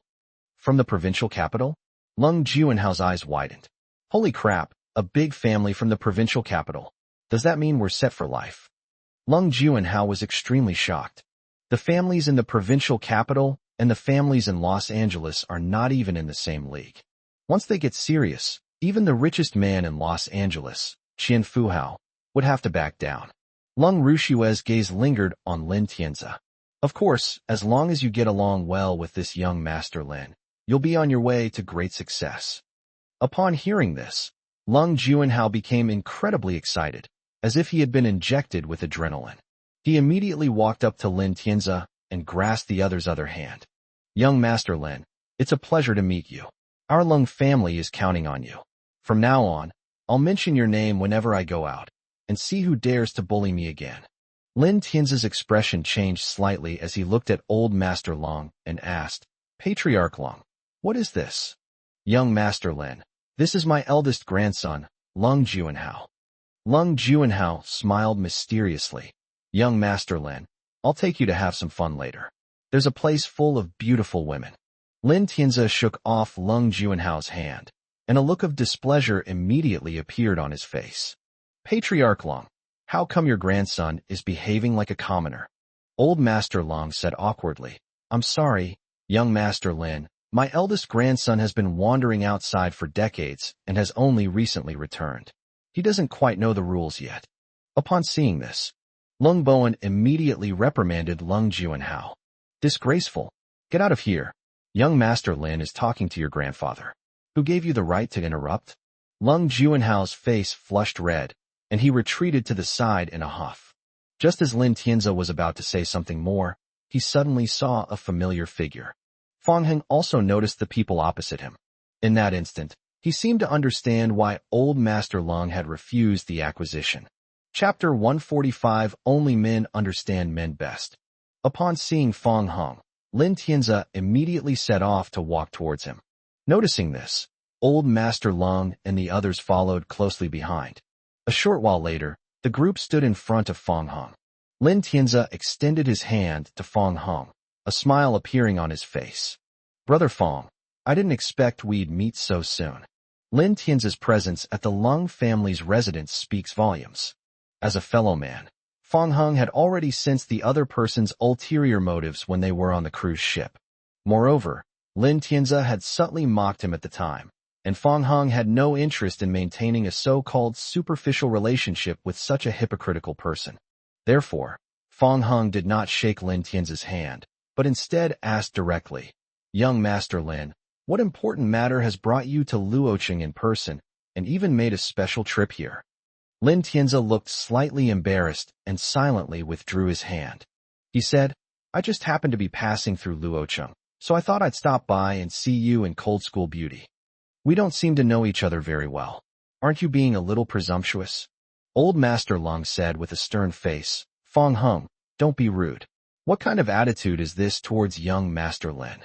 Fang Heng chuckled and turned to look at Old Master Lung. "Grandpa, you were so polite to me this morning before you left. How come you changed your attitude so quickly?" Old Master Lung snorted coldly. "You won't treat my leg, so what good will it do me to keep trying to please you?" The reason why Old Master Lung changed his attitude is naturally quite simple. Now they have the help of Lin Tianzi's family from the provincial capital. He no longer needed to please Fang Heng, and Fang Heng had remained unmoved despite his long-standing pleas, which had fueled Old Master Lung's resentment. Lin Tianzi asked in surprise, "He also knows medicine?" Lung Rushua took the opportunity to speak sarcastically to Fang Heng. "Yes, young Master Lin. Fang Heng could have cured my grandfather's leg, but he just won't. He'd rather treat outsiders' legs than help us." Seeing that Fang Heng had completely abandoned all pretense and was showing no respect whatsoever, Lin Tianzi decided to stop pretending. Then they revealed their true colors. Lin Tianzi laughed and said, "Brother Fang, it's one thing if you don't have the ability to save Guangnian Company, but as your grandson-in-law, since you have the ability to heal Patriarch Lung's leg, it's rather inconsiderate and heartless of you to deliberately not do so. How I do things is none of your business." Lin Tianzi gave a thumbs up. "Amazing, amazing." He then turned to Old Master Lung and said, "Master Lung, it's all right. Your grandson-in-law won't help you, but I'm willing to lend a hand.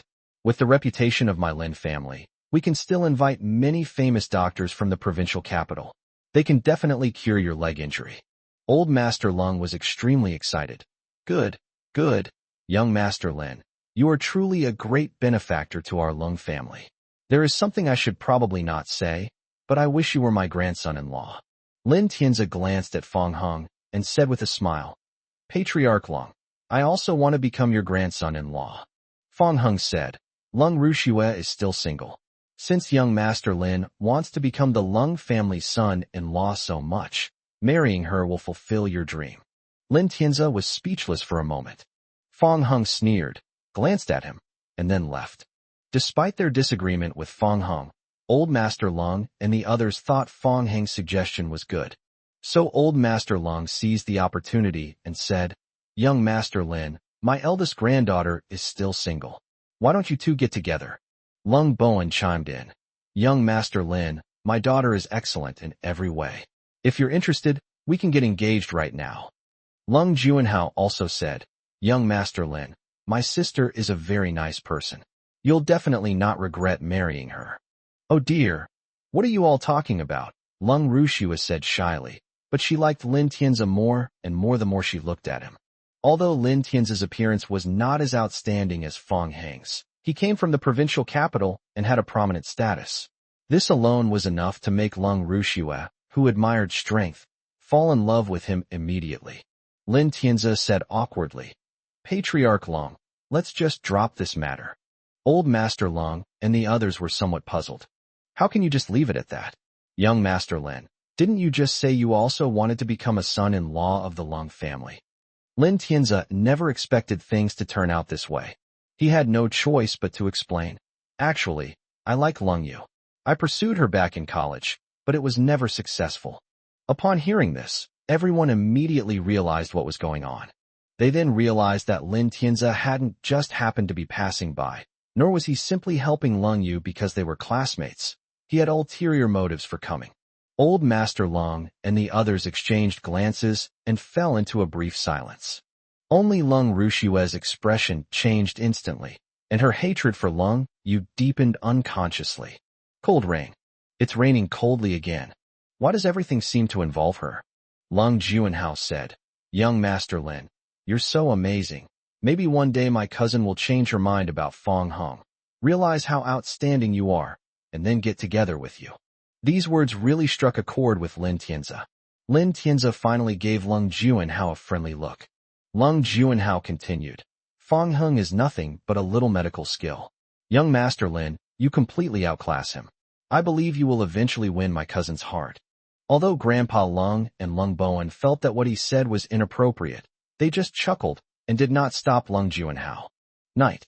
Lung family villa. The whole family was in the living room.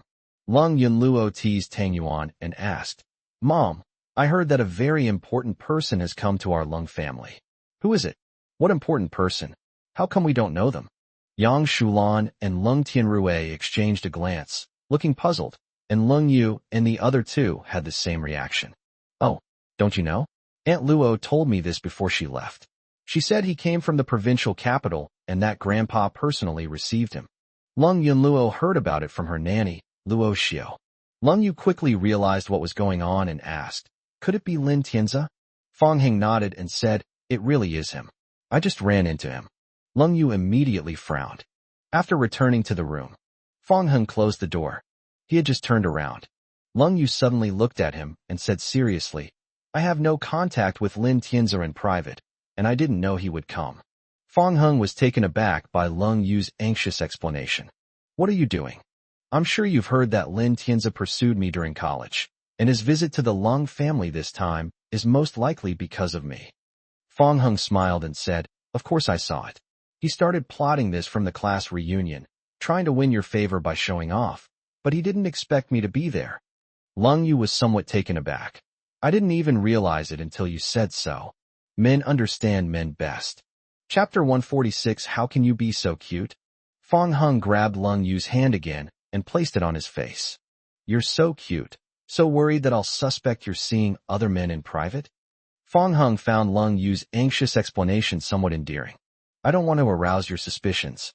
If it causes any more misunderstandings, what if it turns out like the movie we watched before? The day Lung Yu resigned from Guangyan, Fong Heng, and she went to see a movie at the cinema. The plot was about how a series of misunderstandings ultimately led to the separation of the male and female protagonists. She doesn't want anything like that to happen to her. Fong Heng said, if you hadn't said anything, I wouldn't have even thought of that. Don't worry, I believe you. Lung Yu breathed a sigh of relief. Fong Heng kissed her palm and said, how can you be so cute? How can you confess everything before anyone even suspects anything? That's so abrupt, and sometimes that makes people more suspicious. I just find it troublesome. Doesn't this eliminate the intermediate steps? She suddenly said smugly. Yes, my proud and arrogant CEO. The next day, the gate of the Lung family. Fong Heng drove Lung Yu out and saw Lin Tianzi and Lung Rushua at the gate. Lin Tianzi took the initiative to step forward and waved to greet him. Good morning, Brother Fong, the cold school beauty. Fong Heng said, young Master Lin, you said yesterday that you wanted to become the son-in-law of the Lung family. Now that you and Lung Rushua are together, does that mean you're dating? These words were spoken. Lin Tianzi immediately and subconsciously kept his distance from Lung Rushua. This action immediately hurt Lung Rushua's heart. Lin Tianzi said, Brother Fong, I hope you won't make jokes, as it could cause unnecessary misunderstandings. Then he turned to Lung Yu and said, Campus Bell Lung, I'm sorry. Although you said at the class reunion that you didn't need my help, I feel that I can't just sit idly by. You won't blame me, will you? The cold rain made the car windows roll up. Fong Heng chuckled. Young Master Lin, I think you need to change your habit of being presumptuous. After saying that, Fong Heng drove away. Lin Tianzi stared at the receding car, his face suddenly darkening. Beside her, Lung Rushua couldn't help but say, Young Master Lin, you don't need to do this for Lung Yu at all. She's an oddball.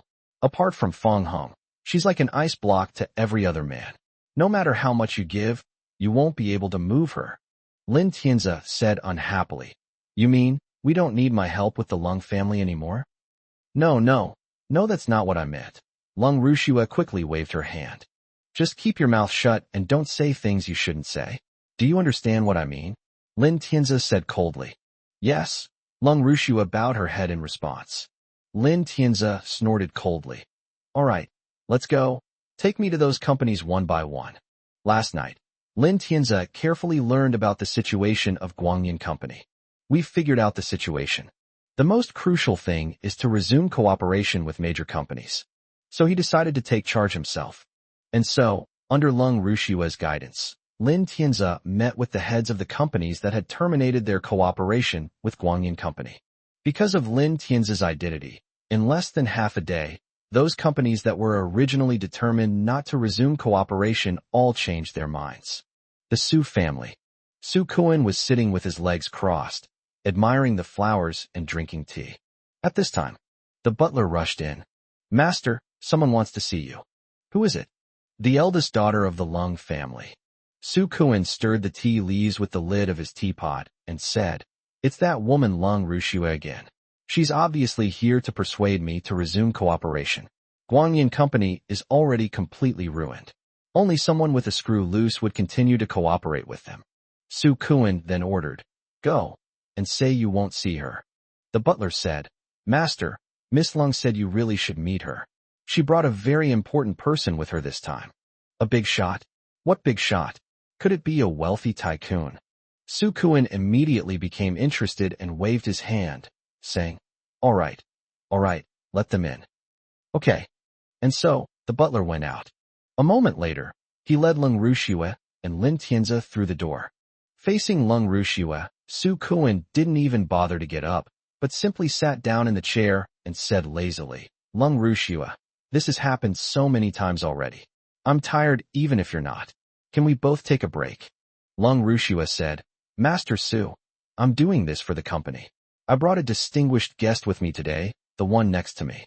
Su Kuan glanced at Lin Tianzi, next to Lung Rushua, looking completely unconcerned. So this is the important person you were talking about? He looks so unfamiliar. I don't know anyone in Luo City. Lung Rushua introduced. This is Lin Tianzi, the young master of the Lin family. Su Kuan scoffed. The Lin family? Lung Rushua, have you lost your mind? The Lin family is here? What Lin family is there in Luocheng? Lin Tianzi put one hand behind his back, looked down at Su Kuan, and said, I come from the provincial capital. Upon hearing this, Su Kuan shuddered, and the teacup in his hand tipped over. The tea that spilled out was so hot that he quickly shook his hand away. He subconsciously looked at Lung Rushua and asked, Really? From the provincial capital? Lung Rushua nodded. Yes, young Master Lin is the eldest son of the Lin family in the provincial capital. Hiss! Su Kuan gasped in shock. Without thinking twice, he quickly put down his teacup on the table, stood up, and rushed to Lin Tianzi. He grabbed Lin Tianzi's hand and said with a fawning smile, Young Master Lin, I was blind to your greatness. Lin Tianzi said calmly, I have no other requests. I hope that your Su family can resume cooperation with Guangyin Company. Su Kuan said with a troubled expression, Young Master Lin, Lightyear Company is currently in dire straits. If I were to resume cooperation, the losses would be substantial. Lin Tianzi raised an eyebrow, which startled Su Kuan. Su Kuan was terrified. No family in the provincial capital, big or small, even wealthy people wouldn't dare to mess with them, let alone him. Lin Tianzi added, If we resume cooperation with Lightyear Company, consider it a favor I, Lin, owe you. If you encounter any difficulties, you can come to me. Upon hearing this, Su Kuan's eyes widened immediately. No problem, young Master Lin. Let's resume cooperation right away. Everything will be as you say. He said excitedly, holding Lin Tianzi's hand. With a powerful family in the provincial capital as his backer, he could do almost anything in Los Angeles, making this deal a complete win. Su Kuan naturally wouldn't refuse. Afternoon. Yuheng Company held a project signing ceremony. Lung Yu, as the president of Yuheng, is required to attend. Having nothing else to do, Fang Heng followed Lung Yu and Su Mu to the scene. The signing ceremony was taking place on stage. Fang Heng spotted a familiar figure in the crowd. Chapter 147 Provoke my husband again, bear the consequences. The familiar figure was none other than the strange woman he had encountered at the class reunion. The woman was wearing a hat again today, deliberately pulling the brim down low. Their eyes met. The woman was taken aback for a moment, then smiled and waved to Fong Hung. Fong Hung carefully examined the other party this time. The woman was around 25 or 26 years old, with a pretty face and a beauty mark at the corner of her mouth, but her every move revealed a lack of intelligence. Especially now, when she's smiling at Fong Hung. That dazed feeling is very obvious.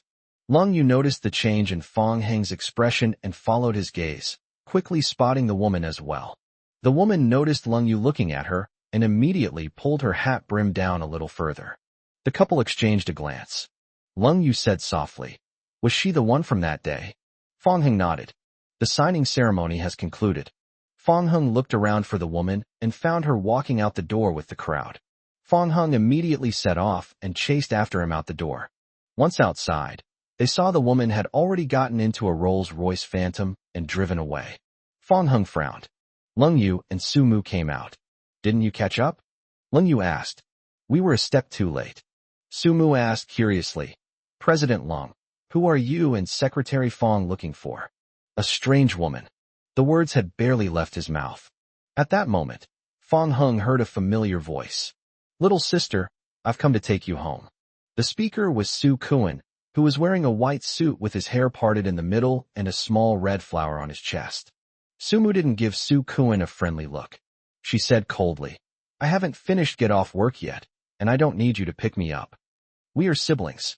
Your brother came to pick you up out of kindness. How could you treat me like this?" As Su Kuan spoke, he pretended to only then notice Fong Hung and Lung Yu. He looked surprised and said, "Oh, aren't these Fong Hung and President Lung? What a coincidence." The couple glanced at Su Kuan, but both tacitly ignored him. Su Kuan straightened his suit, then narcissistically flicked his bangs, and first spoke to Lung Yu. "President Lung, it's been a long time. I never imagined that you would become the president of Yuan. Congratulations." Lung Yu continued to ignore Su Kuan, turning her head to speak to Su Mu. Su Kuan didn't seem to care and turned to look at Fong Hung. "Fong Hung, it's been a long time. Don't you recognize me?" Su Kuan extended his hand to Fong Hung and said, "Let me introduce myself. I am Su Kuan, the current head of the Su family and also Su Mu's older brother." Fong Hung chuckled and said, "I'm not that forgetful. I still remember how your face was swollen like a pig's head back then." Sure. Su Kuan withdrew his hand, a flash of anger crossing his face, and straightened up. He had been enduring Fong Hung's abuse for two reasons. First, he wanted to run for the position of family head, and second, he had the support of the richest father and son. Now, Su Kuan has his own backer, Lin Tianzi. Lin Tianzi is from the Lin family in the provincial capital. Even the richest man in Luocheng has to bow down to him. Now it's his time to finally stand tall and be proud. Su Kuan said, 30 years east of the river, 30 years west of the river. Fong Hung, you're nothing but a gigolo. You don't really think you can do whatever you want in Luocheng just because you're rich, do you? Fong Hung said with great interest. Oh, you've suddenly become so tough. Who's backed you up now? Su Kuan snorted coldly. What's wrong? You still have the nerve to talk back to me? Without the richest man and President Lung backing you up, what right do you have to be arrogant in front of me? Hey, I have someone backing me up. Are you angry or not? Fong Hung deliberately acted sarcastic and disgusting towards Su Kuan. Su Kuan, enraged, said, You have to rely on others for everything, even women. If I were you, I wouldn't have the face to continue living in this world. Getting impatient? What's the rush for me? Don't be so flustered, don't blush. You? Su Kuan was furious, knowing he couldn't win the argument with Fong Hung, so he said to Lung Yu, President Lung, you shouldn't have chosen a man like that. Look at his face. Watch your words and actions, Lung Yu finally said. Su Kuan suddenly felt a sense of schadenfreude. It seems that Lung Yu couldn't stand Fong Hung anymore either. That's true. It's unbearable to see a gigolo like that acting so arrogantly. He is now the head of the Su family. Even though Lung Yu has taken the position of president of Yuan, she wouldn't risk a conflict with him over a gigolo. He shook his leg and said to Fong Hung, Hey, President Lung is talking to you. He's telling you to watch your step. How did you know you were talking about me? If I'm not talking about you, who else could I be talking about? Lung Yu said coldly. I'm talking about you, Patriarch Su. Shut your mouth. If you provoke my master again, you'll bear the consequences. Su Kuan was stunned for a moment, feeling utterly puzzled. President Long, do you really need to protect him like this? I'm willing. Do you have a problem with that?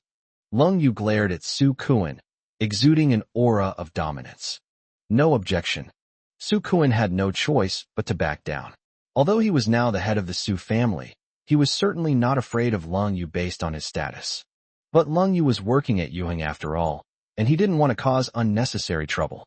He gave Lung Yu a forced smile, then leaned closer to Fong Hong, ostensibly apologizing, but actually lowering his voice to threaten him. Just you wait. No one will back you up anymore. Let's see how arrogant you are then. After saying this, Su Kuan pretended to wave goodbye to the two women, then turned and walked towards his sports car. Fong Hong silently took out his phone. Should we make him wait? He can't wait even a moment longer. Previously, he thought Su Kuan would not dare to provoke him again, but unexpectedly, he took the position of head of the Su family in the blink of an eye, and now he is jumping up again. Since Su Kuan thought he was arrogant, then naturally he had to show him how arrogant he really was. The call was connected. Lu Weiyue's voice came from the other end. Chairman Fong, what are your instructions? Immediately terminate all cooperation with the Su family. Lu Weiyue was stunned for a moment, then asked, Chairman Fong, are you sure? Do as I say. Okay, received. On the other side, Su Mu covered her mouth and whispered, President Lung, why does that voice sound like Chairman Lu's? It's Chairman Lu. It's Chairman Lu? Su Murin was a little confused. Lu Weiyue was the chairman of Yuheng. What was Fong Heng's status that he could order her around? Fong Heng put away his phone, saw Su Mu, and suddenly remembered something. Oh, Assistant Su, you're also from the Su family. I forgot. I'm wondering if terminating all of Yuheng's cooperation with the Su family will have any impact on you. Su Mu waved his hand and said, No, it won't have any impact, Mr. Fong. Su Mu was momentarily at a loss for what to call Fong Heng. No wonder even Vice Chairman Cheng Shuani couldn't handle Lung Yu before. It turns out it was because of Fong Heng's existence. At this moment, Su Mu's gaze towards Fong Heng was filled with shock, but also fear. She knew Fong Heng was capable, but she never expected that even Lu Weiyue would have to obey his orders. Chapter 148. This is the person I like. Lung Yu's confession. The Su family. Su Kuan had just returned home and sat down in a chair, his backside barely warm. The butler rushed over. Master, something terrible has happened. What's the matter that you're in such a hurry? Just now, I received a call from Yuheng Company, informing me that they want to terminate their cooperation with our company. Su Kuan wasn't too surprised. It was foreseeable that Lung Yu would take revenge on him for Fong Heng's sake. It doesn't matter. It's just terminating 1 or 2 partnerships. Su Kuan can accept such a small loss. He picked up his teacup, took a sip, and didn't think much of it. Master, it's not just 1 or 2 partners, the steward hesitated. Could it be a collaboration involving the entire company? Su Kuan perked up, his expression becoming slightly serious. A collaboration involving an entire company would be quite costly. I shouldn't have rashly provoked that gigolo. It's not just a collaboration between one company, but encompasses all the businesses under the Su family's name. Su Kuan's eyes widened suddenly, and he asked incredulously, What? Say it again. The butler wiped his sweat and said, Reporting to the Patriarch, Yuheng Company wants to terminate its cooperation with all companies under the Su family's name. Snap. Su Kuan's hand trembled, and the teacup fell to the ground. All cooperation was terminated at once. This was something he could never have imagined. Su Kuan gritted his teeth and said, Damn it, that crazy woman is risking her life for a gigolo. Su Kuan's first thought was that Lung Yu was behind it. The Su family's separation from Yuheng Company is tantamount to suffering a nuclear attack, a consequence they absolutely cannot afford. Su Kuan had no choice but to contact Lin Tianze immediately. Following the address, Su Kuan found Lin Tianze and then explained the whole story. Lin Tianze didn't expect Su Kuan to come to him for help so quickly. Perfect timing. We're going to Yuheng Company next. We can help you resolve this matter while we're there. Thank you, Young Master Lin. I'm so grateful to have you here. Otherwise I wouldn't know what to do. Su Kuan was relieved. With Lin Tianze on his side, this was no longer a problem. The three arrived at Yuheng Company chairman's office. Upon seeing Lu Weiwei, Su Kuan immediately began to complain. Chairman Lu, Lung Yu is using his position to settle personal scores and has ordered the termination of all cooperation with our Su family. You can't ignore this matter. Master Su, this matter has nothing to do with President Lung. It was I who gave the order. Su Kuan was stunned. Why did you give those instructions? Why? Lu Weiwei said coldly. Don't you know who you've offended? Su Kuan's expression changed immediately. He hadn't expected that it would be Lu Weiwei who stood up for Feng Hong. He had no choice but to look to Lin Tianze for help. Chairman Lu, right? I hope you can have a good discussion with this head of the Su family and immediately resume cooperation with like your company. Lin Tianze, smug and arrogant, added, Oh, by the way, we also fired someone named Feng Hong. Lu Weiwei glanced at Lin Tianze and couldn't help but laugh. Sir, what gives you the right to order me around? Lung Ruxue immediately began to introduce Lin Tianze. Chairman Lu, I advise you to be more polite. This young Master Lin is from the provincial capital. So what if he's from the provincial capital? Do I have to take him seriously? Lu Weiwei was not afraid of Lin Tianze at all. Lin Tianze was slightly startled. Since he arrived in Luocheng and introduced himself, Lu Weiwei was the first person who didn't take him seriously. You need to think this through. I am the eldest son of the Lin family in the provincial capital. Once things get serious, do you think that relying solely on Yuheng Company will be a match for the entire Lin family? Lin Tianze narrowed his eyes, his words filled with threat. I'll wait and see. Show the guest out. As soon as he finished speaking, the office door was pushed open. Ma Shun and his group appeared at the door in perfect unison, their imposing aura making Lin Tianze and the others feel somewhat intimidated. And so, the group was forcibly driven out of Yuheng Company. This infuriated Lin Tianze, and he also felt very embarrassed. Su Kuan asked cautiously, Young Master Lin, what should we do now? Lin Tianze said angrily, This matter cannot be left like this. I'm going back to the provincial capital now. When I come back tomorrow, I will make sure Yuheng Company suffers the consequences. Lin Tianze made a harsh statement and then left Luocheng. But somehow, a week passed in the blink of an eye, and Lin Tianze still hadn't returned. Su Kuan went from believing to questioning, and finally became so angry that he started cursing. He realized that he had been tricked by Lin Tianze. What kind of help is this? What a load of rubbish. Moreover, if Lin Tianze hadn't said he would protect him, he wouldn't have become so arrogant, nor would he have ended up like this. At the same time, on the other side, the Lung family. Because Lin Tianze has not returned for a long time, the companies that had previously agreed to resume cooperation have now gone back on their word. In an instant, the hope that had been ignited was completely extinguished. Lung Juanhao complained, What a load of bull, young Master Lin. He's completely unreliable and seems to be here to scam us. Old Master Lung never expected Lin Tianze to act this way. He said, What do we do now? There's no hope. Should we just sell the company? Lung Bowen said, Dad, let's sell it. Quickly, go contact Chairman Lu and ask if he is still willing to acquire the company. Lung Bowen immediately called Lu Weiwei. After a while, he handed the phone to Grandpa Lung. Dad, Chairman Lu said that they can only buy it at half the previous price. What? Half? Grandpa Lung took the phone and spoke politely. Chairman Lu, it's me, you're really pushing the price down too hard. A cold voice came from the other end. It's what you were unwilling to sell before. This is the price now. Take it or leave it. Lu Weiwei didn't give Old Master Lung a chance to respond and hung up the phone immediately after speaking.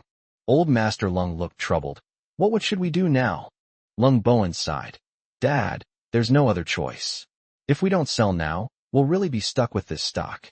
Old Master Lung slapped the armrest of his wheelchair, saying with a mixture of anger and heartache, Fine, sell it. That young Master Lin has really caused us so much trouble. Lung Bowen said helplessly, That's right. By trusting him so easily, we didn't gain any advantage and instead lost a lot of money. Including Lung Ruxue, the group angrily began to curse Lin Tianze. I got off work in the evening. Sitting in the passenger seat, Lung Yu turned her head to look at Fong Hung and asked in confusion, "Hey, this isn't the way home. Where are you going?" Fong Hung smiled mysteriously. "You'll find out soon enough." A moment later, the car stopped at the gate of Light Years. Lung Yu was somewhat surprised. "What are you doing here? Since we're bored, why don't we go in and take a look?" Lung Yu instinctively wanted to refuse, but ultimately couldn't help but nod. And so, the two drove into the Light Year. I got off the bus. Upon entering the company lobby, the vast company was completely empty. Looking back on the past prosperity and then at the current situation, Lung Yu's mood suddenly became heavy.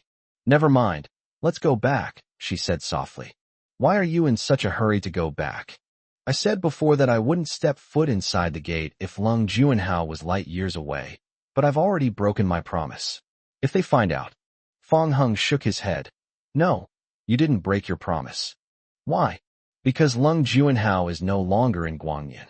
As Fong Hung spoke, he took out the equity transfer agreement that had just been signed. Lung Yu took it and looked at it. Her pretty little face was instantly filled with astonishment.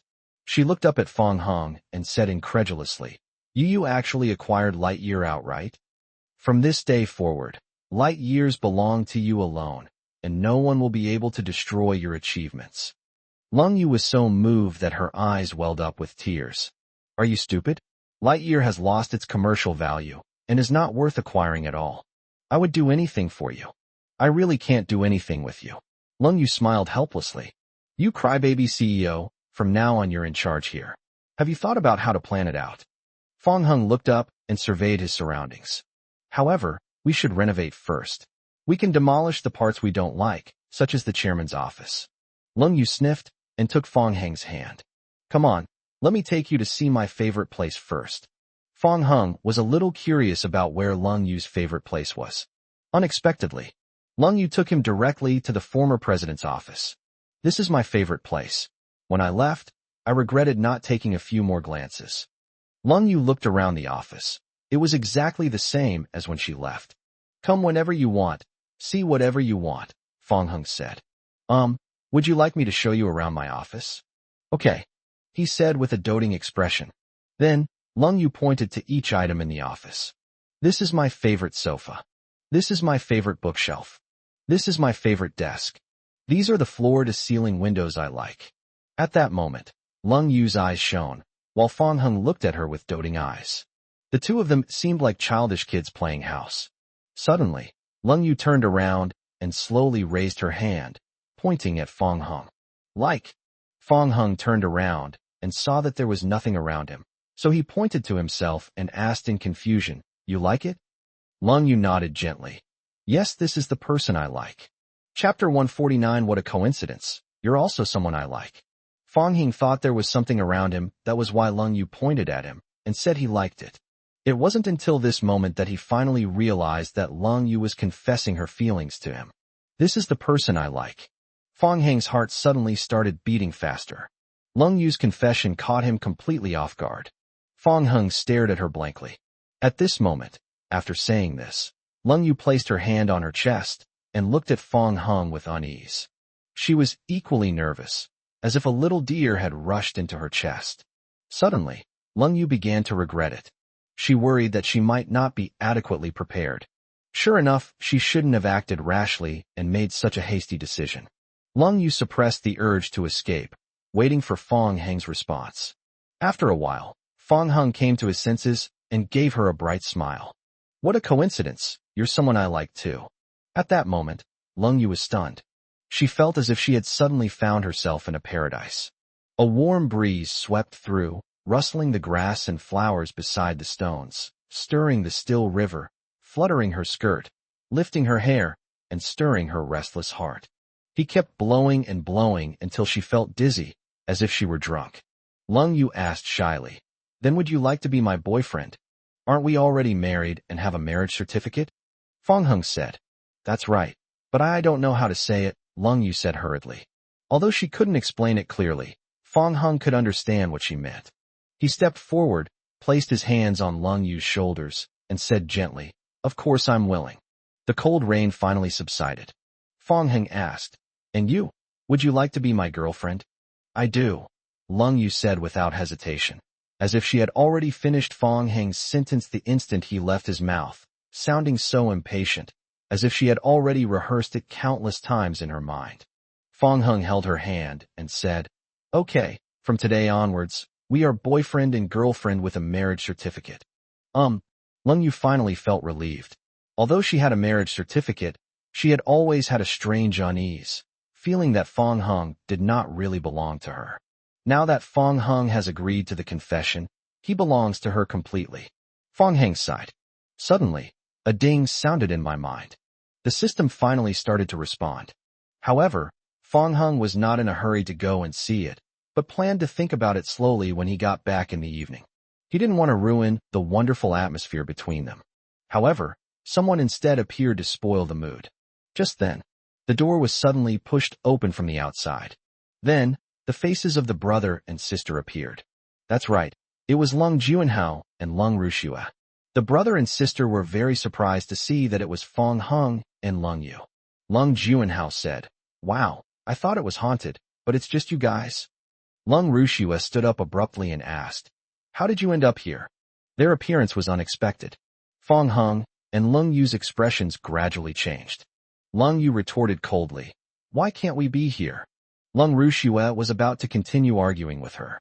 Beside her, Lung Juanhao quickly pulled her aside and whispered, "Sis, calm down.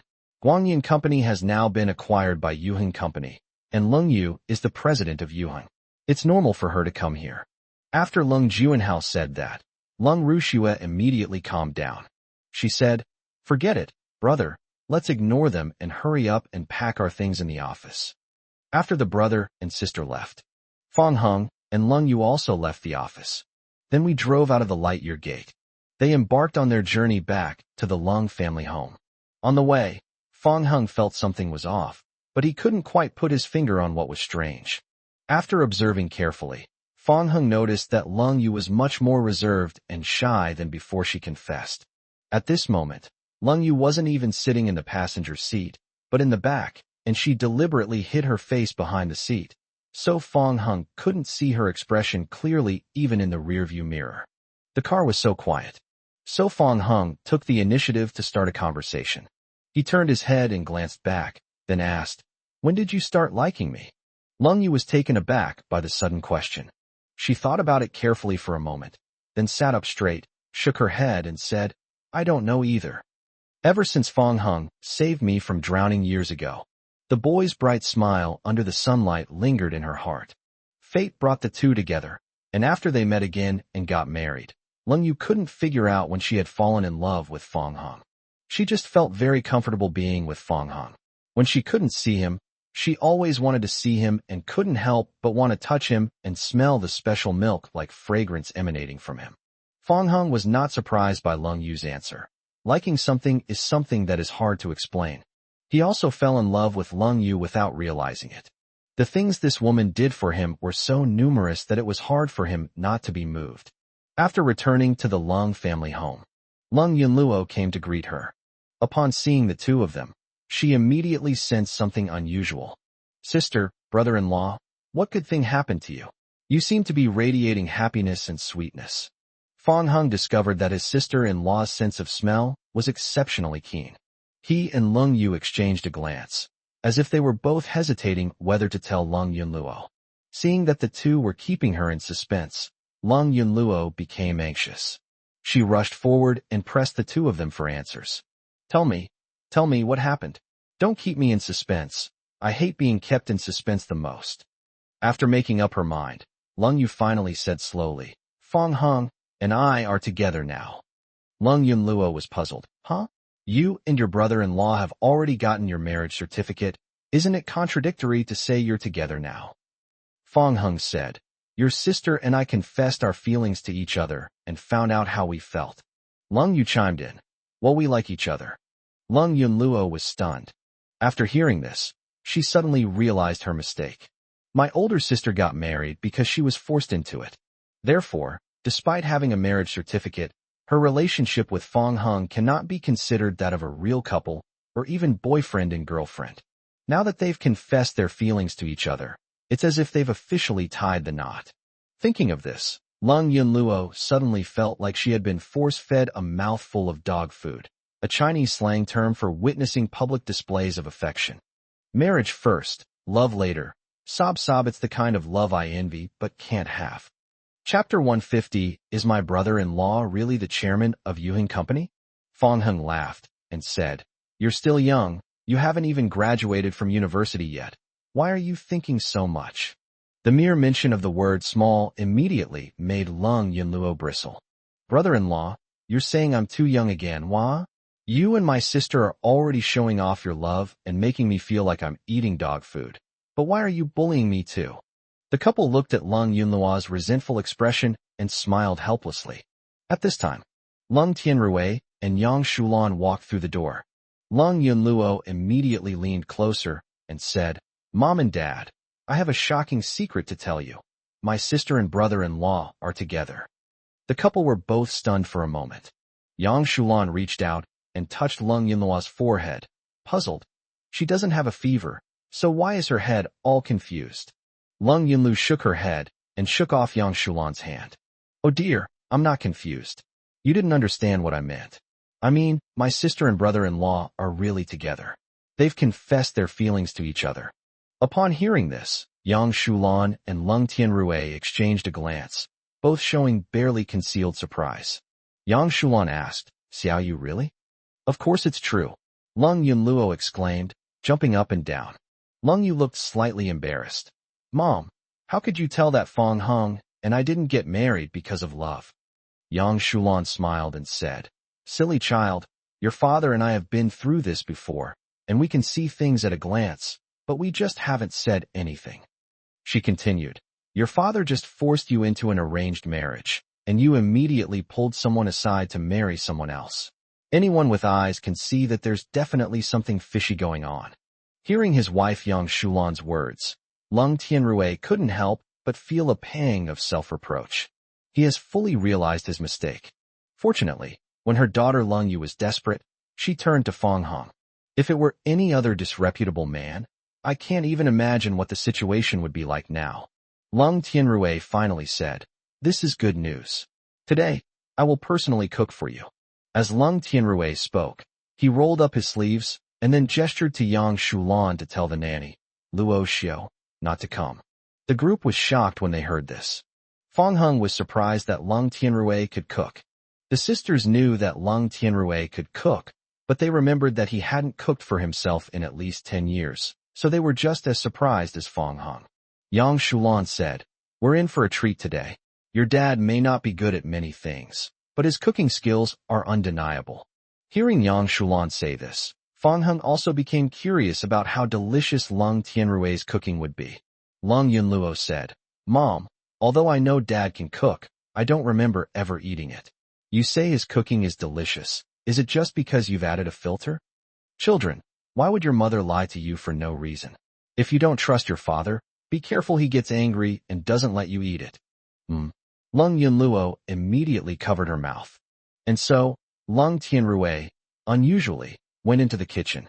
At his request, none of the others helped him, and instead chatted at the dinner table. Lung Yunluo asked, By the way, sister, I heard that Grandpa has sold the company, and the company that acquired Guangyin Company is the same Yuheng Company where you and brother-in-law work. Fang Heng took out the equity transfer agreement and placed it on the table. Of course your sister and I know that. We just went to the light year. Lung Yunluo grabbed the equity transfer agreement and looked at it, then exclaimed in surprise, No wonder aren't these kinds of documents usually confidential? Brother-in-law, how did you get your hands on them? Because I am the chairman of Yuheng Company. Isn't it normal for me to have this document? Yang Shulan laughed as she listened, not taking it seriously, and pushed the fruit plate towards Fang Heng. Lung Yunluo didn't believe it either. I always say that Yuheng Company is owned by you and my sister. Brother-in-law, I've taught you how to brag now, haven't I? I'm not bragging, Fang Heng said with a smile. Helpless, Lung Yunluo turned to Lung Yu and said, Sister, you should really keep an eye on your man. He hasn't even had a drink yet, and he's already bragging like this. What will happen if he drinks? Lung Yu said, What your brother-in-law said is true. He is indeed the chairman of Yuheng Company. I, and even Lu Weiwei, work for him. Hearing Lung Yu say that, Lung Yunluo's eyes widened in surprise, while Yang Shulan was so shocked that she dropped the sunflower seeds she was eating. As family members, they knew Lung Yu's personality all too well. From childhood to adulthood, Lung Yu has always been truthful and honest, and would never intentionally lie. Lung Yunluo swallowed hard and said, "Sister, is what you're saying true? Your brother-in-law really is the chairman of Yuhing Company?" Lung Yu nodded. "Why would I lie to you?" This is another affirmation. Lung Yunluo suddenly stood up from the stool, as if she was too excited. Her hands and feet were making incomprehensible movements, but she didn't say a word. At this moment, Yang Shulan's heart was pounding with excitement. She never imagined that Fong Hung was not only a miracle doctor, but also the chairman of Yuhing Company. This son-in-law, who initially seemed ordinary, was actually exceptionally outstanding. Such an outstanding son-in-law is hard to find anywhere else in the entire city of Los Angeles. Yang Shulan felt like she had struck it lucky. After calming down a bit, Lung Yunluo sat down in her seat again. She looked at Fong Hung and exclaimed, "Wow, brother-in-law, I was just saying it casually, but you actually came? I can't believe it. You're actually the chairman of Yuhing Company." "No, I'm going to change all my social media profiles. I'll also stick a piece of paper on my forehead that says sister-in-law of the chairman of Yuhing Company. I'll tell everyone I meet this, and see who dares to bully me in Luoqing again." She said she really intended to do that, and turned around to find a pen and paper. Lung Tianrui has finished cooking the first dish. It was just brought out of the kitchen. An enticing aroma instantly filled my nostrils. Just by smelling the aroma, Fong Hung was already convinced that his cooking skills were superb. Seeing that his youngest daughter, Lung Yunluo, seemed a little off, Lung Tianrui asked, "What's wrong?" Lung Yunluo exclaimed, "Dad, my brother-in-law is actually the chairman of Yuhing Company." Upon hearing this, snap, the plate that Lung Tianrui was holding fell directly onto the table. Fortunately, the spillage wasn't too severe, and the food didn't all spill out at once, which relieved the group. Lung Tianrui asked in a daze, "Is it real?" Lung Yunluo nodded vigorously. "Of course it's true. Why would I lie to you? If you don't believe me, ask my mom. Even my sister admitted it herself." Lung Tianrui stared blankly at Fong Hung, incredulous. He swallowed hard and couldn't help but ask, "Son-in-law, so you're saying that you acquired Lightyear Corporation?" Chapter 151. Will I really be able to get married when I grow up? Fong Hung nodded. Yes, now Lightyear has become a wholly owned subsidiary of Yuhing, and from now on, only Xiaoyu will have the final say. Fong Hung looked at Lung Yu as he spoke. The sound of light rain immediately gave Lung Yu a strange feeling. This was the first time Fong Hung had addressed her like that. Coupled with Fong Hung's affectionate gaze at that moment, Lung Yu felt her palms sweating. Lung Yunluo picked up the equity transfer agreement and then showed it to Lung Tianrui. "Dad, look, it's all here." Lung Tianrui was now completely convinced, because it had old Master Lung's signature and seal on it. At this moment, Lung Tianrui was also deeply shocked. He was already pleasantly surprised that Fong Hung knew medicine and was on good terms with Qian Dashan and the old man of the Wang family. Unexpectedly, an even bigger surprise was yet to come. Fong Hung is actually the chairman of Yuhing Company. This is absolutely incredible. Lung Tianrui was so shocked that he stood there dumbfounded and didn't know how to express himself. Seeing this, Yang Shulan gave him a push and said, "All right, hurry up and cook. The children are still waiting." Okay, I'll go right away." Wearing an apron, Lung Tianrui immediately turned and went to the kitchen. His former majesty seemed to have vanished forever. Watching his departing figure, Lung Yunluo chuckled to herself. "Ha, ever since my brother-in-law came along, Dad has really undergone a complete transformation." Yang Shulan nodded in agreement. Since Fong Hang's appearance, Lung Tianrui had indeed changed a lot. The fact that the family can be together so harmoniously is something she never dared to imagine before. Yang Shulan looked at Fong Hung, her eyes filled with gratitude. "Thank you, Xiao Hung." Fong Hung replied, "Mom, we're all family. There's no need to be so polite." Okay, Yang Shulan replied with a smile. Not long after, Lung Tianrui had also prepared the meal. A large table was laden with delicious food. The aroma it emitted made Lung Yunluo's eyes light up, and she almost drooled. She rubbed her hands together and said, "Wow, it smells so good. I can't wait." Lung Tianrui took off his apron and sat down to the side, saying, "Try it quickly. I haven't cooked for a while, so my cooking skills may have declined slightly." "Really? Then I'll start eating." Lung Yunluo couldn't wait any longer and reached out with her chopsticks to pick up some food. At that moment, Yang Shulan clapped her hands. Yang Shulan glared at her, then put on a smiling face and said to Fong Hung, "Xiao Hung, come on, try it first and see how it tastes." "Okay." Fong Hung picked up a piece of meat, but instead of eating it himself, he slowly handed it to Lung Yu. "Here, have a taste." Lung Yu was stunned for a moment. She hadn't expected Fong Hung to actually pick up food and feed her. Suddenly, the cold rain became hesitant. Lung Yunluo urged, "Oh sis, hurry up and eat. I'm waiting for dinner." Yang Shulan said with a smile, "Xiaoyu, Xiaoheng will feed you, eat up." Seeing this, Lung Yu slowly opened her mouth and ate the meat. Fong Hung didn't rush to ask, but waited until she swallowed before asking, "How are you feeling?" The others also looked expectant, with Lung Tianrui even feeling somewhat apprehensive. Despite her strained relationship with her father, Lung Yu couldn't deny Lung Tianrui's culinary skills at this moment. "It is indeed outstanding." She nodded. It's delicious." After receiving confirmation, Lung Tianrui secretly breathed a sigh of relief. Yang Shulan then urged everyone to start eating. On the other side, Lung Yunluo had already started wolfing down her food. Yang Shulan looked on helplessly. "Sometimes I even doubt that I gave birth to a son. What girl is like you?" Lung Yunluo's cheeks were bulging as she said, "Oh mom, don't talk anymore. Let's eat quickly." Fong Heng sighed. Noticing that Lung Yu hadn't started eating, Fong Hung gently took Lung Yu's hand from under the table. "Eat up, why aren't you moving?" Lung Yu seemed startled and suddenly trembled. The two had never acted so intimately in front of their parents before. Therefore, Fong Heng feeding her in front of her made Lung Yu a little shy. In addition, after the confession, Fong Heng's every word and action was so gentle that she began to feel overwhelmed. After dinner, the master bedroom is on the second floor. Yang Shulan looked at Lung Tianrui with a helpless expression. "Since returning to my room after dinner." Lung Tianrui kept talking non-stop, praising Fong Hung and also complimenting his eldest daughter, Lung Yu. Yang Shulan said, "All right, you've been talking for so long. It's time to come up and go to sleep." "No, I'm just too excited. What have we done to deserve such an outstanding son-in-law?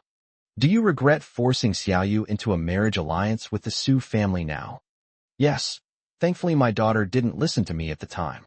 "So, when Yunluo grows up, will you continue to interfere in her marriage?" Lung Tianrui shook his head. "No, I've thought it through. These are things the child should decide for himself. It's good that you know now. No matter how I tried to persuade you before, you just wouldn't listen." Feeling deeply ashamed, Lung Tianrui scratched his head and deliberately changed the subject. "Speaking of which, will our Yunluo really be able to get married when she grows up?" Yang Shulan also looked worried and said, "I don't think it's going to work out." First floor. Lung Yunluo, who was playing a game, suddenly sneezed. Wang Nana's voice came through the earpiece. "Yunluo, you have a cold?" Lung Yunluo rubbed her nose and muttered to herself, "No, I'm perfectly fine.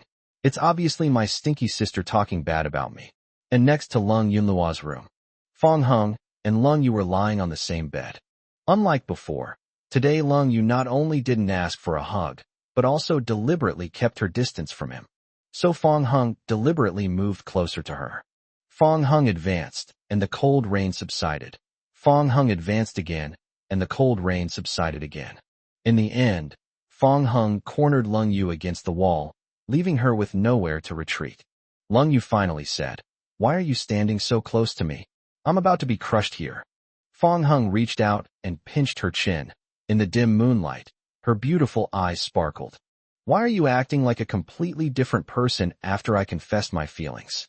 Where did that little rascal who always took advantage of me go?"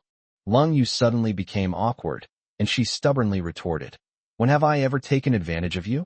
Don't talk nonsense." Fong Hung chuckled. "Really? Then back at Junyuan, which little kitten forcibly kissed me?" Chapter 152 Talk Between Husband and Wife. Fong Hung recalled the scene when Lung Yu forcibly kissed him for the first time at Junyuan.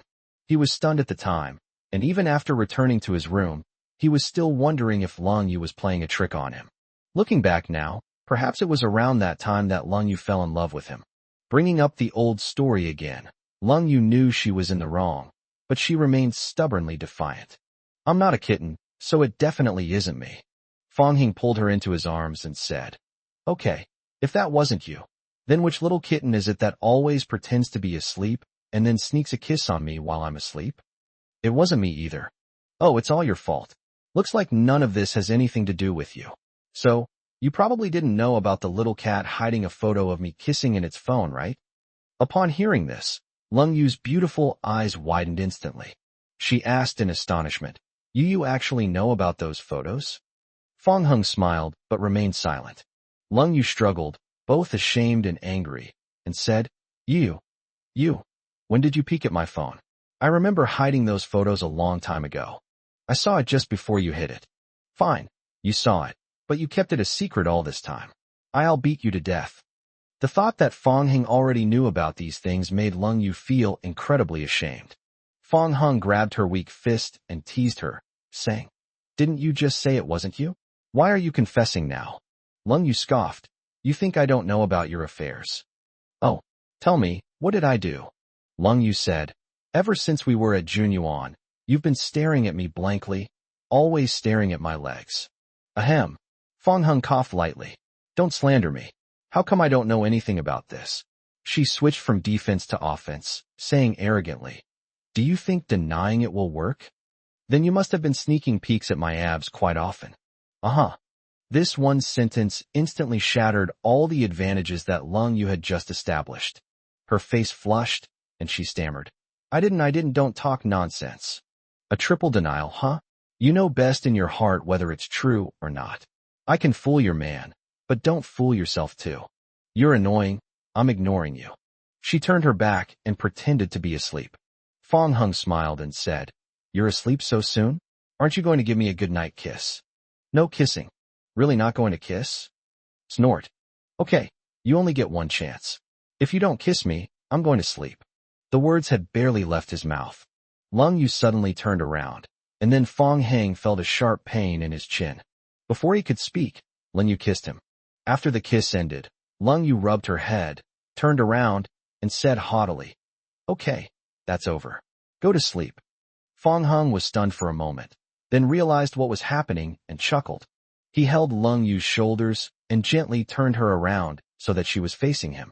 Then, Fong Hung reached out and gently stroked her head, saying, "Silly girl, did you hurt yourself?" "It doesn't hurt. She's really stubborn." As Fong Hung spoke, he slowly leaned closer and gently kissed Lung Yu's lips. The gentle caresses and the softness of her lips gradually dispelled the pain in her head. Lung Yu slowly closed her eyes, lost in the sensation. After Lung Yu and my arms fell into a deep sleep, Fong Hung began to study the system. He had heard the system's activity when he was at Lightyear Company that evening. Access the system panel. Ding. The required soft rice points for the upgrade have been accumulated. Would you like to update immediately? Renew? This thing can actually be updated, just like a mobile phone operating system. No wonder it was stuck for so long. Turns out it was going to be updated. Fong Hung selected Confirm without hesitation.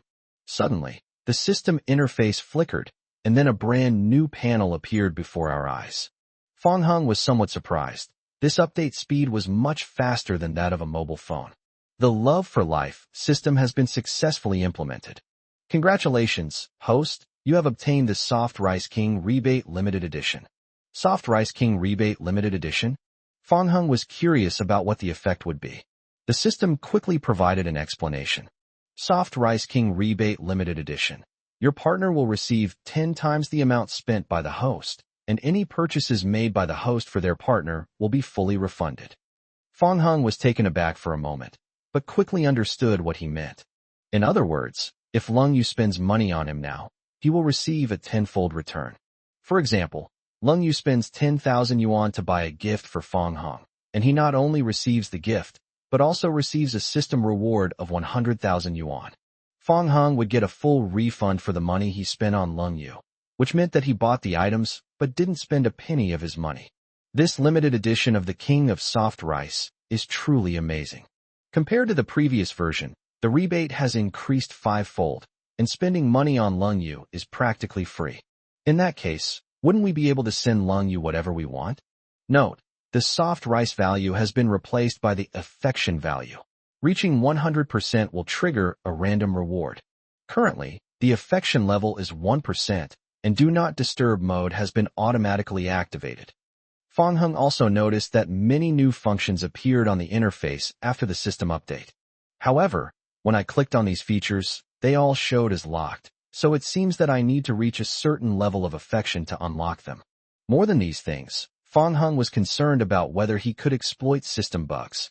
He had previously tested giving money to Lung Yu and then having Lung Yu give it to him, but that didn't work because it didn't trigger the Soft Rice King rebate. Fong Hung decided to try it out on the new system one more time to see if there were any vulnerabilities. So I woke up the next day. While Lung Yu was still dazed, Fong Hung placed $1 in her palm. Here you go, then you give it to me. Oh. Lung Yu suddenly became much more sober and felt that this scene seemed familiar. But she didn't think much of it. After yawning, she put the 1 yuan back into Fong Hung's hand. Here you go, she said lazily.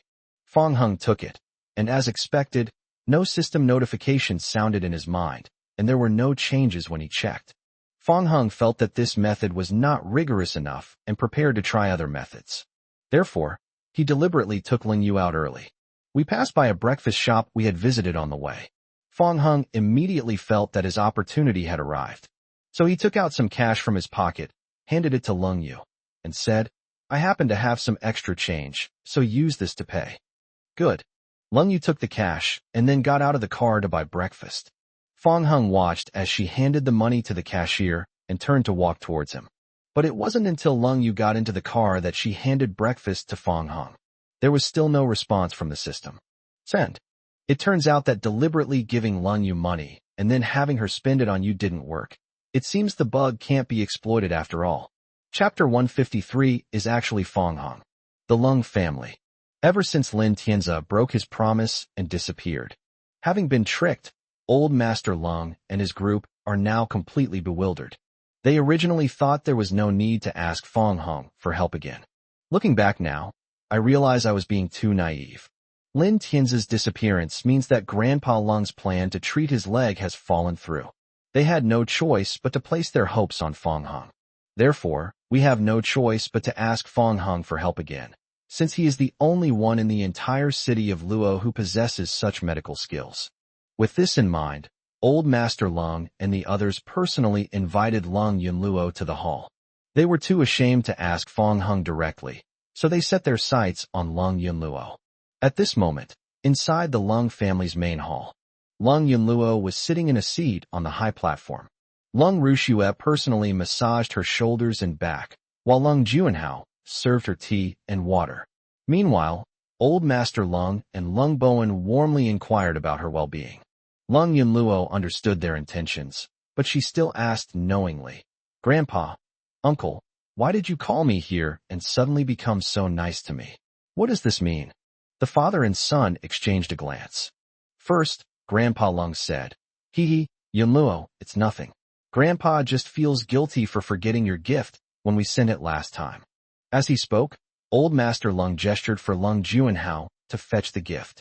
Upon seeing this, Lung Yunluo immediately complained, These are the same clothes as my sister and brother-in-law. Grandpa, isn't this a bit too perfunctory? Old Master Lung was stunned for a moment. Lung Bowen immediately waved his hand and said, Go and get some more gifts for Yunluo. The gifts are late, so we should send a few more as an apology. Seeing that Lung Juanhao had brought over a lot of gifts, Lung Yunluo's expression finally improved a little. Behind her, Lung Ruxue asked, Sister Yunluo, what do you think of my strength? Lung Yunluo said, It's all right. Keep it up like this. The group exchanged glances, communicating with each other, and realized the time was right. Lung Ruxue seized the opportunity and said, Sister Yunluo, look, we've already apologized to you. Could you do us a favor? Lung Juanhao flattered her. Yes, please help me out, Yunluo. When I first came back, I heard that you are the kindest and most warm-hearted person in the entire Lung family. Lung Yunluo chuckled and said, "Oh, really? I had no idea I was this good." Lung Juanhao felt awkward. Lung Bowen said, "Yunluo, we are family after all. You can't bear to see Grandpa sitting in a wheelchair all the time, can you? So why don't you go and beg Fong Hung to treat your grandfather's leg?" Grandpa Lung smiled ingratiatingly. Yes, Yunluo, once Grandpa's leg injury heals, I can go out and play with you more often in the future. Seeing that they had brought up the topic, Lung Yunluo simply stopped acting. She stopped Lung Rushue from continuing to massage her shoulders and back. Then he stood up from his seat and said seriously, "Grandpa, you had so many opportunities before, and even your brother-in-law offered to help you treat your leg. You didn't know how to cherish those opportunities and even mocked him with your uncle's family. Do you think it's still useful to do these things now that you regret it?" Grandpa Lung said. Grandpa was bewitched back then, and now he regrets it. "I don't want to go directly to Xiaohong, so I thought you could put in a good word for me." "Forget it. I don't want to speak up for you and get myself involved. Besides, your previous words implied that I shouldn't meddle in other people's business." Old Master Lung was speechless for a moment. "I'm leaving now," Lung Yunluo said, but after taking a few steps, she turned back and picked up the gift. "Since you said it was a gift for me, I'll take it with me." And so, the group watched helplessly as Lung Yunluo left, all letting out a sigh of resignation. Not long after Lung Yunluo left, Su Kuan appeared at the gate. When Grandpa Lung and the others saw Su Kuan, they were taken aback. Lung Bowen said, "Patriarch Su, what brings you here?" "I brought a big surprise. Can you guess who came with me?" Lung Rushue guessed. Could it be that young Master Lin from the provincial capital? Lung Juanhao was speechless. What's so surprising about this? That young Master Lin really screwed us over. If he dares to show up again, I'll kick him in the face. Old Master Lung sighed and said, "Yes, that young man has really ruined our Lung family. If he were standing in front of me now, I'm afraid I wouldn't be able to resist cursing him a couple of times." As they were talking, a man with a buzz cut came up in front of me. When everyone saw that it was Lin Tianze, they were immediately dumbfounded. Su Kuan couldn't help but chuckle when he saw their reaction. He had been cursing and thinking it was fake news when the butler told him that Lin Tianze had returned. Unexpectedly, Lin Tianze has truly returned this time. Therefore, upon seeing Lin Tianze, Su Kuan brought him to the Lung family without any hesitation. At this moment, Old Master Lung and the others came to their senses and couldn't help but feel embarrassed. After all, wouldn't it be embarrassing to speak ill of Lin Tianze to his face? Seeing that Lin Tianze wasn't angry, they breathed a sigh of relief. Lin Tianze smiled and said apologetically, "I'm sorry everyone.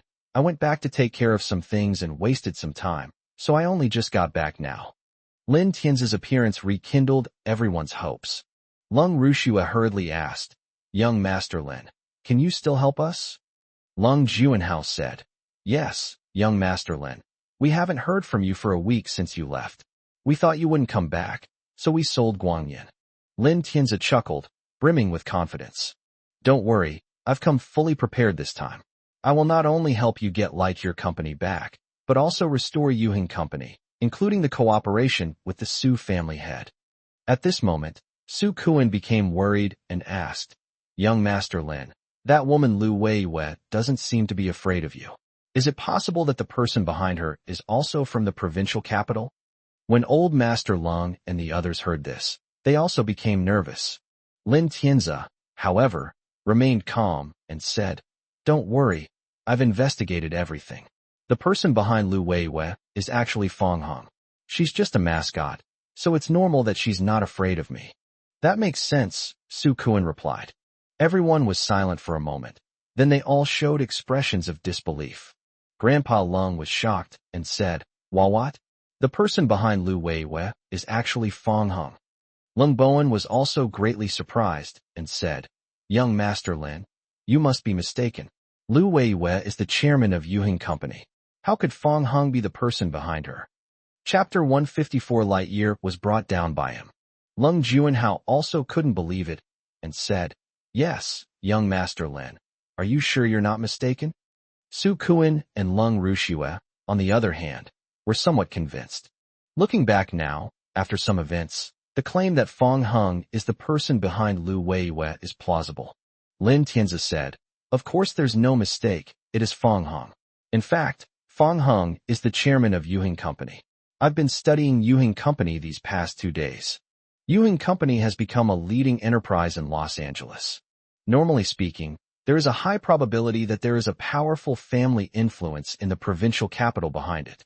Therefore, after Lu Weiyue's attitude towards him, Lin Tianzi went back and investigated carefully as a precaution.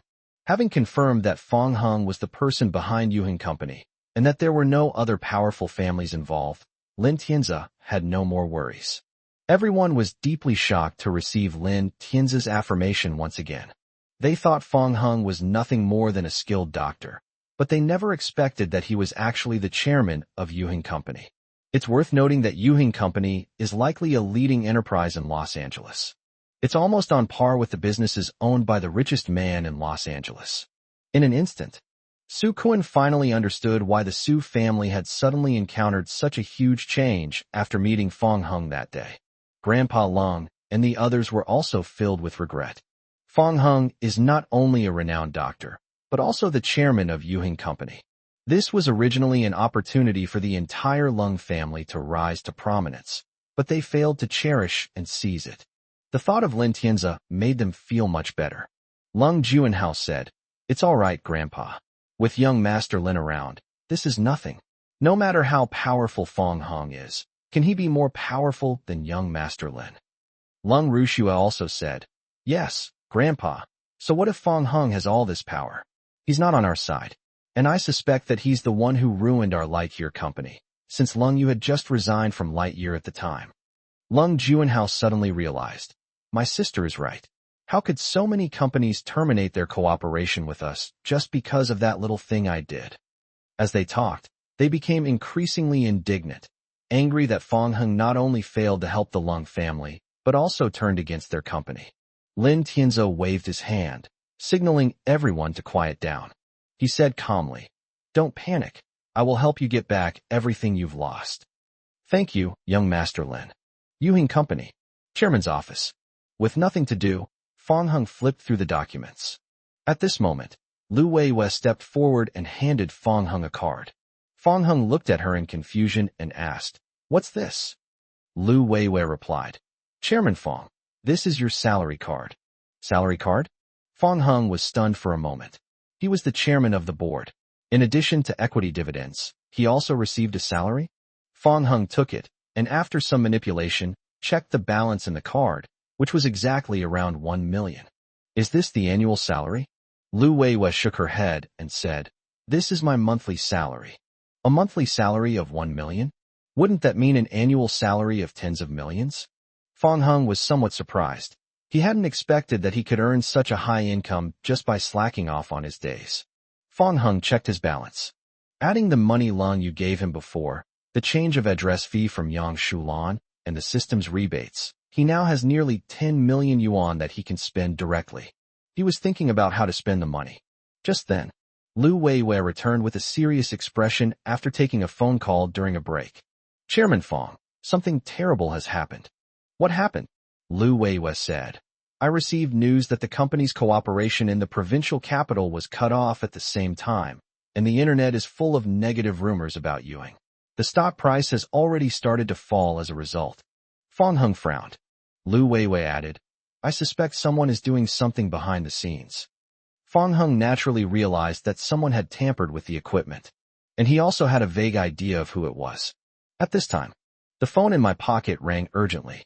Fang Heng saw that it was Lung Rushua calling. Lung Rushua said, "Fang Heng, go back to the Lung family immediately. Grandpa, Patriarch Su, and young Master Lin are all waiting for you at home. You need to." Fang Heng didn't answer, and hung up the phone before Lung Rushua could even finish speaking. Fang Heng said to Lu Weiwei, "Let's issue a public announcement first to deal with those negative rumors. I'll handle the rest myself." Receive. Lu Weiwei became very alert. This matter was of utmost importance. Clearly, the forces targeting Yuheng Company did not originate from Luoqing. Fang Heng put away his phone, left the chairman's office, and went straight downstairs. Enter the CEO's office. Lung Yu had obviously already heard the news. She said with a serious expression, I have already notified the Public Relations Department to deal with the rumors. Su Mu and I will fly directly to the provincial capital later to meet with those business partners in person. Fong Hung put his hands on Lung Yu's shoulders and said, if you go to handle this matter, what about the other work you have on hand? So just leave this matter to me. But, Lung Yu frowned slightly. It's okay, don't worry, trust me, it's not a big problem. Fong Hung reached out and stroked Lung Yu's cheek. Lung Yu hesitated for a moment before nodding. Fong Hung smiled at her, then turned and walked out. The moment Fong Hung left the office, his face instantly darkened. He took the elevator to the underground parking garage, found the Mercedes-Benz G-Class, and drove back to the Lung family home. The car was going very fast. The woman in the back seat wearing a hat finally spoke up. Handsome little brother, you need to slow down. It's dangerous like this. Fong Hung glanced at the woman through the rearview mirror. He noticed her as soon as he got on the bus, but he just ignored her. At this moment, he had no interest in asking how the woman got into the car or why she was following him and Lung Yu. Soon, Fong Hung drove back to the Lung family home. The main hall of the Lung family home. It was accompanied by a sudden stop. The crowd spotted Fong Hung returning in a menacing manner. When they saw that a woman wearing a hat was also getting off the car with Fong Hung, they noticed that he was also getting off the car. They couldn't help but become curious about the woman's identity. However, the woman seemed to be carsick, and as soon as she got out of the car, she rushed to the flower bed and started gagging. Seeing this, the gardener quickly pointed her in the direction of the restroom. The woman didn't say anything and ran away into the distance. Old Master Lung and the others withdrew their gaze and slowly turned it to Fong Hung. Lung Rushua crossed her arms and said, Oh, Chairman Fong is back. He just hung up on me. I thought you didn't care. Chapter 155 Mr. Fong comes to help. Old Master Lung slapped the armrest of his wheelchair, his voice sharp and stern. You good-for-nothing Fong Hung. It's all thanks to young Master Lin for informing us of the situation. Otherwise we would still be in the dark. That's right. As the chairman of Yuhing Company, it's one thing if you don't work for the Lung family, but why do you deliberately target Guangyan Company instead? Lung Bowen questioned. Fong Hung retorted, My wife resigned, and I don't want to cooperate with Light here anymore. What's the problem with that? Lung Juanhao said, You're no good person. You could have cured Grandpa's leg, but you'd rather treat a stranger's leg than help Grandpa. Grandpa personally refused back then, and your whole family also played a part in it. Now you're saying I didn't want to? You really know how to twist the truth. Lung Juanhao was speechless for a moment. Su Kuan, always eager for a good show, seized the opportunity to join in the teasing of Fong Hung. All right, Fong Hung, stop with the nonsense. You're just malicious. How can you treat your own family like this? Fong Hung chuckled. Su Kuan, that's quite ironic. Don't you know how you got to the position of family head? It was the day before the results of the Su family's election for family head were announced. The Su family, consisting of father and two sons, went out, while the other two suffered an accident and became vegetative. Only Su Kuan returned safely. Under these circumstances, he naturally became the head of the Su family. Later, Su Kuan dealt with those who had worked for him one by one to keep quiet. Unexpectedly, a mistake was made and the information was leaked, although the traces were quickly erased. However, the story of Su Kuan persecuting his father and brother in order to rise to power had already spread throughout Luoqing. Mention this matter. Even the way Grandpa Lung and the others looked at Su Kuan changed immediately, because they also knew about this. Lin Tianzi was the only one who didn't understand. Su Kuan's expression changed slightly. He didn't care about the others, but if Lin Tianzi had a bad impression of him, it would be troublesome. Young Master Lin, don't listen to that kid's nonsense, Su Kuan whispered in Lin Tianzi's ear. Lin Tianzi didn't care about any of this. Su Kuan was just an insignificant pawn to him. He focused his attention on Fong Hung. Fong Hung, you must already know about the situation Yu Hung is in now. If you know what's good for you, you should obediently return Guangyan Company and immediately restore all the corresponding cooperation. Su Kuan immediately added, Young Master Lin, don't forget about me, don't forget about the Su family. All right. Lin Tianzi pointed his nose at Fong Hung and added, The cooperation with the businesses under the Su family head's name has also been restored. Upon hearing Lin Tianzi say this, Su Kuan, Old Master Long, and the others were overjoyed. The thought of returning to their former glory soon made them all feel a little excited. Humph, isn't Fang Heng supposed to be all that great? He's the chairman of Yuheng Company now. But what's the use of that? We'll still be at the mercy of others. Just when everyone thought Fang Heng would obediently agree to Lin Tianzi's request, and were waiting to see a good show. Unexpectedly, Fang Heng's next words took everyone present by surprise. Who do you think you are? Why should I do what you say? Upon hearing this, everyone was taken aback. Even Lin Tianzi himself hadn't expected it. They hadn't expected Fang Heng to refuse so arrogantly. Lin Tianzi realized what was happening and became furious. Back in the provincial capital, those entrepreneurs had to treat him with utmost respect. I never expected that Fang Heng, who is just the chairman of a company, would be so rude in this small city of Luo. Lin Tianzi narrowed his eyes and said, Then you'd better think this through. I'm from the Lin family in the provincial capital. If you go against me, can you bear the consequences? Lung Juanhao said, Fang Heng, do you not know Lin Xiao's strength? Old Master Lung snorted and said, Given his arrogant attitude, he probably still doesn't believe that young Master Lin comes from a family in the provincial capital. Su Kuan chimed in. That's right. Young Master Lin comes from the provincial capital. There are always people more capable than you. With young Master Lin around, even if Qian Fuhao came, he probably wouldn't dare to utter a word. Besides, look at him now. He doesn't even dare to come. However, as soon as these words were spoken, an aged voice came from the side. Hee, Patriarch Su. How do you know I wouldn't dare to come?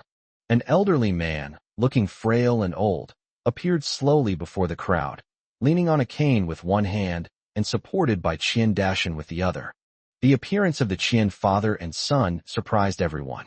Los Angeles's richest man, Qian Fuhao, has been living behind the scenes for many years and rarely appears in other places now. Qian Dashan usually handles things on his behalf. I never expected that he would personally appear here today.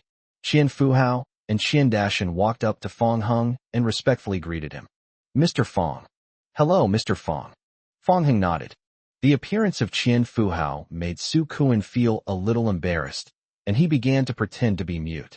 Lin Tianzi frowned slightly as he sized up the legendary figure from Luo City before him. Qian Fuhao looked at Lin Tianzi and said with a smile, I presume this is young Master Lin from the provincial capital? Lin Tianzi said quietly, Is old Qian showing up now to support Fang Heng? Qian Dashan immediately replied, Mr. Fang is our great benefactor. How can we not lend a helping hand when he is in trouble? Lin Tianzi said, So it seems you want to oppose me? Do you think you're strong enough to fight me? With my strength alone, it's indeed not enough, but... Qian Fuhao paused deliberately at this point. At that moment, a figure appeared at the doorway. The Wang family has come to assist Mr. Fang. As soon as he finished speaking, Old Master Wang, accompanied by Wang Meishan, entered the Lung family's main hall. Of course, this is not the end. Following closely behind Old Master Wang, another group of people appeared. The Li family has come to assist Mr. Fang. The Zhao family has come to assist Mr. Fang. The Han family has come to assist Mr. Fang. Including Grandpa Wang, for elderly people 3 men and 1 woman appeared in the Lung family's main hall. Both Grandpa Lung and Su Kuan were shocked to see this. Wang, Li, Zhao, and Han, these are the 4 major families of Luoqing. I never expected that they would all show up today. Clearly, apart from Old Master Wang, the rest of the people were invited by Qian Fuhao. At this moment, Qian Fuhao looked at Lin Tianzi with a smile and asked, Young Master Lin, what do you think now? Lin Tianzi frowned for a moment. The 4 major families of Los Angeles, plus the wealthy Qian family, and Fang Heng himself is the chairman of Yuheng Company. With so many forces united, he did indeed find the situation somewhat troublesome. Chapter 156, How could it be her? For a moment, Lin Tianzi fell silent. Grandpa Lung and Su Kuan were both at a loss for what to do, because they noticed Lin Tianzi's hesitation. Su Kuan said, Young Master Lin, don't be afraid of them. You're from the provincial capital. Wouldn't it be beneath you to back down? Lin Tianzi glared at Su Kuan and said unhappily, Do I need you to teach me how to do things? Lin Tianze was certainly not afraid of so many people. Even if they all joined forces, the Lin family would definitely be able to win if they used all their strength. However, if these people join forces, the Lin family will likely suffer considerable losses if they confront them head-on. Another problem is that doing this will not bring any benefit to the Lin family. Moreover, if his father found out about this, it wouldn't be good news for him. After weighing the pros and cons, Lin Tianze decided to stop there. He deliberately made an excuse to save face for himself, saying, I have other commitments, so let's leave it at that for now. That's all for today. Upon hearing this, Qian Fuhao and the others breathed a sigh of relief. To fight against the people from the provincial capital, they had to use all their strength to have even the slightest chance of winning. They were also taking a gamble for Feng Heng. Meanwhile, Su Kuan, Grandpa Long, and the others were dumbfounded. Is this matter dropped? Doesn't that just mean it's all nonsense and there's no hope for the future? Su Kuan said, Young Master Lin, you can't do this. Didn't you just say confidently that you would definitely help us solve the problem? Old Master Lung also spoke up. Yes, young Master Lin. What you're doing is rather unreasonable. Lin Tianze was just trying to get rid of these damn plasters. At this moment, a noblewoman appeared in the Lung family hall, surrounded by a crowd. Upon seeing the wealthy woman, Lin Tianze was momentarily stunned and blurted out, Mom, what brings you here? Everyone was taken aback upon hearing this. The fact that Lin Tian calls her mom implies that the noblewoman in front of him is the wife of the current head of the Lin family, the head of the family's wife. Unlike Lin Tian, the eldest son of the Lin family, Madame Lin is the true power holder, second only to the head of the Lin family. Madame Lin said, Tianze, I've come to see you, and also to see what's going on in Luoqing. Who has such power that they've made my son go to such lengths? Seeing this, old Master Lung and the others, along with Su Kuan, hurriedly greeted Madame Lin. In front of the wealthy woman, Lin Tianze seemed to suddenly become a child and began to complain. He pointed at Feng Heng and Qian Fuhao and the others, and said, Mom, it was them who teamed up against me. Luckily you came and helped me. Madame Lin comforted Lin Tianze, smiling kindly. Don't worry, Tianze. As long as your mother is here, I will never let you suffer any injustice. After calming Lin Tianze down, Madame Lin's gaze was sharp as she glared at Qian Fuhao and the others. So it's you who've joined forces to deal with my Lin family? The group exchanged bewildered glances. Madame Lin's appearance was undoubtedly a bombshell. Even if they gritted their teeth and went all out, they would never be a match for the Lin family. But Qian Fuhao and Old Master Wang still stepped forward without hesitation.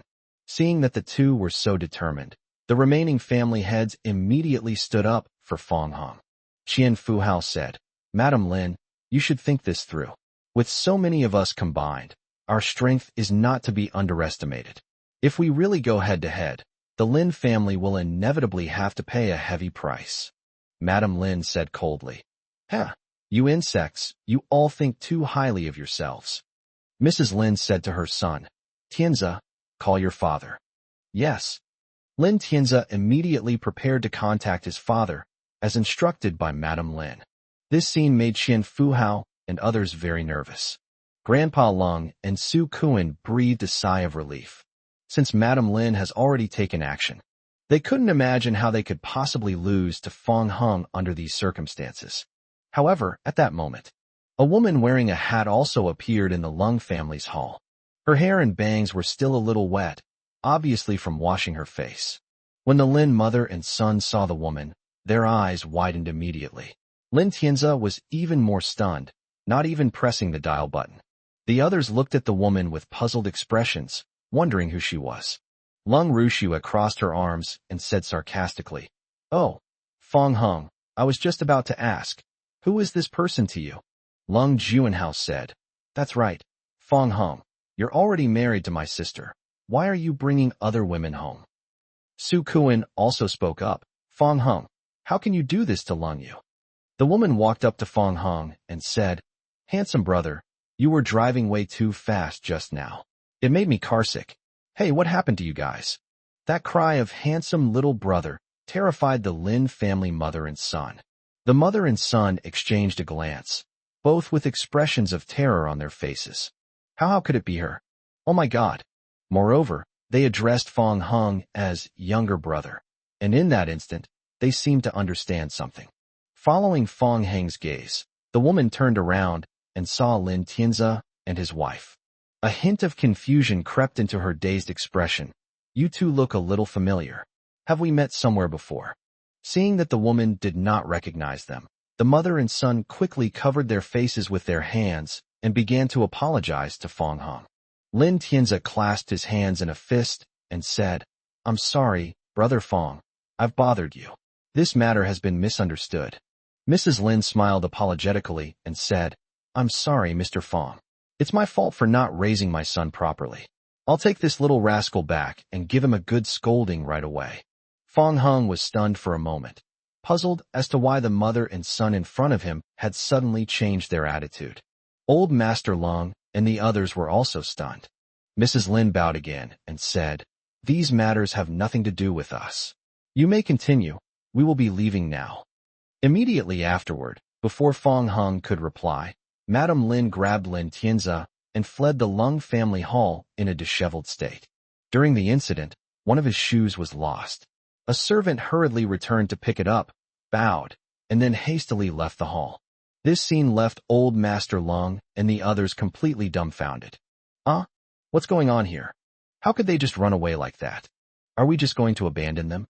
Why is this different from what we agreed on? Qian Fuhao and the others were also shocked. However, everyone quickly realized that the reason the Lin mother and son were acting this way was because they were afraid of the woman wearing a hat who had suddenly appeared. At this moment, everyone's gaze slowly turned to the woman. They couldn't help but wonder what kind of person this woman was, that she could frighten the mother and son from the Lin family in the provincial capital so much that they turned around and ran away after just one meeting. Chapter 157, Could She Be Your Sister? Fong Heng's gaze naturally fell on the woman. At this moment, he, like everyone else, was filled with surprise. Who exactly is this woman that she could frighten the Lin family mother and son so much? So Fong Hung grabbed the woman and said, Come with me. Before the woman could react, Fong Hung forcibly pulled her towards the door. As a result, she tilted her head and accidentally knocked her hat off. She called out, Hey, wait a minute, I lost my hat. Fong Hung ignored her and continued until he reached the outside of the Lung family's main hall, where he saw that everyone else was far away from him. He then looked directly at the woman and asked seriously, Who exactly are you? The woman broke free from Fong Heng's hand, rubbing her aching arm, a hint of resentment appearing in her blank expression. Who else could I be?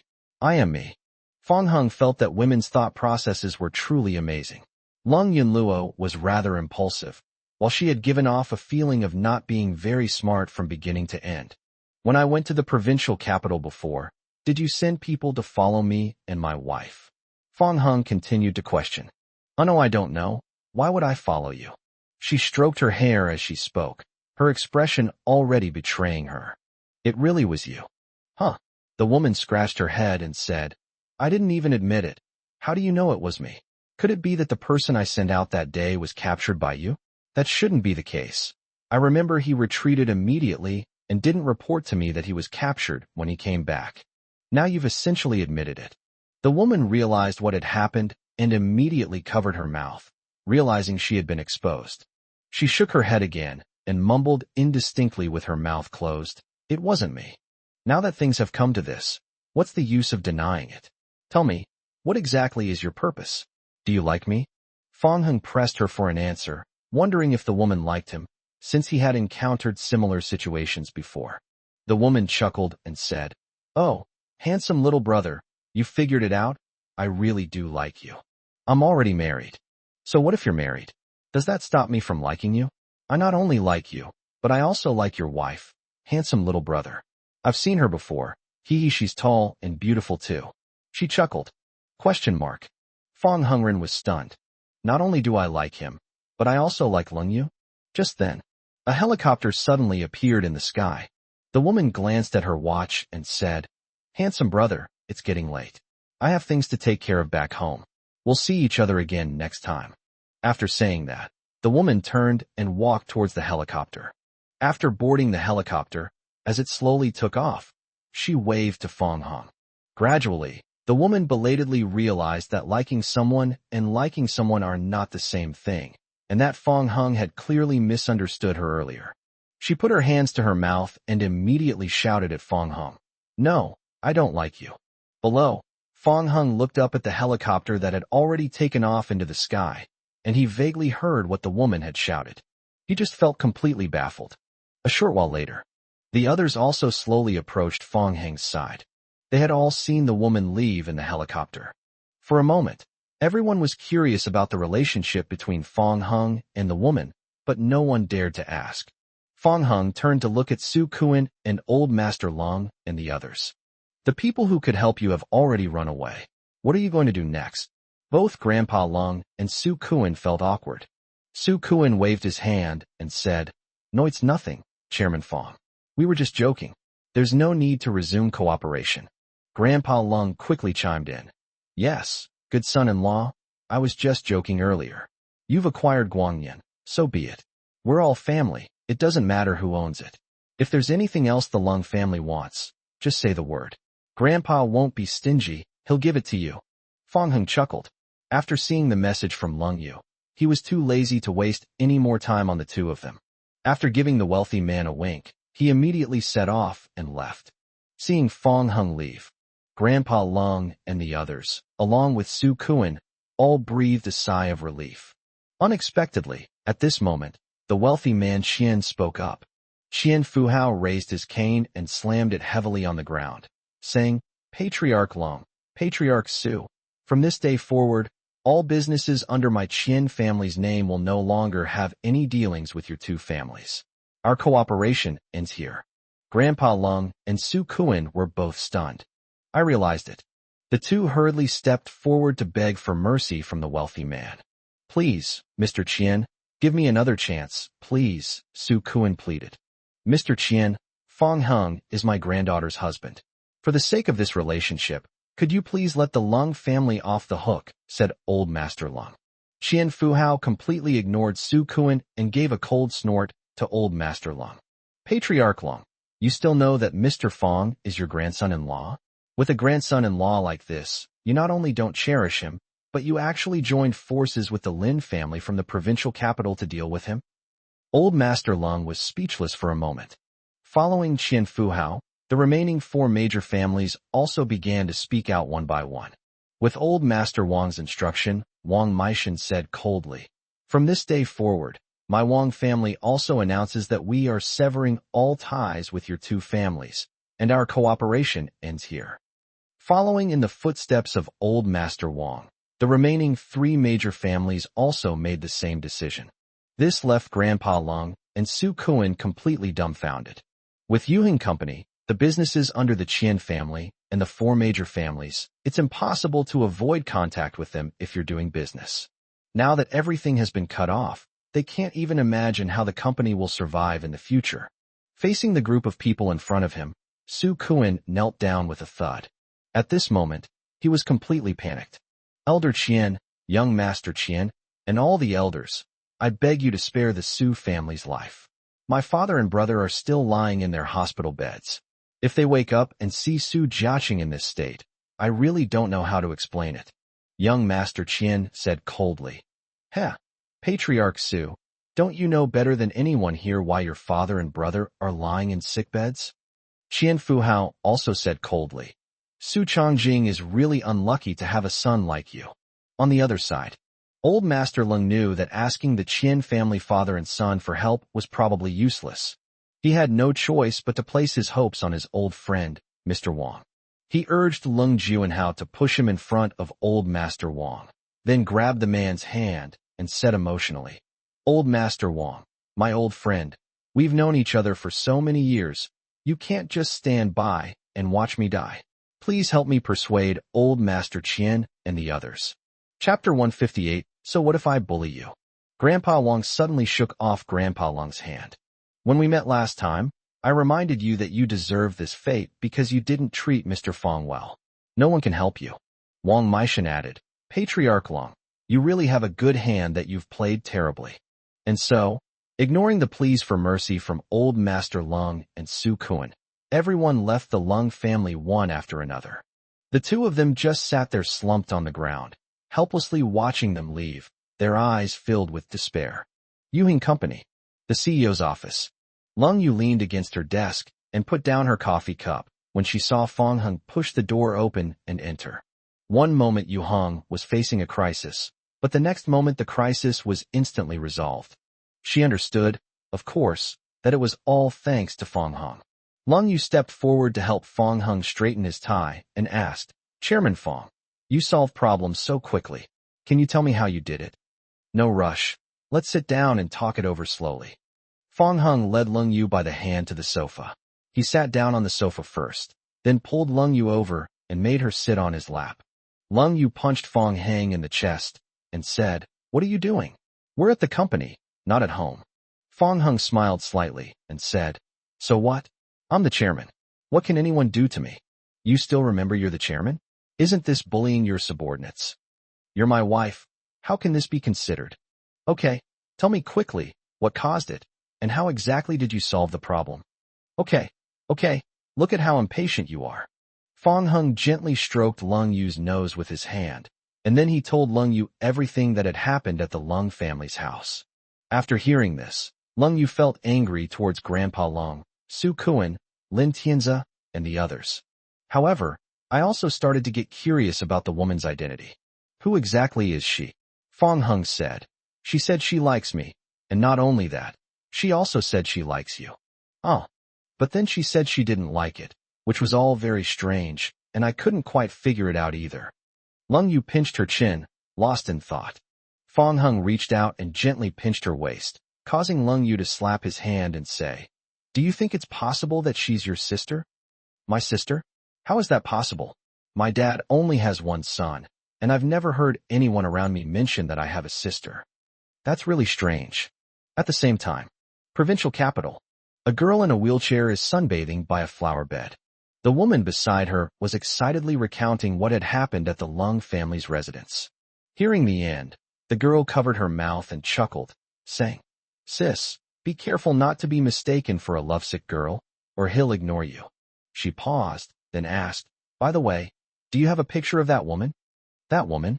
Oh, I see. I actually took a picture of her last time, but I didn't show it to you. It's right here." The woman realized what was happening and handed the phone to the girl. The girl looked at Lung Yu in the photo, who was standing next to Fong Hung, and the smile on her lips gradually faded. Noticing this, the woman couldn't help but wonder, "What's wrong? Don't you like it? Look, such long legs, so tall and beautiful. You're a good match." The girl didn't answer. She simply handed the phone back to the woman silently. On the other side, Yuhing Company. With the end of the workday approaching, Lung Yu decided to take a little break. She continued chatting with Fong Hung, but the topic had shifted from women to other things. During this time, Lung Yu got up and went to have a sip of coffee. She turned back and sat naturally on Fong Hang's lap, then wrapped her arms around his neck and said, "Oh right, I forgot to ask you. Would you like some coffee? I'll make you a cup." "Can." Upon hearing this, Lung Yu tried to get up, but Fong Hung pulled her back down to sit. A look of confusion crossed her pretty face. "Didn't you want to drink coffee? Why are you still holding my hand?" Fong Hung said, "There's no need to make me another cup. I'll just taste it. Then you have to let go of me. Otherwise we're all sitting here, and the coffee's still on the table. How are you going to taste it?" Fong Hung stroked Lung Yu's cheek with his hand, his fingers gently tracing her pink lips, and said, "Didn't you just drink it? With you, I can taste it too." Lung Yu instantly understood. She wrapped her arms around Fong Hang's neck again and snorted. "You were just tasting the coffee. You were clearly trying to take advantage of me. You're quite clever. You managed to spot it." Lung Yu rolled her eyes at Fong Hung, then leaned in and kissed him. However, just as they were about to kiss, Fong Hung suddenly leaned his head back, causing her to miss her target. Lung Yu asked in confusion, "What's wrong?" Fong Hung said, "It's nothing." Lung Yu didn't mind and kissed him again. As a result, Fong Hung leaned his head back again, causing her to miss her kiss once more. She pouted and said, "Why are you hiding? My head feels a bit heavy, and I can't help but lean back." Lung Yu then realized that Fong Hung was deliberately teasing her. "Fine, You're just messing with me, aren't you? Let's see how you hide this time. Lung Yu pushed Fong Hung down onto the sofa, then cupped his face in her hands to hold him in place. Fong Hung said, "Wouldn't you call this subordinate bullying superior? So what if I bully you? What an arrogant subordinate." Humph. She leaned down and finally kissed Fong Hung. The two were so engrossed in their kiss that they didn't notice the office door being pushed open from the outside, leaving Su Mu standing dumbfounded in the doorway. Snap! The document in Su Mu's hand suddenly fell to the ground. Until then, the two then realized what was happening. Upon seeing Su Mu, Lung Yu's pretty face turned red at a visible speed, and she quickly withdrew her hand. Su Mu snapped out of her daze, picked up the documents from the ground, and bowed, saying, "I'm sorry, President Lung. I'll leave right away." After apologizing, Su Mu quickly left the office and closed the door tightly. She was extremely embarrassed, and her heart started racing. Although Lung Yu had previously instructed that knocking was no longer necessary, judging from what just happened, knocking will be necessary next time. Recalling what had just happened, Su Mu couldn't help but hug the documents tightly. So, it turns out that CEO Lung is quite domineering in private too, actually pinning Secretary Fong down on the sofa. Just then, Lu Weiwei arrived at the office in high heels. "Assistant Su, is President Lung inside?" Lu Weiwei said she was about to push the door open. Su Mu quickly stopped her. "No, Chairman Lu." Chapter 159. Baby, you're so good to me. Lu Weiwei looked puzzled. What's wrong? Su Mu was so embarrassed that he didn't know how to explain. She simply added, "Mr. Lu, it would be best if you didn't open the door." Despite feeling confused, Lu Weiwei did as instructed. The next moment, the office door was opened from the inside. The couple came out from inside. Lu Weiwei instantly understood why Su Mu had stopped her. Judging from the lingering blush on Lung Yu's cheeks and her somewhat unnatural expression, it was clear that the young couple had just been making out inside. Thankfully, Su Mu reminded her. Otherwise, if she had barged in rashly and been blamed, she would have been in an embarrassing situation. Lu Weiwei cast a grateful glance at Su Mu. Su Mu was still quite embarrassed. Lu Weiwei was fine, but she had just bumped into her. Lung Yu forced himself to remain calm and looked directly at the two women in front of him. She asked, "Assistant Su, Chairman Lu, is there something you need?" Su Mu bowed his head and handed the document to Lung Yu, saying, "President Lung, these are the materials you asked me to request before leaving get off work." "Okay." Lung Yu took the document. "Well, if there's nothing else, I'll be going now." After saying that, Su Mu left without waiting for Lung Yu's reply, and even ran away. Lu Weiwei chuckled dryly. "Haha, President Lung, actually I didn't come here for anything important. It's already past closing time. Let's talk again tomorrow." Lung Yu said, "It's all right, Chairman Lu, you can say it now. Let's talk about it tomorrow. Goodbye, Mr. Lung, Mr. Fong, see you tomorrow." Lu Weiwei chuckled and followed Su Mu's steps, leaving the spot. Judging from her reaction, she had clearly figured something out. Lung Yu looked at Fong Hung and said, "Now look what's happened. You tasted the coffee and it caused all this trouble." Fong Hung feigned ignorance and said, "My dear CEO, what are you talking about? I don't understand. What coffee tasting? Did I say that?" Lung Yu lightly patted Fong Hung's chest with the document and said, "Playing dumb, huh? Wait till we get home and see how I deal with you." Fong Hung leaned close to Lung Yu and said with a smile, "Oh no, she's trying to abuse me. Looks like I can't go home tonight. I'd better go to my uncle's house to avoid trouble." Lung Yu suddenly grabbed Fong Hung's arm and said, "Dream on. You think you can get away?" Parking lot. Fong Hung started the car. Lung Yu, sitting in the passenger seat, hung up the phone. Fong Hung turned his head and asked, "Who were you talking to on the phone, and why were you deliberately hiding it from me?" She put her phone in her bag and said, "I'm not telling you. I'm not going home yet. I'll just follow the navigation." Lung Yu said, turning on the navigation and starting to input the driving route.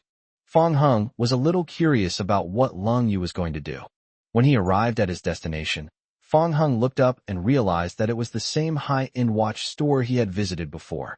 The Carousel watch he gifted to Lung Yu, worth millions, was purchased from this store. At this moment, Yang Huimei, the manager dressed in professional attire, and several sales assistants personally greeted the two at the store entrance.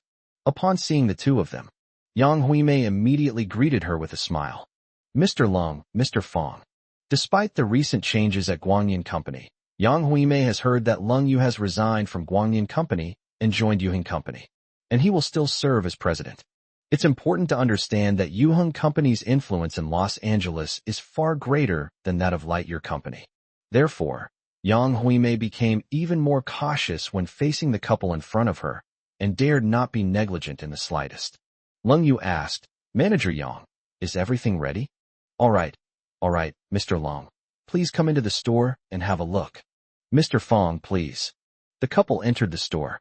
Yang Huimei immediately invited the two to sit down, served them tea and water, and then ordered someone to bring the items. A gift box was placed on the table. When opened, it revealed a stunningly expensive watch inside. Fong Hung immediately recognized the watch brand as Richard Mille. He looked at Lung Yu and asked, Is this for me? Lung Yu nodded. Take a look and see if you like it. I like it, of course I like it. This thing is quite valuable, and Fong Hung couldn't help but wonder how much money the Soft Rice King would get back this time. Upon hearing Fong Hung say he liked it, Lung Yu immediately took out her bank card from her bag and handed it to Yang Huimei. Yang Huimei took the bank card with both hands and then immediately started swiping it. A moment later, as the bills were released, a system notification also appeared in Fong Hang's mind. Ding! Your partner has been detected as a consumer of your personal income, triggering the King of Soft Rice rebate. Fong Hung was stunned when he saw the income this time. It actually increased by a full 30 million. In other words, this Richard Mille watch is worth 3 million, which means Lung Yu spent 3 million on him, thus triggering the King of Soft Rice rebate limited edition, and the system directly gave him a rebate of 30 million. With an income of 30 million and the previous balance, Fong Hang's funds have now reached nearly 40 million. This is making money so fast. At this rate, he might become the world's richest man in a single day. Although the soft rice value has been upgraded to the affection value, Fong Hung specifically checked it and found that this expenditure had actually increased the affection value by 10%. The affection level has now reached 50%. Another 50% is needed to accumulate to 100%, at which point a random reward will be triggered. Fong Hung was curious about what the reward would be. By the time Fong Hung realized what was happening, Lung Yu had already taken his arm and led him out of the shop. Behind them, Yang Huimei and the others watched the couple leave, and they all looked on with envy. At this moment, they wished they could be men and marry a wife like Lung Yu. Inside the car, Lung Yu unpacked the package and personally helped Fong Hung put the Richard Mille on his wrist. She lifted Fong Hang's hand, tilted her head to observe it from different angles, and said, it looks pretty good. Fong Hung was both happy and touched. He hugged Lung Yu, kissed her cheek, and said, Baby, you're so good to me. Lung Yu was stunned for a moment when she heard the word baby. I used to find it cheesy and awkward when I saw other couples addressing each other like that, and I would even frown involuntarily. But hearing Fong Hung address him like that in person gave him a completely different feeling. She beamed with delight and teased, That's too realistic, my dear chairman. I've never seen you call me that before I gave you this gift. I was just too embarrassed before, but this is a perfect opportunity. If a man's words are a liar's mouth. I'm not lying to you. By the way, why did you suddenly decide to give me a watch? Lung Yu said arrogantly. Isn't it because you always use the excuse of checking the time to deliberately touch my hand? I can learn from you in the future. Perfect timing. I want to check the time right now. As she spoke, she grabbed Fong Hang's wrist. Chapter 160 Rich Sister, I'm hungry. Then I'd like to check the time too. As Fong Hung spoke, he reached out and grabbed her fair wrist. The two of them, like children, kept looking at each other's watches to check the time. After their playful banter ended, Fong Hung drove towards the Lung family's house, while Lung Yu leaned against the seat, her eyes fixed on Fong Hung.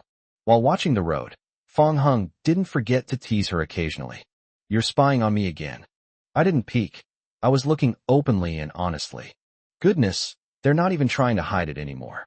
Why should I hide it? We're not only dating, we even have a marriage certificate. You're completely mine now, and I can do whatever I want to you. I've met a bad woman. Is it too late for me to run away? It's too late. Oh no, this is terrible. Back at the Lung family villa, Lung Tianrui is cooking again. Yang Shulan assisted him from the side. The couple entered the living room. The sharp-eyed Lung Yunluo immediately noticed the expensive watch on Fong Heng's wrist. She suddenly dropped her phone, slipped on one slipper, and rushed to Fong Heng. Wow, Richard Miller, brother-in-law. Did you buy this yourself? Your sister gave it to me. Lung Yunluo was surprised, then hugged Lung Yu tightly and said, Wow, rich sister, I'm hungry, let me hug you. Lung Yu shoved her away and said, Get out of here.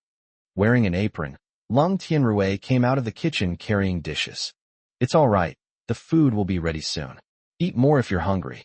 After saying that, Lung Tianrui put the dishes on the table and went back to the kitchen.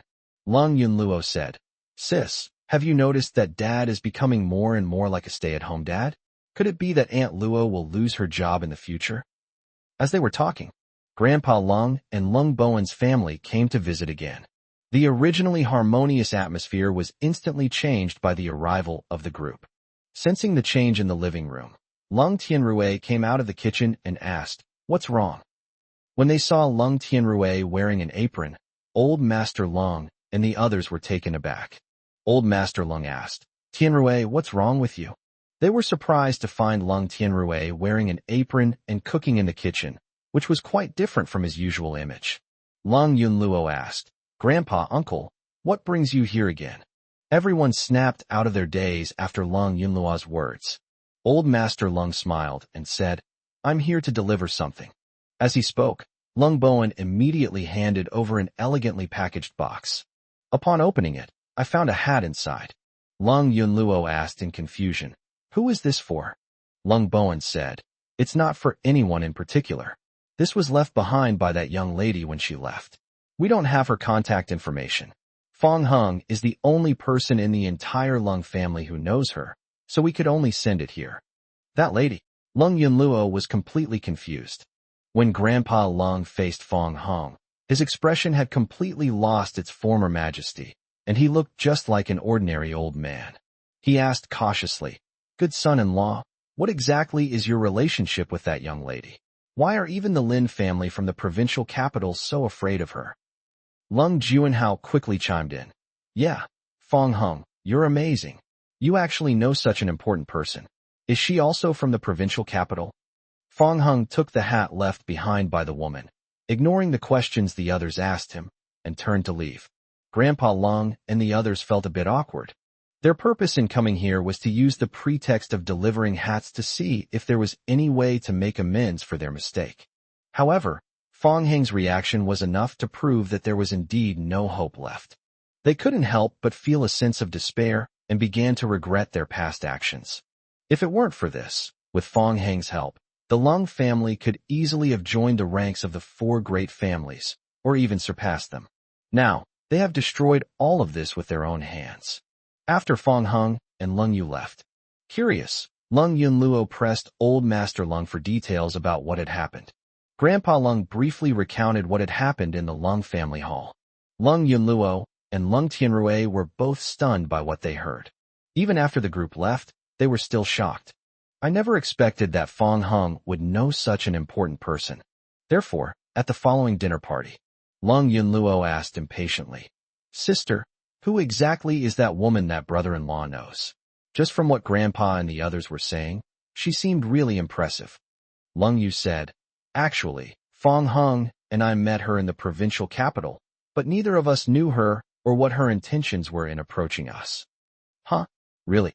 Fong Heng then said, It's true. Lung Yunluo fell silent, then exchanged a glance with Lung Tianrui and his wife. Unlike Lung Yu, they didn't immediately believe Fong Heng's words. Instead, they felt that Fong Heng might be hiding some secret. Weekend. Fong Heng and her sister were watching TV at home. Just then, Fong Heng received the message. So he said to Lung Yu, I'm going out for a bit. Where are you going? Lung Yu asked. Fong Heng deliberately kept him in suspense. I won't tell you yet. Lung Yu pouted and said, Then come back quickly. Don't worry, I'll be back in a bit. After Fong Heng left, Lung Yunluo said, Sis, do you think your brother-in-law is going to go out and pick up girls behind your back again? Lung Yu tapped her on the head and said, haven't I disciplined you lately? You've started being naughty again. Ouch, that hurts, stinky sister. Just as the two sisters were talking, Fong Hung had already come in carrying his things. Lung Yunluo was taken aback. So fast. I'm just picking up a package. What did you think I was doing there? Fong Hung handed the items to Lung Yu as he spoke. This was a gift he had carefully chosen for Lung Yu, and it finally arrived after several days. What's inside? We'll know once we open it up, Fong Hung said. With anticipation in her heart, Lung Yu opened the package, only to be instantly stunned to find a Hermes bag inside. Standing to the side, Lung Yunluo stared in disbelief, utterly excited. Wow! Himalaya BK, the quality and workmanship, the white gradient to brown, and it's a custom-made version with gold hardware. It must be worth at least 4 million, right? My God, brother-in-law, you're so rich. Besides, even if you have money, this isn't something you can buy easily. Brother-in-law, how much thought did you put into giving my sister this gift? Fong Hung smiled and asked Lung Yu, baby, how is it? Do you like it? Lung Yu realized what was happening, and with a look of happiness and joy, said, I like it. Upon hearing this, Lung Yunluo felt as if she had been struck by lightning. Baby? Wow. I can't stand it at all. She covered her eyes with her hands and plugged her ears with her fingers, saying, you guys continue.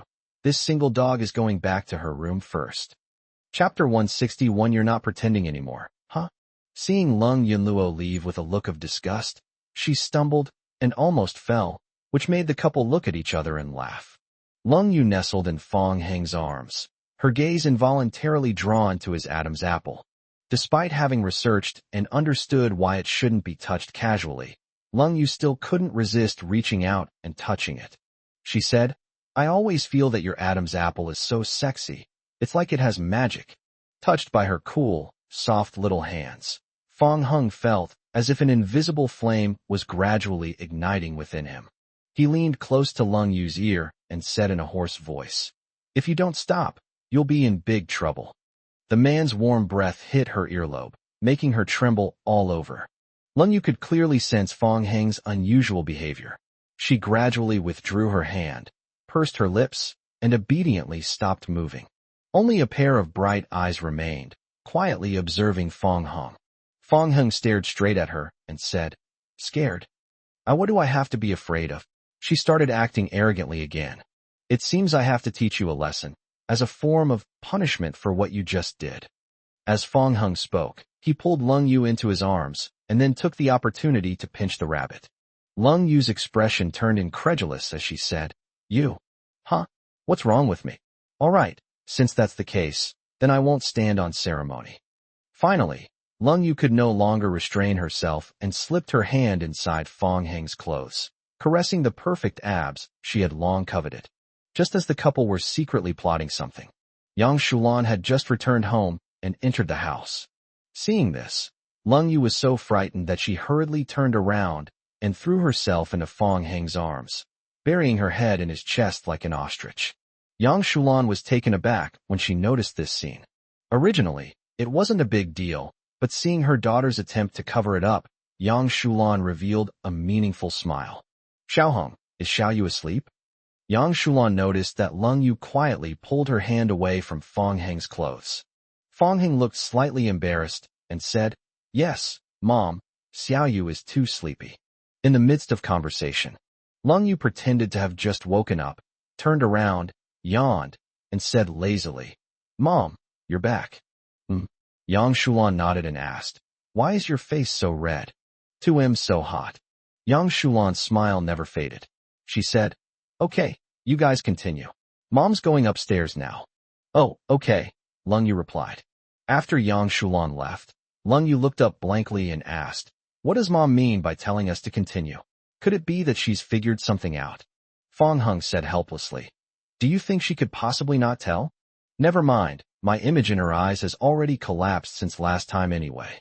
The cold rain, like a deflated balloon, simply gave up and went all out. Fong Hung understood that last time referred to the time he had a cold. Lung Yu insisted on feeding the medicine herself, resulting in both of their lips becoming slightly swollen. Later, During the meal, Yang Shulan reminded them not to go too far. It still feels a little embarrassing to think about it now. Just then, Fong Hung felt a small hand slip inside his clothes again. You little rascal, you're not pretending anymore, are you? Humph, you're one of a kind, aren't you? The Wong family. Grandpa Wong is practicing walking with the help of his granddaughter, Wong Nana. Now, he walks almost like his peers, and you can't tell that he used to live in a wheelchair. At this moment, her daughter, Wong Maishan, walked in with a solemn expression. Dad, someone wants to see you. From his daughter's expression, Old Master Wong realized that the person who had come was definitely not an ordinary person. He wiped his sweat, handed the towel to the nanny beside him, and asked, Who is it? The woman who appeared at the Lung family home with Mr. Fong that day. Upon hearing this, Old Master Wong was stunned for a moment. Then his eyes widened instantly, and he said, Quick, take me to see her. We must not neglect her. Reception hall. A woman wearing a hat is elegantly sipping tea. Immediately afterwards, with Wong Maishan's help, Old Master Wong quickly came to the woman. When Mr. Wong saw the woman, he quickly bowed, but for a moment he didn't know how to address her, so he simply said, Hello. Wong Maishan then asked, Hello, miss, may I ask your surname? My surname is Fong. Fong Ruoqing said calmly, putting down her teacup. However, she accidentally dropped the lid, which shattered on the ground with a crash. She paused slightly, then said, Do I need to compensate for this? Realizing what had happened, the father and daughter hurriedly waved their hands. Miss Fong, there's no need to pay compensation, Wong Maishan said. Old Master Wong then asked, Miss Fong, may I ask what brings you here to see me today? After saying this, the father and daughter exchanged a glance, both quite shocked that the woman shared the same surname as Fong Hung. For a moment, they couldn't help but make the connection. Fong Ruoqing's gaze fell on Old Master Wong's legs, and she asked, Patriarch Wong, I heard that you used to be in a wheelchair. Now that your leg injury has healed, may I ask which miracle doctor cured your leg? Fong Ruoqing came to the Wong family because she learned through some information that Old Master Wong's leg injury had healed. She wanted to find someone who could cure Grandpa Wong's leg injury. In that case, perhaps that person can also heal my sister's leg injury. Wong Maishan said, Miss Fong, to be honest, my father's leg injury was actually treated by Mr. Fong. Mr. Wong asked in confusion, Doesn't Miss Fong know Mr. Fong? Doesn't she know about this? Fong Ruoqing was startled. It turns out that Fong Hung cured Old Master Wong's leg injury. Her eyes widened, and she asked, Are you sure you're not lying to me? Mr. Wong said nervously, Miss Fong, this is absolutely true. How could my daughter and I dare to lie to you? Even the Lin family mother and son from the provincial capital were so frightened by the woman in front of them that they fled in panic. Old Master Wong would never dare to provoke the other party. Okay, that's settled then, nothing else. As Fong Ruoqing spoke, she got up and walked outside. The father and daughter hurriedly saw her off as she left. After walking a few steps, Fong Ruoqing stopped and pointed to the broken cup lid on the ground. Are you sure you don't need to pay for this?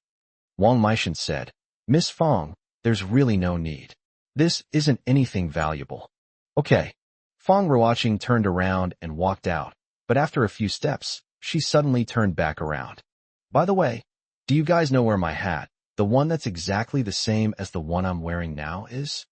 Old Master Wong thought for a moment and said, Reporting to Miss Fong, I am not aware of this, but I suspect it may still be with the Lung family. Oh, okay, thank you. I dare not accept such praise. Watching Fong Ruoqing get into the Rolls-Royce Phantom and drive away, the father and daughter breathed a sigh of relief. They had far too many questions. But at this moment, I decided to contact Fong Hung first and inform him of this matter. Chapter 162, Looking Forward to Meeting. The Rolls-Royce Phantom was driving on its way to the Lung family's house. Fong Ruoqing sat in the back row, leisurely eating snacks. She had just opened a small cake and was eagerly anticipating enjoying it. Suddenly, the brakes came on sharply, and the small cake fell to the ground. Fong Ruoqing stared blankly at the small cake on the ground, almost bursting into tears. Then she looked up and glared at the driver in the suit. Excuse me, miss, someone has stopped us. Please do not get out of the car.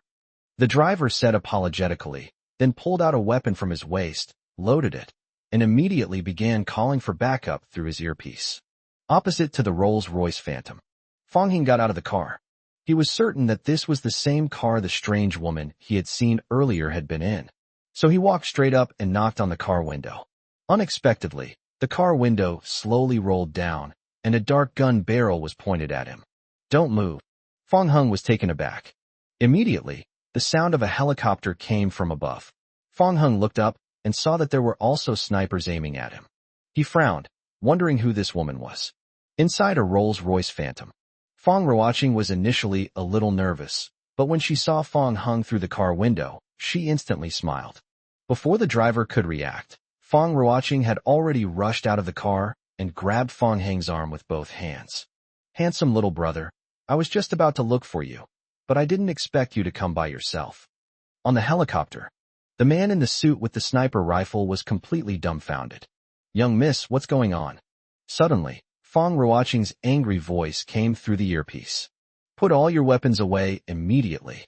You dare to aim guns at my handsome little brother? Don't you have a death wish?" "Yes, Mississippi."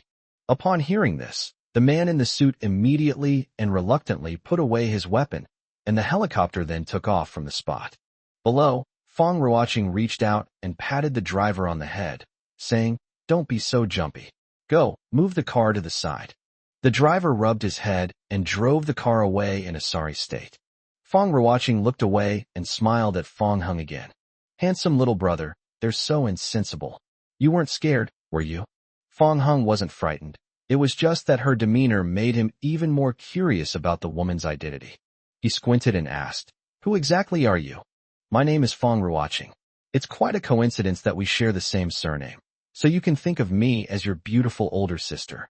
Why would I treat you like my sister when we're not related?" Fong Ruoqing clutched her chest and said, "It hurts me so much to hear you say that.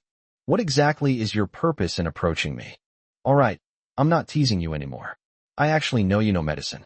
I was following you and getting close to you to test you. Congratulations on passing the test." As Fong Ruoqing spoke, she took out a business card from her pocket. Then it was handed to Fong Hung. "This is my contact information. Please feel free to contact me if you need any help. Also, I would like to ask you for a favor. Please help my sister get medical treatment." As she finished speaking, her face became serious, and sadness appeared in her eyes. Fong Hung glanced at the business card. The woman's name was Fong Ruoqing, which was indeed the same surname as his. "What illness does your sister have?" "She is similar to the Wong family head you cured before. She has a leg injury and can only sit in a wheelchair all day. Bring her to Los Angeles. I can look after her when I have time." Fong Ruoqing shook her head and said, "She can't leave home, so I'll have to ask you to come with me to the provincial capital." Fong Hung frowned, about to speak. Fong Ruoqing clasped her hands together and said, "Divine Doctor, please, please help me." Back then, when old Master Long and others joined forces with Lin Tianzi to deal with me, things might have turned out very differently if it weren't for the woman in front of me. Regardless of the circumstances, Fong Ruoqing had indeed helped him, so after thinking about it for a while, Fong Hung finally nodded. "Can." Fong Ruoqing's expression changed, and she smiled broadly, saying, "That's great. Thank you, Divine Doctor brother. How about we schedule it for next week?" Then it's settled. I'll come pick you up myself." After they had reached an agreement, Fong Ruoqing turned around and waved to the driver. The Rolls-Royce Phantom arrived shortly afterward. Fong Hung said, "Wait a minute, there's something of yours." He went back to his car, retrieved the hat that Fong Ruoqing had left behind, and handed it to her. Fong Ruoqing was stunned when she saw the hat, then exclaimed, "Wow, handsome little brother, you're so good to me. You knew I lost my hat, so you specially bought me a new one." Fong Hung was speechless. "Why are you so dense? Is it possible that this hat is the one you dropped before?" "Oh." Watching Fong Ruoqing leave, Fong Hung seemed lost in thought. He had received a message from Grandpa Wong before he arrived. Fong Ruoqing had clearly lied. She had only just learned that she was the one who had cured old Master Wong. Thinking about this, Fong Hung took out his phone and called his uncle, Fong Dehui. The call was connected. Fong Dehui's warm greetings came from the other end of the line. Then, Fong Hung asked bluntly, "Uncle, has my dad ever told you that I have an older sister?" Fong Dehui's tone also revealed surprise as he said, "No, your dad only has one son. How could he have a sister?" After answering, Fong Dehui asked again, "What's wrong? Did something happen?" "Fine. Okay, then bring Xiaoyu back when you have time, and your aunt, and I will cook you something delicious." Okay. Inside a dilapidated residential building, Fong Dehui put away his phone. Zhao Fong, who was standing nearby, asked, "What did Xiao Heng say?" Fong Dehui's expression was solemn as he said, "Xiao Heng asked me if he has an older sister." Zhao Fong's eyes widened, and she said, "Could it be that, just like the rumors from back then, he's not your brother's child?" Fong Dehui glared at Zhao Fong. "Don't talk nonsense. Xiao Heng is definitely of the Fong family bloodline.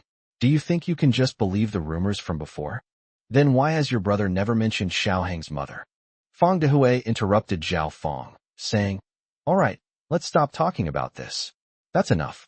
Zhao Fong opened her mouth, but hesitated to speak. Provincial capital.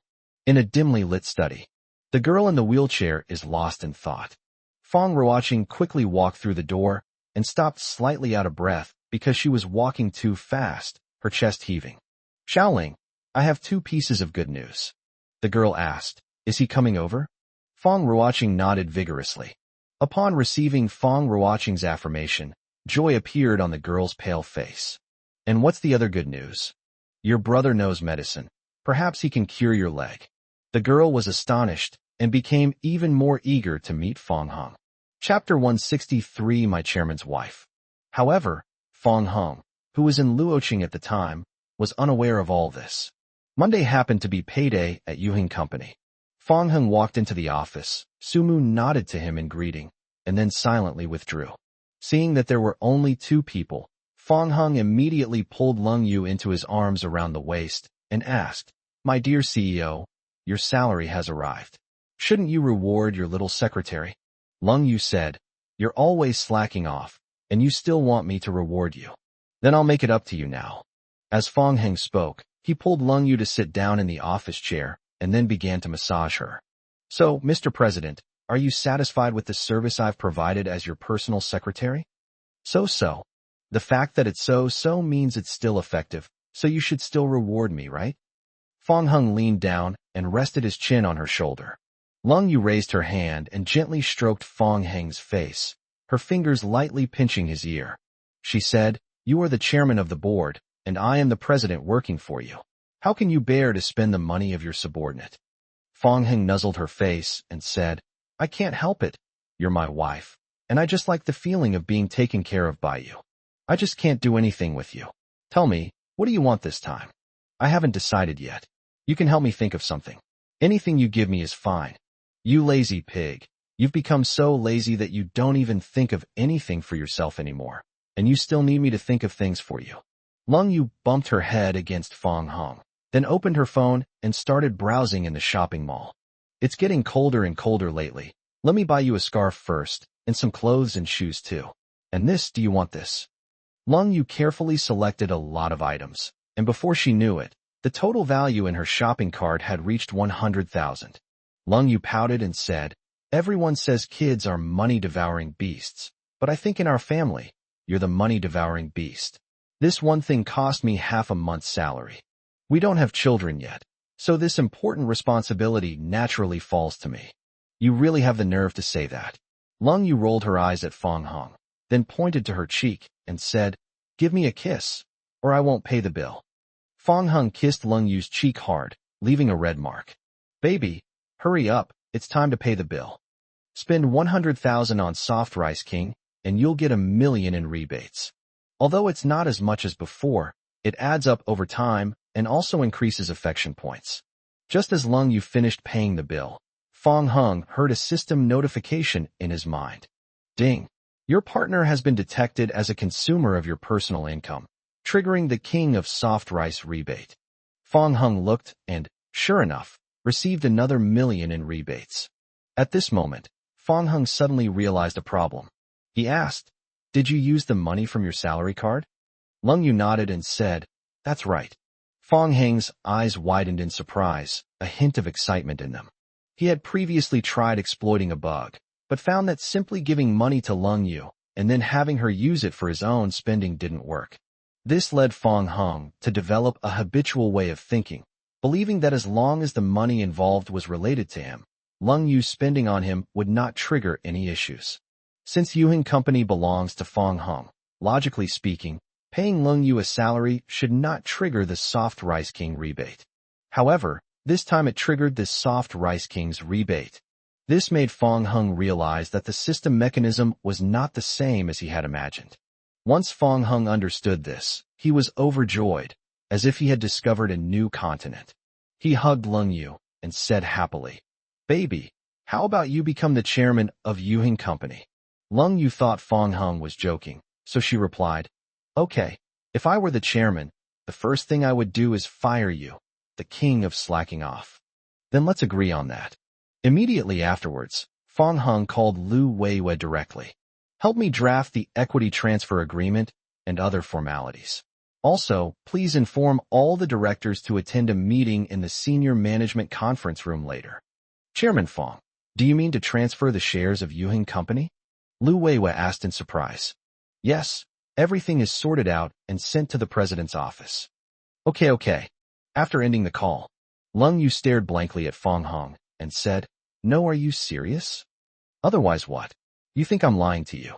Fong Hung said with a smile, "If you transfer your shares to me, aren't you afraid that one day I'll change my mind and kick you to the curb? Then you won't even have a place to cry.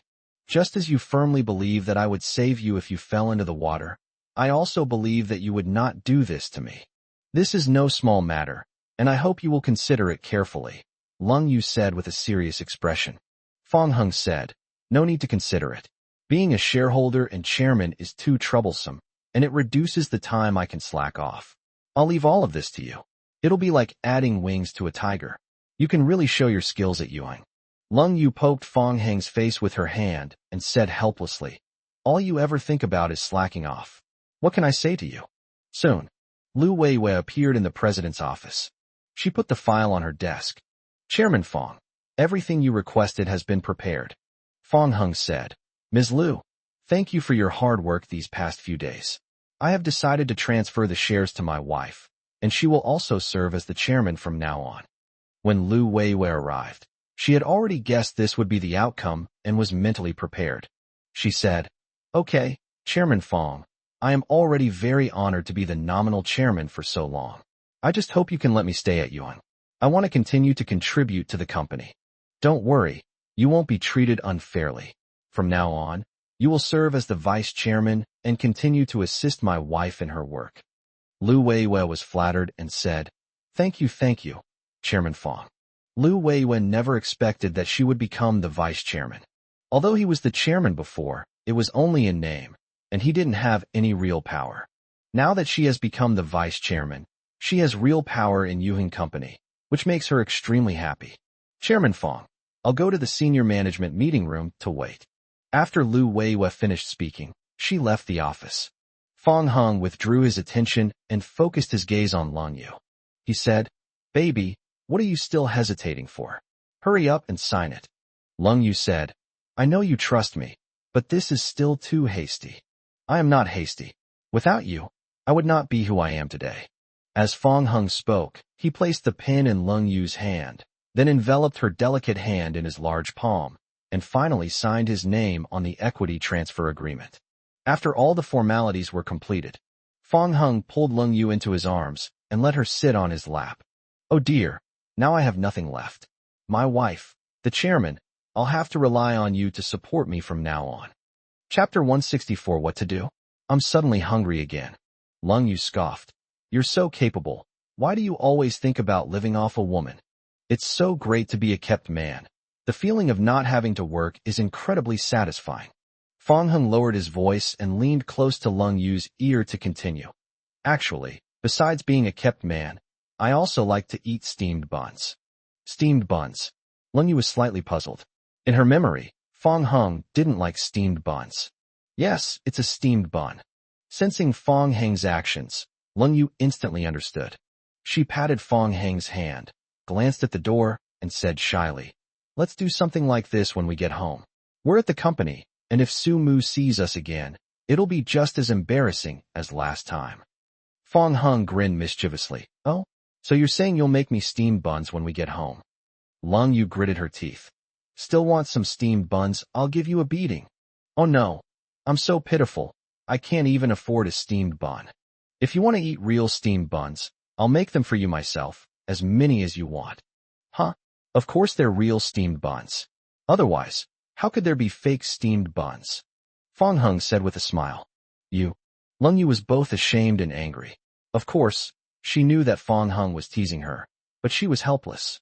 Just you wait, I'll make steamed buns when I get home tonight. And even if you don't eat them, I'll feed them to you. You big bad guy. Haha. Okay, then I'll try it tonight and see if it's good. Just then, Fong Hung also received a call from Lu Weiwei. Chairman Fong, all the directors have arrived. Okay, I understand. Put down your phone. Fong Hung stared at Lung Yu's restless little hand resting on his abs. Baby, it's not right for you, the newly appointed chairman, to bully a subordinate like this. Lung Yu said arrogantly. Humph, I can't let myself be taken advantage of. Fong Hung couldn't help but laugh out loud. This woman, how can she be so adorable? After the board meeting concluded, Yuhing Company immediately released the news to the public. Lung Yu served as chairman and president, and became the largest shareholder of Yuhing Company. The news caused an uproar both inside and outside Yuhing Company. At this time, the Lung family, Grandpa Lung and Lung Bowen's family also received the news. Lung Rushua said incredulously, "This is Fong Hung gone mad? He actually transferred all his shares to Lung Yu." Lung Juanhao said, "In that case, it's like giving the entire Yuhing Company to Lung Yu, right?" Lung Bowen looked at Old Master Long and said, "Dad, who exactly is this Fong Hung? How could he just hand over Yuhing Company to Xiao Yu?" Old Master Long sighed repeatedly, and suddenly tears streamed down his face. This left the others stunned. Old Master Long patted the armrest of his wheelchair, heartbroken, and said, "How could I have been so foolish? I had such a good grandson-in-law who could have helped the Lung family reach new heights, alas. Old Wong is right, what a waste. I deserve it." At the same time, inside an apartment building, Lu Li, who was eating instant noodles and worrying about work, was stunned when she saw this message. In a short time, she was in a state of utter confusion. Her best friend, Rin Yinxiao, also saw the message. She said, "Lily, if you hadn't broken up with Fong Hung back then, wouldn't Yuhing Company be called Li Hung Company now, and wouldn't you be the chairman of the board?" Lu Li remained silent. Rin Yinxiao sighed and said, "If you hadn't broken up with Fong Hung, I could have enjoyed some happiness too. Alas, what a pity." Lu Li sniffled and choked up, saying, "It's pointless to talk about this now. It's my fault." Lu Li felt that Fong Hung was going to become an insurmountable obstacle in her life. Suddenly, she felt a surge of hatred for Fong Hung again. She resented Fong Hung for being so outstanding, and she resented Fong Hung for being so good to her before. This has led to her being completely unable to accept any other man in her heart. However, nothing can be undone, and she can never get Fong Hung back. This only made Lu Li feel extremely distressed. Lung Family Villa. The couple returned home. Lung Tianrui and his wife were busy in the kitchen. Lung Yunluo eagerly awaited their arrival, and upon seeing the two, she immediately came forward to greet them. She said, "Oh my dear chairman's sister, you're finally back. I've been waiting so long I'm practically covered in cobwebs." As she spoke, she took the bag from Lung Yu and said, "Hey, quick, let me carry this. I can't let you get tired." Lung Yu said speechlessly, "Why do you make me sound like I've aged decades in an instant?" Lung Yunluo chuckled, then, like a maid, took Lung Yu's hand. "Come on, walk this way, watch your step, don't trip." Fong Hung chuckled as he watched from the side and said, "Yunluo, I feel that if this were a TV series, you would be perfect for playing a lackey. You stinky brother-in-law, you're talking bad about me, aren't you? Sis, you're the boss in Yuhing now anyway. Do me a favor and fire that stinky brother-in-law." Lung Yu reached out and tapped Lung Yunluo's head. "I think I should fire you first. I haven't even started working yet. How can you fire me? Why don't you let me in as CEO or something? Let me have a go, and then fire me." Lung Yunluo said, "You brat, you're really good at scheming. Your dad and I heard you in the kitchen." As Yang Shulan spoke, She and Lung Tianrui walked out of the kitchen. Lung Yu suddenly remembered something and then rolled up his sleeves. By the way, Mom, do we have any flour at home? Yes, what do you want to do? I want to make steamed buns. Oh, don't you kids not really like eating steamed buns? Lung Yu glanced at Fong Hung and said, Fong Hung said he suddenly really wanted to eat steamed buns, so I'm going to cook some for him. Oh, okay, we have all kinds of materials. As Lung Yu was about to go into the kitchen, Fong Hung stopped her and whispered, Are you really planning to do this? Lung Yu replied with a smile, You wanted to eat, didn't you? Don't worry, you'll definitely get your fill tonight. Actually, it's okay not to do it. It's okay, it won't take long, just wait a bit. Clearly, Lung Yu was getting revenge on him. And so, when we returned to our room after dinner, Fong Hung kept burping. He really ate his fill, and it wasn't that he didn't want to eat. Lung Yu forced him to eat. Seeing Fong Hung let out another burp, Lung Yu smiled, a hint of smugness in her expression. How was it? It tasted pretty good, right? Are you full? If you want more, I'll go get you 2 more. Okay, very good. Fong Hung locked the door behind him and then slowly moved closer to Lung Yu. Lung Yu suddenly felt uneasy. Why did you lock the door? Fong Hung only raised an eyebrow and said after cornering Lung Yu, What should I do? I'm suddenly hungry again. Lung Yu turned to run away, but Fong Hung grabbed her in the next moment. Chapter 165 The appointed time has arrived. The next day, the sun shone brightly. From the moment she woke up until she arrived at the company, Lung Yu glared resentfully at Fong Hung with her beautiful eyes, her delicate hands frequently and warily protecting her chest. During the elevator ride, after making sure no one was around, Fong Hung hugged Lung Yu. He said softly, Baby, the steamed buns you made yesterday were really delicious. Lung Yu pinched Fong Hung's abs with her backhand. Fong Hung winced in pain. Ouch, you pinched the spot you bit last night. Not only on his abs, but also on his arms where there's still lingering teeth marks. Lung Yu scoffed, Still calling me baby? I think you're the one who's never grown up. Lung Yu was too embarrassed to say what followed. Recalling what happened last night, her cheeks were burning. Fong Hung smiled and continued to tease her until the elevator reached the designated floor.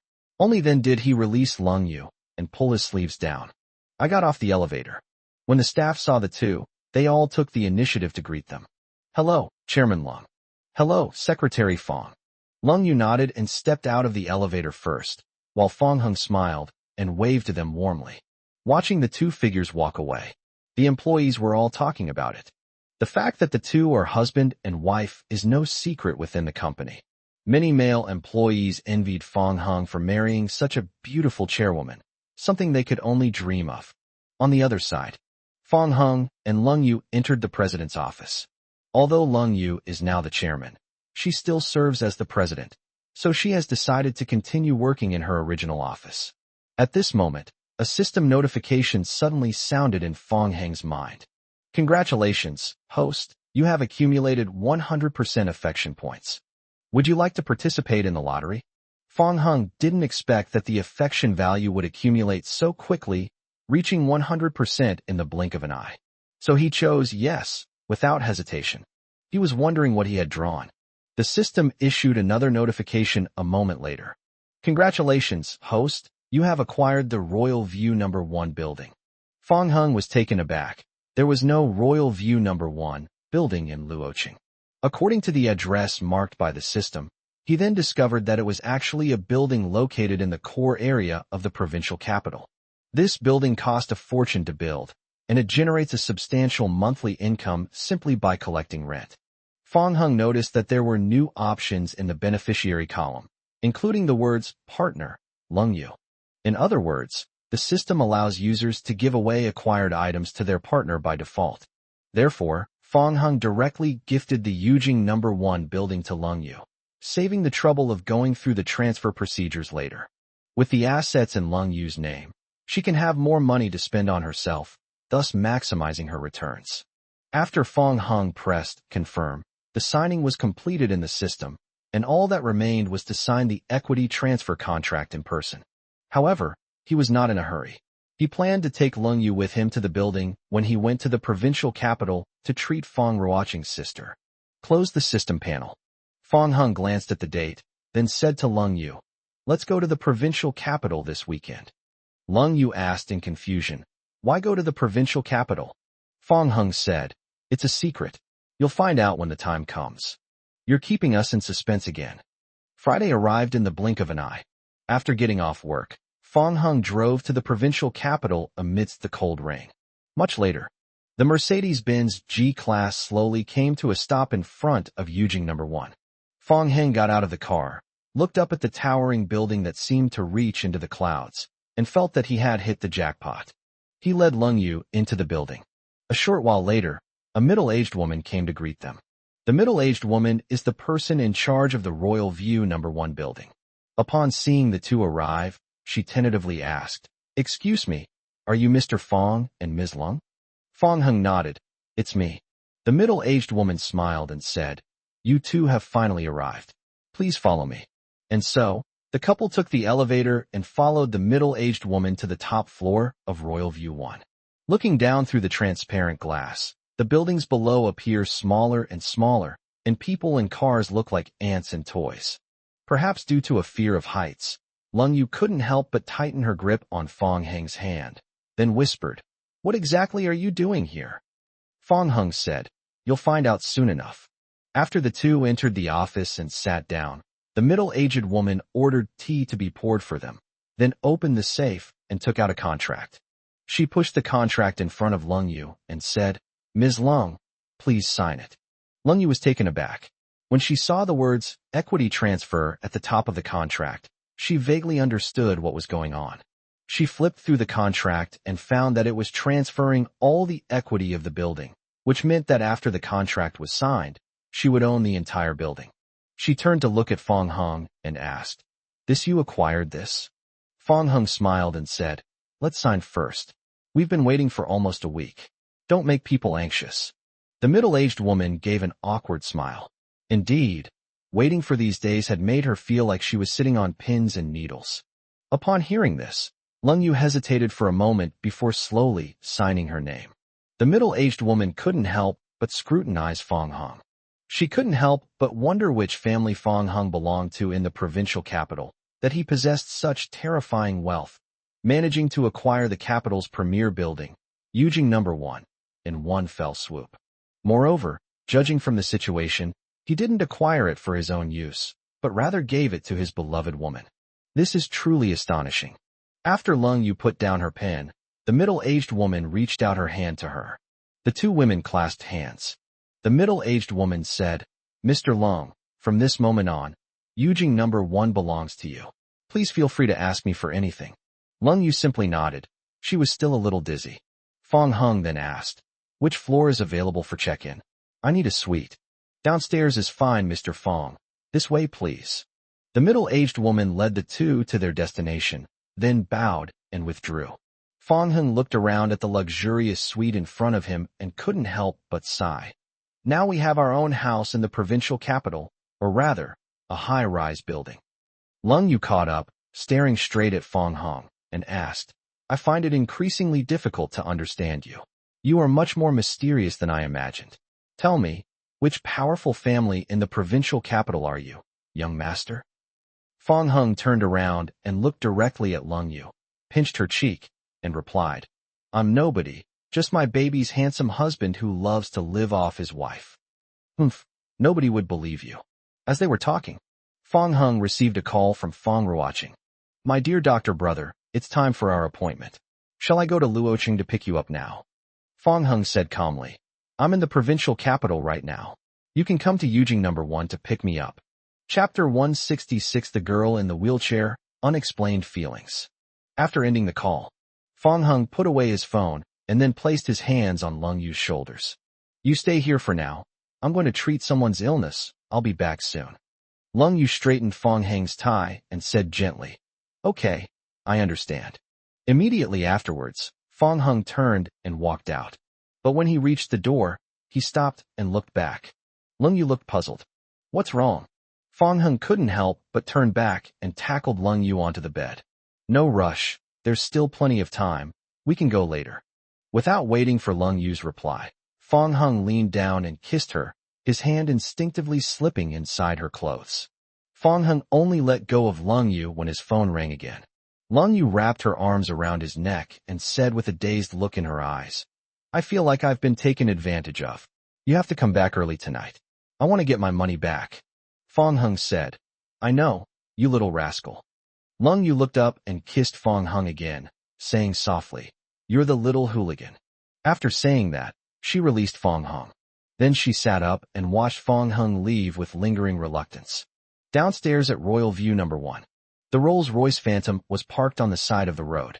Fong Ruoqing watched the time pass and muttered, "Hey, why is he still nowhere to be seen?" Just then, Fong Hung walked out of the building.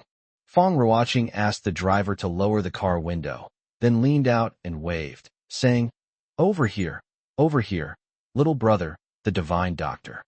The Rolls-Royce Phantom was already eye-catching enough, but with Fong Ruoqing's shout, everyone around turned their attention to it. Fong Hung steeled himself and walked forward, then sat down in the back row.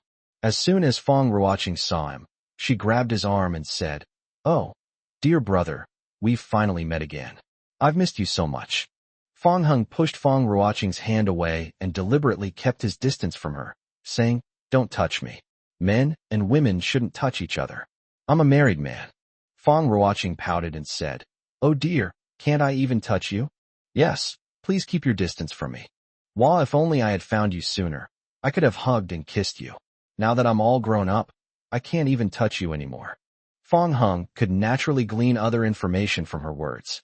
He asked, "Judging from your tone, it seems we have a special relationship." Fong Ruoqing immediately covered her mouth and stammered, No, I just think you're cute, and I just habitually treat you like a younger brother." Fong Hung didn't say anything more. He wasn't stupid.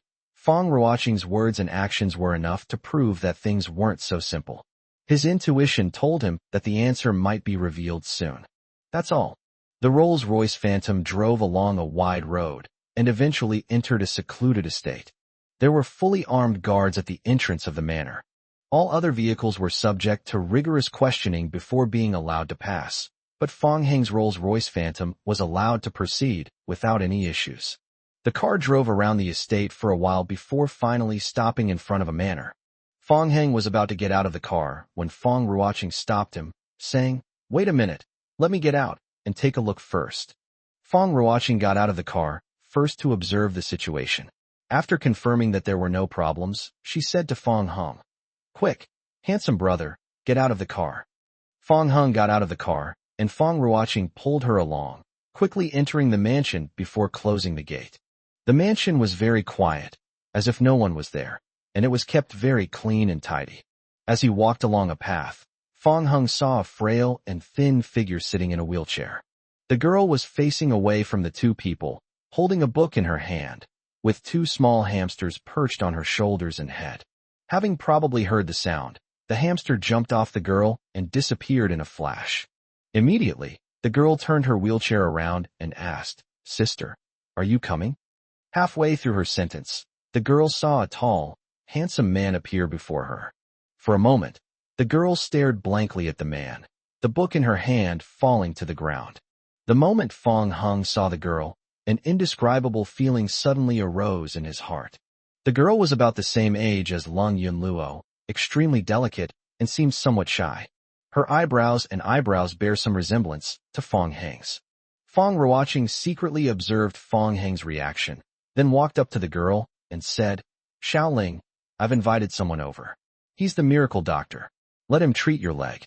The girl then came to her senses, unconsciously avoiding Fong Hung's direct gaze, and timidly said, Thank you, sister." Fong Ruoqing picked up the book, then helped push the wheelchair, and said to Fong Hung, "Miracle doctor, this is my sister, Fong Xiaoling. I'll trouble you to treat her from now on." Fong Hung nodded thoughtfully. Push the person into the room. I'll check on them first." Fong Ruoqing pushed Fong Xiaoling into the room. The large room was deathly still, exuding a sense of oppression. When they reached the bedside, Fong Ruoqing wanted to pick up Fong Xiaoling, but Fong Hung couldn't help but say, "Let me do it." Fong Ruoqing was taken aback for a moment. "Oh, okay, then you can come." Upon hearing this, Fong Xiaoling's pale face showed panic, and she quickly grabbed Fong Ruoqing's clothes. Fong Ruoqing patted the back of her hand and said, "It's okay." Fong Heng walked up to Fong Xiaoling and gently picked her up. Fong Xiaoling was lighter than anyone could imagine. Now, being held in Fong Heng's arms, she unconsciously shrank closer. Her beautiful eyes, which seemed to have lost their light, were secretly observing him. Fong Heng placed her on the bed, his heart inexplicably heavy, and then began to examine her condition. A moment later, he stood up and frowned. Beside her, Fong Ruoqing asked cautiously, "Brother Divine Doctor, how is it? Is there any cure for my sister's illness?" Fong Xiaoling also expressed her anticipation. Fong Heng said softly, "Yes." To Fong Heng's surprise, the symptoms of the girl in front of him were exactly the same as those of Old Master Lung and Old Master Wang. In other words, she was also poisoned. This was clearly done intentionally. Upon hearing that it could be cured, Fong Ruoqing was overjoyed, while Fong Xiaoling was also taken aback. Then, Fong Xiaoling pursed her lips tightly, her eyes reddened, and tears welled up in them. Fong Heng felt a sharp pain in his chest. After hesitating for a moment, he asked Fong Xiaoling, "Were you able to walk normally before?" Fong Xiaoling wiped away her tears, sniffed, and nodded heavily, saying, Fong Ruoqing continued, "Yes, my sister was fine when she was little, but then, for some reason, she suddenly lost feeling in both legs and had to live in a wheelchair. This was a huge blow to her." Chapter 167, I Finally Saw You. Fong Heng could understand that it was like how people who become blind later in life often suffer more than those who are blind from birth. Back then, even the experienced and wise Mr. Wang was depressed and couldn't think straight, let alone a young girl like Fong Xiaoling. Fong Heng didn't ask any more questions, but decided to treat Fong Xiaoling immediately. He unconsciously softened his tone and said, "I'm going to treat you now. Don't be nervous, just keep breathing normally." Fong Xiaoling nodded. Then, Fong Heng said to Fong Ruoqing, who was standing next to him, "Bring the medical kit." Fong Ruoqing immediately made a phone call and said to the person on the other end, "Aunt Lu, could you please bring the first aid kit?" At the same time, Fong Heng also began to administer acupuncture to the girl. Unlike when treating Grandpa Wang, Fong Heng felt inexplicably nervous when treating the young girl. Fong Heng's hands trembled involuntarily as he inserted the silver needles into the girl's legs. Soon, a middle-aged woman carrying a medical kit walked into the room. The middle-aged woman's surname was Lu. She had worked for the Fong family for over 30 years, and Fong Ruoqing and Fong Xiaoling were both raised by her. Fong Ruoqing said, "Aunt Lu, thank you for your hard work." Lu's mother put down her medical kit and looked at the tall man in front of her who was intently treating Fong Xiaoling. "Miss, who is this gentleman? I invited them to treat Xiaoling's illness." Fong Heng finally finished administering the acupuncture. He was covered in sweat, stretched out his hand, and said, "Hand me the scalpel." Lu's mother put on gloves, took out a scalpel from them, and handed it to Fong Heng. When she saw Fong Heng's face, she froze, her hand hanging in midair. Aunt Lu murmured, "Young master." Fong Ruoqing kept giving Lu Ma meaningful glances, almost to the point of silencing her. Fong Heng looked at the middle-aged woman thoughtfully, but said nothing. He simply took the scalpel from her hand silently. After the treatment was completed, Fong Heng breathed a sigh of relief. His clothes were almost completely soaked with sweat. This was the first time he had truly experienced exhaustion since acquiring the system. This feeling of exhaustion all stems from psychological stress. Fortunately, everything went very smoothly. Seeing this, Lu's mother immediately handed her a tissue. Fong Heng took the tissue, but instead of wiping his own sweat immediately, he bent down and wiped the sweat off Fong Xiaoling's face. "Can you feel your legs again?" Thank you," Fong Xiaoling said timidly, touched. Fong Heng smiled. Fong Ruoqing asked, "Divine Doctor, how long will it take for Xiaoling to be able to get out of bed?" "She can walk now, but because of muscle atrophy, she can only walk a short distance and needs someone to help her. With daily exercise, she can gradually regain the ability to walk independently." "Sis, please help me, I want to try." "Good." At this moment, Fong Ruoqing stepped forward to help Fong Xiaoling up, and when Lu Ma saw this, she also rushed to the other side to help her up. With the help of the two men, Fong Xiaoling slowly got out of the car, finally abandoning her wheelchair and taking a step that she hadn't taken in many years. This left the two feeling incredulous and also brought tears to their eyes. Aunt Lu helped Fong Xiaoling sit down again, wiped away her tears, and said, "If Madam could see this, she would surely be very happy." Fong Ruoqing also sighed. Yes. Fong Xiaoling, however, remained silent and looked at Fong Hong.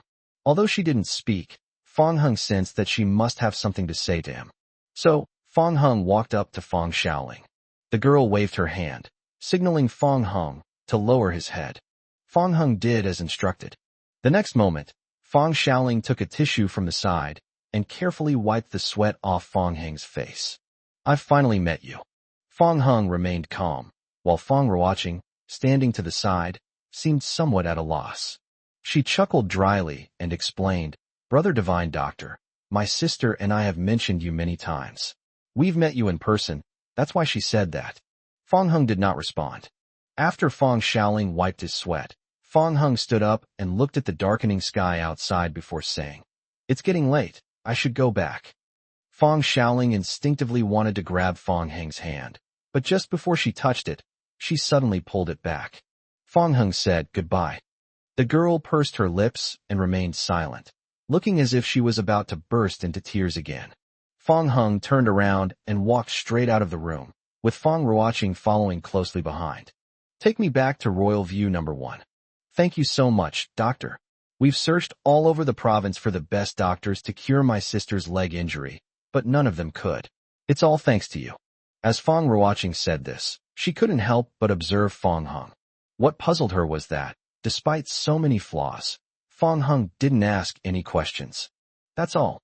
The two walked out of the mansion. Then I got into a Rolls-Royce Phantom. Hearing the sound of a car outside, Fong Xiaoling finally couldn't help but say, "Aunt Lu, I want to see him off." On the other side, the Rolls-Royce drove through the brightly lit estate. Seeing Fong Hong's solemn expression and silence, Fong Ruoqing felt uneasy. "Brother Divine Doctor, you can say what you want to say, don't stay silent." Fong Hong turned his head to look at her, and his gaze made Fong Ruoqing feel a little uneasy.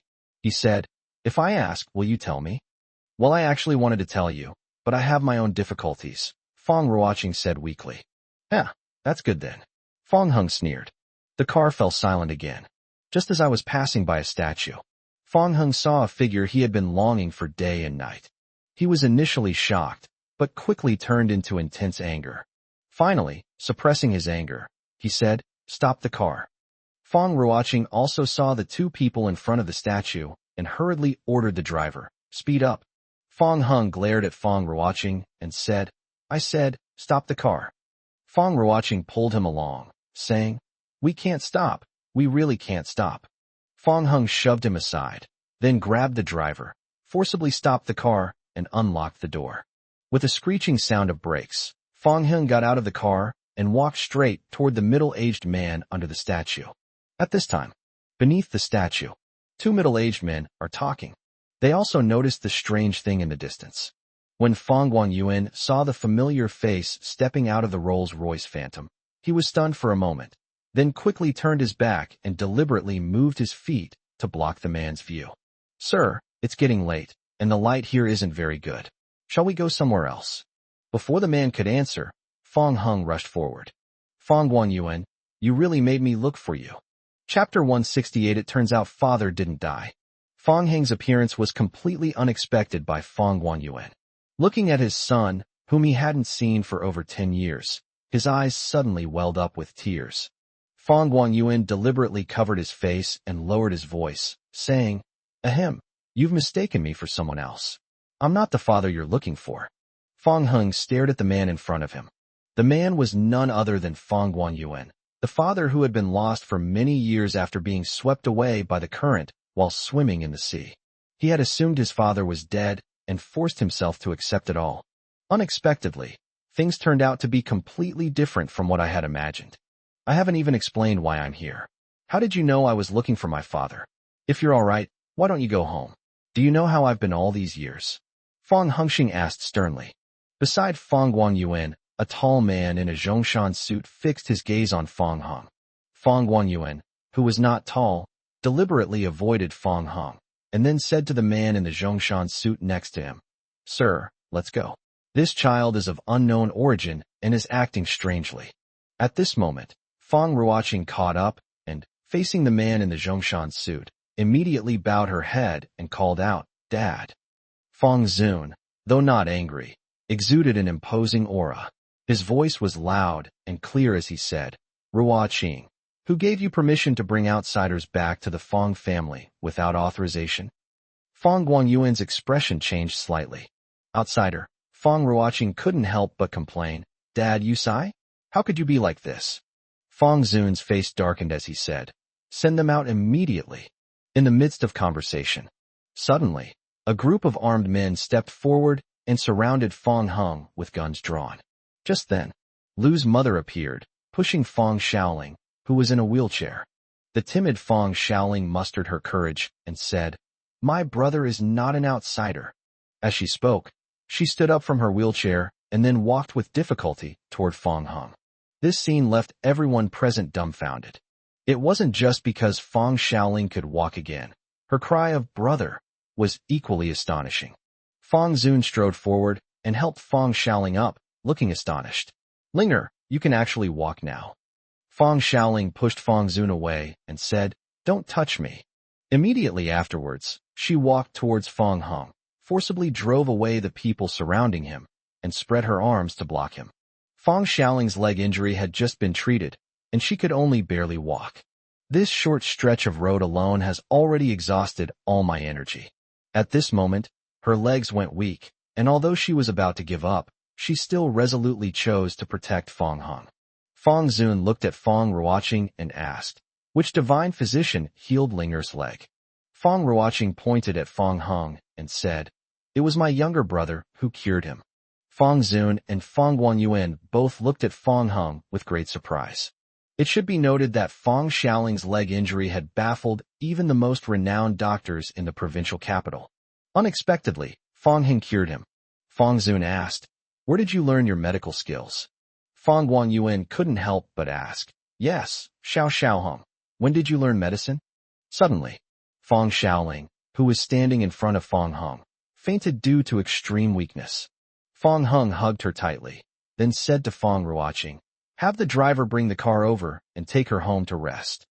Fang Ruoqing did as instructed, ordering the driver to bring the Rolls-Royce Phantom over, put Fang Shaoling in the car, and then got in as well. After the two women left, Fang Zun waved for the armed personnel to leave, then turned to Fang Heng and said, "You haven't answered my question yet." Fang Heng said coldly, "I don't know you, and there's nothing between us." Fang Zun narrowed his eyes and released a powerful aura in an instant. Aunt Lu, standing to the side, said, "Young master, don't speak to the master like that. He is, after all, your son." Fang Heng then turned to Aunt Lu and said, "I'm not some young master. Please don't call me that." Fang Guanyuan said, "Xiao Heng, you can't be so rude. Have you forgotten how I taught you before?" Fang Heng looked directly at Fang Guanyuan and said, "This is not a place for me. Give me a ride, and I'd like to talk to you alone." Fang Guanyuan did not rush to answer, but looked at Fang Zun and nodded after receiving his instruction. Immediately afterwards, Fang Zun said, "Take him in my car." Fang Guanyuan replied, "Understood, sir." The bulletproof vehicle slowly drove away from the Fang family manor. Inside the car, Fang Guanyuan was driving, and Fang Heng was sitting in the passenger seat. After a moment of silence, Fang Guanyuan smiled and said, "It's great to see you again. To be honest, I've missed you quite a bit." Fang Heng smiled wryly and said, "Dad, do you find it fun and interesting to tease me like this?" Fang Guanyuan said with a guilty look, "Young master, please don't call me that anymore. I can't bear it. I'm your son. What else should I call you if not Dad?" Fang Guanyuan stepped on the brakes, then wiped away his tears and patted Fang Heng on the shoulder. "Call me whatever you want. Just don't call me Dad anymore. You silly boy. I'm so short. How could I possibly have given birth to such a tall and handsome child like you? You probably already know who your real father is. The kindness of raising and nurturing is greater than heaven. The reason I raised you was on the orders of your mother, who was your birth mother." Fang Heng couldn't help but ask, "Why did she do that?" Fang Guanyuan sighed. Madam also has her own unavoidable difficulties. What a predicament. I want to see her right now and see what kind of predicament she has that makes her so willing to give up her own child. Fang Guangyuan hesitated for a moment, then changed the subject, saying, "Let's not talk about this anymore, young master. You must remember that the Fang family is very complicated and the waters run deep. Among your peers, only Miss Linger is someone you can trust unconditionally." Fang Heng frowned. "What do you mean?" "Because only Miss Linger shares the same birth mother as you." The Miss Linger that Fang Guangyuan mentioned was naturally Fang Shaoling. No wonder Fang Heng had an indescribable feeling when he first met Fang Shaoling. Next, Fang Guangyuan started the car again. Fang Heng talked to him a lot, but whenever his mother was mentioned, Fang Guangyuan would avoid talking about it. The car stopped at Yujing number 1. Fang Heng watched Fang Guang leave, feeling as if it were all a dream. It turns out that the father who had been missing for many years had not perished, and that the father was not the real father. He discovered that his true family background was the Fang family in the provincial capital, and that he had a half-brother and half-sister, as well as a full sister. Fang Heng felt inexplicably heavy-hearted. So heavy that I didn't want to think about anything. Feeling the vibration of his phone in his pocket, Fang Heng strode into the building and took the elevator. Soon, the elevator arrived at the designated floor. Fang Heng entered the room and saw Lung Yu sitting on the bed, hugging a pillow and pouting. "Humph, finally back. I've been waiting for you for so long." As she spoke, she threw down the pillow, ran barefoot, and threw herself into Fang Heng's arms. Fang Heng held Lung Yu close and whispered, "Yes, you're finally back." Chapter 169. The Fang sisters come to find Fang Heng. Lung Yu pulled Fang Heng to the bedside, pushed him down, then straddled him and tidied her sideburns. She looked down at Fang Heng and said, "You haven't forgotten what I said before you left, have you?" Besides telling me to come back soon, what else did you say before you left?" "You've forgotten so quickly? Fine, just accept it." As Lung Yu spoke, she slowly leaned down, cupped Fang Heng's face, and first kissed his lips, then his cheeks, ears, and neck. Fang Heng ran his hands through his soft, rain-soaked hair, his thoughts beginning to wander. There are still many mysteries in his mind that he hasn't solved. Where is my mother now? Why did she ask Fang Guangyuan to take her away from the Fang family? Why was Fang Shaoling, the younger sister, poisoned? Sensing Fang Heng's unusual behavior, Lung Yu stopped what she was doing, looked up at him, and asked, "Why do you seem to have something on your mind? Did something upset you?" Fang Heng collected his thoughts and shook his head. "It's nothing."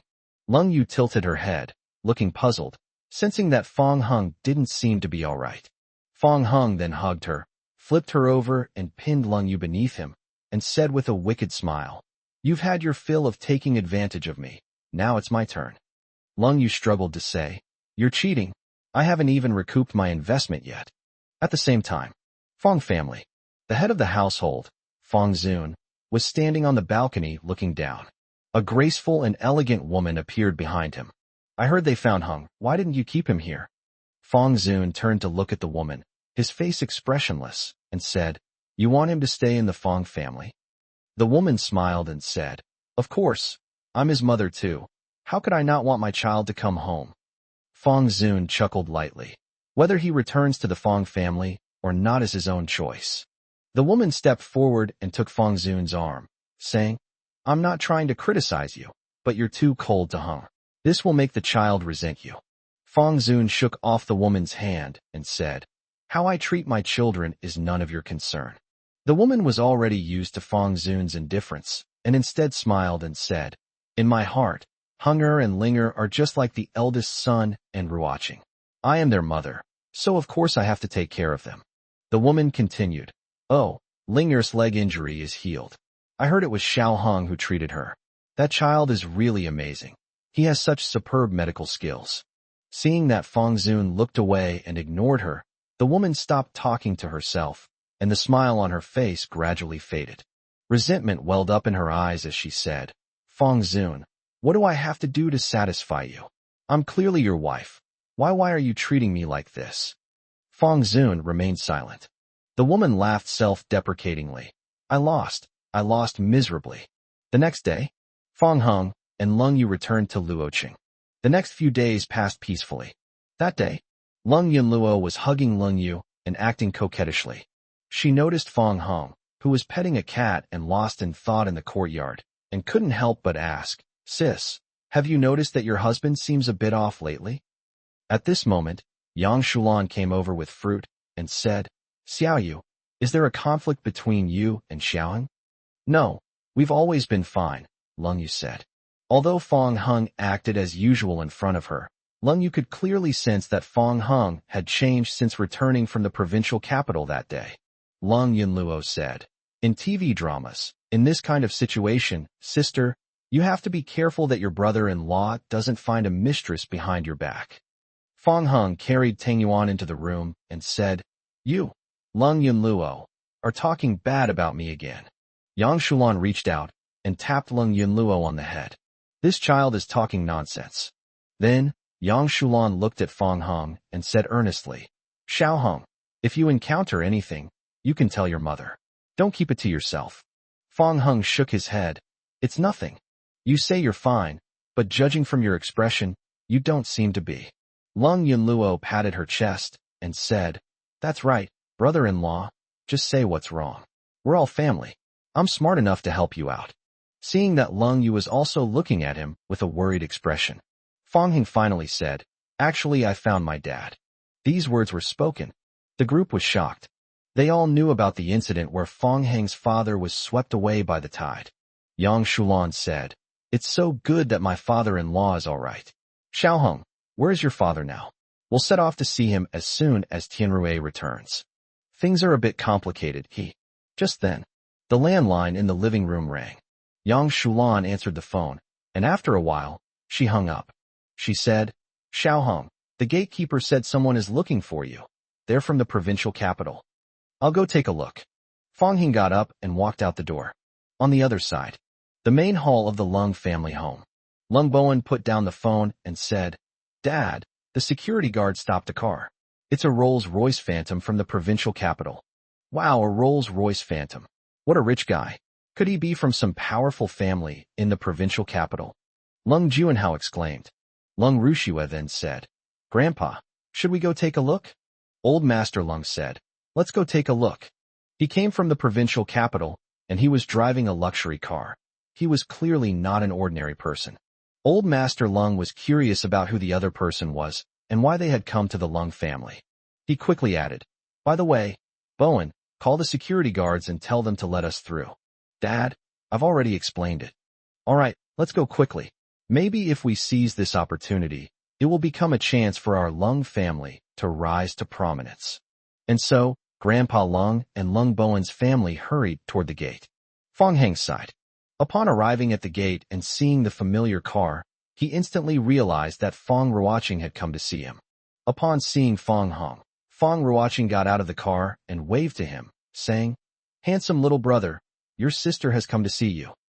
Fong Hong walked up to Fong Ruoqing and said, "You can just call me by my name. Calling me little brother is much more affectionate. Besides, I'm your older sister. You wouldn't disown me, would you?" Fong Hong changed the subject, looked into the car, and asked, "Did you come alone?" "Of course not. I came with my sister. She's shy and doesn't dare to get off the bus." Fong Hong was taken aback, not expecting Fong Shaoling to be there as well. So he immediately got up and walked toward the Rolls-Royce Phantom, then opened the car door.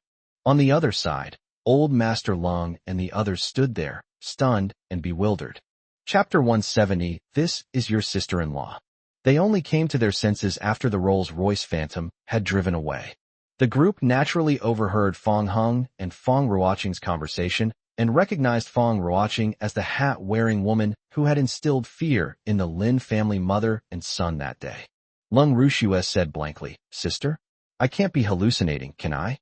Lung Juanhao said, "Sis, you heard me right. I heard it too." Lung Bowen guessed, "Could it be that Fong Hong is from the Fong family in the provincial capital?"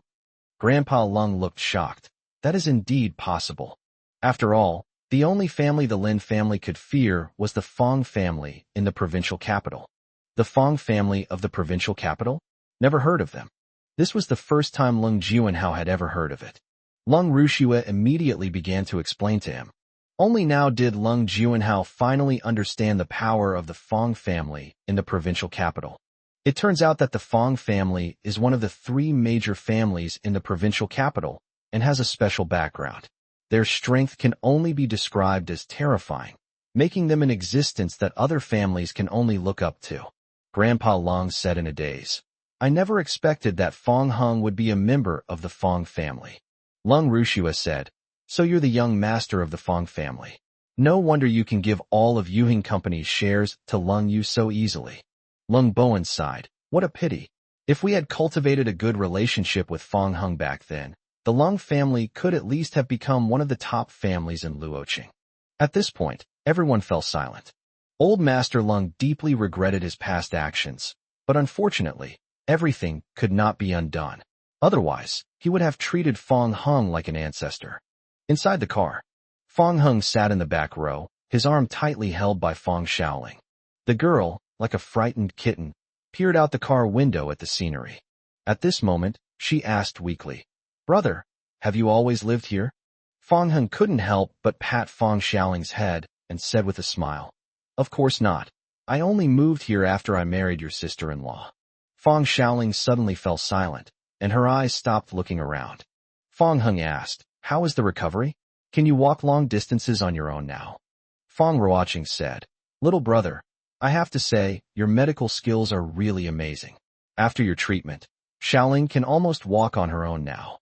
Fong Hung used all his strength to treat Fong Shaoling's illness, and the medicine he used was specially made to speed up the recovery of her injuries.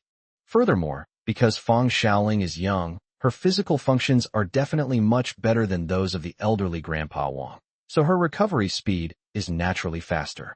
During a pause in conversation, the Rolls-Royce Phantom also entered the courtyard of the Lung family villa. Upon seeing the luxury car that suddenly appeared, Lung Yunluo was startled and was about to go to greet it. Then, something even more surprising happened.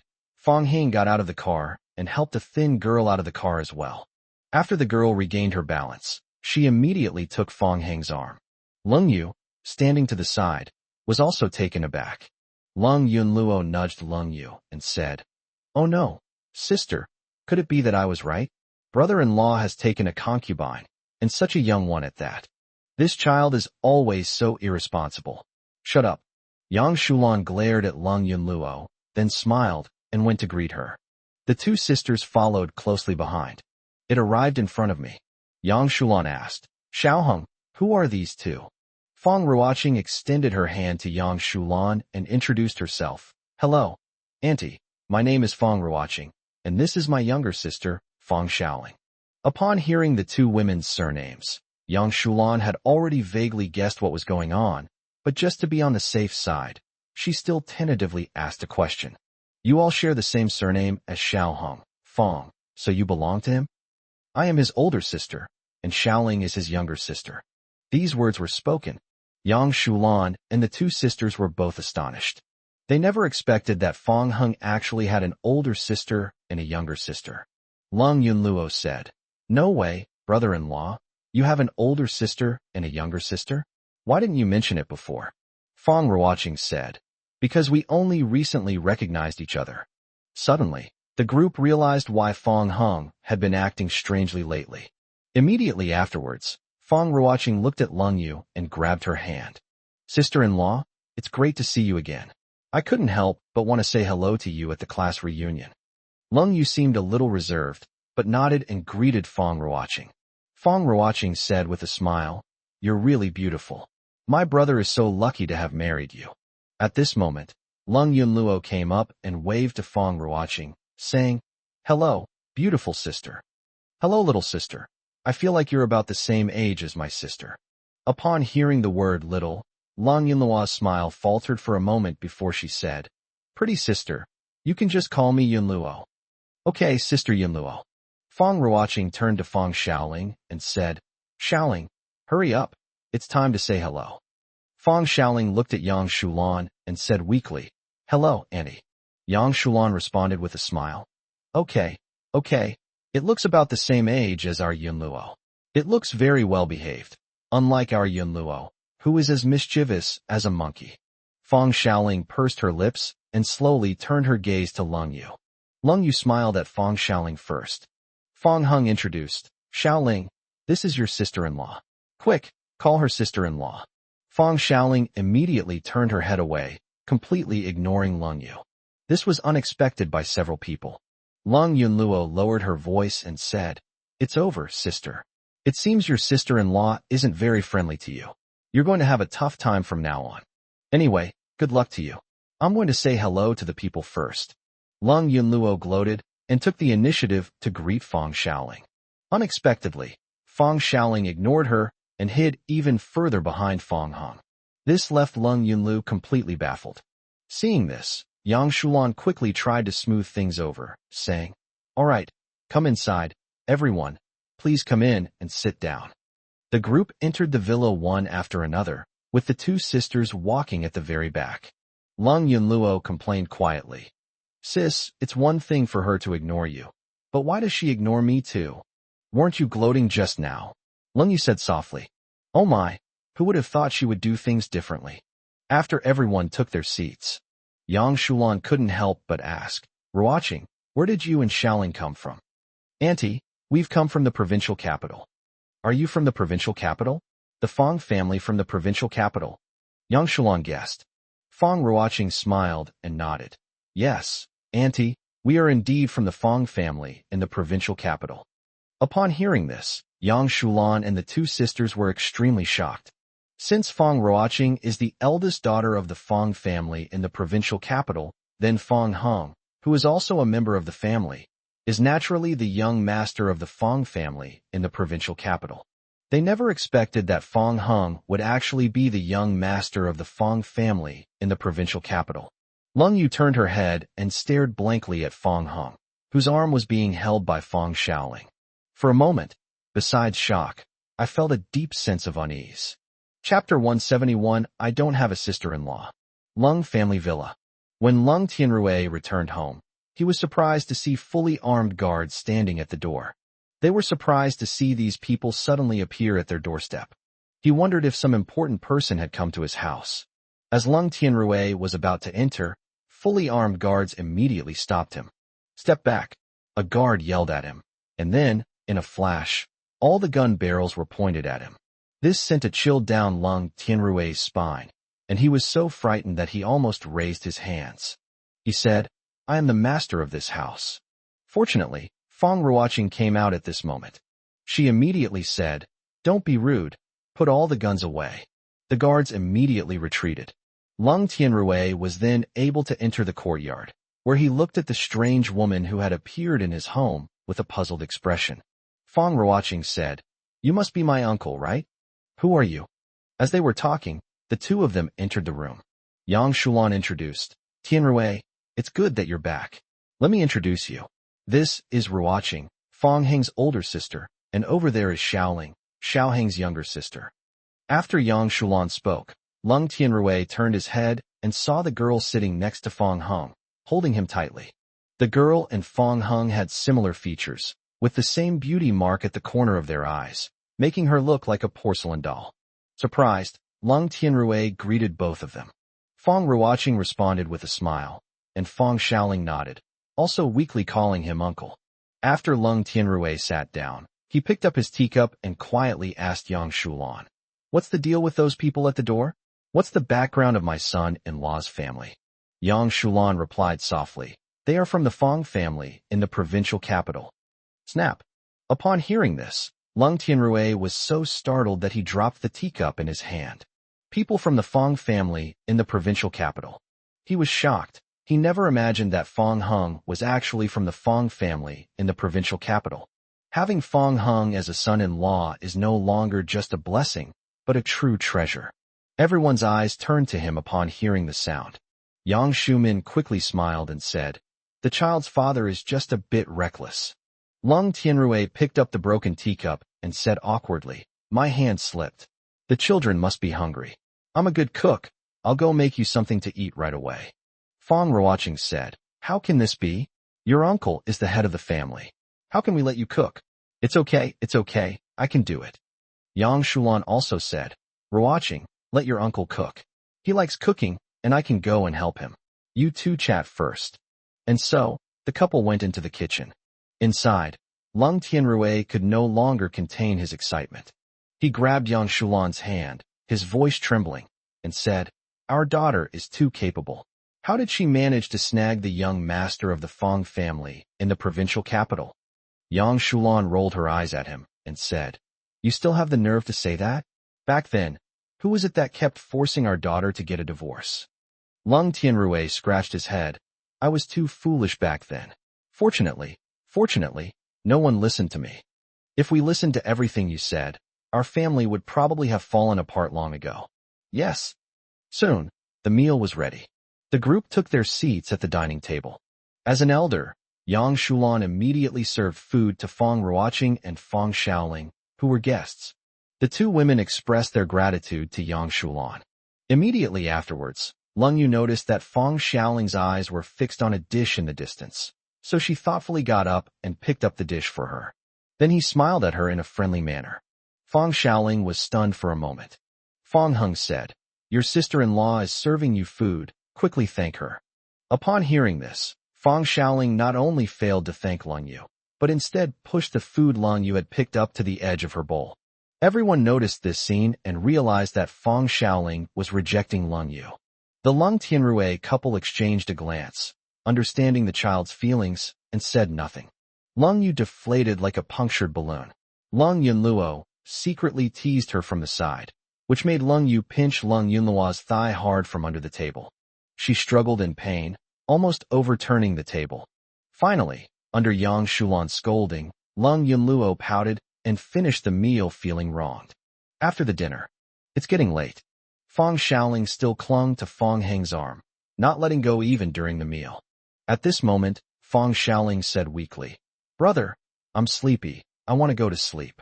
Upon hearing this, Yang Shulan immediately said, "Are you sleepy?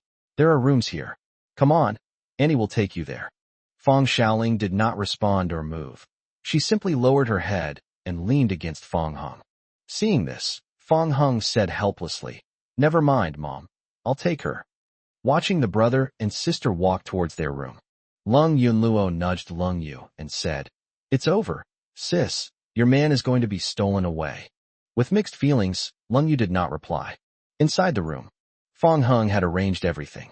After Fong Xiaoling lay down on the bed, he turned to leave and said, "All right, you can sleep well here tonight. I'm leaving now." Fong Xiaoling grabbed Fong Heng's hand and said, "Brother, I want you to stay with me." Fong Hung was slightly taken aback and said, "Stop fooling around. You're all grown up now, not a child anymore." Fong Xiaoling asked, "Are you going to go with that woman?" "That woman." Fong Hung belatedly realized that his sister was referring to Lung Yu. He smiled helplessly and said, "What do you mean by that woman? That's your brother's wife, your sister-in-law. Don't be so rude." "I don't have a sister-in-law. A sister-in-law is completely unnecessary." Fong Hung reached out and flicked Fong Xiaoling's forehead. She clutched her forehead in pain. At this moment, Fong Ruoqing entered the room. Fong Hung said, "Perfect, you stay with Xiaoling, I'll head out first." Fong Xiaoling tried to take Fong Heng's hand, but he quickly dodged it, making the little girl pout in dissatisfaction. Fong Ruoqing stopped Fong Hung and said, "Handsome little brother, you haven't called me sister yet. Come on, call me sister and let me hear it." Fong Hung glanced at Fong Ruoqing speechlessly and left the room. Fong Ruoqing stomped her foot and said to Fong Heng's back, "I'm your sister. What did you mean by that look you gave me just now? Be careful, or I'll pull your ear." Fong Hung walked out of the room and into the living room. Seeing that only Lung Yunluo was lying on the sofa, he asked, "Where is your sister?" Lung Yunluo sat up and said with a grin, "Brother-in-law, you're doomed. My sister went back to her room in anger. You'll be kneeling on the washboard tonight." Chapter 172. No one can separate us. After returning to the room, Fong Hung saw Lung Yu sitting sideways on the bed, hugging a pillow in her arms. He sat down next to Lung Yu, then pulled the pillow out of her arms and made Lung Yu hug him. "Baby, I thought Yunluo was lying to me. You're not really jealous or angry, are you?" "How could that be, brother?" Lung Yu said with a resentful look. "No, when you call me that, I suddenly feel guilty." Fong Hung was busy letting go of Lung Yu when a sudden brother caught him off guard. Lung Yu forcefully pulled Fong Hung to her side again, tightly gripping his arm, and said, "Now it's finally my turn to hug you. You little jealous person, you're jealous of my sister too?" Humph. Lung Yu gave a soft hum, knelt on the bed, then cupped Fong Heng's face and kissed him. After the kiss ended, Lung Yu suddenly looked sad and said dejectedly, "Fong Hung, are you telling me honestly that you're planning to leave me?" Her sudden words left Fong Hung bewildered, but Lung Yu's expression and tone pierced his heart. This was the first time he had ever seen Lung Yu like this. Fong Hung grabbed Lung Yu's hand, their fingers intertwined, and asked, "Why did you suddenly ask that?" "Because you've been acting very strangely lately, and with things like transferring Yuhing's shares to me and the building. I feel like you're trying to make amends to me before you leave after all. You're the young master of the Fong family in the provincial capital, and I know that given my current status, it's true." Fong Hung reached out and pressed his hand against her lips, interrupting Lung Yu's next words. He said gently, "Silly girl, what are you thinking? Now that we're married, we're husband and wife for life. How could I possibly leave you? As for giving you those assets, it's because only in this way can you have more money to support me and let me live off you." "Real? Of course it's true. Then you're not allowed to leave me. If you leave me, I won't support you anymore, and other women outside definitely won't support you either." Fong Hung joked, "You're using PUA on me, aren't you? In short, you are not allowed to leave me." Fong Hung gradually realized that it was probably his identity that made Lung Yu suddenly feel uneasy, something she had never done before. Fong Hung then said earnestly, "Don't worry, I will definitely not leave you. No one can separate us." Fong Heng's resolute gaze finally put Lung Yu at ease. She leaned gently against Fong Heng's chest, and the room fell silent. A moment later, the cold rain broke the silence, and a soft voice said, "Let's look at your abs." "You little rascal," Fong Hung said, lifting the corner of his shirt. "It's late at night." Only a faint moonlight remained in the room. Lung Yu lay in Fong Heng's arms, a faint sorrow on her face. "I feel like your sister doesn't really like me, and I don't know how to please her. I'm worried it will backfire." "It's all right, leave it to me. I'll make Xiaoling accept you. Does she feel like I stole you away, which is why she's rejecting me?" Fong Hung habitually stroked Lung Yu's smooth long hair and said, "That's probably true, just like a father disapproving of his daughter's boyfriend." Lung Yu said, "Speaking of which, when I first married you, Yunluo seemed to be hostile towards you as well." "Yeah, I almost forgot. When we first met, this little girl kicked me. I was a bit puzzled." The couple laughed when the incident was mentioned. Lung Yu asked, "By the way, I noticed that Xiaoling seems to have an injury on her leg. Were you there to treat her illness?" Fong Hung nodded, his mood somewhat heavy. "Yes, she was actually like Grandpa. Before this, she had always relied on a wheelchair for her daily life." Lung Yu was quite taken aback. After imagining it for a moment, she instantly felt sorry for Fong Xiaoling. The next day, after finishing breakfast, the couple left home for Yuhing Company. Having nothing else to do, Fong Ruoqing also went along. Lung Tianrui and his wife went out shopping. Only Lung Yunluo, Fong Xiaoling, and the fully armed guards remained in the entire Lung family villa. Lung Yunluo, like a curious child, leisurely walked to the door and gently poked the weapon the guard was holding. "Hey, this shouldn't be a toy gun, right?" The guard glared at her coldly, which startled Lung Yunluo, who quickly took several steps back and said, "Humph, why are you being so fierce?" The girl, who was a bully who preyed on the weak, had no choice but to return to the villa. She noticed that Fong Xiaoling, who was sitting on the sofa, was looking at Tang Yuan. Lung Yunluo could also tell that Fong Xiaoling liked glutinous rice balls, but she was probably afraid of being caught, so she just looked at them timidly. So Lung Yunluo stepped forward, picked up Tang Yuan, and handed it to Fong Xiaoling, saying, "Here, it won't scratch you." Fong Xiaoling was startled, but seeing that Tang Yuan was still very well behaved, she gradually reached out to take it. Just as she was about to touch him, Lung Yunluo suddenly pulled her hand back. Fong Xiaoling raised her head, her timid expression revealing her confusion. "You can touch the glutinous rice balls, but you can't ignore me. At least say thank you, right?" Fong Xiaoling pursed her lips and said weakly, "Thank you." Upon hearing this, Lung Yunluo revealed a smug expression before stuffing the glutinous rice ball into Fang Xiaoling's arms. Okay, deal done. Play around as much as you want, Lung Yunluo said, sitting down next to her. Fang Xiaoling held Tang Yuan in her arms, gently stroking its fur, and said, "This cat is so beautiful. Is its name Tang Yuan?" "Yes, it's called Tang Yuan. Tang Yuan was picked up by my brother-in-law and given to my sister. The two of them named it together." Fang Xiaoling fell silent the moment Lung Yu was mentioned. Lung Yunluo raised an eyebrow and said, "Why do you seem so hostile towards my sister? She's your sister-in-law, and she hasn't done anything to you. Could it be you're a brother-complex guy?" Fang Xiaoling weakly retorted, "You're the one who's obsessed with your brother." "Haha, I don't have a brother." Lung Yunluo chuckled and unconsciously glanced at Fang Xiaoling as she spoke. But when her gaze fell on Fang Xiaoling's chest, her smile suddenly froze. "No. Am I really that miserable? Why? Why is even she older than me?" Noticing Lung Yunluo's gaze, Fang Xiaoling subconsciously protected her chest, and her gaze towards her became strange. Please stay away from me," Fang Xiaoling said weakly. Lung Yunluo looked puzzled and said, "No, little brat. What do you mean? You flat-chested girl, you don't think I'm interested in you, do you?"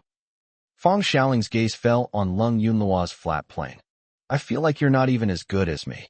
Lung Yunluo felt as if she had been struck by a critical hit, and it was a real blow. "You." She was so angry she couldn't speak, so she simply snatched the glutinous rice ball back from Fang Xiaoling's arms. "You can't play with it anymore. Give it to me." Chapter 173, Helping You Maintain Your Dignity. At the same time, Yuhing Company. Today we will be holding our monthly board meeting. At this moment, a middle-aged man with a square face and thick eyebrows was sitting in his seat with a sullen expression. The middle-aged man's name was Xie Fuxing, and he was the second largest shareholder of Yuhing Company. Beside him, Vice Chairman Cheng Shuani asked, "Chairman Xie, what happened? You seem to be in a bad mood." Xie Fuxing snorted coldly, glanced at the time, and said, "Nothing much. I'm just waiting for Chairman Lung to arrive so I can have a proper talk with her." Cheng Shuani was taken aback. Xie Fuxing's "nothing's wrong" clearly meant that something was indeed wrong. Recently, he also heard that many of the company's senior executives had been punished, and he assumed that many of them were Xie Fuxing's people. Cheng Shuani couldn't help but laugh. He still hadn't forgotten the times he had been humiliated for standing up for his lover, Xia Xinwei, the former vice president of Yuhing Company. If Xie Fuxing could really cure Lung Yu now, it would at least ease his anger. Cheng Shuani said, "We should have a good talk with Chairman Lung. Young people like him don't know how to be ruthless once they take office." In the midst of conversation, with her hair tied in a neat high ponytail and dressed in work clothes, Lung Yu walked into the high-level conference room. Behind her followed a woman with a beautiful face and a beauty mark at the corner of her mouth. After Lung Yu and Fang Ruoqing took their seats, she said, "All right, all the directors should be here now. Before the meeting begins, let me introduce you all. This is from Ruoqing's company. That brings us to this." Xie Fuxing interrupted Lung Yu, taking the lead in questioning. "Chairman Lung, don't you know how important the board meeting is? How can you so easily bring outsiders in? What if company secrets are leaked?" Upon hearing this, many people in the high-level conference room gasped in shock. Lung Yu is the newly appointed chairman of Yuhing Company and also its largest shareholder. How dare someone speak to her like that? However, once they realized it was Xie Fuxing, they weren't so surprised anymore. Xie Fuxing is a top veteran of Yuhing Company with a very high degree of influence. Moreover, he is said to have an impressive background. He is probably the only one on the entire board of directors who dares to challenge the chairman. Lung Yu looked directly at Xie Fuxing and said calmly, "Vice Chairman Xie, the fact that I brought this person to the meeting means that he is someone who can be completely trusted. If you have any complaints about me, just say so directly. There is no need to beat around the bush and find fault. Okay, since he's someone you trust, he's practically one of us, so there's no need to be afraid of making a fool of yourself." As Xie Fuxing spoke, he stood up abruptly, looked around, and continued, "I'll be frank with you. Why are you targeting me, demoting all my people, even my own son? Are you worried that I'll threaten your position in Yuhing?" Fang Ruoqing raised an eyebrow, leaned back in her chair, and wondered how Lung Yu would handle the situation. Upon hearing Xie Fuxing's words, Leng Yu slightly curled the corners of her lips. She crossed her arms, rested her elbows on the desk, and said slowly, Vice Chairman Xie, I'm not targeting you. The reason I demoted those executives is because their abilities are clearly not commensurate with their positions. If we continue to let them go, it will harm the interests of the entire Yuheng Group. Xie Fuxing retorted, How do you know their abilities don't match their positions? If they didn't have the ability, how did they get promoted? You know better than anyone how you got promoted, Vice Chairman Xie. I've looked up the previous records, and all those people were promoted because of your recommendations. Regarding competence, as a director, haven't you read the quarterly work reports? After those people you mentioned took office, not only did the overall performance decline significantly, but even the profit margin began to shrink. Isn't that enough to explain the problem? Xie Fuxing slammed his hand on the table. Stop with the nonsense. You're just trying to show off your newfound power and intimidate me. I order you to stop playing with fire immediately, rescind the demotions of my people, or you'll face the consequences. Yuheng is a company, not a gang. Vice Chairman Xie, you are putting the interests of your own small group at the expense of the interests of the entire company. I think you are no longer suitable to continue serving as vice chairman. Immediately afterwards, Leng Yu stood up and said solemnly, As the chairman, I propose that Xie Fuxing be removed from his position as vice chairman. Everyone was stunned. Unexpectedly, Leng Yu directly demanded Xie Fuxing's dismissal. Xie Fuxing's mind went blank for a moment. He said angrily, You little brat, have you become too arrogant now that you've become the chairman? I'm a veteran of Yuheng Company. I've been here since the company was founded. Do you dare to dismiss me? Leng Yu ignored Xie Fuxing and faced the board members. Regarding the removal of Vice Chairman Xie Fuxing, fellow directors, the vote shall begin immediately. Those who agree, please raise your hands. The words fell. Leng Yu was the first to raise her hand. The crowd looked at each other, and Lu Weiwei hesitated for a moment before raising her hand as well. Following Lu Weiwei, many directors also raised their hands one after another, and even Cheng Xuani secretly raised his hand with his head down. The number of people has almost exceeded 2/3. Xie Fuxing could no longer sit still and angrily retorted, Put your hands down. Do you even have the right to dismiss me? After shouting, Cheng Xuani immediately put his hand down. Nevertheless, the number still exceeded 2/3. Leng Yu said coldly, The resolution is passed. Mr. Xie, you are no longer entitled to attend the board meeting. Please leave the meeting room immediately. Little brat, good, very good. You have successfully angered me. Xie Fuxing hadn't expected that Leng Yu would show him absolutely no mercy. Leng Yu said, Mr. Xie, if you're not going to be dignified, I'll have to get the security department to help you be dignified. I'll stand right here and see how you're going to help me save face. Leng Yu gave Su Mu, who was standing at the conference room door, a look that immediately went his way, and Su Mu contacted Ma Shan, the head of the security department. Of course, Xie Fuxing wasn't idle either. He had his own reasons for doing so. Xie Fuxing immediately took out his phone and made a call. After the phone call ended, a nonchalant voice came from over there. I'm having a good time right now, old man. You really know how to pick your time. Xie Fuxing immediately changed his tone and said, Young Master Xie, this is terrible. I can't stay at my company in Luoqing anymore. I'm going to be fired. The man on the other end of the phone, referred to as Young Master Xie, chuckled and said, Oh ho, this is going to turn the world upside down. Who dares to touch the Xie family? Chapter 174 Call Me Sister. Xie Fuxing glanced at Leng Yu and said, It was the newly appointed chairman who fired me without a word, slapping me in the face. Young Master Xie, I'm your man. Slapping me in the face is the same as slapping you in the face, isn't it? That makes sense. Come on, turn on the speakerphone. I want to chat with your new chairman and see what kind of background he has and how he can be so arrogant. Following Xie Xiujie's instructions, Xie Fuxing immediately turned on speakerphone. Immediately afterwards, Xie Xiujie said, Be smart and apologize to my men right now. Don't make me angry, or this matter will be difficult to resolve. Xie Fuxing immediately said to Leng Yu, Did you hear that? My young master is talking to you.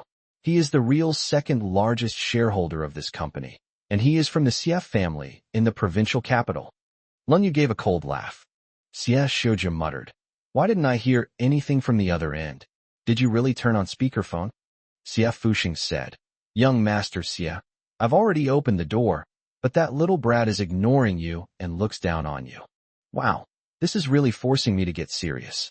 Oh dear, I was just worried about not having any fun lately, so I'll personally head to Luoqing right now, Xie Shoujia said. Upon hearing this, the entire conference room erupted in discussion. Although I've never heard of the Xie family, families in the provincial capital are undoubtedly not to be trifled with.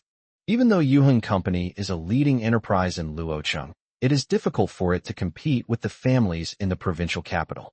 Everyone couldn't help but feel that Leng Yu had gotten herself into big trouble. Just then, Fang Ruoqing, who had been silent all along, finally spoke. She waved to Xie Fuxing and said, Come on, give me your phone so I can talk to him. Xie Fuxing was taken aback, and many people's attention was drawn to Fang Ruoqing because of this. Who are you? Fang Ruoqing said. Stop talking so much nonsense and give me your phone. Although Fang Ruoqing seemed calm and even a little dazed, Xie Fuxing still sensed a different aura about her. Before handing over the phone, Xie Shoujia heard the voice and asked, Who's looking for me? Young Master Xie, I don't know either. Give her the phone. After Fang Ruoqing took the phone, she immediately clicked on the video call. Soon, the video call connected, and Xie Shoujia's face, so thin it looked like a monkey's, appeared on the screen. Xie Shoujia looked at the woman with a beauty mark on the corner of her mouth opposite him. She looked strangely familiar, but he couldn't remember where he had seen her before. He asked, Who are you? Fang Ruoqing said, I am Fang Ruoqing, the CEO of Ruoqing Company. Upon hearing this, Xie Shoujia was stunned for a moment. Then his eyes widened immediately. Ruoqing Company? Isn't that a company in the provincial capital? Moreover, behind it is the Fang Group, and behind the Fang Group is the Fang family of the provincial capital. The Fang family is one of the 3 most powerful families in the provincial capital. As the CEO of Ruoqing Company, Fang Ruoqing is none other than the eldest daughter of the Fang family. The person in front of us is someone even the Xie family patriarch has to look up to when he meets him. Coming to his senses, Xie Shoujia swallowed hard and quickly turned off the video call, leaving only the call function. He stammered hurriedly, Hello, Miss Fang. Fang Ruoqing said, Hey, why did you turn off the video? I still don't recognize who you are. Xie Shoujia chuckled dryly. I'm a little shy and don't really like being on camera. May I ask what instructions Miss Fang has for me? Fang Ruoqing said, Forget it, let's talk about business. Your people are really in the way. I came here to discuss a collaboration, but they've kept me from starting anything until now, wasting a lot of my time. What do you think we should do? It doesn't matter how you handle it. We're not familiar with each other at all. Huh? Xie Fuxing was dumbfounded. He hadn't expected that Xie Shoujia would suddenly become a completely different person the moment he saw Fang Ruoqing. Young Master Xie, what do you mean by this? Fang Ruoqing glanced at Xie Fuxing and said, Did you hear that? Your people are talking to you, and they say you're the 2nd largest shareholder of Yuheng Company. No, it's not like that anymore, Miss Fang. I'll have someone send the shareholding agreement over right away. From this moment on, you are the 2nd largest shareholder of Yuheng Company. You shouldn't have any objections to kicking your people out, right? No, I have no people in Luocheng, Miss Fang. You can do whatever you want. It has nothing to do with me, and you don't need to ask for my opinion. Okay, I understand. Okay, goodbye, sorry to bother you. After ending the call, Xie Shoujia was panting heavily. His whole body was soaked, as if he had been given a second chance at life. Fang Ruoqing handed the phone to Xie Fuxing and said, All right, let's go. Don't stay here and get in the way. Xie Fuxing stared blankly at Fang Ruoqing, still unable to accept this fact, and stood there dumbfounded. When the security personnel arrived, Ma Shun stepped forward and personally carried Xie Fuxing out of the high-level conference room. The others were also shocked and curious about Fang Ruoqing's background, wondering why even the families in the provincial capital were so afraid of her. Moreover, with just a few words, the other party was so frightened that they gave the shares to Fang Ruoqing. This is so outrageous and unbelievable that no one would believe it unless they saw it with their own eyes. After Xie Fuxing was led away, Leng Yu said, All right, Everyone, please cheer up. The meeting continues. Let me introduce you.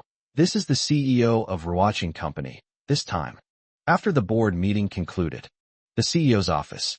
Upon seeing Lung Yu return, Fang Heng stepped forward and pulled her into his arms. Just as he was about to kiss her, Lung Yu immediately covered his mouth with her hand. Baby, what's wrong? Lung Yu coughed twice, gesturing for Fang Heng to look back. Fang Heng looked up and realized that Fang Ruoqing was also behind him. Fang Ruoqing walked in, looked at the couple with a puzzled expression, and asked, "Brother, why is your wife covering your mouth?" "It's all right." Fang Heng had no choice but to let go of Lung Yu, and both of them looked slightly embarrassed. Fang Ruoqing took out a contract and said, "Sister-in-law, here, this is for you." Lung Yu looked and recognized it as the Yuhing Company shares that Xie Xiujie had said he would give to Fang Ruoqing in the high-level conference room. Lung Yu never expected that Fang Ruoqing would actually give it to her. She waved her hand in refusal, saying, "Sister, you should keep it for yourself." Fang Ruoqing smiled and said, "Quickly accept it. Consider it a gift from your older sister. Besides, it will be useful to you. From now on, you will be in complete control of Yuhing Company." Lung Yu hesitated and looked at Fang Heng, clearly asking for his opinion. Fang Heng said, "Take it. Why not take it if there's a benefit?" Finally, Lung Yu signed the contract. Fang Ruoqing looked at Fang Heng and said, "Little brother, I gave your wife a big gift. Aren't you going to repay me? Come on, call me sister." Chapter 175. Brother, after we get back, I'll take you to see Mom. "No." Fang Heng decisively refused. Fang Ruoqing smiled and said, "Why don't you want to call me sister? Are you shy?" Fang Heng didn't respond to her. Instead, he turned his head away. Fang Ruoqing covered her mouth and said, "Oh no, it seems my little brother is really shy." Seeing this, Lung Yu also laughed. At this moment, Su Mu appeared in the office and was quite surprised to hear Fang Ruoqing address Fang Heng as her younger brother. The phone call in the high-level conference room just now was enough to prove Fang Ruoqing's strength. Su Mu had no idea that Fang Ruoqing and Fang Heng were actually siblings. She had previously thought that Fang Heng was a man of few words, and now it seems that Fang Heng truly comes from a distinguished family. As evening approached, fiery clouds filled the sky. Lung Family Villa. Lung Tianrui and Yang Shulan have not yet returned. In the living room, there were only two little girls and Tang Yuan. At this moment, Tang Yuan ran back into Fang Xiaoling's arms, and the coffee table in front of Lung Yunluo was full of snacks. Lung Yunluo said as she ate, her cheeks bulging, "Deal made. If you want to play with Tang Yuan again in the future, you have to buy me snacks." "Okay." Fang Xiaoling nodded gently. Buying snacks is just a matter of spending money. She has plenty of those kinds of things in her account.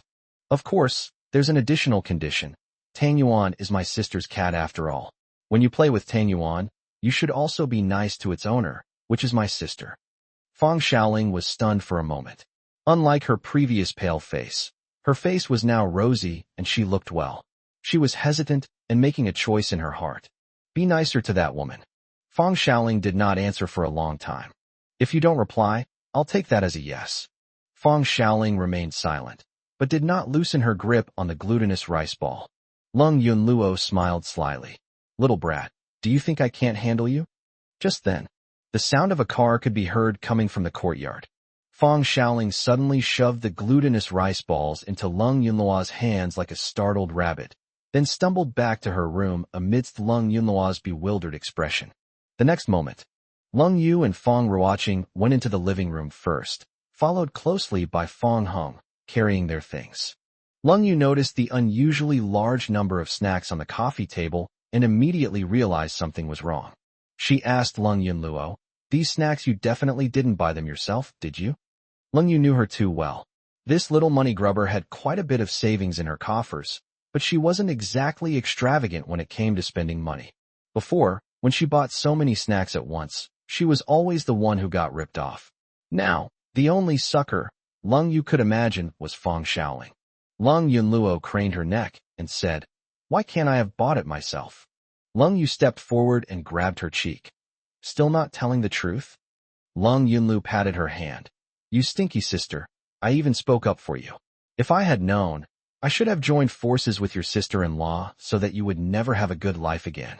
Fong Ruoqing watched with great interest from the side. Compared to the two sisters in front of her, she and Fong Xiaoling had never been like this before. Fong Heng was used to this kind of routine. He noticed the marks on the sofa, which meant that besides Lung Yunluo, his sister Fong Xiaoling had also been there. They probably hid back in their room because they were back. And so, Fong Heng left the living room and went to Fong Xiaoling's room. He looked at the slightly ajar door, but instead of pushing it open, he knocked first. Who? Fong Xiaoling's weak voice came from inside. Fong Heng then said, "It's me." Upon hearing that it was Fong Heng, the footsteps inside quickened considerably, and then the door was suddenly flung open. Fong Xiaoling smiled and tried to take Fong Heng's arm, but just like in the morning, Fong Heng dodged her. This caused a hint of displeasure to appear on her originally smiling face. Fong Heng walked into the room, sat down in a chair, looked directly at Fong Xiaoling, and said, "Close the door, I want to talk to you." Fong Xiaoling closed the door, walked a few steps to Fong Heng, and wanted to grab his hand, but noticing the latter's gaze, she silently withdrew her hand. "What have you thought about what I told you this morning?" Before leaving home in the morning, Fong Heng had made a request to Fong Xiaoling, telling her not to be so rude in front of Lung Yu. At this moment, Fong Xiaoling lowered her head and said aggrievedly, "Brother, do you not want me anymore because of that girl? We share the same blood. You are my sister, and I will never abandon you. But you must understand one thing. Lung Yu is the person I love, and she is also my wife. If you hurt her, you are hurting me." Fong Xiaoling clasped her hands and fell silent. Fong Heng asked again, "How could you bear to hurt me?" Fong Xiaoling said anxiously, "Of course I can't bear to hurt you, brother. You are my only family in this world." Upon hearing the words, "only relative," Fong Heng felt an indescribable heaviness in his heart. He couldn't help but ask, "Why did you say your only relative?" "This is what my mother told me when I was little. She said, 'Xiaoling, when you grow up, you can only trust your brother. He is your only family.'" "Where is Mom?"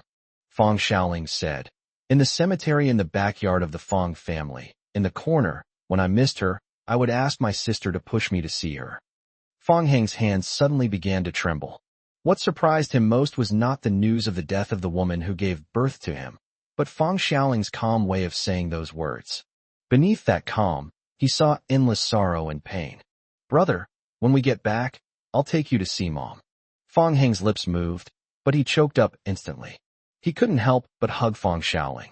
It was hard to imagine how Fong Xiaoling had managed all these years, having lost her mother and being disabled in both legs, confined to a wheelchair. At this moment, Fong Heng couldn't help but blame himself for not knowing about his background sooner. Fong Xiaoling looked up and said, "Brother, don't be sad.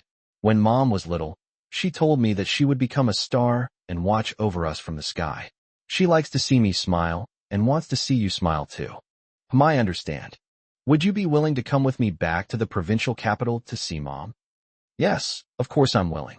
Although he had no memory of that woman in his mind. Just as she wanted to see him smile, he also wanted to see her. Chapter 176, Heading to the Fong family. During dinner break, Lung Yu tried to serve Fong Xiaoling some food again. Unlike before, this time Fong Xiaoling didn't push the food aside, but instead picked it up and ate it directly. This small gesture completely stunned Lung Yu. Lung Tianrui and Yang Shulan breathed a sigh of relief and smiled with satisfaction. Fong Heng patted Fong Xiaoling's head.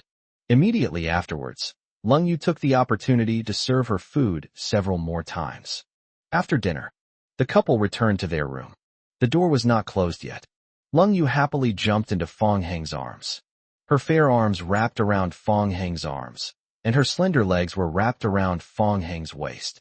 "That sudden movement almost strained my back," Fong Heng said helplessly, pulling her closer. "I'm a little happy. It seems that Xiaoling is starting to accept me as her sister-in-law." Seeing Lung Yu like this, Fong Heng was genuinely happy. Just then, Lung Yunluo's voice came from the side. TSK, you didn't even close the door. Sis, you're way too thirsty, aren't you?" Fong Heng put down the cold ring. Lung Yu looked at Lung Yunluo and said, "Why aren't you sleeping? What are you doing here again?" Lung Yunluo looked at Fong Heng, chuckled, and said, "Brother-in-law, let me translate for you. My sister's words clearly mean she's ruining my plans again. As soon as he finished speaking, Lung Yu raised her hand to tidy up Lung Yunluo. Lung Yunluo raised her hand and calmly said, "Stop, sister. I am your great benefactor. If you hit me again, that would be a complete act of treason." Lung Yu was confused. Fong Hung asked with a smile, "How did you become such a great benefactor?" Lung Yunluo patted her chest and said, "Brother-in-law, don't you think my sister-in-law's attitude towards my sister has suddenly changed? It's all thanks to me. Your credit?" Fong Hung thought to himself, "This little girl really knows how to take credit." He then asked, "What did you do?" My sister-in-law likes glutinous rice balls, so I made a deal with her. She can play with glutinous rice balls, but she has to be nice to my sister." "Yes, in that case, you have indeed done a good job." Upon hearing Fong Hung say this, Lung Yunluo immediately raised her head and puffed out her chest like a proud white swan. Fong Hung laughed and said, "But you also used Tang Yuan to get my sister to buy you a lot of snacks, right? Using the cat I gave your sister to scam her, you're really wasting your talents by not being good at business." Upon hearing this, Lung Yu suddenly realized what was going on. "You little rascal, Lung Yunluo. You were just saying you bought the snacks yourself. Don't you dare run away." Ouch, my stomach suddenly hurts a little. Bye-bye. It was late at night. Fong Heng looked up at the stars in the sky through the window. Suddenly, my back went limp, and then I heard the sound of cold rain in my ear. "Why aren't you asleep yet?" Lung Yu hugged Fong Hung from behind, resting her chin on his shoulder, her voice filled with drowsiness. Fong Hung turned his head to look at her. "I'm not very sleepy. I want to look at the sky and the night sky." Lung Yu slipped her hand inside Fong Heng's sleeve and placed it on his chest, feeling his heartbeat, and said, "Are you troubled by something again?" "You little rascal, I think you don't think I have something on my mind, but rather you want to take advantage of me. Isn't this something I learned from you? Every morning when I wake up, your hand tries to pull itself out of my collar." Fong Hung really couldn't refute it. He coughed and then said, "I'll send Xiaoling and the others back to the provincial capital tomorrow." Lung Yu paused for a moment while holding Fong Heng's hand and said, "I'll go with you to see them off. It's not a weekend, and you have work to do, but I can manage on my own." "Okay, then I'll wait for you to come back." The next day, as everyone watched, Fong Hung drove his Rolls-Royce Phantom, carrying the Fong sisters, away from the Lung family villa. Not long after they left, Old Master Lung and Lung Bowen's family came to visit. Grandpa Lung said excitedly, "Tianrui, is my good grandson-in-law really the young master of the Fong family in the provincial capital?" Lung Tianrui said indifferently, "Yes, Dad." Upon hearing this, the group was overjoyed, and even Old Master Lung almost jumped off his wheelchair. Previously, they had always wanted to visit and try to establish a relationship. However, they were always stopped by the guards at the gate. When they saw the weapons the guards were carrying, they felt a chill and had no choice but to give up. Last night, in order to change the fate of the Lung family, Old Master Lung made a painful decision. At this moment, he looked at Lung Yu and said, "Xiao Yu, Grandpa has something very important to tell you." Lung Yu was about to leave. Seeing this, Lung Bowen quickly said, "Xiao Yu, this is indeed a very important matter. Don't rush to leave." Lung Yu stopped in her tracks, glanced at the time on Hao's wristwatch, and said, "I have to go to the company right away. Please hurry." Old Master Lung had Lung Jiu and Hao push him a little closer to Lung Yu. After a moment of contemplation, he said, "Little Yu, it was all my fault before. Nothing I say can make up for my mistakes. After careful consideration, I have decided to step down and let you become the head of the Lung family."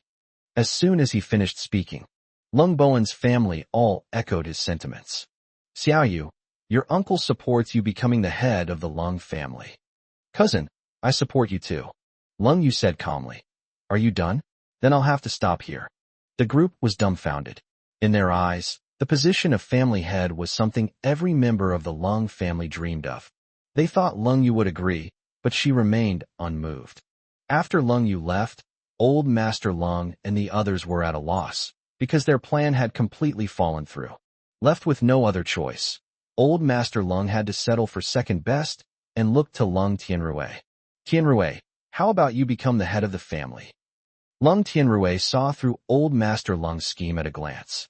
Previously, Old Master Lung had always wanted to pass the position of family head to his eldest brother, Lung Bowen, and had even expressed this to him privately on more than one occasion.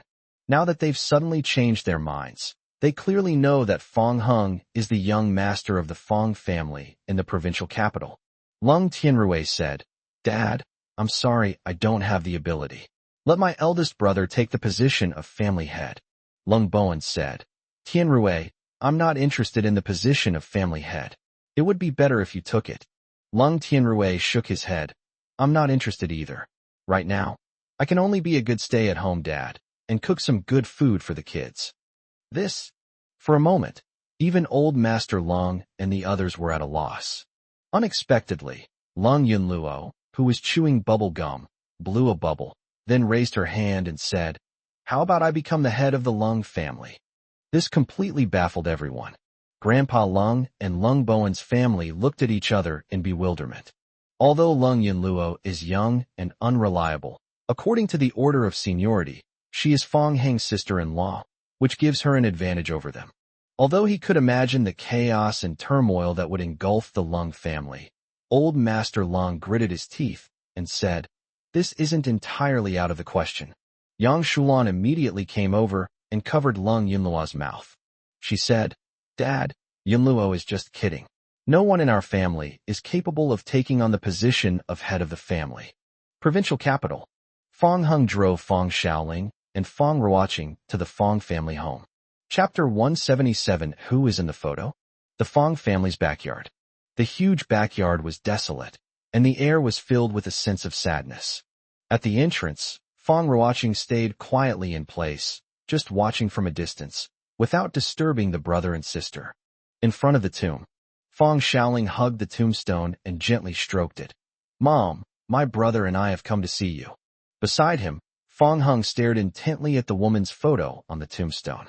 "Stranger, so strange, as if we were meeting for the first time. Familiar despite being strangers. I felt inexplicably familiar upon seeing her. Beautiful, so beautiful. No wonder I'm so handsome. I inherited her stunning looks." Fong Shaoling seemed to have opened a floodgate of words, talking to her at length, while Fong Hung remained silent throughout.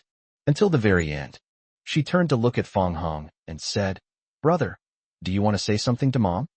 Fong Hung didn't say anything, but simply raised his head and forced a smile. "Leave the cemetery." The atmosphere inside the car remained silent. Fong Ruoqing broke the silence first, saying, "You must be tired from your journey, and it's getting late. Little brother, why don't you stay at the Fong family's house tonight?" Fong Hing finally said, "Let's take Xiaoling back to her residence first." When he last visited the Fong family, he left in such a hurry that he didn't get to know many things. He came back this time wanting to find out some information. Not long after, the car then arrived at the residence where Fong Shaoling lived. The courtyard still felt lifeless upon entering. Although the structure and decoration were luxurious, there was very little sense of life in it. Clearly, apart from the younger sister, not many people usually frequent this place, which is why this scene exists. Fong Hung turned to Fong Shaoling and asked, "Have you always lived here?" Fong Shaoling nodded. Fong Ruoqing said, "When my stepmother was still alive, she and Shaoling lived here together.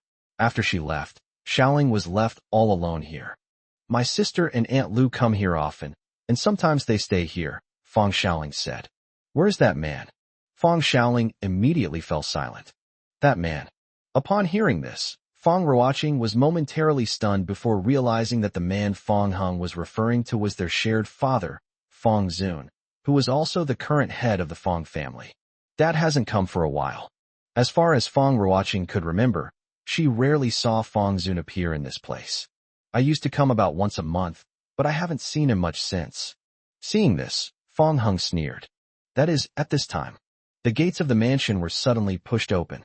A graceful and elegant woman, accompanied by several servants, walked towards the group with a smile on her face. Upon seeing Su Peiyuan, Fong Shaoling's expression immediately changed. Fong Ruoqing took the initiative to greet him, revealing a rare seriousness compared to her usual unconsciously innocent and foolish demeanor. "Mom, you're here." Su Peiyuan glanced at her daughter, her voice, neither too loud nor too soft, conveying a sense of authority. When did you and Linger return from Luo City? I just got back not long ago. Su Peiyuan nodded, then looked at Feng Xiaoling. Linger, did you have fun in Luocheng? You didn't come to see your mother right away when you got back. I missed you so much these past few days. Feng Xiaoling lowered her head and hid behind Feng Heng, clutching his clothes tightly. When she saw Su Peiyuan, it was as if she had seen a monster. Seeing that Feng Xiaoling had hidden behind Feng Heng, Su Peiyuan's gaze slowly shifted to Feng Heng. When her gaze fell on his face, Su Peiyuan couldn't help but be taken aback. He looked so much like Feng Zun when he was young that she almost had a hallucination. Su Peiyuan stepped forward and approached Feng Heng, saying, "You must be Henger. You look just like your father." Feng Heng responded indifferently. Su Peiyuan frowned slightly. Not only did they look alike, but their personalities were also remarkably similar. He was practically a carbon copy of Feng Zun. Why? A fleeting, almost imperceptible ruthlessness flashed in Su Peiyuan's eyes, but it quickly turned into a faint smile. I heard you came back last time, but unfortunately I only found out later, so I didn't get to see you. Today we are reunited as mother and son. Come on, let's go to Mom's. As she spoke, Su Peiyuan turned to the servants and instructed them. Tell them that the young master has returned and that the kitchen staff should treat him with the highest level of hospitality. Feng Heng said, "No need. I already ate on the way back. I want to stay here with my sister for a while." As if it were expected, Su Peiyuan didn't take it to heart. "All right, then next time. Now that you're back, don't leave again. This is your real home. It's getting late. You should rest first, and we'll talk again tomorrow." Su Peiyuan then said to Feng Ruoqing, "Daughter, let's go. Don't stay here and bother your younger brother and sister." And so, Feng Ruoqing had no choice but to reluctantly leave with Su Peiyuan. Before leaving, Su Peiyuan said to Feng Xiaoling, "Linger, Mom is leaving. You're still as introverted as when you were little. You don't even dare to speak to me." That concludes the discussion. Su Peiyuan and her entourage left. Seeing the person disappear around the corner, Feng Xiaoling took Feng Heng's arm and breathed a sigh of relief. Noticing this, Feng Heng asked, "Why are you so afraid of her?" When Feng Xiaoling saw Su Peiyuan, unpleasant memories immediately came back to her. But when Feng Heng asked her, she just shook her head and deliberately changed the subject, saying, "Brother, come on, I'll take you to see the things Mom left behind."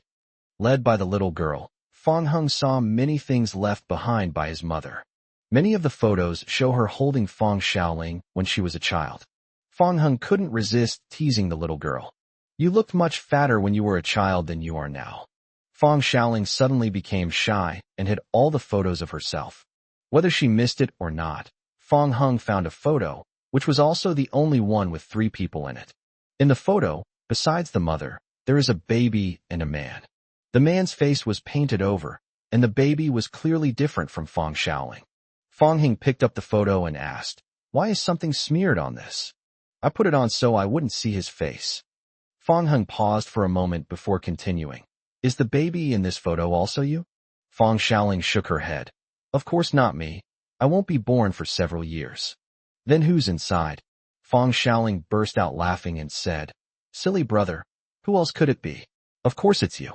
Feng Heng finally realized that it was him after all this time, and he had stupidly asked who it was. However, Feng Heng recognized a prominent building in the background of the photo. That building is from Los Angeles and still exists today. It appears this photo was taken in Los Angeles. Chapter 178. This is not a place for you. After looking at the photos, Feng Xiaoling then introduced the room. It turns out that the room she is living in now is the same room her mother lived in back then. Moreover, Feng Heng lived here even before he could remember anything. Feng Heng had originally planned to leave and return to the Royal View No. 1 building, but after learning about this news, he resolutely decided to stay. Feng Xiaoling asked in surprise, "Brother, you're not leaving? You're going to sleep here tonight?" Feng Heng nodded. "Then I'll make the bed, and there's a new quilt." As she was saying this, she took out a quilt, intending to spread it on the bed, but Feng Heng stopped her, saying, "No need to put it on the bed, just give it to me." "Then where will you sleep?" Feng Heng pulled over a chair, pulled the blanket over himself, and said, "I'll sleep here." And so, Feng Heng leaned back in his chair, while Fong Xiaoling lay on the bed, holding his hand as she fell asleep. It was late at night. Fong Hung couldn't fall asleep for a long time, not because the chair was uncomfortable, but because he wasn't sleepy at all. Then I received a message from Lung Yu. Are you asleep? Fong Hung replied. Not yet. What's wrong? Miss you. You won't think of me when you're asleep. I can't sleep because I'm thinking of you. Actually, I can't sleep either. Fong Hung and Lung Yu chatted until very late, and then he belatedly fell asleep. When I woke up the next day, the sky outside the window was gloomy, and it looked like it was about to rain. Fong Hung rubbed his sleepy, sore eyes and saw that the blanket draped over him and the phone in his hand were lying quietly on the ground. His other hand was being held by Fong Xiaoling, who was sleeping on the bed, and there was even saliva on his arm. Fong Hung felt both helpless and amused. He struggled to pick up his phone, took a picture, and then scrolled through his chat with Lung Yu. He realized that after he fell asleep, Lung Yu guessed that he had also fallen asleep, and sent a message saying slept, but did not reply. He typed and sent a message, Lazybones, don't be late. Lung Yu didn't reply for a while, so it seems she hasn't woken up yet. Immediately afterwards, Fong Hung put his phone in his pocket and carefully pulled his other hand back. Because I hadn't moved at all, my blood circulation was poor, and my whole arm felt numb. After washing up, he covered Fong Xiaoling with the blanket that had been kicked off, and then went out of the room to stretch his legs. I slept in the chair all night, and my back still hurts. As I looked up at the sky, a middle-aged woman with graying temples appeared around the corner, accompanied by footsteps. Fong Hung recognized the middle-aged woman. She was the nanny whom the two sisters had previously called Aunt Lu. When Aunt Lu saw Fong Hung, she was taken aback at first, then her face lit up with joy, and she said, Young master, you're back? Fong Hung nodded, and like the two sisters, he addressed the middle-aged woman as Aunt Lu. He also felt a sense of closeness to Lu's mother, and from his younger sister Fong Xiaoling, he learned that Lu's mother had taken care of him when he was a child. Fong Hung said, Aunt Lu, can you tell me something about my mother? Aunt Lu looked troubled. Master instructed me not to talk about the second madam's affairs. Young master, I hope you can understand. Okay, I understand. Would you like some food? I'll go prepare it for you now. Fong Hung waved his hand to indicate that it was not necessary, then turned and walked out. However, just before reaching the corner, he stopped and turned back to Aunt Lu, saying, If Xiaoling wakes up, tell her that I will be back in a while. Yes, young master. In a bedroom. Fong Zun finished dressing, pushed open the door, and looked at Su Peiyuan, who was standing in the doorway glaring at him. He asked expressionlessly, What's wrong? Su Peiyuan didn't rush to question him. Instead, she rushed inside and searched around to make sure there was no one else there before standing in front of Fong Zun again. Why did you lock the door last night? We sleep in separate rooms, so why do you care if I lock the door? You weren't like this before. Is it just because I went to see Hunger once? Fong Zun ignored Su Peiyuan and walked straight out of the room. Watching his departing figure, Su Peiyuan was furious and pushed all the vases next to her to the ground. The sound of shattering porcelain mingled with Su Peiyuan's furious roar. Fong Zun, I've had enough of you. The servants nearby trembled with fear, and one of them couldn't help but say, Madam, please calm down. Su Peiyuan slapped the maid across the face and angrily rebuked her. What are you getting so angry about? This didn't happen to you, yet you're talking about it so casually. I am sorry. The maid covered her face in fear, not expecting that comforting Su Peiyuan would have the opposite effect, adding fuel to the fire. Su Peiyuan was indignant and left home to walk towards the old house. The guards at the gate of the old house immediately bowed and greeted her upon seeing her. Su Peiyuan said coldly, Open the door. Yes. After the door was opened, Su Peiyuan entered the mansion and passed through the courtyard, where she met old Mrs. Fong standing in front of the artificial hill. Upon hearing the voice, Grandma Fong turned around and saw that although she was over 80 years old, she was still radiant and full of energy.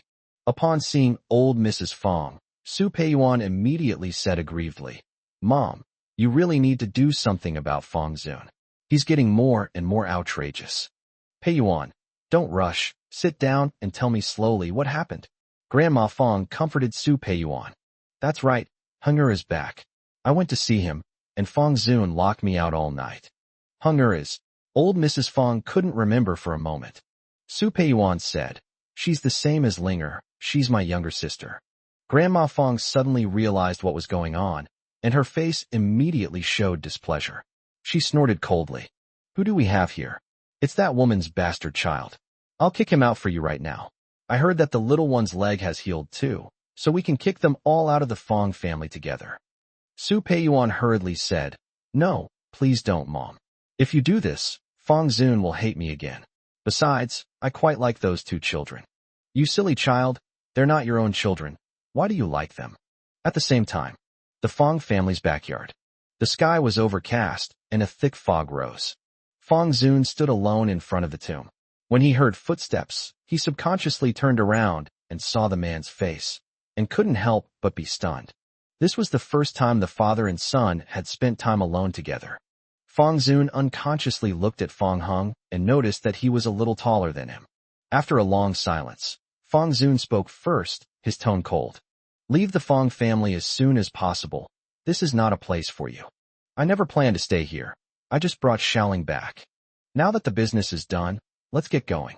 Fong Hungping looked at the man opposite him. No, there is still one thing that has not been resolved. Fong Zun looked puzzled. What is it? Chapter 179 Investigating the Truth. A thick fog filled the sky, mixed with anger and sorrow. Fong Hungchong questioned his father. Fong Zun, why did my mother leave?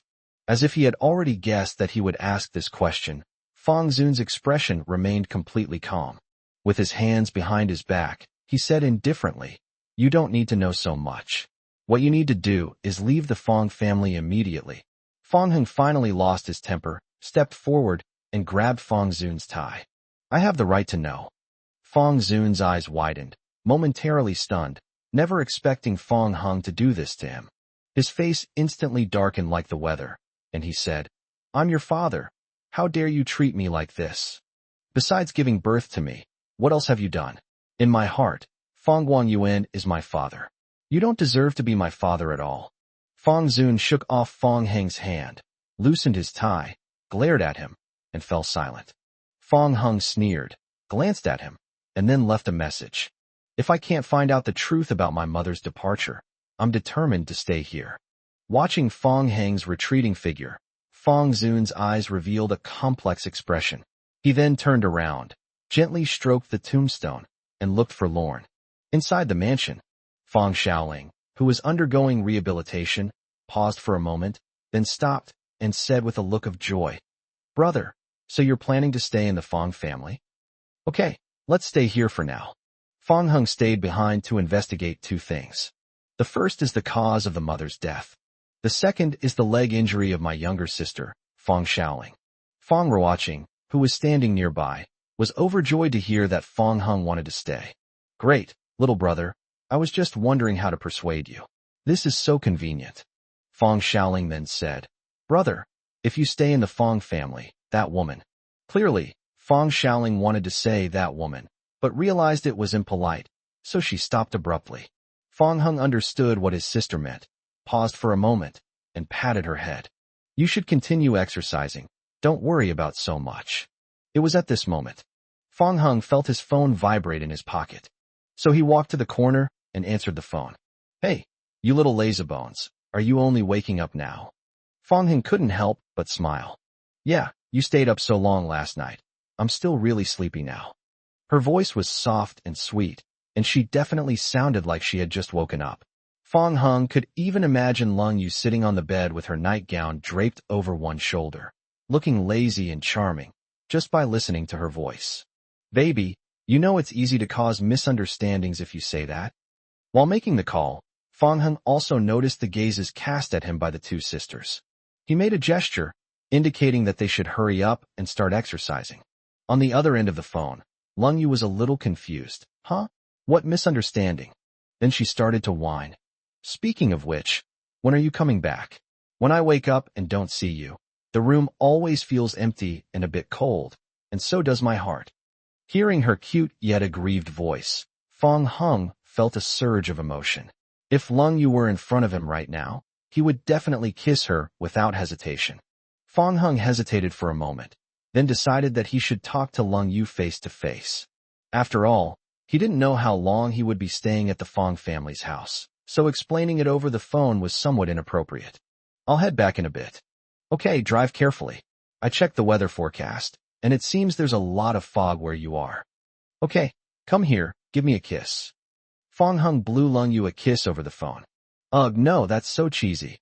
Despite saying no, Fong Hung still heard Lung Yu make a muah sound before hanging up the phone.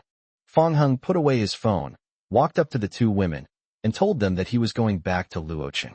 Brother, didn't you say you were going to stay with the Fong family? Yes, I'll stay at the Fong family's place, but I need to go back first. Fong Ruocheng said, the fog is so thick today, it's inconvenient to drive. How about we go another day? When the weather is better, you can take a helicopter directly. It's okay, it'll be today. All right then, you can drive my car back. As she spoke, Fong Ruocheng handed the Rolls-Royce Phantom car keys to Fong Hung. Fong Hung hadn't brought his own car, so they had to take it from him. And so, Fong Hung embarked on his journey back to Luocheng. Not long after leaving Fong's house, as we drove on the road, the thick fog gradually dissipated. Fong Hung can now head to Luocheng at full speed. We arrived in Los Angeles at noon. Fong Hung first drove to Yuheng Company, because at this time, Lung Yu had already arrived at work. The security guard looked at the Rolls-Royce Phantom, noticed the unregistered license plate indicating it came from the provincial capital, and hesitated whether to let it pass. Suddenly, a hand reached out in front of him and pressed the button. The gatekeeper looked up and saw that it was Ma Shun, the head of the security department. Ma Shun glanced at him and said, "You're new here, aren't you? Be smarter next time." After the barrier was raised, the Rolls-Royce Phantom lowered its window, and Fong Heng nodded to Ma Shun. Ma Shun was slightly taken aback and quickly said, "Hello, Mr. Fong." After Fong Hung left, the security guard asked, puzzled, "Manager Ma, you know him? Who is he?" "He is the chairman's husband." The security guard knew that the person driving the Rolls-Royce Phantom was definitely not an ordinary person. But he never expected that the other party would be the husband of the new chairman. Fong Heng sighed. After parking the car in the underground garage, I took the private elevator to the president's office. He pushed open the door and saw Lung Yu sitting at her desk, eating like a little hamster. When Lung Yu saw Fong Hung, her beautiful eyes widened instantly. She got up from her office chair, ran forward, and threw herself into Fong Heng's arms. Fong Hung held her shoulders and, without saying a word, leaned down to kiss her lips. Lung Yu frowned and shrank back, saying, "No, I just ate something and haven't brushed my teeth yet." "Brushing your teeth after you finish eating will take forever. We can't waste time." After Fong Hung finished speaking, he held the back of her head with his hand, giving Lung Yu no chance to dodge. She could only swallow back the words she wanted to say and could only make an sound. After the kiss ended, Fong Hung pulled Lung Yu to his desk, sat down in his office chair, and then let Lung Yu sit in his lap. Fong Hung looked at the food in front of him that he had only eaten a little of. "Chairman, is this all you're eating for lunch? So little, and all vegetables. Anyone who didn't know better would think our company is about to go bankrupt. You need a balanced diet of meat and vegetables for nutrition and health, you know." "It's all right, the meat dishes have arrived." Question mark. Fong Hung was puzzled. The next moment, Lung Yu grabbed his arm and gently left a mark on it. "Good grief, you think I'm meat? You want to eat me, huh?" Lung Yu smiled sweetly, pointed to the dishes on the table, and then pointed to Fong Hung. "Yes, this is vegetarian, and this is meat. Isn't this what you mean by a balanced diet of meat and vegetables? And it won't make you fat." Chapter 180 Yuheng Group. Fong Hung keenly noticed the second half of her sentence. "What? Are you afraid of gaining weight by only eating vegetarian food? Are you starting to feel anxious about your figure?" "I feel like I've gained a little weight recently." "Fat my ass. You're so light I could almost lift you up with one hand. You need to eat more from now on, okay?" Lung Yu's body is perfectly proportioned, and she is not fat at all. "What if I get so fat that you don't want me anymore? We've already got the marriage certificate. Even if you get as fat as a gas cylinder, you'll still be my wife." Fong Hung patted her bottom as he spoke. "You can exercise if you gain weight, but if you continue to diet and harm your health, I'll have to deal with you next time." Lung Yu blushed. Fong Heng patted it again. "Did you hear that?" "Okay, I know, but you're still filming.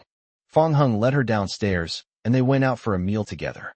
After finishing the meal, amidst the astonished gazes of the staff, Lung Yu took Fong Heng's arm and began to stroll in the garden. Xiaoling is so attached to you.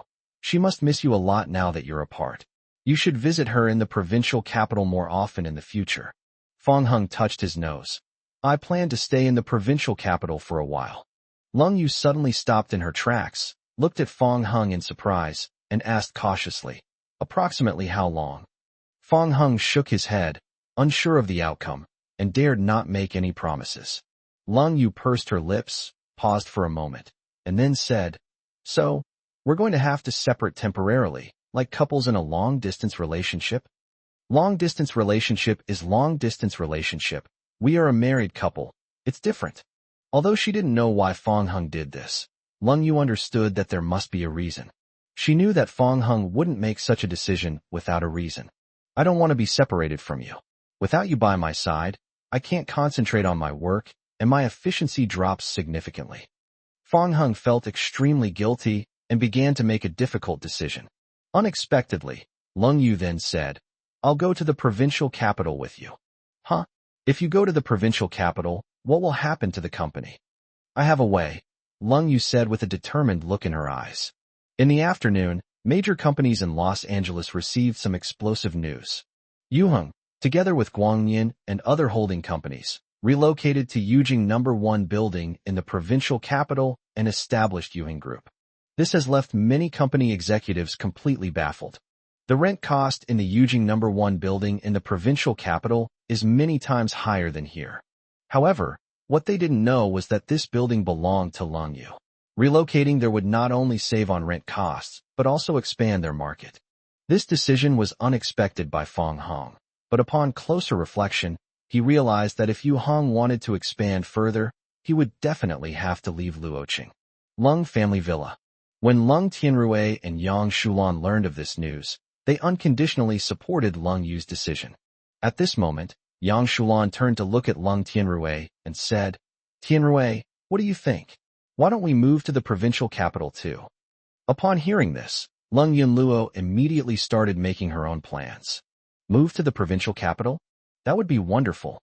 Now I could finally meet Fong Xiaoling. With her lavish spending, I'd really be rich in the future. Lung Yunluo immediately raised her hand and said, I agree. My sister and brother-in-law have both gone to the provincial capital. It's so boring for us to stay here. Why don't we move there together? Lung Tianrui said, It is possible to move there, but we may need to rent a house for a while. Our family doesn't have any assets there, so we need to buy things first. No need to rent a house, Lung Yu said. Fong Hung smiled and said, Indeed, there's no need to rent a house. Lung Yunluo was taken aback. Sister, did your husband give you a house in the provincial capital? Is it an apartment in a high-end residential area, or a villa? No, you'll find out when you get there. Lung Yunluo couldn't help but scratch her head. If it wasn't an apartment in a residential complex, or a villa, then what could it be? Thus, after a unanimous decision, Lung Tianrui, Yang Shulan and her husband, and Lung Yunluo all began packing their things and preparing to move to the provincial capital together. Upon hearing the news, Grandpa Lung and Lung Bowen's family came to visit, saying they wanted to see them off. Unlike before, this time Fong Hung and Grandpa Lung had something to say, so he walked up to Lung Bowen, took the wheelchair, and said, Grandpa, let's talk somewhere else. Upon seeing this, the group was taken aback. Lung Bowen suddenly felt a little scared. Is Fong Hung planning to settle scores and take revenge on old Master Lung before leaving? The others had the same idea as Lung Bowen, but they didn't dare to say anything or stop him. Fong Heng's current status is that of the young master of the Fong family in the provincial capital, someone they absolutely cannot afford to offend. In the end, Lung Bowen's family could only pray for good luck for old Master Lung. Old Master Lung was trembling with fear as Fong Hung pushed him out of the Lung family villa. He said nervously, Good son-in-law, you don't need to push me. I can walk on my own in this wheelchair. Fong Hung didn't say anything and eventually arrived at a pond in the manor. Looking at the pool of water in front of him, old Master Lung couldn't help but swallow. Good son-in-law, it was all my fault before, I'm so sorry. Old Master Lung quickly apologized. Fong Hung was already tired of hearing similar words. He said indifferently, "All right, stop talking about this. I have some questions for you." In the midst of conversation, Old Master Wang also arrived alone. Facing Fong Hung, he respectfully said, "Mr. Fong, I've arrived." "Hey, Old Wang." Old Master Lung was puzzled, wondering why Fong Hung had summoned the two of them to this place at this time. "Good son-in-law, what are you doing?" Fong Hung finally said, "Your leg injuries were caused by poisoning. Think back to what you did or who you came into contact with before you lost feeling in your legs." The leg injuries of Wang and Grandpa Lung are exactly the same as those of Fong Xiaoling, the younger sister, clearly caused by the same person. Fong Hung sought out these two people to see if he could glean any useful information from their memories. Grandpa Wang and Grandpa Lung exchanged a glance, then began to rack their brains to recall their memories. Although many years have passed, it was precisely because of the changes that occurred that day that their lives lost their color, making their impression quite profound. Grandpa Wang said, "That day we went to the provincial capital, and something left a deep impression on me. Old Man Lung and I helped a mother and daughter. The woman was crying and asking us for help, saying that someone wanted to take her child and asked us to help her." Grandpa Lung nodded. "Yes, she was disheveled at the time, holding a little girl who looked quite young, and there were several people chasing after her. The mother and daughter were both quite pitiful." Fong Hung took out a photo from his pocket and placed it in front of the two of them. "Take a look. Isn't this the woman in the picture above?" Chapter 181. This building belongs to President Lung. Grandpa Wang and Grandpa Lung are both quite old, and their eyesight isn't very good.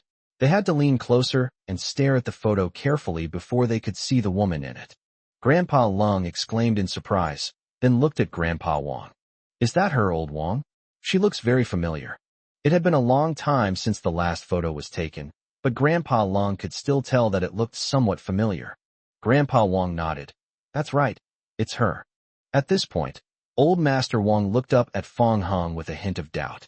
"Mr. Fong, how did you get her photo?" Fong Hung put the photos away. "Don't worry about that. Just tell me what happened afterward, who pursued her, and what happened in the end." Facing Fong Hung, who was decades younger than them, the two dared not be negligent and immediately recounted what had happened back then. Fong Hung learned this from Wang and Old Master Lung. The group of masked men who chased the mother and daughter back then were well trained, and their faces were not visible to them. All I remember is that the leader was a middle-aged man with squinty eyes and scars on his eyebrows, and he smelled of medicine.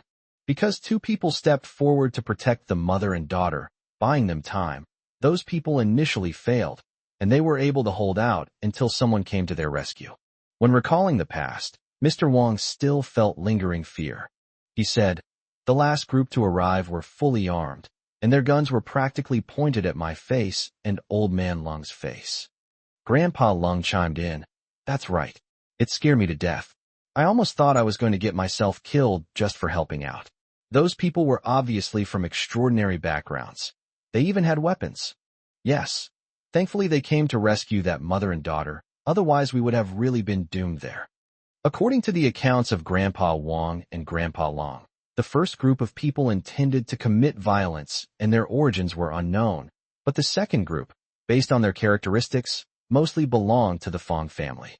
Through a series of unforeseen circumstances, the two of them ruined the former's plan. This is probably why he was poisoned in retaliation, which caused him to lose sensation in both legs. Having learned this information, Fong Hung also realized that Old Master Lung and Old Master Wang could be considered benefactors. Without them, it's questionable whether we could even see Fong Xiaoling again now. "Thank you for providing the information." The two were flattered and somewhat apprehensive. "Mr. Fong, you are too kind. I was merely revealing what I knew, and it is far from the point where I need your thanks." "Yes, dear son-in-law, there's no need for thanks." Fong Hung nodded. From then on, he parted ways with Old Master Wang and pushed Old Master Lung back to the Lung family villa. Seeing that Old Master Lung had returned safely, everyone breathed a sigh of relief. Fong Hung looked at Lung Bowen. "Do you have a first aid kit?" These words startled Old Master Lung, and Lung Juanhao and his sister Lung Ruxue were equally puzzled. None of them had yet grasped Fong Hung's meaning. Lung Bowen immediately understood. Yes, of course. Lung Bowen was overjoyed and quickly ran outside to get a medical kit from his car. He had been waiting for this day, so he always kept a first aid kit in his car. Finally, she moved Fong Hung. After Lung Bowen brought in the first aid kit, he cautiously asked, "Will this affect your schedule?" Fong Hung took off his coat and said, "It won't take long. First, put Grandpa on flat ground, and I will treat him." Only after receiving confirmation from Fong Hung's words did Old Master Lung and the others dare to accept the fact that Fong Hung was prepared to help him treat his leg. They weren't unaware of it just now, but they found it hard to believe. And so, in front of everyone, Fong Hung began to treat Old Master Lung. Apart from Lung Yunluo, this was the first time they had witnessed such a scene, and they were all amazed, marveling at Fong Hung's superb medical skills. Even Lung Yunluo, witnessing it again, couldn't help but clap and praise Fong Hung. When Grandpa Lung regained feeling in his legs, he managed to stand up with difficulty in front of everyone. This scene, which can be described as a medical miracle, shocked everyone. Coming to his senses, Lung Bowen knelt down first, then pulled the brother and sister down to kneel as well, expressing endless remorse and gratitude to Fong Hung. After all, it was their family that caused the current situation. Although it's unclear why Fong Hung suddenly agreed to help Old Master Lung treat his leg, they are extremely grateful for this. Old Master Lung, tears streaming down his face, tightly grasped Fong Hung's hand, expressing both regret and gratitude. After preparing everything, the group officially embarked on their journey to the provincial capital. We arrived in the provincial capital in the early hours of the morning. If this were Los Angeles, the streets would be deserted except for the central areas. However, the streets were still bustling with people and vehicles. Royal View Number 1. Lung Yunluo looked up at the towering skyscraper, her neck aching. If Yang Shulan hadn't been supporting her from behind, she would have fallen headfirst to the ground. Wow. Sis, isn't this your company's? Oh wait, the group's office? Lung Yunluo had specifically checked before she came. This is the tallest building in the provincial capital, and it cost a fortune to build. Just then, Wang Fian, the person in charge of Yujing Number 1 building, let a group of people out. Upon seeing the couple, she immediately greeted them respectfully. "Hello, Mr. Lung. Hello, Mr. Fong." The couple nodded. Wang Fian immediately gestured to the people behind her to move the things. The group then took the elevator up. Looking out through the glass, you see a magnificent night view, bustling and dazzling. However, as they climbed higher, Yang Shulan couldn't help but grab Lung Tianrui, and Lung Yu also subconsciously grabbed Fong Hung. Only Lung Yunluo, like a curious child, pressed her face against the glass and looked out, completely unaffected. She exclaimed, "Wow, it's so beautiful. Sis, did you rent the whole floor?" Lung Yu smiled without saying a word.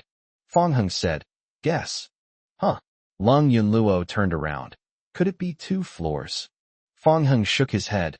"Go ahead and guess." 3 floors? I already told you to guess boldly. 10 floors. That's all Lung Yunluo could think of. Each floor of this building is large enough, and the 10 floors combined are so large that she can hardly imagine it. Wang Fian smiled and said, "This building belongs to President Long." Upon hearing this, Lung Yunluo, Lung Tianrui, and Yang Shulan were all stunned. Is the whole building shrouded in cold rain? Oh my God, is this real? Chapter 182. Those little hands aren't very honest. Even after Wang Fian left the suite, the 3 of them remained stunned. Lung Yunluo's eyes widened. It's obvious that my sister's ability to become the owner of this building is definitely related to my brother-in-law. No matter how rich you are, others will give you high-end residential areas or villas. Good heavens, my brother-in-law just gifted my sister a huge building, and it's the tallest building in the provincial capital, Yujing Number 1. This kind of operation is truly unheard of and unseen. Lung Yunluo felt that Fong Hung's presence directly raised her standards for choosing a partner. She had secretly planned to find a powerful husband in the future so she could show off in front of her sister, Lung Yu, and make her always bully her. It seems unlikely that finding a man more capable than Fong Hung in this lifetime will be possible. Wah, oh no, I'm going to be single forever. Fong Hung turned around and said, "We'll just stay here for now. Xiaoyu and I have discussed it, and we're going to renovate one floor so our family can live here from now on. Make room for another floor. It sounds ordinary, but it's actually extremely outrageous. Lung Tianrui and Yang Shulan's heads were buzzing, and they couldn't say anything. They could only nod blankly. This had a huge impact on them. Is this the power of the young master of the Fong family from the provincial capital? It's truly terrifying. Shocked, Lung Yunluo was overjoyed and asked, "Brother-in-law, can I decorate a few rooms that I like?" Fong Hung said, "It's up to you. The renovation plan has area divisions. You can pick one and do whatever you want with it." "Wow, that's great. I want to kiss you." As soon as he said that, Lung Yu instantly blocked Fong Hung behind her, watching Lung Yunluo warily with a clear sense of threat in her eyes. Lung Yunluo suddenly laughed. "Hee hee, you stinky sister, look at how possessive you are of your food. You're not actually taking it seriously, are you?" Yang Shulan said helplessly, "You're never serious all the time. Be careful, your sister might really beat you up later." Lung Yunluo remained completely calm. "With you and Dad here, I don't believe my sister would dare to lay a hand on you two in front of you." However, the next moment, Lung Yunluo was chased and beaten up, running and shouting for help. "Help! I need help online, it's urgent." Late at night, looking down at the scenery through the floor-to-ceiling windows, Fong Hung pondered the information he had gathered that day. Based on what he learned from Grandpa Wang and Grandpa Long, Fong Hung became increasingly convinced that there must be some hidden story behind his mother's death. He's going to the Fong family again tomorrow to see if he can get any useful information from Aunt Lu. Lu's mother had been with the Fong family for so many years, essentially serving as Luo Xiao, the nanny in the Lung family. She must have known many things. If Lu's mother were willing to speak, he might immediately uncover the truth. After taking a shower, Lung Yu saw Fong Hung standing in front of the French windows, lost in thought. She walked up to him and gently hugged him from behind. Feeling the soft, squeezing sensation on his back, Fong Hung turned around, looked down at his collar, and froze. "Oh no, I suddenly feel a bit hungry." The beauty emerged from her bath, her whole body exuding a sweet fragrance. Fong Hung felt intoxicated just from the scent alone. "Hungry my foot. Go take a shower now." Lung Yu shoved him. I woke up the next day. Upon meeting Fong Hung's gaze, Lung Yu nonchalantly withdrew her hand. Fong Hung grabbed her delicate hand and said, "Baby, your little hands aren't very well behaved. I learned it from you. I can't sleep without holding something in my hand." After getting up and having breakfast, Lung Yu had already begun to handle the company's relocation and the establishment of a group. During a break, Lung Yu and Fong Hung mentioned Su Mu. After establishing Yuheng Group, a board of directors was also to be set up. Lung Yu selected a group of people and decided to let Su Mu join the board of directors so that he could assist her in her work in the future. Su Mu has been working with Lung Yu since Guangnian, and she has excellent work ability. At that time, Fong Hung was working as a secretary at Guangnian, and all the work fell on Su Mu's shoulders. She was able to handle it all by herself, which showed her strength. Fong Hung naturally had no objection to this. He grabbed the steamed bun, fed Lung Yu a bite first, and then took it back to eat himself. "My dear chairman, I'm just a kept man. You can decide these things yourself. There's no need to ask for my opinion." Lung Yu put down her soup spoon and said, "You slacker, are you really planning to completely wash your hands of the business this time? You're not even going to be the secretary anymore. Give young people more opportunities, and I won't compete with them for positions. As for me, I'll just stay at home and wait for my wife to earn money and feed me." Fong Hung opened his mouth as he spoke. Lung Yu picked up a meatball and stuffed it into Fong Hung's mouth. "Dream on. You can't escape. We'll carry you and your bed to the company later." Fong Hung thought for a moment and realized that the group and his residence were both in the same building, just on different floors. If Lung Yu really wanted to find someone to carry him, it wouldn't be difficult at all. They could just carry him into the elevator, go downstairs, and then carry him out again. Fong Hung ate another meatball fed to him by Lung Yu, and also gently bit her jade-like finger with its distinct joints, which made her slightly dissatisfied. "I don't participate in the group's work and decision-making, so whether I go or not makes no difference." "It's different. You're here because you have an irreplaceable role." "Huh, what's the purpose? To be a decorative vase in your office?" "Now that you mention it, I think that analogy is quite apt. Then I'll take a picture later and put it on your desk. They're pretty much the same anyway, Fong Hung suggested, even starting to think about what pose to strike for the photo. Lung Yu immediately objected, saying, "No, I want him alive. Then I'll find a tech company and see if they can afford to make a robot like me, and that'll solve the problem." Lung Yu pouted and glared at Fong Hung. Fong Hung stopped teasing Lung Yu and instead pulled her into his arms, saying, "Okay, I understand. You want me, right?" Snort. After breakfast, Fong Hung said goodbye to Lung Yu and took the elevator downstairs to head to the Fong family home. In the building's elevator, he encountered a voluptuous woman who appeared to be in her 30s. The woman, who had initially looked displeased, suddenly brightened up with a sparkle when she saw Fong Hung, and her beauty seemed to increase several points. "He's kind of handsome, but I'm not sure. I'll have to wait and see." The woman stared intently at Fong Hung for a long time, almost pressing herself against him. Fong Hung glared at her and deliberately kept his distance. The woman was slightly embarrassed. He really is handsome. I have to get him." She took out her phone, making no attempt to hide it. "Handsome? Want to add a green bubble?" Fong Hung shook his head. "I don't need green bubble. Would you like to leave your phone number?" "I don't have a phone number." The woman was shocked. In this day and age, without using green bubbles or even a phone number, what's the difference between them and cavemen? The woman paused for a moment. "So what contacts do you usually use?"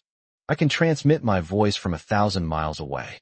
Chapter 183 Inextricably Linked. The elevator arrived at the first floor, and Fong Hung strode out first. The woman held her phone, watching him walk away with a hint of resentment in her eyes. She belatedly realized that Fong Hung wasn't using any kind of telepathic communication. He was simply ignoring her advances. She'd seen plenty of ambitious young men like this. They were all tough nuts to crack when they first met. But in the end, none of them were able to escape from her grasp. She is of above-average appearance, has a hot figure, and is worth hundreds of millions. The only disadvantage is that he is younger than an 18-year-old girl. But an 18-year-old girl may not necessarily have any other advantages. "Hey, Mr. Han, good morning." Wang Fian, the person in charge of Yujing No. 1 building, greeted the woman who came off the elevator. As soon as Han Xiangman saw Wang Fian, she immediately came up to inquire about the news. "Mr. Wang, it seems like a super handsome young man has recently joined your building. Do you know how to contact him?" "Super handsome little guy?" Wang Fian thought about it carefully and realized that there didn't seem to be such a person. But soon, she suddenly remembered Fong Hung. Could it be that Han Xiangman has seen Fong Hung? It can't be that much of a coincidence. Wang Fian shook her head. She had worked with Han Xiangman for many years and had a good relationship with her, so she teased her. "Mr. Han, you're so outstanding. Why don't you go find an even more outstanding man? Why do you keep thinking about older women dating younger men?" Han Xiang spat and said, "I make money to pick up handsome guys. Anyone more outstanding than me is almost old enough to be buried. I wouldn't even consider dating a dog." The mysterious and secluded Fong family manor. Fong Hung drove his Rolls-Royce through the inspection-free lane at the main entrance, preparing to enter. Halfway through the journey, guards suddenly appeared in front and behind, brandishing weapons and ordering Fong Hung to get out of the car for questioning. Fong Hung was surprised by the strictness of the Fong family. Even though the car belonged to Fong Ruoqing, he would still be stopped if he tried to drive it in. I haven't encountered this situation before, probably because Fong Ruoqing was in the car. Just as Fong Hung rolled down the car window, a middle-aged man who was over 1.7 meters tall and had a determined look in his eyes quickly walked over. Fong Guangyuan shouted, "How dare you? Do you know who you're stopping? This is the young master." Upon hearing this, the guards froze, exchanging bewildered glances. They had seen Fong Hung enter and leave the Lung family several times before, and there were several distinguished people there, so they did not dare to stop him or ask questions. Fong Hung was alone this time, so they stopped him according to the rules. What they didn't expect was that Fong Hung would actually be the young master of the Fong family.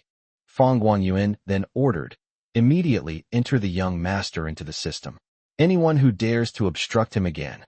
At the end, Fong Guangyuan deliberately paused, which sent chills down everyone's spines and left them feeling terrified.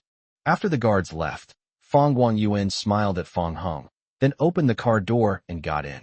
Fong Hung drove him inside, and upon seeing Fong Guanyuan, he couldn't help but call out Dad. After all, she had been raised by him for more than 10 years, and the feelings she had developed were hard to erase.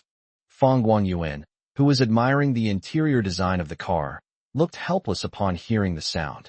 "Young master, if you call me that and the master finds out, I'll be in big trouble, you know?" Fong Hung was silent for a moment, and Fong Guanyuan patted him on the shoulder and said, "No matter what, it can't change the fact that the master is your father.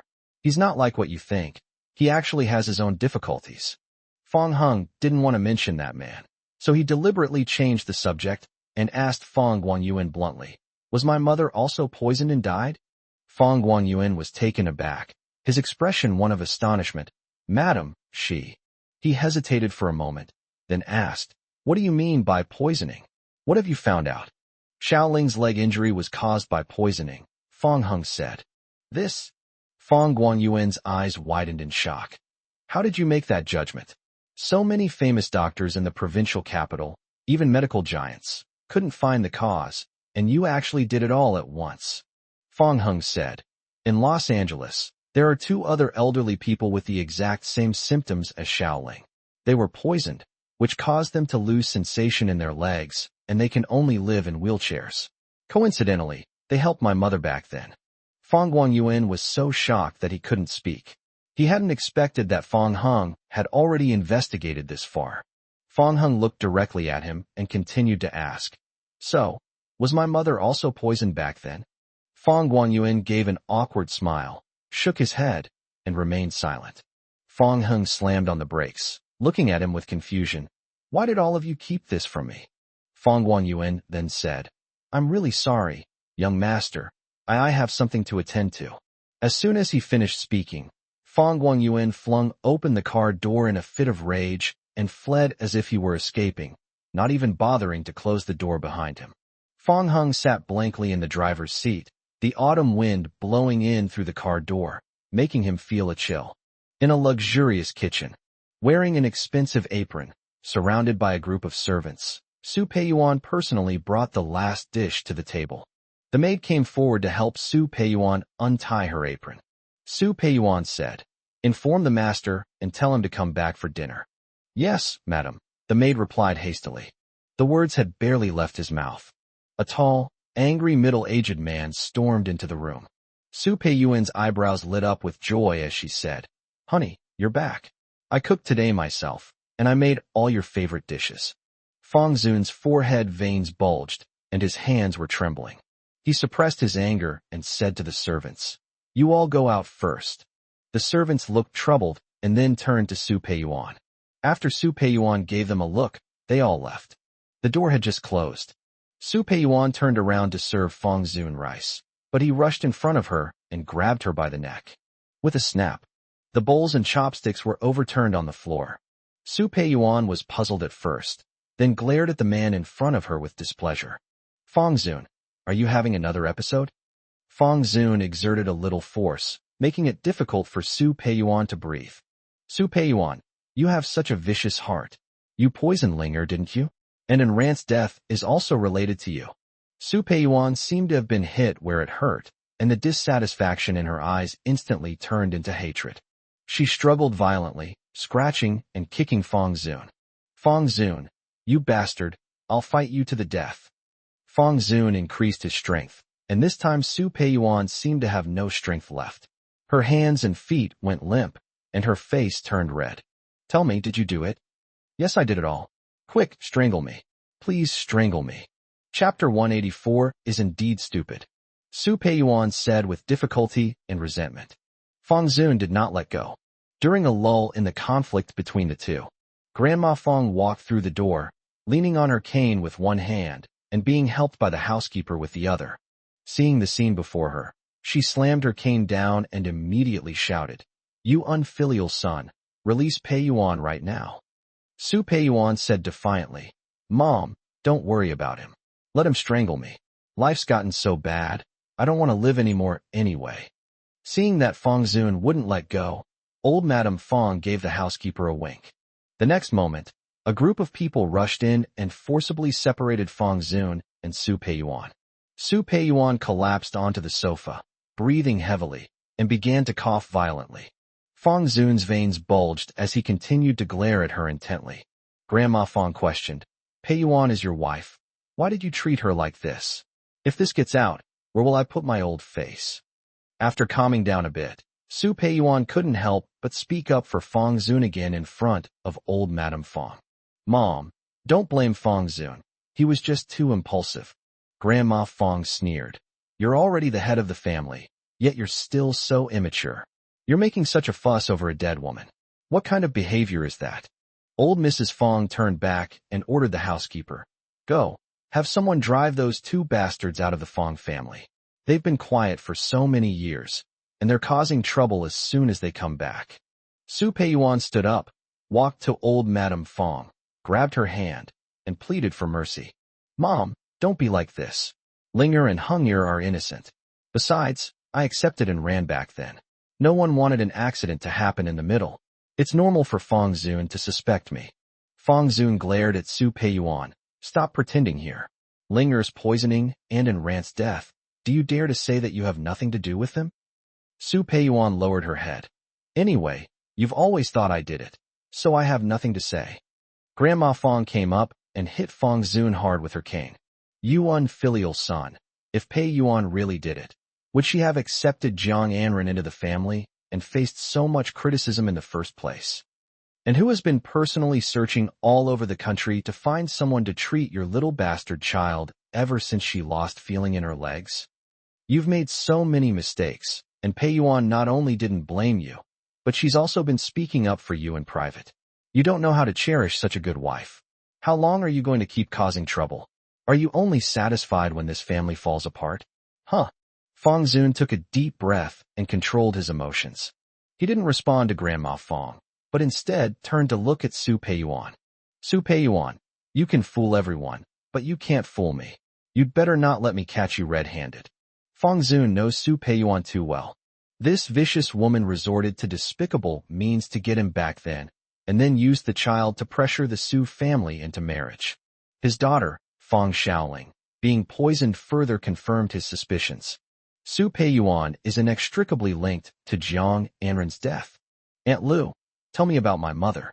Inside the mansion, Fong Shaoling was doing her own rehabilitation exercises in the sunlight, while Fong Hung stood beside Lu's mother, who was knitting a sweater, and said something. Lu Ma stopped her needlework, looked at Fong Hung with a kind smile, and subconsciously said, "You really are just like Enran. You say no, but you just have to ask. You're so stubborn." Fong Hung knew his mother's name, Jiang Anren, and also learned from Fong Guanyuan that she and Lu's mother were best friends when they were young.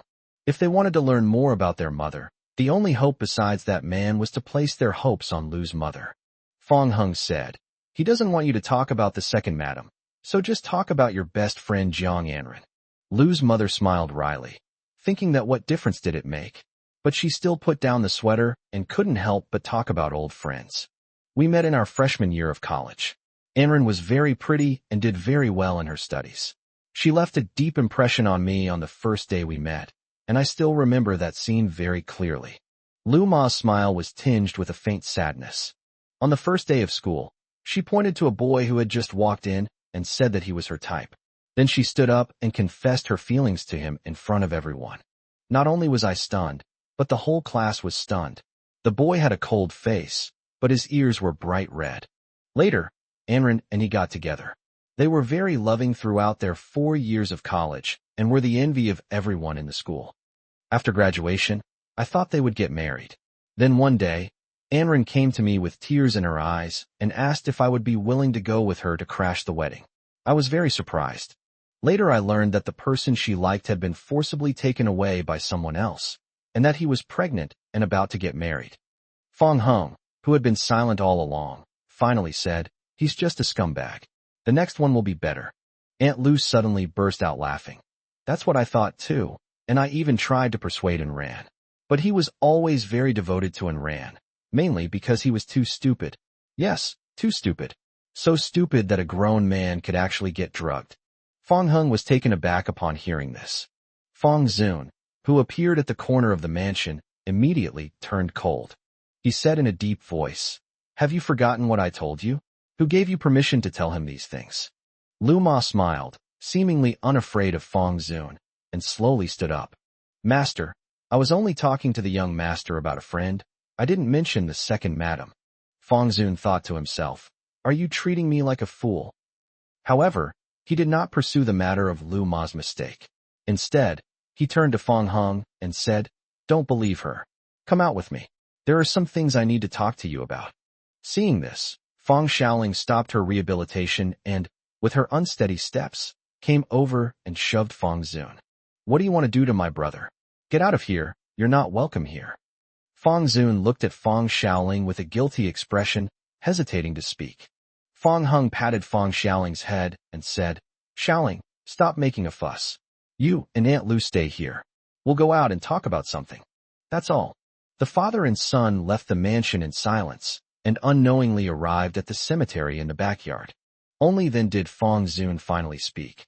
"Are you sure Linger's leg has been poisoned?" Fong Hung immediately realized that Fong Guanyuan must have reported what he had said to Fong Zun. Fong Hung said indifferently, "Of course it's true. I cured him. How could I not find the cause of the illness? Besides that, were there any other discoveries?" Fong Hung rebelliously retorted, "Why is it always you who asks me? What do you want to know?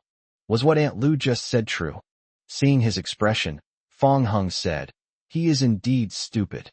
Fong Zun's face fell even more, and he said, "I am your father." Chapter 185, I just want to live off her. That doesn't change the fact that you're stupid. Fong Hung learned some of the stories between his parents, which proved that Fong Zun was indeed quite different from what he had imagined, thus reducing his hostility towards him considerably. Fong Zun did not refute further. "Let's ask another question." Fong Hing asked very bluntly, "How did my mother leave?" This time, Fong Zun could no longer escape the question, which also made his thoughts jump back to that year. Several years ago, on that day, Fong Xiaoling had just lost feeling in both legs. Fong Zun heard about a miracle doctor who might be able to cure his daughter's leg injury. He was rushing back to share the news with Jiang Anren. When he returned and opened the door, he was stunned to see his beloved woman lying motionless on the bed, without any sign of life. The biting cold wind outside seemed to blow against him through the wall. Jiang Anren chose to leave this world herself. There was no warning, no farewell, and no final meeting. Fong Zun was devastated and never recovered. He connected Jiang Anren's death with Su Peiyuan. After all, Su Peiyuan is the biggest beneficiary, and in this way, no one can steal her love anymore. However, over the years, Fong Zun has never found any flaws in Su Peiyuan's story, and he often doubts himself. Is this really related to Su Peiyuan? His intuition told him that Su Peiyuan was definitely involved, but he couldn't find any evidence. That woman was too cunning. Until today, when Fong Guanyuan told him that Fong Xiaoling's leg injury was caused by poisoning, he became even more convinced of his intuition. Fong Hung learned a great deal of information from Fong Zun and fell into a deep silence. After a long while, he finally said, "Use your resources to see if you can find an old man with superb medical skills and a scar on his eyebrow. He might be the one who poisoned the patient, and he could be the breakthrough point." I heard the descriptions from the two old gentlemen, Mr. Wang and Mr. Lung. Fong Hung was particularly impressed by the person who smelled of medicine. A being capable of healing can also harm others. Fong Hung was able to sense the strength of the person who poisoned him because he possessed the skills of a divine healer. The person must be a top expert in medicine. Following Fong Heng's instructions, Fong Zun immediately made a phone call and ordered his men to begin searching for people with these characteristics. After putting down the phone, he looked at Fong Hung and couldn't help but remind him, "Be careful and pay attention to your safety. Instead of worrying about me, I think you should worry more about yourself. After all, I'm not that stupid." Fong Zun shook his head, a slight smile playing on his lips. Next, the father and son parted ways. Fong Hung returned to the mansion. Fong Ruoqing was also among them. The two sisters were learning to knit sweaters with their mother, Lu. Compared to before, Fong Xiaoling now has an extra band-aid in her hand, while Fong Ruoqing has even more. Upon seeing Fong Hung, Fang Xiaoling immediately put down her needlework and greeted him with a smile. Brother, you're back. That bad guy didn't bully you, did he? No, he's so stupid. How could he possibly bully me? That's good. Upon hearing this, Fang Ruoqing and Lu's mother both laughed. Fang Ruoqing said, Little brother, you're too bold to say that dad is stupid. Even my brother doesn't have that kind of courage. Fang Heng's gaze slowly fell on Fang Ruoqing. My feelings were a bit complicated at that moment. Fang Ruoqing also has an older brother. The two are the twins born to Su Peiyuan, and are also the half-brother and half-sister of Fang Heng and Fang Xiaoling. Fang Ruoqing is somewhat easy to get along with, but we haven't met that older brother yet, and we don't know what kind of person he is. Furthermore, if the investigation ultimately proves that the mother's death was caused by Su Peiyuan, it will inevitably have an indelible impact on their relationship. Fang Heng shook his head, deciding not to think about these things for the time being. After chatting with the two sisters for a while, Fang Heng decided to leave the Fang family. Fang Xiaoling asked, Brother, didn't you say you were going to stay in the Fang family? Yes, little brother, you're going back to Luoqing so soon? Fang Ruoqing asked. I'm not going back to Luoqing. I'll settle down in the provincial capital from now on. But I won't stay with the Fang family. I'll come to see you more often when I have time. As Fang Heng spoke, he pinched Fang Xiaoling's cheek. Fang Ruoqing complained, Are you only looking at Xiaoling and not at me, your older sister? If you come, we can take a look together. Fang Xiaoling pouted and looked up at him. Then where should I look for you if I miss you? Xiaoling, I know this. Your sister-in-law's company has moved to Yujing No. 1 and is going to establish Yuheng Group. Yes, you can find me at Yujing No. 1. Your sister-in-law is quite capable. She was very efficient and decisive in the meeting, which impressed me.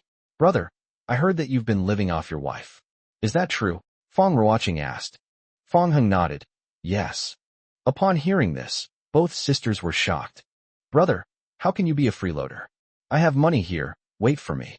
Fang Xiaoling turned around to go back to her room to get her bank card.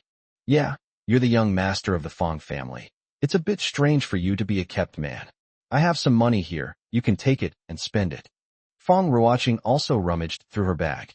If I take your cards, isn't that the same as living off a woman? The two women were taken aback. Fang Ruoqing couldn't really refute it for a moment. The logic was indeed sound. Fang Xiaoling handed Fang Heng a black card and said, This is different. I did it voluntarily, brother. This is all my savings. You won't have to live at the mercy of others anymore. Fang Heng smiled and said, Your sister-in-law did it voluntarily, and I only want to live off her. Silly girl, you should keep your money for yourself. After saying this, Fang Heng waved and left, leaving the two of them standing there, exchanging a glance with question marks gradually appearing on their faces. Yujing No. 1 originally had many floors used for commercial office space. At this moment, in an office, Leng Yu and Su Mu were sorting through the documents that had just been delivered. Fang Heng pushed open the door and entered. Before he could even see who it was, he called out, Baby, I'm back. What do you want for lunch? Once inside, he discovered that Su Mu was also there, which explained why Leng Yu hadn't responded to him immediately. Hey, Su Mu, you got here so quickly? Since it wasn't during working hours, Su Mu smiled and couldn't help but tease the two of them. Mr. Fang, you and Chairman Leng have a really good relationship. That's right. If we didn't have a good relationship, we would have divorced long ago. Leng Yu put down the documents in her hand and suggested, Perfect timing. It's lunchtime. Let's all go downstairs to eat together. She had checked it out beforehand.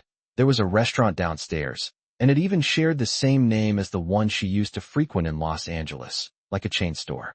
Chapter 186 Wife, You're So Considerate. Walnut Restaurant. The three of them took their seats in a booth. After ordering, Leng Yu and Su Mu went to the restroom together. This scene reminded Fang Heng of his student days, when the girls would always go out in groups. Bored, Fang Heng took a sip of coffee. Through the glass of the building, he could even see employees being scolded by their bosses in the office building across the street. He was lost in thought when he heard a noise from the side. Fang Heng thought Leng Yu had returned and turned around to call out to her, but unexpectedly ran into the woman who had struck up a conversation with him in the elevator that morning. Han Xiangman was initially worried that she had mistaken someone for someone else. The moment Fang Heng turned around, She realized she hadn't mistaken him for someone else, and the handsome man's smile was incredibly captivating. Especially for a rich and lonely woman like her who is over 30, it's just that her smile disappeared all of a sudden. Han Xiangman shamelessly stepped forward and pointed to Fong Heng's phone, which still displayed the green bubble interface. Handsome, you said you could transmit your voice over 1,000 miles, but you clearly have a green bubble. Add one. You won't lose out or be fooled. As Han Xiangman spoke, she opened the QR code interface and placed it in front of Fong Heng. Fong Heng sized up Han Xiangman. Unlike the women who had approached her before, this woman clearly had confidence, and her words and actions were much more self-assured.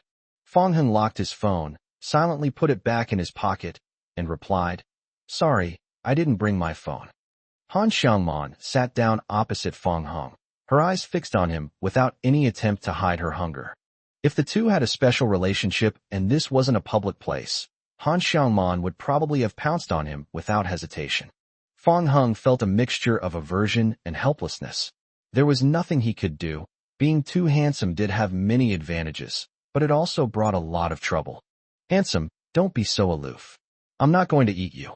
Fong Heng picked up his coffee cup, then put it down again, and said, "I'm married, and my wife and colleagues are coming back soon. If you don't want things to be too awkward, I suggest you leave now. It's all right. It's a good opportunity for everyone to get to know each other and make friends." Han Xiang didn't take it seriously. She'd seen plenty of excuses like married to refuse someone. The most important thing when trying to woo a handsome guy is to be thick-skinned. If you're not thick-skinned and don't take the initiative, waiting for handsome guys to approach you, then you deserve to be single forever. Fong Heng was speechless.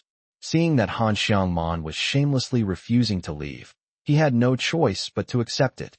At this moment, Su Mu returned first and couldn't help but feel a bit curious when he saw the woman sitting opposite him. "Why are you all alone?"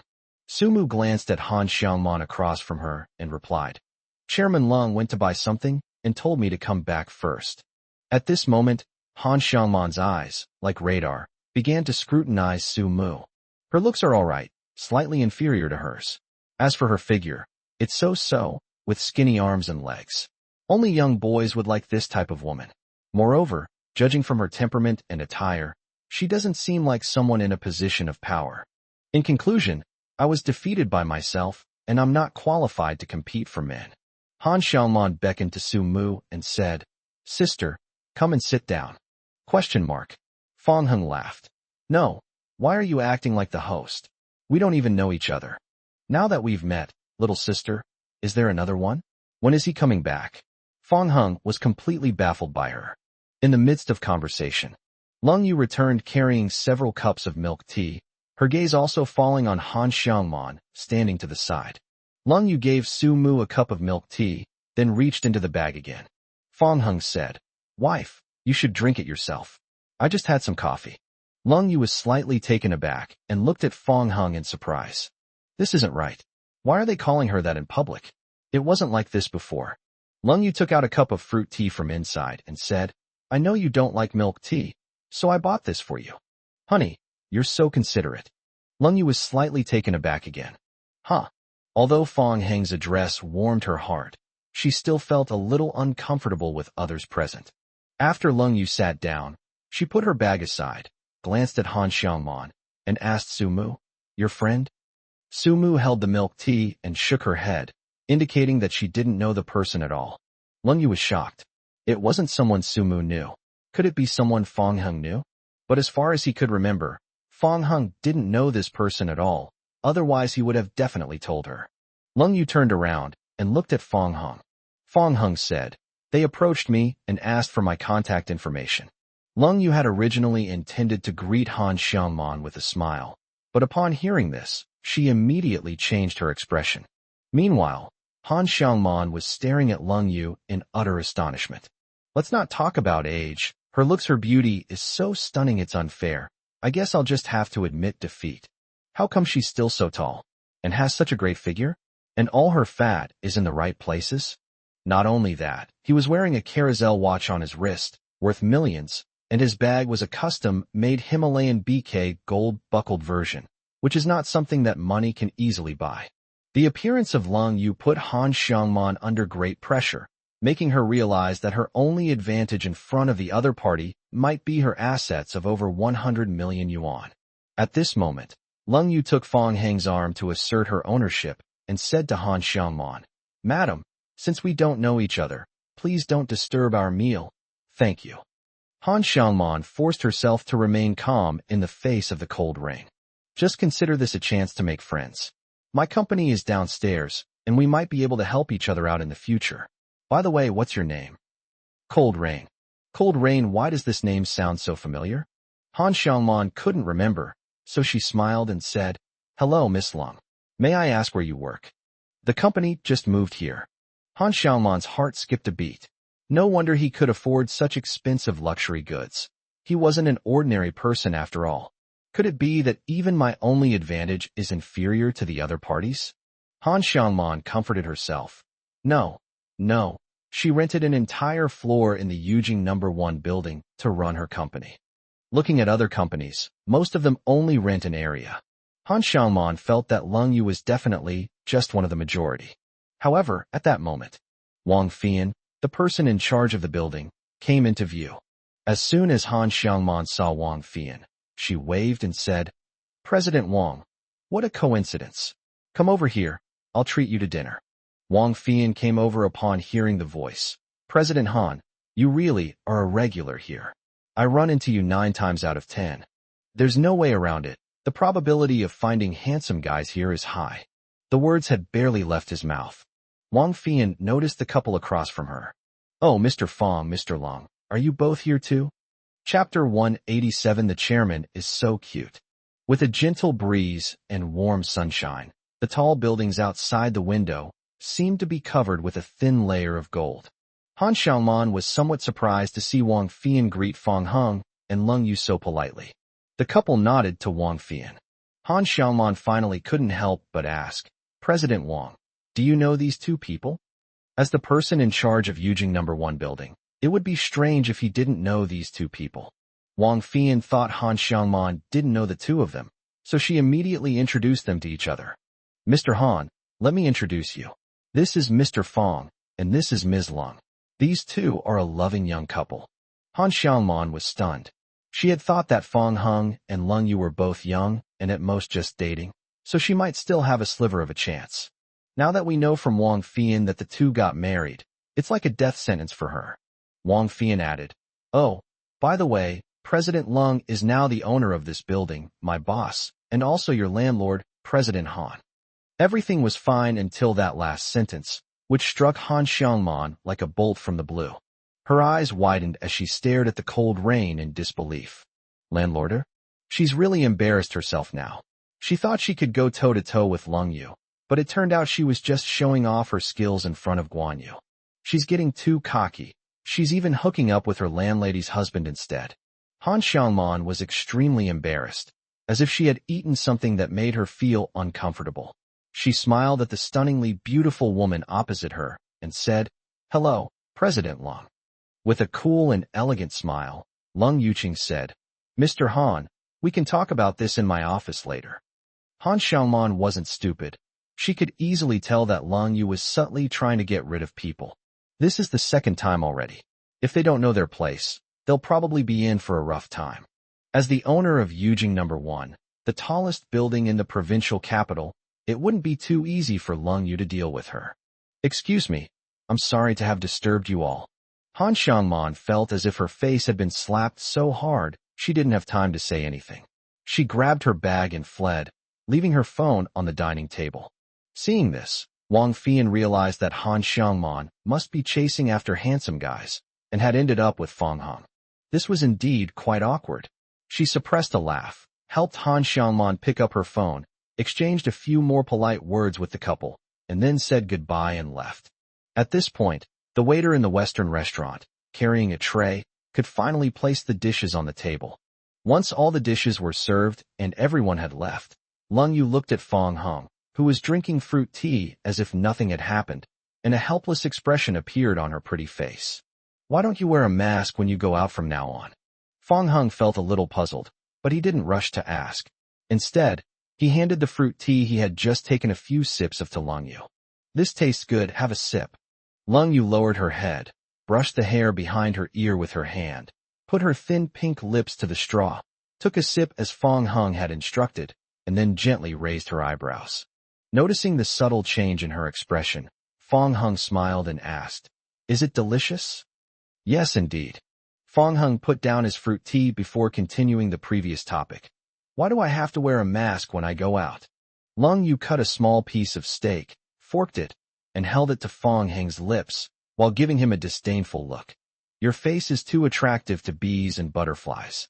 Wear a mask to cover it up, so that people won't always hit on you when you go out." Goodness, everyone else wears masks to hide their flaws. But for me, it's become about wearing masks to hide my good looks. Wearing masks is such a hassle.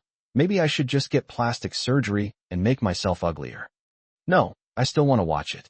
On the other side, Sumu rested her chin on her hand, watching the couple bicker, and couldn't help but smile like an ant.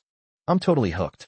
Looking back on the days when Lung Yu was all alone and never smiled, Sumu couldn't help but marvel at the truly magical power of love. Lung Yu and Fong Hung were bickering, and Lung Yu ate the pudding that Fong Hung fed her. Out of the corner of her eye, she caught a glimpse of Sumu across from her. "I usually go out with Fong Hung, and I almost forgot there was a third person there," she said somewhat awkwardly. "Sumu, don't just stand there, eat quickly." "Oh, okay, Mr. Long." Sumu realized what was happening and picked up her knife and fork to start eating. She also keenly noticed the fleeting shyness on Lung Yu's face earlier. The chairman is so adorable. In the afternoon, the wind was slightly cool. After tidying up the office, the couple parted ways with Sumu. Fong Hung and Lung Yu returned to their temporary suite and went next door to visit Lung Tianrui and Yang Shulan. Unexpectedly, the couple went out shopping, leaving Lung Yunluo alone at home. At this moment, anime is being projected onto a large LCD TV screen. Lung Yunluo, holding Tang Yuan in her arms, stood in front of the LCD TV and said in a lecturing tone, "Little Yuanzi, have you learned it? If you have, then transform for me." Fong Hung put down the gifts he had brought and asked curiously, "What will it transform into?" Lung Yunluo chuckled, "Of course, I'd become a cat girl. Brother-in-law, look how cute the cat girls on TV are. I wish Tang Yuan could be like that." Taking advantage of the opportunity, Tang Yuan broke free from Lung Yunluo's embrace and quickly ran to Lung Yu's side, rubbing her ankle with her fluffy head. Lung Yu bent down and picked up Tang Yuan, saying irritably, "You even want Tang Yuan to become a cat girl? Why don't you become a cat girl yourself?"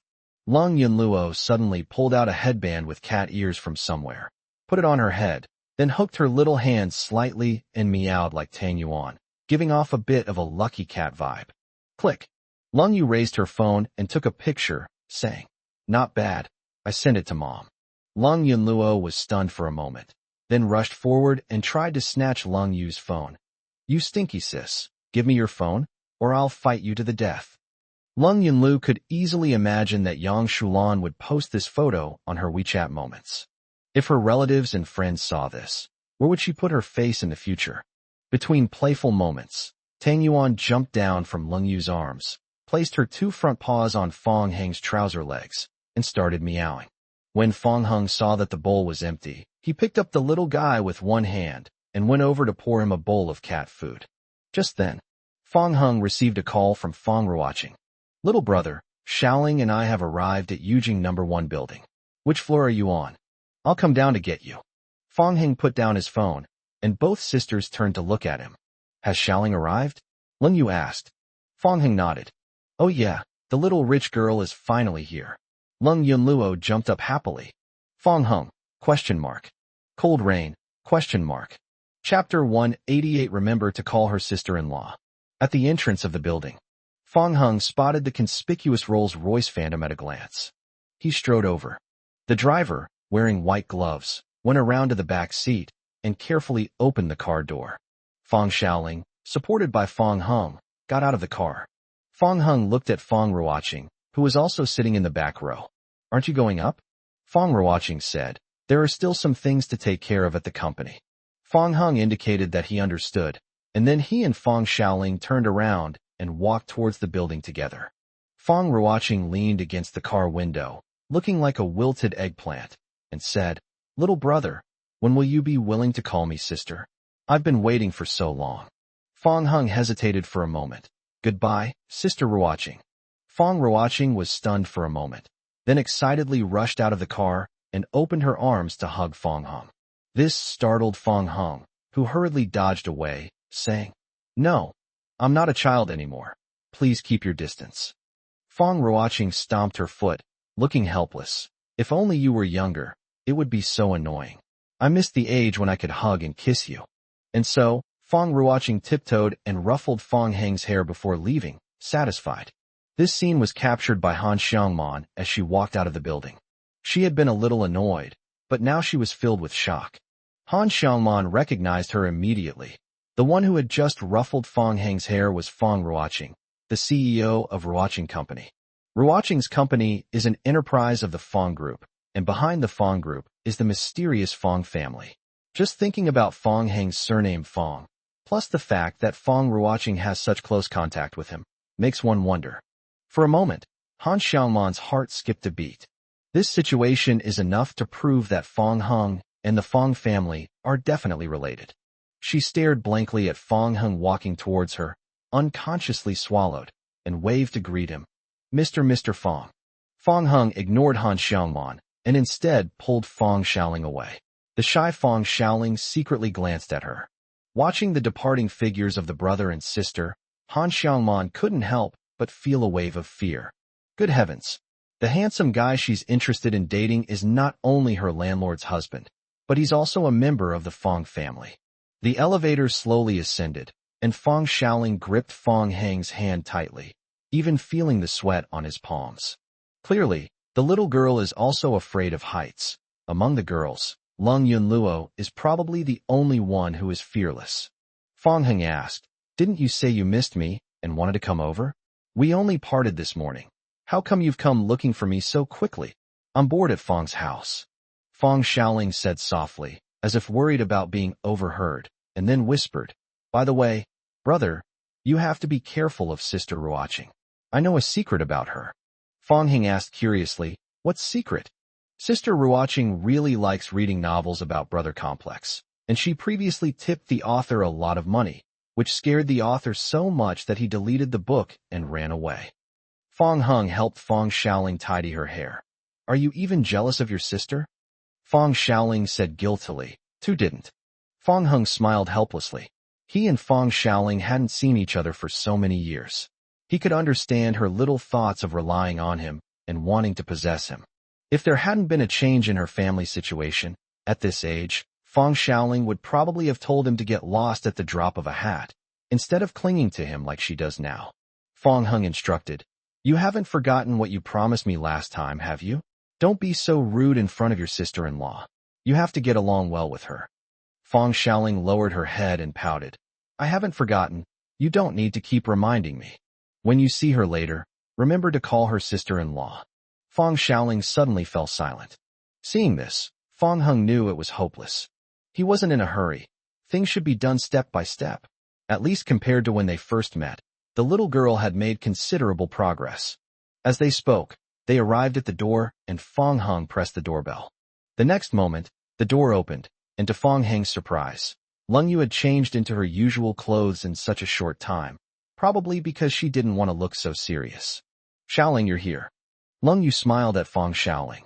Fong Xiaoling clasped her hands together and nodded gently, seemingly feeling it would be impolite not to speak. After a while, he let out a barely audible hum. "Come on in." Fong Hung released Fong Xiaoling and gently pushed her, letting her walk inside on her own. Fong Xiaoling appeared very reserved. Her shyness as a newcomer was evident. After closing the door, the couple looked at each other. As soon as Lung Yunluo saw Fong Xiaoling arrive, she immediately put down Tang Yuan and rushed over to hug Fong Xiaoling tightly. "Oh, little rich lady, you've arrived." Suddenly being pulled into Lung Yunluo's arms, Fong Xiaoling let out a whimper, like a startled rabbit. Her whole body tense up and her face changed color. Lung Yu couldn't help but ask, when did Yunluo and Xiaoling become so close? Fong Hung, his face pressed against the cold rain, replied softly, "I don't know either." However, the couple quickly dismissed the idea. Judging from Fong Xiaoling's behavior, this is not a good relationship at all, but rather Leng Yunluo is a shameless scoundrel who is shamelessly clinging to the former. It's likely that he got a taste of success last time and wanted to take advantage again. After all, Fong Xiaoling is rich and easy to fool, making her a typical sucker. Leng Yu tried to step forward to stop Leng Yunluo, but Fong Hung grabbed her and shook his head. Fong Xiaoling has no friends except her family. If Leng Yunluo can really become her friend, that's what Fong Hung hopes to see. Fong Hung seized the opportunity and said, "Perfect timing. Yunluo, you play with my sister first. Your sister and I are going out for a bit." "All right, brother-in-law, you can go out with my sister without worry. I'll take care of the little rich girl. I promise I'll serve her well." Leng Yunluo chuckled, looking like a strange uncle. Fong Xiaoling was clearly taken aback by Fong Heng's sudden departure. In her haste, she broke free from Leng Yunluo and cried out, "Brother, I want to go too." Fong Xiaoling didn't want to be with Leng Yunluo. Last time in Luocheng, she didn't have a good impression of Leng Yunluo.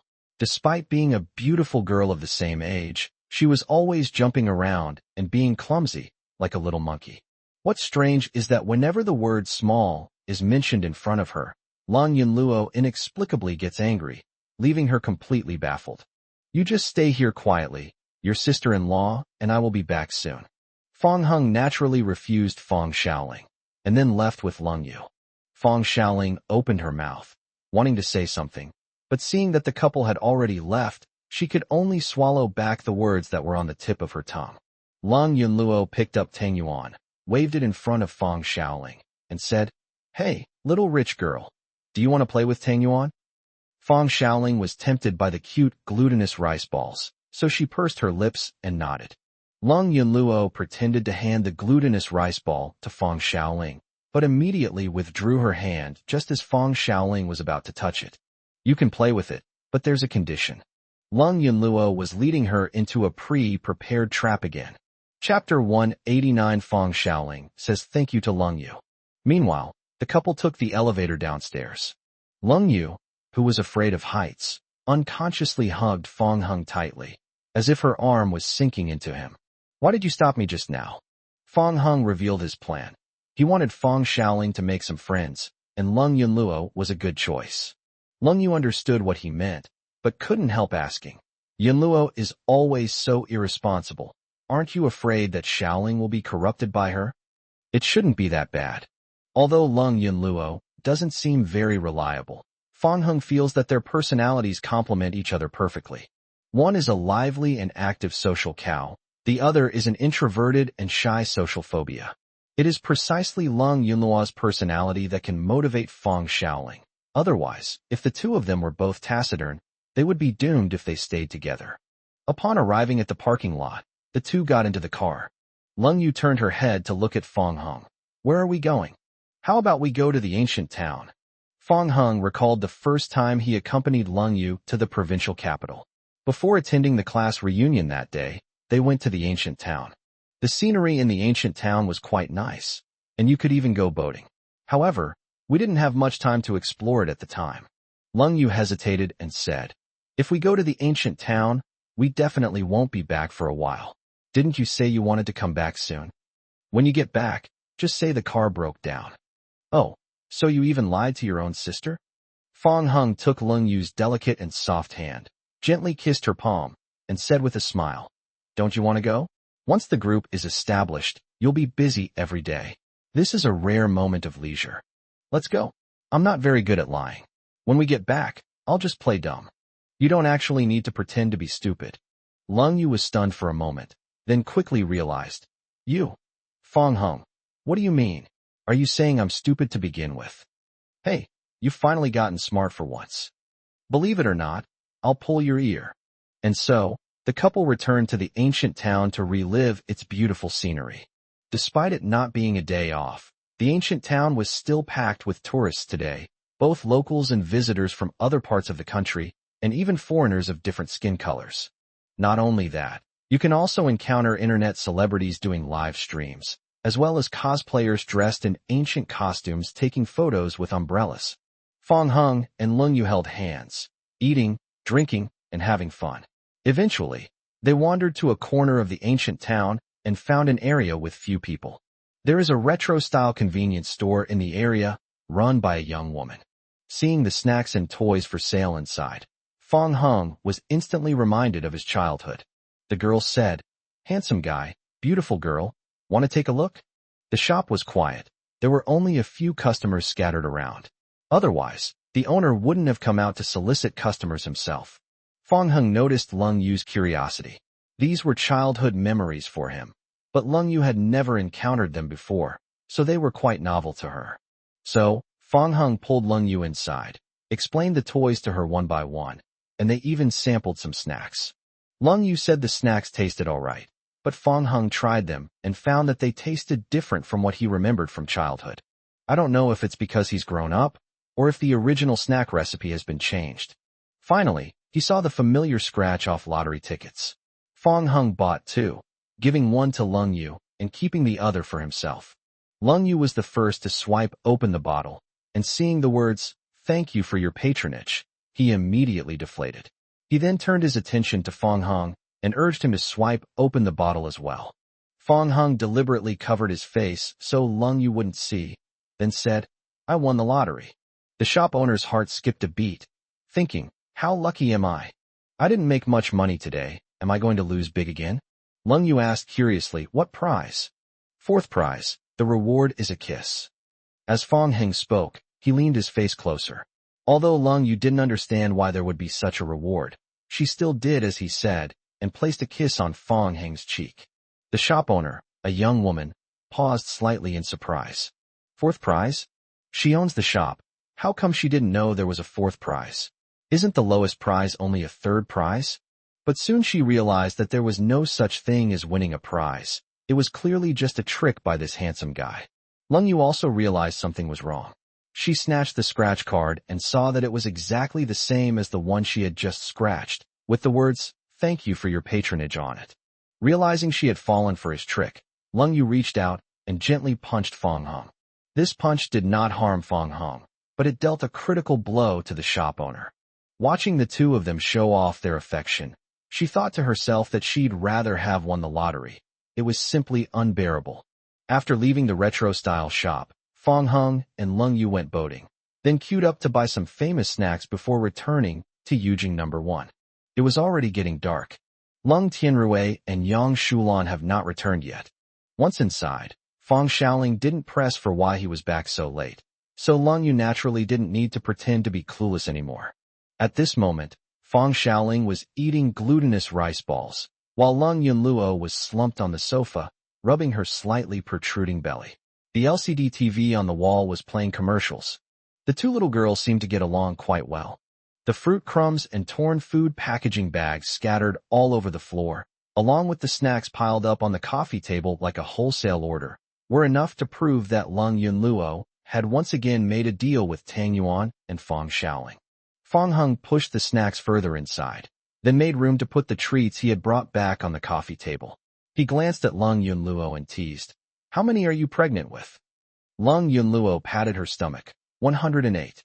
6. Lung Yunlu noticed the fragrant snacks and wanted to eat them, but since she had just eaten too much, she could only watch longingly and began to complain. "Wah sis, brother-in-law, if you had told me you were coming back with delicious food, I would have left some room in my stomach. Even if I have time, there's nothing for you.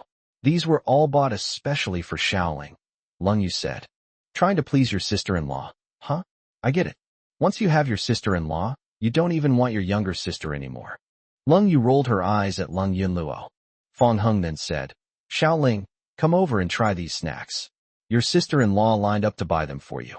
Fong Xiaoling reluctantly let go of the glutinous rice ball, stepped forward to taste the snack, and her eyes suddenly lit up. It was a taste she had never had before. Delicious. Seeing Fong Xiaoling like this, Lung Yu felt satisfied. Fong Xiaoling ate one bite after another. Seeing this, Lung Yunluo couldn't help but step forward and force herself to eat a few more bites. Lung Yu said, "Are you really not afraid of overeating?" Lung Yunluo burped and said, "It's okay, my brother-in-law is here.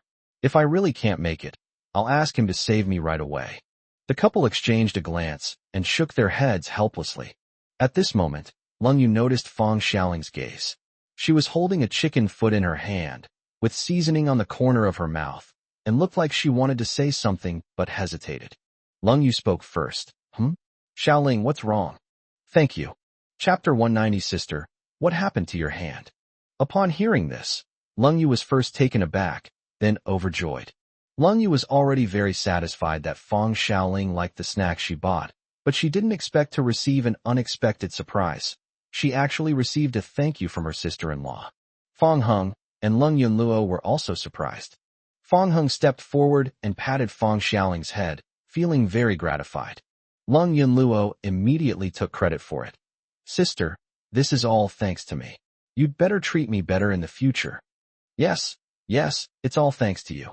Without you, this family would have fallen apart. Of course. Not long after, Lung Tianrui and Yang Shulan returned home from their outing. Feeling pleasantly surprised by Fong Xiaoling's arrival, Lung Tianrui prepared the meal himself. Ever since that cooking experience, he seems to have become obsessed with being a stay-at-home dad, and now there's no stopping him. Even when Lung Yu proposed that Lung Tianrui join the board of directors after careful consideration, Lung Tianrui lost interest and declined the offer. After dinner, Fong Heng led Fong Xiaoling into a private room and asked her to stay there for the night before returning to the Fong family home the next day. Having arranged everything, Fong Heng told Fong Xiaoling to go to sleep early and then turned to leave. Fong Xiaoling called out to him, "Brother, I want to ask you something." Fong Heng stopped and turned around to ask, "What's wrong?" Fong Xiaoling seemed worried that someone might be overheard, so she lowered her voice and hesitated. "Someone told me that you've been chasing girls outside. Is that true?" "Oh." Fong Heng was stunned for a moment, and without even thinking, he guessed who the culprit was. "Did Lung Yunluo tell you that?" How did you know?" "That little girl is always stirring up trouble. She said this to your sister-in-law several times already." "That's good. I thought you really did those things." Fong Xiaoling breathed a sigh of relief, but then solemnly instructed, "You and your sister-in-law are married. You can't do anything to betray her, or I won't talk to you anymore." Fong Heng was taken aback for a moment, then smiled and nodded. "Okay, I understand." He hadn't expected to hear the words sister-in-law from Fong Xiaoling so soon. Although she didn't say it in front of Lung Yu, it was still a big step forward. You should know that when they first met, Fong Xiaoling completely ignored Lung Yu and even called her that woman behind her back. After leaving the room, Fong Heng closed the door and walked towards his own room. On the way, I encountered Lung Yunluo coming out of her room. Fong Heng glanced at her, and the girl shrank back guiltily. Fong Heng returned to his room. At this moment, Lung Yu had just finished showering and was sitting at her computer desk in loose pajamas, looking at the information on her laptop. Fong Heng stepped forward, bent down, gently rested his chin on her shoulder, and looked down at her, unable to help but exclaim in admiration. "My wife has a great figure." Lung Yu didn't turn her head, still staring intently at the computer screen, her hands typing on the keyboard. "Your eyeballs are about to pop out, aren't they?" Not yet." Fong Heng pinched her, causing Lung Yu to frown slightly. "Stop fooling around. Go take a shower first." "No rush. I have some good news to share with you." "What good news?" Fong Heng told Lung Yu everything that had just happened. When Lung Yu learned that Fong Xiaoling not only spoke up for her, but also called her sister-in-law, she was overjoyed. She said, "That's great. If I keep working hard, the day when Xiaoling calls me sister-in-law to my face shouldn't be far off." "Yes." Lung Yu pushed away Fong Heng's restless hand, patted his palm, and said resentfully, "You're still yes. Go take a shower. You smell all sweaty and don't smell good at all." "Oh no, our feelings have faded. It hasn't been that long, and he's already starting to dislike me." Fong Heng reached out again as he spoke, but before he could succeed, he was slapped by Lung Yu. He had no choice but to take a shower. When he came out of the bathroom, he saw that Lung Yu had finished her work and was now sitting on the bed, sending a voice message to Su Mu on her phone. Fong Heng dried his hair with a hairdryer and had just lain down on the bed when Lung Yu took the initiative to hug him, buried her face in his neck and sniffed him deeply, even opening her mouth to gently bite him. "I think I've encountered a vampire." Lung Yu gave a haughty snort, and her phone chimed with another message. She turned over, leaning against Fong Heng's chest, typing a reply to a message with one hand while the other hand remained under the covers. Fong Heng wanted to watch some videos, but he couldn't concentrate at all. He had no choice but to grab Lung Yu's fair wrist. "If your little hands don't behave, I'm going to punish you. I learned it from you." Lung Yu tilted her head back confidently, seemingly unafraid at all. Lung Yu opened the voice message Su Mu had sent. "Chairman Lung, we received several resumes today for CEO interviews. Would you like to take a look?" After establishing the group, Lung Yu no longer had the energy and decided not to serve as president. Therefore, it was natural to recruit a new president. She plans to promote long-term employees, but it is also acceptable to bring in core executives who have jumped ship from other large companies. Lung Yu replied with a voice message. "Send it to me. I'll take a quick look first." "You probably won't be able to watch it tonight," Fong Heng said. Lung Yu looked at Fong Heng in confusion. Before she could react, he snatched her phone and threw it aside, and then Fong Heng's large hand grasped hers. The next day, Fong Heng received Fong Ruoqing's message and personally escorted Fong Xiaoling downstairs. In the living room, seeing Lung Yu shaking her hand and moving her wrist from time to time, Lung Yunluo couldn't help but ask, "Sister, what's wrong with your hand?" Lung Yu said somewhat awkwardly, "It's nothing. I just typed too much last night, and my hand isn't feeling too good." Oh, Lung Yunluo didn't take it seriously and continued eating the snacks she had tricked Fong Xiaoling out of, while Tang Yuan was eating cat food at her feet. At the same time, at the foot of the building, Fong Ruoqing watched from afar as the brother and sister walked towards her. She opened the car door, got out of the Rolls Royce, and went to greet her.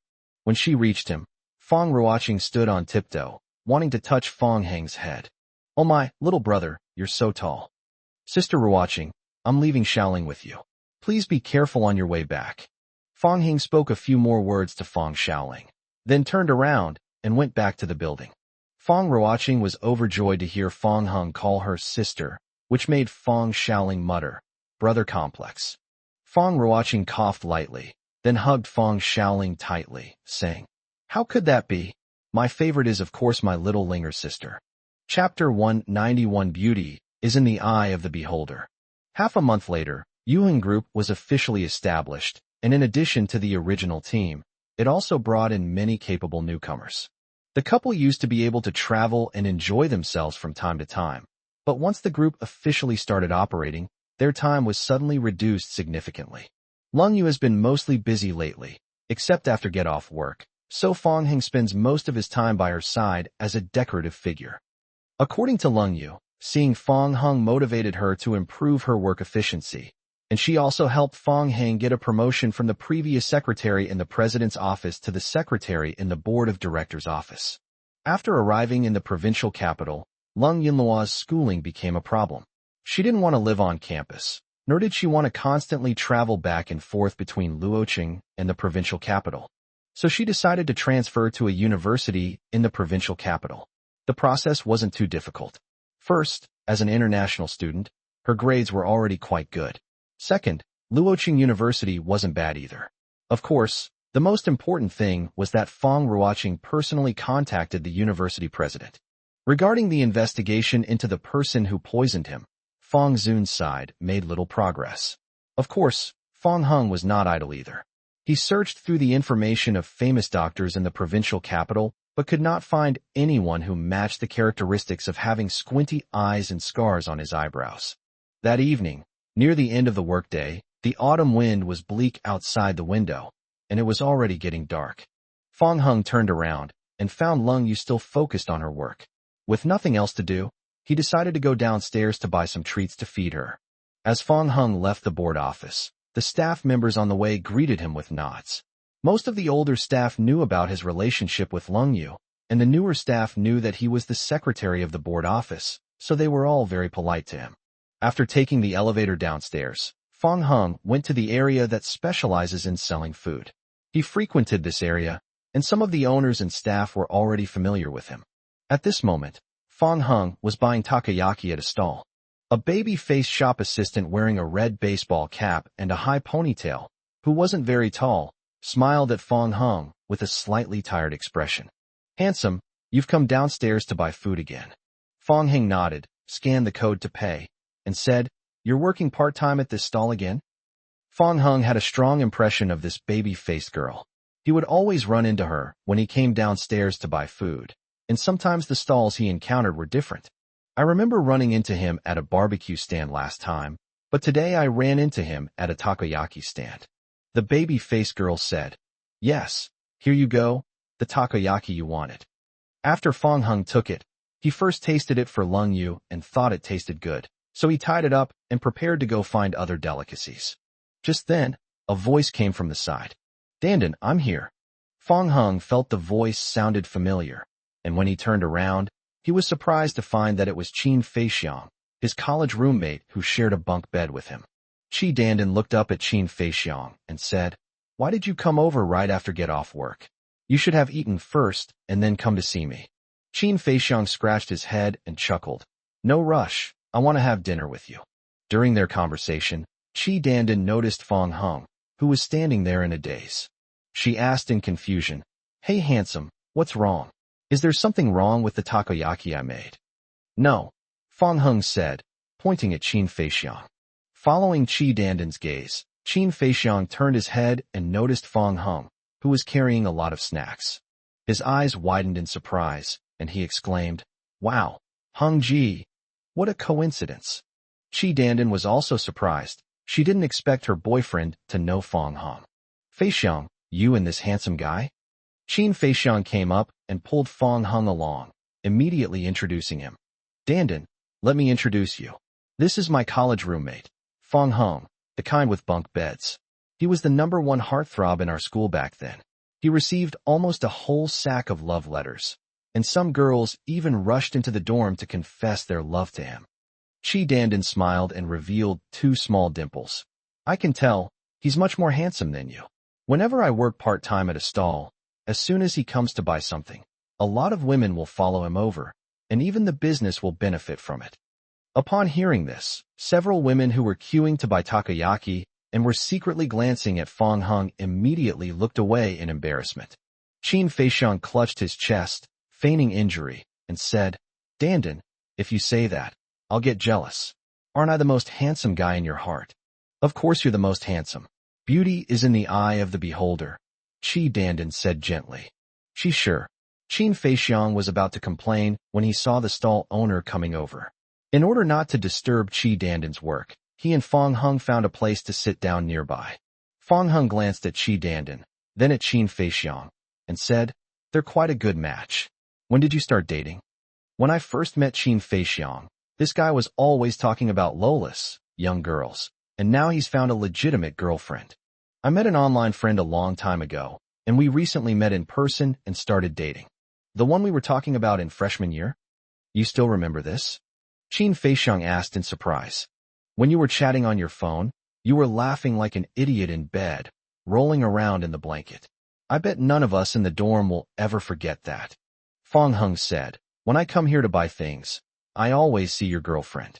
It seems like she works many jobs. Qin Feixiang nodded, his expression slightly heavy. Dandan's family is not well off. Her mother is not mentally stable, so she is the only one who earns money to support the family. It is very hard for her. She was afraid of being a burden to me, so she did not agree to date me. It took me a lot of effort to win her over. Fong Hung remained silent for a moment. He had a good relationship with Qin Feixiang, and he should help him if he could. If you need any help, just let me know. Thank you for your kindness, Hung, but I want to get through this difficult time with Dandan. If I really can't hold on any longer, I'll come to you. Okay, don't force yourself. During his 4 years at university, Fong Hing got to know Qin Feixiang. Putting aside his jokes, this was his true nature when he was serious. In the past, when he didn't have enough money for living expenses, he would rather go hungry than ask to borrow money. The two chatted for a while longer, and seeing that it was almost time, Fong Hung prepared to go back to find Lung Yu. Qin Feixiang stood up and said, Brother Hung, I saw that your wife's company has moved to the provincial capital. Does that mean you'll all be working in the provincial capital from now on? Yes, I've settled down here. When you have time, I'll bring Dandan, and you bring your sister-in-law. Let's have a meal together. It's been a while since we last saw each other at the class reunion. Okay. Fong Hung nodded to Chi Dandan, who was looking this way, and then returned to his office with the young couple.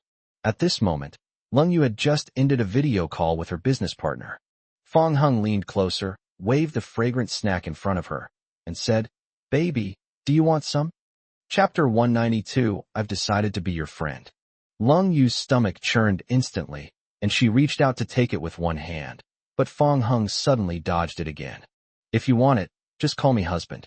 Lung Yu put down her mouse and looked at him resentfully. "Secretary Fong, you were flirting with the chairman during work hours, weren't you? I haven't even questioned your unexcused absence yet." Fong Hung leaned down and kissed her alluring cherry-red lips, raising an eyebrow. "How are you going to investigate? Fire me. Dream on.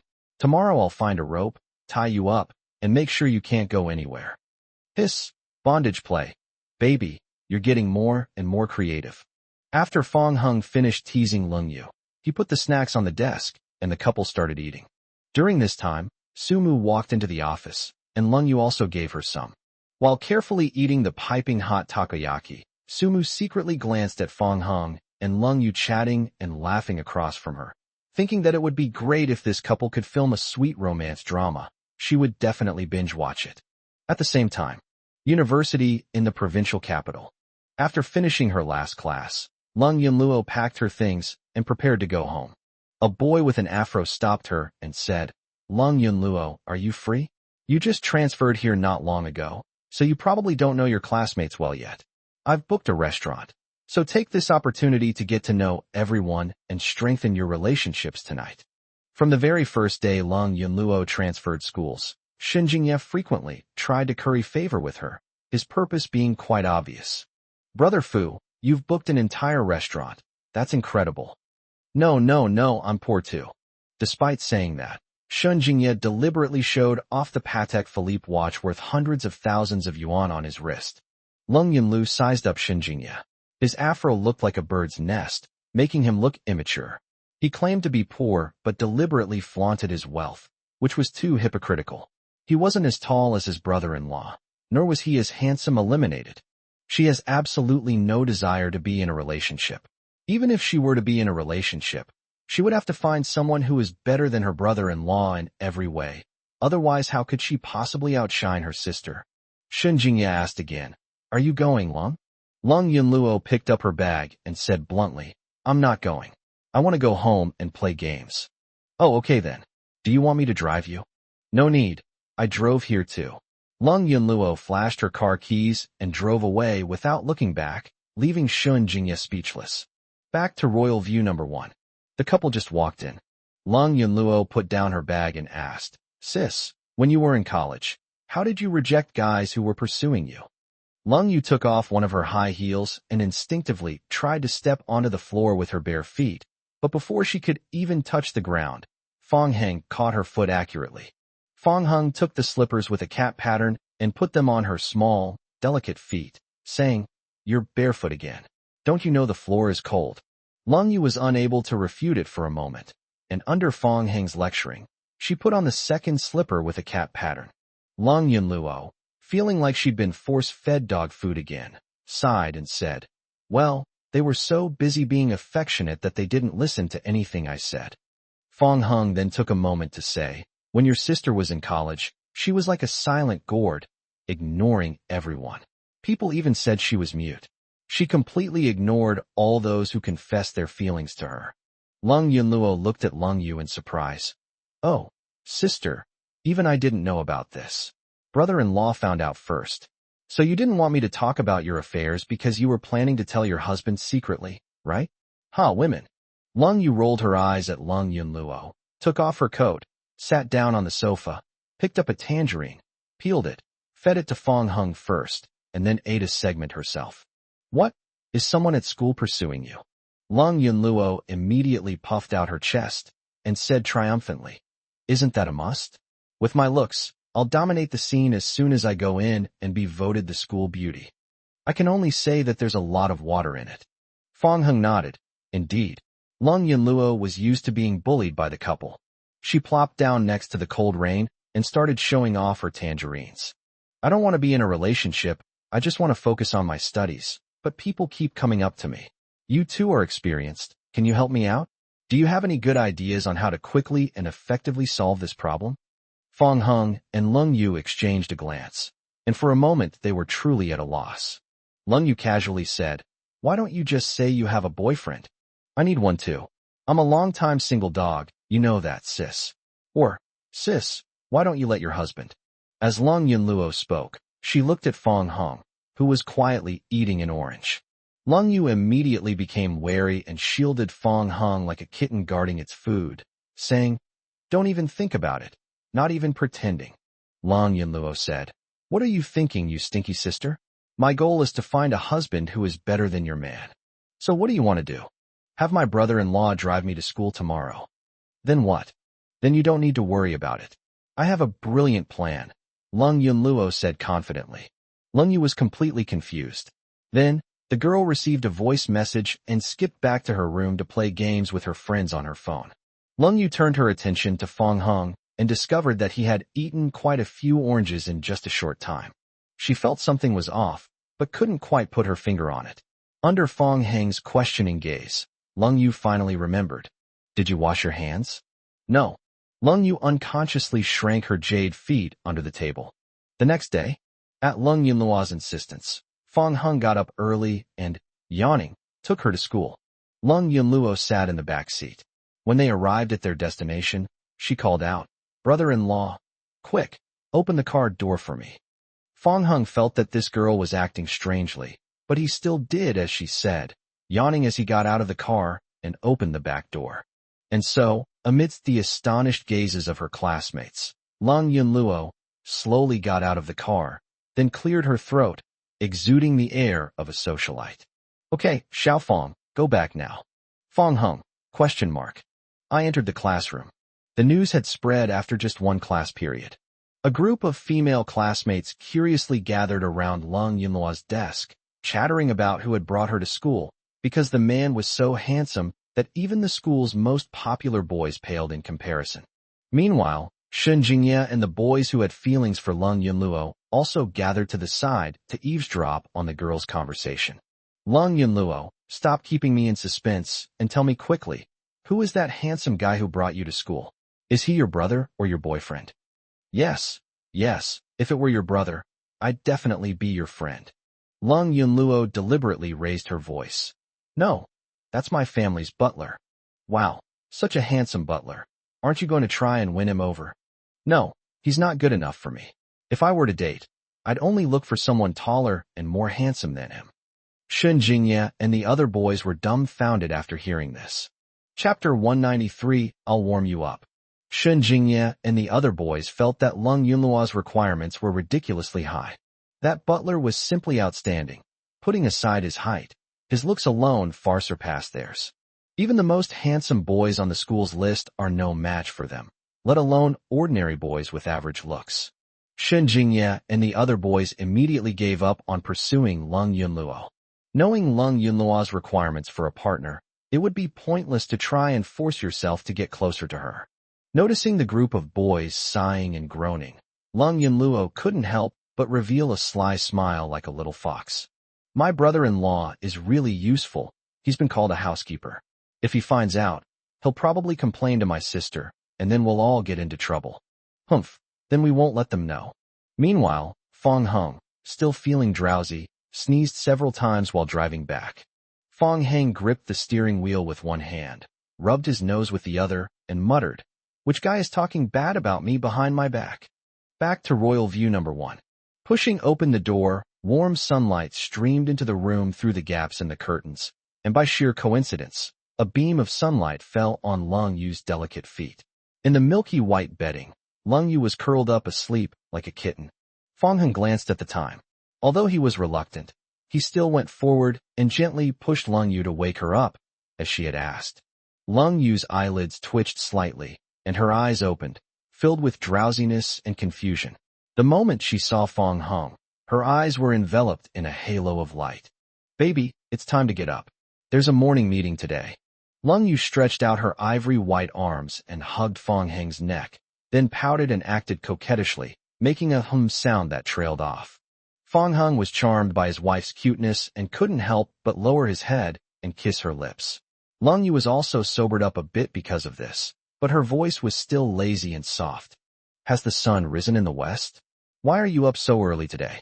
Lung Yu usually gets up first to go to work, while Fong Hung usually sleeps until he naturally wakes up before dawdling and going to work at the group company. Therefore, today's situation can be considered a supernatural phenomenon for Lung Yu. Fong Hung brushed a strand of soft hair from the corner of her mouth to the side, gently stroking her soft cheek with his cool hand, and shook his head helplessly, saying, "It's all because of Yun Luo. She insisted that I take her to school. Your hands are so cold here, let me warm them up for you. I have another one too." Lung Yu held Fong Hang's hands and put them in the quilt to warm them up, while also recalling what happened last night. She suddenly perked up and asked, "That brat didn't ask you to pretend to be her boyfriend, did she?" "No, he probably just thought of me as a driver or something. Next week, I'll just cut her allowance in half." Fong Hung laughed heartily. Lung Yu got up, washed up, dressed, and prepared to go to work. She turned to look at Fong Hung and asked, "When are you coming to the company to keep me company?" "I don't know. Let me take a nap first." Lung Yu waved to Fong Hung, signaling him to come over.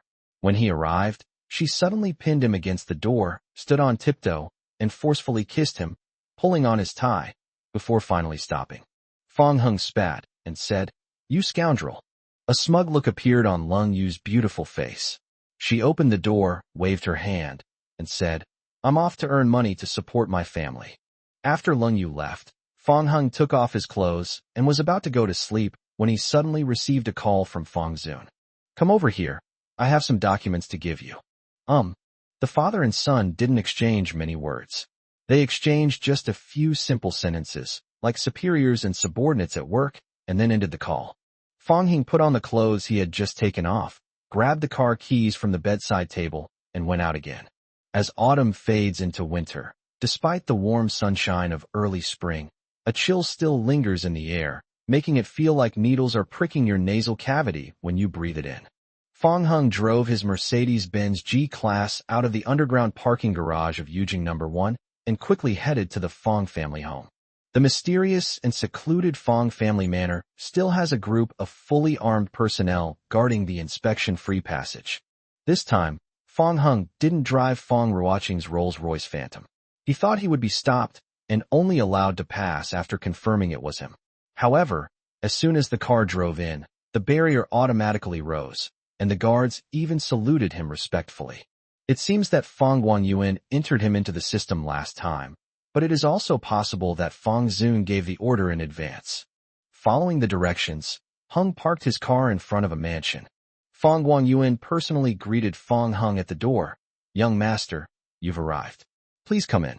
"Dad, don't be so formal." Fong Guanyuan sighed helplessly and even stomped his foot. "Oh dear, my little darling. Why are you still calling me Dad? Your real father will be jealous if he finds out." No sooner had he finished speaking than a cough came from the second-floor balcony. Looking up, Fong Zun, dressed in a Zhongshan suit, stood with his hands behind his back, his face expressionless and his emotions unreadable. Fong Guanyuan was stunned for a moment, then looked at Fong Hung and smiled bitterly, as if to say, "Now look what happened. Your own father caught you red-handed." Fong Hung said, "Dad, there's no need to see me off.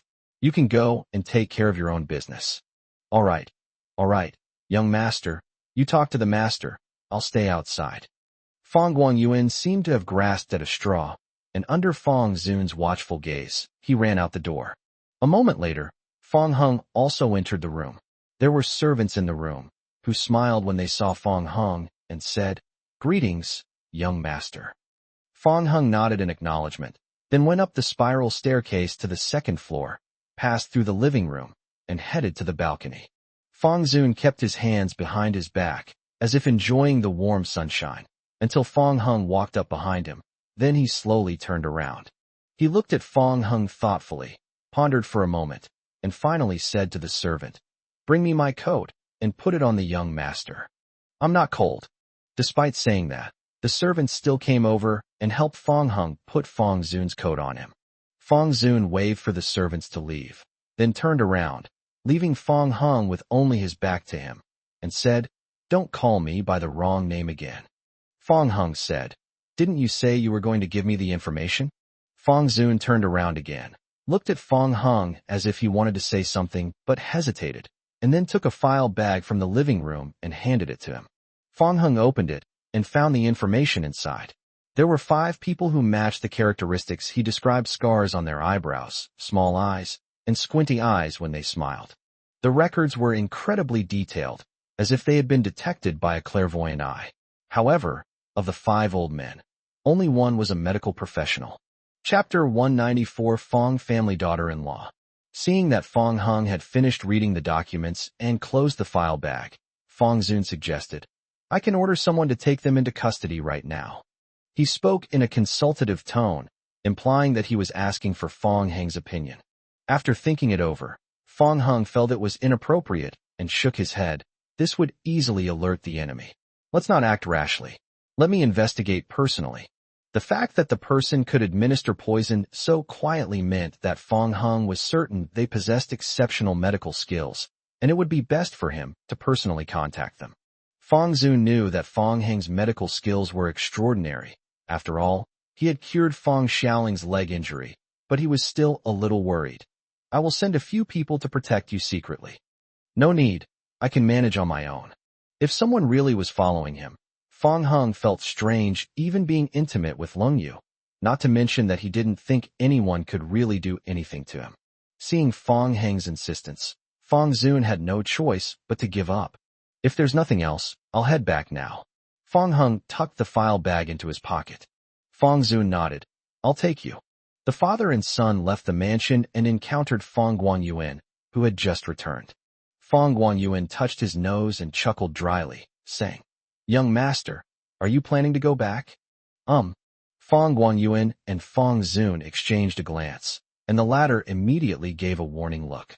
Just then, Su Peiyuan returned from Grandma Fong's place. Upon seeing Fong Hung, she immediately greeted him with a smile and moved closer to him. "Hung, you're here. Come and pick something up." It cannot be proven that Su Peiyuan is the culprit at present, but out of politeness, Fong Hung still responded to Su Peiyuan. Su Peiyuan then said to Fong Zun, "Really, if you have something, why not just send someone to deliver it to Hunger in person? Why make him make the trip himself?" Fong Zun frowned, ignoring Su Peiyuan, and said to Fong Hung, "All right, let's go." Seeing that Fong Hung was about to leave, Su Peiyuan came up and grabbed him, saying, "Don't be in such a hurry to leave, Hung. It's not easy to see you. I haven't even had a chance to talk to you much yet. Look at you. You've gotten thinner since I last saw you. Is something wrong? You can tell Mom." Upon hearing this, Fong Zun frowned even more deeply. Fong Hung said indifferently, "I'm fine." "That's good. I heard you got married. Bring that girl back when you have time so your father and I can meet her. After all, she's our Fong family's daughter-in-law." Fong Hung didn't want Lung Yu to get involved in these matters. He was hesitating about how to refuse Su Peiyuan when Fong Zun couldn't take it anymore and roughly pulled Su Peiyuan away. Su Peiyuan staggered and almost fell to the ground, then glared fiercely at Fong Zun. "What do you mean? You want to act like this in front of the children too?" Fong Zun sneered and gave Fong Guanyuan a look.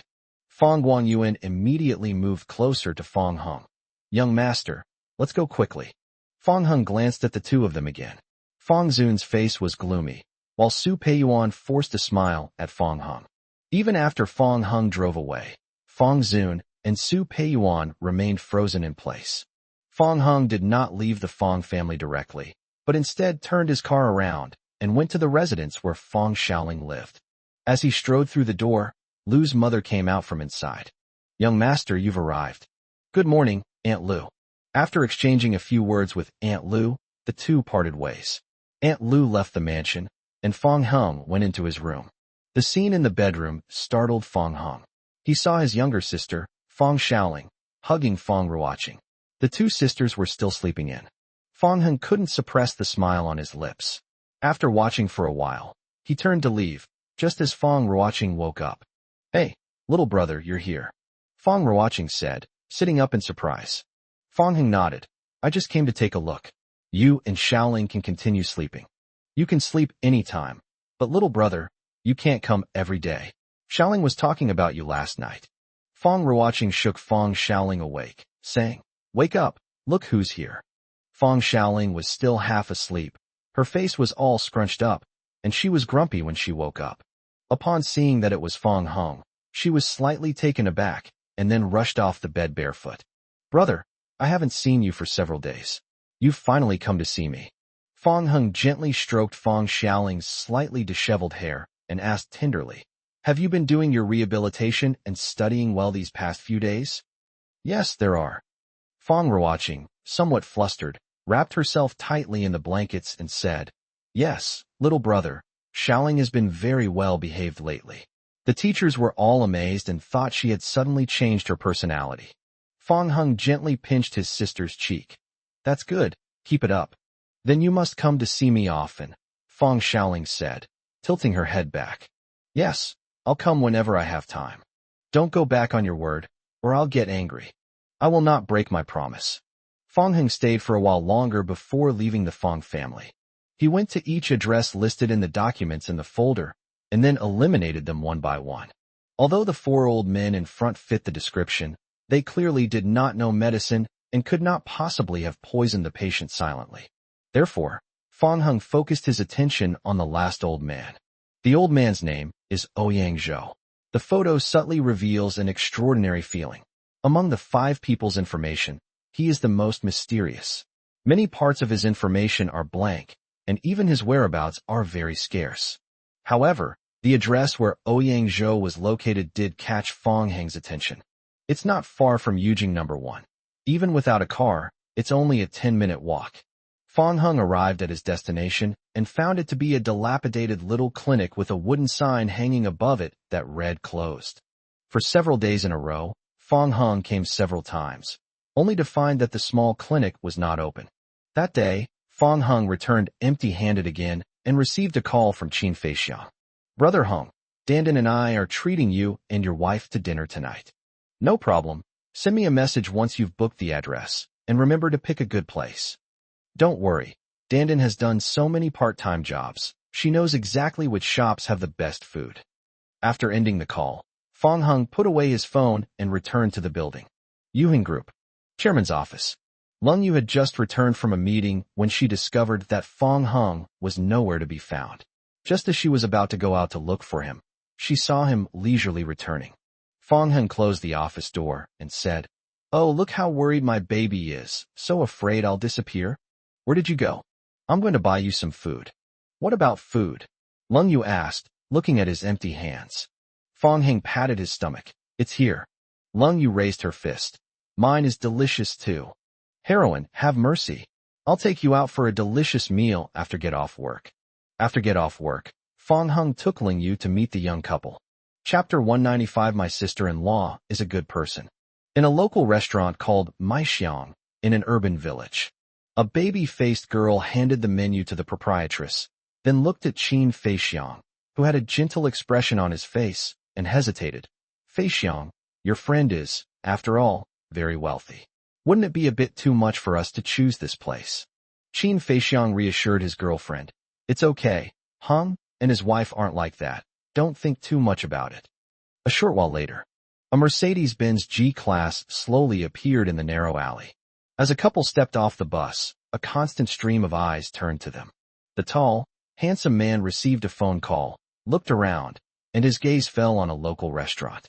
He then took the hand of the woman next to him, and after dodging an electric tricycle used for collecting recyclables, they set off to walk there. Inside the Maixiang local cuisine restaurant, Qin Feixiang waved through the glass and then put down his phone.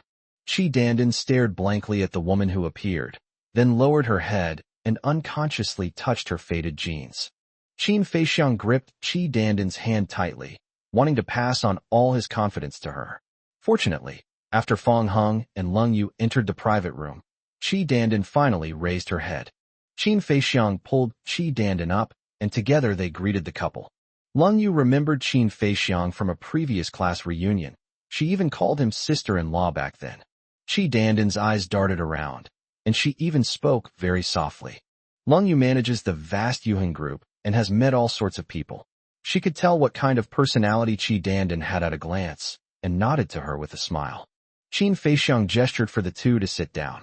Lung Yu released her arm from Fong Hung's and said, You two classmates must have a lot to talk about. Dan and I will sit together. Qi Dandan was slightly taken aback. She had heard Qin Feixiang say that Lung Yu was a young lady from the Luo family and the CEO of a large company. She didn't expect her to be so approachable and down-to-earth. This was not what Qi Dandan had imagined. In the past, when she worked part-time as a cleaner, she encountered some wealthy people, but she received a lot of cold words and sarcastic remarks. Some wives even pointed at her to her face and said to their children, "Look, if you don't study hard, you'll end up like her." Qin Feixiang looked at Lung Yu gratefully. "Okay, sister-in-law, Dandan is in your care now. Hung and I are just about to have a drink." "Okay, you guys drink, but don't drink too much. It's bad for your health." "Haha. Don't worry. I know you cherish Heng the most. I won't make him drink too much." Despite saying that, once the food was served, Qin Feixiang kept drinking cup after cup, and Fong Hung, feeling embarrassed to keep the fish, could only bite the bullet and drink along with him. He could tell that Qin Feixiang was under a lot of pressure in his life and was drowning his sorrows in alcohol. Looking at the two women again, Lung Yu took the initiative to strike up a conversation, steer the topic to snacks, which was Qi Dandan's area of expertise. Qi Dandan gradually became less reserved, and eventually, Qi Dandan was tricked into offering to teach Lung Yu how to make snacks. They clinked glasses, laughed and chatted, and while a cold wind blew outside the window, the atmosphere inside was warm and joyful. After the dinner, Lung Yu, who hadn't drunk any alcohol, drove, and Fong Hung opened the passenger door and got in. He rolled down the car window and said, "I almost forgot. Feixiang, call me when you wake up tomorrow. Maybe I can cure Auntie's illness." "Brother Hung, you also know medicine?" Qin Feixiang, who was originally drunk, suddenly became much more sober at this moment. "I know a little," Fong Hung said. A hint of helplessness appeared on Lung Yu's pretty face. Old Master Lung had sought medical help for many years, but Fong Hung had easily solved the problem with just one move. If he really only had a smattering of knowledge, what about those famous doctors who were helpless? Qin Feixiang was shocked. He knew Fong Hung's character. Fong Hung would never easily get involved in things he wasn't sure of. In this way, Qi's mother's mental illness might actually be cured. Once Qi's mother recovers, Qi Dandan won't have to work so hard, and the two of them can start thinking about their future together. "Okay, Hung, I'll contact you tomorrow." "You're already here, kid. Do you have to be so polite?" Qin Feixiang chuckled, and after seeing the couple off, he turned to Qi Dandan and asked her about her impression of Lung Yu. Qi Dandan looked in the direction the car had disappeared, two small dimples appearing on her cheeks, and said, "My sister-in-law is a good person." Qi Dandan felt very comfortable with Lung Yu. Although they were not on the same level, Lung Yu always spoke at the right time, without Qi Dandan having to think too much. However, Qi Dandan understood that there was more to this than met the eye, indicating that Lung Yu had completely seen through her and was intentionally guiding her. Otherwise, the conversation would have ended awkwardly long ago. On the way back, Fong Hung suddenly remembered that both Grandpa Lung and Grandpa Wang had personally witnessed the person who poisoned him. Instead of foolishly searching on our own, we should let Grandpa Wang and Grandpa Lung identify it first. So Fong Hung created a group and added the two of them to it, then sent them photos of the 5 people from the information Fong Zun had given him. Fong Hung, Grandpa Wang, Grandpa, look at these 5. Which one are the ones you met back then? Both old men are quite advanced in age, but their profile pictures are rather trendy. Grandpa Wang's profile picture is a fox, while Grandpa Lung's profile picture is a dog. Soon, a fox icon appeared in the chat box. Old Master Wang, Mr. Fong, this looks so familiar, it must be him. A short while later, the dog avatar also sent a message following Old Master Wang's. Old Master Lung, what nonsense. It's obviously not him. I think it's this guy. Old Master Wang. Old Man Lung, your memory is failing you. Old Master Lung. You old fool. Wang, you have such a bad memory. Fong Hung. The two old men started arguing as they were chatting. If it weren't for the phone screen separating them, Fong Hung felt they might have started pulling each other's beards. However, this narrowed down the search area, because one of the photos the two pointed out was Ouyang Zhou, whom Fong Hung had not seen for a long time. Fong Hung's intuition also told him that Ouyang Zhou was very likely the one who poisoned him. The next day, Fang Heng went to the small clinic as usual, but just like before, there was a wooden sign on the door that said closed. At that moment, Fang Heng received a call from Qin Feixiang. "Brother Heng, are you free now? I'm at Danden's house." "They're here." Following the address sent by Qin Feixiang, Fang Heng set off for Qi Danden's house, which was very close to the local restaurant where they had eaten the day before. Upon getting off the bus and entering the dilapidated stairwell, one can smell a musty odor. Many elderly people live here, sitting together playing cards. Fang Heng went up to the 4th floor, confirmed the room number, and knocked on the door. With a creak, the door opened from the inside, and a strange smell mixed with medicinal herbs wafted out, making Fang Heng frown. Qin Feixiang smiled and spoke to Fang Heng. Qi Danden was decocting medicine in the kitchen. Qi's mother held a spoon in her left hand, but insisted on using her right hand to eat porridge, with rice grains embedded in her fingernails. Upon seeing the tall and handsome Fang Heng, Qi's mother's eyes widened, and the spoon fell into the bowl. Her previously numb and lifeless gaze suddenly revealed a look of terror. Chapter 196. Qi's mother, afraid of Fang Heng. This is an old building with only one north-facing window. With tall buildings blocking the light from the outside, it is dark and damp year-round. Even during the day, the lights still need to be on to supplement the lighting, and the power consumption suddenly increases, so the light bulbs may even turn off briefly before turning back on. Fang Heng and Qin Feixiang were talking when there was a clatter, like the sound of a spoon falling to the ground. The two turned their heads and saw an iron bowl on the ground, with white porridge slowly flowing from the rim, and a spoon lying quietly to the side. As for Qi's mother, she had already returned to her room. She glanced at Fang Heng fearfully, then slammed the door shut, and the sound of it being locked could be heard from inside. Fang Heng looked at this scene with a slight puzzlement. Qin Feixiang was used to this and smiled, saying, "Brother Heng, don't mind it. I was the same way when I first came here." Fang Heng nodded slightly. Judging from Qi's mother's behavior, he deduced that she must have suffered some great trauma in her early years, which led to her mental breakdown. At this moment, Qi Danden, who was decocting medicine, came out of the kitchen, wearing an old apron with several patches on it. Qi Danden greeted Fang Heng first, then sighed when she saw the messy ground and squatted down to start cleaning. After cleaning, Qi Danden knocked on her mother's door. "Mom, open the door. Don't be afraid. A doctor has come to treat you." "Mom, can you hear me?" No matter how much Qi Danden tried to persuade her, her mother remained unmoved. In the end, she had no choice but to take out the spare key and prepare to force the lock open. The lock was opened, but unexpectedly, Qi's mother was blocking the door from the inside. Qi Danden dared not use too much force, for fear of hurting her. Seeing this, Fang Heng stopped Qi Danden and asked Qin Feixiang, who was standing to the side, "How did you make Annie not afraid?" Qi Danden said, "Feixiang came every day, and that's how my mom gradually accepted him." Qin Feixiang nodded, indicating that this was indeed the case. Fang Heng said, "Then I'll come every day to get acquainted with her, so that the aunt can accept me before I treat her." Given Qi's mother's condition, a forceful approach was not feasible. Fang Heng decided to proceed gradually, with the first step being to gain Qi's mother's trust. "Heng Ji, you must be quite busy every day. Won't this affect your work?" Qi Danden said shyly, afraid that she might cause trouble for Fang Heng. Fang Heng smiled and said, "My wife is busy, but I'm not. Besides, it won't take much time for me to come over, so it's decided." The young couple saw Fang Heng off downstairs, attracting the attention of the elderly people playing cards. After Fang Heng got into the car, he didn't start the car and leave immediately. Qin Feixiang quickly understood and said to Qi Danden, "You go first." Before Qi Danden turned to leave, she bowed to Fang Heng. Qin Feixiang opened the back door and got in. Fang Heng glanced at him through the rearview mirror and said, "You think you're the boss? Why don't you sit in the front? I won't take my sister-in-law's reserved seat."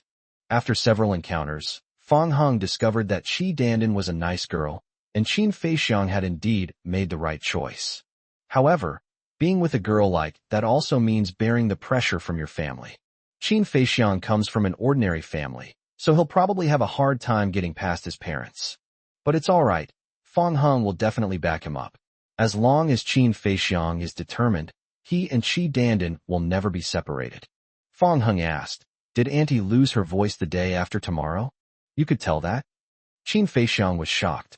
Neither he nor Qi Dandan had revealed this to Fong Hung. They had only met once, yet Fong Hung had so accurately diagnosed Qi's mother's illness. "These are all basic operations. Let's go. Cooperate with me to put on a show first." As Fong Hung spoke, he started the car. Although Qin Feixiang didn't know what Fong Hung was going to do, he chose to trust him unconditionally. Finally, the car stopped near a dirty scrap metal shop. Fong Hung pointed to an old man. "Wait a minute. Go find him and ask him to help you reset." "Reset? Reset what position?" Qin Feixiang was puzzled. The next moment, Fong Hung turned around, grabbed his arm, and twisted it gently. With a crack, the bone was dislocated. Qin Feixiang clutched his arm, instinctively crying out in pain, but after a while, he realized it didn't hurt at all. "Wow, that's amazing. Why doesn't it hurt?" Fong Hung said. "All right, get out of the car and go find him. Tell him that someone asked around and found out that you are a highly skilled doctor, so they asked you to come and help treat his illness." In a daze, Qin Feixiang followed Fong Hung's instructions, got out of the car, covered his arm, and walked towards the scrap metal shop.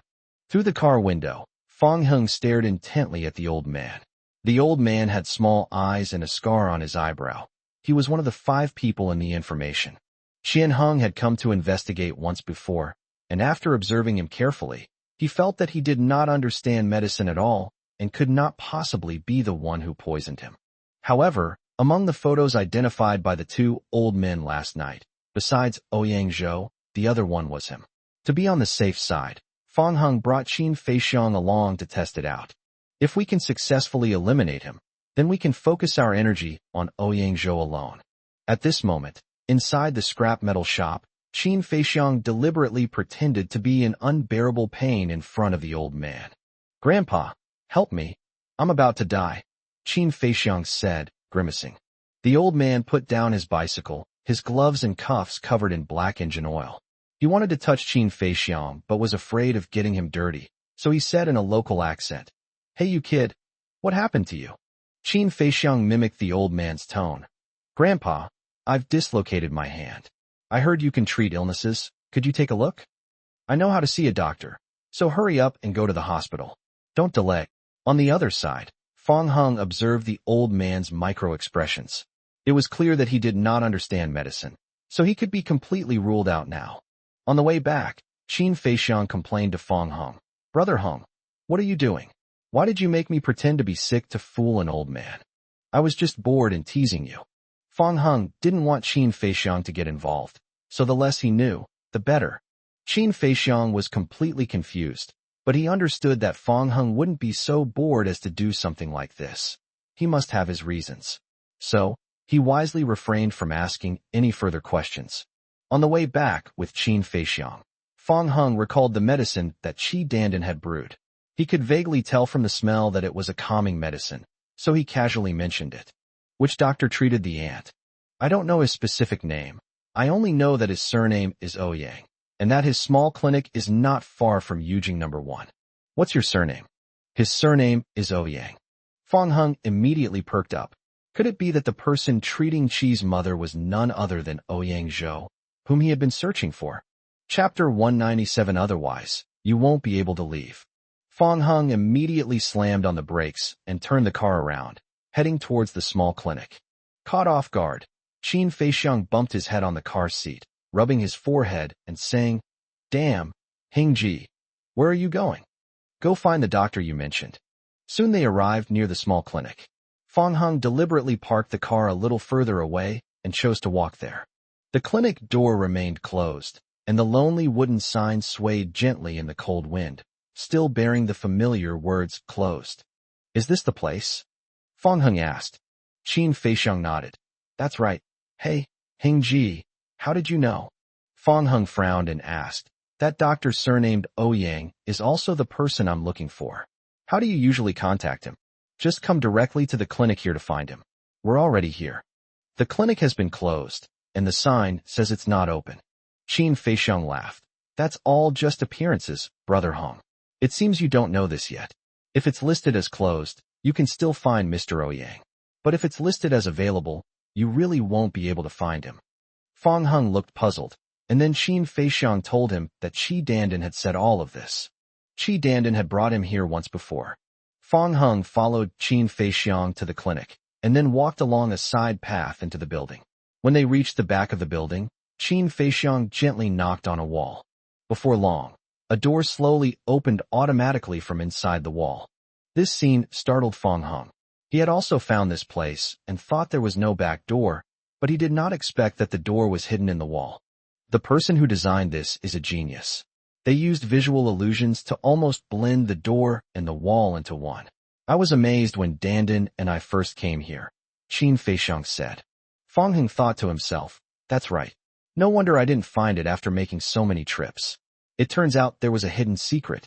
Stepping into the clinic, the space was small and filled with the smell of medicine. An elderly man was sitting on a bench receiving in 4 drip. Qin Feixiang and Fang Heng walked one after the other to the counter at the back. An elderly man with gray hair sat in a chair, dozing off. Upon hearing the noise, he opened his eyes, picked up his reading glasses, put them on, and stared at Qin Feixiang. Oh, I recognize you. You're that girl's boyfriend, here to get medicine again. Yes, sir, could you please get me another dose of medicine? I'm almost out of the one I have at home. The white-haired old man got up and slowly walked to the medicine cabinet, pulling open each drawer and skillfully taking out herbs. Fang Heng looked thoughtfully at the white-haired old man. The old man seemed to sense his gaze, paused for a moment, and then continued picking up the medicine. After packing it up, the white-haired old man handed the medicine to Qin Feixiang. Sir, how much is the total, including what came before? The white-haired old man chuckled, glanced at Fang Heng, stroked his beard, and slowly replied, no rush, no rush. You and that young lady probably don't have much money. You can give it to them later. Okay, thank you, sir. The white-haired old man then asked Fang Heng, young friend, is there something you need? No, sir, goodbye. On the way back from the clinic with Qin Feixiang, he said, Mr. Ouyang is a very kind person. He knows Dandan has had a hard time, and he hasn't charged for the medicine. Oh, by the way, Heng Ji, didn't you say you were going to see him? I didn't see you talking to him just now. You've got the wrong person. I'm suddenly thirsty, but it's inconvenient to drive. Could you go downstairs and buy me a bottle of water? Fang Heng deliberately sent Qin Feixiang away. Okay. When Qin Feixiang returned, he saw Fang Heng put down the bag of medicine, handed him water, and asked, are you curious about the medicine prescribed by Mr. Ouyang? I took a look, and this will make it easier for me to understand Auntie's condition. Qin Feixiang didn't think much of it. After arriving at the destination, he got out of the car and waved goodbye to Fang Heng. Fang Heng quickly returned to the clinic, which was eerily quiet. The old man who had been receiving in 4 drip had left, leaving only the white-haired old man standing in front of the dresser. The white-haired old man turned his back to Fang Heng and said, young friend, didn't you say you were all right? Who are you to Ouyang Zhou? The white-haired old man finally turned around, poured himself a glass of water, and pushed it in front of Fang Heng. Drink some water first, no rush, sit down and talk slowly. Seeing Fang Heng drink the water without hesitation, the white-haired old man's lips unconsciously curled into a smile. He picked up his own water cup, took a sip, and then replied, what do you want with Ouyang Zhou? He poisoned the most important person in my life. Young friend, you can't just spout nonsense without evidence. I am Ouyang Zhou himself. No, you are not Ouyang Zhou. The wound on your eyebrow is obviously from the wrong year, and Ouyang Zhou would not use such a stupid poison. Fang Heng chuckled, then took out the medicinal herbs from his pocket, loosened his grip, and instantly scattered them all onto the table. He was puzzled as to why Qi's mother was in such a bad mental state, even though she was taking sedatives. It turned out that the prescription had been tampered with. The white-haired old man was taken aback. His expression changed slightly, and he suddenly emphasized with some excitement, I am Ouyang Zhou. If you are, then you should be able to cure the poison in your body, right? The white-haired old man was puzzled. The next moment, he found that his legs began to gradually go numb until he lost all feeling in them. These symptoms are exactly the same as those of the poison that Feng Xiaoling was previously poisoned with. The white-haired old man slumped into a chair, his cloudy eyes filled with disbelief, as if he had witnessed a wonder of the world. How did you do this? I clearly poisoned you, so why are you unharmed? But I? Tell me, where is Ouyang Zhou? Feng Heng roared. The white-haired old man stubbornly declared, I am Ouyang Zhou. Feng Heng knew that he probably couldn't get any more information out of him. Professional matters should be left to professionals. So he immediately contacted Feng Guanyuan. Feng Guanyuan led a group of people to the scene at breakneck speed. He ordered the white-haired old man to be loaded into a car and taken back to the Feng family. He then asked, Young master, was it this old man who poisoned Miss, causing her to be confined to a wheelchair for so many years?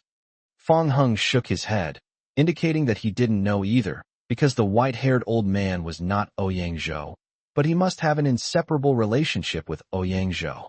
Over the next few days, Feng Heng waited quietly for the results of the Feng family's interrogation of the white-haired old man. Qi's mother was taking normal tranquilizers and her mental state improved considerably, but Feng Heng still went over every day to try and make a familiar face to her. That day, Feng Heng accompanied Leng Yu on an inspection tour of the group's departments when he received a phone call from Feng Zun. Come here. The father and son's conversation remained as brief as ever. Feng Heng put away his phone, explained the situation to Leng Yu, and was about to leave when she grabbed his clothes. Are you going to stop me from going back to the Feng family's house? Amidst the puzzled gazes of the executives, Leng Yu pulled Feng Heng to the corner. After confirming that no one was around, she pouted and looked at him expectantly, saying in a coquettish tone, Give me a kiss, or you're not leaving. Chapter 198, Su Peiyuan clears her name. Feng Heng naturally satisfied Leng Yu and bent down to give her a big kiss. At this point, Leng Yu let go of Feng Heng, but didn't forget to remind him to be careful on the road. Only after his figure disappeared around the corner did Leng Yu turn her gaze away, forcibly suppressing the corners of her mouth and regaining her usual aura, noble and aloof. Returning to the group of executives, she said, All right, go to the next department. The executives hurriedly echoed, exchanging bewildered glances, sensing that Leng Yu's expression had grown considerably colder than before. Could it be that the young couple had a fight? Feng Heng had just driven into the Feng family home when he encountered Feng Guanyuan. Feng Guanyuan took him directly to see Feng Zun. In the small courtyard pavilion, Feng Zun sat quietly in front of a stone table, a cigarette between his fingers, a faint sadness on his face. When the two arrived, Feng Heng was taken aback, as it was the first time he had ever seen Feng Zun smoke. He asked, What were the results of the investigation? Feng Zun remained silent, letting the smoke burn and wisps of white mist rise. Feng Guanyuan then slowly began to speak. That old man is indeed not Ouyang Zhou, but Ouyang Zhou's younger brother, Ouyang Chou. Feng Heng looked at Feng Guanyuan. Then what about Ouyang Zhou? Why would he impersonate Ouyang Zhou? Ouyang Zhou's poison skills were extraordinary, and he had always been Ouyang Chou's idol. Ouyang Chou wanted to learn poison skills, but Ouyang Zhou was always unwilling to teach him. So Ouyang Chou secretly learned the art of poison and used it to poison people, even Ouyang Zhou. The result was predictable. After Ouyang Zhou died, Ouyang Chou continued to imitate him and claimed to be Ouyang Zhou in order to replace his position. Over time, he really started to see himself as Ouyang Zhou, and he wouldn't allow anyone to question him. As Feng Guanyuan spoke, he frowned. He had seen all sorts of people, but he had never seen anyone as sickly as Ouyang Chou. Feng Heng was speechless. No wonder Ouyang Chou was so agitated back then. It seemed he had accidentally stepped on his tail. Which of the two brothers poisoned Xiaoling? Ouyang Chou confessed that he was the one who administered the poison and that he was not instructed by anyone. In addition to Miss Linger, he also administered the same poison to two other people. Those two people were none other than Old Master Leng and Old Master Wang from back then.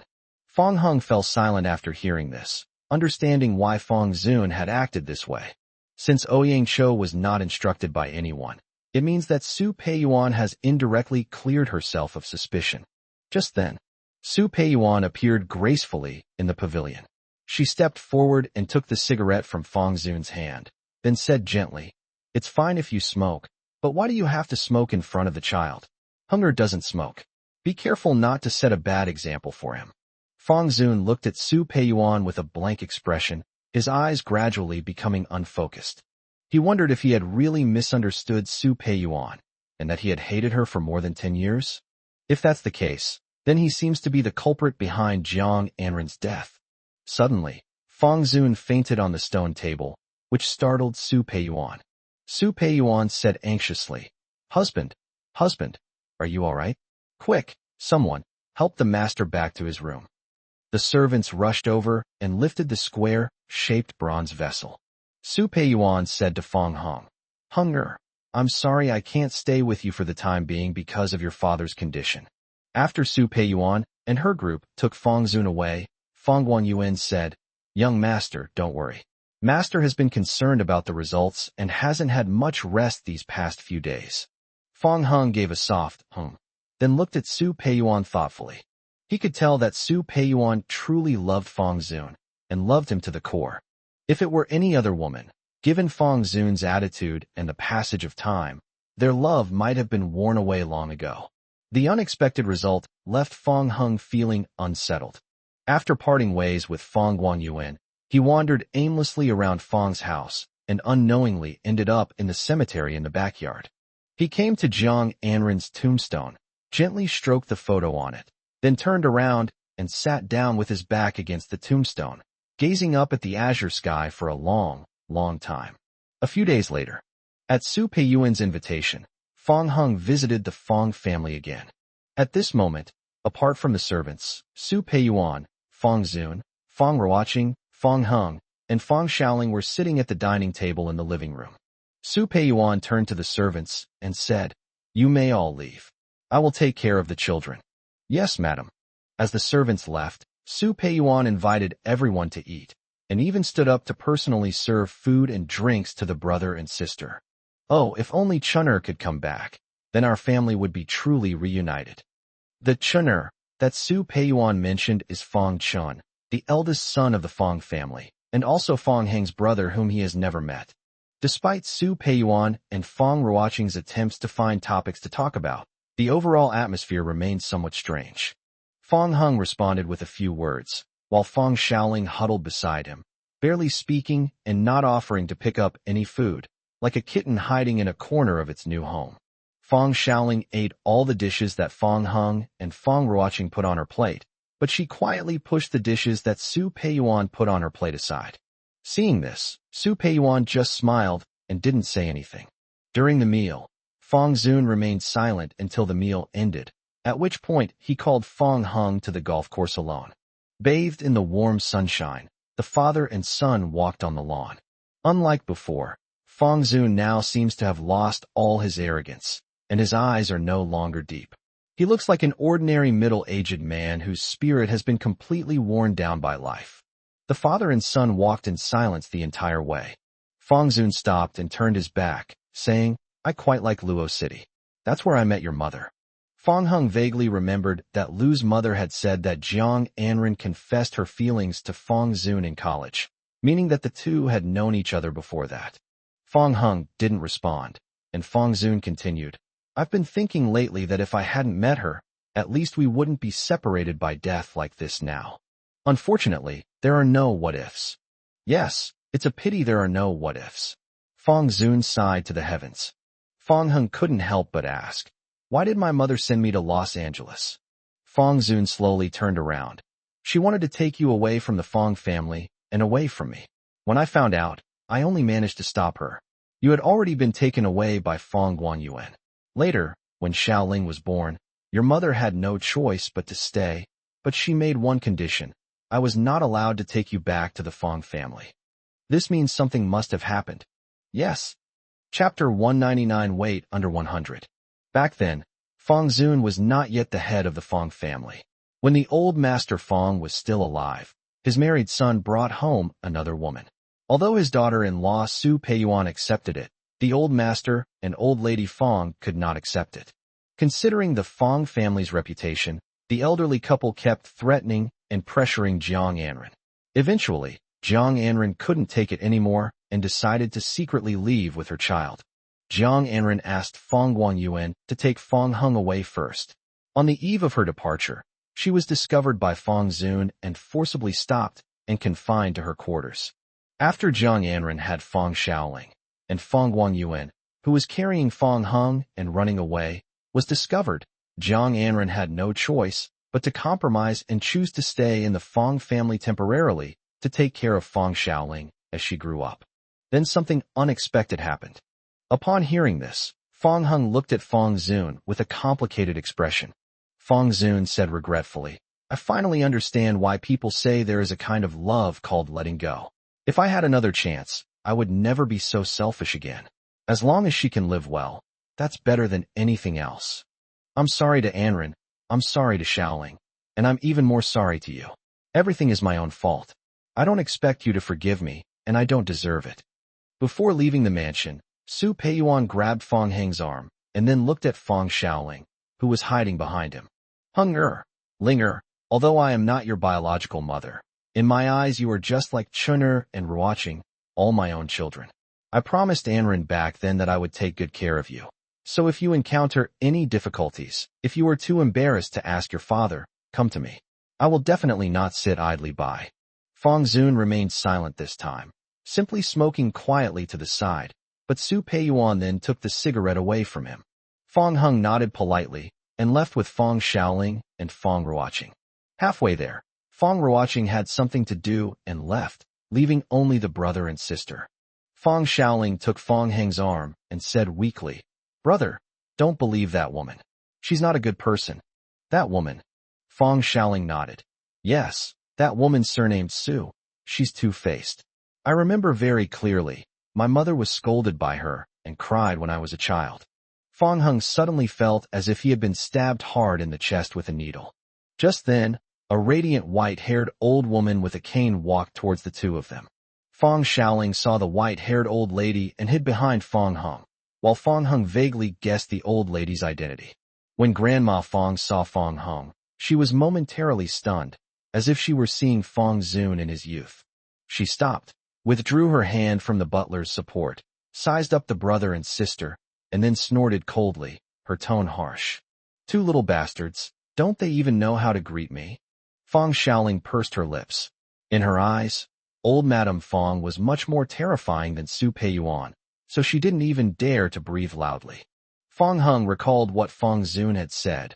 Back then, old Madame Fong had threatened his mother, Jiang Anren. Given that old Mrs. Fong had spoken rudely, he naturally wouldn't tolerate it. "Who are you?" Just as the butler was about to make the introductions, old Madame Fong stopped him, saying, "You've returned to the Fong family, and not only do you not come to see me, you don't even recognize me? Why should I get to know you? I am Fong Zun's mother, and your grandmother." "I'm sorry, I don't have a grandmother." "You?" Grandma Fong was furious, but Fong Hung ignored her and pulled Fong Shaoling away. Grandma Fong, tapping her cane, was so angry she almost jumped up. "You little bastard, are you cursing me to die?" After walking a distance, Fong Shaoling secretly glanced back and said with a smile, "Brother, you're too bold. No one in the entire Fong family dares to mess with her. Be careful you don't get beaten up." Fong Hung teased the little girl. "If someone really beats me up, I'll use you as a scapegoat." "Huh? How could you do this?" Fong Shaoling pouted. After dropping Fong Shaoling off at her residence, Fong Hung also drove away from the Fong family and returned to Yujing No. 1. Today is the weekend. Lung Yu rarely gets a day off from work, so she sits barefoot on the sofa, holding Tang Yuan in her arms. Nearby, Lung Yunluo was drinking milk tea. Fong Hung stepped forward, plopped down next to Lung Yu, took the fluffy, glutinous rice ball, and said, "Come on, let Daddy give you a hug too. Look at your mom. She won't listen to reason even in the dead of winter, and she's always barefoot. Come on, help Daddy beat her." Fong Hung grabbed Tang Yuan's little paws and patted Lung Yu's jade-like feet. Lung Yu shyly tried to put on her shoes, but he grabbed her and tucked her into his arms. "You only know to put on shoes now? Behave yourself and let me warm them up for you first." Beside her, Lung Yunluo frowned, unable to drink her milk tea any longer. "Ugh, brother-in-law, that's enough. The whole house smells like the stench of your and my sister's romance. Can't I even eat anything? Fang Heng glanced at Lung Yunluo. That's enough for you. You eat so much every day, you're getting fatter and fatter. Lung Yunluo revealed her little tiger teeth, looking cute and fierce. You're the one who's fat like a pig. I'm very thin, okay? I don't even weigh 100 pounds, and my sister weighs more than me. I can't comment. Lung Yu smiled and said, although I weigh more than you, there's a saying. If you weigh less than 100 pounds, you're either short or... I'm not short, Lung Yunluo retorted, hands on her hips. Then there must be another reason. Shut up, you stinky sis. Fang Heng didn't stay at home for long before he prepared to go find Qin Feixiang. After getting to know Qin Feixiang over this period of time, Qi's mother was no longer afraid of Fang Heng. In other words, Fang Heng can help her with the treatment.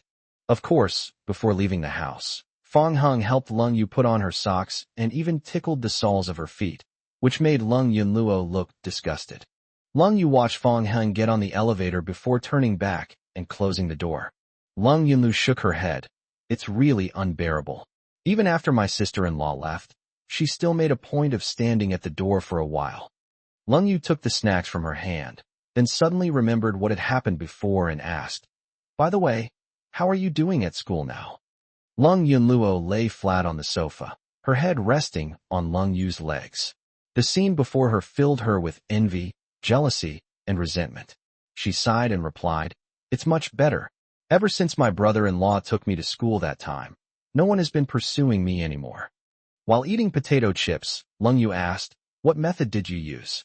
Lung Yunluo sensed danger and chuckled. They all asked who brought me to school, so of course I told the truth. It was my dear sister's husband. I also deliberately said that I only look for men who are even better than my brother-in-law, and those boys backed down after they found out. Keep making things up. I'm listening. Lung Yunluo had no choice but to tell the truth. Actually, I called my brother-in-law the housekeeper.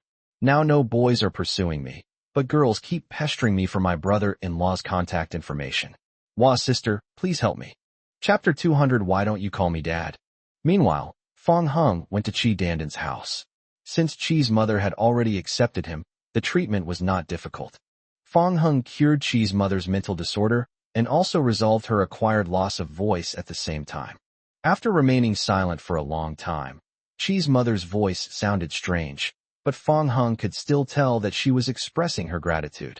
Fang Heng smiled, indicating that it was just a small favor, then pointed to Qin Feixiang next to him and said, this is my friend. I wonder if you are satisfied with him as your son-in-law, auntie.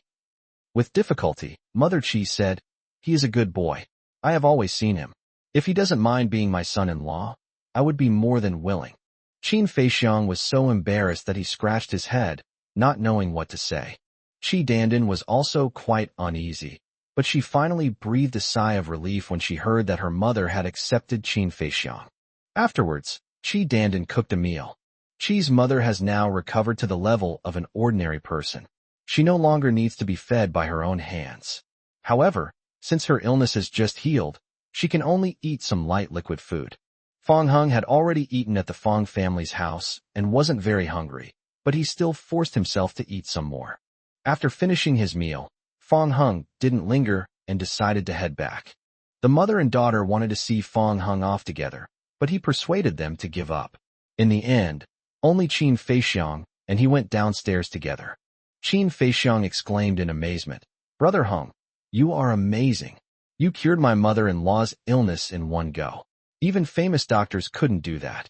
Fang Heng thought to himself that it was not just those famous doctors, but even the most outstanding medical experts in the provincial capital could not do it. Fang Heng teased Qin Feixiang again. You little rascal, you've even started calling your mother-in-law. Hey. On the other side, Qi's mother looked at Qi Dandan, hesitated for a moment, and finally asked, Dandan, was that doctor's surname Fang?